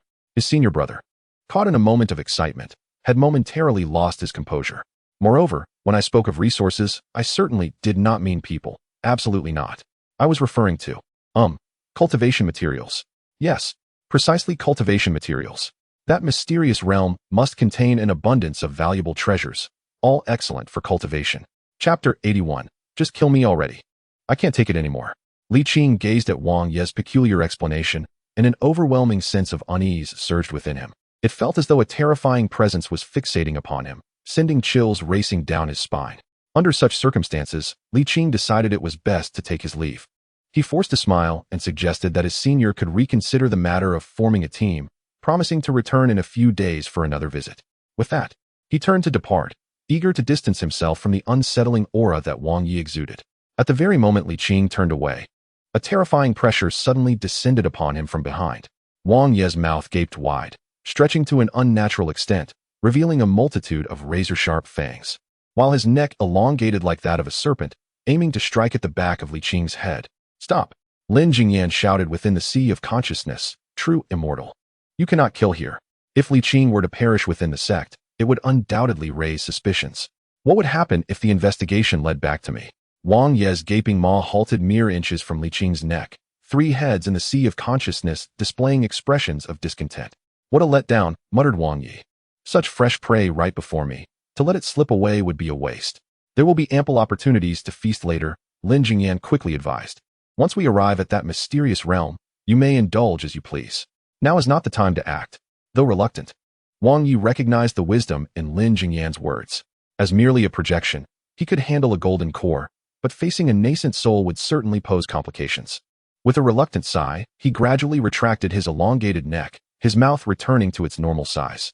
Meanwhile, Li Qing had sensed the ominous intent emanating from behind him. Cold sweat soaking through his back, he whipped around, only to find Wang Yi regarding him with a facade of concern. "Junior brotherly, what troubles you? Your complexion appears so pallid," Wang Yi feigned worry. Looking at Wang Ye's face, Li Qing felt an inexplicable sense of disquiet, but he could not pinpoint the source of his discomfort. "And nothing. Perhaps I am merely fatigued from prolonged cultivation," he stammered, suppressing his fear. "You should rest, senior brother. I shall take my leave." With that, Li Qing hastened his steps, not daring to glance back as he departed. Observing Li Qing's hurried retreat, Wang Yi wiped the drool from the corner of his mouth before returning to the cave, casting a glance at the bloodied and disheveled Wang Yi in the corner. "It is time to validate the earth escape technique," Wang Yi mused to himself, effortlessly hoisting the unconscious Wang Yi onto his shoulder and making his way toward the rear mountain. The secluded area was perfect for conducting experiments. Finding a flat patch of ground, Wang Yi laid Wang Yi down and began to dig a pit. "True immortal, are you certain you wish to bury him this deep?" Lin Jingyan inquired, watching the pit grow ever deeper. "Of course," Wang Yi replied, all three heads nodding in unison. "The scriptures are quite explicit. It must be buried above the crown." At that moment, Wang Yi, lying on the ground, suddenly emitted a muffled groan, his body beginning to tremble slightly. Is he awake?" He Quanzhen halted his digging and turned to glance at Wang Yi. Groggy, Wang Yi attempted to open his eyes, only to be seized by terror upon realizing he could see nothing. He wanted to scream, but found himself utterly voiceless. Both his mouth and eyes had vanished. He reached up to touch his face, only to encounter a ghastly, mangled wound. It was not merely his mouth and eyes that were missing. All his features had disappeared. Desperately trying to speak, he could only produce indistinct sounds, his body thrashing wildly on the ground. Observing Wang Ye's predicament, He Quanzhen suddenly wore an expression of realization. "Ah, right, I had torn your facial skin away." He Quanzhen slapped his forehead. Indeed, lacking features was quite inconvenient. "Very well." He crouched down, extending a finger, and began to sketch on Wang Ye's bloodied visage. With deft strokes, he drew two crooked circles, a bizarre triangle, and finally a wavy line. Miraculously, as He Quanzhen sketched, corresponding features began to materialize on Wang Ye's face, albeit in a most comical and misaligned manner. "Ah!" Now that he had regained his mouth, Wang Yi let out a piercing scream. "What kind of monster are you? What has happened to my face?" Hearing himself called a monster, He Quanzhen's three heads flushed crimson with indignation. "What?" Controlling Lin Jingyan's body, He Quanzhen delivered a sharp slap to Wang Ye's grotesquely altered face. "What did you call me?" Smack. The crisp sound of the slap echoed across the desolate mountainside, causing Wang Ye's head to tilt awkwardly. The mouth drawn by He Quanzhen now asked you. I. Wang Yi, momentarily stunned by the slap, quickly changed his address, tentatively saying as senior. Smack. Another slap, this one more forceful, nearly obliterating the already distorted nose on his face. "No, Try again. He Chuanjin barked furiously. Clutching his face, fear gripped Wang Ye's heart, and he hastily called out, Master. Brother? Smack. The third slap landed mercilessly on Wang Ye's face, further distorting the two circle-like eyes. Still not right. Keep trying. Wang Yi was nearly driven to madness, desperately brainstorming various titles. G grandfather? Smack. F father? Smack. Mother? Smack. Smack. B brother? Smack. Uncle? Smack. Wang Ye's face had now been transformed into a caricature of a pig, both cheeks swollen grotesquely, and his features thoroughly misshapen. He was utterly despondent, tears streaming from his two misaligned circle-like eyes. I won't guess anymore.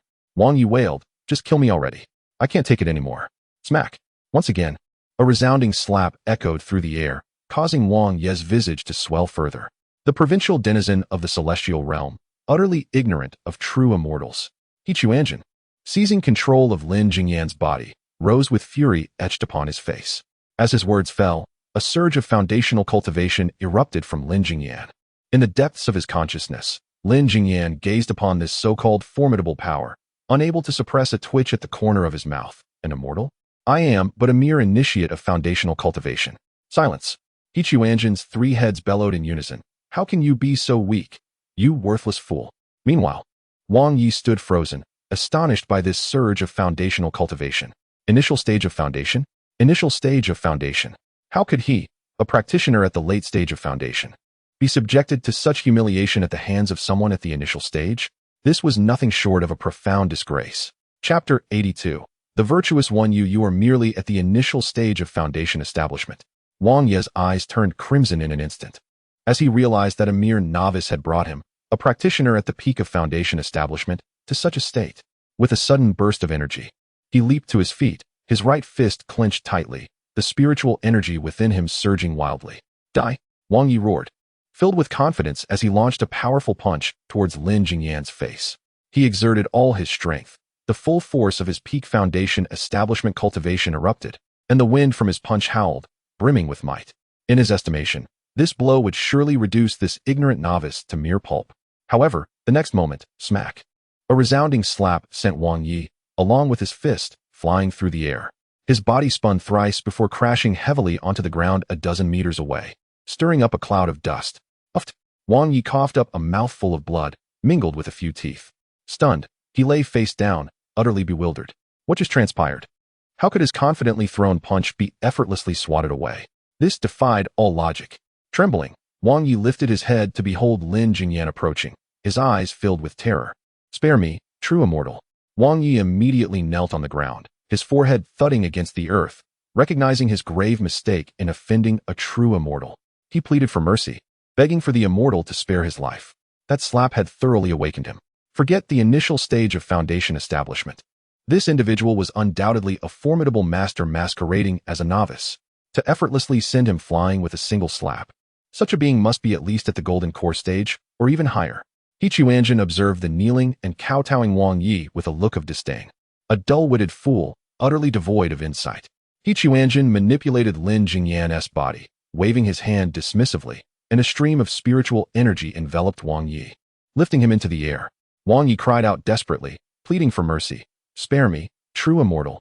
I am willing to serve you like a beast. Unmoved by his pleas, He Chuanjin tossed him into a nearby deep pit. With another wave of his hand, the surrounding earth began to fill in, swiftly burying Wang Yi completely. Muffled sounds emanated from beneath the soil, but soon fell silent. He Chuanjin, gazing at the buried Wang Yi, furrowed his three brows simultaneously. This does not yield any observable results, he muttered to himself. How can burying a single person verify the correctness of the technique? At least a dozen or 20 should be buried to draw an accurate conclusion. Within the sea of consciousness, Lin Jingyan nearly fainted upon hearing this. True immortal. Are you planning to bury the entire sect? Of course not. He Chuanjin replied nonchalantly. I am not a villain. Why would I indiscriminately slay the innocent? I merely wish to assist more individuals in cultivating the great path. With that, He Chuanjin hoisted a shovel and made his way toward the disciples' living quarters. Ha ha ha. An eerie laughter echoed through the night, for the virtuous one is indeed a benevolent soul, willingly imparting such profound techniques to them. They shall surely be eternally grateful. He arrived before another cave, gently tapping on the stone door. Knock, knock, knock. Who is it? Disturbing at such a late hour? An impatient voice echoed from within. Quanzhen concealed the strange smile on his face, replacing it with a gentle demeanor. It is I, Wang Yi. With significant insights on cultivation, I wish to share with my junior brother. The stone door creaked open, revealing a middle-aged cultivator who peered out. Momentarily taken aback upon seeing Wang Yi. Wang Shixiao? Why are you here so late instead of resting? Haha, of course. I have come to impart to you the supreme technique. Quanzhen grinned, the iron shovel in his hand glinting ominously in the moonlight. Thud! With a resounding strike. The iron shovel connected solidly, and the middle-aged cultivator collapsed to the ground without a sound. Satisfied, Quanzhen inspected the shovel in his hand, then hoisted the unconscious cultivator and made his way toward the back mountain. As night fell, 3 new pits appeared in the clearing behind the mountain, each containing a buried foundational disciple from the inner sect. Quanzhen crouched by one of the pits, patting the soil. Hello, are you still alive? A faint muffled groan emerged from the earth. Excellent. It seems this technique is indeed effective. Quanzhen nodded in satisfaction, continuing to bury them, waiting decades to observe the results. In the following days, Quanzhen became utterly captivated by the joy of imparting techniques. The next night, he buried 5 foundational disciples. On the 3rd day, 6. The 4th day, 8. By the 5th day, his appetite had grown, and even golden core disciples became his target. The golden core should offer even greater research value. Quanzhen, controlling Lin Jingyan's body, stealthily infiltrated the cave of a golden core disciple. This disciple was in seclusion, refining pills, the aroma wafting from the cauldron. Thud! The shovel struck precisely at the back of the disciple's head, and the golden core's cultivation offered no resistance to this bizarre blow. Indeed, the heads of golden core cultivators are quite sturdy. Quanzhen gazed contentedly at the unscathed shovel in his hand, but it was just as it should be. Another deep pit formed behind the mountain. In 5 days, Quanzhen had buried 23 foundational disciples and 5 golden core disciples. The clearing behind the mountain had almost become a honeycomb, riddled with pits of various sizes.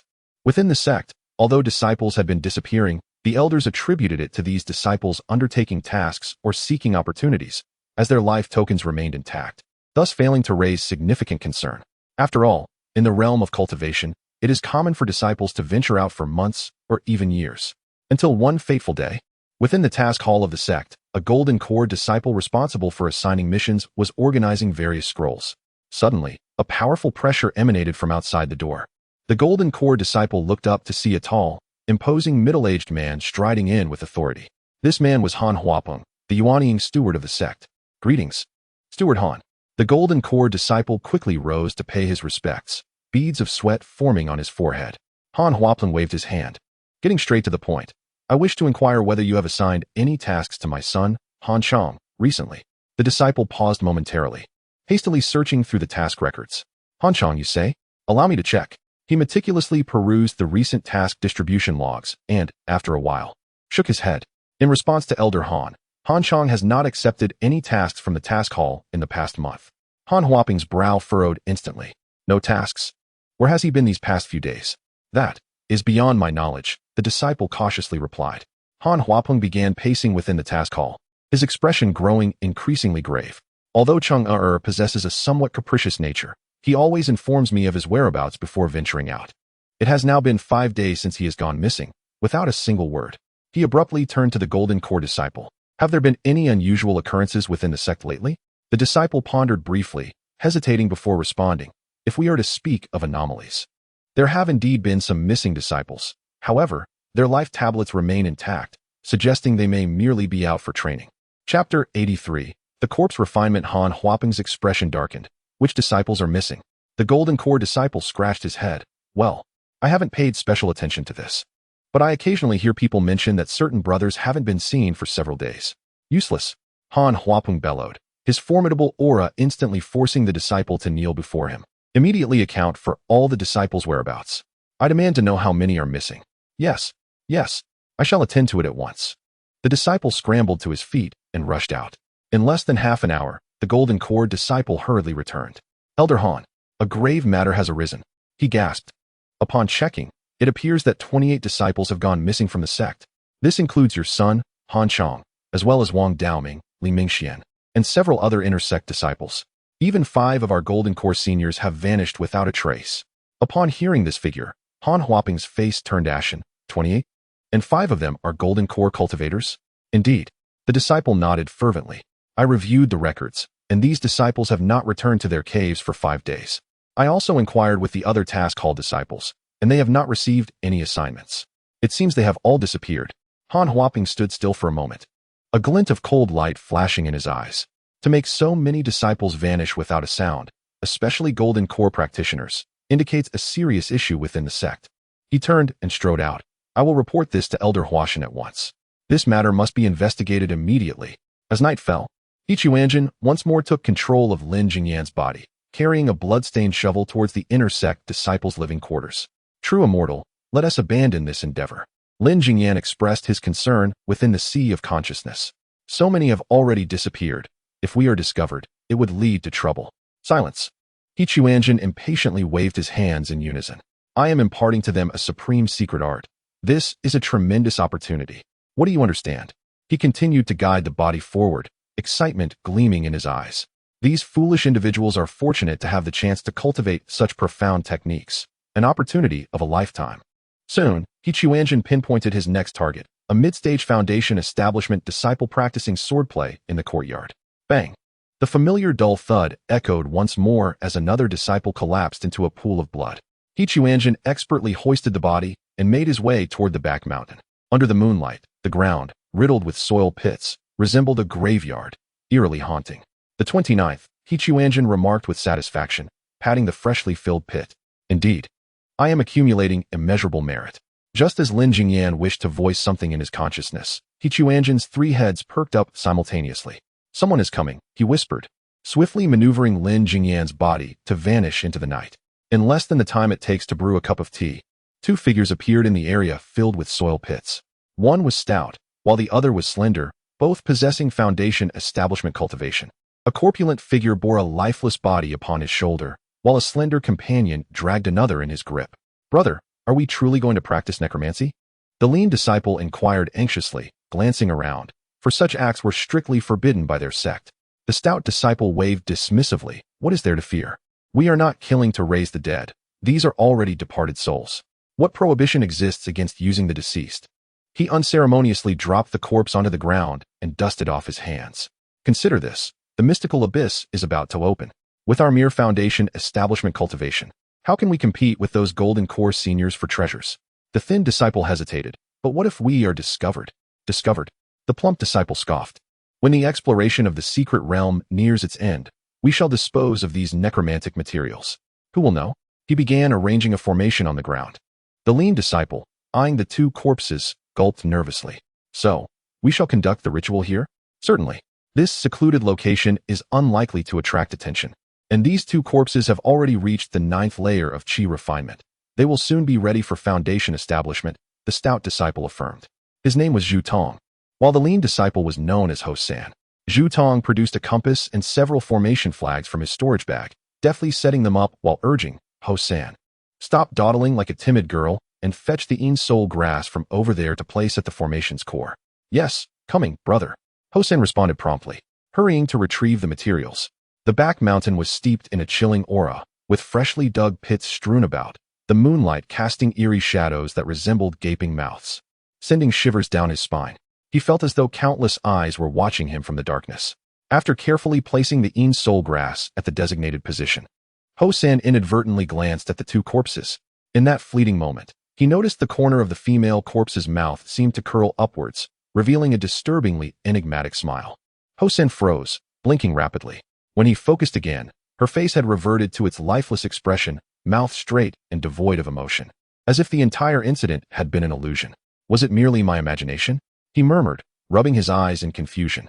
In his consciousness, Lin Jingyan witnessed the scene unfold and couldn't help but inquire, True immortal, was that your doing? Quanzhen shook all 3 of his heads simultaneously, a glimmer of amusement dancing across his features. Not at all, my dear friend, I am not so bored. A spectacle is about to unfold. Ha ha ha. Suppressing his unease, Ho San turned back to follow Zhu Tong's instructions on the formation. Yet, an unsettling chill crept up his spine, as if something sinister was observing him. He fought against the urge to glance back, crouching down to place the final spirit stone into the formation's recess.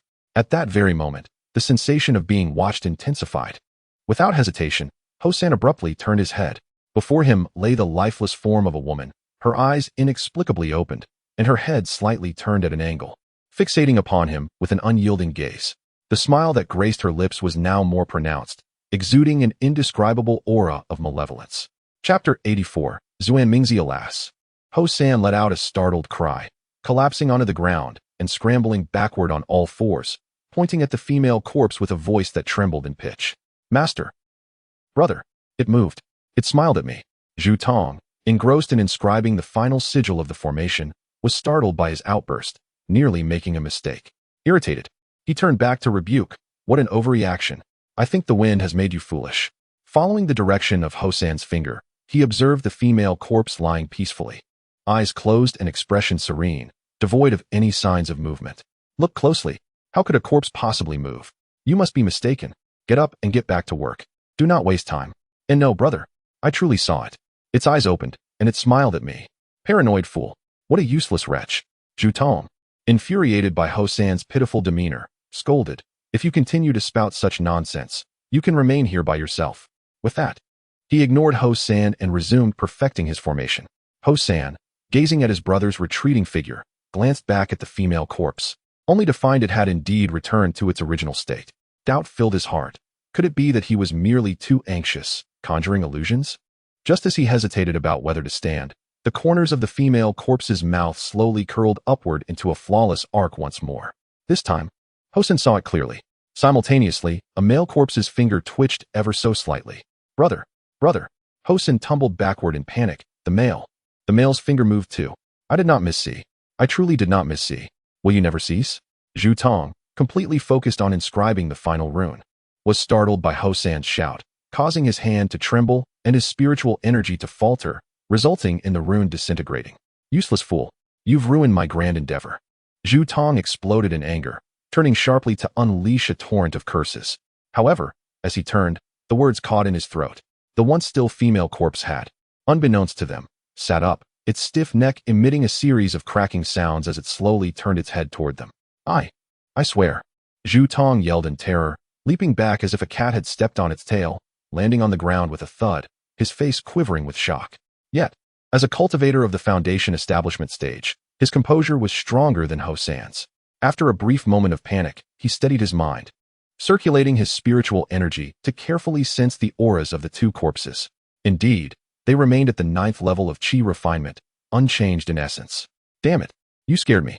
Zhu Tong's complexion shifted from pale to red, and in a fit of embarrassment and fury, he sprang up from the ground and kicked the trembling Ho San. You pitiful wretch. Look closely. They are merely at the 9th level of Qi refinement. Even if they were to rise, what of it? As a cultivator of the Foundation establishment stage, are you still afraid of this? Where shall I place my face if this gets out? His anger intensified with every word. In a bid to salvage his dignity before his junior, he boldly strode toward the female corpse. Watch closely. This is what courage looks like, Zhu Tong declared, standing before the corpse with a condescending gaze, his face awash with disdain. How dare a lifeless wretch attempt to play tricks before me? Today, I shall send your soul into chaos. With that, he raised his large hand, akin to a fan, channeling his foundational spiritual energy, and struck fiercely at the corpse's face. Just as his palm was about to descend, an unforeseen occurrence transpired. The seated female corpse and the lying male corpse simultaneously rose with an eerie grace. A terrifying pressure, far exceeding the foundational stage, even eclipsing the golden core stage, descended like a cataclysm. The air around the rear mountain seemed to freeze at that moment, howling winds and ghostly wails filling the atmosphere. Zhu Tong's hand, once poised to strike, was abruptly halted mid-air, as if grasped by an invisible force. The arrogance and contempt that once adorned his face vanished in an instant, replaced by sheer horror and despair. His eyes widened in disbelief as he gazed upon the two corpses. The aura was no longer that of the Qi refinement stage. It was the nascent soul, genuine nascent soul pressure. Under the distorted gaze of Zhu Tong, the two corpses simultaneously broke into a bizarre, sinister smile, their voices merging into an eerie, overlapping tone. Young one, what do you intend to do with us? With a thud, Zhu Tong's legs buckled, and he collapsed to the ground, a warm liquid dampening his trousers. In the clearing behind the mountain, both Zhu Tong and Ho San were utterly paralyzed with fear, staring at the two corpses radiating nascent soul pressure, unable to even contemplate escape. Within his consciousness, Lin Jingyan remained remarkably composed. After all, He had encountered creatures like Quanzhen, who could sprout 3 heads at will. This mere resurrection was not sufficiently grand. What is this situation with the true immortal? Lin Jingyan inquired, curiosity piqued. I have witnessed resurrection before, but those 2 corpses were at the qi refinement stage. How did they suddenly transform into the nascent soul stage? Interesting, quite intriguing. Quanzhen's 3 heads observed the 2 corpses with fascination, as if discovering a novel toy. One of the heads explained, "This is no simple resurrection. Someone is remotely controlling these 2 corpses from 1,000 miles away. The controller must be at the void refinement stage. The nascent soul pressure of the corpses is merely borrowed. Though the corpses have been modified, they remain too weak to sustain the nascent soul's power for long. They will revert to the qi refinement stage shortly. What do you intend to do?" Though terrified to the core, Zhu Tong's instinct for survival compelled him to shout defensively, "This is the territory of the Deluo sect. I advise you not to act recklessly. Our sect master and the elders are nearby. Should you dare to lay a finger on us, we will ensure your utter annihilation." He attempted to intimidate them with the name of his sect. However, upon hearing these words, the eerie smiles on the faces of the 2 standing corpses intensified. They stiffly twisted their necks, producing a chilling sound of creaking bones, and the ominous, overlapping voices echoed once more, brimming with disdain and mockery. "The mere Deluo sect dares to boast in my presence? Ha ha ha. How utterly laughable. You've lost your ancestral ground and fled like a pack of stray dogs to this desolate wasteland. Yet you still have the audacity to mention your sect? I've heard that your leader, Luo Tian, along with those 9 ancient elders, have all suffered grievous injuries. I wonder if that holds any truth?" Observing the bewildered expressions on the 2 individuals, Zuan Mingzi discerned their secret well concealed by the elders. It seemed he would have to utilize their outer shells to personally probe for information. No sooner had he finished speaking than the 2 corpses sprang into action. Almost simultaneously, they opened their mouths, and 2 torrents of rich, crimson gas erupted forth, enveloping the limp figures of Zhu Tong and Ho San like 2 living venomous serpents. Within the gas, a nauseating hissing sound echoed, reminiscent of countless leeches greedily feasting upon flesh and blood. The sound persisted for less than 3 breaths before abruptly ceasing. The crimson mist was drawn back, re-entering the mouths of the 2 corpses. All that remained were 2 intact human skins, limp and sprawled on the ground like discarded garments, one plump and the other slender. On the ground, the puppeteering corpses slowly approached the human skins, their bodies beginning to dissolve into 2 pools of writhing, black sludge mingled with bones and decaying flesh. The sludge flowed with precision, seamlessly merging into the 2 human skins. In no time, the previously shrunken skins swelled like inflated balloons, rapidly taking shape. Moments later, a round and plump Zhu Tong and a gaunt Ho San stood upright once more. They flexed their limbs, their faces displaying expressions identical to those they bore before. Chapter 85. Capture him alive. Zhu Tong and Ho San flexed their newly acquired bodies, a look of satisfaction gracing their faces. Just as they were preparing to depart from the eerie graveyard to execute Zuan Mingzi's plan, Zhu Tong suddenly froze, his head turning stiffly toward a shadow lurking nearby. "Who goes there?" Zhu Tong spoke in a cold, emotionless tone. "Step forward." From the shadows, a figure slowly emerged. It was Lin Jingyan. Within his consciousness, Lin Jingyan sighed. "True immortal, we have been discovered. This spells trouble." Ha ha. The 3 heads of Quanzhen simultaneously erupted with an excited, eerie laughter. "Discovered? How delightful. I thought I would have to wait much longer for some fun." Lin Jingyan's concerns were entirely transformed into a celebration by Quanzhen. Zuan Mingzi, controlling Zhu Tong and Ho San's bodies, regarded the emerging Lin Jingyan with cold disdain. Upon sensing the insignificance of Lin Jingyan's early-stage foundation establishment cultivation, a flicker of contempt crossed his eyes. A mere insect at the early stage of foundation establishment dares to pry into matters beyond its understanding? A cruel smile appeared on Ho San's face. "Since you have seen what you should not have, you shall remain here forever." No sooner had he spoken than he struck. With a swift motion of his right hand, a long sword forged from dense black mist materialized in his grasp. Without hesitation, he swung his arm, and the black sword transformed into a streak of darkness, shrieking through the air as it descended upon Lin Jingyan's head. The speed of this strike was such that it left no room for reaction, and the power contained within far surpassed the comprehension of an ordinary foundation establishment cultivator. In his consciousness, Lin Jingyan felt darkness envelop him. With a dull thud, the blade of the black mist sliced effortlessly through Lin Jingyan's left shoulder, emerging from his right side and cleaving his body in 2. Blood and entrails splattered across the ground, the severed halves rolling into the dust. Yet, contrary to expectation, A scream did not follow. Instead, an increasingly manic and resounding laughter erupted. Gaga gaga. That eerie laughter, imbued with endless malice, emanated simultaneously from the twitching remains, reverberating through the silent night of the back mountains, sending chills down the spine. Zhu Tong and Ho San stood frozen in place, their eyes fixated on the blood-soaked, black mist enshrouded remains on the ground, along with the frenzied laughter emanating from within. For a moment, they were at a loss for how to respond. In that instant of their stupor, the black mist surrounding the severed bodies surged violently, akin to boiling ink, enveloping the grotesque wounds. Within the black mist, bones, flesh, and sinews began to writhe, multiply, and reconstruct in a manner that defied all logic. Crack, crack. Amidst the excruciating sounds of bone growth, two segments of a body extended upward and downward, swiftly reshaping into two identical Lin Jingyans within mere breaths. The two Lin Jingyans simultaneously rose, stretching their necks and producing a synchronized, crisp sound from their bones. An eerie smile adorned their faces as their four eyes fixated strangely upon the two lifeless puppets before them. How intriguing, they uttered in unison, their voices overlapping in an unsettling manner. Let us do it again. Within his consciousness, Lin Jingyan observed this bizarre scene and couldn't help but comment, truly, immortal. Your abilities are rather unique. Cackling with delight, the central head of Quanzhen trembled with excitement. Tao begets one begets two begets three, and three begets all things, limitless and infinite. How foolish of that imbecile to think he could slay me. Utterly laughable. The muscles on Ho San's face twitched, a glint of menace flashing in his eyes. He could not comprehend the events unfolding before him, yet it did not hinder his execution of orders. Engage in your tricks. He bellowed, his black gas sword radiating a more intense brilliance. In a swift motion, he transformed into a fleeting shadow, executing a sweeping strike imbued with even sharper sword intent, aimed at the waists of the two Lin Jingyans. Swoosh, swoosh. The sword light passed through without impediment. And once again, the two Lin Jingyans were decisively cleaved in two. Their segmented bodies tumbled to the ground, yet the manic laughter did not cease. Rather, it crescendoed into a four-part harmony. Cackling. Excellent. Truly splendid. The black gas surged once more, thickening to envelop the small clearing.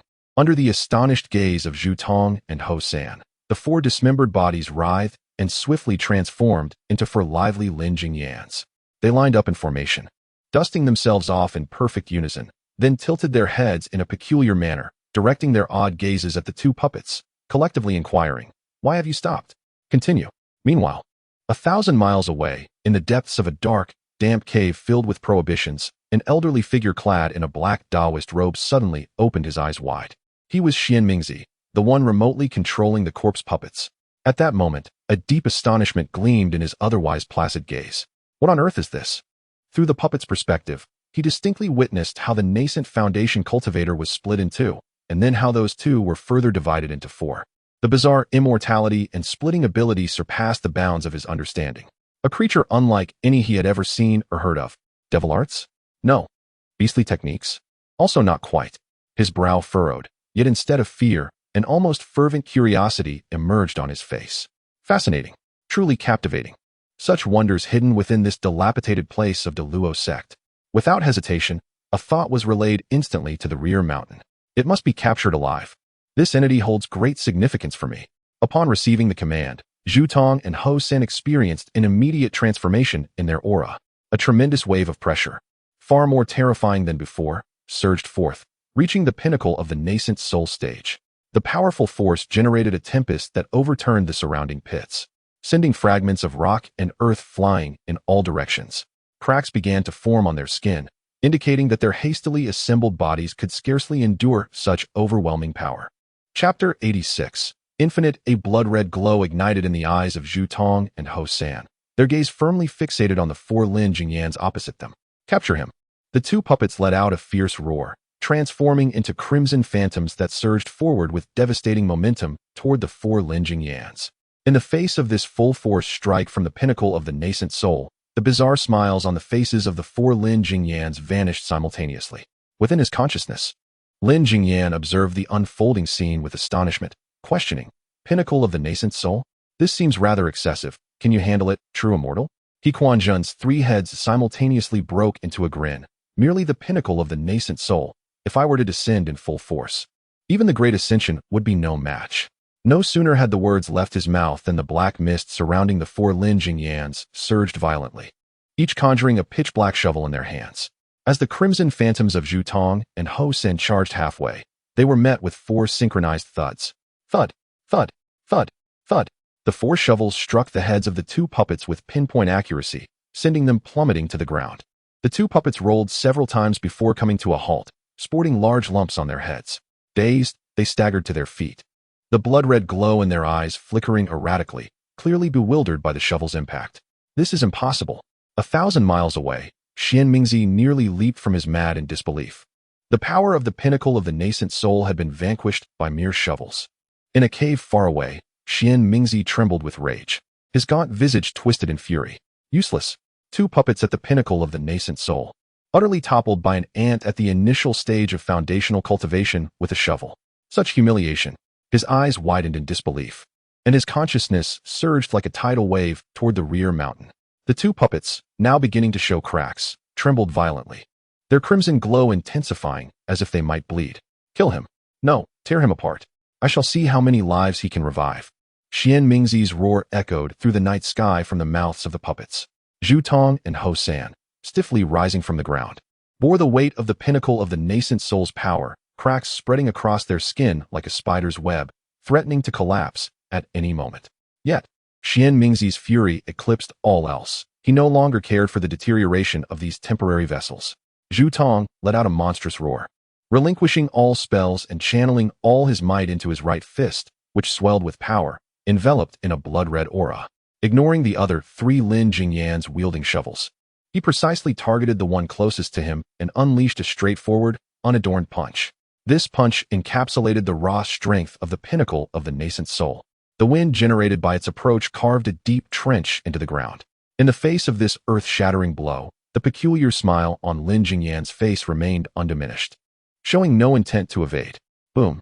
With a deafening roar, Zhu Tong's fist unambiguously pierced through Lin Jingyan's chest, emerging from his back, remnants of shattered flesh and organs clinging to his arm. The punch that pierced through his chest did not bring about the anticipated end. Lin Jingyan, who was impaled, slowly lowered his head to glance at the bloodied fist protruding from his back, then raised his gaze once more to the astonished Zhu Tong, flashing a smile even more radiant than before. Ha, ha ha ha ha ha ha. In the next moment, a cacophony of manic, piercing laughter erupted simultaneously from 4 Lin Jingyans, resonating throughout the back mountain, reminiscent of countless crows circling mournfully above a graveyard. 1,000 miles away, Xian Mingzi, perceiving through the senses of his puppet, felt a chilling sensation rise from the depths of his soul. He had witnessed self-healing and rebirth, but he had never encountered a being that could be so joyously amused after having its body pierced. Just as he was momentarily entranced, an even more horrifying and bizarre scene unfolded. The 4 Lin Jingyans, amidst their frenzied laughter, moved in perfect unison to grasp their own heads. Crack! Accompanied by the crisp sound of breaking bones, they grotesquely twisted their heads off.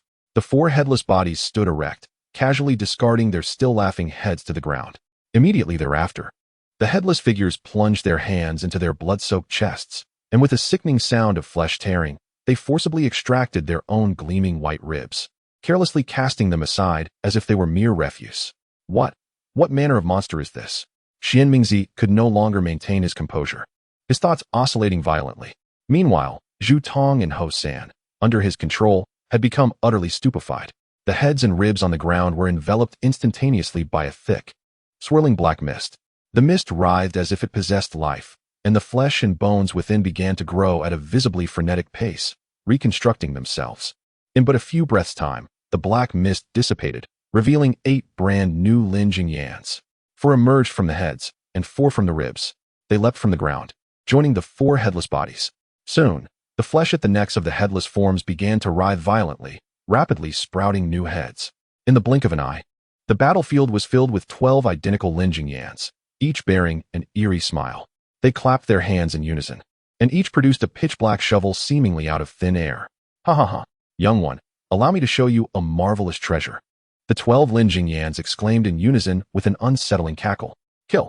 Xian Mingzi, thoroughly incensed by this bizarre tableau, issued his final command. Zhu Tong and Ho San, their bodies on the brink of collapse, erupted with a final burst of light, and charged recklessly towards the 12 Lin Jingyans. However, what they faced was a veritable sea of Lin Jingyan. Thud, thud, thud, thud. Countless shovels rained down from all directions, devoid of any semblance of strategy. Merely a chaotic barrage. Thud, thud, thud, thud. The shovels fell like raindrops, and although Zhu Tong and Hosen fought valiantly to defend themselves, they were still left disoriented by the simultaneous assault of 12 shovels. Even more bizarre was the phenomenon that occurred each time they managed to tear a Lin Jingyan apart. The bloody fragments would immediately writhe and transform into numerous smaller versions of Lin Jingyan, rapidly growing in size. The rhythmic sound of pounding echoed through the mountainside. 1,000 miles away, Zuan Mingzi had completely lost his sanity. What on earth were these creatures? The more they killed, the more appeared. He watched in horror as the number of Lin Jingyans on the battlefield multiplied from 12 to 24, then to 48, until they filled the space. An overwhelming multitude too numerous to count. Chapter 87. Under the dead sky on the battlefield, Lin Jingyan wielded a shovel, mercilessly striking Zhu Tong and Ho San, leaving their puppet bodies marred with wounds, on the brink of collapse. A glint of ruthlessness flashed in Xian Mingzi's eyes from 1,000 miles away. If I cannot slay this monster, then I shall take us both down. He bit his tongue fiercely, spraying a mouthful of vital blood onto the array before him, his hands forming intricate seals. The Yuan Ing's self-detonation. Xian Mingzi's roar resonated through his consciousness to the rear mountain. As Zhu Tong and Ho San's bodies began to swell, the Yuan Ing power within them becoming dangerously unstable. Boom. Two earth-shattering explosions erupted almost simultaneously, engulfing the entire rear mountain in blinding white light. The terrifying force of the explosion flattened everything within several miles, and the countless Lin Jingyan were instantly reduced to ashes amidst the chaos. In the sea of consciousness, He Chuanjin's 3 heads simultaneously displayed expressions of astonishment. Oh? This young one is quite ruthless, daring to self-detonate. The echoes of the explosion reverberated throughout the entire Deluo sect. Within the sect, several deacons on night duty immediately turned their gaze toward the source of the disturbance. What is happening? That is the aura of a Yuan Ing self-detonation. A Yuan Ing elder's face turned ashen. Quickly, let us investigate the rear mountain. Several streaks of escape light swiftly cut through the night sky, rushing toward the site of the explosion. Meanwhile, amidst the ruins of the rear mountain, a faint black mist silently emerged from the ground, swiftly dissipating into the night. When the deacons arrived on the scene, they were met with scorched earth and debris, along with the corpses of disciples that He Chuanjin had buried underground. These are all disciples of our sect. One deacon, observing the scattered identity tokens, turned pale with rage. Over 20 disciples, and several in the golden core stage. Another deacon shouted furiously, demanding to know who was responsible. At that moment, Han Huapzing also reached the scene. He meticulously examined the remnants of the explosion, his brow furrowing deeper with each passing moment. This method of self-detonation. Han Huaping's expression darkened like stormy waters. It is the sinister technique of the Wuji demon sect. Wuji demon sect? The other deacons, upon hearing this, were enraged. How dare those fiends infiltrate our Deluo sect to commit murder, and with such brutal methods? Han Huapzing glared at the ground littered with blood and flesh, a chilling murderous intent emanating from him. As he commanded the arriving disciples, relay the order. The entire sect is to be on high alert. We must uncover whether there are other spies from the demon sect. For several months, the dead sky has loomed, its pitch-black canopy oppressive as a nightmare over everyone's heads. Large sects with teleportation arrays have long since evacuated, leaving behind only weaker factions struggling to trek toward the outside world. 1,000 miles away from the Deluo sect, in a dense forest, thousands of individuals moved forward slowly. The Qingchuan sect, a modest little sect, with its leader Li Chaozong possessing only initial golden core cultivation. Without a teleportation array, they had no choice but to migrate on foot. Even more dire, under this dead sky, there was not a trace of spiritual energy, making it impossible for them to fly on their swords for extended periods. They could only rely on their legs, step by step, to escape this desolate domain. Master, we have been journeying for 3 months. When shall we finally emerge from this place? A weary young disciple inquired, his face etched with fatigue. Li Chaozong gazed at the unchanging black shroud above, letting out a heavy sigh. Soon, according to the map, we shall exit the realm of despair in another 6 months. 6 months, another disciple muttered with a bitter smile, hoping to endure until that time. Many in the group now bore pallid expressions, devoid of spiritual energy. The cultivator's vitality was swiftly waning, with several even succumbing to illness. Everyone, muster your spirits. Li Chaozong commanded, forcing authority into his voice. Our Qingchuan sect has endured for a millennium. We shall not falter here. Just then, a commotion arose from the rear of the procession. Someone has fainted. It's brotherly. The crowd gathered around, revealing a pale disciple in the foundation establishment stage, unconscious and unresponsive. Damn it! Li Chaozong gritted his teeth. This marked the 13th. In recent days, 12 disciples had perished. In a world devoid of spiritual energy, the existence of cultivators had become akin to that of mere mortals. Yet they could not halt their progress. The dwindling spiritual essence within them threatened to assimilate them into ordinary beings, leading to a swift demise. Master, perhaps we should rest for a day, suggested an elder. Li Chaozong hesitated momentarily before nodding in agreement. Very well, we shall camp here. But we can only rest for one day. The longer we linger, the more lives we shall lose. As night fell, the campfire flickered amidst the woods. The disciples of Qingchuan sect sat around the blaze, their faces reflecting anxiety about the uncertain future.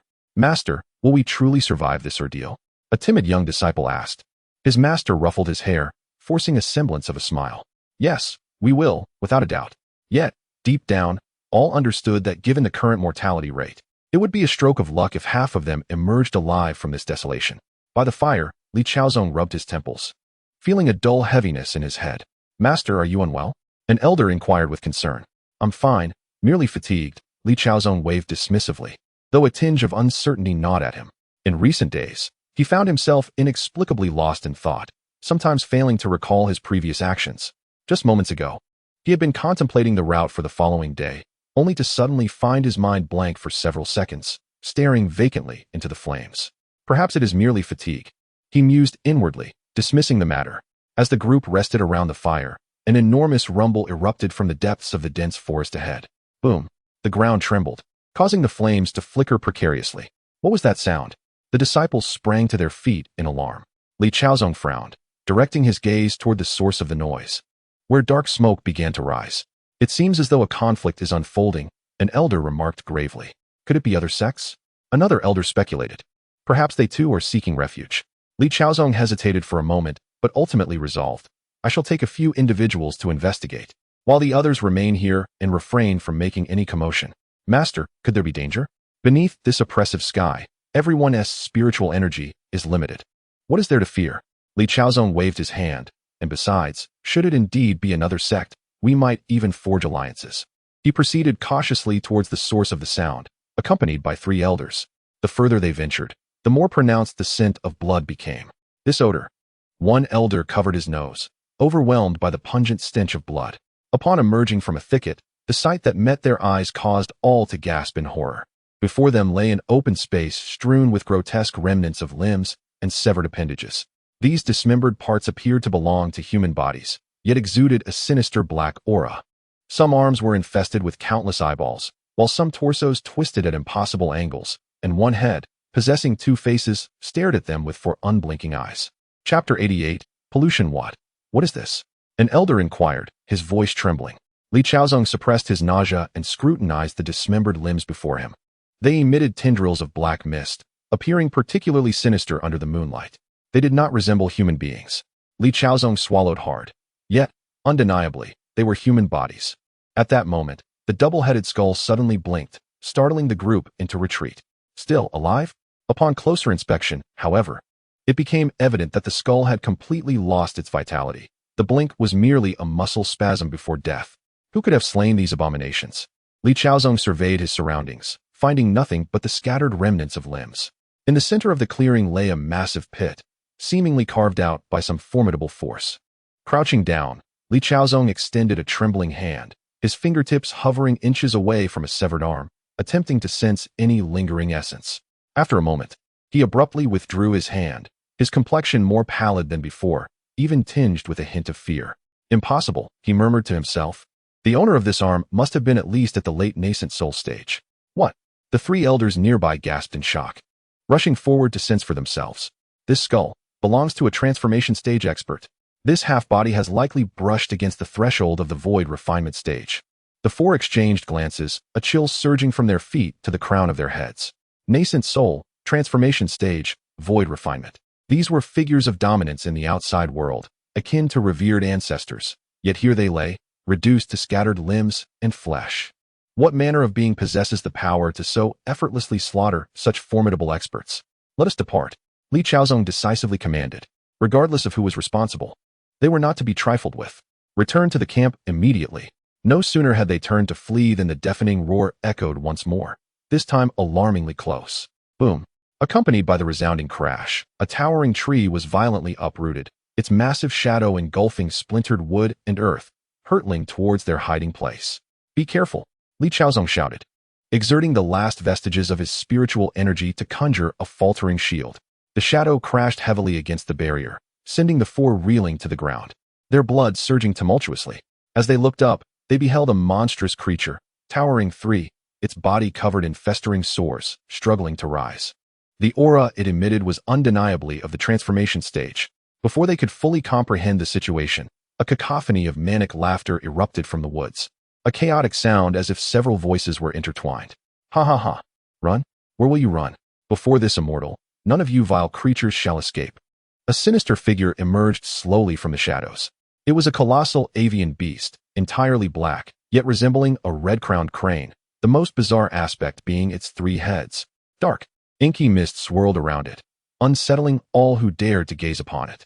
The one-eyed monster in the god transformation stage appeared utterly devoid of intelligence. With a ferocious roar, it lunged forward towards the 3-headed aberration. Cackling madly, the central head threw its head back in a maniacal laugh, its voice brimming with cruelty and malevolence. Why do you filthy creatures persist in appearing? Why do you taint my vision? You must perish. All of you must die. I shall eradicate every last one of you vile beings. Before the echoes of its words faded, Quanzhen transformed into a streak of black lightning, vanishing from sight. The one-eyed monster swung a mighty fist but failed to connect. Before it could pivot, Quanzhen had materialized behind it like a specter. In a swift motion, his claw, sharp as a blade, effortlessly tore through the creature. A chilling ripping sound filled the air as the incredibly resilient monster was cleaved in two, its searing entrails and putrid blood spilling onto the ground. The crimson liquid continued to gush forth, accompanied by the heavy thuds of approaching footsteps within the forest. Boom, boom, boom. 3 grotesque entities, each distinct in form, charged toward Quanzhen from various directions. A humanoid creature with 8 arms, a fleshy orb covered in writhing tentacles, and a skull entirely shrouded in dark mist. All possessed formidable strength, each at least of the god transformation tier. More fools come to meet their demise. Quanzhen's 3 heads erupted in frenzied laughter. In an instant, its form blurred, creating 3 afterimages. A series of tearing sounds, slit, splat, crack, resounded almost simultaneously, and the 3 monsters were reduced to mere fragments before they could utter a single cry, their innards and flesh strewn across the ground. Quanzhen stood amidst the pool of blood, its dark aura intensifying, as its 3 heads trembled with excitement. Li Chaozong felt a chill run down his spine. The sheer power on display was nothing short of terrifying. The several god transformation monsters before it seemed as fragile as paper. Exchanging glances with a few elders, he quietly began to retreat, hoping to slip away unnoticed while this mad creature reveled in its carnage. However, just as he took 2 steps back, darkness enveloped him. Thinking of escaping, Quanzhen had inexplicably appeared before him, a razor-sharp claw gripping his skull and lifting him effortlessly into the air. Li Chaozong felt a sharp pain in his scalp as blood trickled down his forehead, his feet dangling helplessly above the ground as he struggled in vain. Aha! A cultivator! A cultivator! The second head on the left cackled with greedy delight. How fragrant!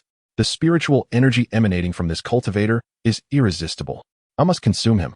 Yes, yes. Devour him. The third head chimed in excitedly. The flesh and blood of a cultivator are the most nutritious. Let us feast upon him. Impudent fools. The central head suddenly bellowed in rage. I have yet to speak. Who are you 2 wretches to dictate terms? Why should your words hold weight?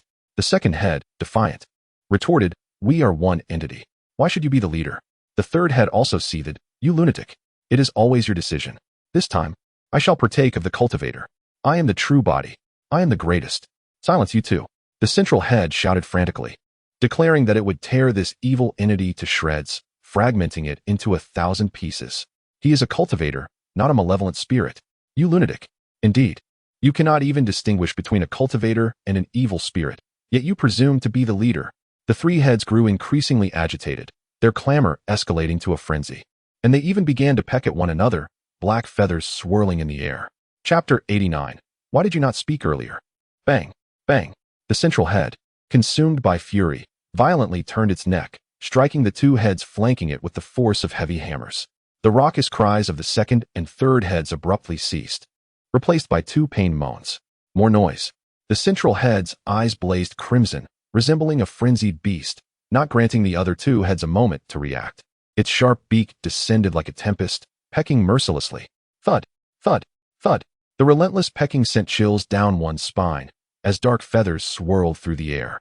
The other two heads, dazed and disoriented, howled in agony, their once arrogant demeanor shattered, reduced to cowering and trembling.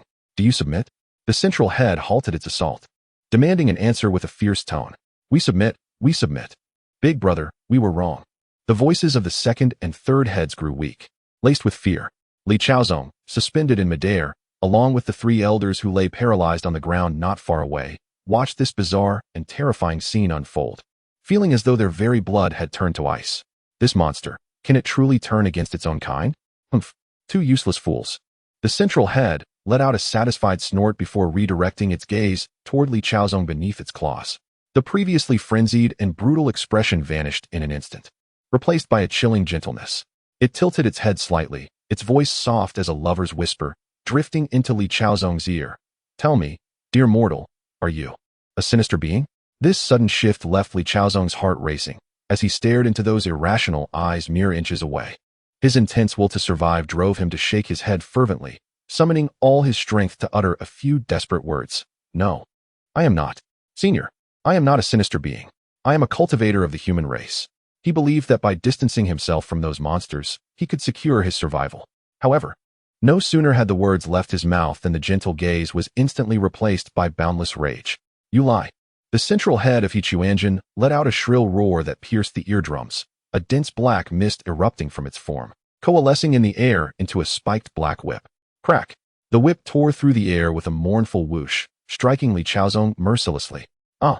Li Chaozong cried out in an agonizing scream, his protective spiritual light shattering in an instant, his robe torn to shreds, flesh laid bare. A deep lash mark carved from his chest to his abdomen, blood gushing forth. I declare you a sinister being. Hence you are? Quanzhen shrieked madly, the black mist whip in his hand continuing its relentless assault, falling like rain. Crack, crack, crack. How dare you speak back? How dare you deceive me? A sinister being must bear the appearance of one. Why do you not confess? My discerning eyes see straight through you. You are no good. Do you dare to argue? Li Chaozong was tossed in midair like a tattered doll, his screams having turned hoarse. He could not fathom why, despite speaking the truth, he had provoked this madman. Confess. Quickly confess you are a malevolent spirit. Why have you ceased to speak? You filthy wretch. Speak to me. But Quanzhen raged, striking furiously while muttering incoherently. The elders, already paralyzed with fear, attempted to flee, only to find their legs weighed down as if laden with lead. Helplessly watching their sect leader being mercilessly tormented by a lunatic, their faces etched with despair and terror. Just as Li Chaozong's consciousness began to wane, the second head, which had been cowering, suddenly spoke up. It cautiously glanced at the frenzied first head and urgently exclaimed, Big brother, please stop. If you continue, you will ruin it. It craned its neck, greedily fixating on Li Chaozong, saliva nearly dripping. Look at his spiritual core, still somewhat pure, not yet fully tainted by malevolence. Such a fine delicacy would be a shame to destroy. Let us consume him. The wild strikes abruptly ceased. The central head paused, tilting slightly as if processing the words of the second head. It loosened its grip, and the battered Li Chaozong fell to the ground with a thud. Oh, a cultivator? Quanzhen murmured, the brutal red glow slowly receding, replaced by a dawning realization. It gently lifted Li Chaozong, its movements tender as if cradling a rare treasure. Alas, what a commotion! It seems this esteemed deity has made an error. Cultivators are wonderful, their spiritual energy is exquisite. It delicately brushed the dust from Li Chaozong's body, its voice soft enough to send shivers down one's spine. Li Chaozong, racked with pain and disoriented, felt a flicker of hope ignite within him. Yet before this glimmer could fully blossom, Quanzhen's gentle demeanor abruptly froze, transforming into a tempest of rage. Then why did you not speak sooner? The furious roar reverberated in Li Chaozong's mind, and before he could grasp that he had indeed spoken, tendrils of black mist shot forth with lightning speed, ensnaring him once more along with the three elders who were crumpled on the ground nearby, all four suspended in the air. Why did you not reveal you are cultivators sooner? You nearly caused this esteemed deity to mistakenly slay a distinguished guest. What are your intentions? Do you look down upon me? Quanzhen bellowed in unison from its 3 heads, the sound shaking the entire forest. The black whip reappeared, wielding even greater ferocity than before, striking down upon the 4 with merciless force. Crack, crack, crack, crack. Their agonized screams merged into a chorus, echoing hauntingly in the stillness of the night.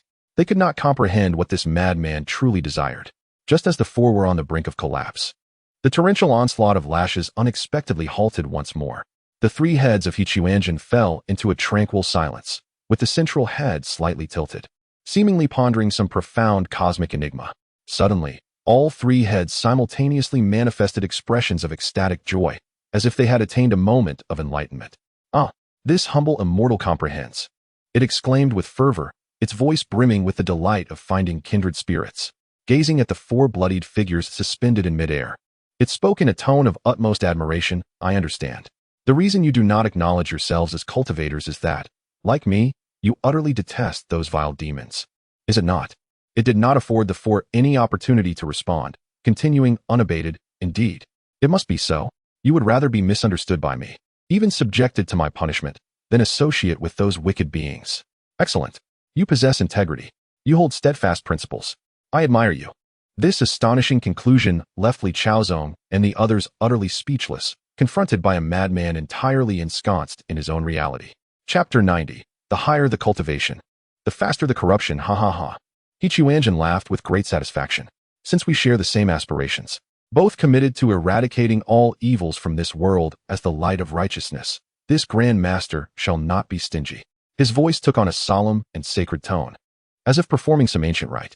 "Come, today, this Grand Master shall bestow upon you the supreme transformation, aiding you in shedding your mortal forms and achieving divine bodies. From this moment forth, we shall be comrades, united in the annihilation of all wickedness." As his words faded, a dense, inky black aura surged forth from Quanzhen's sharp claws. This black mist, in his eyes, was the innate energy accumulated through a millennium of arduous cultivation, pure and noble. Accept the blessings of this Grand Master. With a fierce sweep of his claws, for streams of pure black mist instantly penetrated the bodies of Li Chaozong and his companions. An indescribable agony erupted in an instant, the screams of the 4 no longer resembling human cries. Their skin melted like wax, only to re-solidify into a bizarre shade of grayish-black. Their bones emitted a sickening cracking sound, being forcibly twisted and reshaped. Tendrils of black mist oozed from their orifices, enveloping their entire being. Their consciousness remained acutely aware, distinctly sensing every inch of their bodies disintegrating, transforming into the very monsters they feared the most. Moments later, suspended in midair were 4 grotesque humanoid figures, their forms twisted, radiating ominous black energy. Quanzhen gazed upon his creations, a satisfied smile spreading across all 3 of his heads. "Ha ha ha. Behold, the perfect appearance of celestial beings. From this day forth, you shall be the 4 celestial officials under this Grand Master." The pain receded like a receding tide, replaced by an unprecedented, surging sense of power. Li Chaozong's consciousness emerged from the chaos. Dazed, he looked down, his gaze meeting a pair of claws covered in gray scales, their tips sharp as daggers. "This is not my hand." Terror surged within him as he abruptly raised his head, focusing on a nearby puddle of water that had yet to solidify. In the reflection, a horrifyingly distorted face stared back, its features misaligned, a mouth stretching grotesquely to the ears, skin a lifeless shade of gray-black. Instinctively, he attempted to summon the power within him to assess his condition. However, his once familiar dantian had vanished, replaced by a swirling black vortex nestled in his chest. Its contained power wild, chilling, yet overwhelmingly immense, leaving him breathless. This power far surpasses the perfected golden core he once yearned for, even transcending the nascent soul and transformation stages. Refining. Virtual refinement. Beside him, an elder, also transformed, emitted a hoarse, incredulous groan. He marveled at his arms, now adorned with bone spurs, feeling the boundless power within him, a mixture of fear and morbid ecstasy on his face. "My cultivation has actually reached the refining void stage." Upon hearing this, Li Chaozong and the other 2 elders froze in astonishment. The refining void stage, a realm that could establish a sect within the entire cultivation world, becoming an esteemed elder. The heights they had never dared to imagine in their lifetime have now, astonishingly, been reached. Li Chaozong meticulously sensed the surge of power within him and soon uncovered a more shocking truth. This relentless flow of black energy coursing through his body was not spiritual power at all. It seemed to draw not from the heavens and earth, but rather was inherently connected to this realm of death, allowing him to absorb the peculiar energy emitted by it. The desolate domain of death that had plagued him for months. Witnessing his disciples fall one by one, now held no sway over him. The debilitating sensation of depleted spiritual energy and the relentless drain of life force had vanished entirely. Though transformed into a grotesque creature, he had also gained immense strength, an unfathomable multitude of power. The four of them exchanged glances, each reflecting the same shock and bewilderment mirrored in their grotesquely contorted faces. This power. Li Chaozong cast his gaze upon his clawed hands, now adorned with gray scales, feeling the violent and unfamiliar force within him, causing tumultuous waves to surge in his heart. Fear, disgust, confusion, and a hint of intoxication by power, one he was reluctant to acknowledge, intertwined within him, nearly driving him to madness. He compelled himself to regain composure, lifting his distorted and terrifying visage to scrutinize the bizarre, dismembered limbs strewn across the ground. A dreadful thought emerged in his mind. Great master. He attempted to speak, his voice raspy and grating like two stones grinding against each other. Might I inquire, what are these entities you have slain? We have traversed this realm of death for months and have never encountered such monstrosities. He asked cautiously, wary of provoking the madman's sensibilities. A commendable inquiry. A commendable inquiry indeed. The middle head of Quanzhen responded with an approving expression, reminiscent of a teacher praising a diligent student. Clearing its throat, it spoke in a tone imbued with an air of mystique. Those entities? They are the failures that did not pass the trials under this realm of death. Failures? Li Chaozong and the other three elders exchanged puzzled glances, utterly confounded. Gaga. The left head of Quanzhen interjected, its tone laced with disdain. They are the tainted cultivators. This realm of death is an embodiment of supreme divine power, purging all impurities from the world.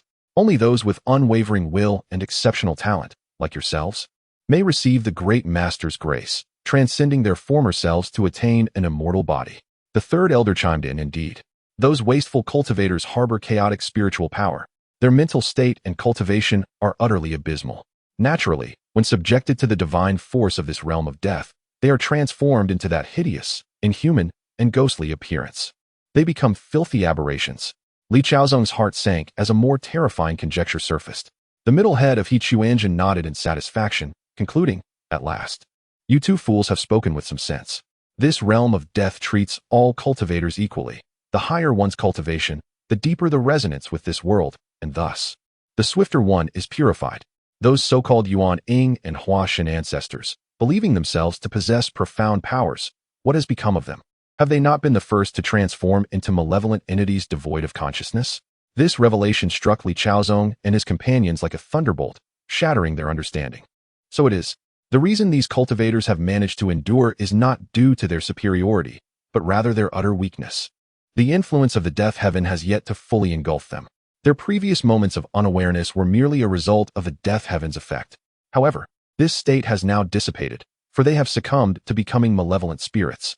The distinction lies solely in one being devoid of self-awareness, while the other retains it. Chapter 91. We were truly on the brink of death. Quanzhen's three heads simultaneously expressed approval, with the central head gently setting Li Chaozong down and affectionately patting his shoulder with a wing. Well done, young man. You possess conviction. This master appreciates principled cultivators like you. The three elders, suspended in midair, were released, collapsing to the ground, their bodies nearly in disarray. Yet none dared to utter a sound. Li Chaozong lay prostrate on the ground, his mind a tumult of confusion from the recent events. Enduring excruciating pain, he struggled to kneel upright and, with profound reverence, bowed his head to Quanzhen. Esteemed master, please discern our plight. Tears streaming down his face, he implored. It is precisely because we abhor the evil spirits that we have been struggling so desperately. Yet, we are far too weak. Esteemed master, I have a humble request. Oh. The central head of Quanzhen regarded him with interest, urging him to continue. Li Chaozong gritted his teeth, resolutely declaring, I beseech the master to wield your supreme powers and transform my inept disciples into formidable evil spirits like yourself.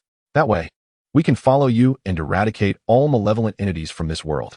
With that, he forcefully bowed his head to the ground, awaiting his fate. The three elders nearby were nearly wide-eyed in disbelief, a singular thought racing through their minds. Has the sect leader lost his sanity? The air grew thick with tension. Quanzhen's previously approving expression froze. The three heads, with 6 piercing eyes, fixated intently on Li Chaozong. You, the central head's voice was low, devoid of discernible emotion. What did you just say? Believing he had gambled correctly, Li Chaozong hastily repeated, I beseech the Master to transform us all into powerful evil spirits. Evil spirits? Yes, evil spirits. Boom. Li Chaozong was instantly hurled away by an invisible force, spinning through the air 720 degrees before crashing against a tree and tumbling down. Quanzhen's 3 heads erupted in fury, dark energy surging skyward. Have you lost your wits? The central head emitted a piercing shriek. I am the celestial being who transcends heaven and earth, unparalleled in existence. How dare you label me as an evil spirit?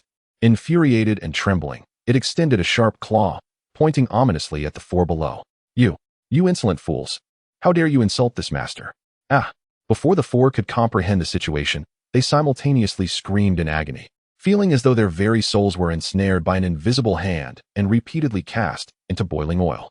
The 3 elders writhed on the ground, overwhelmed by a sense of injustice. It was the sect leader who said it. What does this have to do with us? I said nothing. Why must I be punished alongside him? Sect leader, our relationship is good, but you cannot drag us to our demise. Yet, amidst their cries of despair, they dared not utter another word. Li Chaozong felt as though his soul was being torn apart, enduring a torment that originated from the depths of his very essence, far more agonizing than any physical suffering. His celestial body, which had only just acclimatized to the power of the void refinement stage, became the perfect vessel for torment. Every inch of him acutely aware of the searing, tearing agony.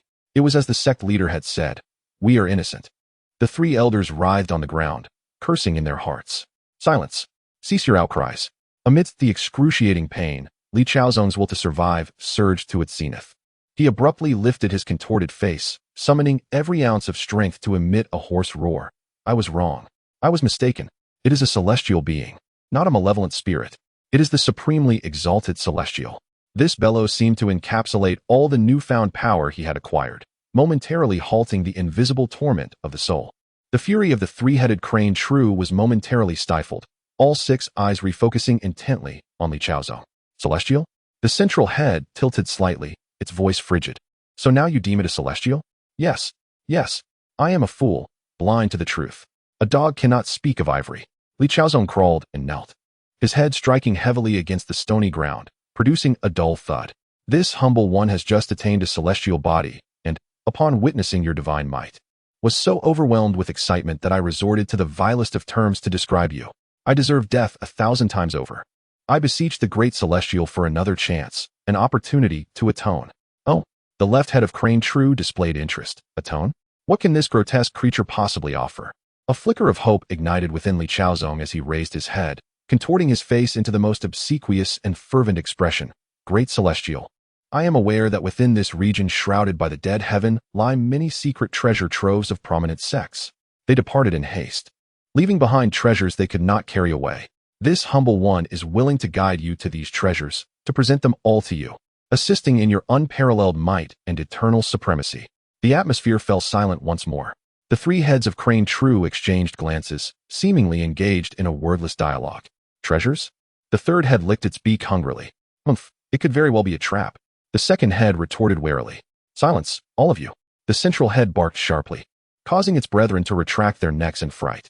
Its crimson eyes bore into Li Chaozong, as if seeking to penetrate his very soul. Just as Li Chaozong felt his heart racing towards his throat, the central head of Crane True suddenly erupted into a thunderous, raucous laughter. Ha ha ha. Excellent. Truly splendid. With a powerful flap of its wings, a gentle black mist enveloped Li Chaozong and the 3 elders, contrasting the prior sensation of plummeting into the depths of hell with a newfound feeling akin to basking in a spring breeze, the sharpness of their soul's torment fading away. I had foreseen it.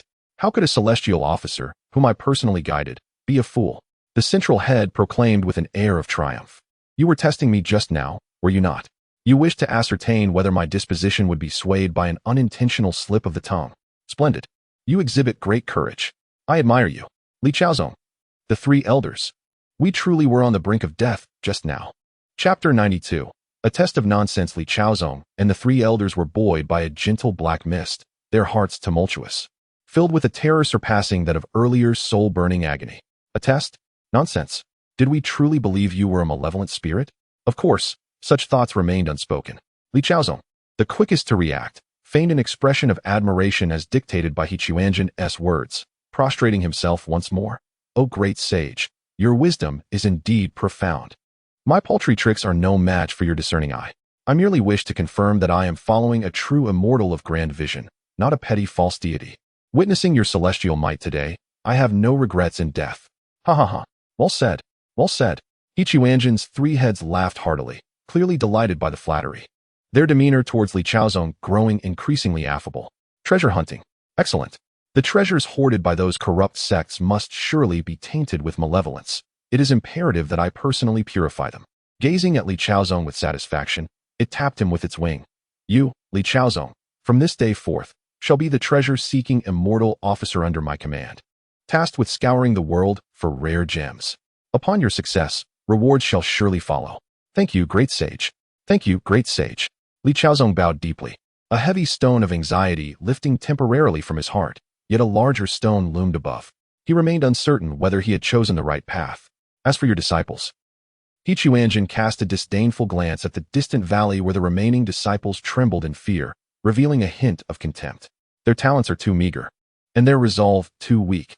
They lack even the qualification to receive my blessings.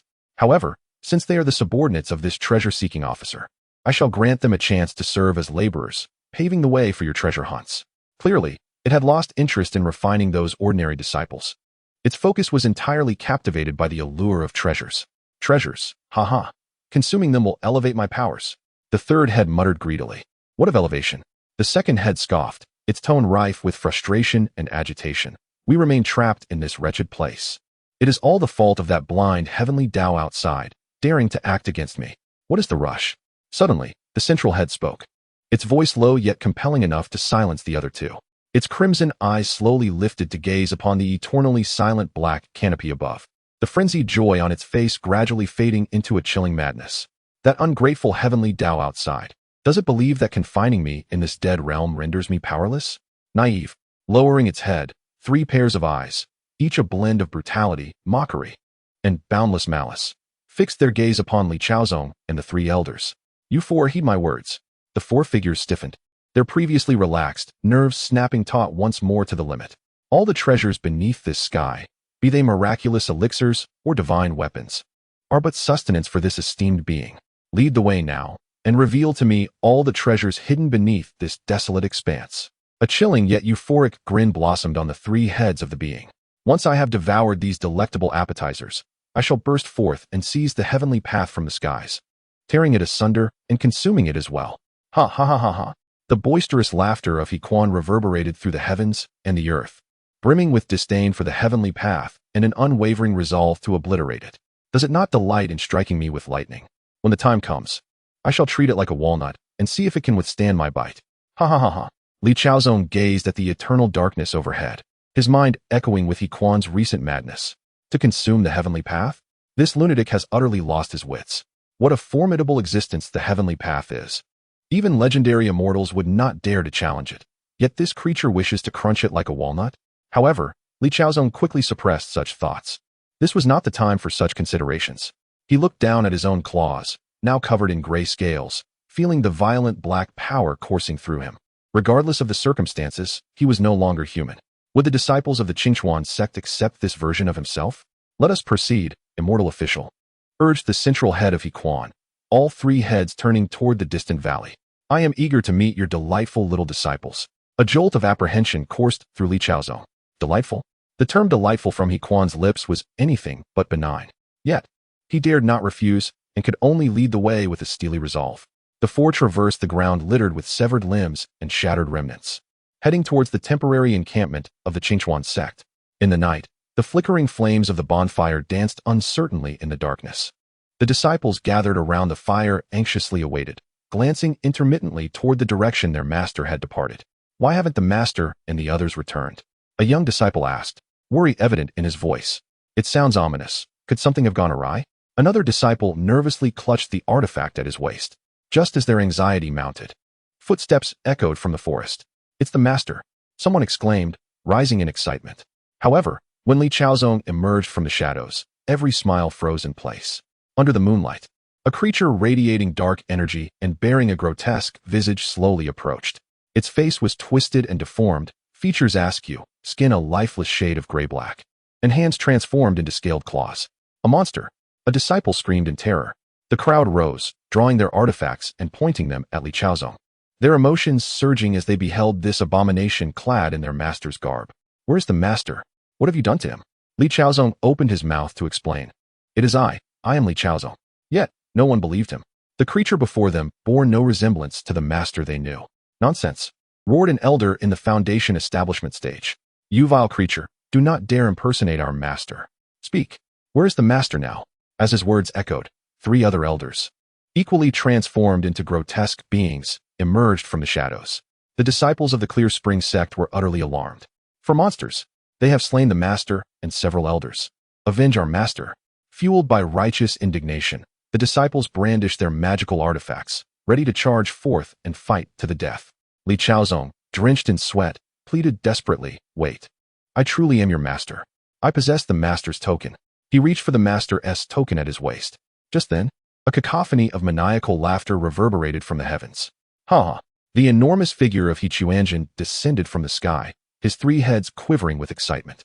"This is truly amusing. Truly amusing. You insignificant insects dare to question the celestial official personally appointed by me?" The disciples of the Clear Spring sect turned pale at the sight of the 3-headed monster.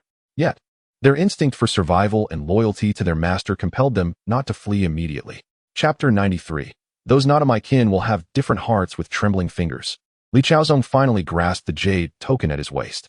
He raised it high, and under the moonlight, the emblem inscribed with the words Master of the Clear Spring sect emitted a faint spiritual glow. The disciples stood in stunned silence. Indeed, it was the master's decree. Only a true master could activate its ethereal light. But could this creature before them truly be the master? An elder disciple hesitantly stepped forward, squinting to scrutinize Li Chaozong's contorted visage. Li Chaozong nodded, managing to produce a smile that was more grotesque than sorrowful on a face that no longer belonged to humanity. "It is I, master. What has happened to you?" The disciples lowered their weapons, trusting that their master would not bring them harm. Just as Li Chaozong began to explain, Quanzhen impatiently interrupted him.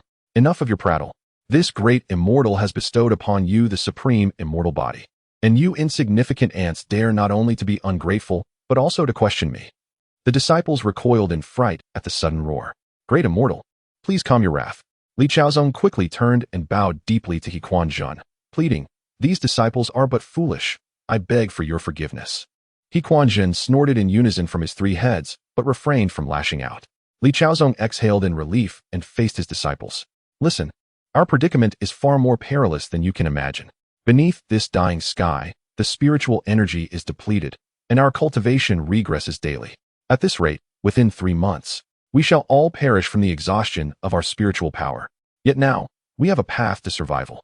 Li Chaozong gestured towards his terrifying visage. "The great immortal has granted us new strength, allowing us to endure in this desolate realm. This is our path to survival?" A young disciple trembled, pointing at Li Chaozong's clawed, scaled hands. "To become a monster?" "Silence!" Li Chaozong barked, a flicker of barely concealed fear crossing his eyes. "This is not a monster. This is an immortal body." He glanced back at Quanzhen, ensuring the madman showed no signs of anger, before continuing. "Our current power far exceeds what it once was. I have reached the realm of void refinement, and the 3 elders have also broken through to the transformation stage." The disciples gasped in astonishment. Void refinement?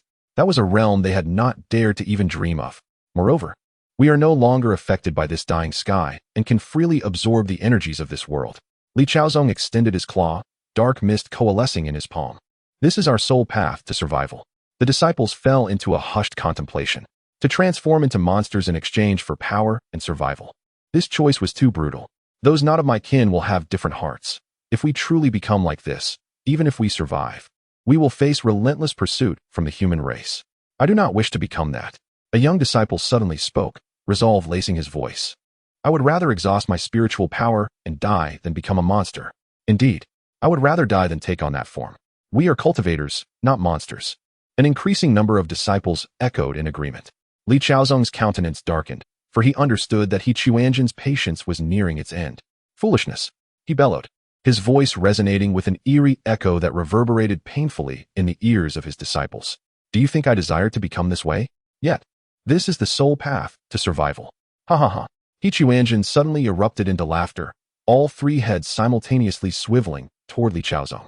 Immortal, your subordinates truly lack appreciation. A pang of anxiety gripped Li Chaozong's heart, and he hastily knelt. Forgive me, great immortal. These disciples are young and ignorant, unaware of your benevolence. The ignorant are fearless. The middle head of He Chuanjin spoke with an unsettling calmness, a tranquility more terrifying than its previous fury. Since they refuse to accept the grace of this great immortal, let them continue as mere mortals. Upon hearing that He Chuanjin would not relent, Li Chaozong became frantic. If he could not transform these disciples into evil spirits, their cultivation at the Qi refinement stage would prevent them from surviving even 3 months. Great immortal, though these disciples are dull-witted, they represent the foundation of our Qingchuan sect. Oh, the right head of He Chuanjin sneered coldly. What do you propose? Gritting his teeth, Li Chaozong shouted at his disciples. Kneel before me. Plead for the immortal's grace. Otherwise, you shall face certain death. The disciples exchanged glances, but ultimately, under the weight of their leader's authority, one by one, they knelt.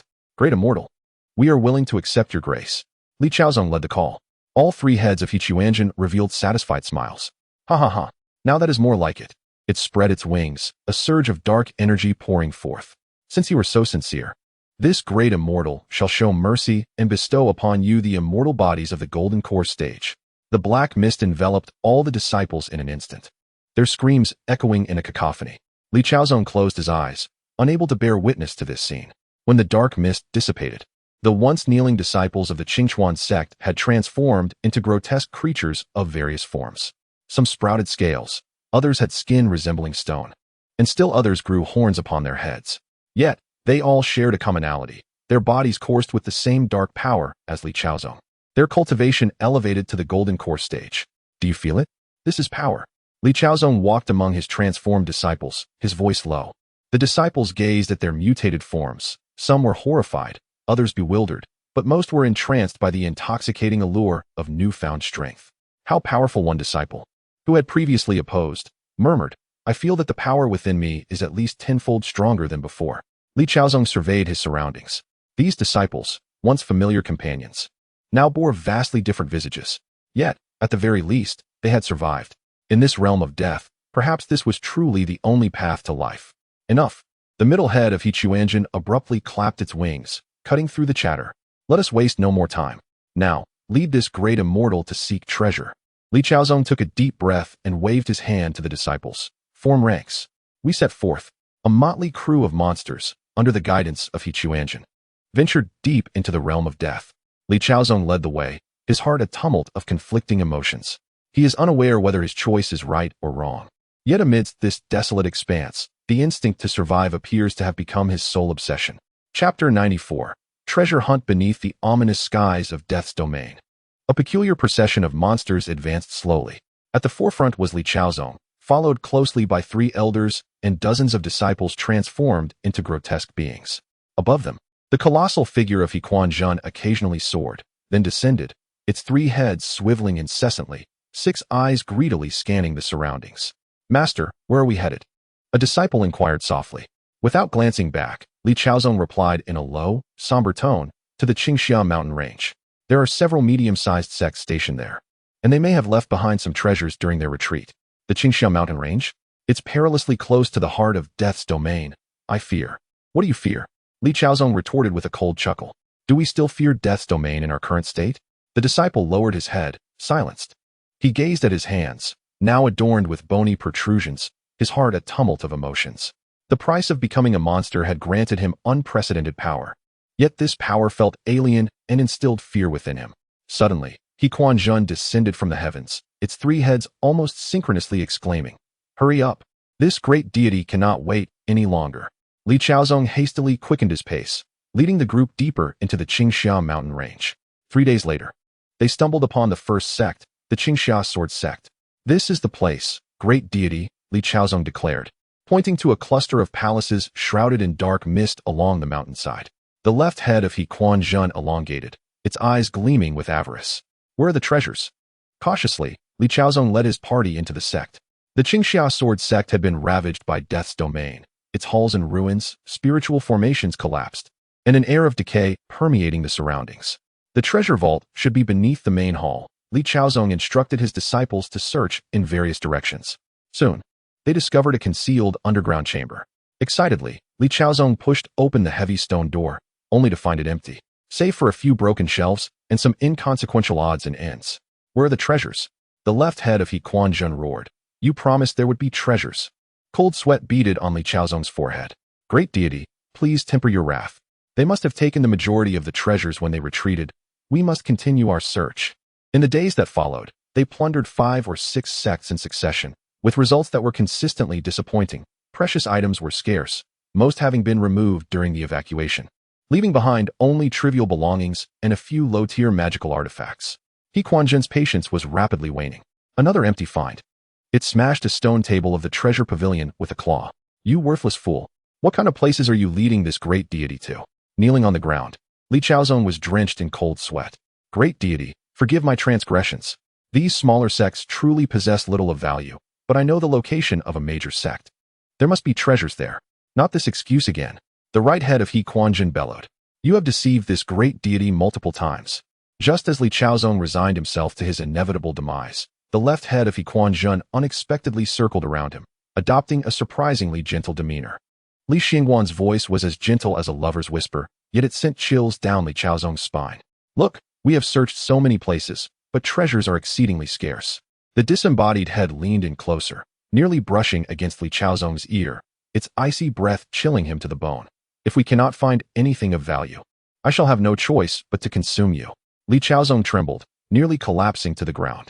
You see, your current immortal form is a result of my personal bestowal, containing a trace of my essence. The second head licked its beak, producing a nauseating sound. Eating you should prove quite delectable, don't you think? No. Great one. I know of a place. Li Chaozong's voice quivered.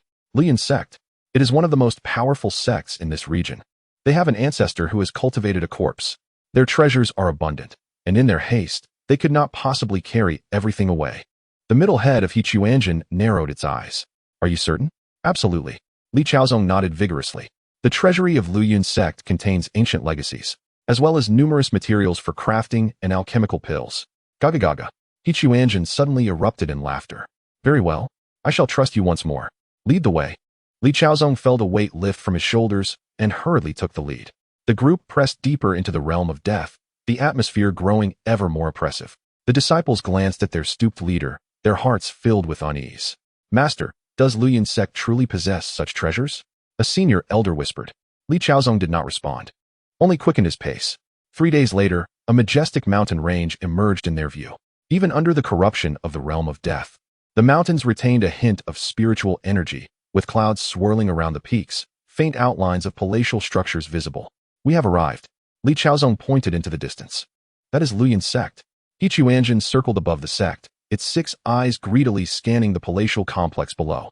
Despite the encroaching decay, the sect still radiated remnants of its former glory. Gaga gaga. This place looks promising. The second head exclaimed. There must be splendid treasures here. Li Chaozong cautiously led his disciples through the mountain gates of Luyun sect. The air was thick with a scent of decay, yet, compared to the lesser sects they had previously searched, the residual spiritual energy here was markedly more potent. Over there, the main hall. Li Chaozong pointed towards a towering edifice in the distance. The treasury of Luyun sect lies beneath the main hall. Quanzhen rushed forward, all 3 heads stretching eagerly, fearful of missing any treasures. Li Chaozong and his disciples pushed open the grand doors of the main hall, revealing a scene of devastation. It was evident that Luyun sect had evacuated in great haste, with numerous shattered jade slips and remnants of magical artifacts strewn across the floor. Below, where's the basement? Quanzhen urged. Soon, they discovered the entrance to the underground treasury. Li Chaozong, filled with excitement, pushed open heavy stone doors one after another, each door heightening his anticipation. Finally, the last door creaked open. Peering inside, the hope on Li Chaozong's face froze instantly. It was empty, completely empty, in the vast treasure vault. Apart from a few empty shelves and a thick layer of dust blanketing the floor, there was nothing to be found, not even a single spirit stone.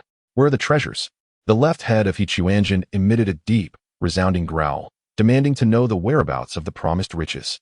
Li Chaozong felt his legs weaken, nearly collapsing to the ground. This cannot be true. How could the Luyun sect have taken everything away? You deceitful scoundrel. The third head roared in fury, accusing him of betrayal once more. No, this is not right. Li Chaozong frantically searched the vault, convinced there must be some hidden corner left. He pounded against the walls, inspecting every crevice, but found nothing except the stale air and dust. The three heads of Quanzhen abruptly shifted their gaze towards Li Chaozong, their 6 eyes ablaze with fury. Very well. The central head spoke in a chilling tone. It seems this great master must seek a different delicacy. Wait, great master, allow me one more chance. Li Chaozong, in sheer terror, pleaded. I know there are other places. The second head leaned in closer to Li Chaozong, greedily inhaling the scent of the dark aura bestowed upon him by Quanzhen, saliva nearly dripping from its beak. Enough, it screeched with excitement, its voice laden with unmasked hunger. I have had my fill of this fool's lies. Let me devour you instead. Chapter 95. Lu Chuanfeng deep within the flowing cloud sect. In a chamber ensconced by numerous formidable barriers, a faint crackling sound echoed through the darkness. The man trapped at the chamber's center abruptly raised his head, his once dull eyes igniting with a piercing brilliance. Before him lay the chain that had bound him for 3 millennia, now slowly losing its luster. The intricate runes that had densely covered its surface began to dissipate, and the spiritual seal that had confined him for 3,000 years was, astonishingly, loosening. Impossible, he murmured, his voice hoarse like a wind-blown bagpipe. How could the seal set by that beast, Zhang Yud, possibly weaken? Just as the thought crossed his mind, another series of sharp cracks resonated from the chain. Lu Chuanfeng's heart raced as he cautiously summoned the remnants of his spiritual energy, striving to gauge the situation beyond his prison. The spiritual essence had vanished entirely. What on earth was happening? He inhaled sharply. The sky outside was shrouded in an inky darkness, the spiritual energy depleted, life extinguished. Even the heavenly Tao had succumbed to silence. No wonder the seal was beginning to falter. A flicker of wild joy danced in Lu Chuanfeng's eyes. Zhang Yud, you could never have imagined that the very seal you crafted to bind me relies on the nourishment of the world's spiritual energy. Now that it has been severed, your seal is doomed. He began to fervently channel his remaining cultivation, relentlessly battering against the precarious chain. 3,000 years. A full 3 millennia of confinement. 3,000 years ago, he was the proud master of the Flowing Cloud sect, commanding thousands of disciples and wielding tremendous influence. Yet Zhang Yud, merely a mediocre junior disciple beneath him, had poisoned his elixirs at a critical moment during his seclusion in pursuit of a higher realm, managing to severely wound him when his powers were diminished, and subsequently imprisoning him in this accursed chamber with the very chain he now sought to shatter. Rest assured, Senior Brother Lu, I shall take good care of the Flowing Cloud sect. Zhang Yud's hypocritical visage was still deeply etched in Lu Chuanfeng's mind. 3,000 years. Zhang Yud, are you still alive? Lu Chuanfeng ground his teeth. If you are, I shall make you experience a torment 1,000 times worse than death. Crack. With his furious roar, the chains binding his wrist finally shattered completely. A long-lost sensation of power surged back into his body, and Lu Chuanfeng threw his head back in a triumphant howl, his voice resonating with the suppressed rage and ecstasy of 3,000 years. Ha! I am finally free. He sprang to his feet, stretching his stiff limbs, the joints cracking in a symphony of sound. Though imprisoned for 3 millennia, his foundational cultivation had been that of a transcendent being, and even in such dire straits, he had only fallen to the pinnacle of the great ascension. Now, with the seal lifted, his strength was rapidly returning. Zhang Yud, Lu Chuanfeng strode purposefully toward the chamber's exit, each step sending tremors throughout the chamber. It was time to settle the score for 3,000 years. He extended his hand and gently pushed. The heavy stone door before him crumbled into dust as if it were but paper. The corridor outside was devoid of life, permeated by an unsettling stillness. Is this still the Flowing Cloud sect? Lu Chuanfeng furrowed his brow. This oppressive silence starkly contrasted with the vibrant sect he remembered. His consciousness swept across the vast grounds of the sect, only to discover it was utterly deserted. Have they all fled? Lu Chuanfeng scoffed. Zhang Yud, it seems your tenure as a counterfeit leader has not fared well. You cannot even safeguard your own sect. In the basement, just as the second brother was about to sink his teeth into his prey, the central head of the Crane Master suddenly lifted, its 6 eyes fixated on the distance. Wait. The central head abruptly flapped its wings, pushing the second brother aside. Something intriguing has arrived. The second brother was momentarily taken aback. glaring at the central head in frustration. Boss, I was about to eat it. Silence. The central head commanded sharply, as all three heads turned toward the depths of the flowing cloud sect. There is a living being there. Moreover, it smells delightful. Li Chaozong, having survived a harrowing ordeal, lay on the ground, following the gaze of the Crane Master. A figure was slowly approaching from the depths of the sect.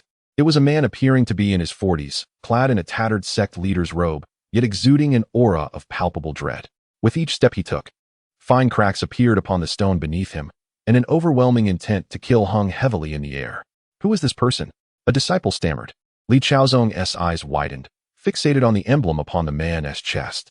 That was the insignia of the Flowing Cloud Sect's leader. Impossible. Did not all of Flowing Cloud Sect's members withdraw? As Lu Chuanfeng emerged from the secret chamber, preparing to seek out Zhang Yud, he suddenly sensed a surge of malevolent energy.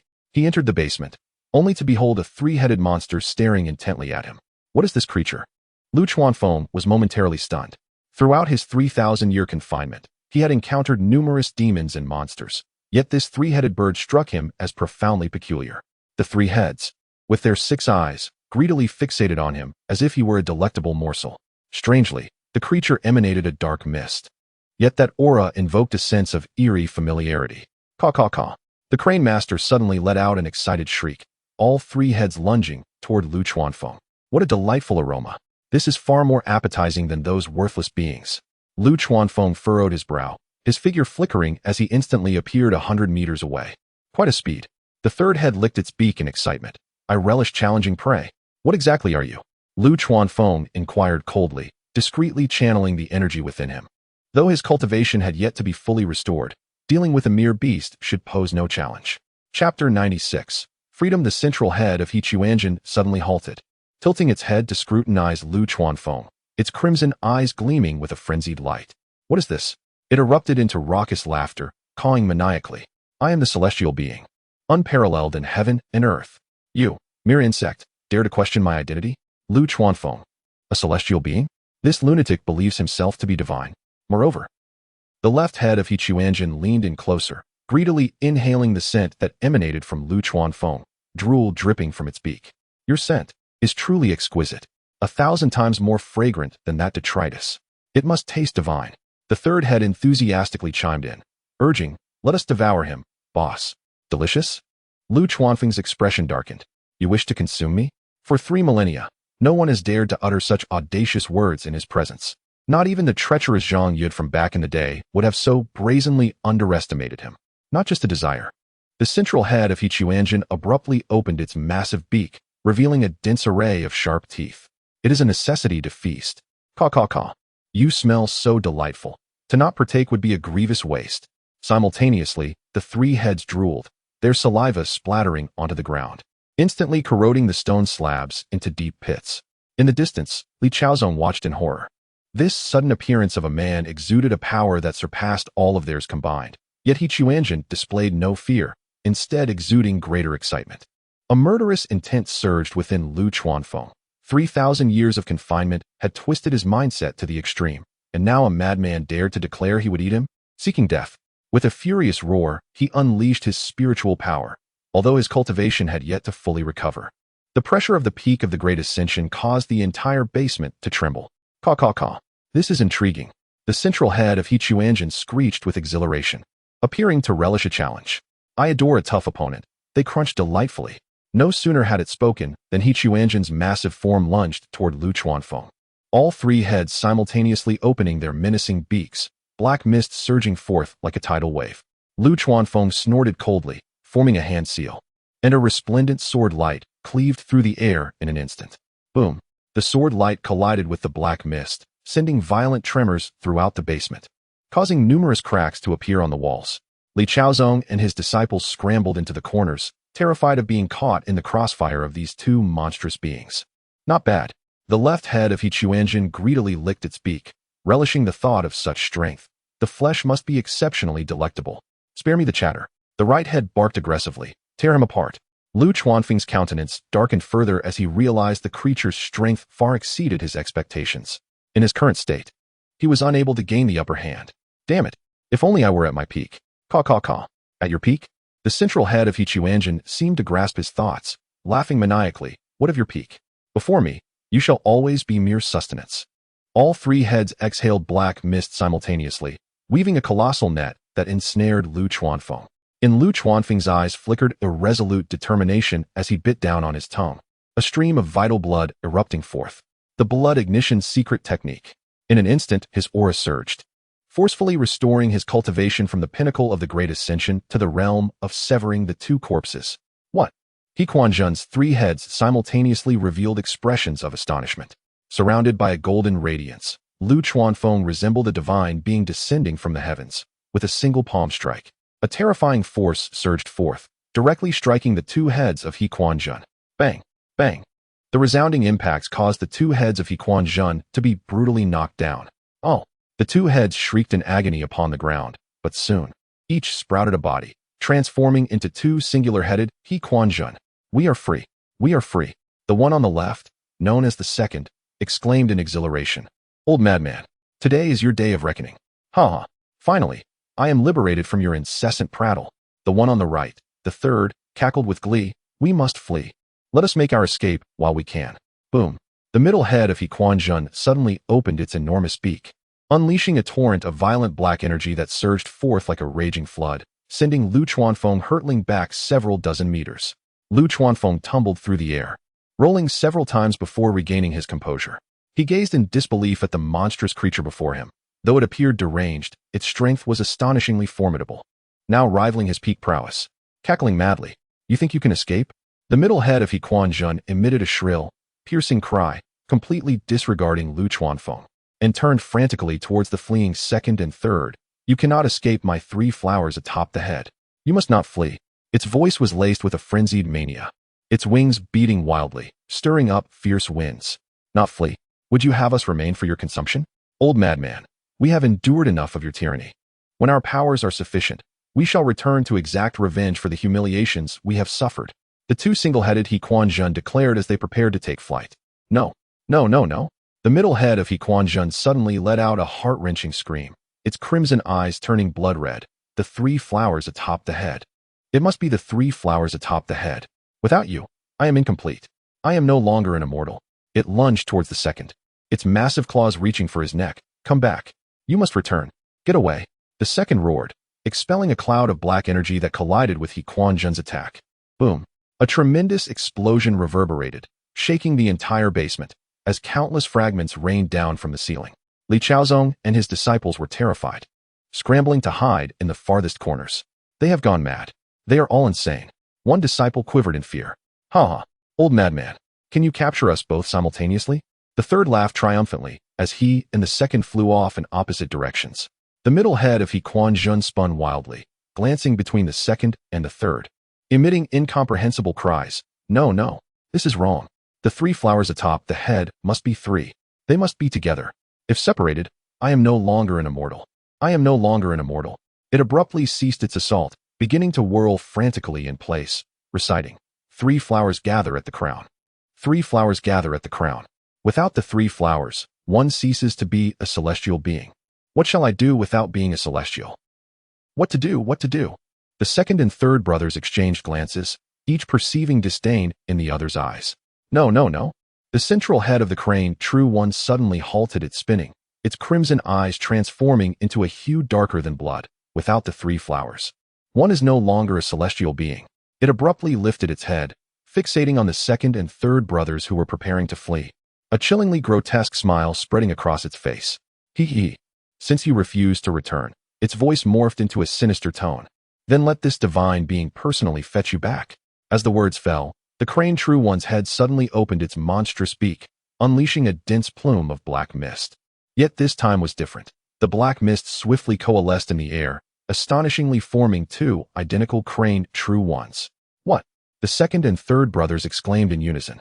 Though the two shadowy manifestations possessed but a single head, their presence mirrored that of the original, even more ferocious. Go, retrieve my head. The original crane true one frantically commanded its two avatars, bring it back. Crush it.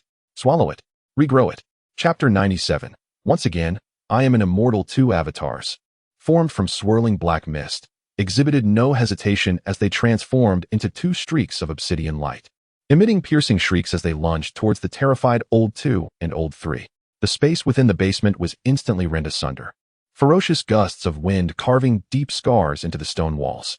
Old Two and Old Three were paralyzed with dread, acutely aware of the pure, frenzied malice emanating from the avatars, a malevolence that was intrinsically linked to their own essence.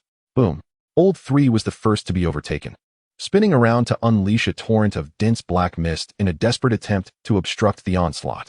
Yet, the black mist avatar remained undeterred, crashing directly into it. Its massive claws piercing through Old Three's wings like iron hooks. A heart-wrenching wail reverberated throughout the space, scattering black feathers and flesh. Meanwhile, Old Two faced a similarly grim fate. Its avatar clung to it like a parasite, relentlessly pursuing it regardless of its evasive maneuvers or acceleration. With a sudden, fierce snap, the avatar opened its enormous beak and clamped onto Old Two's neck, then violently hurled it aside. The sickening crack of shattering bones sent chills down the spine. From a distance, Lu Chuanfeng stood frozen, an onlooker to this bizarre spectacle.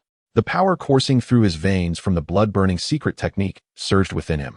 Yet a bone-chilling dread began to rise in his heart. This creature was consuming itself. The black mist avatars dragged the nearly lifeless forms of Old Two and Old Three back before their original self. The central head of Quanzhen twisted with excitement, its crimson eyes shimmering with manic delight. Return, all return, it murmured incoherently. Without a moment's hesitation, the two black mist avatars opened their colossal beaks and began to viciously rend their captured prey. They were not merely feeding. They were executing a command to crush and devour. Flesh and blood flew. The grotesque sounds of shattered bones echoed through the eerily silent basement, eliciting terror. Li Chaozong and the others had long since turned ashen, huddled in a corner, trembling uncontrollably, their breaths nearly stifled. Soon, the remnants of Old Two and Old Three were completely consumed by the two avatars. Following this, the black mist avatars began to dissipate into ethereal clouds of darkness, swiftly burrowing back into the shoulders of Quanzhen's original form. Its massive body convulsed violently, swelling at the sites of the wounds interrupted by Lu Chuanfeng. Flesh writhed and pulsated with a fervor. Two grotesque, bloodied tumors bulged at a visible pace, stretching the skin, sprouting ivory bone spurs, which were swiftly enveloped by flesh and black feathers. Crack, crack, the sound of skulls forming and beaks burgeoning filled the air. In mere moments, two brand new, identical heads emerged from its shoulders. The newly formed heads abruptly opened their eyes, for crimson pupils flashing with the same mindless madness as the central head. Caw-caw, the three heads emitted a strange cacophony in unison, exchanging glances, seemingly reveling in their triumphant return. Three flowers converge at the apex. I am once again a celestial being. The central head of Quanzhen murmured to itself. Slowly, it turned its six bloodshot eyes toward Lu Chuanfeng, an insatiable and terrifying hunger surging within, now intensified tenfold. A heaviness settled in Lu Chuanfeng's heart as the aura within him, swollen from the blood-burning secret technique, began to wane. The two newly sprouted heads of Quanzhen displayed a madness that surpassed even the previous second and third heads. The six blood-red eyes resembled bottomless whirlpools, fixated on Lu Chuanfeng. The once surging aura receded like a tide, revealing the aftereffects of the blood-burning technique. The golden light enveloping his body dimmed rapidly, his complexion turning pale at an alarming rate, making it a struggle to remain standing. Escape. This thought proliferated wildly in Lu Chuanfeng's mind. After enduring 3,000 years of confinement, he could not perish here, devoured by a deranged monster. Sacrificing his newly regained freedom and the chance for vengeance for the sake of an incomprehensible lunatic was utterly foolish. Quanzhen did not immediately pounce. Its central head tilted, seemingly savoring the sight of its prey's decline. The left head elongated its neck, greedily inhaling the increasingly potent scent of blood in the air, while the right head impatiently scraped its beak against the ground, producing a grating sound. Now is the moment. A fierce glint flickered in Lu Chuanfeng's eyes. Without a moment's hesitation, he raised his hand and struck his chest with a resounding force. A mouthful of crimson essence erupted forth, yet it did not dissipate. Instead, it exploded into a dense mist of blood before him, enveloping his figure entirely. Ga? Quanzhen's three heads paused in unison, seemingly taken aback by the prey's self-mutilation. In the next instant, the blood mist abruptly contracted inward, as if devoured by an invisible force, taking Lu Chuanfeng's figure with it, vanishing from sight. Ga! A belated, heart-wrenching roar erupted simultaneously from the throats of Quanzhen. The delectable morsel had escaped. The fury unleashed by this realization sent it into a frenzied rage. The three heads opened wide, unleashing torrents of inky black energy indiscriminately toward the spot where Lu Chuanfeng had just stood. Boom. The entire basement, along with the structure above, was obliterated in an instant, as if made of paper, under this cataclysmic force. The earth violently collapsed, creating a bottomless chasm from which billowing black smoke ascended. The terrifying shockwave hurled Li Chaozong and the others in the corner into the air, their fates unknown. In a desolate valley, 100 miles away, the space distorted, and a flash of bloodlight appeared as Lu Chuanfeng stumbled forth, crashing heavily to the ground. As soon as he landed, he could not control himself and sank to one knee, coughing up a large mass of dark, congealed blood, his vitality dwindling to its lowest point. Having employed both the blood-burning secret technique and the blood escape technique in quick succession, he had nearly drained the remnants of his recently restored foundation. He turned his gaze toward the direction of the Lu Yun sect, where black smoke billowed skyward, resembling a realm of demons. His face bore no fear, only a frigid, brooding darkness. What has this world become during the 3 millennia of his confinement? Lu Chuanfeng did not linger. He strained to rise, discerning his bearings before his figure swayed and vanished into the depths of the forest. The immediate necessity was to find a refuge to recuperate from his injuries. He must settle accounts with Zhang Yud, but first, he needed to survive. Chapter 98. Entering the secret realm. The cataclysmic self-detonation at the rear mountain of the Deluo sect had transpired a fortnight ago. Within the sect, an atmosphere of tension and vigilance prevailed, yet the long-anticipated event, the centennial opening of the mysterious Xianyu secret realm, proceeded as scheduled. In the vast square atop the main peak of the sect, thousands of inner disciples and those from other sects gathered, each brimming with fervor and eager anticipation. Amidst the throng of disciples stood a mid-stage golden core disciple named Chun Yuan, whose focus appeared somewhat adrift. His head hung low, and his shoulders twitched occasionally, as if he were grappling with an inner turmoil. Within his consciousness, the 3 heads of Quanzhen clamored incessantly. Ugh, bored, utterly bored, complained the leftmost head, frustration evident. It's all due to those 2 puppets who blew Wang Yi to smithereens, forcing us to find another skin to don. The right head, however, greedily rolled its eyes, fixated on a nearby voluptuous female disciple, drool, albeit non-existent, trickling from the corner of its mouth. Stop your whining and look at her. She smells delectable. The moment we enter the secret realm, we shall feast upon her. Eat, eat, eat. All you think about is eating. You 2 imbeciles, thundered the central head, its voice generating a tempest within Chun Yuan's mind. Can't you see that old man on stage? He has been prattling on for half an hour. Why does he still speak? I shall rip his mouth apart and stuff it where the sun doesn't shine. Nearby, a familiar disciple noticed the unusual behavior and inquired with concern, Chen Shixiang, what troubles you? You look rather pale. Is it anxiety?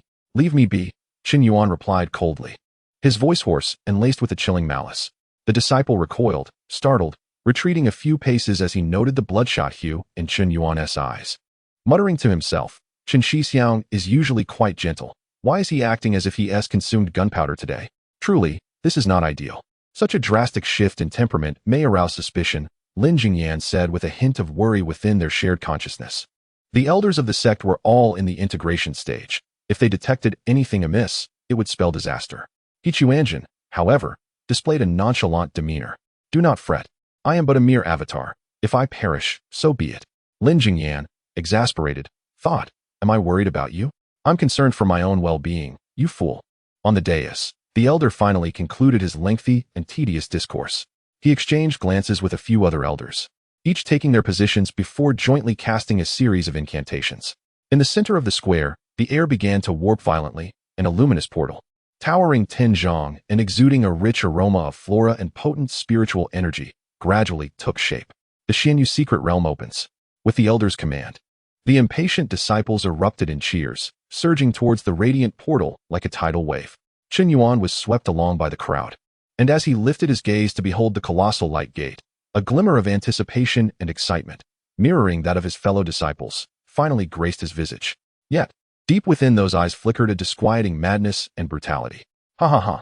The cacophony of 3 heads' laughter achieved a harmonious symphony in the sea of consciousness for the first time, brimming with unparalleled joy at the impending chaos and bloodshed.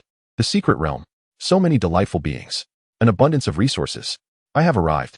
With a single step, Chen Yuan's figure was instantly engulfed by the luminous portal. The blinding radiance and intense sensation of spatial tearing lasted but a moment. The next instant, an air imbued with the fragrance of rich earth and vibrant foliage flooded his nostrils. In a flash of light, Chen Yuan materialized within a lush, verdant forest. Towering ancient trees surrounded him, each so robust that several people would be required to encircle them, their massive canopies obscuring the sun, allowing only dappled light to filter through the gaps in the leaves. The spiritual energy within this mystical realm was so dense it felt almost tangible, each breath akin to inhaling liquefied spiritual essence, nourishing his every limb and sinew. For any cultivator, this place was a veritable paradise, a treasure trove where every step presented an opportunity. However, within Chen Yuan's consciousness, this feast ignited three distinctly different desires. The three heads of Quanzhen quivered violently from overwhelming excitement. Ha ha ha, what a delightful aroma. The second head on the left greedily inhaled, saliva nearly manifesting. So many resources. All mine, all mine. Kill them, kill them. The third head on the right roared in agitation. Fool, useless. The central head let out a manic shriek. A storm brewing in the sea of consciousness. Is your vision so limited? What do I see? Countless vibrant, delectable souls, filled with terror. They all belong to us. We shall seek them out one by one, forcing them to kneel before me, begging for me to consume them. Now that is the grandeur of a celestial. As soon as the words left his lips, Chen Yuan's body twitched uncontrollably, a barely perceptible wisp of dark energy emanating from beneath him, causing the surrounding grass to wither instantly. Lin Jingyan's soul felt a chill. He realized that if he did not halt this madman, Chen Yuan would transform into a demon, unleashing indiscriminate slaughter within the secret realm. At that point, forget about seizing treasures. They would likely be annihilated by the hidden powers of the realm or the formidable forces of other sections. With this thought, Lin Jingyan hastily spoke. True immortal, wait. I have a suggestion. The three heads turned toward him simultaneously, 6 blood-red eyes fixating upon him intently. Steeling himself, Lin Jingyan continued. Why don't you allow me to take control of this body? After all, we are in the secret realm, where circumstances are complex and require more caution, and moreover. He paused, then added, if this avatar perishes here, it would be a tremendous loss. Your true self is currently trapped beneath the dead sky, unable to emerge. If this avatar were to be lost as well, would you not be trapped there forever? The three heads of Quanzhen exchanged glances, seemingly contemplating the rationale of his proposal. It makes sense. The central head nodded, acknowledging that the supreme form of the great immortal must remain unblemished. However, I am quite hungry. The left head grumbled in dissatisfaction. What do you want to eat? The central head suddenly turned and bit it, exclaiming, there will be plenty to eat later when we encounter some stragglers. So it is decided. All three heads of Quanzhen proclaimed in unison. In the next moment, Lin Jingyan felt the reins of his body finally return to his control. He gently moved his somewhat stiff limbs, exhaling a long breath of stagnant air, and the taut string within him finally relaxed a fraction. Within the sea of consciousness, the three heads continued their incessant bickering, their frenzied thoughts crashing against his soul like a relentless tide. Lin Jingyan forcefully muted this cacophony, at least for now. He need not worry that Quanzhen would immediately provoke a calamity that could doom them both in this place. Chapter 99. Forming a team, Lin Jingyan steadied himself, feeling the abundant spiritual energy surrounding him, and couldn't help but marvel at the extraordinary nature of this secret realm. Just as he finished surveying his surroundings, a rustling sound emerged from the dense foliage. 3 figures swiftly stepped out from behind the thick trees, making their way directly toward him. At the forefront was a robust young man named Quanzhen, with a square jaw and a composed presence. Accompanying him was a slightly leaner man with agile eyes named Hu Tao. Finally, there was a graceful woman in a light green long dress, Lin Yu, whose elegant figure and exquisite beauty caught the eye. These 3 were his fellow disciples who had previously agreed with Chen Yuan to form a team within the secret realm. Chen Shidi, are you all right? It seems the teleportation points are random. We searched for you for quite a while. Quanzhen spoke first, his tone relatively courteous. No worries. I just arrived, Lin Jingyan responded, mimicking Chen Yuan's usual gentle intonation. Lin Yu appraised him with a sweeping glance, her delicate brows furrowing imperceptibly. Although she quickly masked her expression, the fleeting glimmer of disdain in her eyes did not escape Lin Jingyan's perception. In the mid-stage of the Golden Core realm, teaming up with someone of a slightly lower cultivation level in this perilous secret realm undoubtedly increased risk and added an additional burden. Although Hu Tao and Quanzhen did not display their thoughts overtly, Lin Jingyan could discern similar sentiments from their somewhat formulaic demeanor. However, this line of thought did not linger in their minds for long. Within the Deluo sect, there were thousands of Golden Core disciples. Yet the number of Yuanying realm elders was limited. For all inner disciples, breaking into the Yuanying realm represented a significant watershed. Upon success, their fates would diverge into two distinctly different paths. Disciples endowed with extraordinary talent and strong backgrounds could remain within the sect to continue serving as elders, enjoying access to core cultivation resources and striving for higher realms. In contrast, most disciples of average talent and lacking support would be dispatched to oversee vast mortal towns outside the sect, ostensibly serving the sect but effectively distancing themselves from its core cultivation practices, resulting in a dim future. All three of them were at the pinnacle of the Golden Core realm, merely a step away from the Yuanying stage, and naturally, they were unwilling to be dispatched to remote corners to languish in obscurity. As for Chun Yuan, although he was just at the mid-stage of the Golden Core realm, he had a father serving as an elder in the transformation stage. This was the core reason for their willingness to team up with someone they perceived as a burden. By cultivating a good relationship with Chun Yuan and leaving a favorable impression, they believed that when he eventually broke into the Yuanying realm, a word from his father within the sect could significantly enhance their chances of remaining there as well. Having come to this realization, the trace of aloofness on Lin Yu's face vanished in an instant, replaced by a gentle smile. Chinshiti, which direction shall we head next? This secret realm is vast. It would be prudent for us to find a place to settle before seeking those rare treasures. Her rapid shift in demeanor elicited a quiet chuckle from Lin Jingyan. Though he maintained an impassive exterior, "What you say is indeed wise, Lin Shiji. I am unfamiliar with this place. I shall defer to the three of you for guidance." His humble words were well received by Wan Shan and Hu Tao. "You are too modest, junior brother Chun," Wan Shan remarked, nodding as he retrieved a tattered map made of beast hide from his storage pouch. "I acquired this incomplete map at great expense. Although it is not entirely whole, it marks several areas rich in spiritual herbs. Shall we first explore the nearby herb valley? The journey is not far and relatively safe." "Very well. We shall follow senior brother Wan's lead," Hu Tao readily agreed, while Lin Yu smiled and nodded in assent. After a brief exchange, a subtle yet harmonious atmosphere enveloped the four of them. Lin Jingyan trailed behind, observing how the others deliberately slowed their pace to accommodate him, his heart clear with understanding. He recognized that the bond within this group was not founded on trust, but rather on stark self-interest. However, such a dynamic could be advantageous. As long as sufficient incentives were present, this temporary alliance might prove more robust than any semblance of friendship. Having established their direction, the group set forth with Wan Shan leading the way toward the designated herb valley. Along the journey, Wan Shan engaged in conversation, maintaining a vigilant watch over their surroundings as he spoke to Lin Jingyan. "Junior brother Chun, we must quicken our pace. With the opening of the secret realm, our sect has granted several smaller sects associated with us a few quotas to showcase their stature. While they may not dare confront the disciples of our Deluo sect directly, they are capable of anything in the shadows to vie for resources." Hu Tao chimed in. "Senior brother Wan is correct. Those individuals have keen eyes and are quick to seize anything of value. Nevertheless, the rules remain unchanged. Within the secret realm, all treasures discovered belong to the finder. Whoever lays claim to them first owns them, which is also a trial set forth by our sect." Wan Shan took the lead again, a glimmer of eagerness in his eyes. "Our primary objective this time is to search for the conception vine. This vine is the crucial ingredient for crafting the superior transformation elixir. If we acquire it, our chances of breaking through to the nascent soul stage will increase significantly." As he spoke, both Hu Tao and Lin Yu's eyes shone with fervent desire. The transformation elixir holds a deadly allure for any cultivator at the peak of the Golden Core stage. Sensing that the topic weighed heavily on junior brother Chun, Lin Yu turned to Lin Jingyan and offered a gentle, enchanting smile. "You need not be overly anxious, junior brother Chun. The outer areas of Herb Valley are relatively safe, primarily inhabited by foundation building and early Golden Core spiritual beasts, which pose little threat to us. As for the formidable demons of the nascent soul stage, they are exceedingly rare and seldom reveal themselves. Just stay close to us. Your elder sister will ensure your safety." Her words were considerate and heartfelt, as if she genuinely cared for her junior brother's well-being. "Thank you for your concern, senior sister Lin." Lin Jingyan responded with a grateful smile, his tone sincere.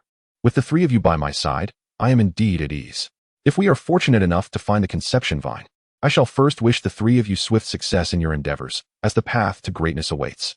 These discerning words greatly pleased the three individuals from Wan Shan. Wan Shan chuckled heartily, patting his chest as he assured, "Rest assured, junior brother Chun, accompanying us will undoubtedly bring you ample benefits." Chapter 100.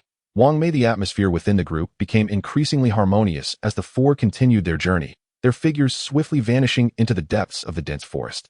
As they advanced, They encountered only a few insignificant low-grade spiritual herbs and occasionally stumbled upon a couple of oblivious beastly creatures, all beneath the golden core stage. Effortlessly dispatched by Quanzhen with a mere flick of his sword. For several consecutive days, all remained tranquil. One day, Hu Tao, with his keen eyes, discovered a reasonably aged blood-condensing grass nestled within a crevice of stone, guarded closely by a nascent iron wire snake at the initial golden core stage. Without hesitation, Quanzhen unleashed a beam of sword light, cleaving the snake in two, while Hu Tao gleefully approached to collect its gallbladder and the spiritual herb. The gallbladder was beneficial for tempering the body, and the blood-condensing grass could fetch a decent sum of several dozen spirit stones. Hu Tao weighed the items thoughtfully, then smilingly offered them to Lin Jingyan. Junior brother Chun, you haven't had any noteworthy gains in these past few days. Please accept these as a small token of my goodwill. Lin Jingyan understood well that such items were of little value to them at the peak of the golden core stage, merely a trivial favor. However, he maintained a facade of astonishment, repeatedly shaking his head. How can I accept this? It was Brother Hu discovered them. I couldn't possibly. Oh, Junior brother Chun, do not be so polite. Quanzhen interjected heartily. As your seniors, it is only natural that we look after you. Take them. Lin Yu added with a gentle smile. Indeed, Junior brother Chun, Brother Hu's kindness should be accepted. With that, Lin Jingyan ceased his refusals and gratefully accepted the items, saying, Thank you very much, esteemed seniors. Meanwhile, within the sea of consciousness, Quanzhen's three heads erupted in a cacophony of voices. Trash. Is this pitiful trinket what you dare to call a reward? The third head bellowed. It's not even enough to fill my teeth. Indeed, that woman smells the sweetest. Her storage bag must contain delectable treats. The second head greedily licked an imaginary beak. Silence, all of you. The central head screeched, causing Lin Jingyan's spirit to tremble. You understand nothing. This is an offering. It is a mortal's tribute to an immortal. Although these sacrifices are laughably meager, their attitude is quite sincere. Ha ha ha. This is splendid. Such is the grandeur expected of an immortal. Lin Jingyan chose not to engage with Quanzhen, accepting the items with a clear conscience and stowing them away in his storage bag. Just as the atmosphere among the group turned amicable, a piercing scream from deep within the forest shattered the tranquility. Help, please. The four exchanged glances, their expressions sharpening as they halted in their tracks, alert to the source of the cry. Emerging from the dense thicket was a stunning figure in a flowing azure gown, her hair disheveled, her delicate face marked by terror and panic, teardrops clinging to her long lashes, evoking sympathy. Chasing closely behind her was a gigantic black wild boar, as massive as a small mountain, relentlessly pursuing her. Its eyes glowed a fierce crimson, tusks protruding menacingly, and an overwhelming aura of malevolence emanated from its being. It was unmistakably a crimson blood boar at the peak of the golden core stage. With each collision, the ground trembled, and the trees along the path were effortlessly snapped. The woman named Wang Mei beheld the four from Quanzhen, and a surge of ecstatic light erupted in her eyes, as if she had glimpsed a life-saving straw. Without the slightest hesitation, she sprinted towards them at full speed, her voice quivering with desperation as she cried out, Senior brothers ahead, save me. I implore you, save me. Quanzhen furrowed his brow and exchanged a glance with Hu Tao. Should they rescue her or not? To save her would mean confronting a demon beast at the pinnacle of the golden core stage, unnecessarily increasing their peril. Yet, to turn a blind eye would tarnish their reputation, especially before Chun Yuan, the son of the transformation stage steward, making them appear excessively callous. This thought flickered momentarily in Quanzhen's mind before he made a decisive choice. In the presence of Chun Yuan, to witness death without intervening would render them both incompetent and heartless. This woman must be saved, and it must be done splendidly. Let not the demon act with impunity. Quanzhen bellowed, his aura surging powerfully. Turning to Lin Jingyan beside him, he declared grandly, Junior brother Chen waits here. Observe how I vanquish this beast to alleviate the fears of your senior sisters. With that said, his long sword was drawn, transforming into a streak of brilliance aimed directly at the dark pig demon. Hu Tao and Lin Yu understood the unspoken intent, flanking the beast from either side, their formidable spiritual energies swiftly locking onto it. The three figures moved like lightning, engaging the pig demon in fierce combat. The clash of sword light and demonic energy erupted into a deafening roar, and the violent waves of energy radiated outward, carving trenches into the ground. Lin Jingyan stood rooted, motionless, yet a tempest stirred within his heart. A demon beast at the pinnacle of the golden core stage, faced by three cultivators of the same level, such a battle was of a caliber that even a stray wave could overwhelm him. A mere mid-stage foundation establishment cultivator masquerading as a golden core. True immortal, this situation is perilous. This spectacle does not bode well, Lin Jingyan communicated solemnly within his consciousness. Please take control of the body temporarily and ensure my safety. Should any stray projectile come my way, I will be unable to withstand it. Humph. What is there to behold in a brawl among ants? The primary head of Quanzhen lazily opened its eyes, its tone dripping with disdainful arrogance. Very well. This vessel shall be under my command for the time being, rest assured. It shall serve as an opportunity for these mortals to witness what true composure in the face of danger entails, and what the demeanor of an immortal should be. No sooner had the words left his lips than Lin Jingyan felt a powerful force seize control of his body. He remained standing still. Yet his entire demeanor underwent a subtle transformation. Having narrowly escaped death, Wang Mei's heart raced, yet her eyes darted about rapidly. She observed that the three from Wanshan possessed profound cultivation, and their combined efforts could indeed contend with the golden core pig demon, instantly calming her heart. This was undoubtedly the ideal backing. She realized that she had stirred a significant hornet's nest. Within the lair of the blood-red pig demon lay 3 piglets, recently born, which she had slaughtered to extract their heart's blood for pill refinement. Such demon beasts bore deep grudges, and with her scent lingering on them, this mother pig demon would undoubtedly pursue her to the ends of the earth. She must find a way to blend into this group and use them as her shield. Her gaze swiftly shifted beyond the battlefield, landing upon Chun Yuan, who stood alone and appeared to possess the weakest cultivation. It was him. One must choose the softest fruit to squeeze. Wang Mei immediately donned a sorrowful expression, resembling a wilting flower, and stumbled toward Lin Jingyan, her body feigning weakness as if to collapse into his arms.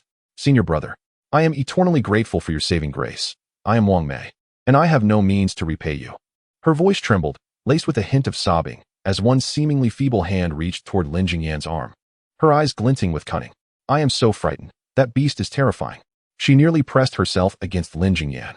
Within his consciousness, Lin Jingyan felt a chill run down his spine, and he was about to caution Quanzhen not to reveal their intentions. However, the entity controlling the body, Quanzhen, was suddenly filled with a cold fury, his expression devoid of emotion. Mortal, how dare you dare to touch the divine presence? Did I permit you to approach? A frigid, hoarse voice emerged from Chun Yuan's lips. Wang Mei was momentarily taken aback, unable to comprehend the meaning of his words. A sharp, resounding slap echoed through the air, stark against the backdrop of the beast's roar and the clamor of spells.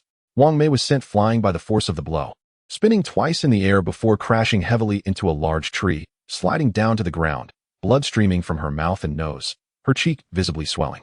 She lay there, her mind a blank slate, utterly bewildered by the sudden turn of events. This shocking transformation left everyone momentarily stunned. Wanshan, Hu Tao, and Lin Yu, who were engaged in the fierce battle against the pig demon, slowed their movements, turning in unison to gaze at Chun Yuan, their faces etched with disbelief. Chun, junior brother? Wanshan exclaimed in astonishment. While we are here fighting for our lives to save others, you strike the one we are trying to rescue. Lin Jingyan was nearly frantic within his consciousness. True immortal, what are you doing? We are here to seek treasures, not to stir up trouble. Maintain a low profile. Low profile. Quanzhen, the main head of the entity, disdainfully snorted and turned away, disregarding him. Chapter 101. Words of T. The crimson-blooded pig demon, already on the verge of defeat from the combined efforts of the three, seized the unexpected opportunity presented by their momentary disarray. With a thunderous roar, it abruptly turned, bracing itself against Lin Yu's spell with its massive back. Utilizing the force of the impact, it fled into the depths of the dense forest, disappearing in the blink of an eye. Do not pursue. Wanshan immediately called out to halt Hu Tao, who was eager to chase after the creature. His expression darkened at the thought of letting it escape. Hu Tao halted, a sense of reluctance in his voice. Are we just going to let it go? It carries a wealth of valuable materials. A desperate foe is not to be pursued, Wanshan replied solemnly. That pig demon has gone mad. If we corner it, even if we manage to slay it, there will surely be injuries among us. To be injured in this secret realm is tantamount to becoming half a cripple, and any future opportunities would be lost. It is not worth the risk. Lin Yu nodded in agreement, retracting her magical artifact. Simultaneously, within Lin Jingyan's consciousness, the voice of Quanzhen echoed. The foolish pig has fled. You must handle the aftermath yourself. With that, the overwhelming force that had commandeered his body receded like a tide, allowing Lin Jingyan to regain control. He lamented inwardly, realizing that this immortal being had effortlessly escaped, leaving him to tidy up the mess. On the ground, Wang Mei struggled to rise, her hand pressed against her swollen cheek. A flash of deep resentment flickered in her eyes, but it vanished almost instantly, concealed beneath a facade of composure. Wanshan and the others approached, taking in Wang Mei's pitiful state and the stoic expression of Lin Jingyan, momentarily at a loss for words. Wang Mei broke the silence, completely disregarding Lin Jingyan. She staggered toward Wanshan, performing a graceful bow, her voice laced with a tremor as if she might collapse at any moment. I am Wang Mei. I sincerely thank you, Senior Brother Wan, for your life-saving assistance. Were it not for the three of you coming to my aid, I fear I would have already met my demise at the hands of that demon. She lifted her gaze. Her tear-streaked face a blend of fear and gratitude as she looked at Wan Shan, her eyes brimming with dependence and admiration. As a man of simple nature, Wan Shan was easily swayed by such adoration, and his earlier displeasure dissipated entirely. A sense of heroism surged within him as he waved his hand dismissively, proclaiming, "There is no need for such formalities, Junior Sister Wang. As cultivators, we are duty-bound to aid those in distress. Senior Brother Wan, how noble." Wang Mei's eyes sparkled momentarily before dimming again. Biting her lip, she appeared on the verge of tears.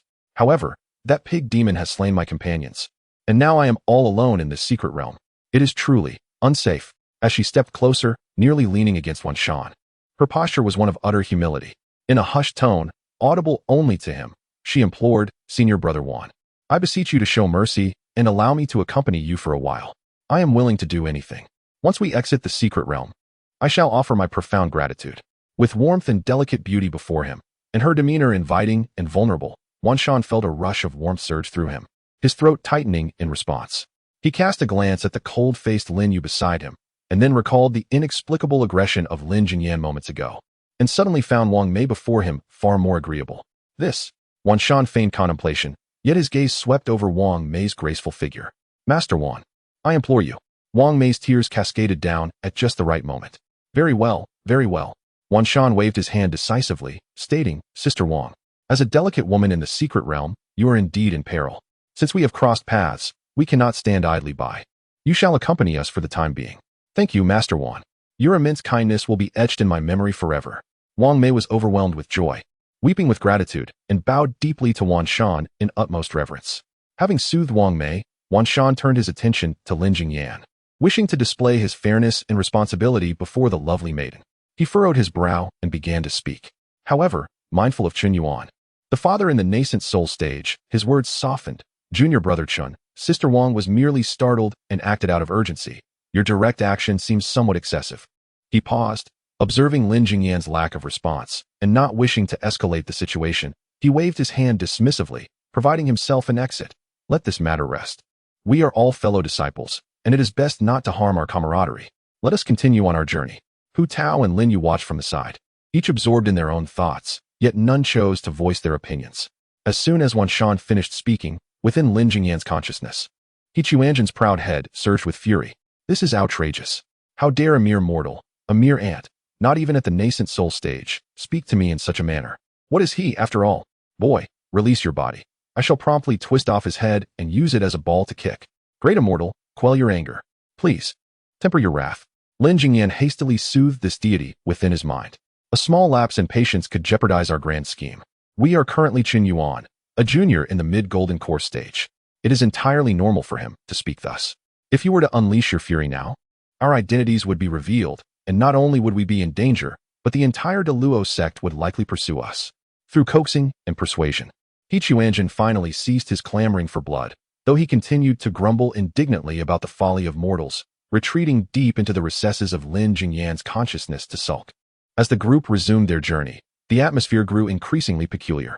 The newly joined Wang Mei appeared to have completely forgotten the resounding slap she had just received, as well as the one who struck her, Qin Yuan. She devoted all her attention to Wan Shan. "Master Wan, where are we headed?" she inquired, trailing closely beside him. Her voice soft enough to drip with sweetness, her large, glistening eyes filled with admiration.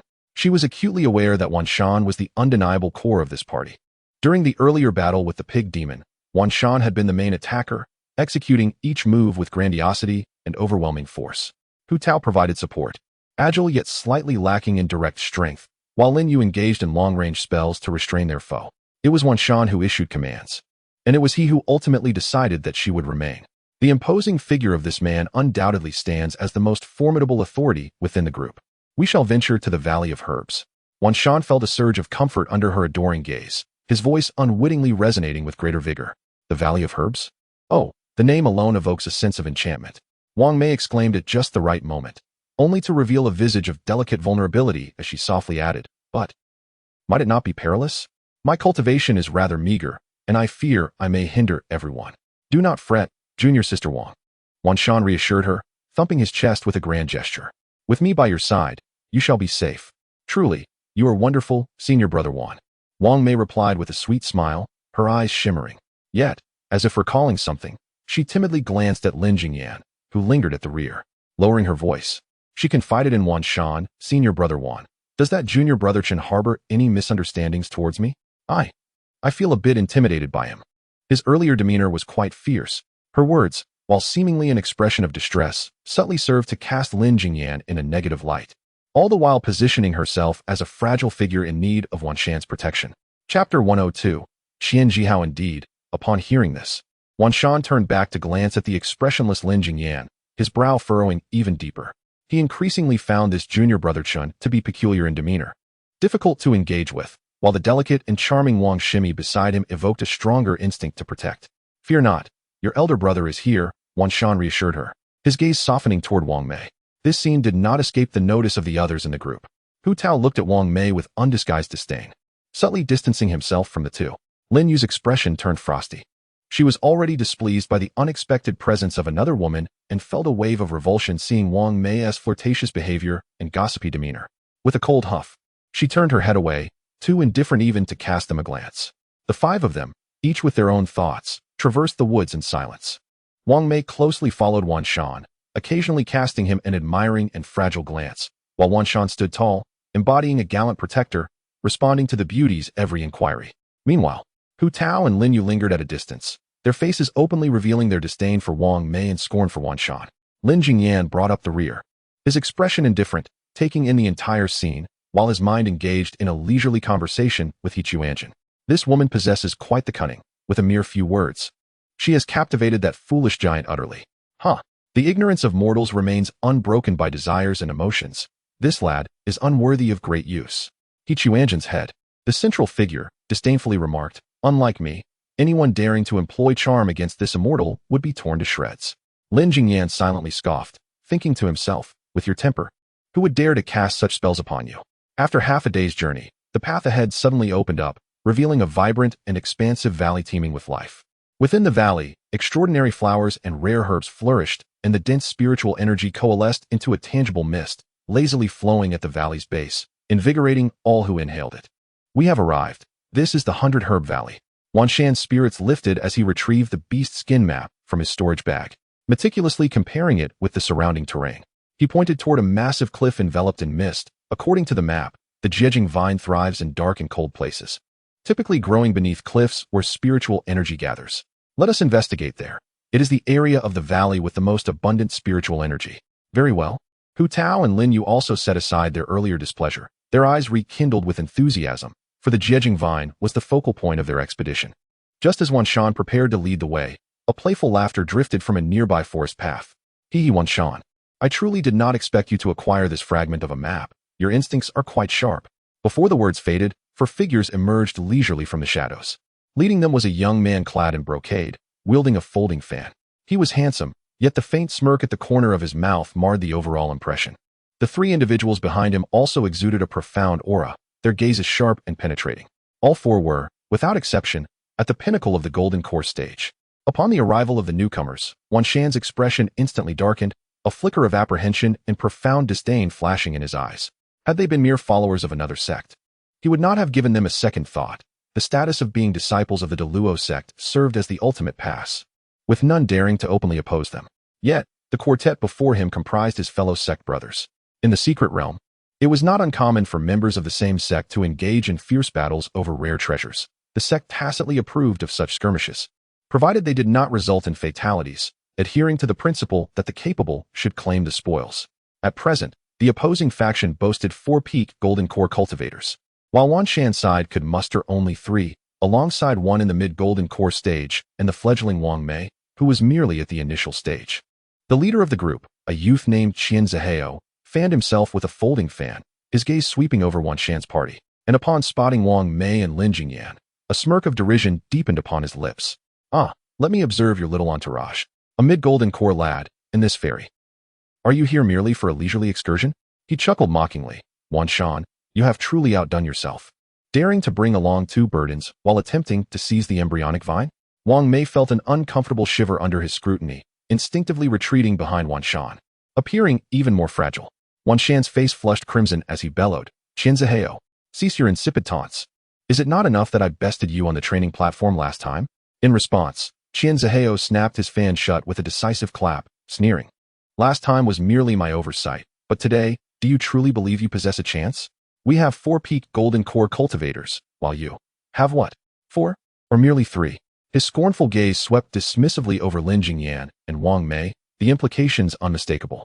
The expressions of Hu Tao and Lin Yu, standing behind Wan Shan, turned grim as well.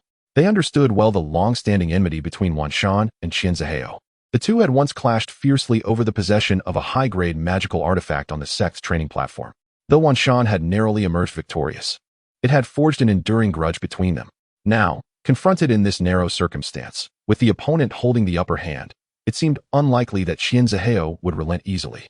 With an air of arrogance, Qian Zihao pointed his fan at Wan Shan and proclaimed, "Be wise and take your people far away. Do not linger here to obstruct us.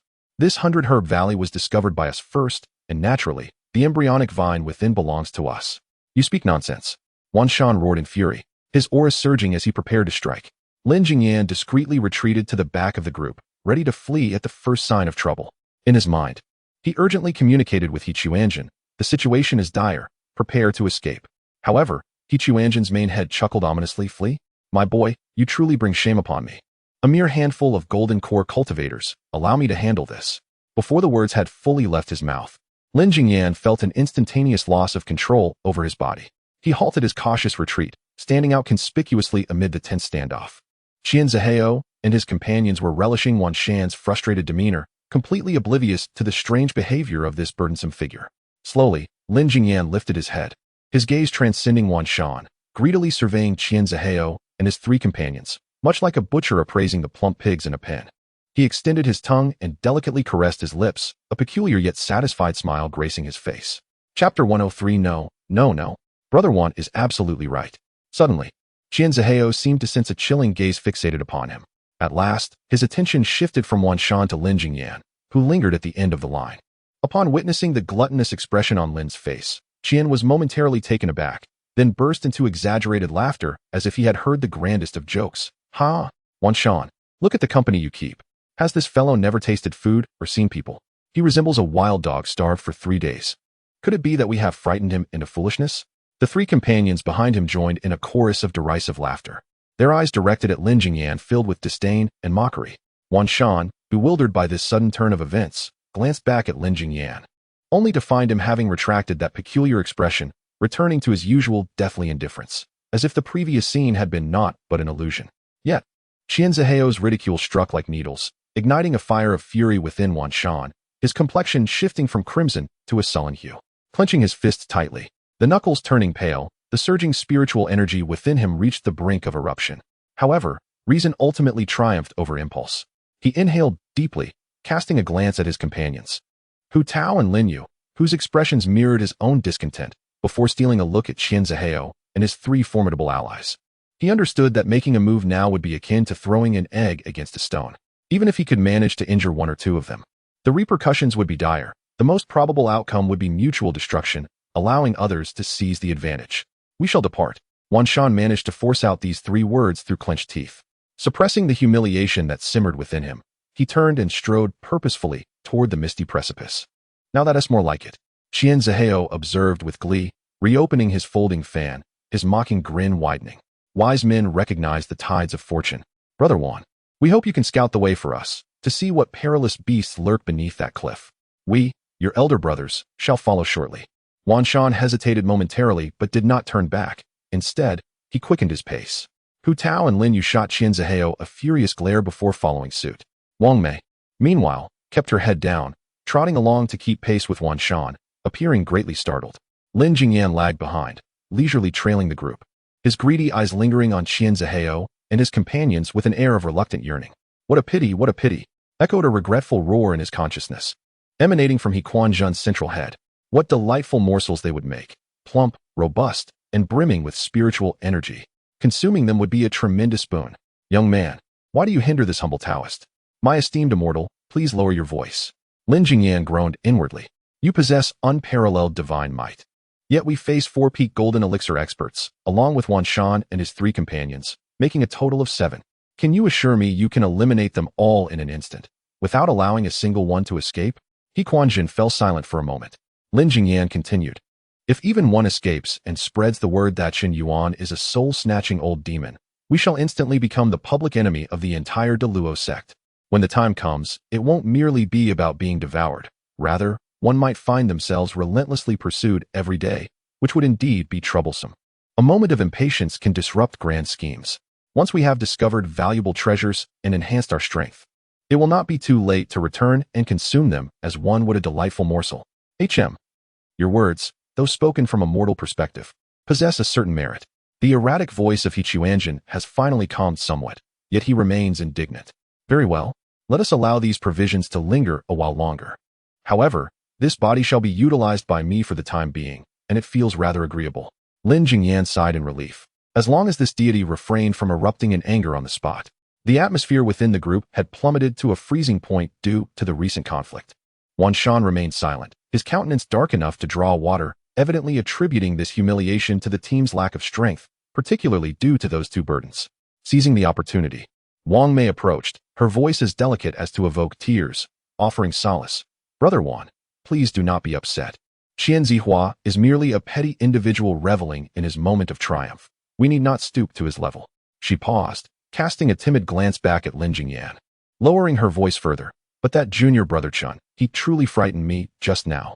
His gaze seemed as if he were ready to charge forth and fight. If he truly provoked Qian Zihua, we would all suffer the consequences. This statement precisely struck a chord with Wan Shan's current sentiments.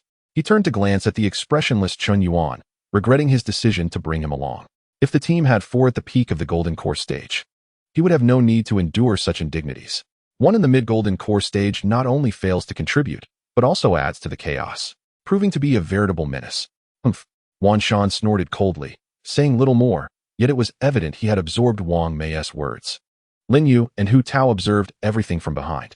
Hu Tao scoffed, deriding Wang Mei's gossiping tactics, while Lin Yu simply closed her eyes, preferring not to witness the unfolding drama. As they traversed a damp thicket, the colossal cliff finally came into view. The cliff face was as if hewn by knife and axe, soaring into the clouds, with a bottomless shadow lurking beneath. Emanating strands of chilling air mingled with dense spiritual mist, sending shivers down one's spine. This must be the place.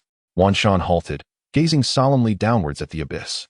The spiritual energy here was exceedingly rich, yet the accompanying cold and sinister aura was equally formidable, clearly indicating it was no ordinary location. While everyone held their breath in vigilance, Lin Jingyan, trailing at the back, suddenly inhaled deeply, a look of profound ecstasy gracing his features. He extended his tongue, once more licking his lips, and in a dreamlike, eerie tone, softly murmured, "A splendid place. The abundance of spiritual energy here enhances the flavor of the meat." His words were barely audible and went unnoticed by anyone. All minds were captivated by the eerie and foreboding cliff before them. After a moment of contemplation, Wan Shan decisively stated, "This area is quite expansive. Let us 5 separate to search, as this will maximize our efficiency. Should any discoveries arise, we shall signal immediately." "That is not advisable." Lin Yu immediately voiced her opposition, her delicate brows furrowing as she coldly remarked, "Qian Zihao and his companions are nearby. If we disperse, won't we be giving them the opportunity to strike us down one by one? At that point, we won't even have the chance to flee, let alone resist." Her reasoning was both logical and sound, prompting Hu Tao to instinctively nod in agreement. No. Brother Wan is absolutely right. We should split up and search." A sudden voice interrupted Lin Yu's analysis, leaving everyone astonished to discover that it was the usually taciturn Qin Yuan. At that moment, his face bore an unmistakable hint of suppressed excitement, and his eyes shone with an alarming brilliance, as if the prospect of taking separate actions was a matter of great significance. Chapter 104. The escape. Wan Shan was momentarily taken aback, but soon felt a surge of joy. He had been lamenting the lack of support, and unexpectedly, this most unreliable burden had chosen to align with him. Lin Yu, however, felt a chill in her heart, her sharp gaze fixed intently on Lin Jingyan. Something was amiss. It was far too peculiar. Logically speaking, Qin Yuan was merely at the mid-stage of the Golden Core, the weakest link in their team aside from Wang Mei. For him, splitting up posed the greatest risk. He should have been the most eager to stick together for safety. Yet now, not only did he exhibit no fear, but he also vehemently advocated for separation? This was utterly illogical, unless he had ulterior motives. Wang Mei, seeing that Wan Shan had proposed the idea, immediately chimed in with a sweet voice. Indeed. Senior Sister Lin, Wan's senior brother is right. There are many of us. Splitting up will expedite our search. We cannot allow Qian Zihao and the others to seize the opportunity first, can we? She gently tugged at Wan Shan's sleeve, appearing utterly devoted to him. With the backing of both, Wan Shan felt emboldened, and with a grand gesture, declared, "It is settled. We shall split up and regroup here in 1 hour." Having said that, he swiftly chose a direction, leading the compliant Wang Mei along with him. Hu Tao shrugged in resignation and opted for another path. Lin Yu cast a cold glance at Lin Jingyan, ultimately saying nothing, and turned to swoop off in another direction. Her vigilance towards this junior brother Chen heightened to its utmost. In the depths of his consciousness, Lin Jingyan was in a frenzy, true immortal. Your behavior was exceedingly unusual just now. Lin Yu is already suspicious. Ha ha ha. And so what if she is suspicious? The head of He Quanzhen erupted in maniacal laughter. That girl is indeed clever, but alas, she is merely a lowly golden core, destined to be devoured by this humble Taoist. Splitting up is splendid. It allows me to stealthily slip away and find a solitary morsel to feast upon first. Ha ha ha. Lin Jingyan stood still, watching as the others vanished into the dense fog.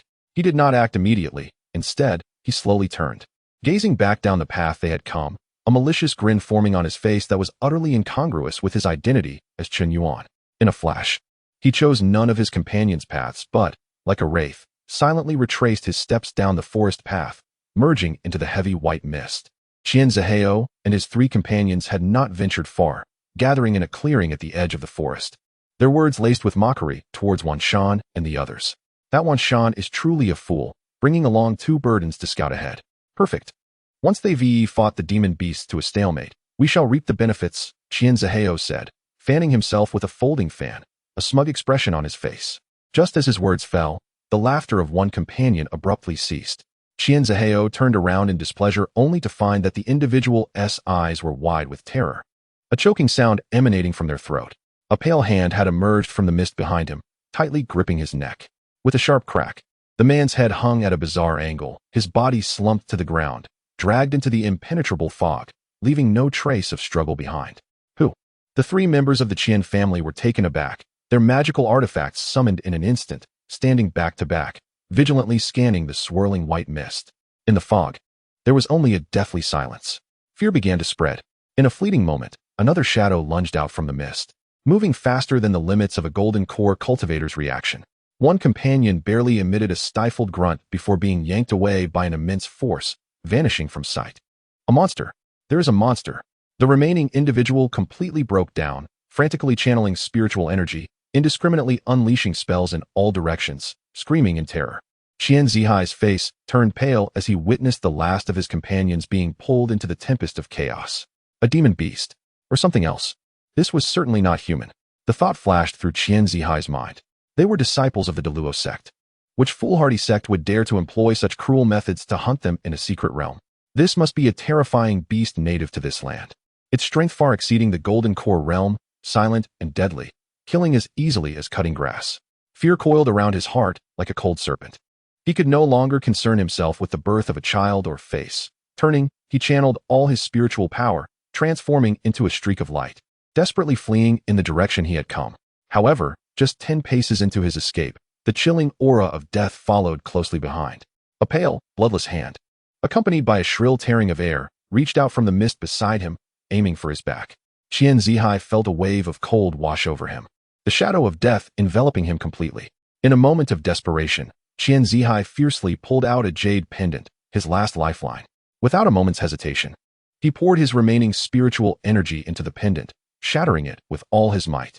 A low rumble echoed as a thick golden light barrier erupted from the pendant, revealing a majestic golden lion phantom roaring within. Almost instantaneously, as the barrier began to form, the ghostly white claw, shrouded in black mist, slammed against it with a thunderous clash. The barrier trembled violently but held for only a brief moment before shattering with a crisp sound, scattering into countless specks of light. The pendant lay in ruins. The tremendous backlash sent Qian Zihai reeling, blood surging in his veins, yet he dared not pause for an instant. Seizing this fleeting moment, he tremblingly retrieved a shimmering silver talisman from his storage bag, the last of his trump cards, the 1,000-mile teleportation talisman. Without a hint of hesitation, he channeled spiritual energy into it. The silver light flared, the space warped slightly, and Qian Zihai's figure became indistinct within the radiance, vanishing from his original spot. Deep within the fog, Lin Jingyan glared in the direction Qian Zihai had disappeared, his expression shifting from smug satisfaction to furious rage. That damned little brat. How dare he escape? In a fit of rage, He Chuanzhen's central head emitted a furious roar. It took me great effort to locate a few blood meals in the golden core stage, and yet one managed to escape. Lin Jingyan, within the confines of his consciousness, offered a wry smile. Oh, immortal, please temper your anger. That young man utilized a teleportation talisman, and we are unable to pursue him. Unable to pursue. He Chuanzhen's fury intensified. Does that mean my efforts were in vain? With that, he seized control of Lin Jingyan's body and abruptly turned to pounce upon the lifeless forms of Qian Ziho's three companions sprawled on the ground. His pale hands, resembling the talons of an eagle, frantically tore at the corpses. It is all your fault, you useless wretches. You allowed my prey to escape. Bang, bang, bang. One by one, the bodies were rendered into a grotesque mash of flesh and blood, their entrails strewn across the ground. He Chuanzhen's two heads emitted deep, resonant growls in unison. Chapter 105. Lin Yu's thoughts. Lin Yu moved with grace, like a fluttering butterfly, weaving through the slick cliff walls.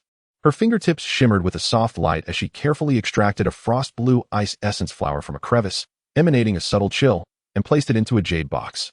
Although this flower did not possess the extraordinary qualities of the embryonic vine, it was still a rare treasure for crafting high-tier healing elixirs of considerable worth. After securely stowing the jade box in her storage pouch, she felt little joy. Instead, her brows knitted tighter, a layer of frost shadowing her delicate visage. She paused, leaning against a protruding rock, her gaze penetrating the thick mist ahead, towards the direction where Wan Shan and Wang Mei had departed. This team was rotten to the core. Wan Shan, despite his peak golden core cultivation, was a simple-minded brute. A few mocking words from Qian Zihao had thrown him off balance, and now he was utterly bewitched by the coy charms of Wang Mei, assuming the role of a gallant protector. Associating with such a person would inevitably drag her down with his laughable bravado and carnal desires. Moreover, he had thoroughly offended Qian Zihao, who, with his vindictive nature, would not let the matter rest. Remaining together could result in her treasures being seized as spoils once Qian Zihao regained his footing or found allies. As for Wang Mei, Lin Yu felt an innate aversion towards her. That facade of delicate innocence had deceived a fool like Wan Shan, but it could not fool her. From the moment she appeared, Lin Yu had seen through the shrewdness and scheming lurking in her depths.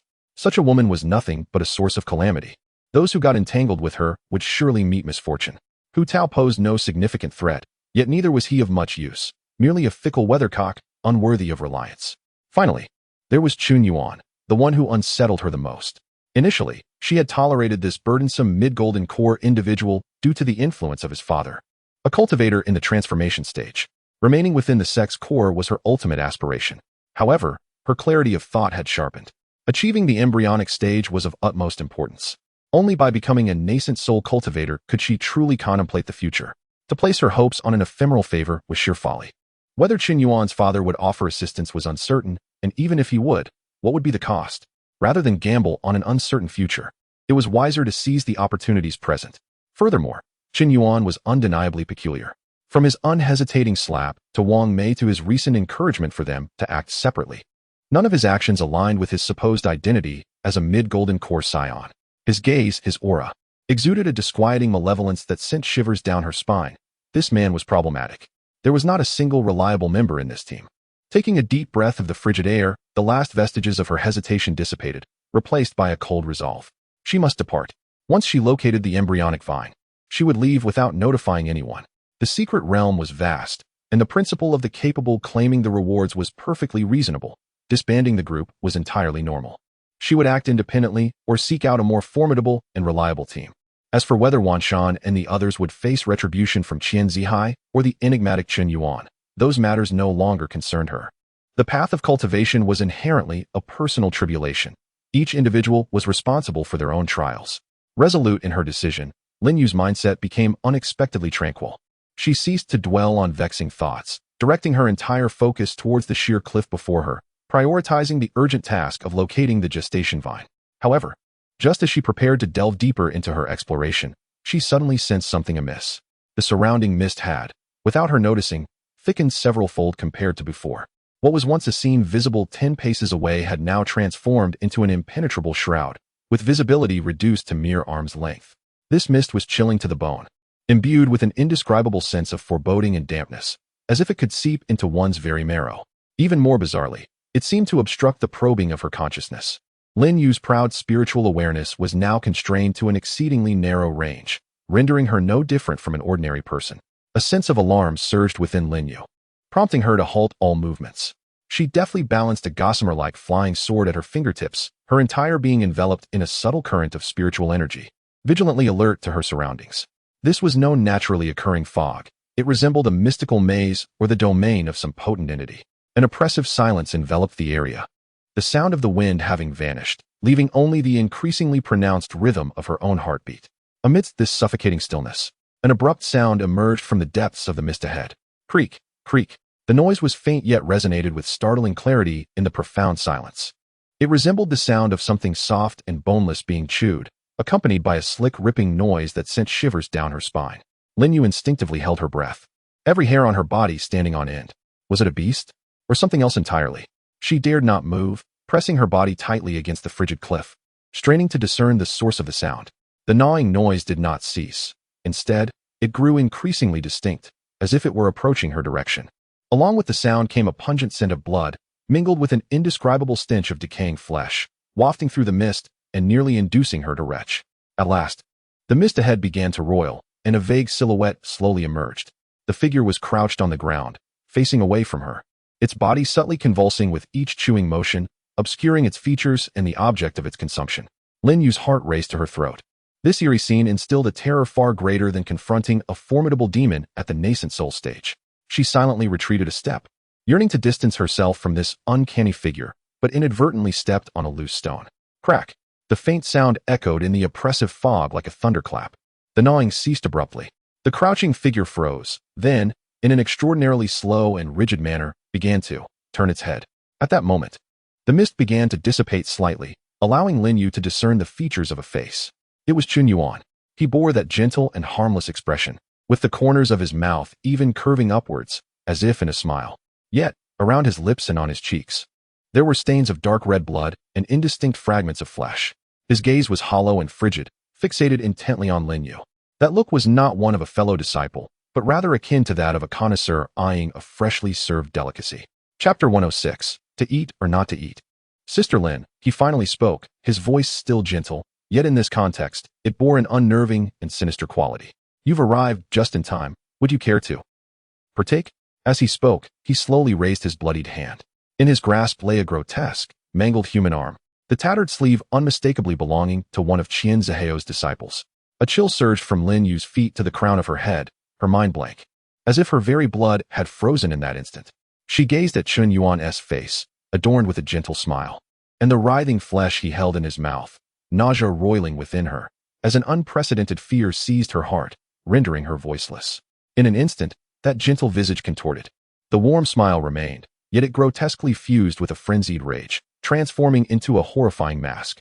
In Chun Yuan's hollow eyes, a cold flame ignited, locking onto Lin Yu with an unyielding intensity. Eat!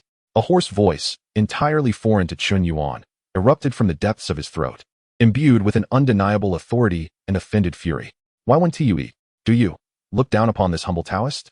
At that moment, Lin Yu's pupils constricted sharply. Chun Yuan's figure before her abruptly vanished. The next instant, a suffocating stench of blood assailed her senses. His grinning face now mere inches from hers, almost brushing against her nose. Instinct, honed by her prowess as a pinnacle golden core cultivator, overcame her fear. With a fierce cry, she unleashed her cherished cicada-winged sword, transforming it into a frigid bolt of lightning, aimed at an exquisite angle to pierce Chun Yuan's brow. This was her most formidable strike, swift, precise, and ruthless, capable of penetrating the protective auras of her peers. Yet, Chun Yuan merely tilted his head, his sinister smile widening. He didn't even glance at the flying sword, casually lifting his other blood-soaked hand. Clink! A delicate sound resonated. Lin Yu's prized sword, which she had cherished for over a century, was effortlessly pinched between his fingers. The blade tip was a mere half-inch from his brow, yet it could advance no further. A tempest of disbelief surged within Lin Yu. How could this be possible? She desperately channeled her spiritual energy, attempting to recall the sword, but it felt as though an invisible mountain was suppressing it, rendering it immovable. A delightful toy, Qin Yuan rasped, his fingers tightening slightly. Crack. Accompanied by a clear sound of shattering, the treasured artifact, which had accompanied Lin Yu for countless years, fractured, its spiritual light dimming as it fell to the ground. With the destruction of her artifact, a link to her spirit severed, Lin Yu coughed up a mouthful of blood, her complexion turning pale. Yet there was no time to register her injuries, for that bloodied, grotesque claw had already seized her throat, lifting her off the ground.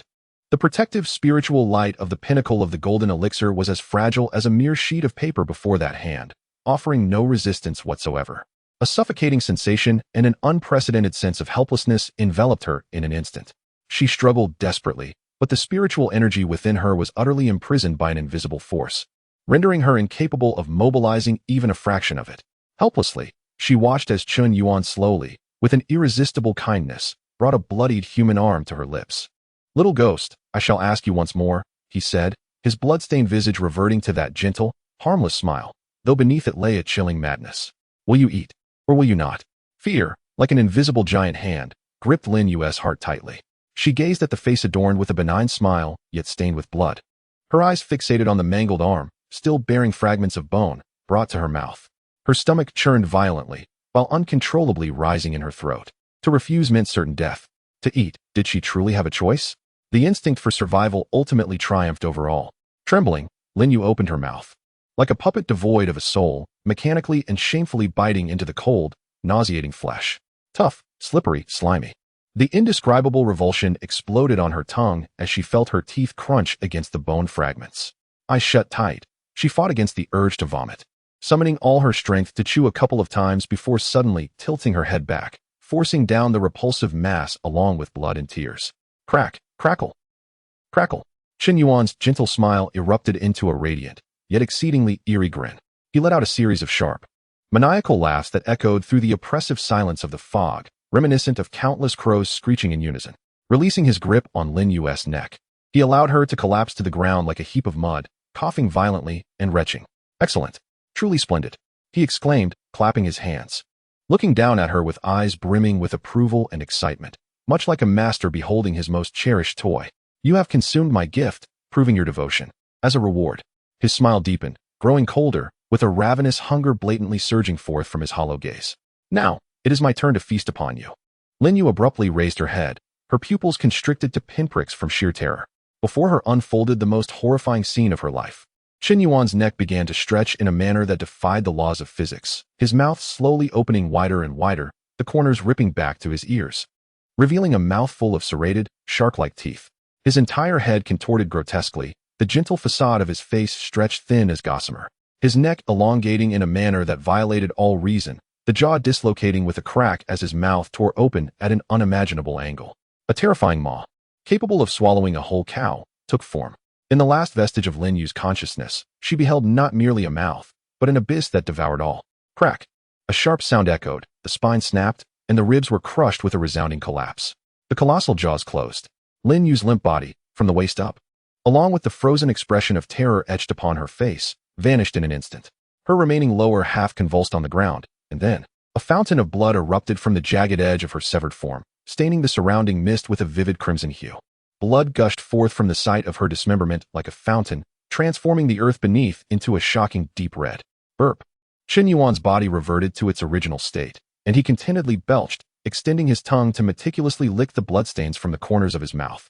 His expression one of rapture akin to savoring a rare delicacy.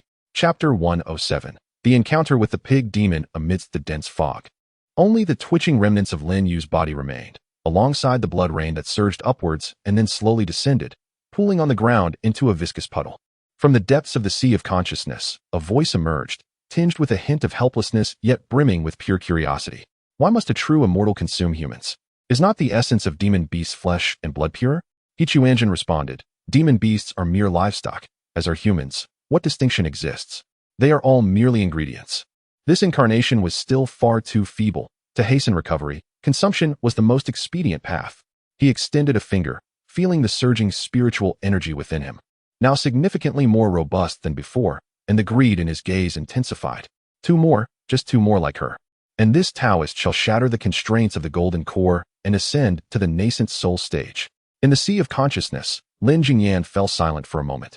seemingly digesting this crude yet straightforward logic before he ceased to speak. In the external world, Chen Yuan's head turned rigidly 90 degrees to the left, then with a crack, 180 degrees to the right, resembling a marionette with rusted joints calibrating its position. The thick fog appeared inconsequential to him. His gaze pierced through the layers of mist, as though he could see those in the distance searching for medicinal herbs. Let me see. He extended a blood-stained finger, gently tapping the air as if selecting dishes from a menu. Who shall it be next? Meanwhile, Wan Shan and Wang Mei traversed a damp gorge. The fog enveloped them, visibility exceedingly low.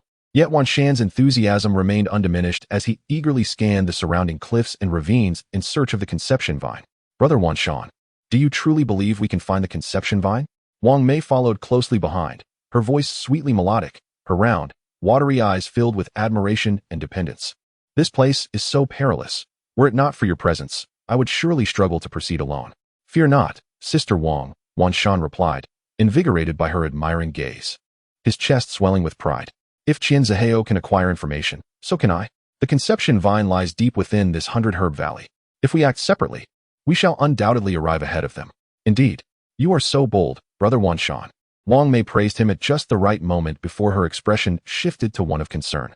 She gently tugged at Wan Shan's sleeve, whispering, but what if Sister Lin and Brother Hu encounter danger? If they face trouble while we are not there? At her words, Wan Shan scoffed at the icy visage of Lin Yu and Hu Tao's indecisive demeanor. With a grand gesture, he declared, they are both at the pinnacle of the golden core stage. What trouble could they possibly face? It is you, Sister Wang, whose cultivation is still shallow. It is safest for you to accompany me. I am aware that Wang Mei's eyes reddened, brimming with unshed tears, her pitiful demeanor evoking compassion in any man who beheld her. Brother Wan Shan, you are truly a good man. Rest assured, unlike them, I will never abandon you in times of peril. Even if we find ourselves in dire straits, I, Wang Mei, will steadfastly remain by your side, never fleeing alone.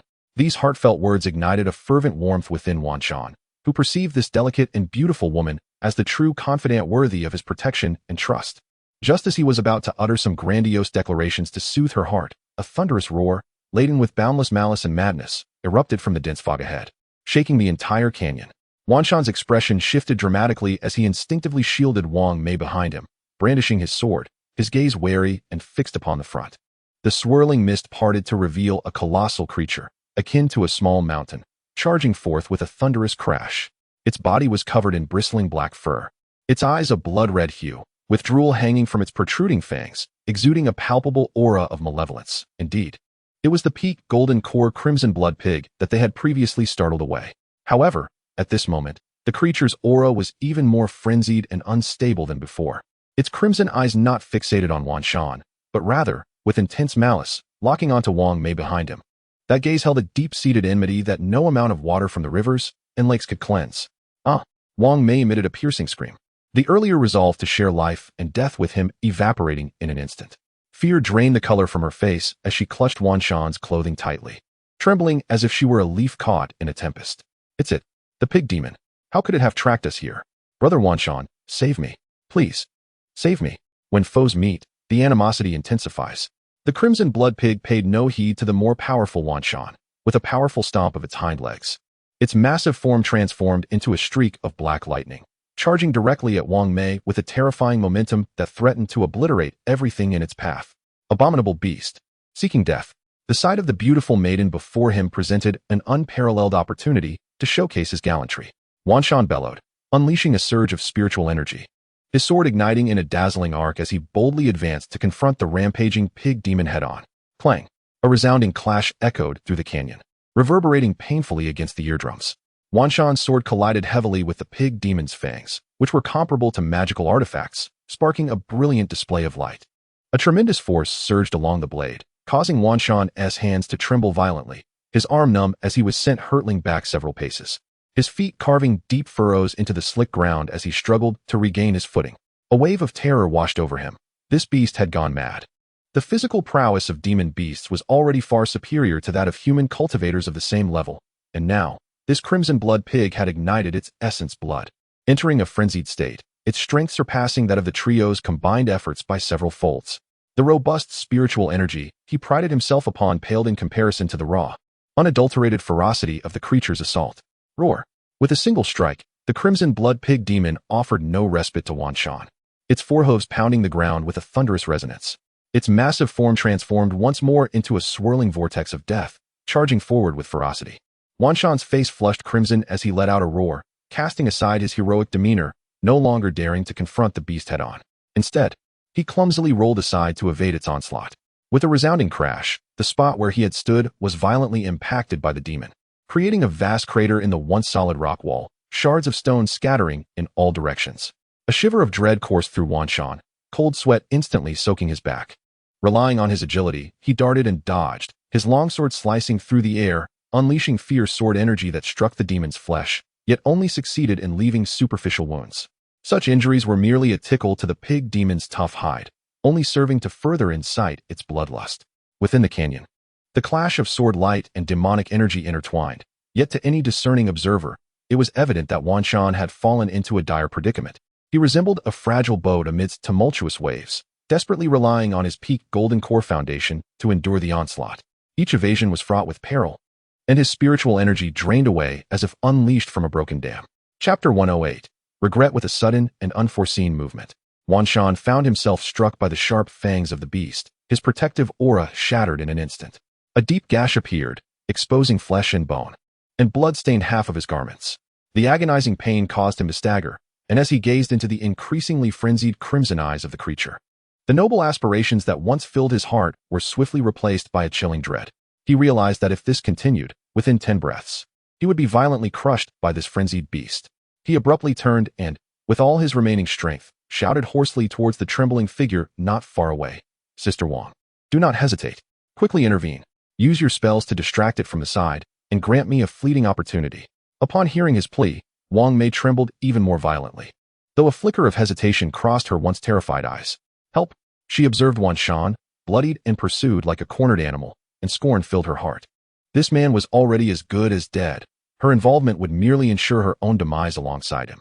She had worked tirelessly to infiltrate this group, not to serve as a companion in death for a fool. Yet this fleeting thought was quickly replaced by a mask of urgency and despair upon her face.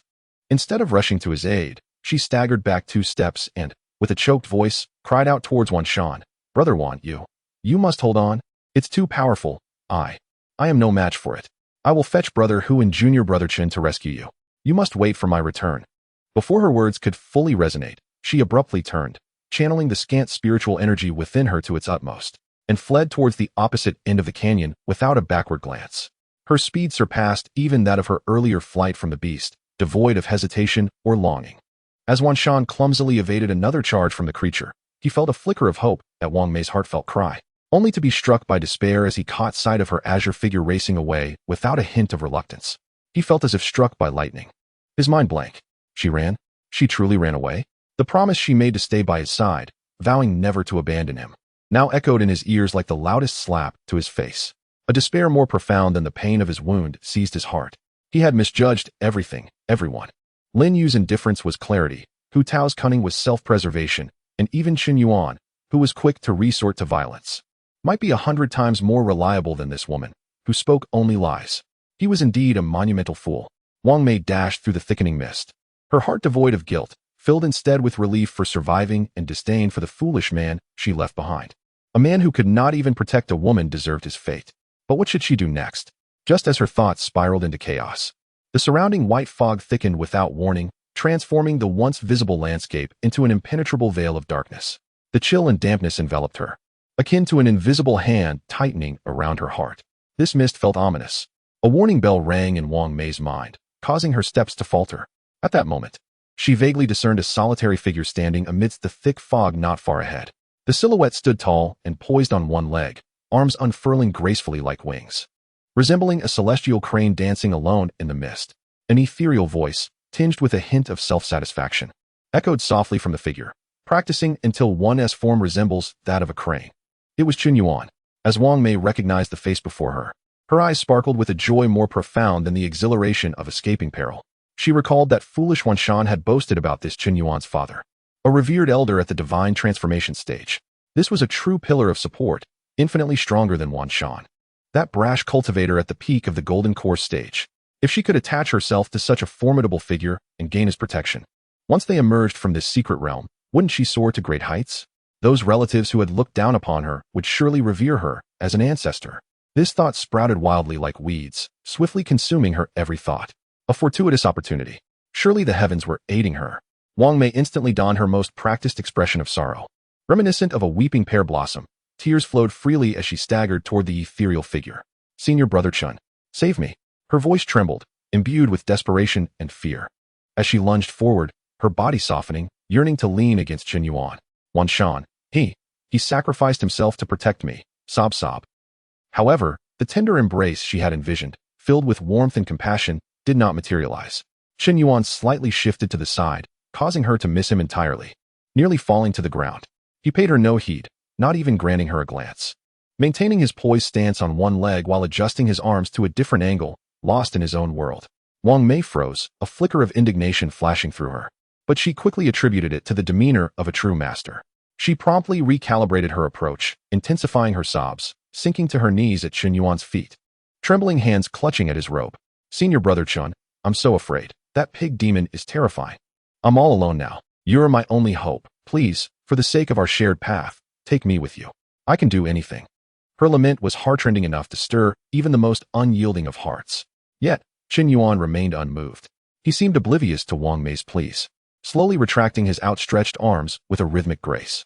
Then, under the gaze filled with hope and desperation from Wang Mei, one of his hands cut downward like a blade, exuding an elegance akin to a crane preening its feathers. A soft sound echoed. Wang Mei's expression froze. She felt as if the entire world had begun to spin uncontrollably. She beheld her own headless body kneeling on the ground, clutching the hem of another's garment, and witnessed the scalding blood gushing forth from the severed neck. What was happening? This was her final thought. Thud. Her head tumbled to the ground, her beautiful eyes still reflecting an incomprehensible astonishment. Chapter 109. Away with you. Chen Yuan cast a detached glance at the headless female corpse lying on the ground, still warm, alongside the lifeless head that refused to close its eyes. He opened his mouth and gently inhaled towards the pool of flesh and blood. In an instant, Wang Mei's body, along with the gushing blood, transformed into a pure stream of crimson energy, which he swallowed whole. The rich spiritual power unfurled within him, bringing a wave of pleasant warmth. Savoring the moment, Chen Yuan smacked his lips in satisfaction, showing no signs of hesitation as he lifted one leg, continuing to mimic the gait of a crane, swaying yet marked by an uncanny rhythm as he ventured deeper into the dense fog. Within the realm of his consciousness, Lin Jingyan's voice resonated with an unmistakable shock. Is this truly your method of cultivation? Previously, he had been curious about why Crane Xuanzhen was so formidable and had dared to inquire about his cultivation techniques. However, Crane Xuanzhen had merely instructed him to observe. The bizarre gait before him was evidently the answer. Unable to restrain himself, Lin Jingyan continued, to cultivate one's form like that of a crane. A phrase derived from the ancient text Jingde Chuan Deng Lu, which speaks of emulating the leisurely nature of the crane in pursuit of a unified mind and tranquil spirit. Before he could finish his thought, he was abruptly interrupted by Crane Xuanzhen's furious voice. Silence. What do you know of a unified mind and tranquil spirit? It's all nonsense. To cultivate one's form like that of a crane simply means to make your body resemble that of a crane. Such a straightforward principle. And yet you fail to comprehend it? Crane Xuanzhen, seething with rage, felt as though his most profound path had been sullied by ignorance. Fool. You have no understanding of the essence of simplicity. As he continued his peculiar one-legged gait, Crane Xuanzhen hummed disjointed phrases, resembling a drunken rustic reveling in his own merriment along the field path. He occasionally stretched his neck or spread his arms, mimicking the crane as it preens its feathers and raises its voice in song, utterly immersed in his own world, indifferent to everything around him. Meanwhile, the echoes of the canyon persisted. Wan Shan, drenched in blood and disheveled, had one arm hanging limply, clearly fractured. He resembled a tattered sack, repeatedly hurled by the frenzied blood pig demon, only to struggle back to his feet time and again. His internal spiritual energy had long since been depleted, sustained solely by the source chi of a peak golden Dan cultivator. Roar. The blood pig demon's patience had reached its limit. It stood upright, its powerful forelegs crashing down with tremendous force. Wan Shan's eyes flickered with a piercing despair as he summoned his last ounce of strength to roll aside. Boom. A deep pit formed where he had once stood, and the flying debris struck him like arrows, adding further wounds to his already battered body. Agonizing pain and the shadow of death nearly sent him into unconsciousness, but in that moment of blurred vision, his peripheral sight caught a swaying figure in the mist. It was Chen Yuan. Instantly, clarity returned to Wan Shan's mind, and the despair of impending death was replaced by a surge of even stronger will to survive. He was perplexed as to why Qin Yuan was present, let alone why he was engaged in such a bizarre and ludicrous dance. Yet, that was inconsequential. What mattered was that he was a living being, a potential means to buy time. A singular thought seized Wan Shan's mind in an instant. He ceased his struggle against the bloodied boar demon and abruptly turned, summoning the last vestiges of his strength to sprint towards Qin Yuan. The bloodied boar demon, sensing his flight, emitted a furious roar, its colossal form crashing forward like an unstoppable tide of darkness, intent on reducing everything in its path to mere pulp. In Wan Shan's eyes, there was no glimmer of plea for help. He fixated on the silhouette before him, precariously balanced on one leg. His cracked lips twisting into a sinister arc seize him, hurl him towards that frenzied beast. Just a fleeting moment. If he could secure even a brief respite, he would escape with his life. His hand transformed into a claw, aimed at the vulnerable spot on Qin Yuan's back. Closer, closer. At the critical juncture, Wan Shan's claw was poised to strike Qin Yuan's garment. In that very instant, the peculiar figure standing on one leg seemed to possess a sixth sense. Or perhaps it was mere coincidence, as it shifted its stance. Without warning, Qin Yuan leaned backward, his spine arching into an extraordinary curve.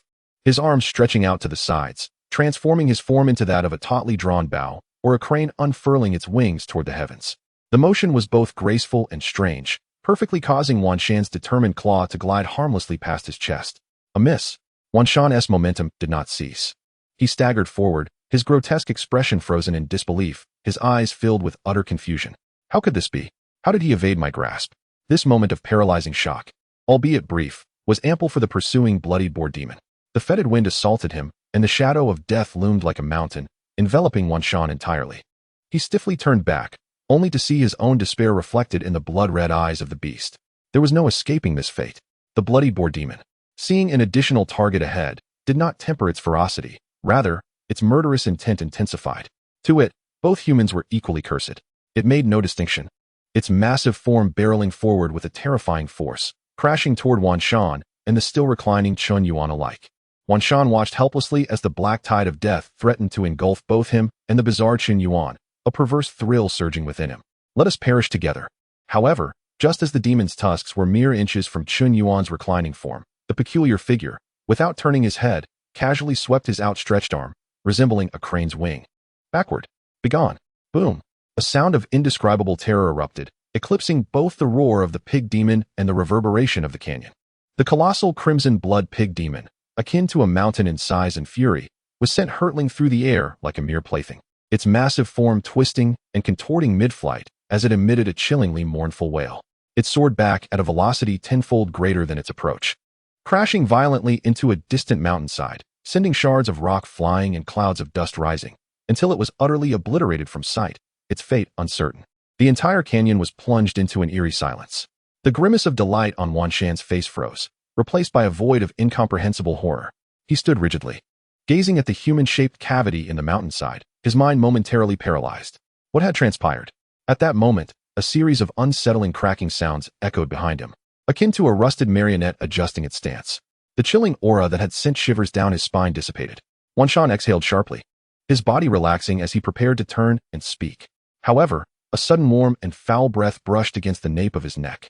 A head stealthily leaned close to his ear, and a peculiar voice whispered hauntingly, "Little ghost, just now, were you hoping to use me as your scapegoat?" Chapter 110. I am deceiving you. In that moment, Wan Shan felt the very essence of his blood freeze. He desperately attempted to turn, to summon his magical artifact, to create distance. Yet, to his horror, he discovered he could not move. Not even a finger could he stir. An invisible, yet overwhelmingly heavy pressure, akin to a mountain, pinned him in place.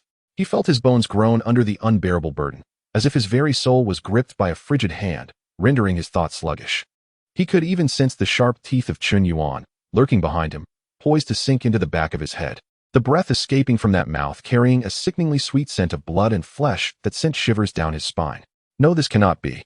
Fear overwhelmed all else as Wan Shan summoned every ounce of strength to force a hoarse whisper from his throat. "Qin Shitty, you misunderstand. I did not intend to. I only wished to fight alongside you."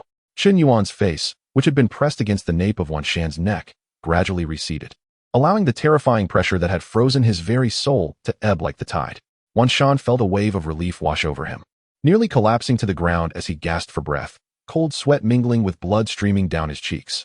Qin Yuan tilted his head, his expression devoid of joy or sorrow, and scrutinized Wan Shan.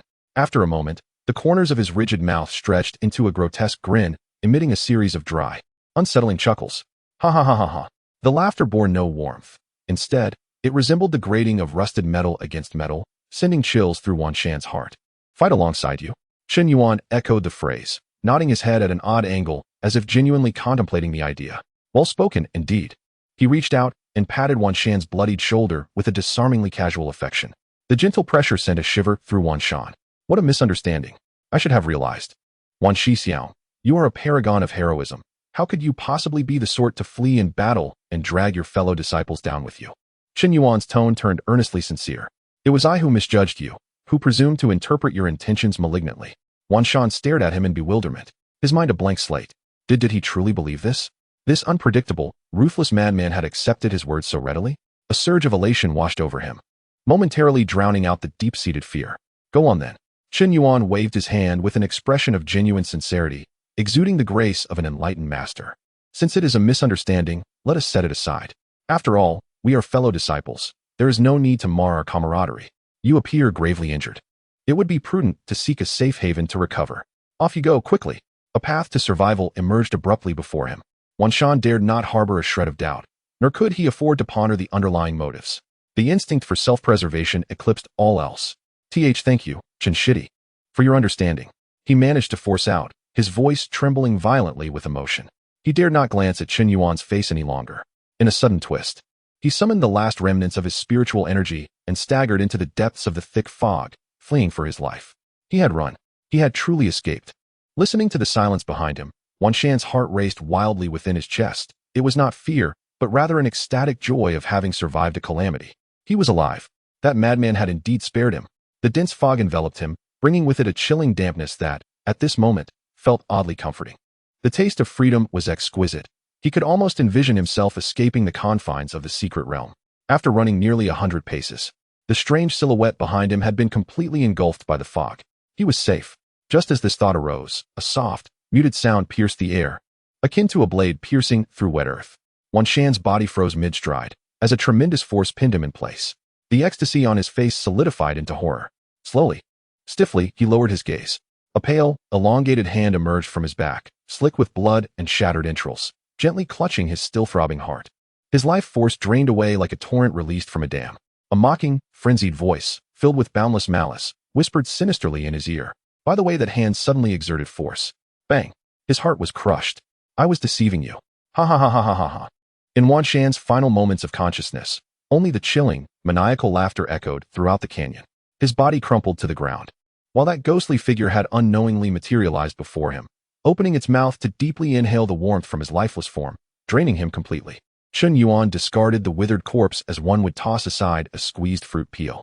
He extended his crimson tongue and, savoring the aftertaste, emitted a sound of disdain. Ugh, the flavor is truly wretched, old and tough, tinged with the sour scent of a fool. His eyes, devoid of sorrow or joy, shifted to the depths of the canyon, focusing on the wall that had been breached. Ah, yes, there's another. The consciousness of the scarlet blood pig demon was struggling to rise from the brink of agony and unconsciousness. It felt as though half of its bones were shattered. Its colossal body trapped like a rag within the hard rock, immobile. Fear, far surpassing the pain of its body, gripped its mind. It could not fathom what manner of monster that human was. With a mere flick of his hand, its once proud physique and demonic power crumbled like paper, utterly defenseless. Such power was not something a golden core cultivator could possess. At that moment, an odd, discordant hum approached from afar, the practiced form resembling that of a crane. The scarlet blood pig demon jolted awake, turning towards the sound. Through the fog, that devilish figure was advancing with an odd posture, hopping towards it on one leg. With each graceful leap, he resembled an elegant yet ominous crane. However, to the eyes of the blood-red pig demon, he was far more terrifying than the most malevolent fiend from the depths of hell. It has arrived. It has come to slay me. The shadow of death caused the bristles of the blood-red pig demon to stand on end, and in its desperate struggle, it only exchanged freedom for the excruciating agony of shattered bones and the harsh sounds of rock grinding. Chen Yuan bounded towards the mountain wall, extending a finger to poke at the demon's broken tusk and gently nudging its mangled hoof with the tip of his foot. Ah, still alive. Quite resilient, aren't you? His voice, light as a feather, instilled a profound terror in the blood-red pig demon. Fearful of any hesitation, it immediately concentrated all its demonic power within its throat, emitting waves of thought that resonated with humility and dread. Spare me, O Celestial, spare me. This humble demon, in its ignorance, has offended your esteemed presence and deserves death 1,000 times over. I beseech you to consider the hardships of my cultivation and grant me a reprieve. I am aware of the location of the bonding vine. If you spare my life, I can lead you there. Chapter 111. Who the devil wants your conception vine? The immortal, Quanzhen, abruptly halted, his face poised as if to bite down. Tilting his head, he leaned closer, nearly pressing his ear against the snout of the blood-red pig demon, seemingly unable to comprehend. What did you just call me? The blood-red pig demon, fearing it had misspoken, felt its heart race but instinctively repeated, immortal. Immortal, speak louder. Quanzhen suddenly perked up, his eyes sparkling with eagerness. I didn't catch that. Do say it again. The pig demon, taken aback by his sudden exuberance, was nonetheless compelled by its instinct for self-preservation to comply. It believed this capricious immortal sought its life in exchange for treasures hidden within the secret realm. Immortal. Little demon knows. Little demon knows where the conception vine is. As long as the immortal spares my life, I am willing to lead you and offer the conception vine with both hands. Slap. A crisp, resounding strike landed on the other side of the pig demon's face, leaving its head embedded in the mountainside at an odd angle. Quanzhen, incensed, pointed an accusatory finger at the pig demon's snout, shouting, Who the devil wants your conception vine? The pig demon was utterly bewildered. To be denied the treasure and still receive a beating? What kind of monstrous creature was this? Its massive pig brain descended into unprecedented chaos, the pain now secondary to sheer terror. Trembling, it gazed at the man before it, whose expression had morphed back into a ferocious countenance. Its lips quivered for what felt like an eternity, and it dared not utter a word. After a prolonged silence, unable to withstand the murderous glare any longer, it summoned every ounce of courage and tentatively squeaked, Immortal? Ah! The rage on Quanzhen's face vanished as swiftly as it had appeared, replaced by an exceptionally radiant and satisfied smile. He gleefully slapped his thigh. That's right. Now, that's more like it. He beamed at the pig demon, and then suddenly began to adjust his attire. He brushed off non-existent dust from his robe, tidied his somewhat disheveled hair, and cleared his throat, striking a pose he believed to be profoundly enigmatic. Once satisfied with his appearance, Quanzhen turned to the now thoroughly petrified pig demon and, in a congenial tone, inquired, All right, now you may speak. Where is the conception vine? The pig demon. The vast expanse of the pig demon's brain was completely stalled as it stared at this unpredictable man whose mood shifted faster than the turning of a page. For a moment, it was at a loss for how to respond. I'm asking you a question. Have you gone mute? Quanzhen, growing impatient, lightly kicked the pig demon's chin with his toe, a gesture both trivial and highly insulting. Now, where is the conception vine? In the depths of the herb valley, within a secluded pond. The pig demon, trembling, dared not withhold any information, hastily divulging everything it knew. But that pond is home to an early-stage Yuanying serpent. The serpent demon was exceedingly ferocious. The little demon had merely chanced upon it, and was fortunate enough to catch a glimpse, too fearful to approach. The nascent soul stage? Upon hearing this, Quanzhen displayed no sign of fear. Instead, his eyes sparkled with excitement. He seized the ear of the pig demon and forcibly extracted its massive head from the mountainside. Lead the way, Master. That is a formidable nascent soul demon. Enough with the nonsense. Quanzhen struck again with a forceful blow. If you keep babbling, I shall devour you this very moment. Having said this, he disregarded the pig demon's wails, dragging its battered body along like a lifeless dog as he strode toward the direction of Baijiao Valley. Within the sea of consciousness, Lin Jingyan inquired curiously, True Immortal, with such extraordinary powers, do you perhaps require external assistance such as the embryo-forming vine or the embryo transformation pill to break through to the nascent soul stage? Huh. Quanzhen's voice resonated within the sea of consciousness, laced with disdain. For you to use? Has your brain been rammed by that pig? Such a worthless trinket wouldn't even suffice for my teeth. What do you mean? Lin Jingyan asked, somewhat perplexed. It's for you, you fool. Quanzhen scolded. I don't even know what that embryo-forming vine is, but it sounds valuable. Sell it for spirit stones. Buy yourself 1,000 or 800 pills, and hasten to elevate your cultivation to the golden core stage. Lin Jingyan stood in stunned silence. He had thought that Quanzhen acted solely on whims, that his penchant for slaughtering and seizing treasures was merely to satisfy his capricious nature. Little did he know that he was risking confrontation with a nascent soul demon for his own sake. Though Quanzhen's words were coarse and his reasoning self-serving, the sentiment stirred an indescribable warmth within Lin Jingyan's heart. Since the passing of his parents, it was the first time someone had considered his well-being so earnestly. True Immortal. Lin Jingyan's voice quivered, filled with emotion. Silence. Before Lin Jingyan could fully grasp his feelings, He Chuanjin's furious roar abruptly interrupted.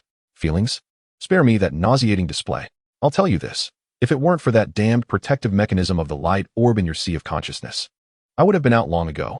I have already studied it. Once you break through to the golden core, the orb will activate, and I will be able to retrieve what lies within and leave. He Chuanjin, dragging the half-dead, crimson-blooded pig demon, traversed through the thick mist, his spirits soaring. The pig demon, on the other hand, was far from comfortable. Its massive body scraped against the rugged ground, its already mangled flesh ground to a pulp, causing it to faint multiple times, only to be roused again by He Chuanjin's ear-piercing humming. A true torment, neither able to live nor die. Time passed, and the mist ahead gradually thinned, revealing a refreshing fragrance of flora and a rich essence of water spirits wafting toward them. Before their eyes lay a vast, dark pool, encircled by towering ring-like cliffs. The verdant hue akin to jade plunged into unfathomable depths, its surface shrouded in a delicate ethereal mist, exuding tranquility and serenity. Yet beneath this veneer of calmness lurked a palpable aura of terror, reminiscent of an ancient behemoth in slumber. Even the faintest emanation of its oppressive presence was enough to instill profound trepidation in the hearts of gold core cultivators. At this moment, a dozen or so cultivators had gathered in the open space beyond the tranquil pool. Each individual bore a dignified demeanor, their auras well contained. Their cultivation levels unmistakably at the pinnacle of gold core, mere steps away from the yuaning stage. Adorned in resplendent robes and wielding exquisite magical artifacts, they were evidently of distinguished lineage. However, the countenances of these prodigies were marred by gravity and hesitation, the atmosphere charged with an unspoken tension. Chapter 112. Nascent Soul Stage Senior Brotherly, you must cease your hesitation. A young man, clad in a golden silk robe and exuding an air of arrogance, spoke up. In his hand, he held an ancient, earth-toned shield adorned with intricate scale patterns, pulsating with spiritual energy. This was the Earth Scale Shield, a top-tier defensive artifact capable of withstanding the full force of an early-stage nascent soul cultivator. We, a dozen of us, shall each contribute a defensive artifact for you. All you need to do is charge in, divert that Xianshui serpent, and hold it for 30 breaths. The embryo-binding vine within shall be ours. At that time, your contributions will be monumental, and we shall express our gratitude with further rewards. The man addressed as Senior Brotherly was a pale, slender middle-aged figure. He gazed at the Earth Scale Shield, a flicker of greed passing through his eyes, yet overshadowed by a greater sense of dread. With a bitter laugh, he responded, Young Master Jean, your words are easy to utter. A nascent soul beast is no trifling matter. To say 30 breaths, if I survive even 3 strikes, I would count myself fortunate. Is this not tantamount to sending me to my demise? We seek fortune through peril. Young Master Jin's expression darkened. Our scheme to procure the embryo-binding vine is inherently a defiance of fate. How could it proceed without sacrifice? Senior Brotherly, among us, your wind control technique is the swiftest, offering the only glimmer of hope. Will you let us all languish here instead? You Senior Brotherly trembled with anger, yet felt powerless to counter. He understood that he had been thrust to the forefront, becoming the pawn destined for sacrifice. At this tense juncture, a jarring sound of dragging and friction approached, shattering the standoff. The crowd turned in unison to behold a young cultivator in a simple azure robe, leisurely dragging a colossal beast from the mist. The creature was a blood-red pig demon, now devoid of its former ferocity, resembling a tattered sack as it was dragged along. Its body a grotesque sight, bloodied and mangled. The 10 or so peak golden core cultivators present all narrowed their eyes in recognition. They could discern that this was a peak golden core blood-red pig demon, and the one who had single-handedly hunted it was no ordinary individual. Yet, when they scanned the newcomer's aura, they found it to be merely at the mid-golden core level. A mid-golden core cultivator dragging a peak golden core beast? Initially taken aback, the crowd soon realized the truth. This young man had likely stumbled upon a wounded beast, fortunate enough to claim it. Upon this realization, their wariness swiftly transformed into disdain and contempt. A mid-golden core cultivator had no qualifications to serve as bait for the Xianshui serpent, rendering him merely a waste of artifacts. Young Master Jean, whose ire had already been kindled by Senior Brotherly's refusal, found an outlet for his frustration upon noticing He Chuanjin's leisurely approach. Frowning, he scornfully rebuked, Who is this wild brat? Do you not see that we are engaged in serious matters here? Begone, do not obstruct our discourse. As these words escaped his lips, Brother Li and the others cast sympathetic glances toward Lin Jingyan, for the young master of the Jin family was not a character to be trifled with. However, under the control of He Chuanjin, Lin Jingyan did not retreat. Instead, he halted his steps, Casually discarding the pig demon to the side, he lifted his head, his expression inscrutable. "What did you say?" Jin Xiangxi's face darkened, astonished that a mere mid-stage golden core cultivator would dare to defy him. Just as he was about to unleash his rage, he suddenly felt a chill at his neck. An ethereal figure had appeared behind him without his notice. A cold sweat broke out on Jin Xiangxi's body as he attempted to summon his powers, only to feel a frigid hand gently resting on the crown of his head. The hand, seemingly weightless, harbored a terrifying force that rendered him utterly immobile, instantly sealing off all his spiritual energy. "Little ghost," Qiquanzhen's ominous voice whispered in his ear, akin to a chilling wind from the depths of the abyss. "Repeat what you just said. Who did you tell to roll?" Silence fell over the scene, engulfing it in an eerie stillness. The dozen or so peak golden core cultivators watched in disbelief as the ghostly figure loomed behind Jin Xiangxi. Observing as that hand lightly settled atop his head, they all felt an invisible, terrifying pressure locking onto them, making even the slightest movement a distant luxury. Jin Xiangxi felt an icy dread surge from the crown of his head down to his toes, as if his very blood had frozen. "Why you dare?" In his terror, the last semblance of confidence he clung to was his illustrious lineage, his voice turning sharp with fear. "I am the young master of the Yunming Jin family. If you harm me in the slightest, my ancestors will surely extract your soul and refine it for 10,000 years. "The Yunming Jin family?" Qiquanzhen's dark voice, laced with disdain, brushed against his ear. "Never heard of it. However, your pure spiritual energy makes for a delightful supplement." Before the words had fully escaped his lips, the hand resting on Jin Xiangxi's crown bizarrely split open, revealing a crimson seam. The crack rapidly widened, morphing into a small mouth lined with sharp fangs. In an instant, a scarlet tongue lashed out, enveloping Jin Xiangxi's head entirely. An inhuman scream erupted from his throat, only to be abruptly silenced. Before the horrified eyes of all present, Jin Xiangxi's body visibly withered, his once resplendent golden silk robe becoming an empty shell. His peak golden core cultivation, along with all his essence, blood, and soul, transformed into the purest stream of energy, ravenously consumed by that grotesque mouth. In a mere few breaths, a once vibrant prodigy was reduced to a mere desiccated husk, crashing to the ground with a dull thud, stirring a small cloud of dust. The mouth on the hand savored the remnants, chewing contentedly before letting out a satisfied belch, slowly closing, returning to its original form as if the horrifying scene had never transpired. A soft gulp echoed in the oppressive silence, the sound jarring against the stillness of the surroundings. Including Brotherly, everyone present wore a pallid expression akin to that of a ghost. Their gazes directed at Lin Jingyan, transforming from initial disdain to a profound, bone-deep terror. A practitioner of dark arts. This is undoubtedly a practitioner of dark arts. At that moment, an even more terrifying aura erupted violently from Qiquanzhen's body. Boom. An overwhelming pressure far surpassing that of a golden core cultivator swept through the vicinity, causing all cultivators present to feel their legs weaken, nearly collapsing to the ground. The nascent soul stage. He had actually achieved a breakthrough to the nascent soul stage by devouring a peak golden core cultivator. Chapter 113. A carnage unleashed a chilling. Manic laughter erupted from Lin Jingyan's throat, distinctly inhuman, sharp, hoarse, and imbued with unrestrained malice. As the laughter echoed, his body gradually ascended into the air.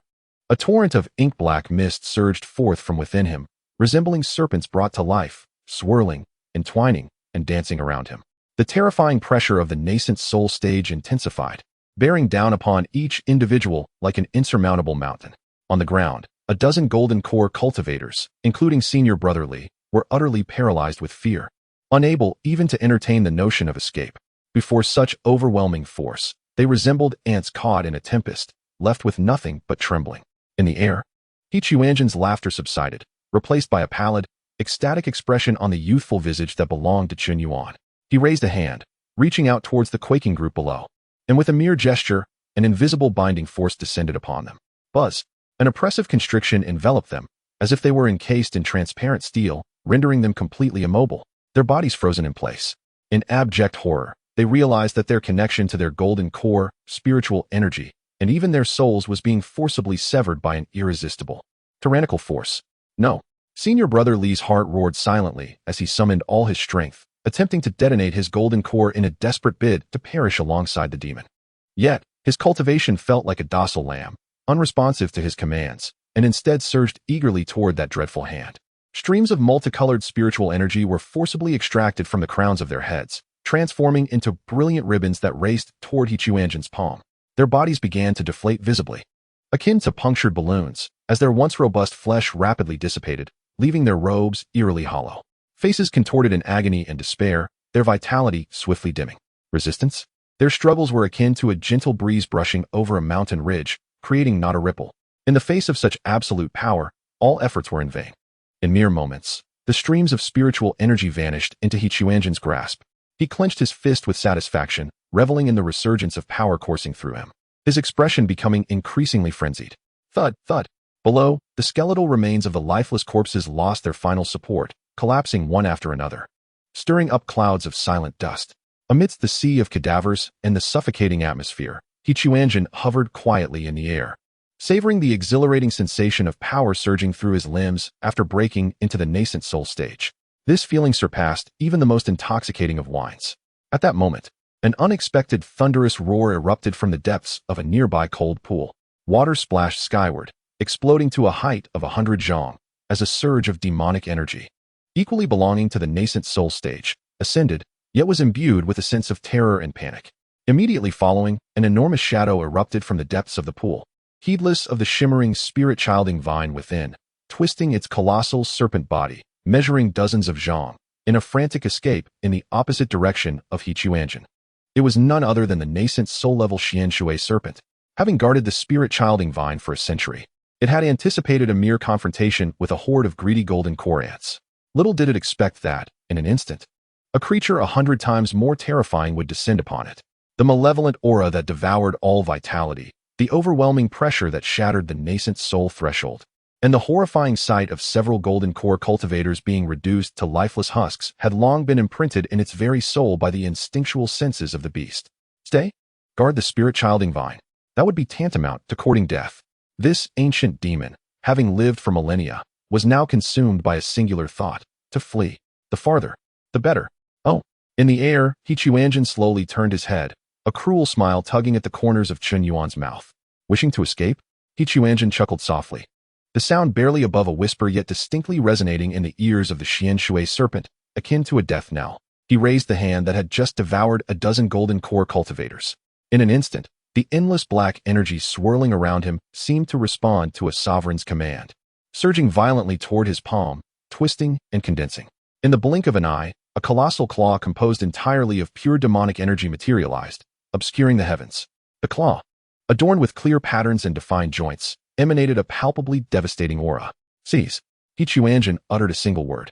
Whoosh. The massive claw tore through the air with a deafening sonic boom, appearing directly above the Xian Shui serpent in a manner that disregarded spatial distance. Before crashing down with ferocity, the serpent, sensing the shadow of death looming overhead, was struck with terror, emitting a piercing shriek as its demonic energy erupted without reservation. Dark water arrows and ice spikes rained down upon the claw in a tempestuous assault, attempting to offer some semblance of resistance. Yet, all was in vain. The colossal claw showed no sign of hesitation, effortlessly shattering every attack, and seized the serpent's lengthy body with an iron grip. Hiss! The Xian Shui serpent thrashed wildly, its iron-hard scales cracking under the immense force of the claw, large patches of its scales shattering, flesh and blood mingling. However, no matter how it struggled, it could not budge that claw in the slightest. A sickly delight spread across He Chuanjin's face as he extended his hand toward the suspended Xian Shui serpent, making a grasping motion in the air. In response, the massive demonic claw opened a gaping, abyss-like maw at its center. In the next moment, an irresistible and terrifying suction force erupted. The serpent's enormous body began to wither and shrink at a horrifying pace. It transformed its years of arduous cultivation, the essence of its blood and flesh, along with its divine soul and primal source, into a formidable torrent of darkness, which was ravenously devoured by the gaping maw of the demonic claw. Its struggles grew increasingly feeble, and its cries became intermittent, ultimately fading into silence. In the mere span of a dozen breaths, a once mighty primordial infant demon was reduced to a colossal, drained serpent's skin, devoid of all value. As the demonic claw relinquished its grasp, the light, tattered hide descended from the air, landing upon the lifeless forms of the cultivators like a mere rag. The demonic claw then transformed into pure demonic energy, swirling back and merging once more into He Chuanjin's being. Chapter 114. A carnage unleashed. He Quanzhen descended slowly from the air, his feet touching the blood-soaked earth, tainted with the remnants of life and death. The swirling demonic energy surrounding him gradually receded into his body, and the formidable pressure of his nascent soul phase dissipated as well. He cast a detached gaze over the chaotic scene before him. The lifeless bodies of golden core cultivators, the dimly glowing earth-scale shield that lay discarded. And the enormous skin of the Xian water serpent failed to capture his attention for even a moment.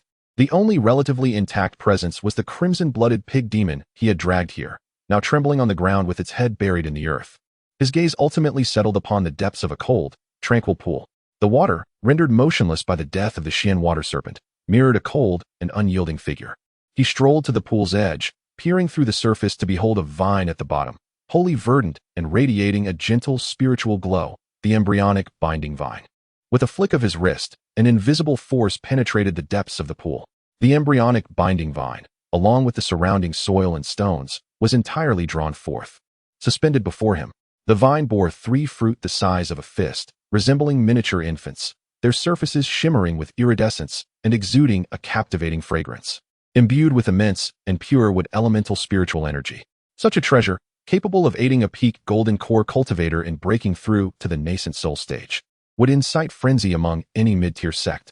Yet, Quanzhen merely observed calmly, devoid of any greed or elation.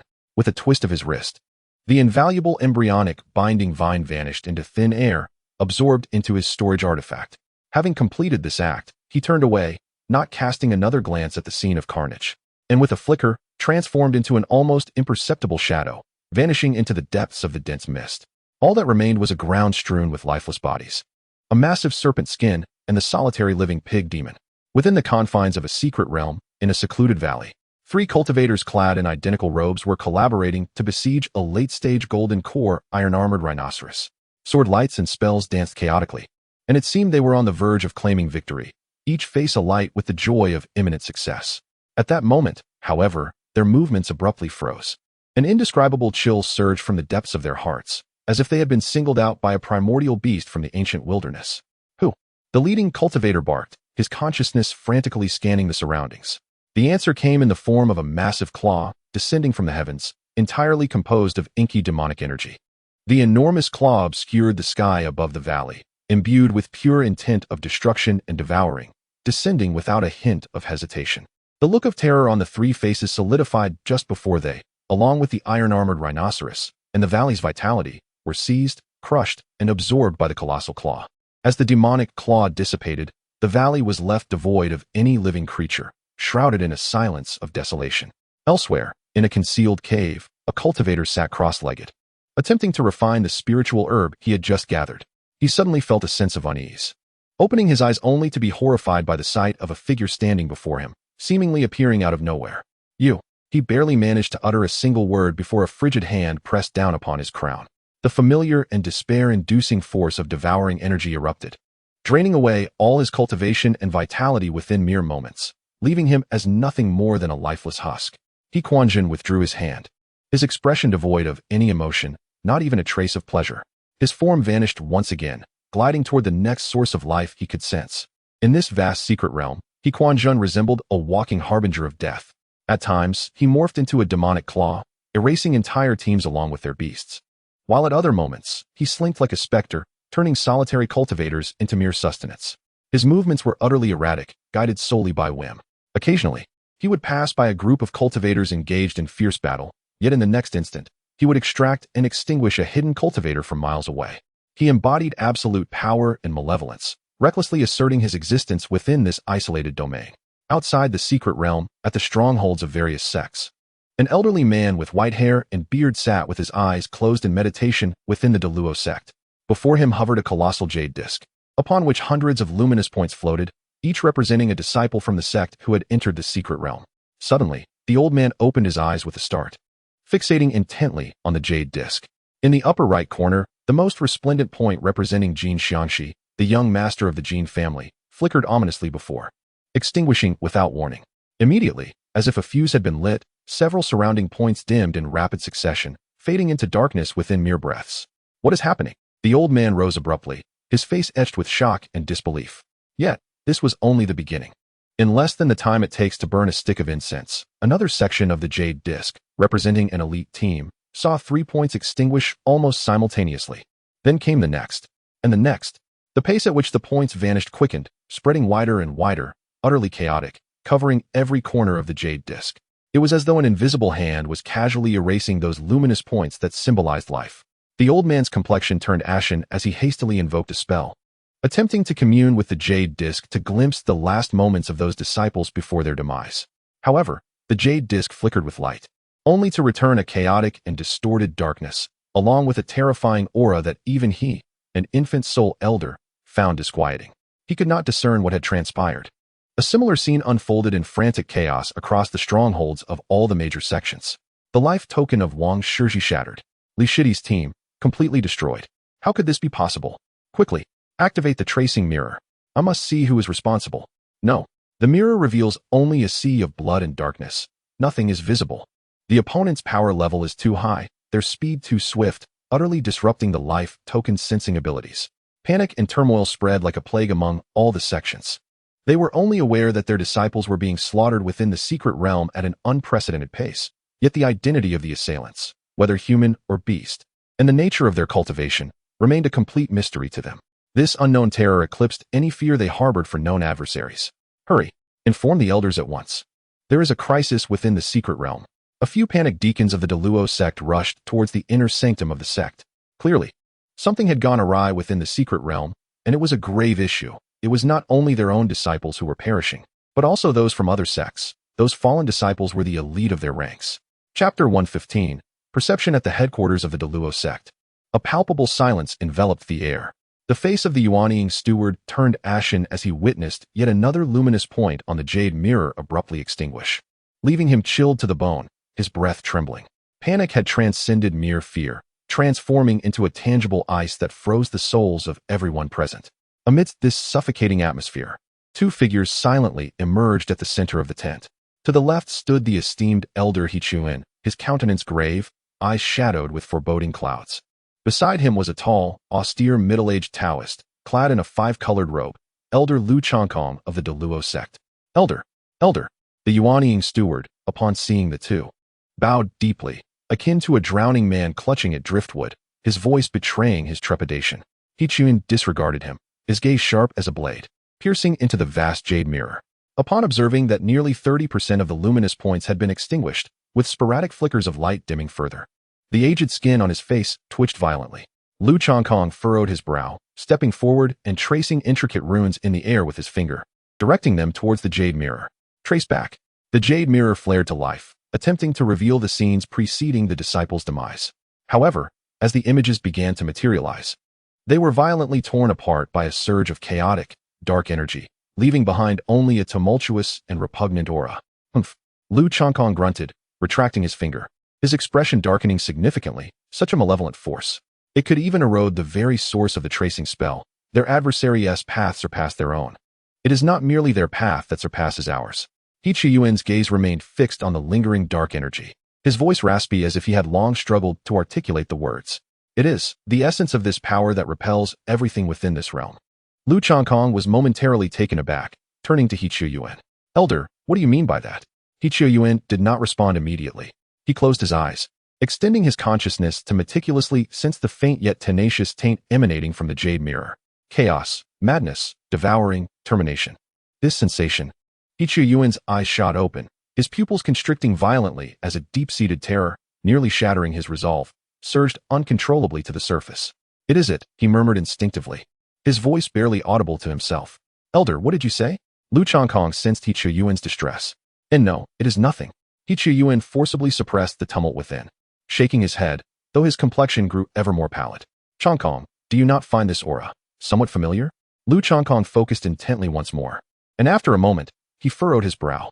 Indeed, it bears a semblance of familiarity, chaotic taint, incompatible with heaven and earth, reminiscent of that creature which descended upon the sect. At the mention of the word creature, even Lu Changkong, a formidable being of the integration stage, briefly displayed a flicker of fear in his eyes. Yet he quickly dismissed his own conjecture. Impossible. Absolutely impossible. The monster was pinned within the realm of dead heaven by the will of the celestial path, destined to remain imprisoned for eternity. How could it possibly escape? Furthermore, Lu Changkong pointed to the residual fluctuations of energy upon the jade mirror and declared with conviction that the intensity of this power was at most that of the nascent soul stage.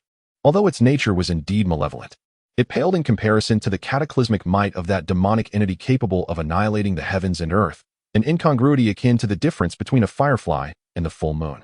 The two were simply not comparable. Qiqiu Yuan fell into silence. Rationality dictated that Lu Chongkong was correct. The monster could not possibly break free, and the levels of power did not align. Yet, the dread that originated from the very essence of life, the despair as if the entire world were to be assimilated and brought to an end, was a sensation he had never encountered again in his life. Aside from that monster, was it mere coincidence? Could there truly be a second force in the world so strikingly similar, so despair-inducing? Regardless of what lurked within, Lu Chongkong's cold voice shattered Qiqiu Yuan's reverie. The slaughter of our sect's disciples was a fact, and we could no longer afford to wait. Otherwise, the remaining disciples would face dire peril. He turned to Qiqiu Yuan and urged, "Elder, please issue the command to activate the secret realm and bring forth all survivors.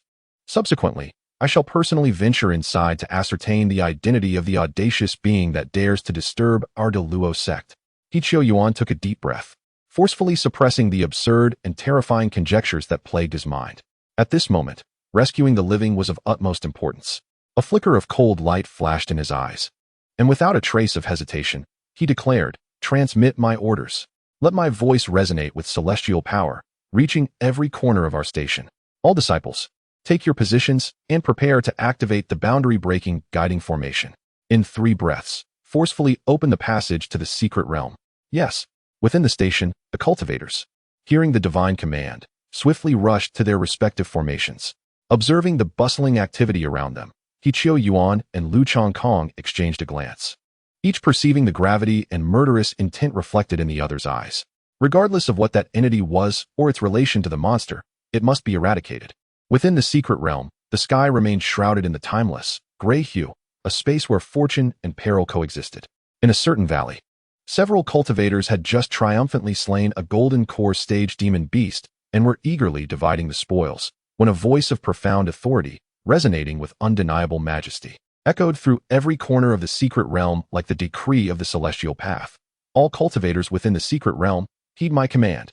An anomaly has arisen within the secret realm. Immediately cease all trials. All personnel, proceed at once to the guiding formation located 100 miles to the east, without error. I repeat, an anomaly has arisen within the secret realm." This voice, imbued with formidable celestial power, penetrated all barriers and restrictions, clearly reaching the ears of everyone present. In an instant, the cultivators scattered throughout the secret realm were left in stunned silence. What was happening? An early conclusion? An anomaly? What anomaly? Why had they not sensed anything? Hurry! The Deluo sect would not issue such a decree without cause. Something significant must have occurred. While many cultivators were perplexed, a greater sense of reverence for the colossal Deluo sect overshadowed their confusion. With a command, they dared not delay even for a moment. They immediately set aside all at hand, discerned their direction, and transformed into streaks of light, racing swiftly towards the east. Chapter 116. Departure. Yet, not all were so obedient. Above a marshy expanse, a small contingent of 5 gold core cultivators hovered in the air, with the leader, a youth clad in resplendent robes, adorned with disdain and ire upon his countenance. "What is this nonsense?" he spat, having just uncovered a lead to an ancient cave. "And they declare that the secret realm is experiencing anomalies? I surmise that the Deluo sect is simply reluctant to part with the treasures within, concocting an excuse to expel us all. How petty." "Indeed, brotherly speaks true," echoed a shifty-eyed cultivator beside him. "The activation of this secret realm incurs immense costs. How could they simply close it at whim? It is likely that some high-ranking figure from their sect has cast their covetous eyes upon something, seeking to clear the area." "Exactly, our Tianquan sect is not to be trifled with. On what grounds?" Before they could finish their discourse, a maniacal and piercing laughter erupted unexpectedly from ahead, imbued with a greed and possessiveness that seemed intent on devouring the entire world. Mine. Ha ha ha. Everything here, every living being, belongs to me. You are mine too."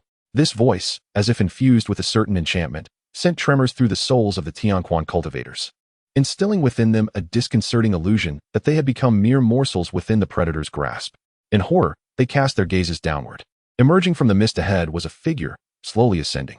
It was a youthful visage, yet now contorted to an extreme, with eyes ablaze in crimson and lips curled into an inhuman grin, radiating pure, unmasked madness and malice. What sent shivers down their spines was the bizarre, inky aura continuously emanating from this youth. Wherever the aura traversed, be it flora or aquatic beings, they withered, dissolved, and transformed into the most refined energy, absorbed into his being at a visible pace. Who are you?" The leader, brotherly, barked with a fade of bravado, summoning forth his treasured artifact. He Quanzhen, offered no reply to the inquiry. Instead, he greedily licked his lips, his gaze sweeping over the gold core cultivators as though appraising a selection of ripe spiritual herbs. Ha ha! More delectable nourishment has arrived, mine. All mine. The Tianquan cultivators, sensing the horrifying aura, felt their souls tremble in terror, leaving no room for hesitation. The leader was the first to react, shrieking in a sharp tone, "Split up and flee."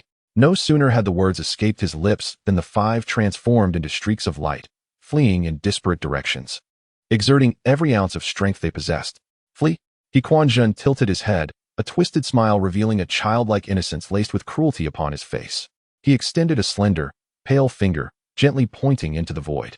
Freeze. With a single utterance, his command manifested.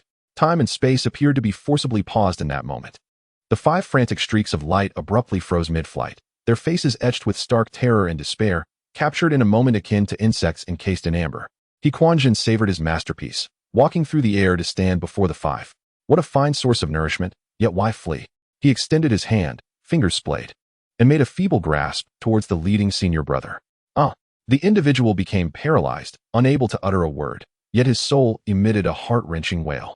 He could distinctly sense his century-long cultivated golden elixir being forcibly extracted from his dantian by an irresistible, domineering force.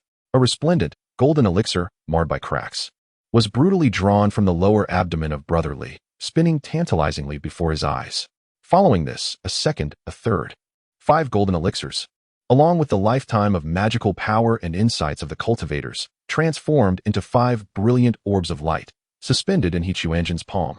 Akin to a handful of delectable confections, the 5 disciples of the Tianquan sect, however, were instantaneously drained of all their strength, their bodies rapidly shriveling like desiccated orange peels, helplessly plummeting from the sky.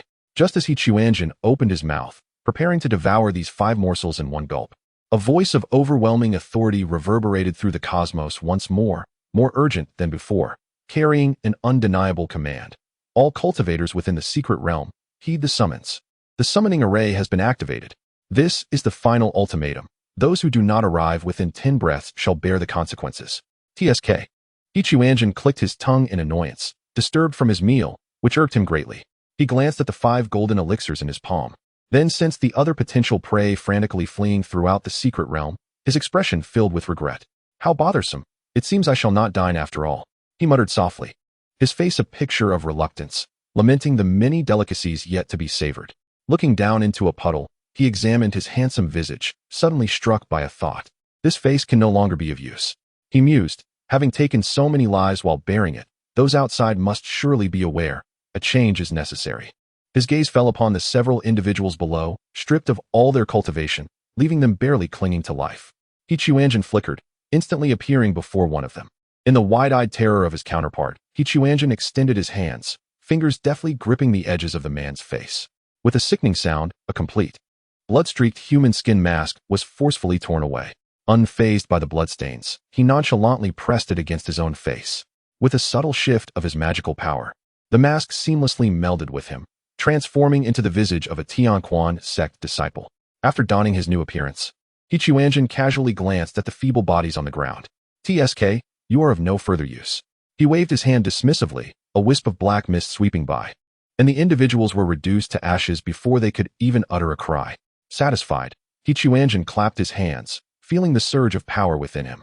Though merely a handful of golden elixir stage weaklings, even the smallest of mosquitoes are still meat. Accumulating this power has elevated him to the mid-stage of the nascent soul realm.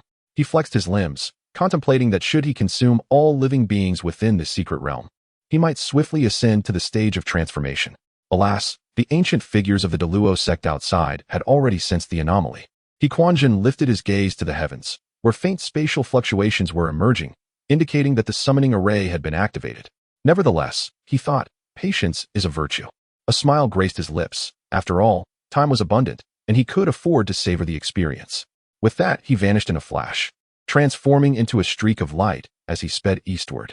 On the eastern horizon, a colossal summoning array had unfurled, enveloped in a milky white luminescence, resembling an inverted giant bowl that radiated intense spatial vibrations, illuminating the gray sky.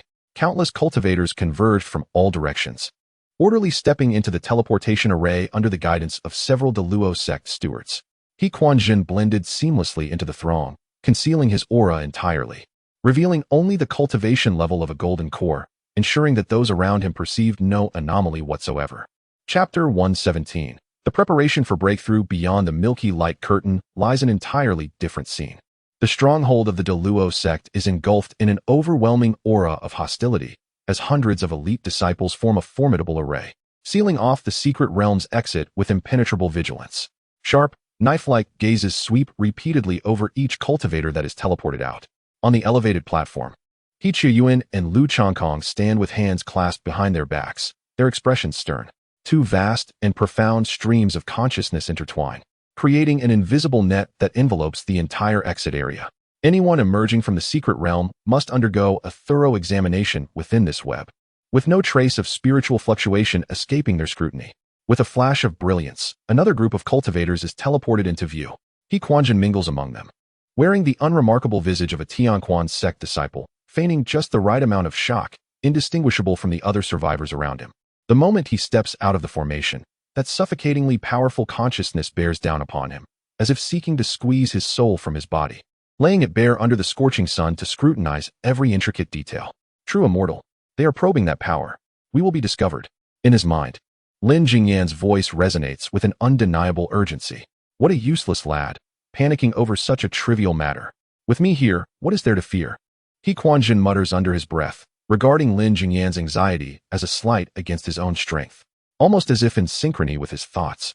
The two colossal streams of consciousness attempting to invade the depths of his awareness collide with an invisible, yet indestructible barrier. No, it is not merely a barrier. It feels more akin to two mighty rivers, on the verge of merging into the ocean, silently swallowed by an unseen black hole, leaving not a single ripple in their wake. On the elevated platform, Lu Changkong's brow furrows ever so slightly. Just as he was probing the Tianquan sect disciple, he experienced an exceedingly brief sensation of disruption in his consciousness, as though a small fragment had been consumed by something. Yet, when he sought to confirm it again, everything appeared normal. The individual was merely an ordinary golden core cultivator, gripped by fear. What is it? He Qiyuan perceives his abnormality. It's nothing. Lu Changkong shakes his head, his consciousness sweeping over Quanzhen once more, still yielding no discoveries. Perhaps it was merely an illusion born from overexertion of consciousness. Quanzhen lowers his head, perfectly blending into the crowd of terrified disciples, hastening away from this perilous place. He does not look back, yet deep within his mind, it seems to possess eyes, capturing every subtle change in the two figures on the platform, a malicious curve forming at the corners of his mouth, unnoticed by anyone. He does not return directly to the quarters of the Tianquan sect disciples. Instead, he pivots, and, like a wraith, slips into a secluded thicket on the sect's rear mountain. Once he confirms that no consciousness is probing the surroundings, he raises his hand to wipe his face. With a soft tearing sound, he nonchalantly rips away the unremarkable mask, reducing it to ashes with a casual gesture. Beneath the mask, Lin Jingyan's delicate yet slightly pallid features are revealed once more. A tremendous force surged through him like a receding tide, retreating back to the depths of his consciousness. Lin Jingyan swayed slightly, reclaiming control over his body, though his eyes still reflected a hint of daze. Kid, your body is returned to you. He heard Quanzhen's audacious voice echo within his mind. This time, I thoroughly turned the secret realm upside down. All those treasures hidden for thousands of years are right here. Enough for you, a mere waste, to ascend from the mid-foundation stage to the golden core stage. Now, at once, go into seclusion. If you dawdle any longer, I shall twist your head off and use it as a chamber pot. Startled, Lin Jingyan felt a jolt of determination. His consciousness delved into his storage ring, and he was instantly awed by the mountains of spiritual herbs, ores, and various treasures radiating astonishing energies within. Without a moment's delay, he pivoted and hastened toward the administrative hall of his sect. Disciples of the outer sect of Deluo could apply each month for a low-tier cave dwelling for seclusion, a privilege designed to encourage diligent cultivation. Upon arriving at the administrative hall, Lin Jingyan presented his identity token and succinctly requested a retreat. The attending disciple cast a brief glance at him, asked no further questions, and swiftly handed him an array plate. Cave number 72 of the Bing designation, with a maximum retreat duration of 1 year. Gratefully, Lin Jingyan accepted the array plate and turned towards the cave area with steady and resolute steps. Cave No. 72 was situated at the far edge of the outer sect's living quarters, where the spiritual energy was thin and the furnishings were sparse, merely a stone bed and nothing more. As the stone door thunderously descended behind him, the array plate emitted a faint glow, completely isolating him from the outside world. At this moment, the richness of external spiritual energy held no significance for Lin Jingyan. He seated himself cross-legged on the stone bed, immersing his mind into the storage ring. Confronted by the towering pile of treasures, shimmering like clouds, nearly bursting the confines of the ring. Despite his temperament being honed beyond the ordinary by Quanzhen, he still felt parched and overwhelmed. Kid, don't act like a na-ve bumpkin. Hurry up, refine it. Quanzhen's impatient voice roared like thunder in his consciousness. Taking a deep breath, Lin Jingyan resolved not to hesitate any longer. With a flicker of his mind, a millennia-old thunderstruck wood heart, suffused with violet lightning, appeared in his hand. This treasure, coveted by golden core practitioners, was now treated as a mere appetizer for his cultivation. Without the cumbersome process of refining elixirs, Lin Jingyan opened his mouth and swallowed the thunderstruck wood heart whole. Boom! The violent, thunderous spiritual energy erupted within him, as if millions of steel needles simultaneously pierced through his meridians and flesh. Excruciating pain surged forth like a tide, threatening to tear his consciousness asunder. Waste. Maintain your focus. If you cannot withstand this little pain, what is the point of pursuing immortality? You might as well find a block of tofu and end it. Quanzhen's roar struck like a heavy hammer upon Lin Jingyan's faltering will. In a moment of desperation, Lin Jingyan bit his tongue, the sharp pain granting him a fleeting clarity. He endured the excruciating agony of his meridians fracturing, only to be swiftly mended by an overwhelming surge of vitality. With fervor, he fervently channeled his inner power, directing the tumultuous energy to cleanse his limbs and bones. 1, 2, 3. The once unattainable spiritual herbs were now consumed by him, as if they were mere sweets. Chapter 118. Liberation. The corporeal form, forged through the tempering of countless celestial materials, had long surpassed its peers of the same rank and was now evolving at an astonishing velocity. His cultivation was ascending rapidly amidst this ferocious accumulation, from the pinnacle of mid-foundation establishment to late foundation establishment, and ultimately to the consummate stage of foundation establishment. As the last vestiges of a millennium-old spiritual herb were completely absorbed, Lin Jingyan's spiritual power reached a terrifying threshold. He resembled a volcano on the verge of eruption, with his skin emanating flecks of golden radiance. Now is the moment. Consolidate the Dan. Quanzhen bellowed. Lin Jingyan harmonized his mind and spirit, compressing the surging spiritual energy within him, akin to a mighty river, towards his Dantian's Qi Si. Boom. A thunderous sound resonated, seemingly erupting from the depths of his soul. Within his previously vacant Dantian Qi Si, all spirals and spiritual liquids, under extreme compression, began to collapse and coalesce, ultimately transforming into a rotating elixir, radiating a faint golden light. The golden Dan had been formed. At the instant the golden Dan took shape, Lin Jingyan's sea of consciousness underwent a profound transformation. The spiritual realm, once shrouded in black mist and resembling a desolate ruin, was infused with new vitality under the resplendent glow of the golden Dan. At the heart of the ruins, a pure white orb, which had remained silently suspended and unresponsive to Quanzhen's provocations, suddenly erupted with blinding light. Cackling. At last, finally activated. A figure, coalesced from pure black energy with 3 heads, appeared, laughing maniacally within the sea of consciousness. The 6 eyes atop Quanzhen's 3 heads fixated intently on the brilliantly luminous white orb, their gaze filled with the suppressed greed and fervor accumulated over countless epochs. He had awaited this day for far too long. You belong to this humble Taoist. Quanzhen roared with frenzied madness, unable to contain himself any longer. A grotesque claw, formed from boundless black energy, tore through space, lunging fiercely towards the core of the orb. However, at the moment the claw was about to make contact, a hum reverberated. The orb, seemingly incensed, transformed from gentle white light into a blazing radiance akin to the sun, as an unassailable, pure, and sacred will descended with thunderous force. Sizzle. Quanzhen's black energy claw, upon touching the white light, was instantaneously purified and dissolved, leaving not even a wisp of smoke in its wake. Ah, damn thing, you dare to resist. Failing in his initial attempt, Quanzhen was ignited with an overwhelming ferocity. Simultaneously, all 3 of his heads emitted piercing howls as his colossal form swelled, an endless torrent of black energy surging forth from within him like a deluge of ink, intent on engulfing and corrupting the entire sea of consciousness along with the orb. In an instant, Lin Jingyan's sea of consciousness transformed into a battlefield of black and white. One side embodied chaos, madness, and malevolence, represented by the towering black energy, while the other radiated order, purity, and sanctity, represented by the dazzling white light. These two opposing forces clashed violently, annihilating one another, with each collision threatening to shatter Lin Jingyan's very essence. In the midst of this terrifying confrontation, the white light seemed to realize that the madman before it would never relent. In the next moment, a cold, emotionless mechanical voice resonated directly within Lin Jingyan's mind.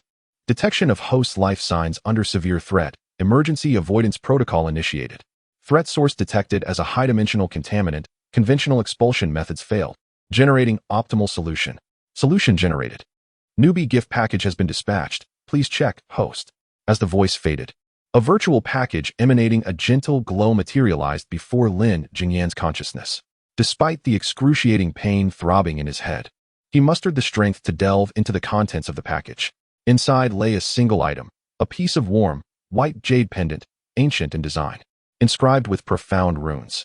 A peculiar energy coursed through the pendant, seemingly capable of obstructing all forms of detection.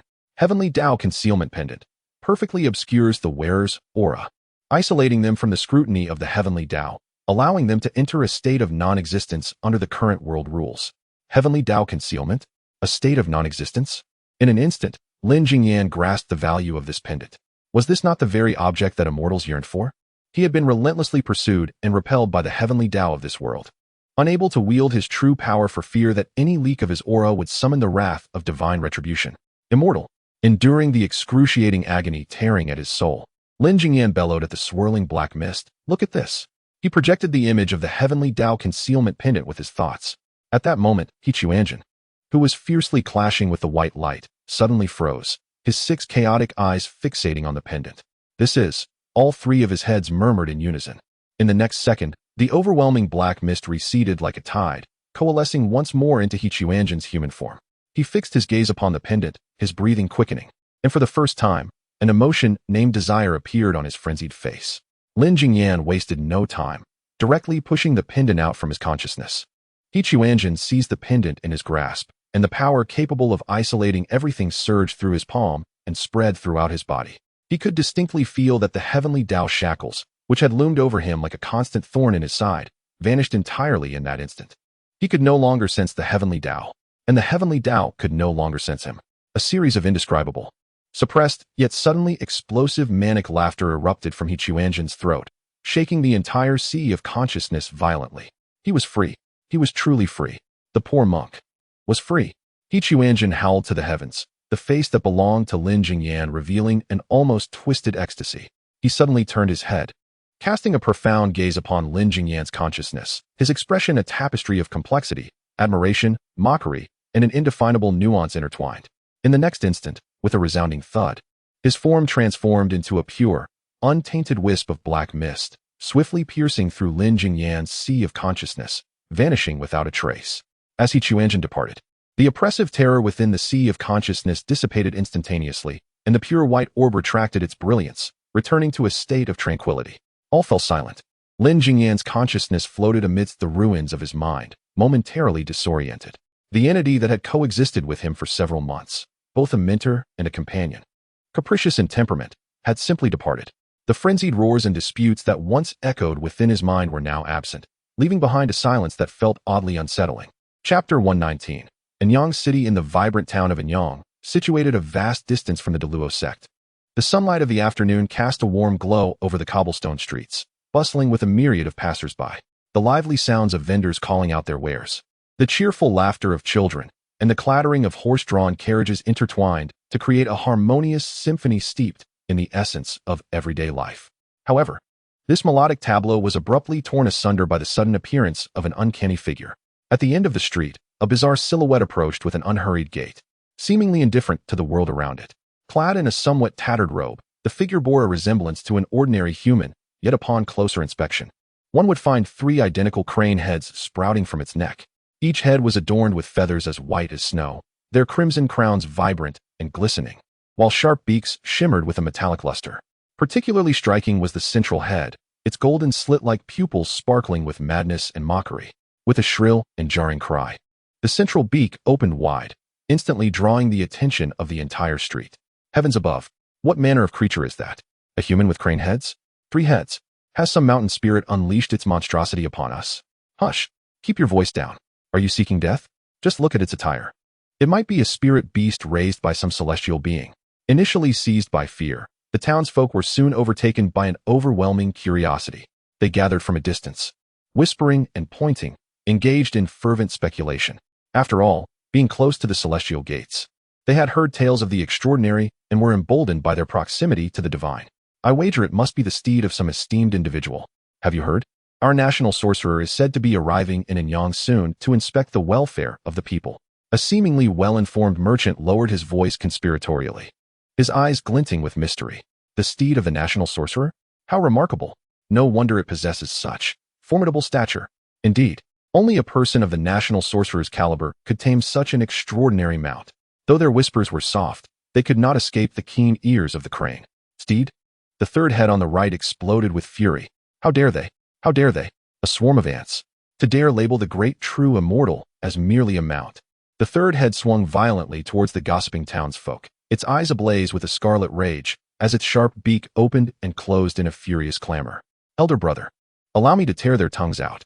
I shall dismantle their bones one by one and brew them into a soup. An overwhelming aura of darkness began to swirl around him, causing the temperature of the air to drop perceptibly. The surrounding populace, though unable to see the malevolent energy, instinctively felt a soul-chilling dread and promptly fell silent, retreating in fear. However, just as the third head was on the verge of erupting, the central head, belonging to the true body, let out a chilling yet joyous laughter. Ha ha ha ha. A steed? How amusing, truly amusing. The crane extended a finger and gently tapped the furious head on the right. Calm yourself, my dear third head. His voice carried a tone of lofty mockery. Look at this sky. How splendidly blue. Can you smell the air? Does it not waft with the stench of the mundane? Yet, this is the essence of freedom. He spread his arms wide, inhaling deeply, a visage of near-tortured ecstasy gracing his face. I am free. The old heaven's way can no longer hold sway over me. He erupted into raucous laughter, a sound infused with the madness and delight of liberation after countless years of oppression. How could the ignorant words of mere ants dampen such a magnificent mood? To engage with them would simply tarnish his exalted stature. Yet, the third one remained defiant, eager to argue. Silence. He turned his head sharply, his golden slit-pupiled gaze fixating on the defiant one. Utter another word, and I shall remove your tongue. I am in high spirits today and wish to avoid bloodshed. Those who dare to spoil my mood shall be the first to perish. The madness and murderous intent in his eyes were so palpable that the third one shivered, immediately sealing his lips, content with the newfound silence. He returned his gaze to the vibrant street before him. He observed the fearful mortals stealing glances at him, the myriad shops brimming with wares, and the children frolicking in joy. Everything felt so fresh, so captivating. He resembled a prisoner who had just broken free from his cage, filled with curiosity about the world beyond. Approaching a vendor selling candied hawthorn, his 6 eyes fixated hungrily on the glistening red fruits, tilting his head in fascination. The vendor, struck with terror, nearly collapsed in fear. Yet, he merely chuckled, and in an instant, he reappeared atop a nearby tavern, casually perched on the eaves, swinging his legs like a mischievous child, peering down at the throng below. Freedom. This is freedom. He could appear wherever he pleased, pursue any desire without the dread of the relentless, watchful gaze of heaven's divine punishment looming over him. This sensation was more exquisite than devouring 1,000 nascent soul cultivators. As he reveled in this novel experience, a sudden clamor of gongs echoed from the opposite end of the street. Clang, clang, clang. Several officers clad in dark uniforms brandished their clubs, rudely pushing aside the onlookers lining the street. Clear the way, clear the way. The county magistrate approaches. All idle folk must swiftly vacate. The once bustling street was instantly transformed into a clear passage.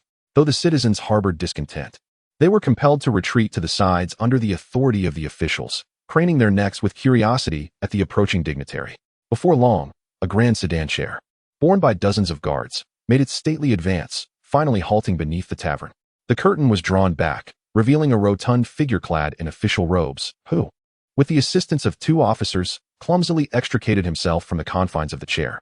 This man was none other than Lu Zhan, the magistrate of Anyang City. He first adjusted his official hat and robe, then raised his head to behold the bizarre figure of a 3-headed crane perched upon the roof. A flicker of primal fear, akin to that which mortals experience in the face of the unknown, briefly crossed Lu Zhan's eyes. Yet, this trepidation was swiftly supplanted by an overwhelming sense of flattery and ecstasy. Just days prior, he had received word of the esteemed National Master's impending arrival in Anyang. And this extraordinary celestial beast before him was undoubtedly intertwined with the National Master's presence. It was a once-in-a-lifetime opportunity to ascend the ladder of fortune. He dared not exhibit the slightest hint of negligence. Hastily, he took a few steps to the base of the tavern, bowed deeply to the crane above, and proclaimed with a resonant voice filled with reverence, "I, Luzon, the magistrate of Anyang County, pay my respects to the esteemed divine companion." Upon hearing of the National Master's celestial approach, I never imagined I would be so fortunate as to first behold the majestic might of the National Master's divine pet. Truly, it is a blessing beyond measure for both myself and the people of Anyang. The phrase divine companion resonated clearly in the ears of the crane. In that instant, it felt as though time itself had momentarily paused in the realm. Chapter 120. The County Magistrate upon the Rooftop. The initially mocking expressions on the three heads of Quanzhen abruptly froze at the utterance of the term celestial pet. The once vibrant and joyous atmosphere dissipated, replaced by an unnerving silence that chilled the very essence of one's soul. How intriguing.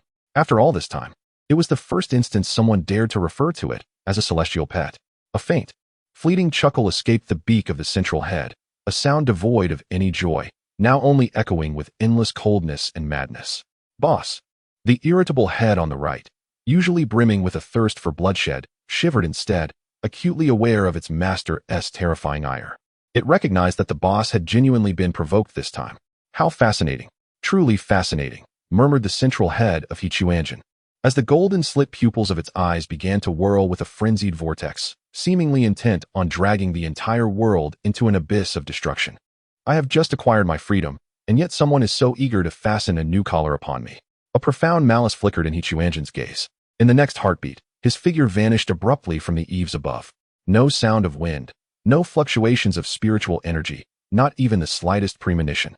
Below, Luzon was smiling obsequiously, envisioning a promising future of ascending through the ranks after winning the favor of the National Master. Suddenly, he felt a blur before his eyes, as an irresistible force slammed into his chest.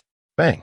With a thunderous crash, Luzon's corpulent form was sent flying like a tattered sack, crashing violently into the brick wall of the tea house across from him. The solid wall, centered around him, instantly cracked open with numerous spiderweb-like fissures, and he was deeply embedded within it, blood gushing from his mouth, limbs hanging limply, unable to utter even a single cry of despair. The street fell into a profound silence. Everyone was rendered speechless by this sudden turn of events. Both officials and common folk stood frozen, gazing blankly at the magistrate lodged within the wall, their minds a blank slate. Meanwhile, Quanzhen had silently taken Luzon's former position, as if he had never moved at all.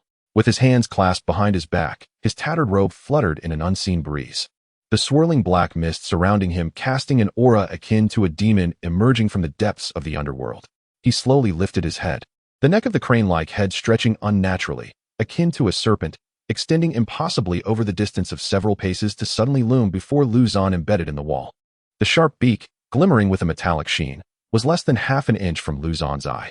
Though Luzon's consciousness was fading, the chilling, bone-deep killing intent within such proximity jolted him awake, his dilated pupils refocusing to reveal the emotionless, molten gold slit of that eye.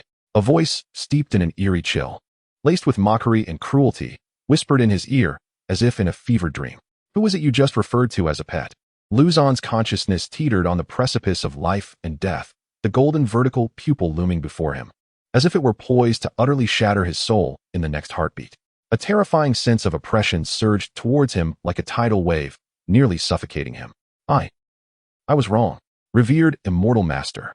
Luzon suddenly regained his senses, his voice trembling like a sieve. "I am but a fool. You are the immortal master. The esteemed immortal master." In a frenzy, he disregarded the excruciating pain that coursed through his body, desperately slapping his own face. Smack, smack, smack. The sharp sound of his strikes echoed harshly along the silent street, each slap fueled by sheer will, and soon his face swelled grotesquely, blood trickling from the corner of his mouth. The wretched fool deserves to die? How dare I offend the majesty of the immortal master? As he continued to strike himself, tears streamed down his face. Revered immortal master, with boundless power and vast abilities, I have prepared the finest accommodations for you. I beseech you, spare my life. The surrounding officials and citizens were rendered utterly aghast by this spectacle, collapsing to their knees, not daring to draw a breath. He Quanzhen observed the obsequiousness of this corpulent official, and miraculously, a modicum of his murderous intent dissipated. His 3 heads tilted in unison. A glimmer of mockery flickering in the golden vertical pupil. Immortal Master? The central head chuckled lightly. Ha ha ha. What a clever fat man. At that moment, a quavering voice emerged from the crowd. Revered Immortal Master. The 3 heads of He Quanzhen turned simultaneously towards the source of the voice, revealing an elderly tea vendor trembling on the ground, his tone imbued with profound reverence. I have encountered the esteemed Immortal Master. Instantly, a multitude of voices erupted in unison, calling out for the Immortal Master. Each utterance was like a drop of nectar, nourishing He Quanzhen's heart. The malice in his eyes evaporated, replaced by a childlike joy. Immortal Master. Yes, I am indeed the Immortal Master. He Quanzhen suddenly erupted in laughter. Ha ha ha. There are still discerning souls. He extended a long finger, its sharp nail gently hooking under Lu Zon's chin, pulling him away from the wall. You are quite commendable. The central head leaned closer to Lu Zon, a hint of appreciation gleaming in the golden vertical pupil. Recognizing the astuteness of those who know how to navigate the times, Lu Zon, momentarily bewildered by the unexpected praise, instinctively nodded fervently, all thanks to your discerning eye. Esteemed Immortal Master, I am but a dullard, fortunate to have your guidance. Just then, the second head, which bore a slightly greedy demeanor, stealthily circled behind Lu Zon. Leaning close to his ear, its voice oddly gentle. We quite like this title. Since that is the case, we shall refrain from devouring you. This statement fell upon Lu Zon like a bucket of icy water, illuminating the narrow escape he had just made from death. His body trembled involuntarily, cold sweat pouring down him. Thank you, revered Immortal Master, for your mercy. Lu Zon nearly sobbed. He Quanzhen nodded in satisfaction, his gaze sweeping toward the magnificent 8-bearer palanquin, a flicker of interest glinting in his eyes. Since you have prepared accommodation for me, please lead the way. He strode confidently towards the sedan chair, which appeared quite decent. Thus, I shall reluctantly take a seat. With that, he unceremoniously lifted the curtain of the chair, and the 3 heads sequentially ducked inside. The heavy sedan creaked ominously the moment he settled in, as if bearing an enormous weight. Lu Zon wiped the cold sweat from his brow, struggling with his injuries, and shouted at the bearers, "What are you dawdling about? Quickly lift the chair. If you jostle the esteemed Immortal Master, your entire family shall pay the price." The bearers, pale as a ghost, hastily and cautiously lifted the sedan, fearful of even the slightest bump. Chapter 121. What are you afraid of? The palanquin jostled along, traversing several winding streets, ultimately halting before the most opulent residence in Anyang. This estate, once the private abode of the local magnate, boasted a traditional courtyard with 3 entrances, adorned with intricately carved beams and painted rafters, epitomizing extravagance. In anticipation of the impending arrival of the national master, Lu Zon had requisitioned the property and redecorated it to fit the occasion. "Master, we have arrived," Lu Zon said, suppressing the intense pain coursing through his body. As he respectfully announced from outside the palanquin, the curtain was lifted, revealing He Quanzhen's 3 heads emerging in succession, their 6 eyes surveying the estate before them. The central head nodded in satisfaction. It seems adequate. He exited the palanquin, his tattered Taoist robes starkly contrasting with the luxurious surroundings, yet he remained oblivious. Striding confidently toward the entrance, as if it were his own home, Lu Zon hurriedly followed, offering a brief introduction. "Master, this estate features 3 courtyards. The front courtyard is for receiving guests. The middle courtyard contains splendid guest rooms for your rest, and the rear courtyard includes a small garden and pavilion, with a serene ambience." "Such unnecessary chatter," grumbled the rightmost head impatiently. Lu Zon, startled, immediately fell silent, refraining from further elaboration. Upon entering the estate, the servants who had long awaited their arrival promptly knelt on the ground, not daring to raise their eyes to behold the true visage of the master. He Quanzhen's gaze swept across the trembling figures, and he waved his hand dismissively. "Rise. I have no fondness for such empty formalities." Only then did the group stand up, quaking with trepidation. "Ah, wait." He Quanzhen suddenly halted, all 3 heads turning in unison toward Lu Zon. "After my long journey, I find myself rather famished. What delicacies do you have here?" Lu Zon's spirits lifted. This was his chance to shine. "Master, please hold on. I have prepared a grand feast of the Song dynasty, with an abundance of delicacies from land and sea." With that, he exchanged a knowing glance with the steward, who promptly set the servants to work. In no time, the round table in the main hall was laden with an array of dishes. Braised lion's head meatballs, sweet and sour carp, white-cut chicken, steamed egg custard. Over 20 dishes in total, exuding delightful aromas and vibrant colors. Quanzhen took his seat at the head of the table, the three heads leaning closer to examine the culinary offerings. The leftmost head glimmered with a hint of greed. They appear quite delectable. Ha ha ha. The central head erupted with manic laughter. How amusing. Truly amusing. I have never tasted mortal food before. With that, he reached out, seizing a roasted chicken and shoving it into his mouth. His voracious manner was utterly devoid of the dignity expected of a master. The bones crackled under his sharp teeth as he devoured them whole. Luzon watched in horror.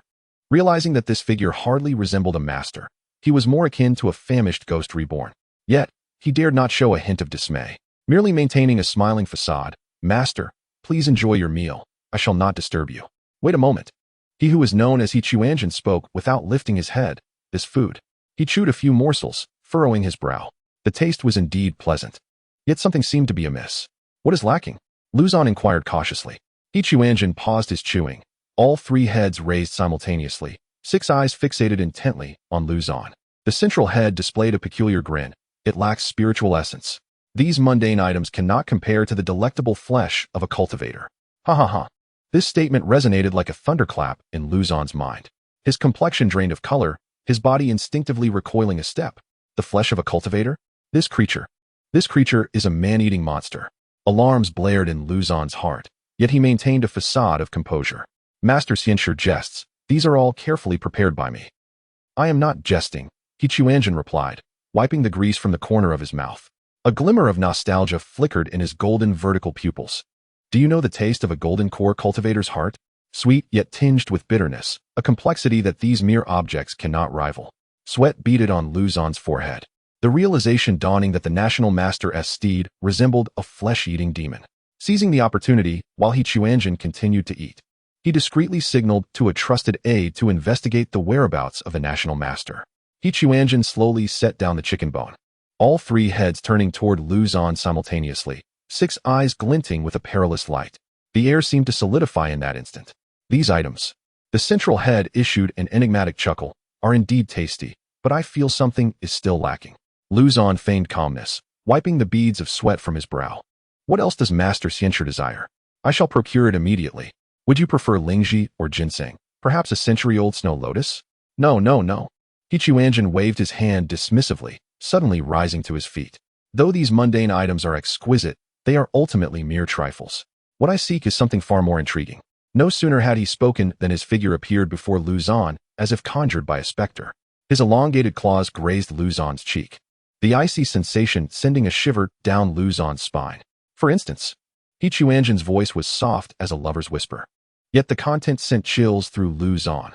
The flesh of a cultivator, imbued with spiritual essence, far surpasses these lifeless objects in interest. Luzon's face paled instantly, his body trembling involuntarily. He wished to retreat, but Quanzhen's hand had already settled upon his shoulder, sharp claws piercing through the fabric, faintly pricking his skin. A terrifying pressure surged forth, and Luzon felt as though he were a hapless mouse ensnared by a venomous snake. Even breathing became a struggle. Quanzhen leaned closer, inhaling deeply as if savoring an exquisite aroma. A look of intoxication crossed his features. "Ah, this scent, the scent of fear, truly nostalgic." "You are afraid." Quanzhen's voice suddenly deepened, laced with danger. "What is it that you fear?" Luzon's throat emitted a strained gulp. He yearned to speak, yet his vocal cords seemed ensnared by an invisible hand, silencing him completely. Cold sweat cascaded down, saturating his official robe. I did not." Luzon finally managed to utter a few words, his voice quavering like leaves in an autumn breeze. "Lies." Quanzhen's smile grew increasingly menacing. He detested liars above all. "Your heartbeat resounds like thunder, your veins pulse frantically, and your fear, so palpable, it nearly overflows." His fingers glided gently over Luzon's shoulder, akin to caressing a priceless work of art. "Reveal to me, what is it that you truly dread? Are you afraid that I might consume you?" Luzon's pupils constricted sharply, the dread emanating from the depths of his soul, threatening to shatter his composure. He longed to flee, yet his legs felt as though they were weighed down by lead, rendering him utterly immobile. Chapter 122. Who exactly is this esteemed immortal master jesting? Luzon managed to force out a smile that was more grotesque than a cry. "I am merely overwhelmed with excitement. To behold the immortal master, I am truly elated." "Excited?" The three heads of Quanzhen tilted in unison, a glimmer of mockery flashing in their golden vertical pupils. "How amusing." At that moment, the third head leaned closer and whispered into Luzon's other ear, "Boss, this rotund fellow smells quite delectable. Shall we indulge?" The second head on the left chimed in, "Indeed, indeed, it has been ages since we savored something so fresh." Upon hearing these words, Luzon nearly swooned. His body trembled violently, as if it might disintegrate at any moment. Just as the second and third heads whispered conspiratorially, preparing to feast upon Luzon, the central head of Quanzhen erupted in fury. "I have not spoken. How dare you?" The true form of Quanzhen turned sharply, the eyes aglow with a blazing wrath. "Do you dare to rebel?" A terrifying pressure descended like a mountain, chilling the very air in the room. The dark aura swirling around Quanzhen surged violently, exuding a suffocating and malevolent presence. The second and third heads fell silent, their previous greed for Luzon's flesh now replaced by fear, instinctively retracting their necks, too terrified to utter another sound. They understood well that their leader was genuinely enraged this time. "We dare not," the second head stammered, trembling. "Silence." Quanzhen's voice boomed like thunder. "If you utter another word, I shall sever your tongues." A wave of murderous intent surged forth, causing the room's temperature to plummet, the very air seeming to solidify. Though Luzon did not comprehend the dynamics among the three heads, the overwhelming pressure nearly caused him to faint. The second and third heads fell utterly silent, obediently bowing their heads, no longer daring to stir. Quanzhen slowly turned back, redirecting his attention to Luzon. The fury had come swiftly and departed just as quickly, as if nothing had transpired. Yet, that capricious temperament nearly made Luzon's heart leap from his chest. "Let us continue with our previous discussion." Quanzhen resumed his seat, as if nothing had happened. "The food is indeed satisfactory, yet I find it somewhat monotonous." Luzon wiped the cold sweat from his brow and tremulously inquired, "What else does the esteemed immortal master require?" "I shall prepare it immediately." Quanzhen's three heads tilted once more, a flicker of childlike innocence appearing in their golden pupils. "Apart from food, I desire some entertaining amusements. How do mortals find joy?" Luzon silently exhaled with relief, grateful that it was not a demand for human flesh. He promptly replied, "Esteemed immortal master, please wait. I shall make the necessary arrangements at once." With that, he hurriedly exited the room and whispered a few instructions to the waiting steward outside. Soon, the room was filled with the melodious strains of silk and bamboo instruments. Immediately, the door creaked open, and several graceful dancers glided into the room, clad in sheer silks, their waists adorned with jingling golden bells. They exuded an indescribable allure with every gesture. Initially, their faces bore the hallmark smiles of their profession, yet upon beholding the creature seated at the head of the table, their expressions froze in shock. What is this?" One dancer's voice trembled, nearly causing her to falter. 3 crane-like heads, 6 golden vertical pupils, and the swirling black mist that enveloped its tattered robe. This was no celestial master, but a malevolent spirit risen from the depths of hell. "Perform. What are you standing there for?" Luzon barked from outside the door. "This is a revered celestial master. You should consider yourselves fortunate." Terrified, the dancers felt their souls leave their bodies, but under Luzon's threat, they could only muster the courage to begin their performance. Their movements were stiff, and their smiles more sorrowful than tears, with every glance avoiding the gaze of Quanzhen. Quanzhen observed the dancers with keen interest, the head in the center even swaying gently to the rhythm of the music. The sight was reminiscent of a child witnessing dance for the first time. How amusing! Truly delightful! Quanzhen clapped his hands, erupting into a fit of maniacal laughter. "So this is how mortals entertain themselves. Ha ha ha." The dancers trembled through their performance, each action betraying their fear. Yet Quanzhen remained oblivious, his 3 heads swaying left and right, occasionally bursting into frenzied laughter, as if genuinely appreciating a masterpiece. "Ha ha ha. How interesting. Truly fascinating." The central head clapped, its golden pupils sparkling with childlike innocence. "So this is how mortals amuse themselves. Far more entertaining than their arduous meditation." Thus, for 2 consecutive days, Quanzhen was immersed in this novel mortal existence.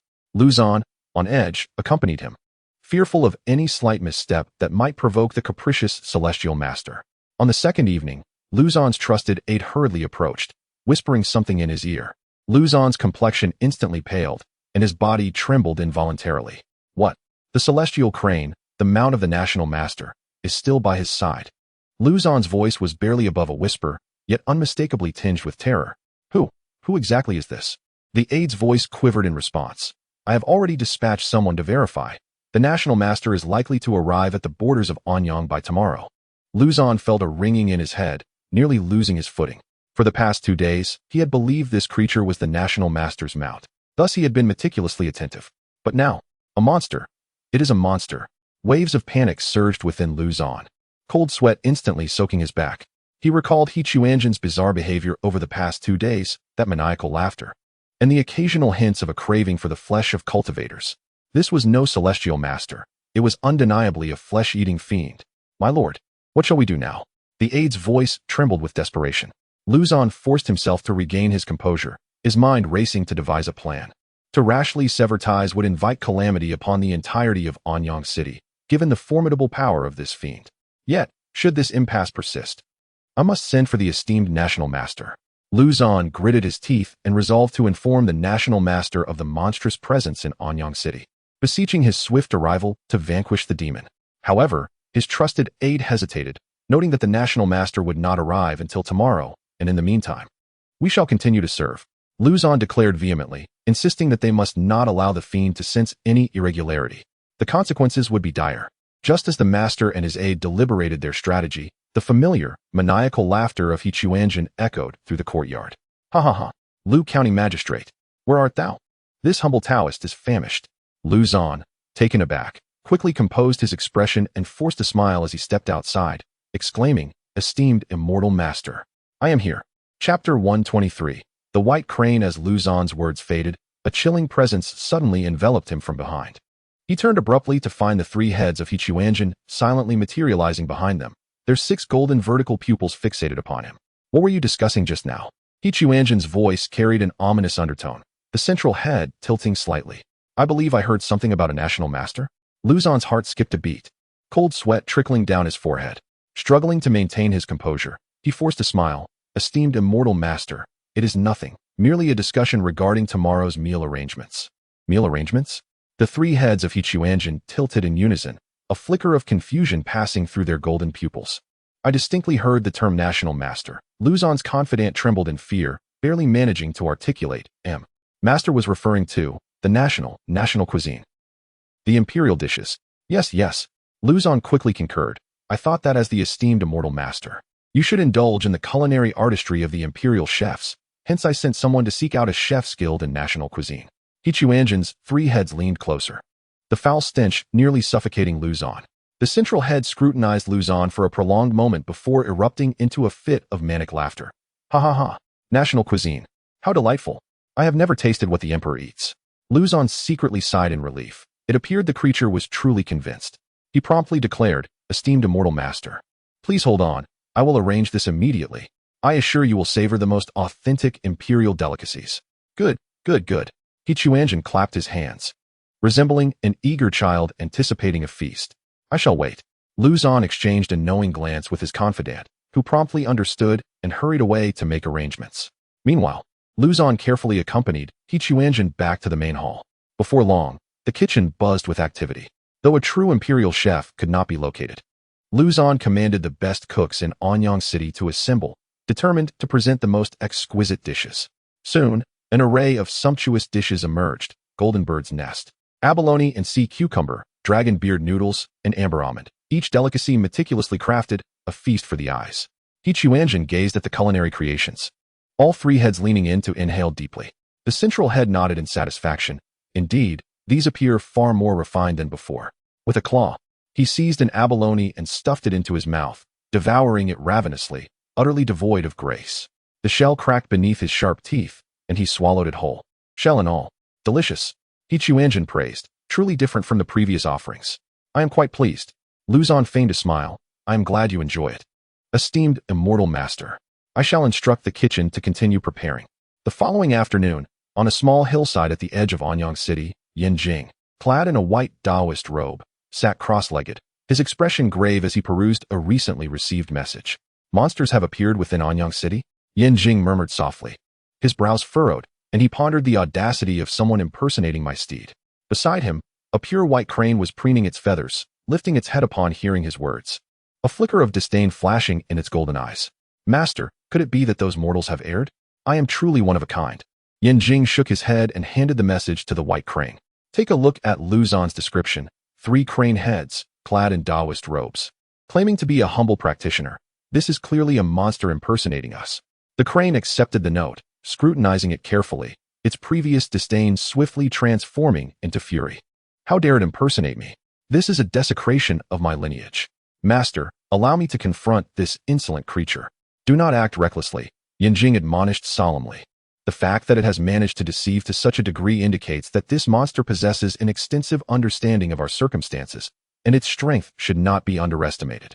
The crane flapped its wings, its tone imbued with the arrogance of a mid-stage golden core cultivator.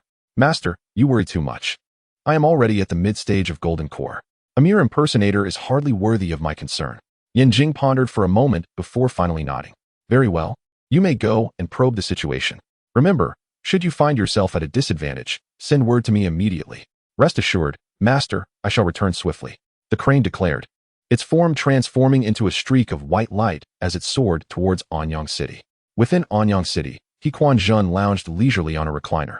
Basking in the afternoon sun, Luzon stood beside him, trembling with trepidation, stealing glances at the Celestial Master while fervently hoping that the National Master would arrive soon. Caw, caw, caw.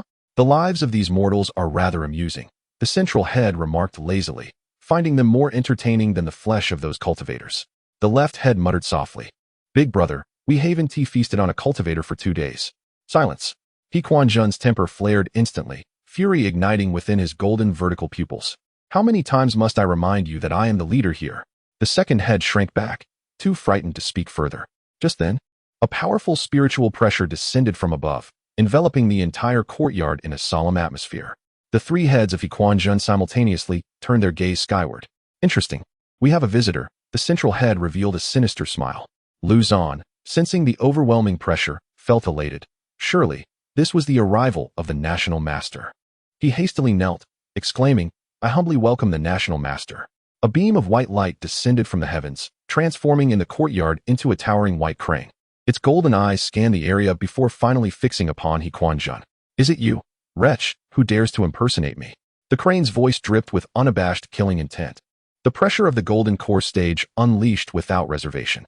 Quanzhen's 3 heads simultaneously turned to the crane above, their 6 golden vertical pupils suddenly filled with menace. The dark aura in the air began to churn, swirling around him as if alive. Wretch. The central head let out a low, sinister chuckle, a maddening sound that sent chills down the spine. Caw, caw, caw. A mere scruffy bird dares to be so audacious. The white crane sensed an ominous presence, a wave of unease surging within. Yet, as a practitioner of the golden core stage, its pride forbade it from showing weakness before an impostor, a mere beast daring to confront me. Before the words could fully escape its beak, the figure of Quanzhen vanished in an instant. Luzon only perceived a fleeting blur before hearing a piercing cry of the crane echoing through the air. Looking up, he beheld the slender form of Quanzhen materializing like a specter behind the white crane, a pitch-black claw poised menacingly above its head. What? The white crane's pupils constricted sharply. It had been utterly oblivious to how its opponent had approached. In that moment, the awareness of the golden core stage practitioner had inexplicably faltered. Chapter 124. The National Master, a chilling sense of impending doom surged through by he, who desperately attempted to evade the attack. Yet, the claw seemed to have locked onto the very fabric of space, rendering escape impossible. Caw, caw, caw. You are the first to dare insult me in such a manner. The voice of Quanzhen echoed through the air, filled with unrestrained madness. The claw descended with ferocity, shattering by his protective aura as if it were mere parchment. In an instant, an overwhelming force of tearing ensued, and by his body was brutally ripped asunder. Blood cascading like rain, staining once pristine white feathers a deep crimson. Before a single cry could escape, he was rendered lifeless. No, this cannot be. Luzon stood frozen, aghast at the scene before him. That was a cultivator of the golden core stage, the steed of the National Master. It had succumbed before this monster without even a moment's resistance.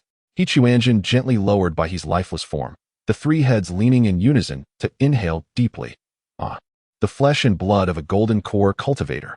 What a nostalgic aroma. With a gaping maw, he began to voraciously devour the remains.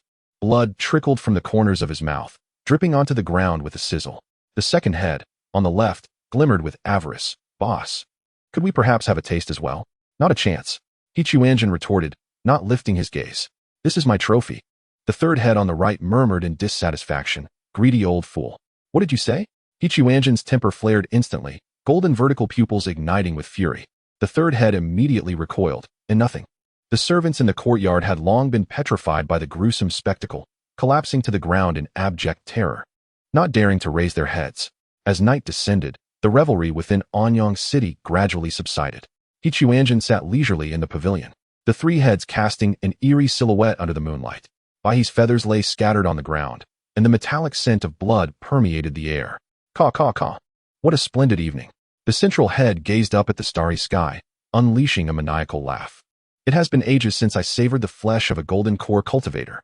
The sweetness brimming with spiritual energy is utterly irresistible. Luzon hid within the confines of a room, too fearful to emerge, secretly observing the courtyard through the window. The day's events had thoroughly shattered his mental defenses. A cultivator of the golden core stage had not withstood even a single strike before this creature. Boss, when are we leaving this place? The third head on the right whispered, we cannot remain in this wretched location indefinitely. He was no longer inclined to stay. There were no cultivators to feast upon. Silence. Quanzhen erupted in rage, golden vertical pupils aflame. I will stay as long as I desire. Who are you to dictate my movements? The third head shrank back in fear, silenced. Meanwhile, the second head on the left greedily licked its lips. Boss, the taste of that white crane was exquisite. If only we could have a few more. Dream on. Quanzhen let out a cold snort, declaring, that is the spoils of my conquest. You two useless fools. What else can you do but stand by and watch? The second and third disciples exchanged glances, a flicker of discontent flashing in their eyes. Yet, under the oppressive aura of their master, they could only obediently remain silent. At that moment, a powerful surge of spiritual energy suddenly rippled across the skies of Anyang City. The three heads of Quanzhen simultaneously lifted as they gazed upward. A beam of golden light raced towards them from afar, eventually halting above the city. As the light dissipated, it revealed a middle-aged man clad in a white robe, exuding an imposing presence. It was Jing, the national master of the great song. White Crane, where are you? Jing's voice echoed through the night sky, laced with a hint of confusion. Why have you not come to report to your master? He extended his consciousness, meticulously searching for the aura of the White Crane. Soon, he detected the lingering traces of battle within the city, accompanied by the scent of blood. It seems that the monster has been dealt with, Jing mused aloud. But where has that rascal White Crane gone? Has he lost track of time in his merriment? He circled in the air, his consciousness sweeping over the surroundings like liquid mercury, before gradually drifting towards the county office. According to custom, the local officials should have long since tidied the courtyard, lit lanterns, and lined up at the county gate to welcome him, demonstrating their respect for the national master. However, at that moment, the heavy crimson wooden doors of the county office remained tightly shut, and the area was eerily deserted. Not a single gatekeeper was in sight, nor even a solitary guard dog. The lanterns hanging above the door swayed in the evening breeze, unlit, casting an especially desolate shadow. Jing's expression darkened as he lightly descended before the county office. Given Luzon's sycophantic nature, he would never dare to treat him with such negligence unless some uncontrollable calamity had occurred. He pushed open the heavy door, which creaked ominously on its hinges, as if lamenting the fears that once haunted this place. A musty, dust-laden air rushed forth to greet him. Strange, why is there not a soul in sight? Jing stepped into the county office, his consciousness probing every corner. The entire office was devoid of life. On the table in the main hall lay unfinished official documents, the ink already dried. It appeared as though the occupants had abruptly departed and never returned. Where is the county magistrate? Where are the attendants? Jing's voice reverberated through the empty hall. Have they all fled?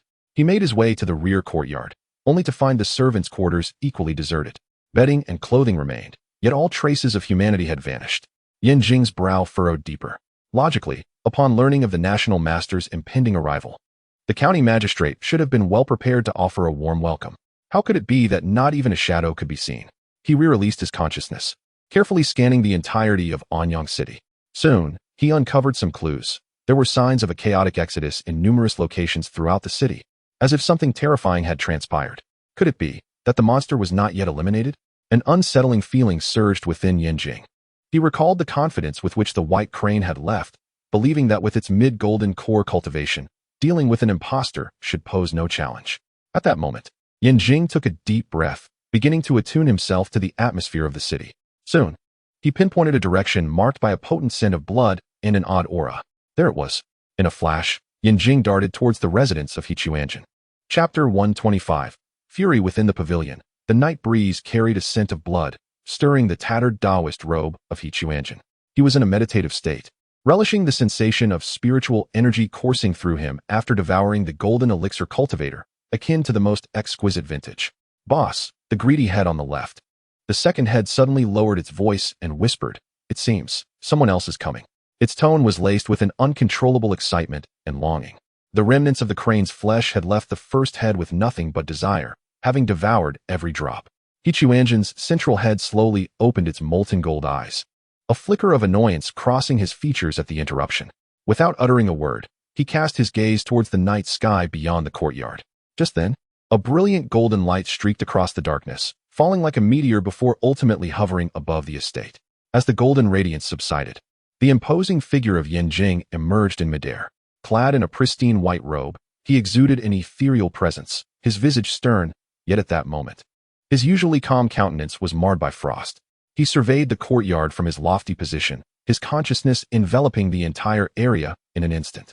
In the next heartbeat, his pupils constricted sharply.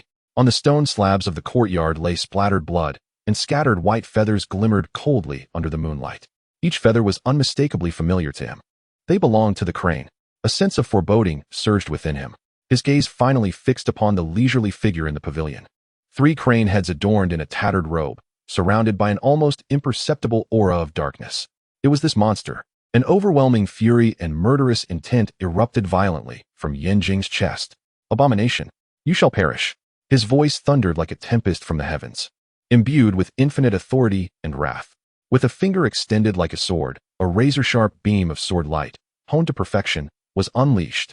The sword light, akin to a dragon, tore through the night, wielding the terrifying power capable of splitting mountains, aimed directly at Quanzhen's brow. This was the wrathful strike of a Grand Master of the Song dynasty, a cultivator at the nascent soul stage. He intended to obliterate this fiend who had desecrated his steed and potentially slain it into dust. Yet, in the face of this thunderous assault, the central head of Quanzhen did not even flinch. He merely extended a single finger, its claw-like nail delicately touching the air. Ding! A sharp sound resonated, reminiscent of metal colliding. The terrifying sword light, potent enough to demolish a small mountain, shattered inch by inch before that seemingly fragile finger, transforming into a myriad of luminous particles that vanished without a trace. Yanjing's pupils dilated in utter disbelief, waves of shock crashing within him. How is this possible?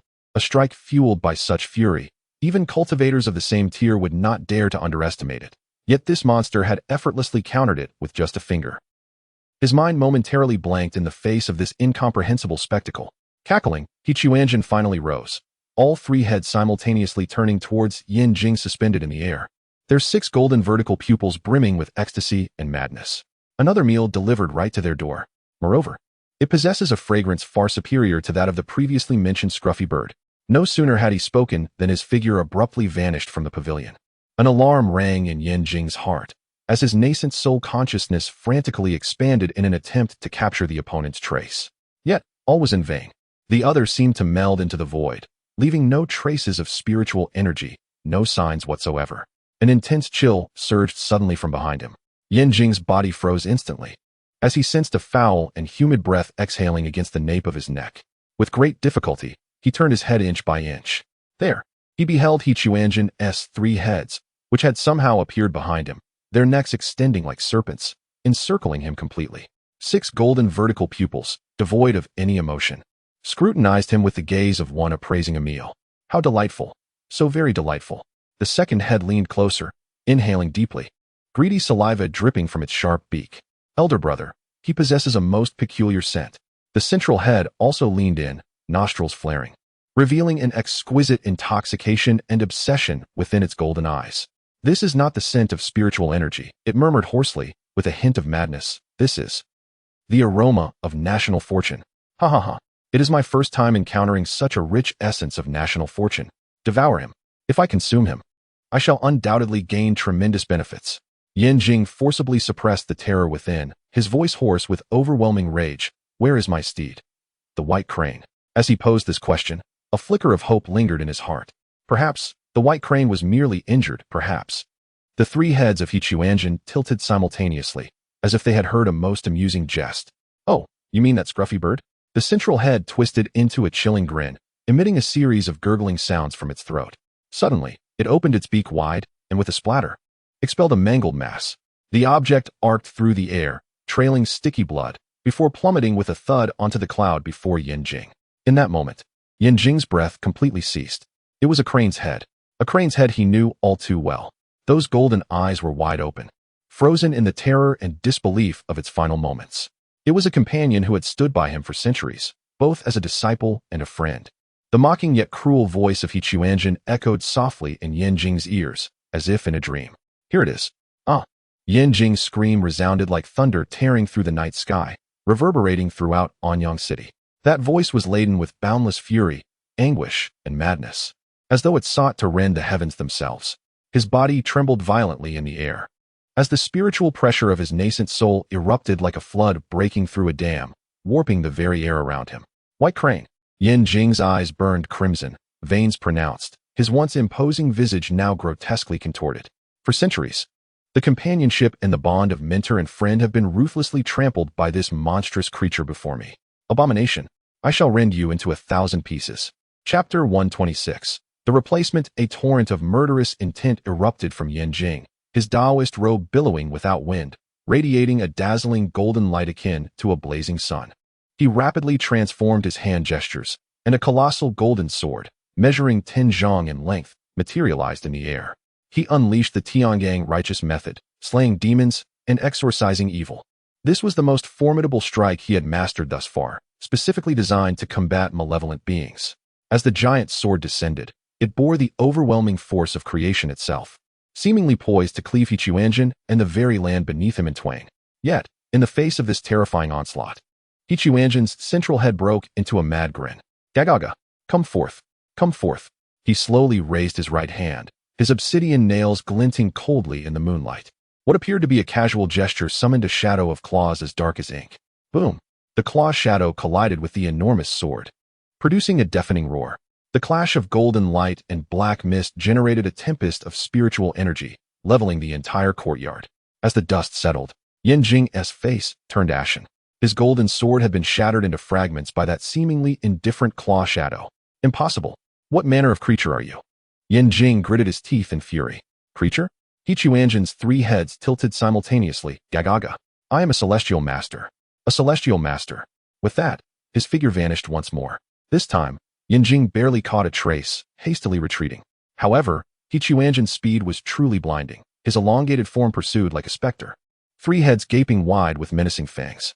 Since you are so eager to avenge that scruffy bird, then go down and accompany it. The two engaged in a fierce battle amidst the night sky, the sounds of their spiritual energies clashing echoing continuously. Yanjing exerted all his strength, casting spells like a torrential downpour upon Hichuanjin, yet all were effortlessly dispelled. After several exchanges, Yanjing was battered and bruised, his breath ragged. While Hichuanjin seemed to toy with his prey, his 3 heads occasionally erupting in maniacal laughter. Is this all you can do? You call yourself a national master? Gagaga.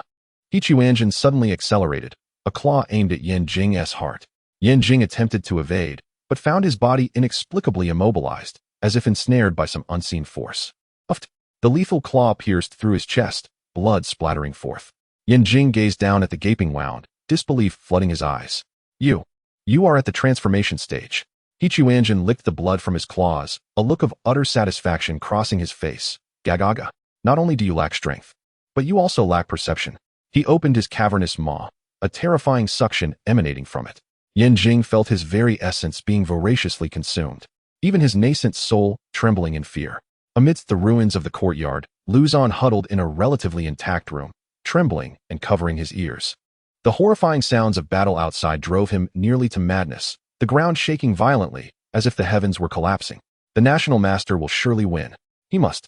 He fervently prayed in his heart, for he was the national master of the Song dynasty, a practitioner of the nascent soul stage. Surely he could vanquish that monster. As time passed, the cacophony outside gradually subsided, ultimately giving way to an eerie silence. Luzon waited for what felt like an eternity before cautiously emerging from his room. Under the moonlight, he discerned a figure clad in a white robe, standing with its back to him in the center of the ruins. Master Guesher, Luzon exclaimed, nearly overcome with emotion as he hurried towards the figure. Indeed, the master possesses extraordinary powers. Have you vanquished that monster? The figure slowly turned around, revealing the familiar visage of Yanjing. Yet, his eyes glimmered with an unsettling golden light. Naturally, it has been eliminated, Yin Jing replied coolly. His voice tinged with a slight rasp. Wonderful. Absolutely wonderful. Luzon exclaimed, tears streaming down his face. I always knew the master was unparalleled in might. No matter how formidable that monster was, it could never stand against you.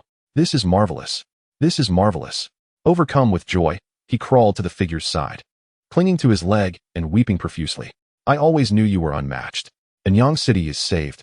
The Song dynasty is saved. The figure in the white robe turned fully to reveal the authoritative yet familiar countenance of Master Yin Jing. However, the depths of his eyes, which should have been as profound as ancient wells, now flickered with an eerie, molten gold gaze. Immersed in the ecstasy of having survived a calamity, Luzon remained oblivious to these unsettling details. Wiping his tears and snot, he babbled incoherently in praise. Master Guosher, your might is unparalleled. Banishing demons and monsters, truly a blessing for our Song dynasty. I shall prepare the finest guest chambers for you, with hot water and sumptuous dishes, to welcome you home. With that, he attempted to rise from the ground. In that moment, as he bent to stand, a fleeting glimpse caught his eye. The hem of the Master's robe lifted slightly with the motion, revealing a fist-sized, dark hole on his otherwise smooth back. The edges of the flesh appearing as if brutally torn, a grotesque sight. Luzon instinctively leaned in for a better look. Yin Jing's raspy voice suddenly turned frigid, a chilling aura of lethal intent locking onto Luzon. Startled, Luzon felt a jolt of fear wash over him, dispelling his preceding curiosity. Believing he had merely imagined the grotesque sight due to his prolonged fright, he hastily buried his head lower, daring not to glance again. I am at fault. I have lost my composure. The menacing aura was as fleeting as it was swift. Seemingly satisfied, Yin Jing spoke with an impatient tone. Enough of your clumsiness. Go. Prepare the palanquin. I shall depart for the capital at dawn. Luzon abruptly lifted his head, his face a mask of astonishment. Tomorrow, you shall leave? To the capital? Summoning his courage, he cautiously reminded, Master Guosher, according to customary practice, you are to remain here for 3 days during your inspections, to demonstrate the imperial favor and soothe the local populace. Before he could finish his sentence, he found himself ensnared by Yin Jing's golden, slit-like gaze. In his pupils, there existed not a trace of human emotion, only a chilling coldness and impatience akin to that reserved for lifeless objects. The air surrounding them seemed to solidify, an invisible pressure rendering Luzon nearly breathless. Rules? Yin Jing's lips twisted into a rigid and eerie arc. My words are the rules. Luzon's heart momentarily skipped a beat.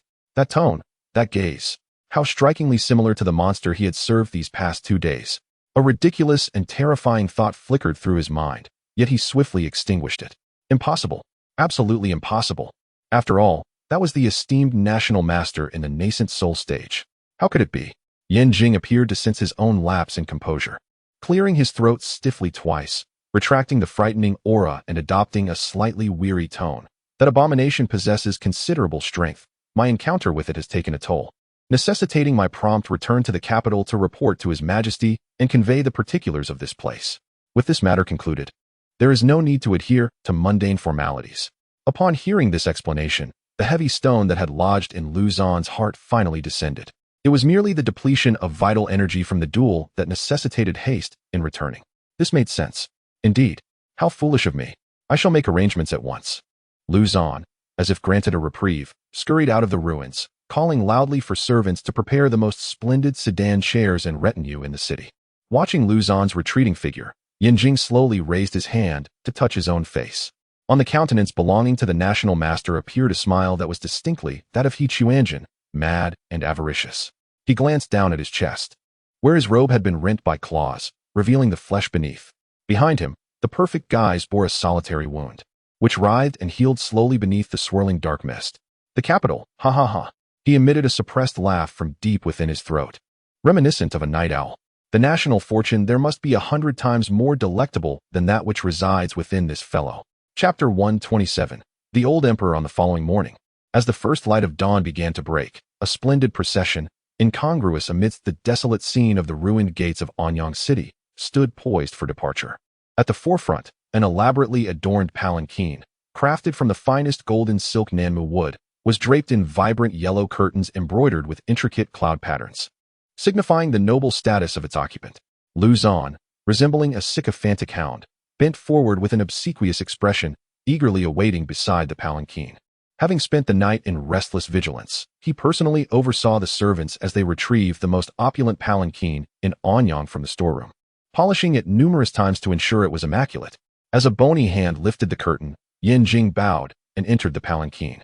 The moment he stepped in, Luzon caught a whiff of the faint scent of blood lingering from the ruins of the previous day, but he promptly banished the thought from his mind. It was entirely natural for the National Master to be stained with a hint of malevolence after vanquishing wickedness. National Master, please travel safely. Luzon bowed deeply, his forced smile more grotesque than sorrowful. Inside the palanquin, Yin Jing reclined against the soft brocade cushion, closing his eyes. Unbeknownst to anyone, a sinister smile curled at the corners of his mouth. This vessel known as Yin Jing was remarkably effective. It not only perfectly shielded him from the prying eyes of lesser beings, but the residual magic within it was akin to a delectable dessert, leaving him yearning for more. Even more splendidly, this skin itself exuded an intoxicating aroma of national fortune, as if it were a garment steeped in spices, perpetually releasing its captivating fragrance. He sensed that as the procession commenced, gradually distancing itself from Anyang, the essence of national fortune residing within the vessel was dissipating with the passage of time. Much to his discontent, "Hurry," a raspy and impatient voice emanated from within the palanquin. Upon hearing this, the lead eunuch outside trembled in fear and promptly shouted, "Accelerate." The National Master must reach his destination swiftly. Everyone run. The speed of the procession surged abruptly, stirring up a cloud of dust along the official road. The scenery along the way rapidly receded, transforming from the ravaged, lifeless landscape of Anyang to the gradually populated villages, and finally to the bustling, vibrant state capital. Throughout the journey, Yin Jing kept his eyes closed, yet his formidable consciousness had already unfurled, akin to a gluttonous diner savoring the essence of every inch of land. He could detect that as they approached the capital, the air was thickening with the aroma of national fortune. The meager essence of Anyang was but a mere trickle compared to the vast expanse of a river or sea. Deep within, his insatiable desires surged wildly, as three consciousnesses within him simultaneously expressed their yearning in piercing cries. "Eldest brother, it smells so good. Ahead, so fragrant." The greedy voice of the second echoed within his mind, brimming with impatience. Silence, the primary consciousness of Quanzhen coldly rebuked, forcefully suppressing the impulse that threatened to break free from the vessel. He understood that the more delectable the prey, the greater the need for patience. The capital, a veritable epicenter of the Song dynasty's fortunes, serves as the piece d'arrestance of this grand feast. Any misstep before indulging in the main course could spell catastrophe. 3 days hence, the imposing city walls of the capital loom ahead. These bluish-gray fortifications rise to great heights, resembling a colossal dragon coiled protectively around the vibrant realm within. Above the walls, banners flutter while the soldiers, clad in resplendent armor, radiate an air of formidable authority. Even Quanzhen, upon beholding this majestic city, cannot suppress a flicker of astonishment in his 6 golden vertical pupils. His awe is not merely for the city's grandeur, but rather for the overwhelming golden aura that envelopes the entire city. A presence so potent it nearly takes on a tangible form, infinitely more robust than the national fortune of Yin Jing, which he had just consumed. He lets out a low, manic laugh, unable to contain himself, though the jostling of the palanquin conceals the sound. This is the capital, the quintessence of a nation's destiny. To consume it wholly. If he can absorb this fortune completely, not only the transformation into divinity, but even the fusion could yield a chance for transcendence. The procession enters through the Vermilion Bird Gate, where the imperial guards, having received prior notice, clear the streets. The citizens kneel from a distance, bowing deeply towards the palanquin adorned with a bright yellow canopy, chanting "Long live the National Master." They remain unaware of the identity of the figure within, but recognize him as the guardian deity of the song, a celestial master. Yin Jing lifts a corner of the palanquin's curtain, gazing coldly at the kneeling throngs outside. To him, these individuals are not mere subjects. They are akin to medicinal herbs nourishing the great tree of the nation's fortune. The joys and sorrows, the life and death of each person ultimately contribute to the vast current of destiny. His gaze traverses the crowd, eventually resting on the resplendent palatial complex in the distance. There lies the heart of the national fortune and his ultimate objective for this journey. The palanquin proceeds without hindrance until it halts before the midday gate of the imperial palace. An elderly man, donned in a dragon robe, his visage aged yet spirited, anxiously awaits amidst a throng of eunuchs and palace maids. He is the emperor of the Song dynasty, an ordinary mortal devoid of any spiritual roots. Welcome back, National Master. Upon seeing the palanquin come to a stop, the old emperor disregards his station and hastens forward to greet him. According to the accord between the celestial sect and the mortal royal family, every few years, the sect sends representatives to select children with spiritual roots for admission. And in return, they dispatch a seasoned disciple to serve as the National Master, safeguarding the song's prosperity. Yan Jing is this generation's National Master. For the mortal emperor, the National Master represents a bridge between the celestial and the mundane, a stabilizing force for the nation, his position transcending even that of the imperial authority. Your Majesty, Yan Jing steps out of the palanquin, offering a slight nod to the old emperor, maintaining an air of aloofness and dignity. There is no need for excessive formalities. National Master. The old emperor quickly intervenes, supporting him with concern. I have heard of the disturbances caused by the Yin-Yang fiend. Was your journey thus far smooth? You appear unwell. Have you perhaps sustained injuries in your battle with that demon? Yan Jingshun coughed twice, his voice hoarse as he spoke. That fiend possesses extraordinary strength. Although I have vanquished it, I have also expended some of my vital energy and must retreat to restore my health. It is well that you have slain it. It is indeed a relief. The old emperor sighed deeply, a genuine smile illuminating his face. The National Master has eradicated this grave threat for our Song dynasty. A great service to the state. My heart is greatly comforted. I shall ensure that the National Master receives ample rewards. Chapter 128. The construction of the altar. The old emperor, filled with excitement, clasped Yan Jing's hand. Summon someone. Retrieve 1,000 taels of gold from my private treasury, 100 pearls, and that exquisite fire cloud brocade from the western regions. Bestow them all upon the National Master. Upon hearing this, the eunuchs immediately knelt and scurried away. Yan Jing nodded slightly, maintaining an air of calmness, yet deep within, Qiquanzhen's three consciousnesses were fervently savoring the overwhelming aura of national fortune that enveloped them. The intensity here was more than 100 times that of Anyang City. Each breath he took intoxicated him profoundly. Your Majesty, you flatter me, he rasped, fatigue lacing his voice. Eliminating evil is but my duty. The old emperor assisted him as they walked deeper into the palace, his smile gradually fading, replaced by a deep-seated worry. National Master, I have another request. The emperor lowered his voice, his expression turning grave. The neighboring Daning kingdom has begun to stir once more. Oh, a glint of gold flashed in Qiquanzhen's eyes, yet his tone remained unperturbed. What has transpired? 3 days ago, the National Master of Daning made his move, triggering a flash flood that engulfed my 50,000 elite troops. The emperor's voice trembled with anger and helplessness. Those 50,000 soldiers were the fruit of my efforts. In the realm of mortal kingdoms, it is permissible for cultivators to intervene in their conflicts. After all, in this land of thin spiritual energy, cultivating through national fortune is far more convenient than absorbing the essence of heaven and earth. Essentially, it is a contest of national fortunes. What is the strength of Daning's National Master? He inquired casually. According to the scouts, he should also possess the cultivation of the nascent soul stage. The old emperor gritted his teeth. I would gladly see him torn to shreds. National Master, you must help me. Qiquanzhen fell silent for a moment, seemingly pondering something. In truth, he was calculating how to derive the greatest benefit from this conflict. To confront Daning's National Master with merely his own strength would likely be insufficient. He spoke slowly, his tone weighted. However, there is a method. The old emperor's eyes brightened. Pray, enlighten me, National Master. I can forge a batch of celestial weapons for your Majesty. A slight smile graced Qiquanzhen's lips. These celestial weapons are impervious to blades and possess immense power, allowing 100 men to rival 1,000 troops. Is that truly so? The old emperor's voice quivered with excitement. If that is the case, how could Daning not be vanquished? However, Qiquanzhen's tone shifted, a strange glimmer flickering in his golden vertical pupils. Forging celestial weapons requires a special altar, and it also necessitates unique offerings. The emperor paused, bewildered. What sort of offerings? Thousands of living beings, Qiquanzhen replied calmly. Their flesh and blood essence are required to refine ordinary soldiers into celestial warriors. Furthermore, this process will consume some national fortune, yet compared to the power gained, this loss is negligible. The hall fell into a deathly silence. The eunuchs and palace maids turned pale at the sound of these words, with a few trembling in fear.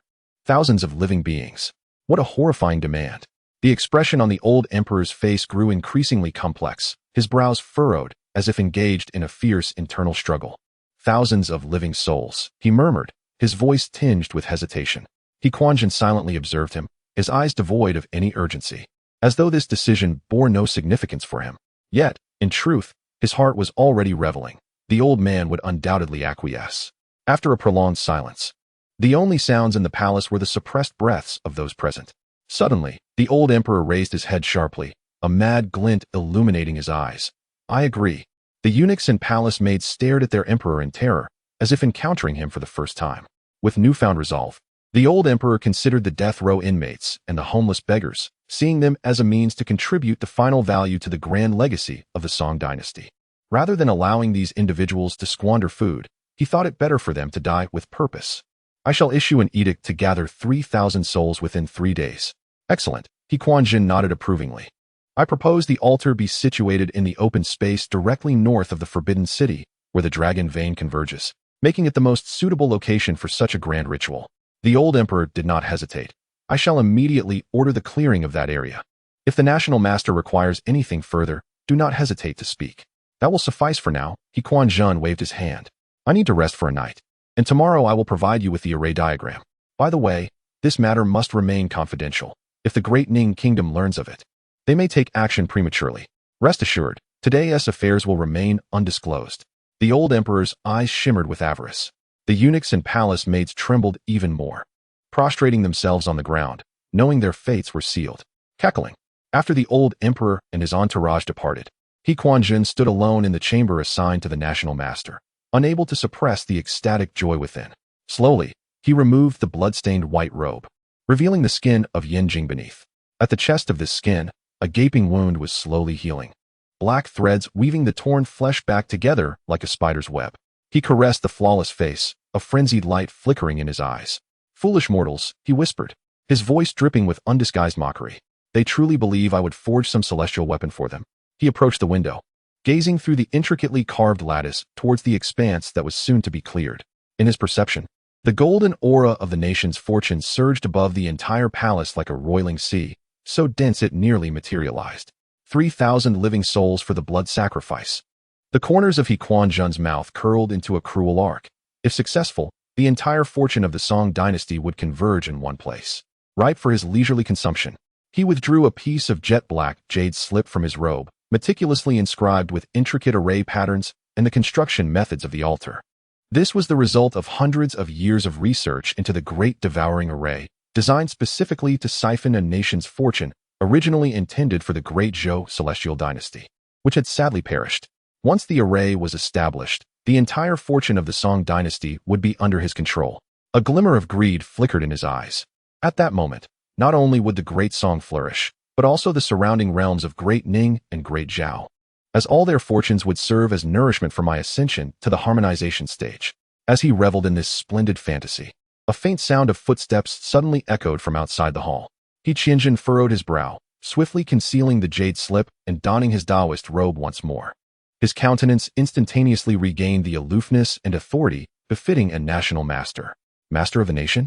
A timid voice called from beyond the door, followed by a young palace maid, no older than 16 or 17, who cautiously peered inside. She possessed a strikingly delicate appearance, yet at this moment, she seemed somewhat anxious, as it was her first time encountering the National Master at such close range. What is it? Quanzhen inquired coolly, a hint of displeasure lacing his tone. The servant has come to prepare the washing supplies for the esteemed master, the young maid stammered, holding a copper basin filled with warm water. His Majesty instructed that I must attend to the National Master with utmost care. Chapter 129. The alluring fragrance. Quanzhen's gaze fell upon the young palace maid, and a flicker of unusual light glimmered in his golden vertical pupils. Gradually, he turned around, his countenance transforming into a gentle smile, a stark contrast to the earlier indifference. Come here, he beckoned, his voice softening, imbued with an inexplicable magnetism. The timid maid stepped into the hall, placing the copper basin upon the table. Stealing a glance at the legendary National Master, curiosity blossomed within her. The rumored sage was said to possess an ethereal demeanor, detached from worldly affairs. Yet, the man before her evoked an indescribable sensation. What is your name? Quanzhen inched closer, his tone laced with an unprecedented tenderness. I am called Xiao Chui, the maid replied, her voice barely above a whisper. Quanzhen's nostrils flared slightly, as if savoring an aroma. Suddenly, an intense fervor ignited in his eyes. How fragrant! Xiao Chui was momentarily taken aback, instinctively raising her gaze to meet his.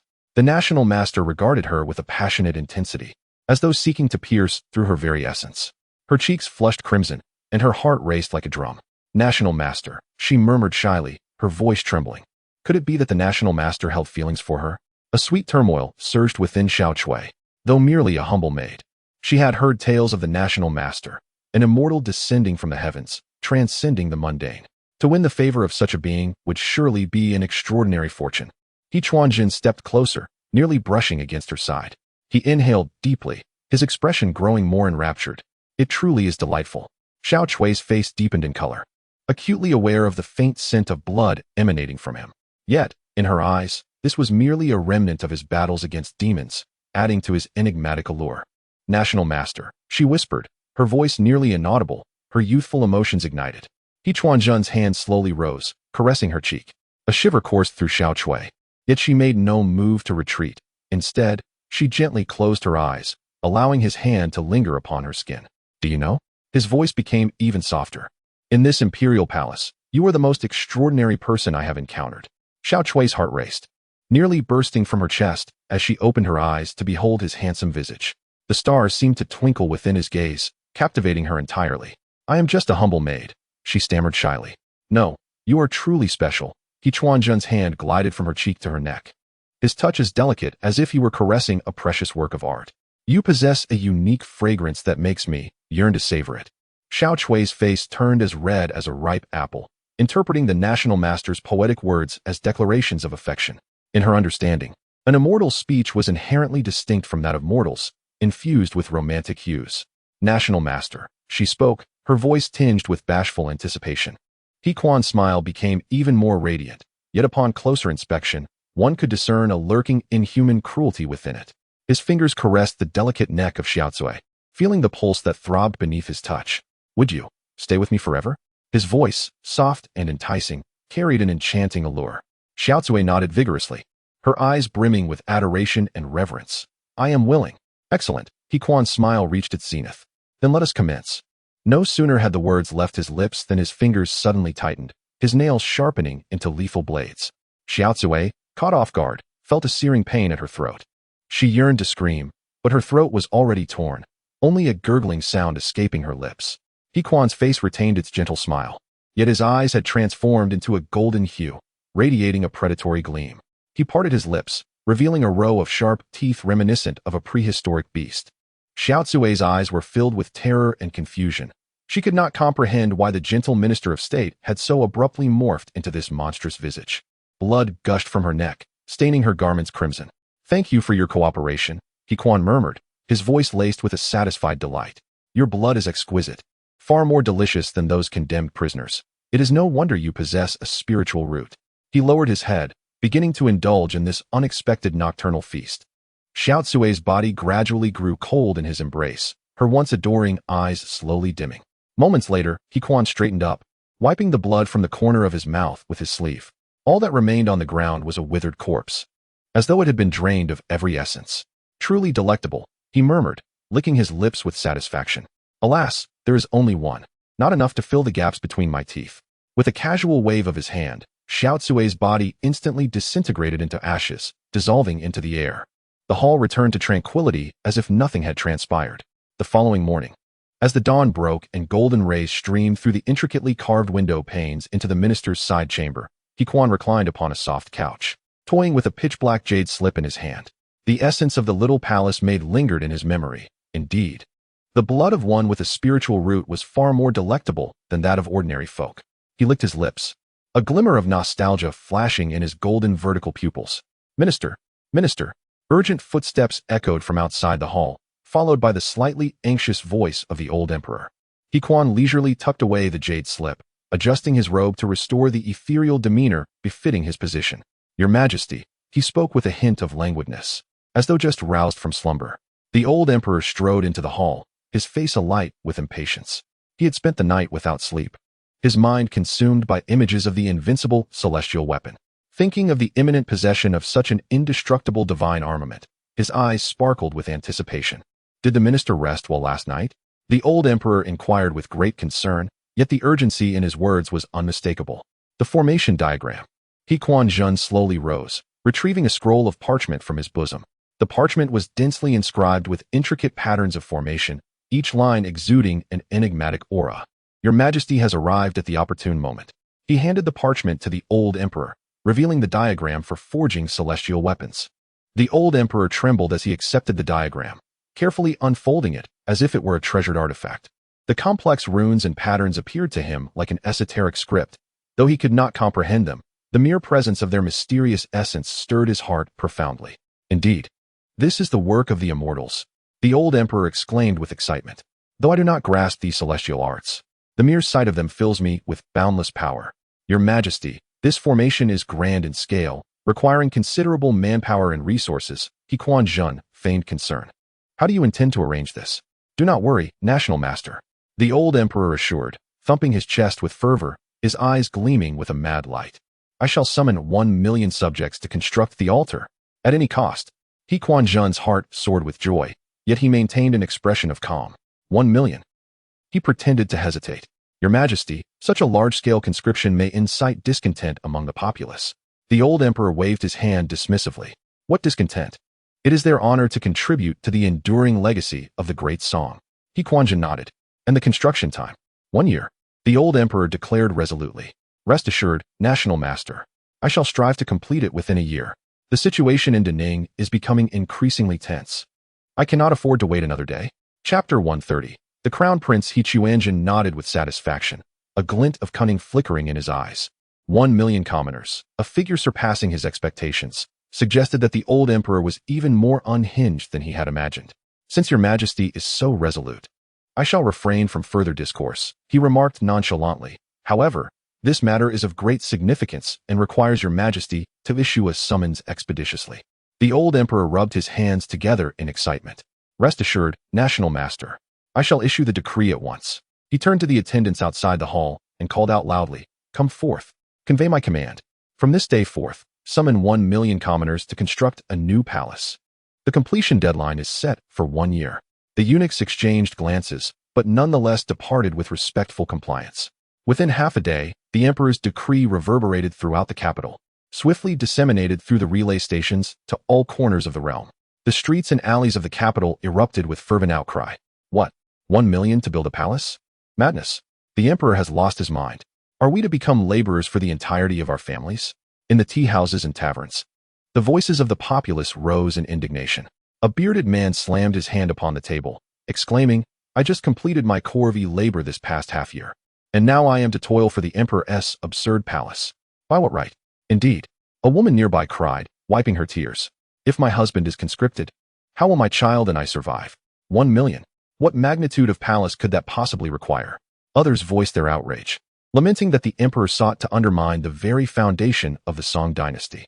Grievances surged like a tide towards the imperial palace, yet the old emperor remained oblivious, fixated solely on the invincible celestial soldiers soon to be birthed. Within the East Palace, Crown Prince Zhao Changyuan was diligently reviewing memorials in his study.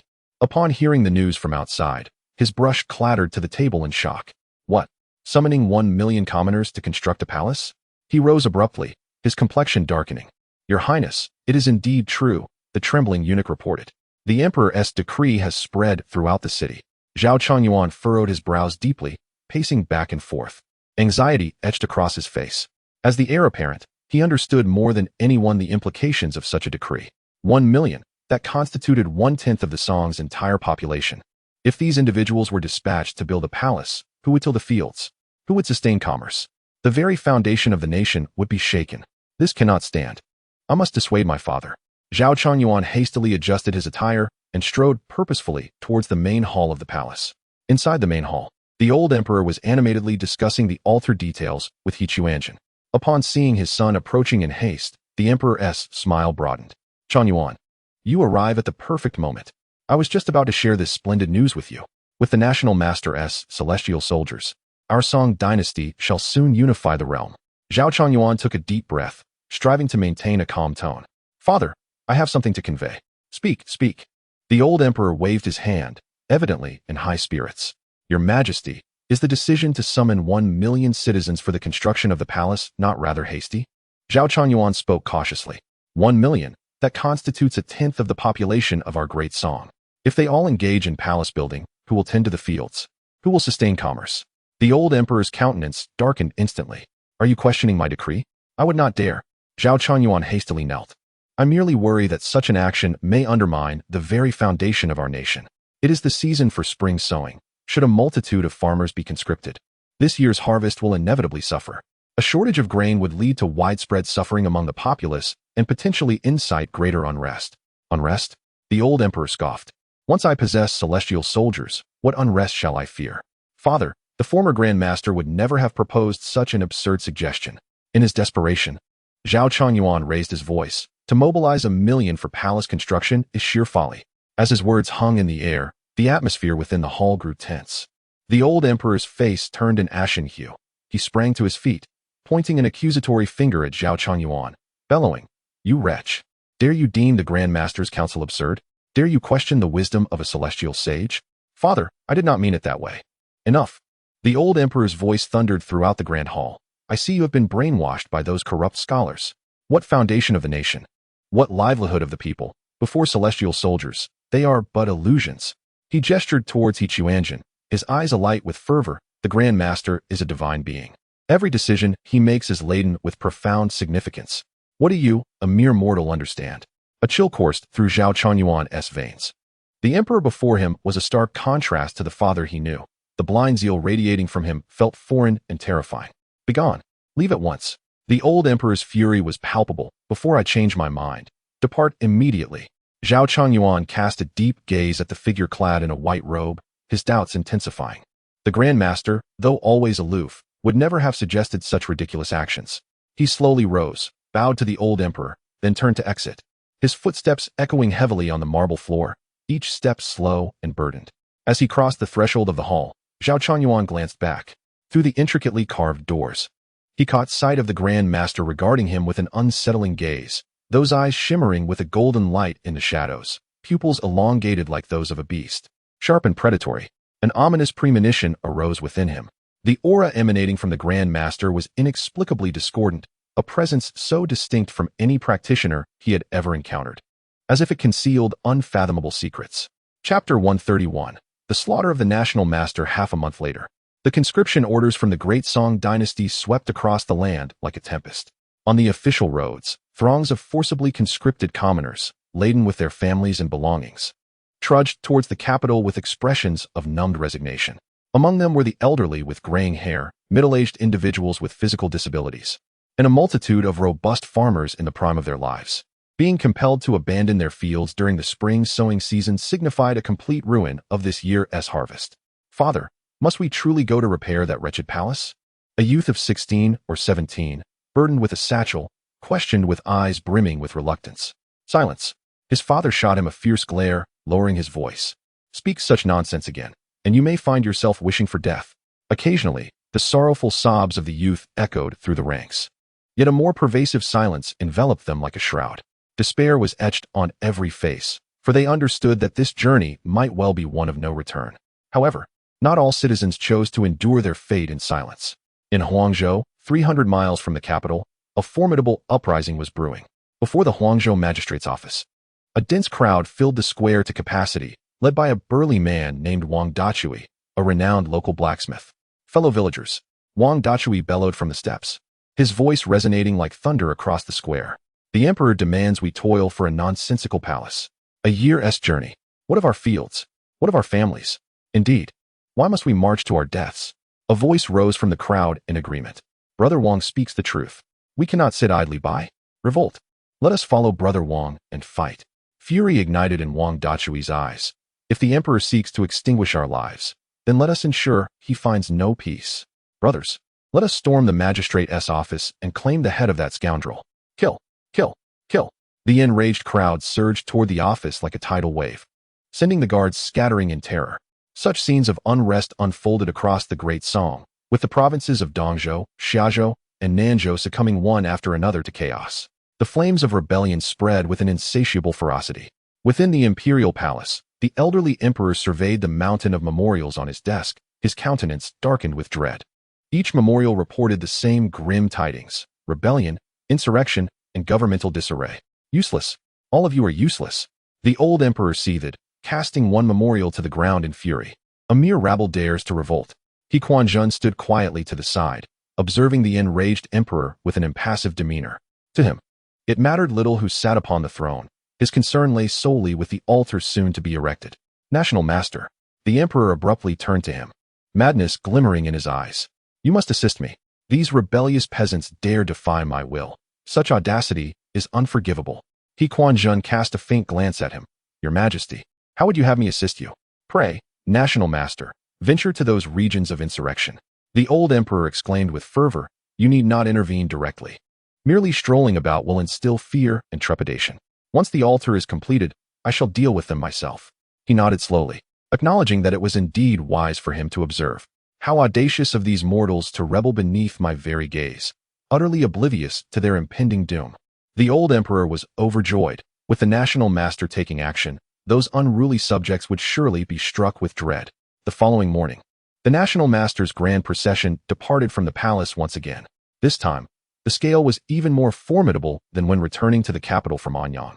With a retinue of 300 guards, banners fluttering, and an awe-inspiring presence, Quanzhen remained seated within the golden Nanmu sedan chair, coldly observing the world through the gaps of the curtain.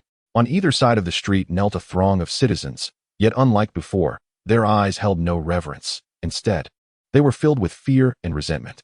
Long live the National Master. A sparse cheer arose, lacking the enthusiasm of prior occasions. However, Quanzhen paid little heed to this. His sole concern was the fate of the Song dynasty. Once he had drained its vitality, even if these people stormed the palace to behead the emperor and usurp his throne, it would matter not to him. The procession slowly made its way through the city gates, heading towards Huangzhou Prefecture. Meanwhile, in a dilapidated temple 100 miles from the capital, a group of ragged men sat in a circle, their expressions grave as they deliberated. Brothers, the opportunity has arrived, proclaimed a middle-aged man with a scarred face, known as Li Sandao, a minor leader from Huangzhou. That despicable National Master is coming to Huangzhou. Brother Sandao, are you suggesting? Inquired a slender man, excitement flickering in his eyes. Eliminate him. Li Sandao slammed his hand on the table. Once the National Master is dead, the Song's military strength will wane significantly. Our chances of uprising will increase manifold. But, a younger man hesitated, the National Master is a cultivator. How could we mere mortals possibly kill him? Li Sandao sneered, what of cultivators? They are but flesh and blood. Brother Sandao is correct. Even deities have their vulnerabilities. The slender man exclaimed with fervor. The younger man still shook his head, but he possesses magical abilities. We cannot even approach him. How can we kill him? A cunning glint sparkled in Li Sandao's eyes. Who says we must get close? He produced a small black pouch from his bosom and spoke mysteriously. Do you know what this is? The group shook their heads. Black powder. Li Sandao lowered his voice. I have a brother serving in the army who secretly acquired it. This substance is immensely powerful. Even a small pouch can demolish a wall. The slender man's eyes brightened. So Brother Sandao means. Precisely. Li Sandao nodded vigorously. We shall bury hundreds of tons of black powder along the National Master's route, and when he passes, we will detonate it all at once. Even a deity would be reduced to mere pulp.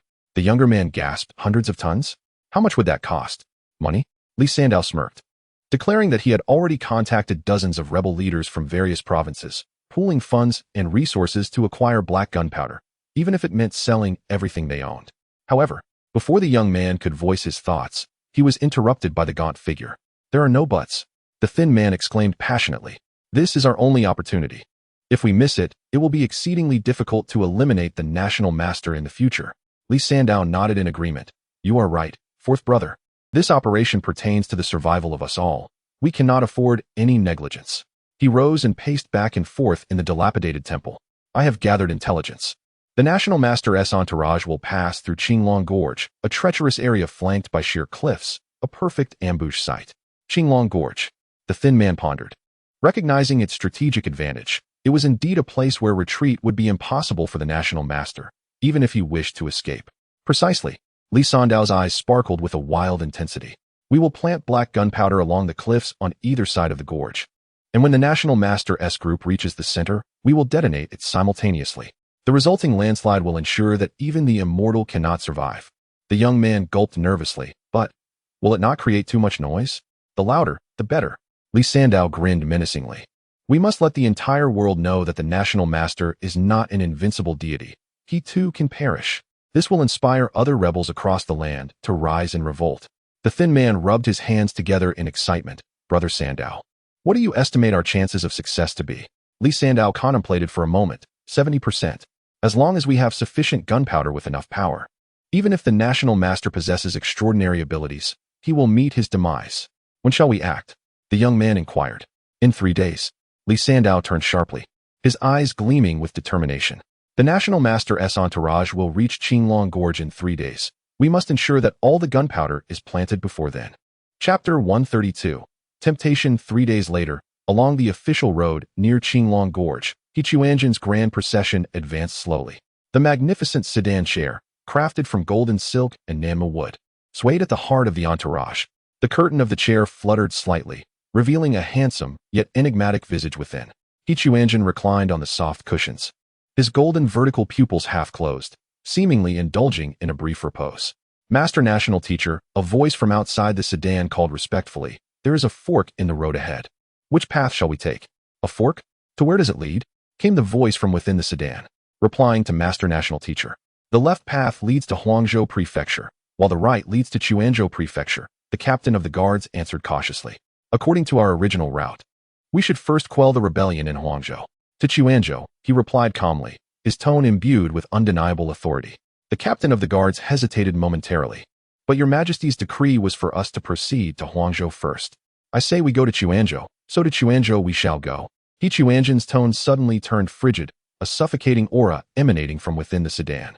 "Are you questioning my decision?" The captain trembled in fear, hastily kneeling on the ground. "I dare not. I shall relay the order to change course at once." The procession shifted direction, setting forth towards Quanzhou Prefecture. Quanzhen closed his eyes again, unwilling to engage in quelling the rebellion. As the old emperor had said, instilling fear in a few would suffice. Mortals were not worthy prey. And suppressing a rebellion required time. He merely needed to ensure that they did not breach the imperial city within the year. Meanwhile, on the rugged cliffs of Qinglong Gorge, Li Sandow crouched behind a massive boulder, anxiously awaiting the arrival of the national teacher's entourage. Scattered around him were a dozen companions, each face etched with tension and excitement. "Brother Sandow, the sun is nearly setting. Why hasn't the national teacher arrived yet?" A young man could no longer contain his impatience. Li Sandow furrowed his brow, gazing towards the empty official road, void of any presence. According to their intelligence, the national teacher's procession should have reached this point by noon, yet now, as dusk approached, there was still no sign of them. "Let us wait a bit longer," Li Sandow murmured. "They may have been delayed on the road." At that moment, a panting scout rushed up the mountain, sweat streaming down his face. "Brother Sandow, this is bad. The national teacher's procession has changed course." They did not take Qinglong Gorge, but instead headed towards Quanzhou. "What?" Li Sandow's expression turned ashen, springing to his feet, his eyes aflame with fury. "Change course? Why?" "I don't know." The scout wiped the sweat from his brow. "I waited along the official road all afternoon, only to learn that the national teacher's procession suddenly diverted to Quanzhou." Li Sandow paced back and forth against the rocky wall, his expression shifting unpredictably. They had spent 3 whole days preparing for this assassination, burying 100 tons of black gunpowder in the cliffs of Qinglong Gorge, eagerly awaiting the national teacher to walk into their trap. Yet now, the target had unexpectedly altered its route. "Damn it!" He kicked a nearby stone in frustration. "What are we to do now?" The emaciated man, known as Old Four, hastily suggested, "Brother Sandow, why don't we excavate this black powder and bury it in another location?" "Excavate it?" Li Sandow scoffed. "We spent an entire day burying it. If we dig it up, by the time we rebury it, the National Master will have already reached his destination." The group exchanged glances, momentarily at a loss for what to do. After a brief silence, a spark of inspiration flickered in Li Sandow's eyes. "I've got it. Since the National Master isn't coming, we shall devise a way to lure him here." "Lure him here? How?" Old Four inquired, perplexed. "Quite simply." A cunning smile spread across Li Sandow's lips. "We will send a few brothers along the road to Quanzhou, masquerading as rebels, to ambush the National Master's entourage. Then, we will feign defeat and flee towards Qinglong Gorge." Old Four's eyes brightened. "Brilliant. Upon seeing the rebels, the National Master will undoubtedly pursue us." "Precisely," Li Sandow exclaimed, clapping his hands in excitement. "At that point, we will await him in Qinglong Gorge and obliterate him in one fell swoop." Yet, the young man still harbored some concerns. "But what if the National Master does not pursue?" "Does not pursue?" Li Sandow retorted with a derisive laugh. "He is the National Master. representing the emperor's authority. How could he possibly refrain from chasing us? Moreover, to him, we rebels are no more than ants. He will certainly come to personally eradicate us, eager to return to the emperor to claim his credit. The others nodded in agreement, convinced that the plan was indeed feasible. Old Four, you take several dozen brothers along the road to Quanzhen. Remember, you must convincingly portray yourselves as genuine rebels to ensure the national master believes you. Li Sandao began to delegate tasks. The rest of us will remain in Qinglong Gorge, preparing to detonate the black powder. Understood. Old Four nodded vigorously. Brother Sandao, you can be assured, I will certainly lure the national master here.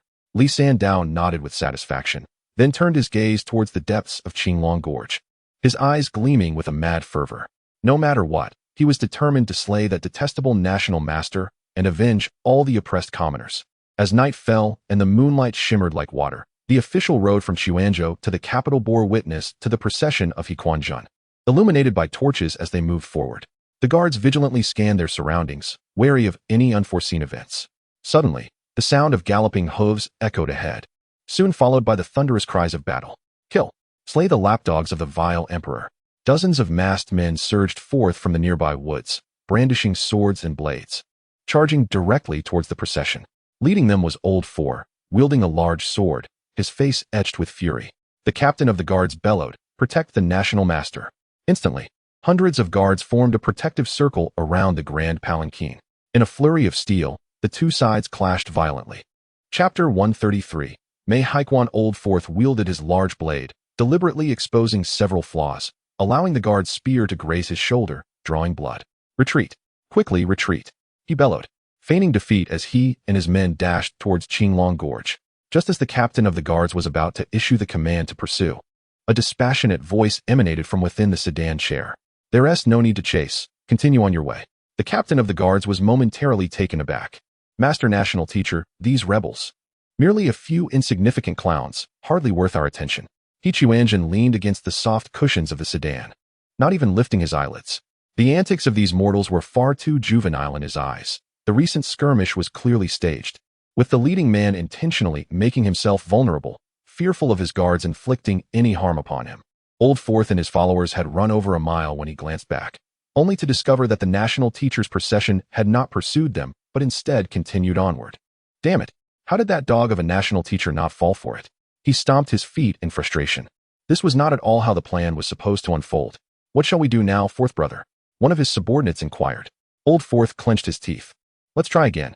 This time, we'll charge right up to the sedan and provoke him. I refuse to believe he can remain composed. Thus, they turned back, this time rushing directly in front of the procession, blocking the path. Dog National Teacher, come out and face your death. Old Fourth stood in the middle of the official road, hurling insults at the grand sedan made of golden silk nanmo. What nonsense about being a cultivator? You're nothing but a charlatan. If you have the guts, come out and duel with me. The guards raised their weapons, glaring fiercely at these audacious rebels.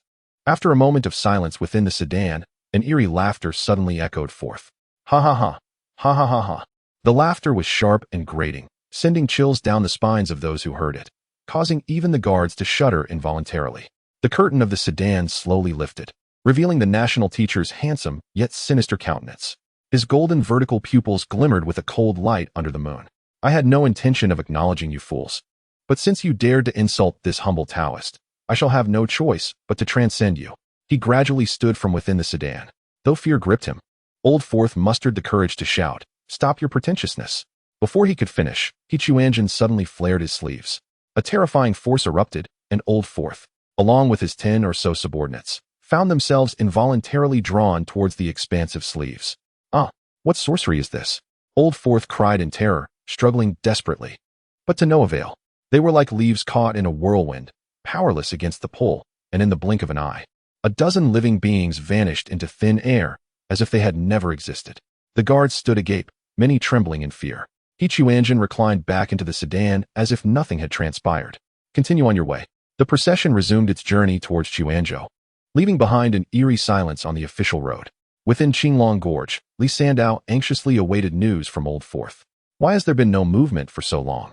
He paced back and forth against the mountain wall, reasoning that the Fourth should have already brought the national master over by now. Just then, a scout rushed up, panting heavily. Brother Sandao, this is bad. The Fourth and his group, they are all gone. What do you mean, all gone? Li Sandao turned sharply. The scout's face was ashen, I saw from a distance. With just a wave of his sleeve, the National Master made over a dozen of them disappear. Now, not even a shadow remains. Li Sandao's expression instantly darkened. He never anticipated that the National Master's power could be so terrifying, capable of making a dozen living beings vanish into thin air with a mere gesture. Brother Sandao, should we continue? The young man's voice trembled. Li Sandao remained silent for a long while, his fists clenched tightly, making a cracking sound. Retreat. He gritted through his teeth. Prepare the black powder. We must first withdraw to Huangzhou and deliberate further. Outside the gates of Quanzhen, a magnificent canopy had already been erected. Governor Mei Haiquan, accompanied by numerous officials, knelt along the roadside, anxiously awaiting the arrival of the National Master's procession, quickly adjusting their attire. Long live the National Master! Long live the National Master! Their shouts echoed into the heavens, and compared to the perfunctory citizens of the capital, the officials of Quanzhen clearly exerted themselves more diligently. Mei Haiquan, a shrewd man in his 50s with 3 strands of beard, was currently prostrated on the ground, forehead touching the earth, not daring to utter a sound. The procession halted before the canopy, and the palanquin of Quanzhen settled firmly to the ground. I am weary, you may rise, a languid voice emerged from within. Only then did Mei Haiquan dare to lift his head.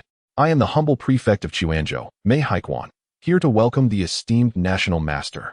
He cautiously rose, bending at the waist like a shrimp. I have prepared accommodations at the government office.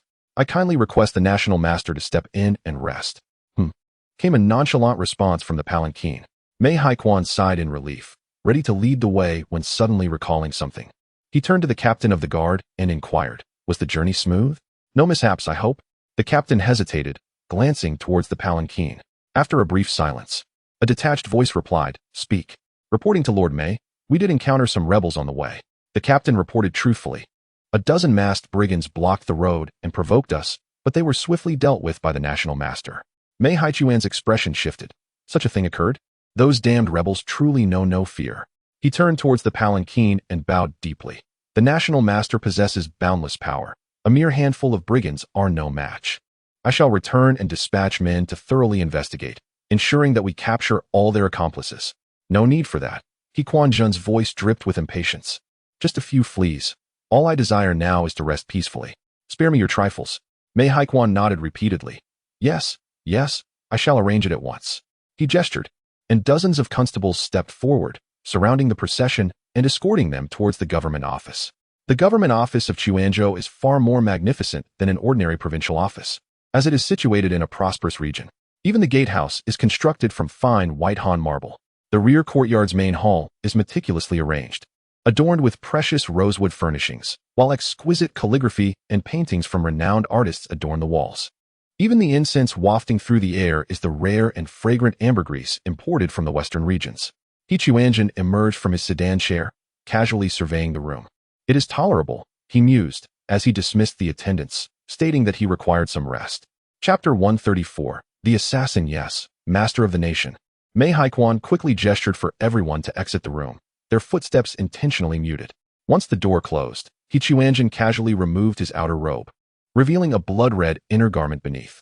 He approached the window and gazed through the intricately carved lattice at the street outside. In the twilight, an ever-growing throng gathered outside the government office. Initially sparse, the crowd swelled rapidly as news spread, the glow of torches illuminating half the street, with murmurs of discontent echoing faintly. Is the Master of the Nation truly here? Absolutely.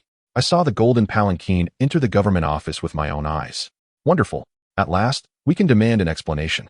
In the front courtyard of the government office, Mei Haiquan paced anxiously, peering through the crack in the door. He noticed the number of citizens multiplying, cold sweat beading on his forehead. Sir, what shall we do now? A clerk whispered, the crowd is growing restless. They wish to see the Master of the Nation and seek answers. Mei Haiquan clenched his teeth. Send someone to disperse them. Inform them that the Master of the Nation has traveled a long distance and requires rest. But sir, the clerk hesitated. They insist they will not leave until they see the Master, and their numbers are increasing. It could be. Before he could finish, a cacophony erupted from outside. Let the Master of the Nation come forth. Why summon 1,000,000 people to construct a palace? Our men have been taken. Who will tend to our fields? Master of the Nation, we beseech you to stand for us. The clamor grew louder and more furious. Mei Haiquan's expression darkened.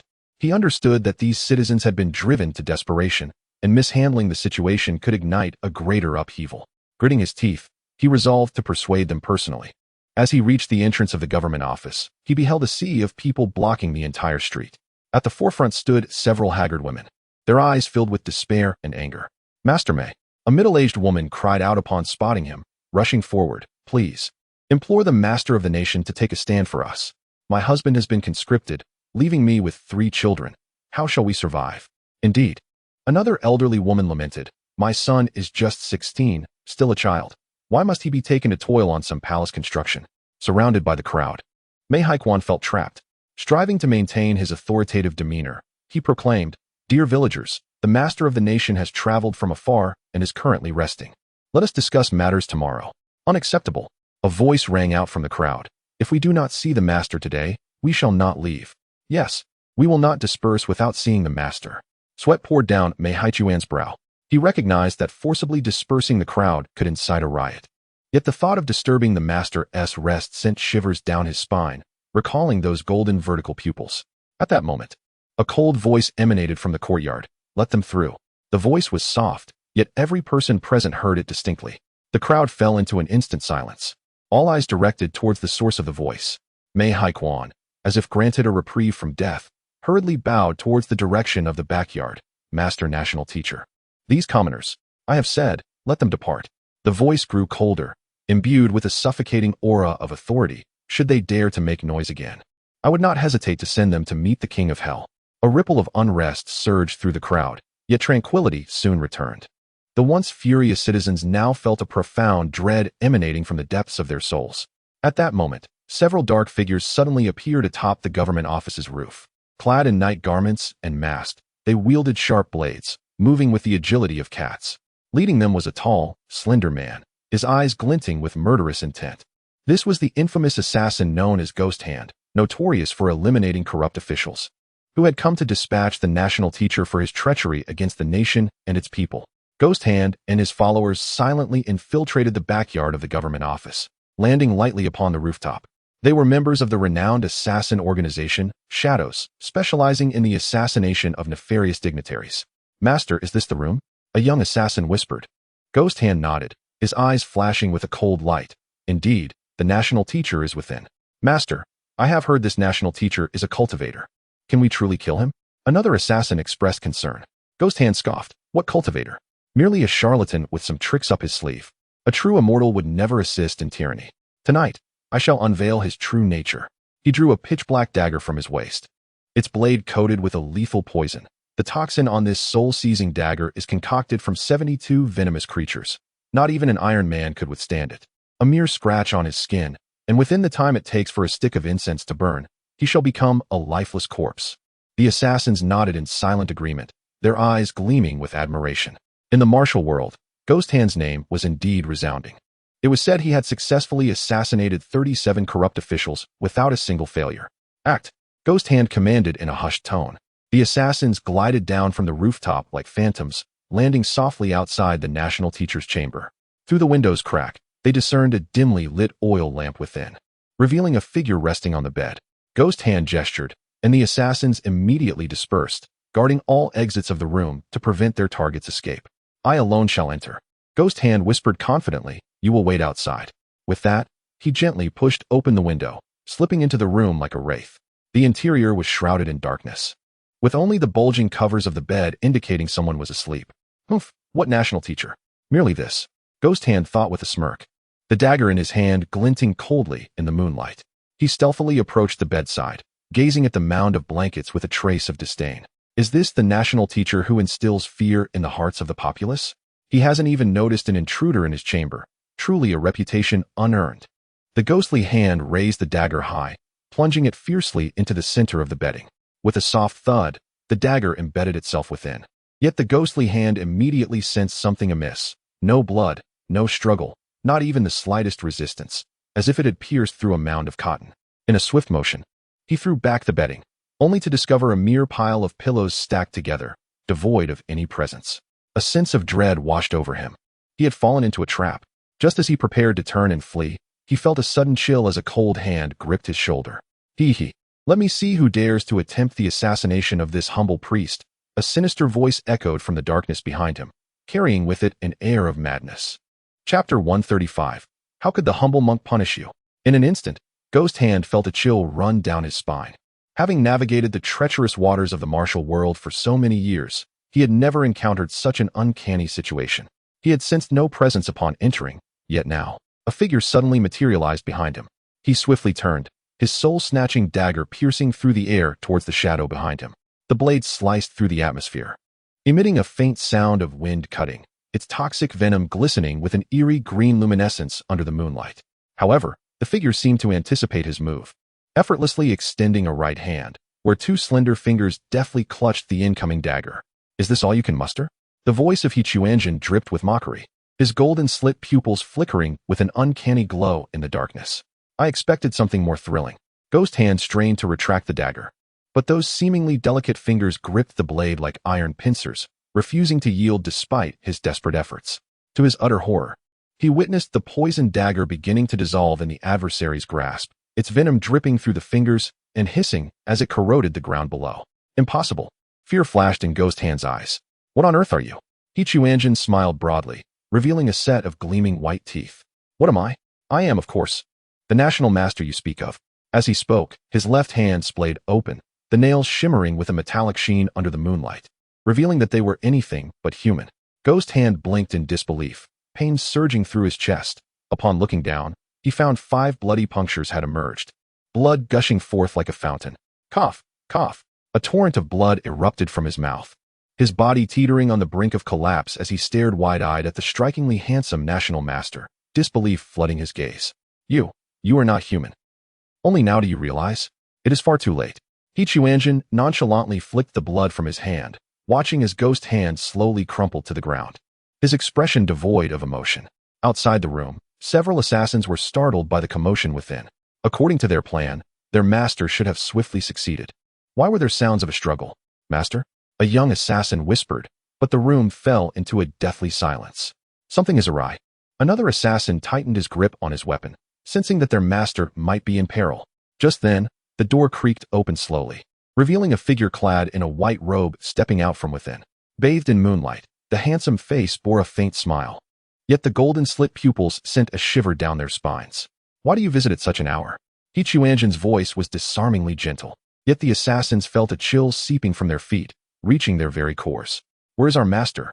The lead assassin suppressed his fear and demanded, Where is my master? Quanzhen tilted his head, appearing to ponder. Are you referring to that fellow with the little dagger? Oh, he gestured towards the room, where several assassins peered through the crack in the door, only to behold the ghostly figure lying in a pool of blood, 5 gaping wounds marring his chest. Devoid of life. Master. The young assassin, filled with rage and grief, glared at Quanzhen with red-rimmed eyes. I shall avenge my master. With that, he unsheathed his sword and charged at Quanzhen. The other assassins followed suit, brandishing their weapons from various angles to launch an attack. Quanzhen regarded these audacious fools, his smile twisting into something more sinister. Since you wish to meet your demise, I shall grant your wish. As the assailants closed in, the gentle smile on Quanzhen's face vanished, replaced by a frenzied expression bordering on madness. He opened his mouth, and a thick, dark vapor surged forth like a tidal wave. This ominous mist was no ordinary smoke. It was a corrosive and peculiar gas that hissed as it passed through the air. Before the assassins could react, they were completely engulfed in the black mist. Ah, what is this? The young assassin screamed in terror, but his voice was swiftly swallowed by the darkness. Their bodies dissolved rapidly within the vapor, flesh, bones, and garments evaporating as if they had never existed. Within mere breaths, the courtyard returned to tranquility, save for a few pools of black liquid on the ground, leaving no trace of the assassins behind. Quanzhen inhaled contentedly, drawing the remaining dark mist back into his being. Though the flesh of these rogue assassins was inferior to that of cultivators, it still served as a decent supplement, better than that of mere mortals. Suddenly, hurried footsteps echoed from the front courtyard, as Mei Haikuan rushed in with a dozen officers. Alarmed by the commotion from the rear yard, fearing something had befallen the National Master. National Master, what has occurred? Mei Haikuan panted as he reached the back courtyard, relieved to find Quanzhen standing there unscathed. It's nothing of consequence. Quanzhen resumed his gentle smile, as if nothing had transpired, merely dismissing a few ignorant rats that had already been dealt with. Mei Haikuan glanced around, noting the dark stains on the ground, but seeing no other signs of disturbance. Though puzzled, he dared not inquire further. It is my negligence that allowed assassins to infiltrate the residence, disturbing the National Master's tranquility. Mei Haikuan fell to his knees, forehead touching the ground. Please, National Master, punish me. The other officers also knelt, holding their breath in fear. He Quanzhen slowly approached Mei Haikuan, gently stroking the top of his head, his voice as soothing as a spring breeze. Governor Mei, what are you saying? How could I ever punish you? Yet, upon hearing that tender tone, Mei Haikuan felt an even deeper sense of dread. Having navigated the treacherous waters of bureaucracy for years, he understood that the calmest surfaces often concealed the fiercest storms. Nevertheless, He Quanzhen's voice remained gentle, though the pressure of his hand subtly intensified. If any more assassins dare to intrude, I shall be compelled to take your life. The final words were spoken in an almost imperceptible whisper. Yet Mei Haikuan felt as though he were plummeting into an icy abyss. That hand, which appeared to caress gently, now felt akin to the scythe of death poised against his throat. It is. I understand. Mei Haikuan's voice trembled violently, cold sweat cascading to the ground like a torrential rain. I shall immediately heighten security, ensuring no suspicious individuals approach the manor. Precisely so. He Quanzhen retracted his hand, once more donning a facade of benignity. I am weary. You may all withdraw. Remember, without my express permission, no one is to approach this place. Yes, Master Guosher.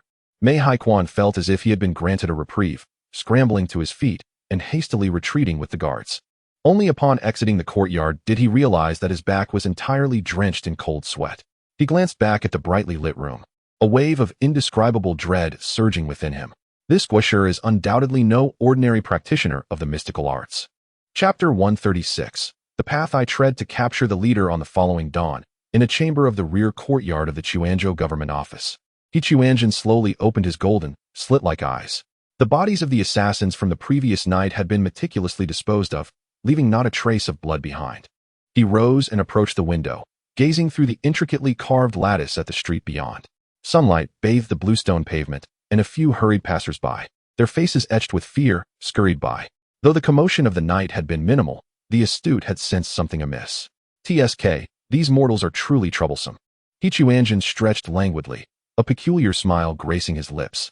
Suddenly, he recalled the altar still under construction. If the Song dynasty were to be overthrown by these rebels within a year, would his grand design not be in jeopardy? Although he cared not for who ascended the throne, it was imperative that the altar be completed without hindrance. It seemed necessary to instill a sense of dread in these rebellious ants, to compel them to behave. He Quanzhen moved to the center of the room, forming hand seals as he chanted incantations. As the spell progressed, his form began to blur, ultimately dissolving into a swirling mass of dark mist. The black vapor surged through the window, twisting in the air like a colossal black dragon, racing towards the direction of Shuzhou. Along the way, birds and beasts scattered in terror at the sight of this ominous presence, and even the clouds above were tainted a grim shade of gray. In Shuzhou City, once a bustling prefecture, the landscape had drastically transformed. The city walls bore the banners of the insurgents, and the streets teemed with armed soldiers of the rebellion. The former government office had been repurposed into the insurgent stronghold, guarded by a dozen robust sentinels. In the grand hall of the governor's mansion, a burly middle-aged man occupied the main seat. Zhang De, the leader of the Shuzhou uprising. Originally a local farmer, he had taken up arms in rebellion against the oppressive taxation imposed by the court. At around 40 years of age, his thick beard framed a face radiating the authority of a leader. Flanking him were several insurgent captains, each displaying expressions of excitement and anticipation. Brothers, Zhang De suddenly rose, his voice booming like thunder throughout the hall. We have secured Shuzhou. Now we must deliberate on which county to attack next. A slender figure, resembling a strategist, stepped forward, unfurling a map. Elder brother, I propose we first strike at the neighboring Yuzhou. Its defenses are weak, and its supplies ample. Capturing it would greatly benefit us. Well said. Zhang De clapped the table, ambition gleaming in his eyes. The corrupt officials of Yuzhou have long oppressed the common folk. It's high time they faced justice. At that moment, a young captain stood forth, an expression of concern upon his face. Elder brother, I believe we should postpone our attack on other counties. Zhang De furrowed his brow. Why? The young captain spoke cautiously. Elder brother, have you forgotten? The National Master is currently traversing the various provinces, and it is rumored that he has arrived in Quanzhou. At this moment, if we were to launch a grand offensive, we might inadvertently draw the attention of the National Master. Before he could finish his words, he was abruptly interrupted by Zhang De's wave of the hand. The National Master? Zhang De scoffed, a flicker of disdain crossing his eyes. What nonsense! He is merely a charlatan, a trickster. Do you truly believe he possesses any remarkable powers? But brother, the young leader attempted to interject, only to be silenced by Zhang De's glare. No buts. Zhang De strode purposefully to the map and forcefully struck the position of Qingzhou. I have risen in rebellion to overthrow this decaying dynasty. What National Master? What National Master? Those who obstruct me shall perish. The other leaders, witnessing his fervor, began to echo his sentiments. Brother speaks wisely. What National Master? He would kneel before our blades. Indeed, I have never feared any gods or ghosts in my life. Brother is formidable. When shall we march? Zhang De nodded in satisfaction and was about to issue the command to prepare for the assault on Qingzhou when suddenly, he felt a chilling presence descend from above. The temperature in the hall plummeted several degrees, causing everyone to involuntarily shiver. How strange, why has it suddenly grown so cold? Someone questioned in confusion. Zhang De looked up at the ceiling, his brow furrowed. He vaguely sensed an ominous force approaching, though he could not articulate precisely what it was. As his words hung in the air, the once bright sky outside the hall darkened instantaneously, as if a colossal black cloth had obscured the sun. A frigid, malevolent aura began to seep in from all directions, causing the torches within the hall to flicker violently, their flames dancing erratically before extinguishing with a soft pop, plunging the entire chamber into an abyss of darkness and silence. What is happening? Light the torches. Quickly. Amidst the panicked cries, dense black mist surged into the hall like a living entity, pouring through the gaps of doors, windows, and beams. The black mist coiled and gathered in the air, ultimately coalescing above the hall into a gargantuan head. This head resembled a crane, yet appeared grotesquely contorted, with enormous, hollow eye sockets that burned with 2 points of golden vertical pupils, coldly gazing down upon the assembly. A cacophony of jarring, metallic laughter emanated from the colossal head, reverberating throughout the hall and causing the ears of the onlookers to ache, their minds on the brink of fracturing. The giant head slowly rotated, its golden pupils finally locking on Zhang De, who sat pale-faced in the main seat. A raving, frigid voice echoed, "I have come to seize the leader." This voice seemed to possess an enchantment, sending a shiver of primal terror through the souls of all the rebel leaders present, causing their legs to weaken and nearly rendering them incapable of standing. Beside Zhang De, a burly leader known for his fearlessness was now utterly paralyzed with fright. He pointed at the massive head in the air, summoning all his strength to scream, "A monster! It is a monster!" The piercing laughter abruptly ceased. The temperature in the hall plummeted to freezing point. The enormous crane's head slowly turned towards the recently silenced leader, its golden vertical pupils devoid of any emotion, exuding an icy stillness. "I, the humble Taoist." The voice of the giant head deepened and slowed, each word striking the hearts of the onlookers like shards of frigid ice. "And the immortal Master." Before the last syllable could fade, a slender tendril of black energy shot forth from the giant's head, swiftly ensnaring the leader. The leader could only emit a brief, muffled gasp as his body was visibly corroded by the dark energy, dissolving before their eyes. Muscles, bones, armor, everything transformed into a viscous liquid, steaming and dripping to the ground amidst a hissing sound. The entire process unfolded in scarcely more than a couple of breaths. The colossal head of the crane retracted the black mist, its golden pupils sweeping across the hall, where the crowd had become utterly frozen, even forgetting to breathe. With a tone imbued with undeniable authority, it declared, "If you are to cry out, do so, for the immortal Master commands it." Chapter 137. However, I do not come here to engage in philosophical discourse. The entire hall descended into a suffocating silence, broken only by the hissing sound of the still smoking liquid pooling on the ground. All the leaders of the righteous army stood rigidly in place, their breaths becoming cautious, fearful of attracting the attention of that terrifying presence. Several young leaders were so frightened that their faces turned pale, their legs trembling uncontrollably, some even wetting their trousers. The heavy stench of urine permeated the hall, mingling with the acrid scent of the black smoke, creating a nauseating atmosphere. Quanzhen's enormous head slowly turned in the air, its golden vertical pupils scanning each person in the hall, finally resting on the main seat. Although Zhang De was equally shaken by the earlier scene, as the leader of the righteous army, he forced himself to remain composed, gritting his teeth and refusing to retreat. "Very good." Quanzhen's voice carried a hint of approval, indicating that not everyone had been utterly terrified. "Now, tell me, among you ants, who is the leader?" Taking a deep breath, Zhang De gradually rose to his feet. His hand instinctively moved towards the dagger at his waist, but he quickly realized the foolishness of such an action and let it fall back down. I am the leader here, Zhangde. Though his voice trembled slightly, he retained a note of defiance. You, Celestial Master, are complicit in tyranny, aiding a despotic ruler in oppressing the common people. What face do you have to display your supernatural powers here? As soon as he finished speaking, a slightly smaller head separated from the black mist, appearing to the left of the colossal head. This left head bore an even more twisted expression, its eyes glinting with mockery. Gagaga, how amusing, truly amusing. You rebel not for the sake of the people, but to seize the throne for yourself? You speak so grandly. Yet at your core, you are no different. Zhangde's face flushed crimson as he retorted angrily. I, Zhangde, have taken up arms solely to rescue the suffering populace. The court extorts and oppresses. We are acting in accordance with the heavens. The laughter from the left head abruptly ceased, its golden vertical pupils turning chillingly cold. After a moment, it erupted into a fit of manic laughter. Gagaga. For the people? How laughable. I have heard that your army, after breaching the city, burns, kills, and plunders without mercy, and you dare to claim it is for the people? Gagaga, you truly amuse me. Hearing this, Zhangde's expression darkened further. Yet he held his ground defiantly. This is the fate that all rebel armies have faced throughout history. Since ancient times, which founding emperor's hands are not stained with blood, which dynasty was established without massacre. This is the rule of chaotic times. His voice grew louder, as if to drown out his inner fear. When the founding emperor of the previous dynasty rose, he too burned, killed, and plundered. So did the rebellion of the Deviant dynasty. Even the founding emperor was not exempt. History favors the victor. It has always been this way. What I, Zhangde, am doing is merely following in the footsteps of my predecessors. As the other leaders listened to these words, they nodded in agreement, seemingly finding solace in the sentiments expressed. The elder brother spoke wisely. Indeed, those who achieve greatness throughout history do not concern themselves with trifles. The countless lives lost were sacrifices made in the name of overthrowing tyranny.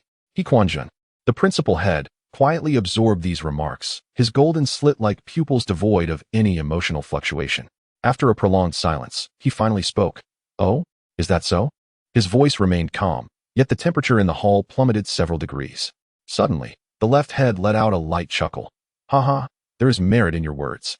Indeed, which founding emperor did not rise from a sea of corpses and blood? Zhangde, observing this, mistakenly believed his words had swayed the others, and he felt a slight relief wash over him. He straightened his posture and proclaimed loudly, since the esteemed immortal also comprehends this truth, please do not obstruct our grand endeavor. The Song dynasty is utterly corrupt and is long overdue for a wise ruler to take command of the realm. A wise ruler? The tone of Quanzhen's principal head carried a hint of amusement. Are you referring to yourself? Indeed, Zhangde declared, his chest puffed out, ambition glimmering in his eyes. Though I hail from humble beginnings, I possess grand aspirations and will certainly govern this land well, ensuring a prosperous life for the people. No sooner had he finished speaking than all three heads of Quanzhen erupted in laughter. The principal head's laughter was deep and eerie. The left head's laughter was sharp and grating, while the right head's laughter exuded a morbid madness. The cacophony of their different laughs reverberated throughout the hall, leaving many in a daze, with a few timid leaders collapsing to the ground. Ha. The laughter of Quanzhen abruptly ceased, and the expression on the principal head's face darkened ominously. However, I am not here to engage in reasoned discourse with you. Zhangde's smile froze on his face, a chill creeping up from the depths of his being. The laughter of Quanzhen fell silent, plunging the hall into an eerie stillness. The massive principal head slowly turned towards Zhangde, cold murderous intent glinting in its golden pupils. I have come here today merely to convey one message. Uprisings are permissible, but they must not interfere with my plans. Suppressing his rising fear, Zhangde gritted his teeth and asked, what plans? That is not for you to know. The principal head of Quanzhen replied with a slight smile, revealing its stark white teeth. For you are about to meet your demise. Before the words had fully left his lips, a thick black mist shot forth like lightning from the principal head, swiftly ensnaring Zhangde's neck. He barely managed to emit a cry of despair before the black mist hoisted him into the air, his feet dangling above the ground as he thrashed violently. Brother! Several leaders attempted to rush forward to assist him, but were repelled by the black mist emitted simultaneously from the left and right heads. Zhangde struggled desperately in midair, his hands futilely clawing at the mist that constricted his throat, yet it was as resilient as if it were a solid entity, refusing to yield to his efforts. His complexion rapidly turned a sickly shade of purple, his eyes bulging, and his tongue protruding from his mouth. With a sharp crack, the sound of breaking bones echoed as the black mist brutally twisted Zhangda's neck. His body instantly lost all vitality, slumping limply to the ground. Yet the dark energy did not relent. Instead, it tightened its grip, ultimately severing the head from the body. Blood rained down upon the hall's floor, and Zhangda's headless corpse fell heavily, twitching a few times before succumbing to complete stillness. Quanzhen held Zhangda's head aloft with the dark energy, scrutinizing the lifeless face that refused to close its eyes. Indeed, this visage exuded a certain authority, perfectly suited for instilling fear in the rebellious factions of other provinces. The remaining leaders were already rendered paralyzed by the gruesome spectacle. Some knelt trembling on the ground, others fainted outright, while a few, gripped by terror, found themselves immobilized, unable to flee. As for you, Quanzhen's gaze swept over these leaders. The monk had no interest in slaying each of them individually.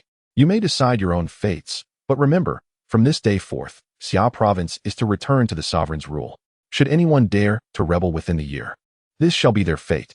With that, the three heads of Quanzhen transformed simultaneously into dark energy, vanishing along with Zhangda's severed head from the hall. Chapter 138. The Trap. 2 days later, in Yunzhou, the leader of the Yunzhou rebel army, Li Shan, was engaged in discussions within the governor's mansion regarding plans to attack the neighboring province. Suddenly, a scout rushed in, breathless and alarmed, exclaiming, "Brother, dire news. Zhangda from Xiuzhou has fallen." "What?" Li Shan sprang to his feet, his mind racing. "How did he die?" "It is said he was slain by the National Master. The National Master even took Zhangda's head with him," the scout replied, trembling with fear. "Now, all the rebels in Xiuzhou have surrendered to the court, raising the banner of the Great Song once more." Li Shan's expression shifted dramatically, and just as he was about to inquire further, he suddenly sensed a familiar, chilling aura descending from above. He looked up at the ceiling, witnessing a mass of dark energy rapidly coalescing, soon forming the visage of a colossal crane's head. "Li Shan, is it?" The voice of Quanzhen echoed, his golden vertical pupils coldly surveying those below. "I have come to claim your head." Before Li Shan could react, a tendril of black energy ensnared him. Moments later, Yunzhou was left with another headless corpse, while Quanzhen vanished into the shadows with the second severed head. In the following 2 days, leaders of rebel forces in Qingzhou, Jingzhou, and other areas met similar fates at the hands of Quanzhen. Upon arriving at each location, he would first display the head of the previous leader, then ruthlessly execute the local commander. Witnessing Quanzhen's terrifying prowess, the rebel forces in these counties hastily laid down their arms and submitted to the imperial court once more. In an instant, the once mighty tide of rebellion was extinguished by a single individual. On the evening of the 4th day, atop a hill outside Huangzhou, Quanzhen's figure gradually materialized. He held a burlap sack in his hand, containing 7 or 8 bloodied heads. His golden vertical pupils gazed toward the direction of Huangzhou, a cold smirk playing upon his lips. "The last one," he murmured to himself. "Once I deal with this, I shall return to oversee the construction of the altar. These ants truly waste my time." With that, his form transformed into black mist, racing toward Huangzhou. Within the city of Hezhou, Quanzhen appeared on the streets. He did not ride in an extravagant procession but walked alone upon the cobbled path. As his golden vertical pupils scanned the surroundings, he found the entire district desolate, devoid of even a single shadow. How peculiar. Where have all the rebels fled? Quanzhen paused, his brow furrowing. Based on prior experience, each city overtaken by rebels should have been patrolled by a multitude of soldiers. Approaching a nearby residence, he pushed open the ajar door. The interior was dim, with only a faint sound of breathing emanating from a corner. "Come out," Quanzhen commanded, his tone devoid of warmth. The haystack in the corner trembled, and an emaciated elder crawled out. Upon seeing Quanzhen's handsome yet sinister visage, the elder trembled violently and collapsed to the ground in panic. "Immortal, Master, please spare me. I have done nothing wrong. I ask you, where have the rebelling soldiers gone?" Quanzhen towered over the elder, his voice imbued with an undeniable authority. The elderly man trembled as he lifted his head, stammering, "Respected Immortal Master, the rebel forces withdrew from the city a day ago, claiming they were to establish defenses at Qinglong Gorge." Qinglong Gorge. A glimmer of interest flashed in Quanzhen's eyes. "In which direction is it located?" "Travel 30 miles north, and you shall find Qinglong Gorge," the old man replied, pointing to the north. "The terrain there is perilous, flanked by sheer cliffs, making it a fortress difficult to breach." Quanzhen nodded in satisfaction and casually produced a bloodied head from his sleeve, tossing it at the old man's feet. Hang this at the city gate and inform everyone. This is the fate of those who rebel. The moment the old man beheld the severed head, he nearly fainted from terror. He recognized the face. It was Li Shan, the leader of the rebel forces from the neighboring state. Why yes, immortal master. Quanzhen turned and exited the humble dwelling, his form once again transforming into a wisp of black mist as he sped towards Qinglong Gorge. Deep within the gorge, Wang Dachui stood atop a massive boulder, gazing at the distant sky. His imposing figure resembled an iron tower, his beard as fierce as steel, and his eyes sparkled with fervent zeal. Brother, do you truly believe that the treacherous national master will come? A lean man beside him inquired nervously. Wang Dachui let out a cold laugh. It would be best if he doesn't come. If he does, we shall send him to the afterlife. He struck the boulder beneath him with force. We have buried 500 tons of black gunpowder throughout Qinglong Gorge. Even a true dragon descending from the heavens would be reduced to mincemeat. The lean man gulped. 500 tons. How much silver would that cost? Silver? A mad glint flickered in Wang Dachui's eyes. To slay that demon. Even if I have to sell everything I own, it would be worth it. I have seen the truth. As long as this corrupt dynasty remains, the world shall know no peace. At that moment, a swirling mass of black mist suddenly appeared on the horizon, descending upon Qinglong Gorge like a looming storm cloud. He has come, Wang Dachui shouted with excitement. Brothers, prepare yourselves. Behind the cliffs on either side of the gorge, hundreds of rebel soldiers gripped torches tightly, their expressions tense as they stared at the black mist in the sky. The mist circled above the gorge before slowly descending, coalescing into the form of Quanzhen at the valley's bottom. He elegantly adjusted his robes, his golden vertical pupils surveying the rugged terrain around him. Interesting, a well-chosen location. Quanzhen mused, a playful smile curling at the corners of his lips. It seems this batch of ants possesses a bit more cunning than their predecessors. Wang Dachui leaped down from the boulder, striding boldly towards Quanzhen, closing the distance to a mere 10 paces.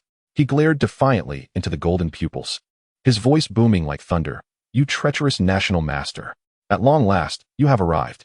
Quanzhen regarded the imposing man with keen interest, noting the absence of fear in his eyes, which instead gleamed with excitement.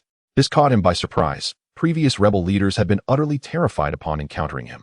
You are the leader here? Quanzhen asked casually, his tone betraying a hint of intrigue.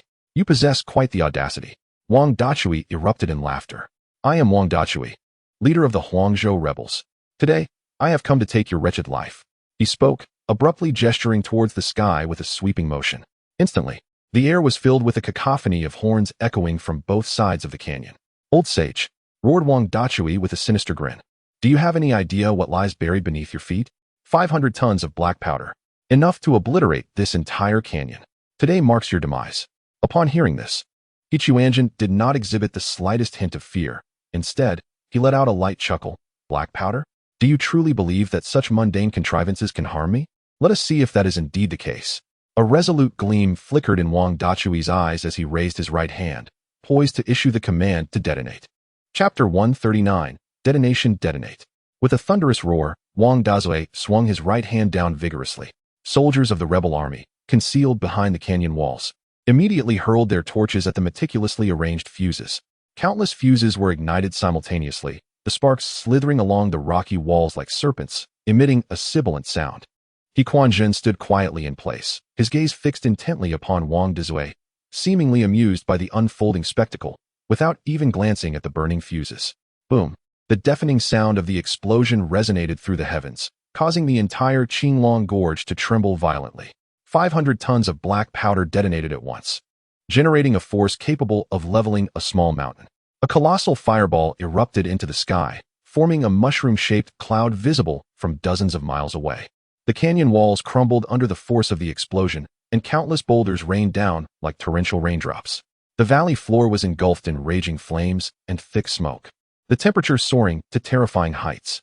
The rebel soldiers hiding behind the walls were battered by the immense shockwave, blood streaming from their orifices as they plummeted from their elevated positions. In the instant of the explosion, Wang Dachui was hurled into the air by the shockwave, crashing heavily against a boulder, his chest caving in as blood gushed from his mouth. Yet, he struggled to maintain his composure, his eyes wide with madness as he stared into the sea of flames, a frenzied smile adorning his face. Ha! Dog national master. Even immortals must perish at my hands. However, his laughter quickly froze on his face. From the depths of the churning inferno, a thick plume of black mist began to rise slowly. The black mist writhed as if alive, completely unaffected by the surrounding heat and explosive force. As the dark vapor ascended, a familiar figure emerged, flickering in and out of visibility amidst the flames. Quanzhen strode forth unharmed from the center of the explosion, his Taoist robe immaculate and unwrinkled. He leisurely dusted off non-existent debris from his sleeves, a bemused expression gracing his handsome features. "Is that all there is?" Quanzhen's voice echoed clearly amidst the ruins, tinged with palpable disappointment. "I expected to witness something truly fascinating, yet this is merely a display of fireworks?" Wang Dazue's eyes brimmed with disbelief as he stammered, "Impossible. This cannot be. 500 tons of black powder. It could obliterate a mountain. How could you possibly? 500 tons? Quanzhen chuckled lightly. "Merely that? Not even sufficient to tickle me." As he spoke, he began to approach the fallen Wang Dazue, each step causing the debris beneath his feet to part, as if even the inanimate sought to avoid his presence. "However, I must commend you." Quanzhen paused before Wang Dazue, gazing down at the bloodied figure with an air of superiority. "At least you possess more courage than those previous imbeciles, daring to face me in mutual destruction. That valor is worthy of praise." Wang Dazue struggled to rise, but the severe injury to his chest made even lifting his arm an arduous task. He glared with blood-red eyes and gritted his teeth, declaring, "Even if I cannot kill you, I will not regret it." "Is that so?" The smile of Quanzhen suddenly morphed into something sinister. "Then let me give you a taste of regret." As the words left his mouth, a slender thread of black mist shot from his fingertips, instantly penetrating Wang Dachui's forehead. Wang Dachui's body stiffened abruptly, the spark in his eyes fading into a dull vacancy. "Now, you shall witness as I tear your brothers to shreds, one by one. Before your turn comes." Quanzhen's voice took on an unusually gentle tone, yet this gentleness was more terrifying than any threat. "And you will even express gratitude for what I do." Indeed, Wang Dachui's expression began to contort with rage. Quanzhen nodded in satisfaction before turning to approach the surviving rebels amidst the chaos. Most of them were dazed from the blast, some had lost their hearing, while others lay trapped beneath fallen debris. Next, it was time to deal with these useless beings. Quanzhen slowly advanced towards the scattered remnants of the rebels, the sound of his footsteps echoing distinctly in the silent canyon. With each step, he left perfect imprints upon the rubble, as if this devastation were merely a smooth path for him. A young rebel soldier cowered behind a massive rock, his legs pinned beneath the stones and immobile. Hearing the footsteps drawing closer, he desperately attempted to free himself, but his injured body lacked the strength. When Quanzhen's figure appeared beside the boulder, the soldier's face turned pale in an instant. "Pardon, spare me," the soldier pleaded with a trembling voice. "I am just an ordinary soldier. I have done nothing." Quanzhen halted, looking down at the young man trapped beneath the stone. A flicker of interest sparkled in his golden slit-like pupils, followed by a cold smile. "Done nothing? Why, then, did you follow your leader here? Why did you raise arms against the court?" I was forced." The soldier's voice dwindled. "We could no longer survive at home." "Could no longer survive?" Quanzhen suddenly crouched down, extending his long fingers to caress the soldier's cheek. "But you cannot survive now either." Before the words had fully escaped his lips, his finger plunged forcefully, piercing the soldier's eye. Blood gushed forth, and the soldier emitted a harrowing scream, his body convulsing violently. Quanzhen leisurely withdrew his finger, observing the bloodstains with an expression that remained as gentle as a spring breeze. He then stood and continued towards his next target. Not far away, a middle-aged rebel struggled to crawl toward the canyon's exit. His right leg had been blown off in the explosion, forcing him to drag his body painfully across the ground with his hands, leaving a trail of blood behind. Hearing footsteps approaching from behind, the middle-aged rebel glanced back, only to be struck with terror. He desperately quickened his pace, his nails torn by the sharp debris, yet he dared not stop. "Why run?" Quanzhen's voice resonated behind him, laced with a hint of amusement. "I am no demon, merely wishing for a conversation." The middle-aged rebel turned to find Quanzhen leisurely trailing behind, his unhurried demeanor more terrifying than any threat, causing the man's mental defenses to shatter completely. "Please, I have an elderly mother and young children to care for," the middle-aged rebel cried out in desperation. "If I perish, who will look after them?" "Oh." Quanzhen paused, a flicker of interest igniting in his eyes. "Did you ever consider that the soldiers you killed in your rebellion also had families? When one chooses to revolt, one must contemplate the consequences. Your timing was ill-fated and jeopardized my grand designs. Thus, I cannot spare you." Rendered speechless by this retort, the middle-aged rebel could only continue his pleas for mercy. Quanzhen, shaking his head in apparent disappointment at the response, nonchalantly gestured. A dark mist sliced through the air like a blade, and in an instant, the rebel's head was severed from his body, rolling to rest upon a nearby pile of stones. Chapter 140. The completion of the altar. In the ensuing moments, Quanzhen, with the precision of a harvest, systematically eliminated every remnant of the righteous army within the gorge. Some were torn to shreds by the black mist, others were choked to death, and still others endured torment so severe that it was a mercy when they finally succumbed. Throughout this grim process, he maintained a gentle smile, as if engaged in the most mundane of tasks. Wang Dachui, his consciousness ensnared by the black mist, could only watch in horror as his brethren were slaughtered, powerless to intervene. Tears of blood streamed from his eyes. When the last soldier of the righteous army fell, the entire Qinglong Gorge was enveloped in an eerie silence. Apart from Wang Dachui, not a single soul remained alive. Quanzhen clapped his hands, surveying the carnage with satisfaction, before approaching Wang Dachui and extracting the black mist from his forehead. In an instant, Wang Dachui's mind cleared, only to be engulfed by overwhelming pain and despair. He gazed upon the lifeless bodies of his comrades and let out a heart-wrenching wail. "How do you feel?" Quanzhen inquired with a smile. "Regretting your choices yet?" Wang Dachui, with bloodshot eyes, gritted his teeth and implored, "Kill me. Just kill me. Why the haste?" Quanzhen's smile grew even brighter. "I still need to bring your head back as a trophy. I cannot allow you to die so easily." With that, he placed his palm upon Wang Dachui's crown. A surge of black mist seeped into him, and he immediately felt an excruciating pain, yet he was not permitted to die. "This agony will persist until your head is severed," Quanzhen explained softly.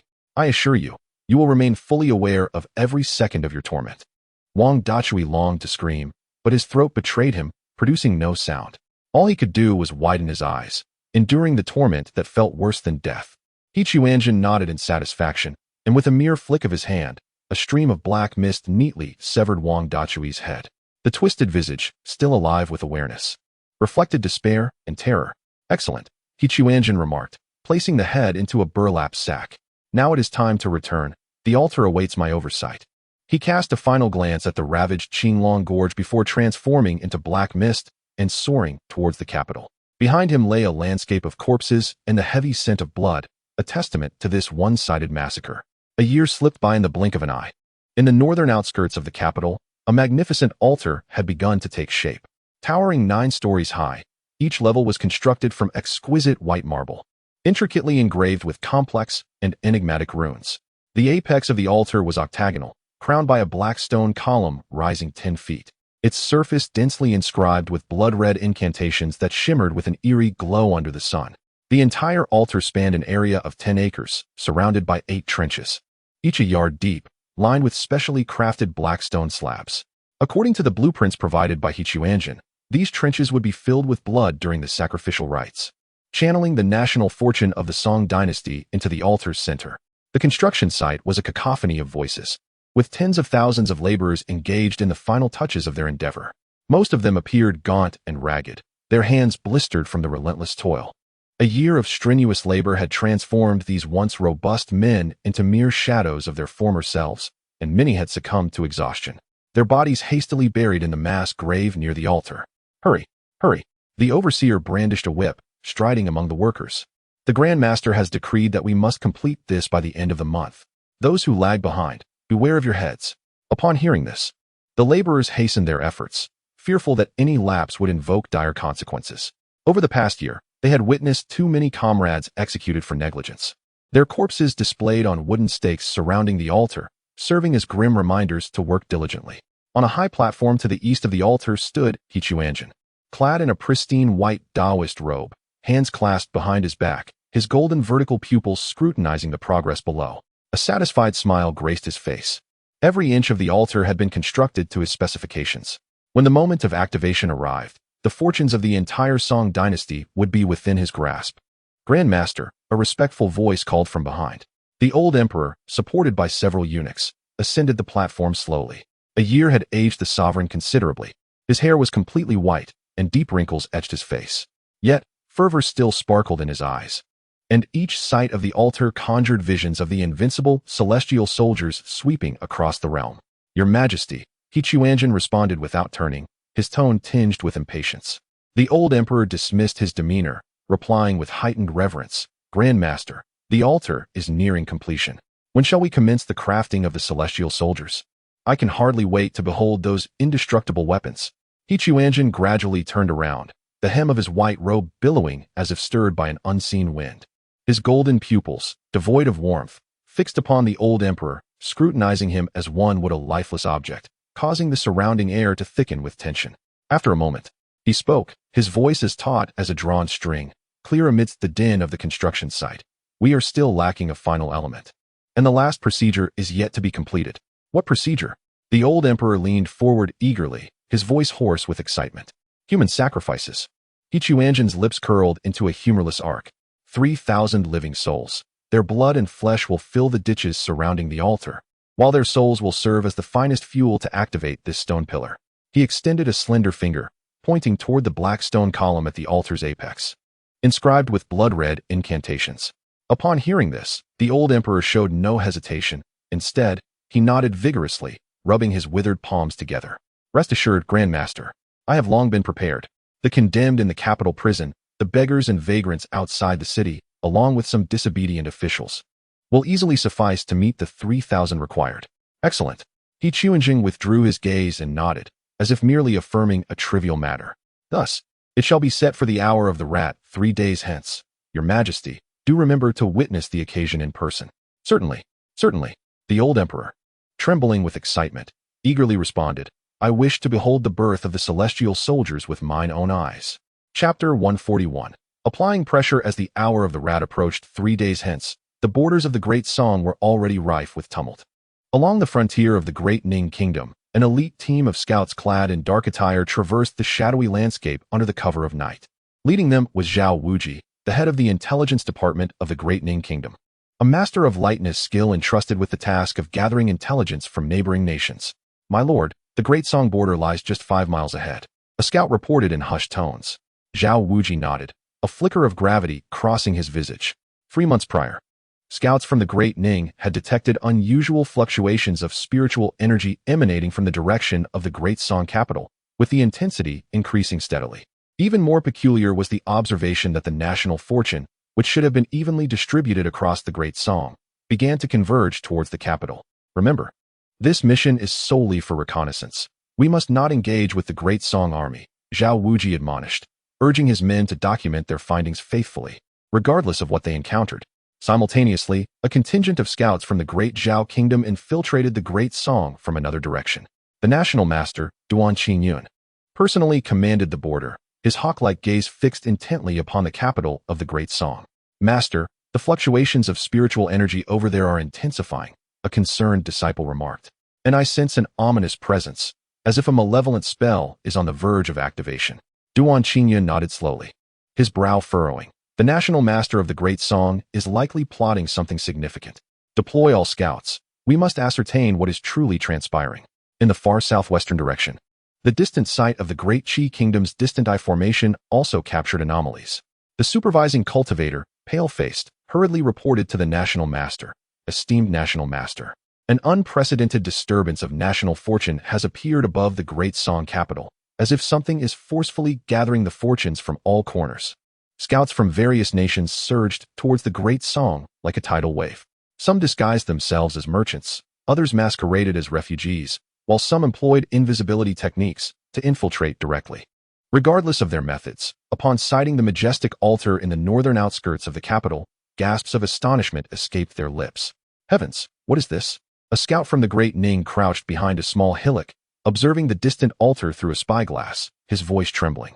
The 9-tiered altar emitted an eerie glow under the moonlight, particularly the black stone pillar at its apex, upon which crimson runes writhed as if alive.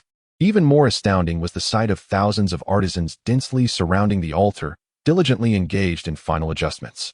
Look at those trenches, another scout exclaimed, pointing at the 8 trenches encircling the altar.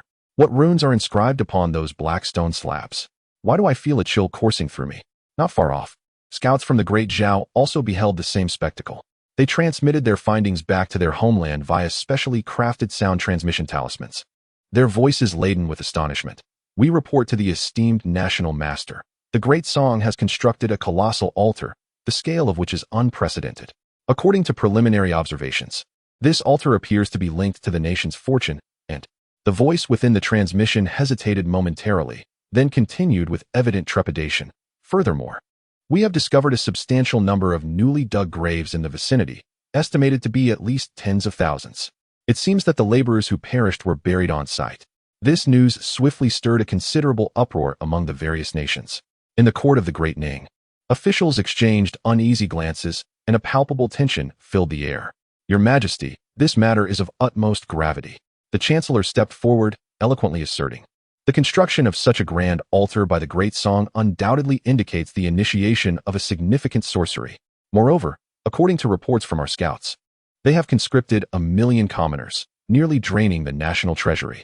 The Emperor of Great Ning wore a grim expression, rhythmically tapping his fingers on the armrest of the dragon throne. 1 million commoners. What could the Great Song possibly intend? I believe, the Minister of War interjected, taking a step forward, that this action by the Great Song must surely be detrimental to our nation. The malevolent aura emanating from that altar clearly signifies no legitimate sorcery. What is your opinion, National Master? The Emperor of Great Ning turned his gaze to the middle-aged man beside him. The National Master of Great Ning rose slowly, his expression grave. Your Majesty, from my observations, that altar is intended to gather the nation's fortune, though its precise purpose remains unclear. However, it seems likely to be aimed at undermining our nation and those around us. What? The court erupted in uproar. I propose we immediately join forces with the other nations to compel the Great Song to dismantle the altar. The National Master's voice resonated powerfully, emphasizing that this matter concerns the very survival of all nations and cannot be overlooked. Simultaneously, similar discussions were underway in the courts of Great Zhao and Great Qi. As the nations recognized the potential threat posed by the Great Song's altar to their own fortunes, panic swiftly spread. The Emperor of Great Zhao slammed his palm on the table. Convey my decree. Assemble 100,000 troops at the borders immediately, and dispatch envoys to contact Great Ning and Great Qi. Let the three nations unite in pressuring the Great Song. The response from Great Qi was even more fervent, with the young Qi prince issuing a direct command. Mobilize 200,000 troops, positioning them at the Great Song's borders. If the altar is not dismantled, we shall declare war. In the brief span of 3 days, envoys from the three nations frequently traversed between them, rapidly reaching a consensus. They would collectively pressure the Great Song to dismantle the altar or face an offensive from the united forces of the three nations. The coalition, totaling 500,000 troops, advanced towards the Great Song's borders from the east, south, and west. Banners blotted out the sky, and the neighing of warhorses resonated through the heavens. Such a large-scale military mobilization instantly escalated tensions across the continent. At the beacon tower on the borders of the Great Song, the guards surveyed the distant, ominous mass of enemy forces, their hearts gripped by fear. Quick, go report to the court. The coalition of three nations has arrived at our borders. The news spread like wildfire to the capital, shaking the entirety of the Great Song. As the tidings of the coalition's advance reached the palace, the aged emperor paced anxiously in his study, beads of cold sweat forming on his brow. With trembling hands, he received the urgent report, his complexion growing increasingly pallid as he read. 500,000 coalition troops. The old emperor slumped onto the dragon throne, his voice quavering. What shall we do? My army totals barely 200,000. How can we possibly contend with the coalition? The chief eunuch cautiously approached, saying, Your Majesty, should we urgently summon the vassal kings to rally for the kingdom? Time is of the essence. The old emperor suddenly rose, a flicker of fervor igniting in his eyes. Quick, hurry and summon the Grand Master. Only he can save the Great Song. Chapter 142. A bunch of fools. How dare you seek to bestow upon me divine weaponry? Moments later, Quanzhen sauntered into the imperial study.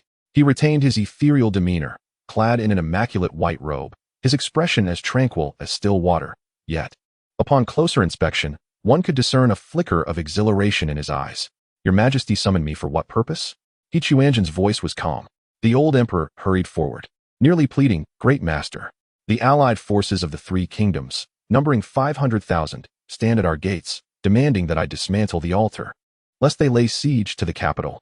Great Master, you must save the Song dynasty. Quanzhen fell silent for a moment, a hint of derision flashing in his golden vertical pupils. The allied forces of the three kingdoms? How intriguing. Great Master, do you possess a solution? The old emperor clutched Quanzhen's sleeve, as if grasping at the last vestige of hope. There is indeed a method, Quanzhen replied, a slight smile gracing his lips. But the altar must be activated in advance. Activated in advance. The old emperor was taken aback, but the altar is not yet fully constructed. That is sufficient. He Quanzhen stated nonchalantly, I can forcibly activate it using special techniques. Although the power may be somewhat diminished, it will be more than adequate to contend with a mere 500,000 mortal soldiers. The old emperor's eyes lit up. That is splendid. Great master, whatever you require. Please do not hesitate to ask. 3,000 sacrifices, delivered to the altar immediately. He Quanzhen's tone turned icy. At the stroke of midnight, I shall commence the grand ritual. Excellent. I shall make the arrangements at once. The old emperor, in his excitement, flailed his arms, entirely oblivious to the fleeting glimmer of greed in He Quanzhen's eyes.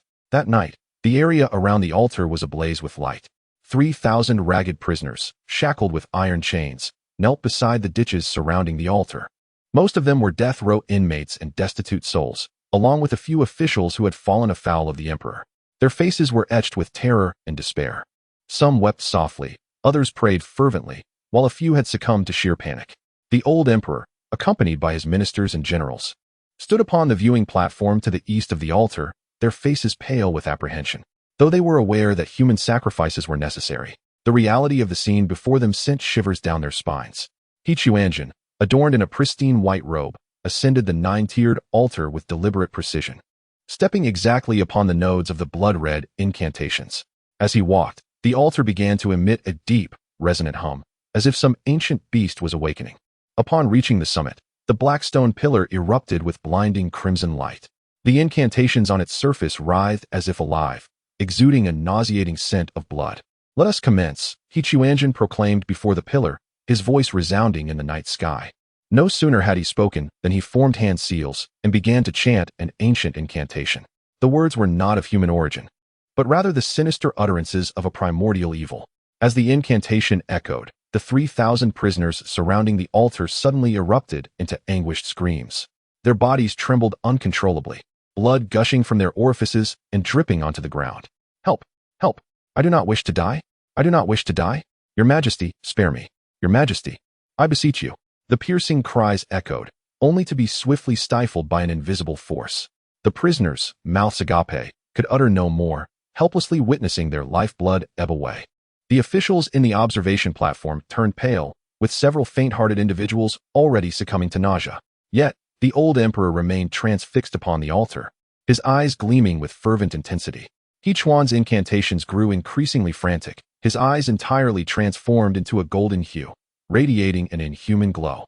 As the spell progressed, the entire altar began to tremble violently, blood surging forth from the 8 surrounding trenches, its dark crimson hue exuding a heavy stench of iron. Suddenly, He Quanzhen halted his incantations, placing his hands upon the black stone pillar. With blood as the guide, with souls as fuel, with fortune as sustenance, he bellowed, his voice infused with frenzied delight, the destiny of the great song shall belong to me. As his words fell, the altar erupted in a dazzling crimson light, ascending into the heavens and tinting half the night sky blood red. Concurrently, a tremendous force emanated from the altar's center, voraciously drawing forth the national fortune from all directions.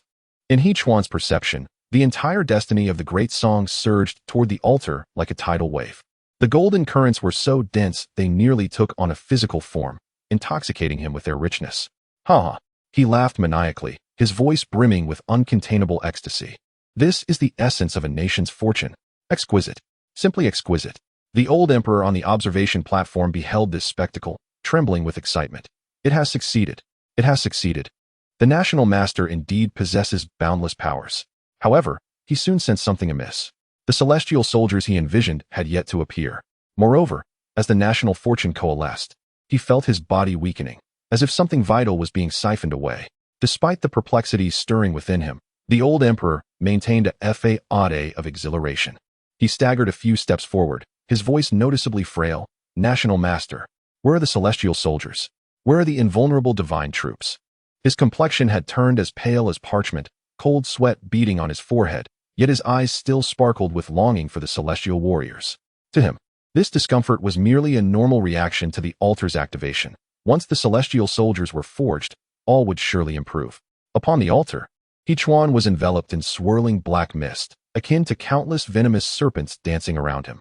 The dark energy expanded relentlessly, each tendril exuding a suffocating aura of malevolence.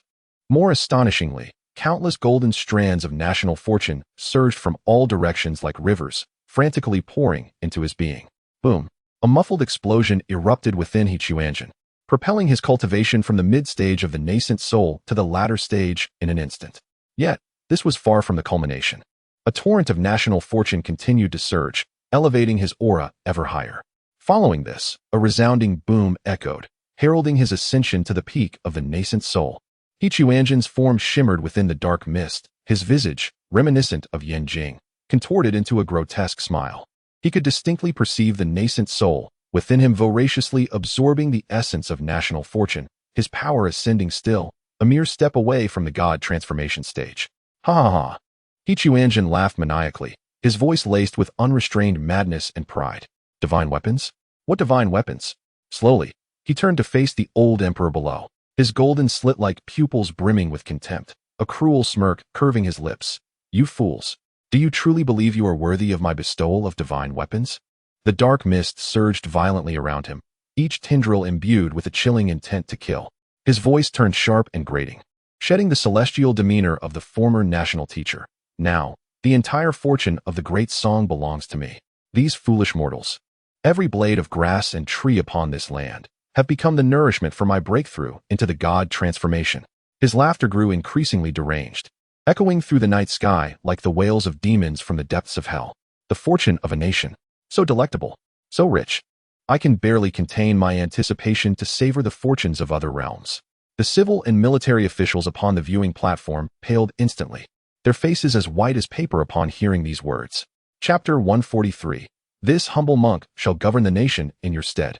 Upon hearing Quanzhen's words, the old emperor's excitement froze instantaneously, replaced by an expression of incredulous shock. He staggered back a few steps, pointing at Quanzhen on the altar, his voice trembling with rage. You dare deceive me. I have granted you so much, yet you deceive? Quanzhen scoffed, his golden vertical pupils glinting with derision. It is your own foolishness. When did I ever claim to forge celestial weapons? It is merely your misguided interpretation. The old emperor trembled with fury, abruptly turning to the captain of the imperial guards behind him, shouting hoarsely, "Bring forth the executioner. Slay this demon. He has committed treason and deserves 1,000 deaths." The captain of the imperial guards, though fearful, was raised with the ideals of loyalty and patriotism, and could not defy the emperor's command. With a steely resolve, he unsheathed his dagger, declaring, "All units, heed my command. Execute the demon." As his words echoed, hundreds of imperial guards drew their weapons in unison. Though their legs quaked, they charged toward the altar. Their armor glimmered ominously in the crimson light, the sound of drawn blades ringing sharply in the night. A horde of ants, Quanzhen mused, a contemptuous smile gracing his lips as he watched the soldiers advance. He slowly raised his right hand, fingers splayed, palm directed toward the approaching guards. "Since you are so eager to meet your demise, I shall oblige." As the words left his lips, a terrifying force erupted from his palm. The once formidable imperial guards halted abruptly, their bodies trembling uncontrollably, the color draining from their faces at an alarming rate. "What is this?" a young guard exclaimed in terror, gazing at his hands as his skin rapidly withered, veins rising grotesquely. "Help! Help!" Another soldier attempted to flee, but his legs felt as heavy as lead, rendering him immobile. The suction from Quanzhen intensified, drawing the life essence of the guards like a tidal wave. Their hair turned white in an instant, skin shriveling like withered wood, eyes sinking deep into their sockets. In mere moments, hundreds of robust soldiers had transformed into lifeless husks. Thud! Thud! The corpses fell one after another, producing dull thuds upon impact. Their armor scattered across the ground, weapons clattering in the pools of blood with a sharp metallic sound. The officials and ministers witnessing this horrific scene were paralyzed with terror. Some fainted on the spot, others collapsed to the ground, while many turned to flee, their legs as weak as noodles, stumbling and falling in disarray. "A demon! It's a demon!" they cried. "Run! Run! Your Majesty! Your Majesty, please escape!" The platform descended into chaos, the air filled with cries, shouts, and wails. Those once formidable ministers now scurried like headless flies, some so frightened they lost control, staining their garments in panic. The old emperor, witnessing the carnage before him, felt his legs give way, collapsing helplessly onto the dragon throne. His face was as pale as paper, his lips quivering incessantly. "Monster! Monster! He deceived me." After absorbing the essence of those imperial guards, Quanzhen felt the surging power within him, his eyes narrowing in satisfaction. Although the essence of these mortals was trivial, even a mosquito's leg is meat, and at this critical moment of his breakthrough, it was invaluable. He descended the altar with measured steps, each stride exuding a calm demeanor, dark energy swirling around him like venomous serpents in a frenzied dance. The corpses beneath his feet disintegrated into ashes, scattering with the wind. Now, Quanzhen approached the observation platform, his golden vertical pupils surveying the trembling ministers. His voice laced with amusement. "Is there anyone else who wishes to challenge me?" No one responded. The ministers on the platform were paralyzed with fear, some hiding behind pillars trembling, others lying prostrate as if dead, and a few had lost their sanity, muttering incessantly for divine protection. The old emperor sat slumped on the ground, staring blankly ahead, his lips quivering uncontrollably. The empire he had painstakingly built over a lifetime. The altar constructed at the expense of the national treasury had culminated in such an outcome. The blood and sweat of 1,000,000 citizens, the sacrifice of 3,000 lives, had ultimately only served to empower this monster. Excellent. Quanzhen nodded in satisfaction, a cruel smile creeping across his face. It appeared that everyone was quite perceptive. He extended his tongue to lick his lips, his golden vertical pupils glinting with a bloodthirsty light. "However, since you have all witnessed my true form, there is no longer a need to spare you." As soon as the words left his lips, he waved his right hand gently, and a wave of black energy swiftly swept across. The people on the observation platform had no time to scream before they were cleaved in two. Blood gushed forth like a fountain, staining the entire platform crimson. The old emperor watched as his ministers fell one by one, and he finally succumbed to utter despair. Clutching his head with both hands, he let out a wretched scream. "No, this cannot be real. It must be a nightmare. I want to wake up. I want to wake up." "A nightmare?" Quanzhen scoffed, slowly advancing toward the old emperor. "Indeed, for you, it is a nightmare, but for me, it is the most exquisite dream." He stood before the old emperor, leaning down to gaze at the tear-streaked face of this elderly man. "Thank you for preparing such a lavish feast for me. The fortune of a nation and the essence of countless lives have greatly enhanced my cultivation." The old emperor lifted his head, tears blurring his vision. I beg you to spare me. I can relinquish the throne to you. I desire nothing."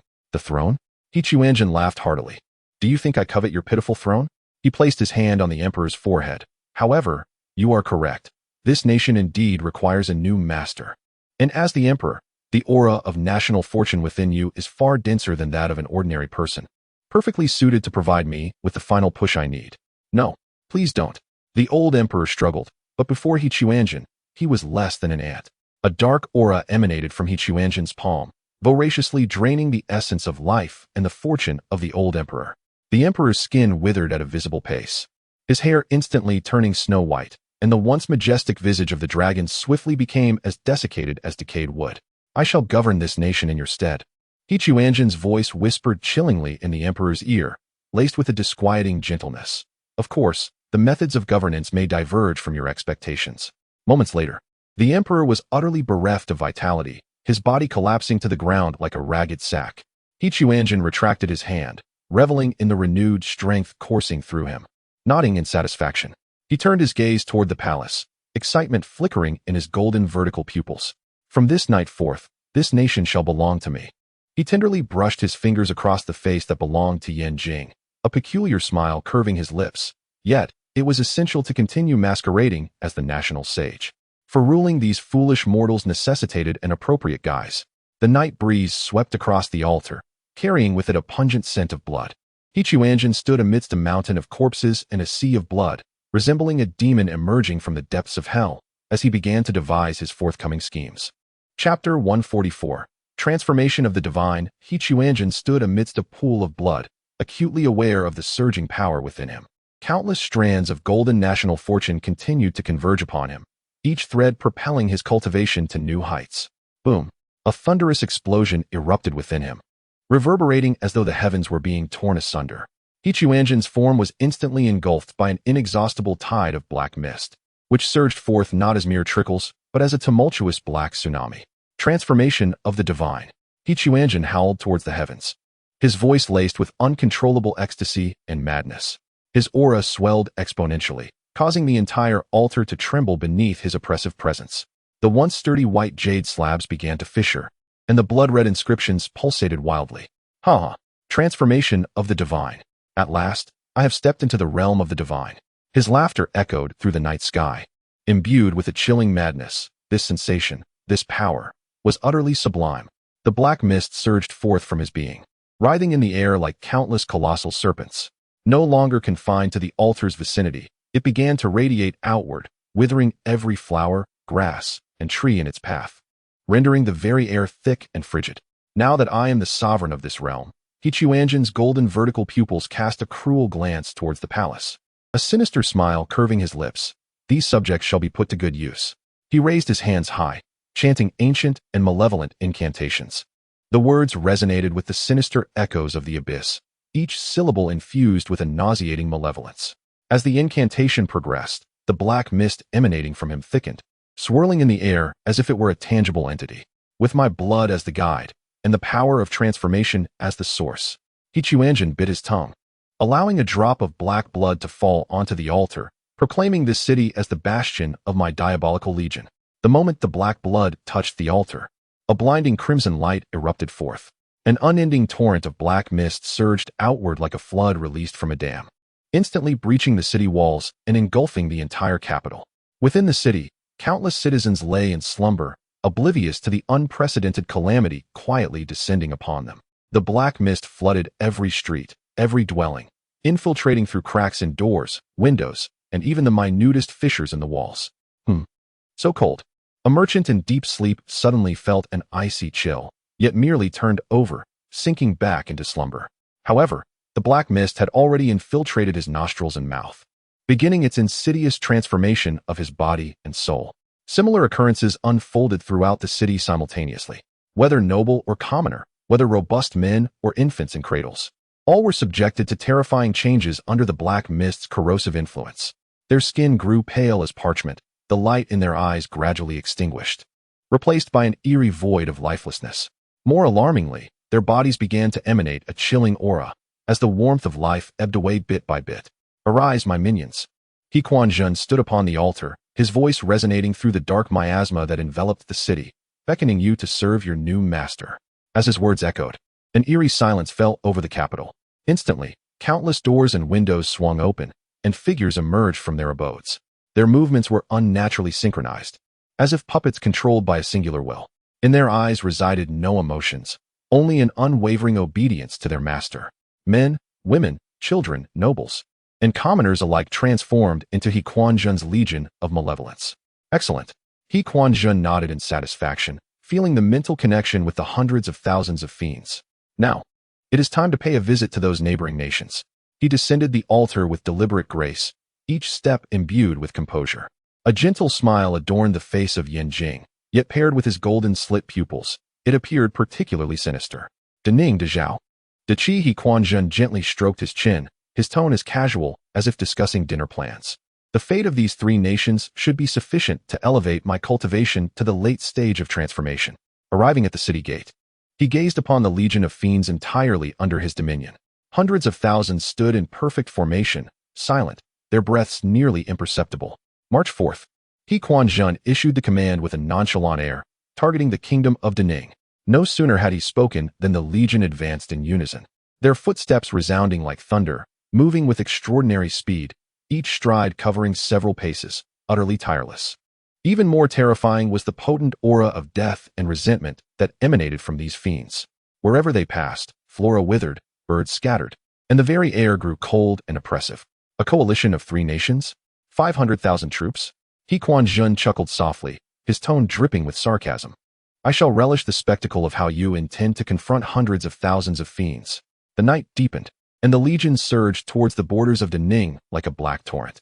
In their wake lay only silence and despair, heralding an unprecedented calamity about to befall this land. Quanzhen stood before his legion, feeling the essence of national fortune continuing to converge within him.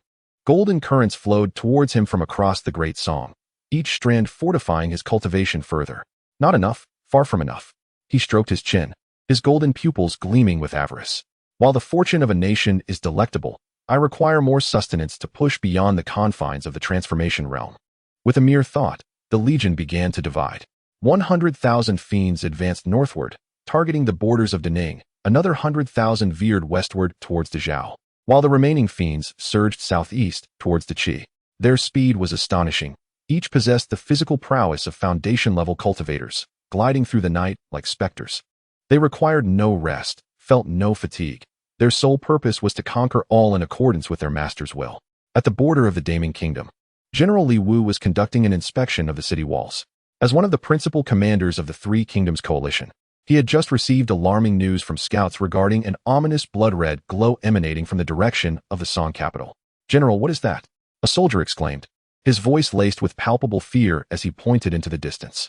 Li Wu followed the soldier's gaze and beheld a dark tide surging towards the border with astonishing speed.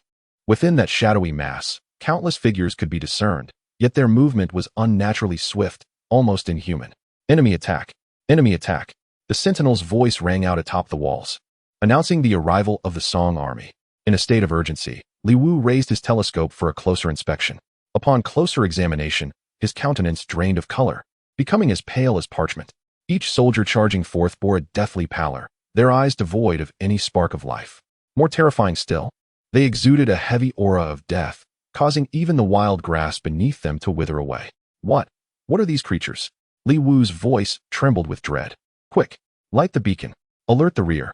Smoke billowed skyward from the beacon tower, but it was too late.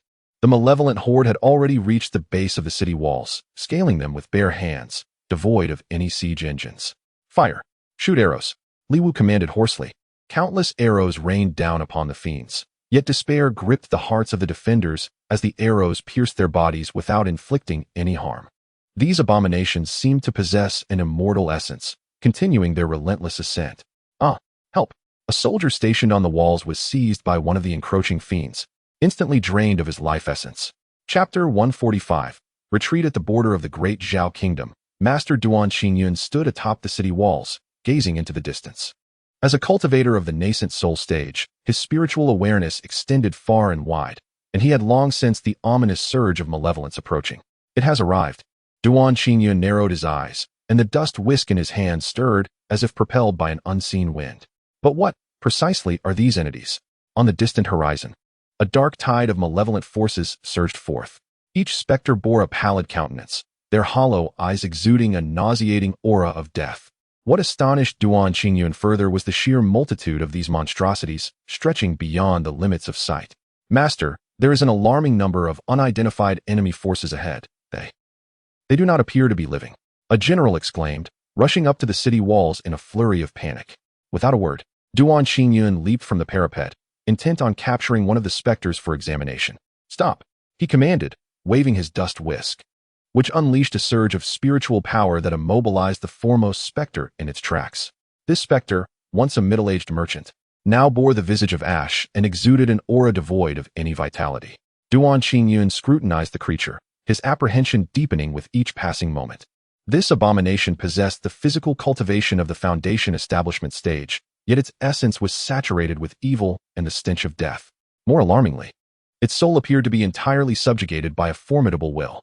"A foundation establishment body, artificially created," Duan Xingyun murmured, beads of cold sweat forming on his brow. The existence capable of mass-producing such creatures must possess at least the cultivation level of the pinnacle nascent soul. He lifted his gaze to the countless monstrosities, estimating their numbers to be no less than 100,000. 100,000 foundation establishment monsters. What a terrifying force. With a sharp intake of breath, Duan Xingyun's shock intensified. What manner of creature is the master of the Great Song Kingdom, capable of conjuring such a vast army of abominations? Although, as a cultivator of the nascent soul stage, vanquishing these foundation establishment entities would not pose a significant challenge. Facing 100,000 of them simultaneously would deplete even his considerable reserves of spiritual energy. Moreover, should that mysterious master of the Great Song appear while he was fatigued, he would find himself in dire peril. No, a direct confrontation is unwise. Duan Xingyun quickly resolved to conserve his strength and await a more opportune moment. With a swift motion, he shattered the specter in his grasp, transforming into a beam of light as he raced back to the city walls. "All soldiers, heed my command." Duan Xingyun's voice resonated from the battlements, imbued with an undeniable authority. "Retreat immediately. Abandon this stronghold." "What?" The defending general's eyes widened in disbelief. "Master, we have an army of 50,000. How can we silence?" Duan Xingyun barked, his tone brooking no dissent. "This is an order." executed at once. Any who dare to defy will face military punishment. Faced with the resolute demeanor of the master, the general, though perplexed, gritted his teeth and issued the command. The entire army shall retreat. Abandon the stronghold. The soldiers atop the walls, their faces etched with reluctance, could only hastily gather their gear in accordance with the orders. At that moment, the army of malevolent specters had already surged to the foot of the city. They did not employ any siege machinery, but instead ascended the city walls with their bare hands. Those pallid fingers could effortlessly embed themselves into the hard stone, as if climbing upon level ground. Hurry! Duan Qingyun organized the retreat while secretly rejoicing in his decision. If he were to confront these monsters head-on, victory would come at a great cost to his vitality. The army of the great Zhao Kingdom surged forth like a tide from the back gate of the city, retreating inland.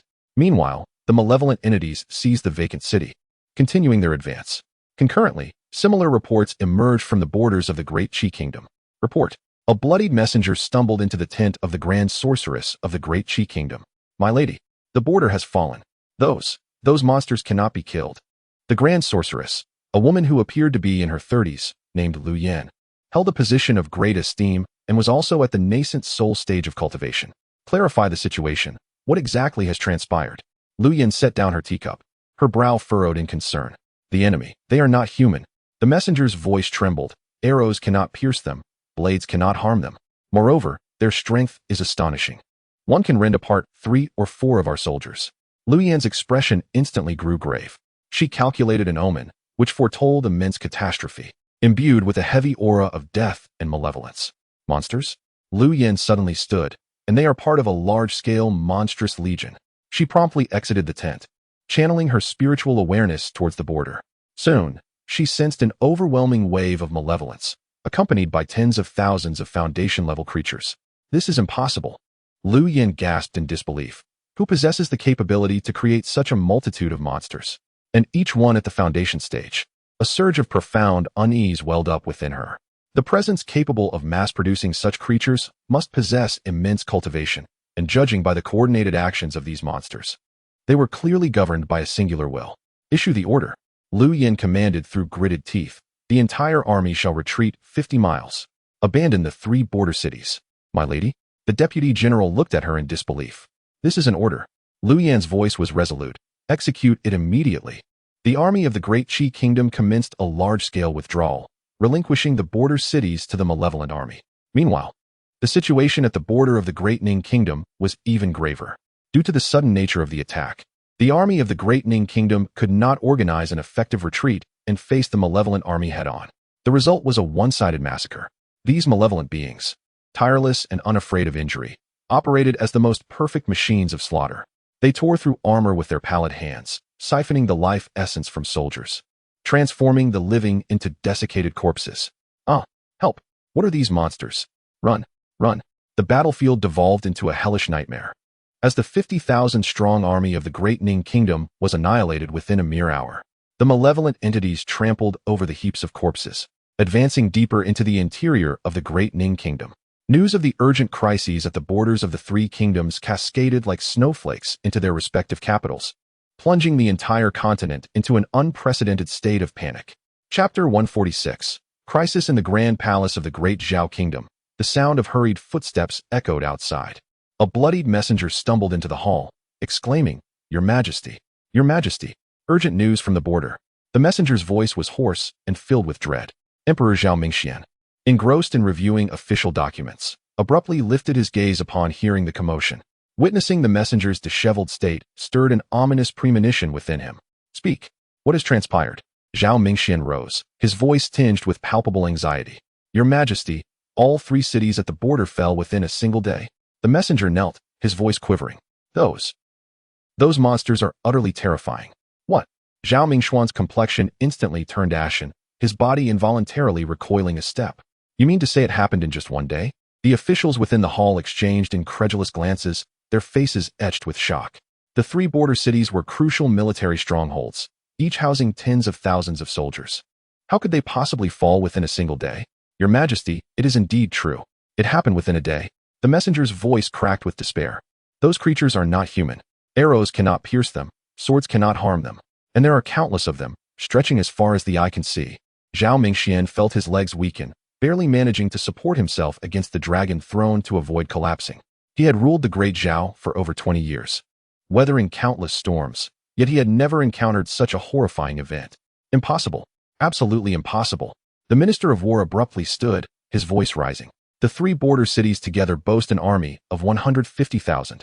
Even if the enemy had 500,000 troops, how could they conquer all in a single day?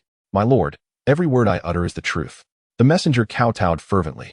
Each of those monsters possesses immense strength and is utterly fearless. Our soldiers are no match for them. At that moment, more hurried footsteps resounded outside the hall. Report. Another messenger rushed in, equally bloodied and frantic. Your Majesty, news from the Great Ning and Great Qi. Their borders were also simultaneously attacked. The Great Ning's 50,000 troops have been annihilated, and Great Qi has voluntarily abandoned 3 cities. This news struck like a thunderbolt, plunging the entire hall into an oppressive silence. Zhao Mingxuan's face drained of color as he gripped the armrests of his throne, his knuckles whitening from the strain. Simultaneous attacks on 3 nations? His voice trembled. What magnitude of forces does this require? At least 1 million troops. And elite forces capable of breaching multiple cities in a day. The Chancellor's voice quivered with fear. Where on earth did the Song dynasty amass such a formidable army? Amidst the rising panic, a calm voice resonated from outside the hall. Esteemed officials need not panic. I have already dispatched someone to investigate. With light, graceful steps, Duan Qingyun entered the hall, maintaining an air of detached serenity. Yet, upon closer inspection, one could discern a hint of gravity in his eyes. The National Master, Zhao Mingxian, gazed upon the newcomer as though he were a savior, exclaiming, "Your arrival is most timely. What on earth is happening? How could the Song dynasty possibly possess such a formidable army?" Duan Qingyun gently caressed the whisk in his hand and spoke slowly. "Your Majesty, based on my observations, those attacking the city are not mere ordinary soldiers." Not ordinary soldiers? The Minister of War inquired hastily. Then what are they? A peculiar kind of creature. Duan Qingyun's voice grew somber. Each possesses the physical strength of a foundational realm practitioner, and their numbers are vast, at least in the hundreds of thousands. Had it not been for their lack of intelligence and the absence of the spiritual energy typical of foundational realm cultivators, the losses would surely surpass the mere fall of 3 cities. This was a conclusion Duan Qingyun had recently drawn. Although these creatures appeared to be at the foundational realm, they only bore the physical resilience of such practitioners without any spiritual cultivation. Creatures? At the foundational realm? The hall erupted in chaos, the expressions of the civil and military officials turning grave. A single foundational realm cultivator could easily slaughter thousands of ordinary soldiers. What terror lay in the presence of hundreds of thousands of such creatures? National Master, from whence do these creatures originate? Zhao Mingxuan's voice quivered with trepidation. Could it be that the Song dynasty truly harbors such a fearsome national master? Duan Qingyun pondered for a moment before responding slowly. I have dispatched several disciples to investigate the capital of the Song dynasty, but, he paused, his countenance growing even graver. However, ordinary individuals cannot penetrate the capital. The entire city is overrun by these creatures. Any living souls that approach are immediately detected and torn apart. What? The Chancellor gasped in disbelief. The entire capital is filled with such creatures?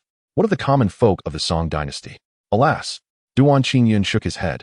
They have likely become sustenance for these monsters. His tone was uncertain. He had never entered the capital of the Song dynasty and knew not what had transpired there.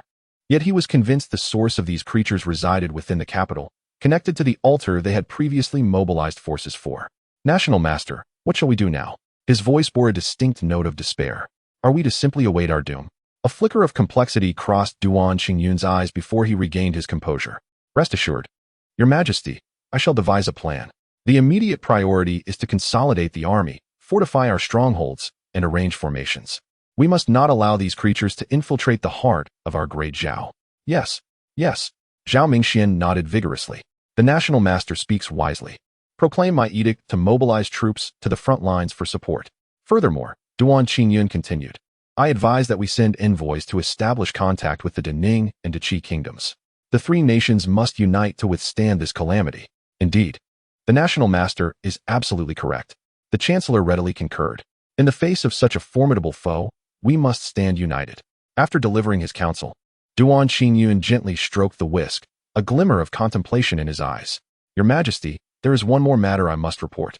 Duan Qingyun's voice remained calm, yet it carried an undeniable resolve. I intend to personally journey to the capital of the Great Song Dynasty to investigate the true origins of these creatures. What? Zhom Ningxu abruptly stood, his complexion altering drastically. Your Excellency, this is exceedingly perilous. That place is now a den of dragons and tigers. You must not take such risks. Rest assured, Your Majesty. Duan Qingyin gestured dismissively, his expression serene. My cultivation has reached the Yuanying stage. Even if I encounter danger, I possess the confidence to withdraw unscathed. Moreover, only by uncovering the source of these monsters can we devise a means to confront them. The Minister of War spoke with evident concern. Your Excellency, in the event that harm befalls you, our great Zhao would truly be in grave danger. There's no need for concern, Duan Qingyin replied nonchalantly. Before I depart, I will send a message to my sect, detailing the situation here for my master. They will have their own strategies to address this. And even in my absence, they will dispatch skilled individuals to offer assistance. He paused, then continued, furthermore, during my years in the Great Zhao, I have trained numerous disciples. Although their cultivation levels may be modest, they are more than capable of handling ordinary monsters. Zhom Ningxu clenched his teeth, ultimately nodding in acquiescence. Since you have made your decision, I shall not obstruct you. However, please exercise utmost caution. Fear not, Your Majesty. Duan Qingyin smiled faintly. I shall prepare to depart, aiming to set out before dusk tomorrow. During my absence, I implore you to consolidate the troops and fortify the stronghold. Do not act rashly. Yes, I understand. Zhom Ningxu nodded solemnly. As Duan Qingyin turned to leave, he paused at the threshold of the hall, glancing back. Oh, Your Majesty, do remember to send envoys to contact the Great Ning and Great Qi nations, informing them that I will personally investigate in the Great Song. Once I have results, I will promptly notify the three nations. The priority now is to preserve our strength and await the opportune moment. Rest assured, I will make the arrangements. Zhom Ningxu replied. Duan Qingyin nodded, and with a flicker of his form, he vanished from the entrance of the grand hall.